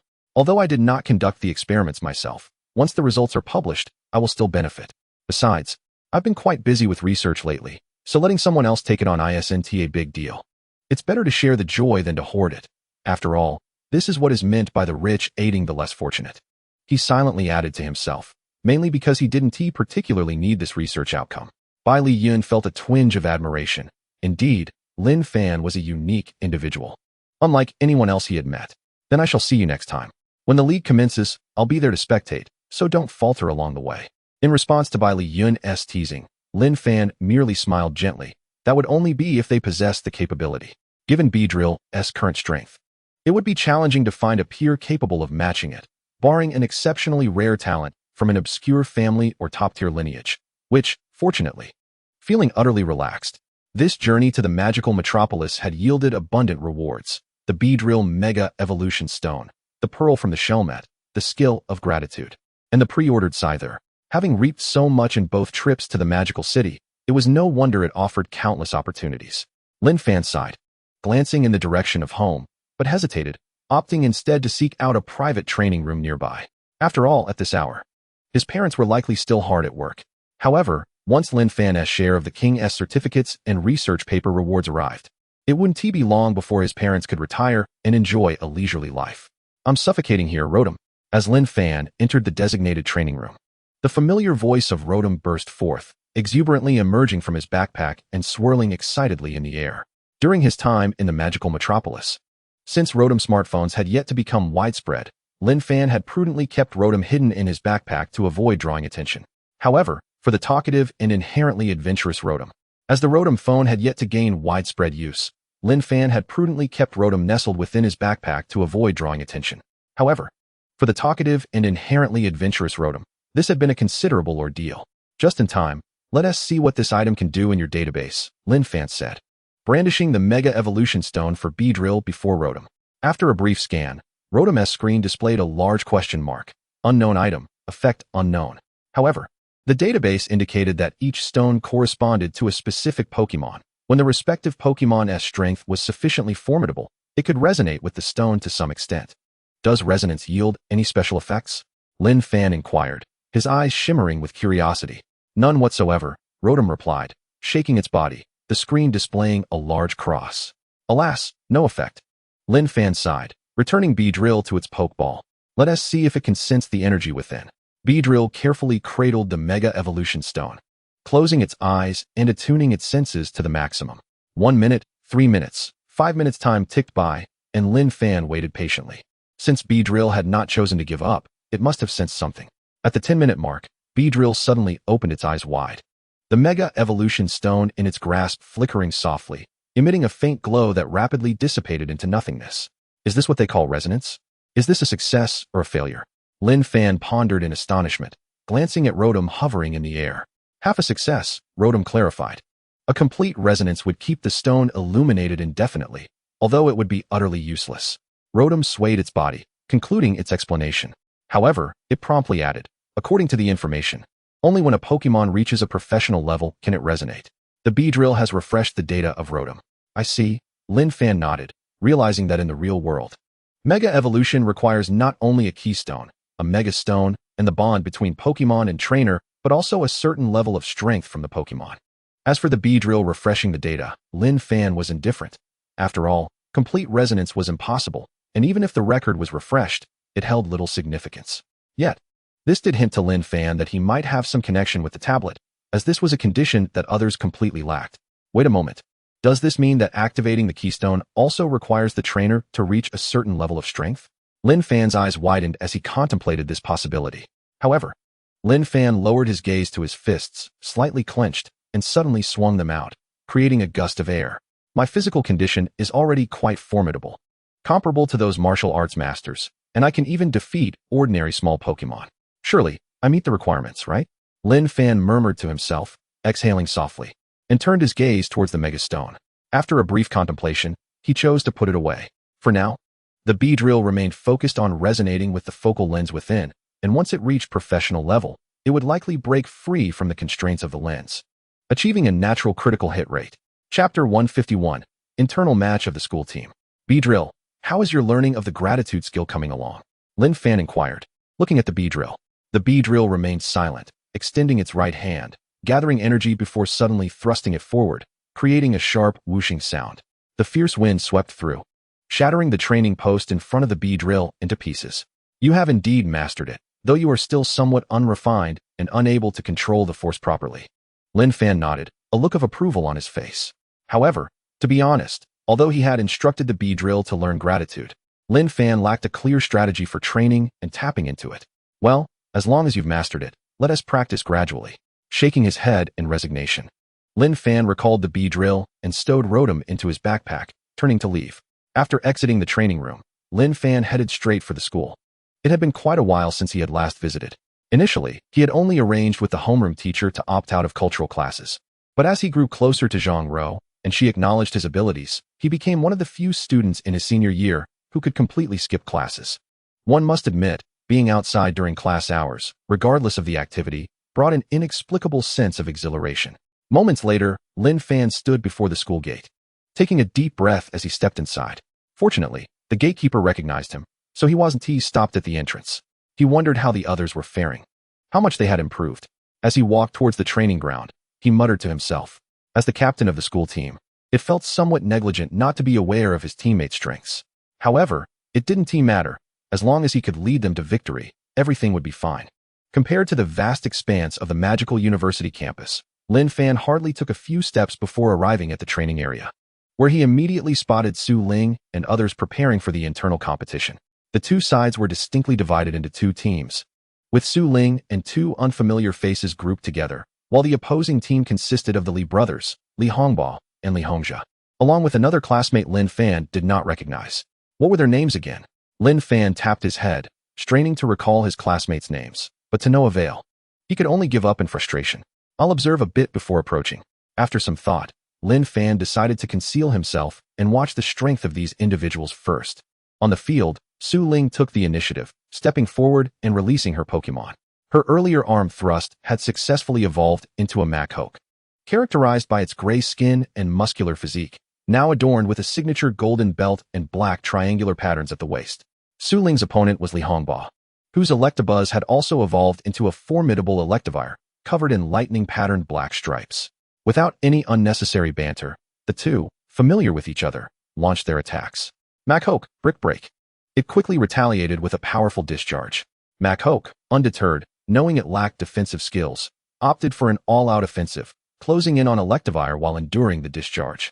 Just as Electivire was recovering from its exertion, another ferocious Brick Break landed squarely on its head. Electivire, in pain, glowed with electricity, instinctively retaliating with another discharge. Nonetheless, Machoke would not squander the chance to engage at close quarters, braving the discharge to unleash a relentless barrage of attacks on Electivire. No wonder they wanted me back to train them. They so easily let a physically strong Machoke get close. Despite Electivire's superior speed, Lin Fan lamented with a sigh. No wonder they wanted me back to train them. They so easily let a physically strong Machoke get close. Despite Electivire's superior speed, Lin Fan lamented with a sigh, covering his face. Yet, there must be something he was unaware of. Otherwise, with the experienced Zhang Ro present, even if Li Hongbao had only scratched the surface, it was unlikely Electivire would be sent into trade blows with Machoke. Soon, Electivire succumbed to Machoke's relentless onslaught, followed closely by Li Hongjia, who sent out his own evolved Pokémon, a Psyduck. Like Electivire, Psyduck bore vibrant, flame-like red patterns and had two flame-like protrusions on its head, giving it a decidedly mocking appearance. While the electric-type Electivire could withstand a paralysis status without severe consequences, being burned by Psyduck would be far more detrimental. Lin Fan mused to himself, but to his surprise, Su Ling recalled her injured Machoke and substituted it with another teammate. So, the rules allow substitutions. I thought a Pokémon could only leave the field after being defeated. Lin Fan's mind began to race. If that were the case, there seemed to be considerable room for strategy. As Lin Fan pondered, Su Ling replaced her Pokémon with a well-trained Squirtle. A Squirtle? Good eye. It's quite versatile. Lin Fan nodded in astonishment, turning his gaze to Li Hongjia, only to find that he had no intention of substituting. What is going on? A master of reverse types? Lin Fan frowned as a realization struck him. The last teammate must also be a fire-type Pokémon. What a remarkable team composition. As Lin Fan scoffed, having taught it Thunder Punch in advance. Against Squirtle's Water Pulse, Psyduck leveraged its powerful Thunder Punch to gain the upper hand. Despite the disparity in raw strength, Squirtle's exceptional defense allowed it to wear down Psyduck's stamina, leading to Machoke's re-entry and securing a swift victory. The final confrontation saw a male teammate of Su Ling's, a Shroomish, face off against the opposing Coalossal. Despite Shroomish's remarkable physical attack capabilities, Coalossal's type advantage and outstanding physical defense rendered it impervious to Shroomish's close-range assaults, easily overcoming it. Two groups of members each had a single fatigued Machoke and a well-conditioned Coal Turtle. Given the previous injuries sustained and the fact that this was merely an internal sparring session, Su Ling promptly conceded, unwilling to risk Machoke suffering severe harm. After recalling Machoke, Su Ling gazed at the arena, a flicker of combativeness igniting in her eyes. I wonder if Machoke, in its current state, could rival Lin Fan's Beedrill? Well, after recalling Machoke, Su Ling gazed over the arena, a flicker of competitive spirit igniting within her. I wonder if Machoke, in its current state, could stand against Lin Fan's Beedrill? Well, Beedrill is out of the question. Perhaps once Machoke has regained its strength, it could have a match with my Electabuzz? Chapter 152, Lin Fan. It's all because I'm both handsome and strong. Upon hearing a familiar voice, Su Ling's face brightened with delight, and she swiftly turned to see Lin Fan's figure before her. It has been a while. I didn't expect your skills to have improved so significantly, Lin Fan said with a warm smile as he approached, surveying the group. In terms of raw strength, disregarding type advantages, the levels of these individuals had already matched those of the previous members of the Tongqing First High School S varsity team. However, Tongqing has always been considerably stronger than Daybreak City, renowned as one of the premier Pokémon high schools within the province. Thus, it was evident that Su Ling and her companions were exceptional to be on par with such competitors. Fangirl, exclaimed the brothers Li Hongbo and Li Hongzhe gleefully, racing to Lin Fan's side, each taking hold of one of his arms and dragging him into the midst of the group. Su Ling huffed lightly, her eyes brimming with competitive spirit as she regarded Lin Fan. Of course, we have been training diligently for the past few months without a moment's pause. But you, after such a long time, I wonder if your training has slipped and to what extent your strength has reached? To boldly suggest a match between my Machoke and your Electabuzz, such confidence. Lin Fan chuckled but refrained from immediately responding to Su Ling. Instead, he turned his attention to Li Hongbo, asking, why did you choose to let Electabuzz and Machoke spar? Such a rudimentary error should not have occurred on your part. Li Hongbo scratched his head and grinned sheepishly. Wasn't it just that Sister Ling's Machoke had recently evolved? I thought I would test its strength. But it turned out to be quite formidable. Recently evolved? Lin Fan looked at Su Ling with mild surprise. Machoke's displayed strength hardly suggested it had just undergone evolution. Su Ling smirked with pride, stating, it was my father's decision. Machoke had been equipped with an Everstone for a time, delaying its evolution. Coupled with the family's secret techniques, it is expected that Machoke's strength will continue to progress significantly in the near future. Lin Fan nodded in understanding. It made sense now. Indeed, trainers specializing in a particular type often possess a variety of skills, as relying solely on one attribute can make it challenging to counter various opponents. After a moment of contemplation, Lin Fan surveyed the gathering crowd, hesitated briefly, then cleared his throat awkwardly before addressing Su Ling. Could you kindly introduce me to everyone? I've been away for so long that my memory is a bit muddled. Su Ling rolled her eyes, about to respond when a gentle voice interjected. Lin Fan. I'm Lu Miao Miao. It's a pleasure to meet you. Taken aback, Lin Fan turned his gaze to Lu Miao Miao, the trainer of that Squirtle. She extended her hand, her eyes glistening with a bright sparkle, captivating in their allure. Hello, Lin Fan stammered, hesitantly shaking her hand, his gaze drifting back to Su Ling in confusion. Why is she so enthusiastic? Is it her natural disposition? Su Ling wore an odd expression, ignoring Lin Fan's questioning look as she introduced the others. This is Wang Ming, with a coal turtle, and this is Su Yinqing, with a shrimish. As Su Ling continued her introductions, Lin Fan greeted each individual, marking his first formal acquaintance with them. Oh, who is this? A rare guest indeed. A teasing voice rang out, and Lin Fan's eyes lit up as he turned to see Zhang Rou's figure. It's been a while. Ro Jia, you're as beautiful as ever, Lin Fan replied with a grin, playfully returning her jest. Flatterer, Zhang Rou chuckled lightly, then remarked. I heard you'll be training at the bug-type gym during the winter break? That is fantastic. You must seize this opportunity. In comparison, the matters of the school team seem rather trivial. Lin Fan smiled. That is not quite fair. The school team is also quite important. I'm merely returning to manage the team and figure out how to arrange the upcoming matches. In stark contrast to Lin Fan's calm demeanor. The members of the school team looked on with admiration and envy, though Lin Fan had hardly participated in their training. His displayed prowess during the initial team selection had already left them in awe, not to mention Zhang Rou occasionally mentioning Lin Fan's exploits, including his previous 1-against-3 encounter at Tongqing First High School. However, they were unaware that the 1-against-3 was accomplished by Electabuzz. Otherwise, they would be utterly unable to remain composed. Fangirl, you are incredibly strong. That is an opportunity to study at the gym. My dad wanted to send my brother and me to the electric type and fire type gyms for training, but unfortunately, they simply do not accept us, Li Hongbo remarked, gazing at Lin Fan with envy.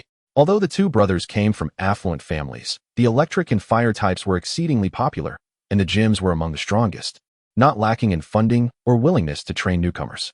Lin Fan's ability to attend the bug-type gym must have earned him the recognition of the gym leader. Teacher Zhang mentioned that you are also specialized in bug types. Perhaps they see potential in you. Lu Miao Miao suddenly interjected, gazing at Lin Fan with admiration, deflecting the praise while inwardly puzzled. When did I acquire a little admirer? I haven't even been around school for months. Could it be those two brothers spreading my reputation? That shouldn't be the case, as I haven't been in contact with them much. Lin Fan was perplexed. But just then, Su Ling spoke up. Earlier, Lin Fan suggested having Electabuzz battle my Machoke. While I find such a statement rather audacious, knowing him, he must be quite confident. Since he hasn't shown his face in the team for months, let this battle reaffirm his position as captain. With that, Su Ling led the way to the nearby treatment room, pulling Lin Fan along. Watching their retreating figures, Li Hongba exchanged glances with his brother, Li Hongzhe, and then looked at Lu Miao Miao, stifling a sigh of admiration. As expected of Fan Go, he possesses strengths far beyond just his prowess. In the treatment room, Su Ling handed Machoke to the doctor and sat beside Lin Fan, her eyes narrowing playfully as she observed him. So what do you think? Is Lu Miao Miao very pretty? She is quite beautiful, though does she know me? Why does she seem so familiar? Lin Fan nodded, puzzled. Su Ling patted Lin Fan's shoulder, smiling mischievously. Isn't it because of that time you single-handedly challenged 3 opponents at Tongqing First High School? Strong individuals attract admiration. When you became the captain of the school team, she began to take an interest in you, and after hearing about your exploits, she frequently asked me about you. So, what do you think? Are you not a little smitten? Lu Miao Miao's looks are certainly noteworthy. Under Su Ling's teasing gaze, Lin Fan pondered for a moment before responding sincerely. If she has feelings for me, what does that have to do with me? Chapter 153, The Earnest Lin Fan. Su Ling, Lin Fan continued, adopting a serious tone. Moreover, early romance is inappropriate. As an exemplary student, how could I lead the charge in fostering such trends? Su Ling rolled her eyes, exasperated. Fine, you are the epitome of righteousness. As their conversation continued, Machoke had completed its treatment. After all, its injuries had not been severe, primarily just fatigue.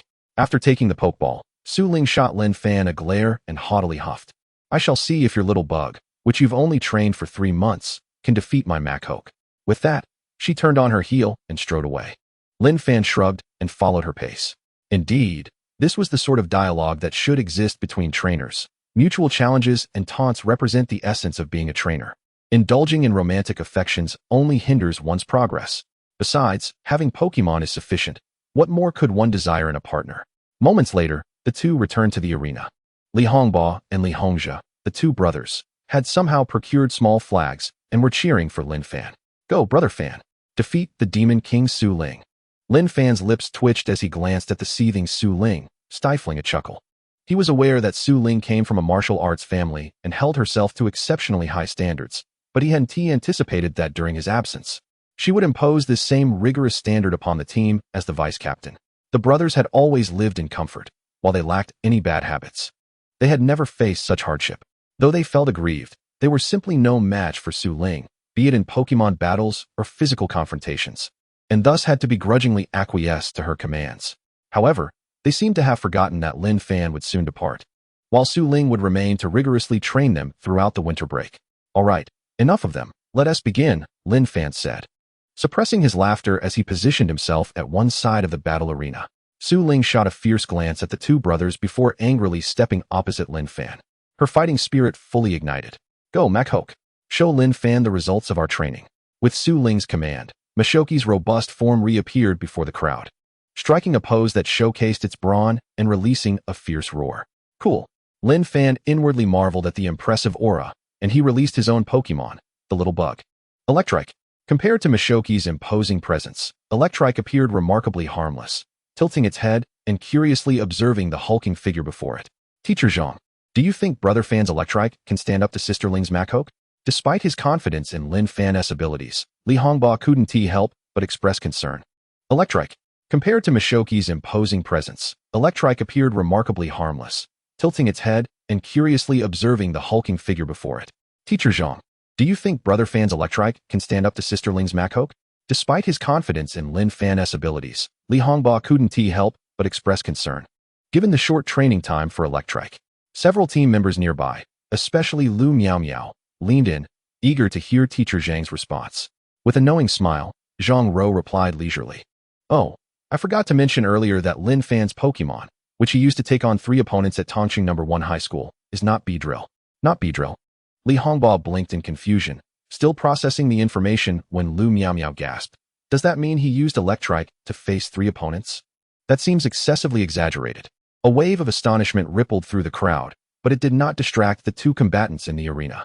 Mac-Hoke, start with cross-chop, Su Ling commanded. And Mac-Hoke raised its right hand, charging fiercely towards Electrike. Electroweb, Lin Fan succinctly directed. A massive net of golden electricity surged towards Mac-Hoke, which, despite its lack of speed, Mac-Hoke finally broke free from the electric net. Yet, before it could continue its assault, another electric net surged forward. Use a throw to toss the net away. Su Ling, well-versed in martial arts, initially believed Mac-Hoke could slice through the net and had not instructed it to dodge. Now realizing the strength of the electric net, she quickly adapted, using a throw to deftly send the net behind her while continuing to advance towards Electrike. Although Mac-Hoke had faced difficulties at the start, as the distance between the 2 Pokémon diminished, Lin Fan's lack of orders for Electrike to evade infused Su Ling's expression with renewed confidence. As long as Mac-Hoke could make contact with Electrike, victory remained within reach. Lin Fan merely smiled, calmly commanding, Electro Ball, a powerful sphere of lightning, far greater than the earlier net, shot forth, tracing a peculiar arc through the air and gracefully approaching Mac-Hoke. Su Ling's pupils constricted as she unleashed her trump card, Mac-Hoke. Cross chop. With a whoosh, Mac-Hoke crossed its arms and struck with ferocity. However, this powerful cross chop met the equally formidable Electro Ball, resulting in a stalemate, yet Mac-Hoke, fueled by its exceptional stamina, continued to close in on Electrike. If only Beedrill could learn a fighting-type move with such strength, Lin Fan mused. A tinge of envy in his eyes, recognizing the disparity in power between Mishoki's cross chop, rated at 100, and Beedrill's own moves, which barely reached 80. Regrettably, among the moves available to Beedrill, Cross Poison and Bug Bite were already considered among the more powerful options. A tinge of envy in his eyes, recognizing the disparity in power between Mishoki's cross chop, rated at 100, and Beedrill's own moves, which barely reached 80. Regrettably, Lin Fan reflected, confronting the advancing Mac-Hoke without any sign of retreat, as if the looming threat were non-existent. This guy, Su Ling thought, gritting her teeth, unease beginning to bubble within her. Lin Fan was not one to boast. If he claimed that Electrike could defeat Mac-Hoke, it implied not merely a chance of equality, but a tangible likelihood of victory. Was he perhaps holding back a powerful move? After a moment's hesitation, Su Ling clenched her teeth. Mac-Hoke was already closing in on Electrike, and she could not let such an opportunity slip away. Full power, cross chop, she cried. Mac-Hoke unleashed its attack, and the gust of wind reached Lin Fan, ruffling his hair slightly as he calmly intoned, dodge. Electrike sprang upwards, narrowly evading Mishoki's strike.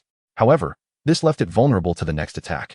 Su Ling's gaze remained fixed on Electrike, her pupils narrowing in realization. Electrike, which should have been descending, performed an unexpected second leap, distancing itself from Mac-Hoke.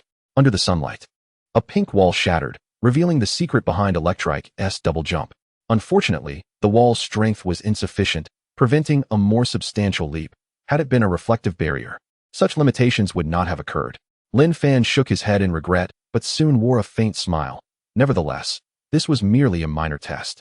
In an instant, Lin Fan declared, Electrike, unleash a full-powered Electro Ball and end this battle.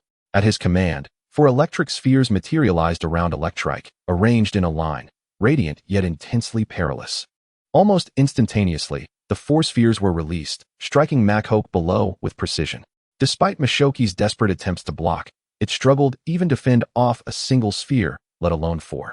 After a series of explosive sounds, a plume of black smoke rose, only to dissipate moments later, revealing Mac-Hoke sprawled on the arena floor, rendered unable to continue the fight. Su Ling found herself momentarily at a loss for words, realizing that this fellow had been indulging her all along. Had the electric bug launched a full-on assault from the very beginning, Howley would scarcely have lasted 2 rounds. This guy was truly an anomaly. With a sigh, Su Ling stepped forward to return Hao Li to his pokeball, shot Lin Fan a glare, and then turned on her heels to dash back towards the healing room. Lin Fan shrugged innocently, stowing away the electric bug and casting his gaze towards the onlookers. Zhang Rou's earlier words, though possibly lost on Su Ling, were crystal clear to him. No wonder Su Ling still believed that Hao Li could contend with the electric bug. It turned out she was unaware of the truth. However, even if she were informed, given Su Ling's disposition, she would still propose a Pokémon battle against Lin Fan, albeit with little hope of victory. Shaking his head, Lin Fan turned his attention to Zhang Rou, who beckoned him to a more secluded spot. What are your plans for the upcoming league? Zhang Rou inquired directly. Plans? Lin Fan blinked, a hint of confusion crossing his face. I have no particular plans. Hasn't my goal always been to claim the championship? Whether in team or individual competitions? Zhang Rou smiled wryly. You haven't seen the specific schedule for the league, have you? Schedule? Lin Fan raised an eyebrow, realizing he had overlooked that detail. Is there an issue? Zhang Rou elaborated. The schedule was only released recently. The team and individual competitions will occur simultaneously, team battles in the morning and individual matches in the afternoon. Moreover, there have been new annotations to the previous rules. Although only one Pokémon can be used in both the team and individual competitions, different Pokémon can be employed for each event. Lin Fan frowned. This suggests that the higher-ups are encouraging the use of 2 Pokémon, one for each event. Given the tight schedule, if a Pokémon sustains serious injuries in the team competition, it could significantly impact the individual matches in the afternoon. Indeed, Zhang Rou nodded. While the news is somewhat abrupt, most trainers have already begun nurturing a second Pokémon well before this. Typically, a novice trainer has the capacity to cultivate a second Pokémon about 3 months after acquiring their starter. Thus, the timing of this schedule is not particularly problematic. It's just that students from various schools must now weigh the importance of team versus individual competitions. Pausing briefly, Zhang Rou continued, in fact, this arrangement may actually benefit most novice trainers. As students, many of you prioritize individual competitions, naturally fielding your strongest Pokémon there. Consequently, the majority of participants in team competitions will likely be second Pokémon. However, if everyone fields their second Pokémon, those from affluent backgrounds will have a distinct advantage. This arrangement may actually benefit most novice trainers.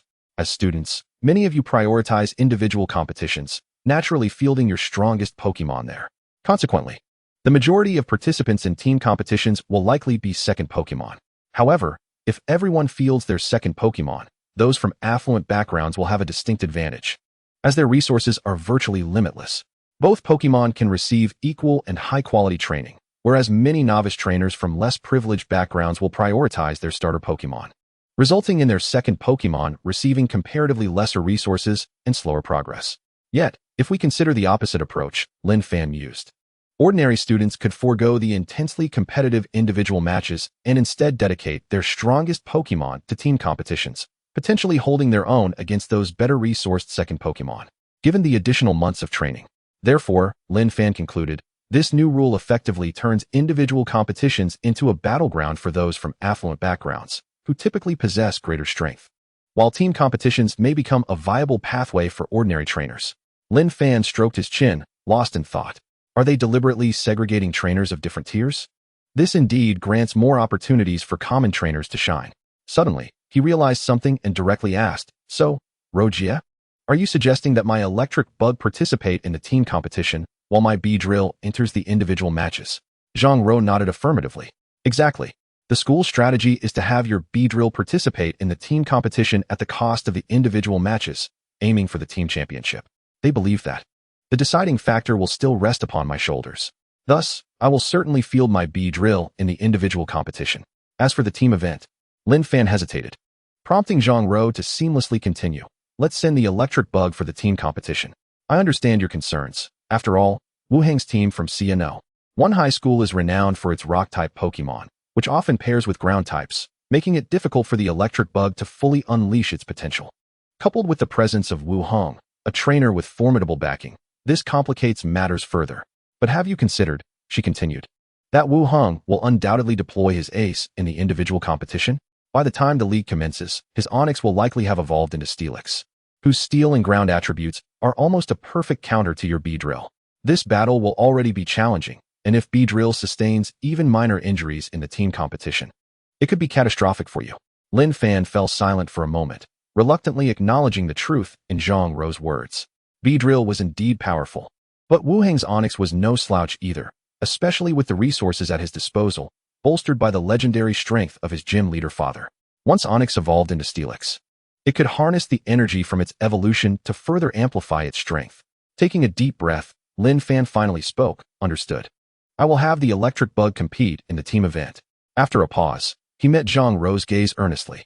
However, this does not mean I will relinquish my ambitions for the team competition.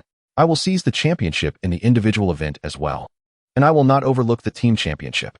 Zhang Rou blinked in surprise, gazing deeply into Lin Fan's eyes before breaking into a radiant smile. Were it anyone else, she might have deemed such words a fanciful dream. Yet, if they came from Lin Fan, she was willing to believe that, no matter how improbable, miracles could indeed occur. Then, I entrust Dayu number 1 high school to you, Lin Fan. A month later, at the onset of winter break, Lin Fan sat patiently in the high-speed train station, awaiting the ticket check. Buzzing sounds resonated as his phone vibrated. Glancing down, he saw messages flooding in from the school team chat. Li Hongba, Fan Gu. Learn as much as you can at the gym. Ideally, absorb all the hidden techniques from the gym leader. I'm counting on you to carry me. Li Hongzha. Same here, I second that. Others, including Su Ling and Lu Miao Miao, chimed in to encourage Lin Fan. Chuckling softly, Lin Fan replied reassuringly, pocketing his phone as he joined the throng of passengers boarding the train. The train was headed for Songyuan City, home to the bug-type gym. In the preceding month, Lin Fan refrained from outdoor training and instead remained at school, absorbing various resources purchased at a premium, focusing on enhancing his Pokemon's overall strength, while also assisting Zhang Rou in training the other members of the school team. During this month, Su Ling and the others made their own decisions, opting to channel all their energies into the team competition. However, unlike Lin Fan, Su Ling and the two brothers chose to field one Pokemon in both events. As their capabilities were not lacking, they could always forfeit the individual competition when the time came to make a definitive choice. Notably, just a few days prior, Lu Miao Miao finally mustered the courage to confess her feelings to Lin Fan, only to be coldly rejected before she could finish her sentence. This led to her avoiding Lin Fan for the remaining days, wearing a crestfallen expression, earning Lin Fan the moniker of Steel-Hearted Man. However, the two brothers, Li Hongba and Li Hongzha, extolled Lin Fan as a paragon for their generation, expressing their desire to learn from him, to remain untainted by worldly desires, and to devote themselves solely to enhancing their Pokemon's abilities. Subsequently, they were met with Su Ling's playful jibe, suggesting that their relentless training was merely a manifestation of their inability to find romantic partners. Their hearts shattered, transforming sorrow into strength, resulting in remarkable progress. In response, Lin Fan could only let out a resigned sigh, reflecting, being exceptionally handsome and powerful can sometimes be considered a flaw. After this audacious self-praise, as the high-speed train commenced its journey, Lin Fan gazed out at the landscapes flowing by, his demeanor shifting to one of contemplation, his hand gently caressing the Pokeball containing his electric bug Pokemon. Since making the decision to have the electric bug participate in the team competition, Lin Fan. As the high-speed train commenced its journey, Lin Fan gazed out at the landscapes flowing by, his demeanor shifting to one of contemplation, his hand gently caressing the Pokeball containing his electric bug Pokemon. Since making the decision to have the electric bug participate in the team competition, Lin Fan. He ultimately resolved to have the electric bug learn Energy Ball, striving to master it before the league. Although the learning material for Energy Ball was quite precious, the two brothers managed to locate it within half a month and generously gifted it to Lin Fan. According to their words, the potential of the electric bug would determine the team's ranking. The more formidable the electric bug, the higher their standing, allowing them to persuade their father to accumulate more gold coins, with each champion earning a substantial allowance of 1 million, thus rendering it a form of angel investment, especially since the Energy Ball's materials were procured from the company at no cost. Despite their comedic demeanor, those two genuinely treated Lin Fan well, considering him a true friend. With that in mind, Lin Fan murmured, "Electric bug, we must not let them down." Feeling the slight tremor of the Pokeball in his hand, he chuckled softly and gradually closed his eyes, drifting into slumber. The journey from Sunset City to Songyuan City would take a full 14 hours. Although Lin Fan was unusually energetic, requiring only 3 to 4 hours of sleep each day, even the most well-rested individuals would find it challenging to resist the temptation of a short nap on a high-speed train. Songyuan City, a verdant haven predominantly populated by pine trees, is renowned for producing bug-type and grass-type Pokemon. The local bug-type gym leader, Zhou Li, even the most well-rested individuals would find it challenging to resist the temptation of a short nap on a high-speed train. Songyuan City. This area is a rare expanse of open land within Songyuan City, characterized by sparse trees, abundant shrubs, and a plethora of blooming flowers, all encircled by a dense ring of pine trees, creating a natural barrier that houses a sizable lake. The gentle streams nourish countless Pokemon, transforming the area into a gathering ground for various species, including the rare Scyther and Trico. In the outskirts of Songyuan City, Lin Fan patiently awaited as 2 rows of caterpie ambled past before he continued toward the imposing gym nearby. As one of the less common types among the 18 elemental attributes, bug-type trainers have always been few in number, which perhaps explains why Zhou Li was not as aloof as other gym leaders. Instead, he welcomed many disciples, striving to restore the glory of bug-type Pokémon. However, this characterization might not be entirely fair, as historically, bug types have never enjoyed a moment of significant prominence, making the notion of restoring their glory somewhat moot. Regardless, due to this reason, the bug-type gym had many apprentices, and as trainers required ample training space, the gym relocated from the city center to the outskirts, conveniently situated against the backdrop of the wild area, also serving to protect the region. Lost in thought, Lin Fan soon arrived at the entrance of the gym. Gazing at the closed doorway, he exhaled softly and approached to knock. Chapter 156. The Peculiarities Within the Gym. After a brief wait, the door creaked open. Conveniently situated against the backdrop of the wild area, also serving to protect the region. Lost in thought, Lin Fan soon arrived at the entrance of the gym. Gazing at the closed doorway, he exhaled softly and approached to knock. Chapter 156. The Peculiarities Within the Gym. After a brief wait, the door creaked open, revealing a figure within. The newcomer sported a pompadour hairstyle and was not particularly imposing, scrutinizing Lin Fan with suspicion as he inquired, "Who are you?" Lin Fan offered a courteous smile. "Gym leader Zhou invited me to visit during the winter break, and today marks the first day of that break, hence my arrival." Upon hearing this, the pompadour-haired individual scrutinized Lin Fan once more, suddenly chuckling coldly before slamming the door shut.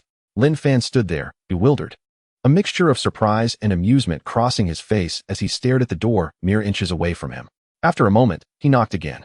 After a few persistent knocks, the pompadour-haired one finally opened the door in irritation, glaring at Lin Fan. "The bug-type gym is not a place for idle boasts. Zhou Li invited you? Why don't you just fly to the heavens?" Lin Fan was left speechless. It seemed that in this day and age, no one believed in honesty. After a moment's contemplation, he adjusted his wording. "Indeed, gym leader Zhou invited me here. He believes I possess potential. Hence the invitation for me to further my training." Expecting this to lend credence to his words, Lin Fan was met with the pompadour-haired individual merely rolling his eyes dismissively. "Next time, prepare a better story. You should inquire a bit. Over the years, only one young trainer has been actively invited by gym leader Zhou, and that is Su Gu. Do you honestly believe you can compare to him?" Lin Fan found himself at a loss, overwhelmed by the unexpected hurdle at the very first step of his gym journey, unable to even cross the threshold. He had previously heard from Bai Liyun that Zhou Li was exceptionally kind to those around him, often exhibiting a forgiving nature, which had unfortunately fostered a sense of entitlement among some individuals. Lin Fan believed this did not pertain to him, as he had only intended to engage in self-study for a month, keeping to himself without disturbing others or forming any connections. Yet, fate had other plans, and before he could meet Zhou Li, he encountered a formidable obstacle. Taking a deep breath, Lin Fan decided to summon his bee drill after witnessing its prowess. The individual would surely understand the veracity of his claims and would naturally allow him entry. With this thought, Lin Fan reached for the pokeball at his waist, but before his fingers could brush against it, the pompadour-haired individual's expression changed, swiftly extending his hand toward Lin Fan. "Are you attempting to force your way into the gym in front of me? How audacious!" With a sharp clap, Lin Fan seized the oncoming hand. At that moment, veins protruded on Lin Fan's forehead, and he abandoned the idea of summoning bee drill, instead fixing the individual with a benevolent gaze while a radiant smile graced his lips, gradually applying pressure. "Ah, it hurts, it hurts, it hurts."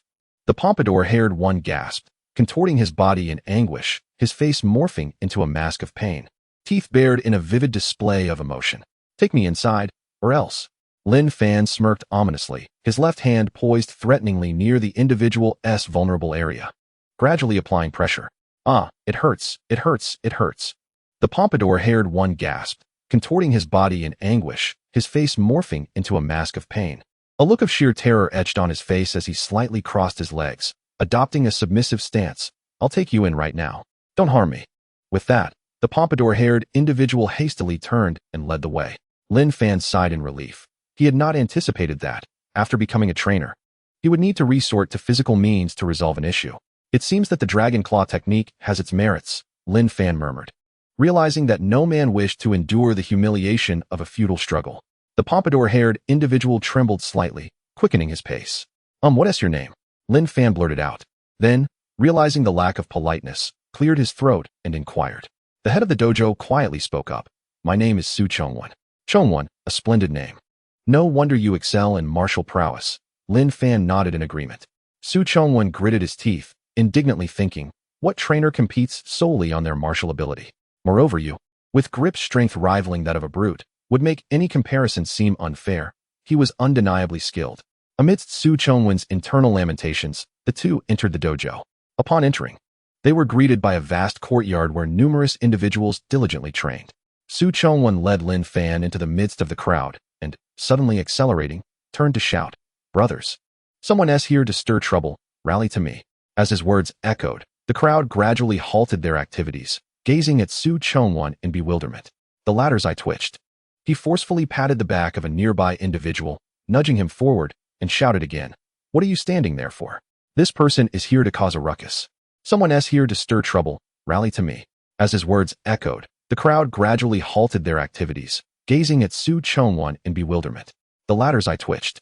He forcefully patted the back of a nearby individual, nudging him forward, and shouted again, What are you standing there for? This person is here to cause a ruckus. That guy is notoriously thick-headed, single-minded. Perhaps he just misinterpreted the situation. Right in the center, Lin Fan nodded in satisfaction, observing, Now that's the rational thought process of a normal person. Su Chongwon, however, was a true anomaly, utterly lost in his own world. Su Chongwon's face flushed with anger. How dare they say he was thick-headed and single-minded? While there was some truth to it, was this really the time for such a discussion? That person was indeed here for a confrontation. Chongwon, you claim this person is here to stir trouble. What has he done? Someone in the crowd inquired loudly. Su Chongwon huffed in annoyance, retorting, This person claims that the dojo master invited him here. Just listen to that. It's obviously a lie. Besides me, who else has been personally invited by the dojo master? After a moment of contemplation, the crowd began to murmur once more. That does seem somewhat plausible. Plausible? Nonsense. Su was invited due to his exceptional talent and specialization in bug-type Pokémon. This person, being so young, is clearly in a similar situation. Su Chongwon idolizes Su Gu too much, and with their familial ties, it's no wonder his mind is clouded. Why follow his lead? Chapter 157, Journey to the Wilderness Zone. Brother Chong, what do you think? The man referred to as Brother Chong, with his narrow, slightly shimmering eyes, smiled warmly. I don't believe this handsome fellow is one to weave falsehoods. He likely possesses some potential. Indeed, the surrounding individuals nodded in agreement. Then continued, Doesn't that mean this person has greater potential than you, Brother Chong? After all, while the dojo master praised you, he never invited you personally. You came here of your own accord.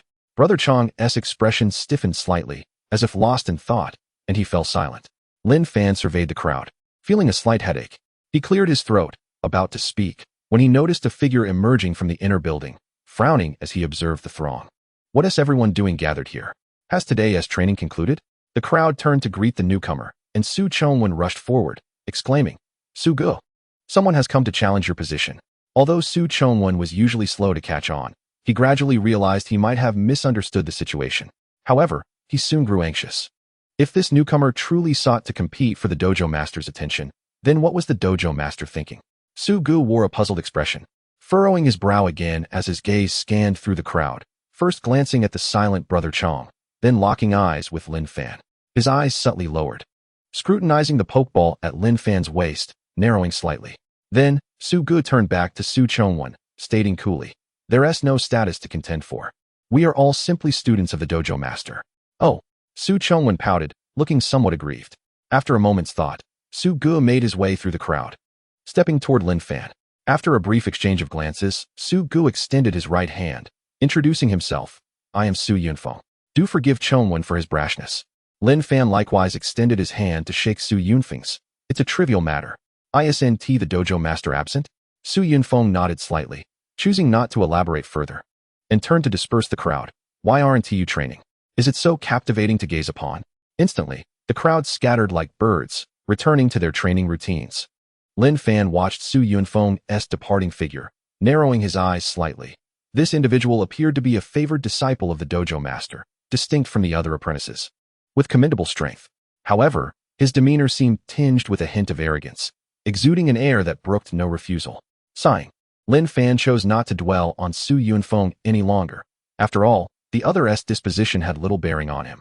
The absence of the dojo master, however, left Lin Fan somewhat exasperated. Yet, upon reflection, it was only natural. Had the master been present, he would have undoubtedly made an appearance by now. At that moment, Su Chongwen approached Lin Fan, somewhat awkwardly saying, "The dojo master will be away for a while longer. You might as well wait in that pavilion over there." Lin Fan glanced over, noticing a modest yet elegantly designed pavilion nearby. However, he hesitated to move toward it, instead directing his gaze at Su Chongwen, teasing, "Now you must believe that what I said was true, right? Don't you have anything to say regarding your earlier behavior?" Su Chongwen's face flushed crimson, and after a long pause, he mumbled, "I'm sorry, I made a mistake. No matter, for the next month, we'll be seeing each other regularly." Teasing, "Now you must believe that what I said was true, right? Don't you have anything to say regarding your earlier behavior?" Su Chongwen's face flushed crimson, and after a long pause, he mumbled, "I'm sorry, I made a mistake. No matter, for the next month, we'll be seeing each other regularly. So we're all good brothers." Lin Fan graciously patted Su Chongwen's shoulder with a smile. Yet, Su Chongwen immediately perked up, snorting defiantly, "You're mistaken. We are not good brothers. Since you've been invited by the dojo master, you're the second person aside from Su Gu. Although Su Gu is indifferent, I will not allow you to threaten his position." With that, Su Chongwen shot Lin Fan a glare before turning haughtily to leave. Lin Fan found himself bemused and slightly amused. This fellow was rather entertaining. Muttering to himself, Lin Fan shrugged and made his way toward the pavilion. Once seated, Lin Fan surveyed the entire arena, observing the training activities, and found nothing particularly unique, merely battle training, skill exercises, and some endurance training for Pokémon. Zhang Haoqiang's eyes flickered with curiosity as he regarded Lin Fan. "When the dojo master returns, we shall know." Lin Fan refrained from directly answering. Feeling wearied by the constant explanations, he found it perplexing why everyone was so fixated on whether he was invited by Zhou Li. Indeed, Zhang Haoqiang chuckled awkwardly, but internally he had already confirmed the truth of the matter. After a brief hesitation, he chose not to say more, simply casting a deep glance at Lin Fan, wishing him well, before turning to leave. "Are all the people in the dojo so peculiar?" Lin Fan sighed, noticing Su Chongwen watching him intently from a distance. Upon the discovery of the latter, he immediately feigned busyness, glancing around before swiftly departing. With a resigned shake of his head, Lin Fan realized that in the absence of Zhou Li, he had no option but to wait.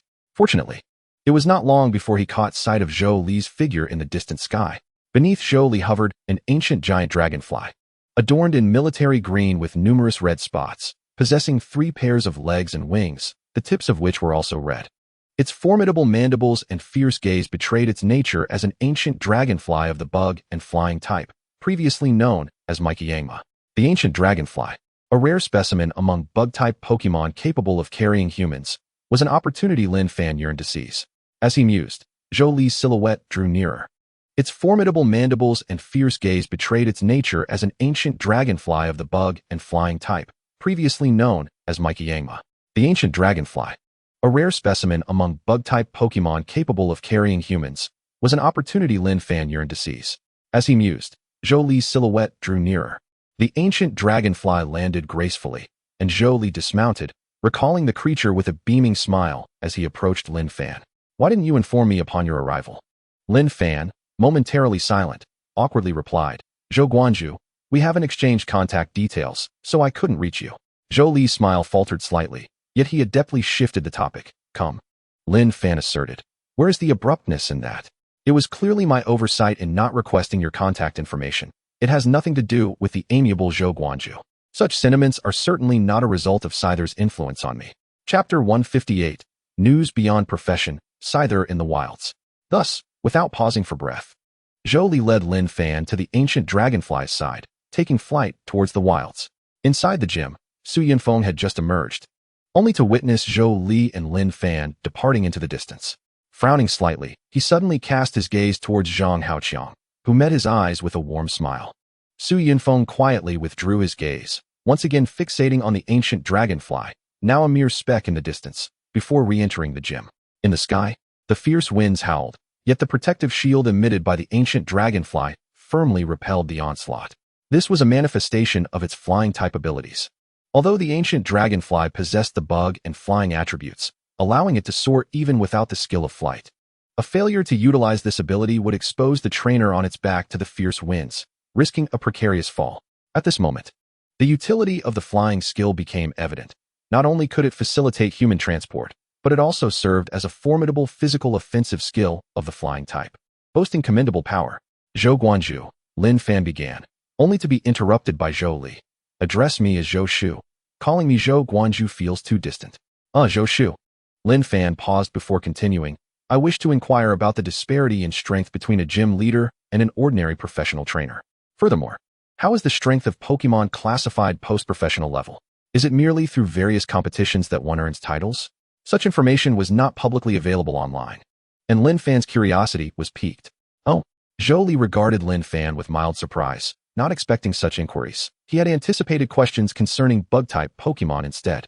Yet, upon reflection, it was only natural for someone of Lin Fan's acquaintance to ask, as he was among the few gym-level trainers Lin Fan had encountered, and young individuals often possess an innate curiosity regarding power.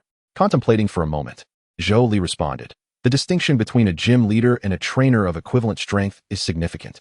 You must be aware that the initial 5 trainer levels are categorized based on certain metrics. While not entirely accurate, they suffice for a rough assessment of a trainer's capabilities. However, since these levels are defined by specific threshold data, it implies that the actual strength gap between Pokémon within these tiers is not overwhelmingly vast. In contrast, gym leaders, the Elite Four, champions, and masters represent a different realm altogether. Upon reaching a new tier, one does not require any special means of assessment. The qualitative leap in a Pokémon's strength is unmistakable, rendering previous Pokémon pale in comparison. Moreover, an inexplicable phenomenon arises once a Pokémon achieves professional status.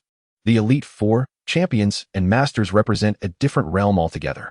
Upon reaching a new tier, one does not require any special means of assessment.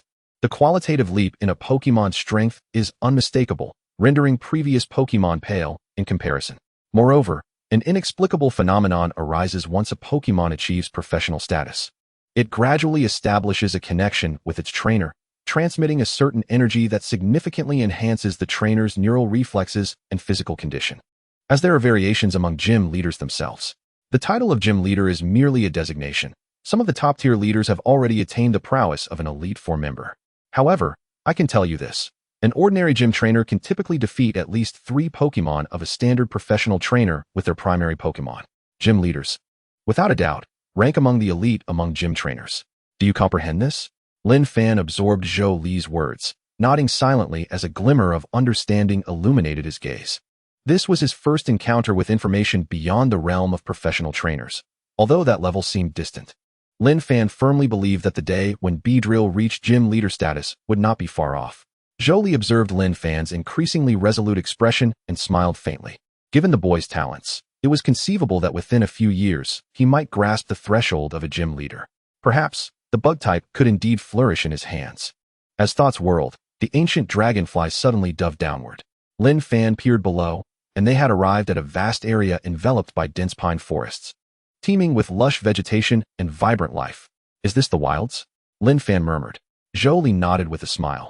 This location boasts a prime geographical advantage and abundant resources, giving rise to many exceptionally gifted Pokémon, primarily of bug and grass types, though others abound as well. It is indeed a rare treasure trove of nature. I have also reared numerous Pokémon here, including the Scyther clan we are about to visit. As he spoke, Lin Fan's eyes were met with a myriad of verdant Pokémon, giving rise to many exceptionally gifted Pokémon, primarily of bug and grass types, though others abound as well. It is indeed a rare treasure trove of nature. I have also reared numerous Pokémon here, including the Scyther clan we are about to visit. As he spoke, Lin Fan's eyes were met with a myriad of verdant Pokémon, seamlessly blending with the surrounding grassland. Had it not been for Lin Fan's keen eyesight, they would have remained undetected. Scyther, Lin Fan exclaimed with excitement, his gaze igniting with fervor. The head of Scyther resembled that of a reptile, adorned with 3 distinct horns.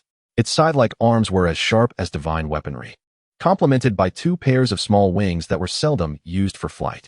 Its thighs bore jagged edges reminiscent of spikes, while each foot possessed 3 long, clawed toes.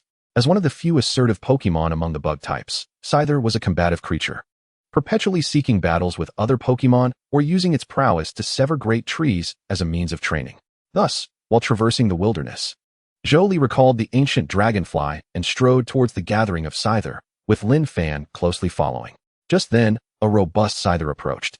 Retracting its sharp sides to affectionately nuzzle Zhou Li, letting out a joyful cry. This is the leader of the Scyther clan. Zhou chuckled as he gently patted the head of the leader of the Mantis, introducing it to Lin Fan. Lin Fan gazed at the leader of the Mantis, which stood at his height, a flicker of awe appearing in his eyes.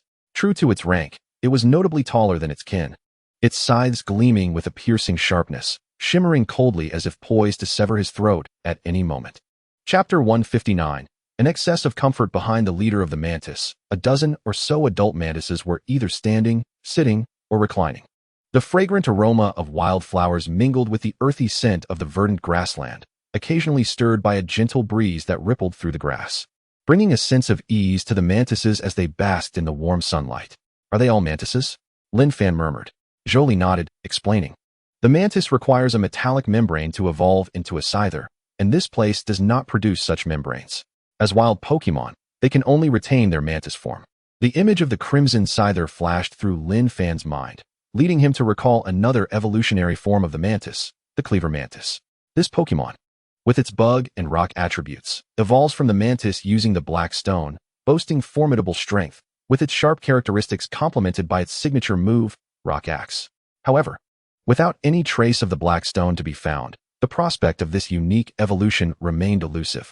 After pondering for a moment, Lin Fan turned to Zhou, a hint of impatience in his voice as he asked, Uncle Zhou, as long as I gain the recognition of the Pokémon here, can I take them with me? Naturally, Zhou replied. Upon hearing this, a glimmer of joy illuminated Lin Fan's face as he stepped toward the Mantis clan. Yet, the mantises displayed little interest in his arrival. Lazily soaking up the sun, unperturbed, Lin Fan meticulously observed the condition of each mantis. Zhou, arms crossed, watched Lin Fan's actions with keen interest alongside the mantis leader.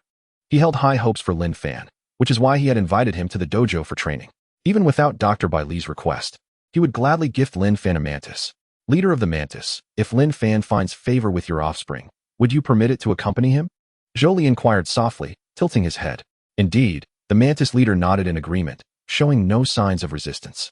In its youth, it had roamed far and wide, experiencing the wonders of the outside world. Now, in its elder years, it had settled into a more complacent existence, no longer pursuing the fervor of adventure. However, the younger Pokémon in the clan, including its own offspring, had not shared such experiences and would greatly benefit from following an exemplary trainer, gaining exposure to a broader world. Yet, as the Mantis leader watched Lin Fan's silhouette, observing him patiently examining each mantis's condition, an inexplicable feeling stirred within. This human might not necessarily choose one of their clan's Pokémon as a companion. But why did it harbor such a sentiment? Confusion clouded the Mantis leader's eyes as it followed Lin Fan's movements. The young trainer greeted each mantis warmly, offering them free massages while casually assessing their physical conditions. Their gazes met inadvertently, and the Mantis leader's expression grew contemplative. It understood now. This young human trainer possessed a unique aura. His seemingly mundane eyes conveyed a sharpness and fervor that resonated with the battle-worn Mantis leader, revealing the true essence of Lin Fan hidden beneath his benign exterior. Such a person reminded it of its own youthful aspirations, longing for the vast world, yearning to engage with stronger trainers or Pokémon, and relentlessly pursuing its goals without pause. Yet, within the Mantis clan, it seemed there were no individuals who could resonate with such a human. The relationship between trainer and Pokémon is a mutual journey. Most would settle for a haphazard selection of Pokémon, but Lin Fan was different. He sought a Pokémon that could harmonize with his spirit, comprehending the Pokémon's heart, just as they could sense his sincerity and passion, akin to a destined partnership. This was what they referred to as a bond, a fateful connection that stirred extraordinary feelings upon mere eye contact, as the Mantis leader had anticipated.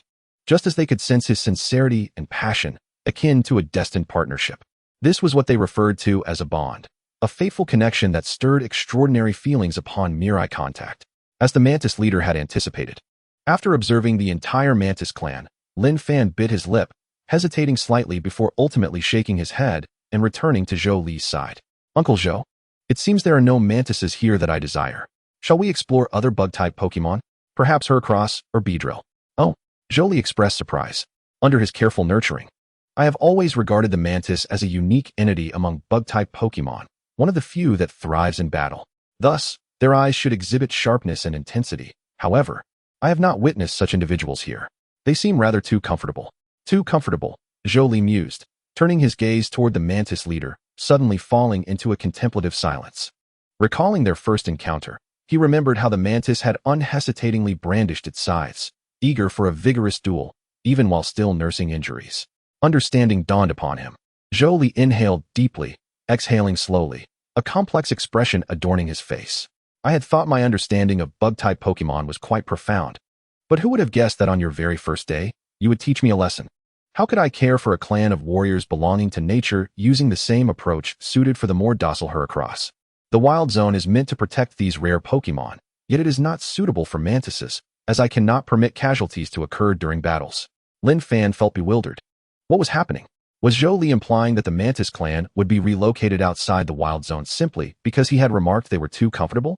Oh no, he thought. Could I become the architect of the Mantis clan's loss of home?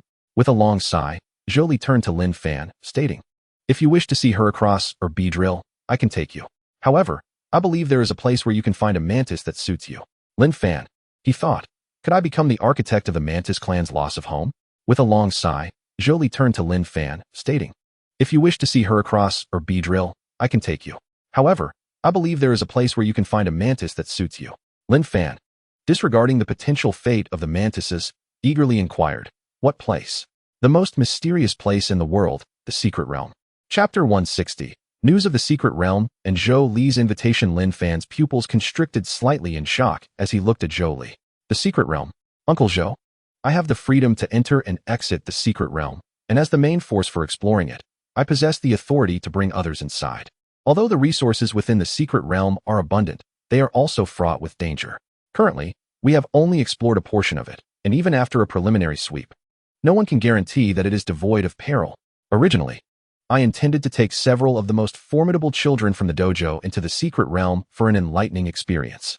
Fortunately, your arrival today provides the perfect opportunity to include you as well. If I am not mistaken, there have been sightings of the elusive Scyther within the Secret Realm, indicating the presence of a Scyther population. I shall guide you in the search for them. However, this means I will be unable to assist you in capturing one. You will have to rely solely on your own abilities, rendering my initial offer of presenting you with a Scyther irrelevant. Lin Fan shook his head with delight. No worries. This is already splendid. It is said that the Pokémon within the Secret Realm often surpass those in the outside world, and there is a possibility of encountering individuals with exceptional potential. Many of today's renowned trainers preferentially select their partners from the Secret Realm. Uncle Zhou, your willingness to take me in search of Pokémon is far more valuable than simply gifting me a Scyther. Zhou chuckled. In theory, that is indeed the case. But not all Pokémon from the Secret Realm possess extraordinary talents. It largely depends on luck. Otherwise, anyone could establish a powerful training faction simply by occupying a Secret Realm. Nevertheless, rest assured, with my assistance, I will help you locate the most formidable Scyther group, thereby slightly increasing your chances of acquiring an exceptional specimen. Upon hearing this, Lin Fan could not suppress a smile. Thank you, Uncle Zhou. Without you, I would have been at a loss for when I would first set foot in the Secret Realm. Just a small matter. Zhou waved a hand dismissively, then suddenly recalled something and added, If you wish to enter the Secret Realm, your identity as a researcher serves as an excellent key. After all, every Secret Realm requires skilled researchers to explore for rare items or resources. You could seek out a distinguished team of researchers, which would enable you to enter the Secret Realm with their assistance.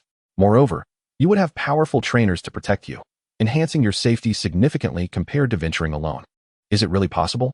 Lin Fan's eyes brightened as he nodded, committing Zhou Li's advice to memory. So, Uncle Zhou, when can we venture into the Secret Realm? He inquired, his gaze sparkling with anticipation. Zhou Li shook his head. Not just yet. Each time a Secret Realm manifests, numerous Pokémon emerge, causing considerable chaos. The spatial dynamics of the Secret Realm differ vastly from those of Blue Star. Pokémon from Blue Star feel at ease within the Secret Realm. His gaze sparkling with anticipation. Zhou Li shook his head. Not just yet. Each time a Secret Realm manifests, numerous Pokémon emerge, causing considerable chaos. The spatial dynamics of the Secret Realm differ vastly from those of Blue Star. Pokémon from Blue Star feel at ease within the Secret Realm, while those native to the Secret Realm struggle to adapt to the outside world, often unleashing their wild instincts and launching indiscriminate attacks. Thus, exploration and clearance are necessary not only within the Secret Realm, but also in its surrounding areas. However, we are currently in the concluding phase, and it is likely we will have the opportunity to enter within a few days. So, please be patient. Though Lin Fan felt a twinge of disappointment, He nodded in understanding. A few days were nothing to him. This was the perfect chance for him to create a substantial number of energy cubes, which would undoubtedly prove useful. After all, even the wild Pokémon of Blue Star had scarcely experienced the delectable taste of energy cubes. Jolie suddenly turned to him and asked, "Would you be interested in studying under me at the dojo in the future? With my capabilities, I could serve as your mentor for quite some time." At this, Lin Fan's gaze sharpened slightly. After a moment of contemplation, he questioned, "If I were to study under you, Uncle Zhou, would that mean I would have to remain long-term at the Bug-type dojo?" Jolie nodded affirmatively. "That is indeed the case. If you choose to stay at the Bug-type dojo, the position of future dojo master will be yours." "I see." Lin Fan pursed his lips. Though tempted, he ultimately shook his head, declining Jolie's offer. While being associated with a dojo master would provide numerous resources for Lin Fan, only the jade insect plate was of utmost importance. The other resources were merely embellishments. Furthermore, he could leverage his identity as a researcher to obtain ample resources for his needs. Once he disseminated all the knowledge stored in his mind, becoming a Pokémon doctor would be a straightforward endeavor, affording him a status even higher than that of a dojo master, along with access to even greater resources. Most importantly, Lin Fan cherished his freedom. "I am truly grateful for your willingness to guide me, Uncle Zhou, but I do not wish to be confined to a single place. If given the chance, I would prefer to travel the world and witness all the bug-type Pokémon it has to offer." There was one thing Lin Fan chose not to voice. He yearned to seek out the traces of legendary Pokémon and even the divine being, Arceus. Once he had grown powerful enough, he wished to inquire about the reasons behind the granting of the jade insect plate to him and why he was brought into this world. Although there were no signs preceding his transmigration, it was easy to surmise that it was the work of Arceus. After all, only a being of such caliber could accomplish such feats. Upon hearing this, Jolie felt a mix of regret and contentment. Only by striving for the highest can one attain the intermediate. The ambition to traverse the world and witness all bug-type Pokémon may sound simple, but in today's world, which is no longer the same as a century ago prior to the arrival of secret realms, only exceptionally powerful trainers can achieve this, beings far stronger than dojo masters. After all, in a world where secret realms appear without warning, even dojo masters cannot guarantee their safe return if caught in a powerful secret realm's grasp. Thus, with Lin Fan's innate talent coupled with such aspirations, his future accomplishments would undoubtedly surpass those of Zhou Li, the current dojo master. In the past, Zhou Li might not have been so certain. However, after Lin Fan articulated his views on the Scyther population, Zhou Li suddenly realized that he could no longer see through this young man, possessing strength, insight, and even notable achievements in the research community. It was hard to fathom that he was merely an 18-year-old youth. Perhaps the first bug-type specialized Elite Four, or even champion of Summer Country, was about to emerge. Chapter 161. Su Chongwen's Apology and the Strange Relationship. With matters concluded, Lin Fan and Zhou Li returned to the dojo. After providing guidance to a few apprentices whose training had strayed slightly off course, Zhou Li led Lin Fan through the courtyard and into the interior of the dojo. As a bug-type dojo, its interior boasted a unique style, adorned with countless relief sculptures of bug-type Pokémon on the beams and walls.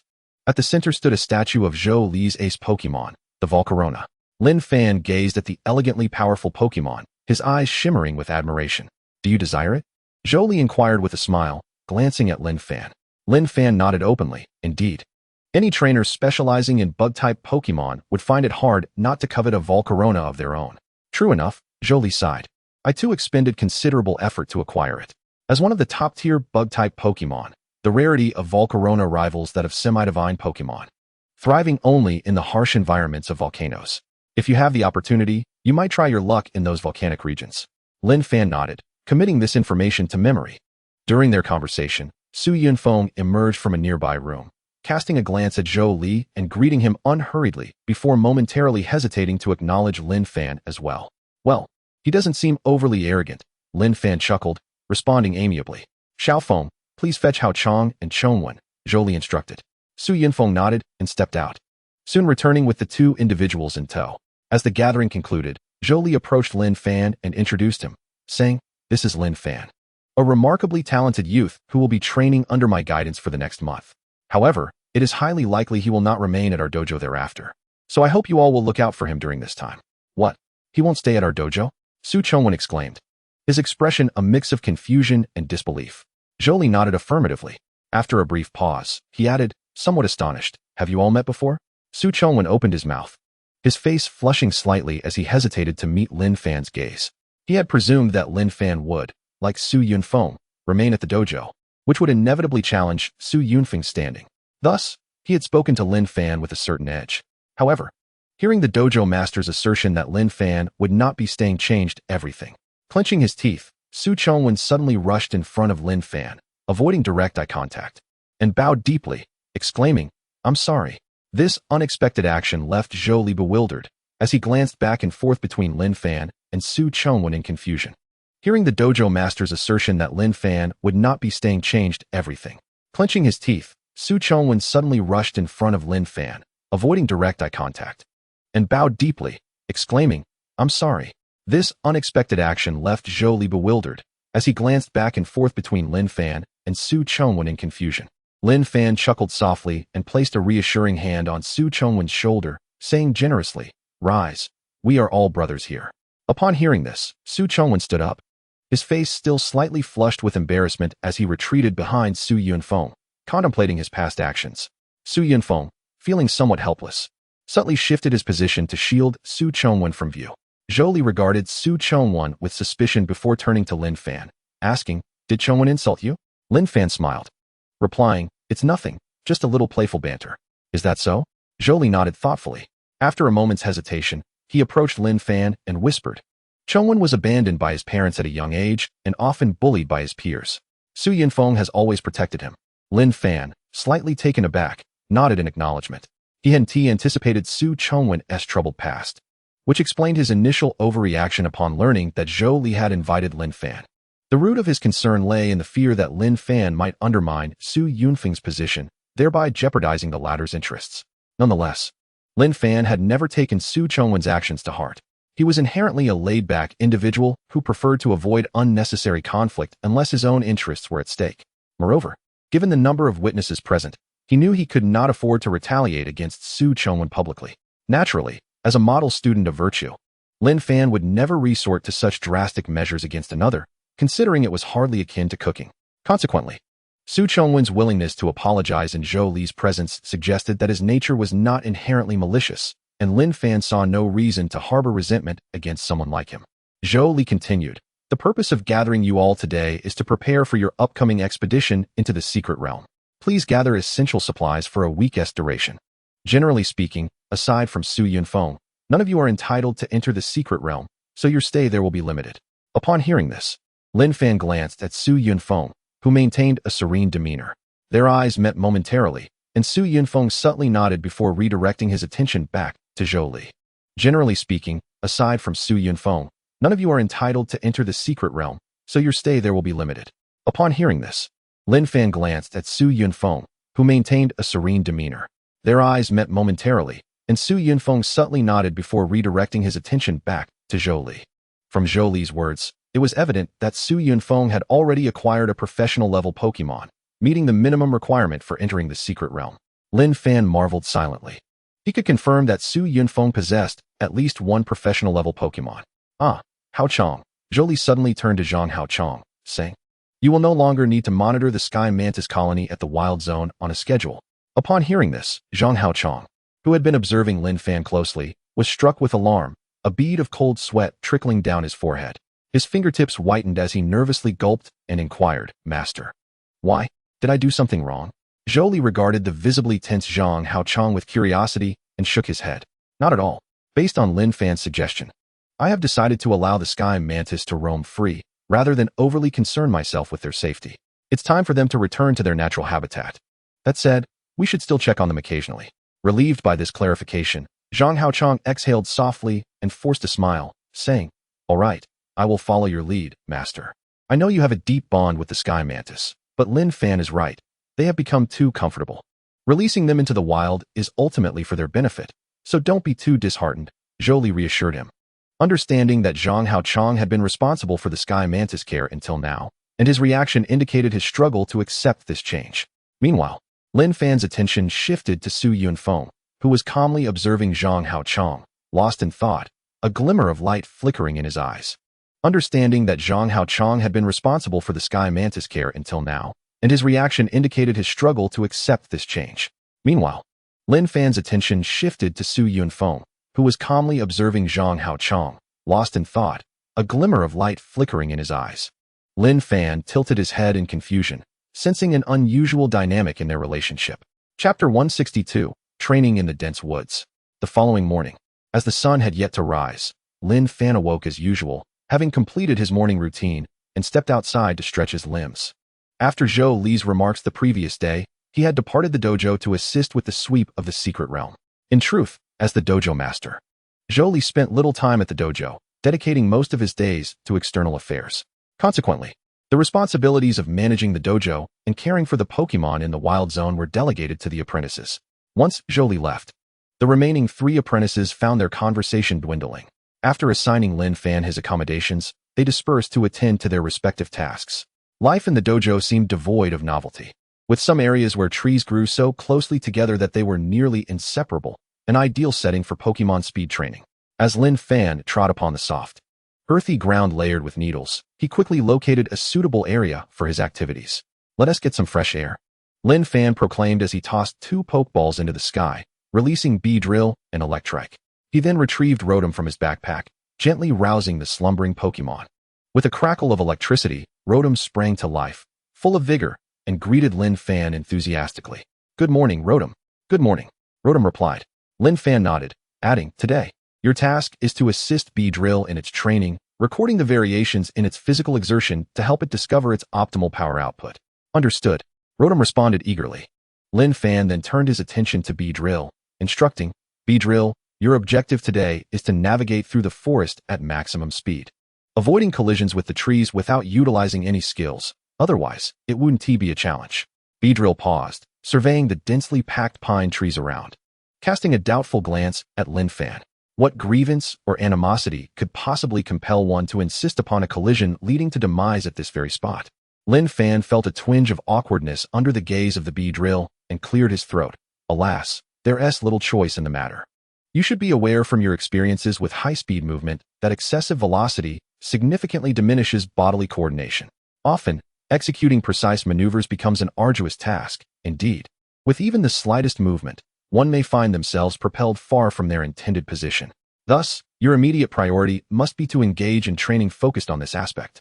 Currently, you've mastered the ability to perform 2 rapid movements, achieving a remarkable increase in speed, albeit at the cost of near total loss of control over your landing location.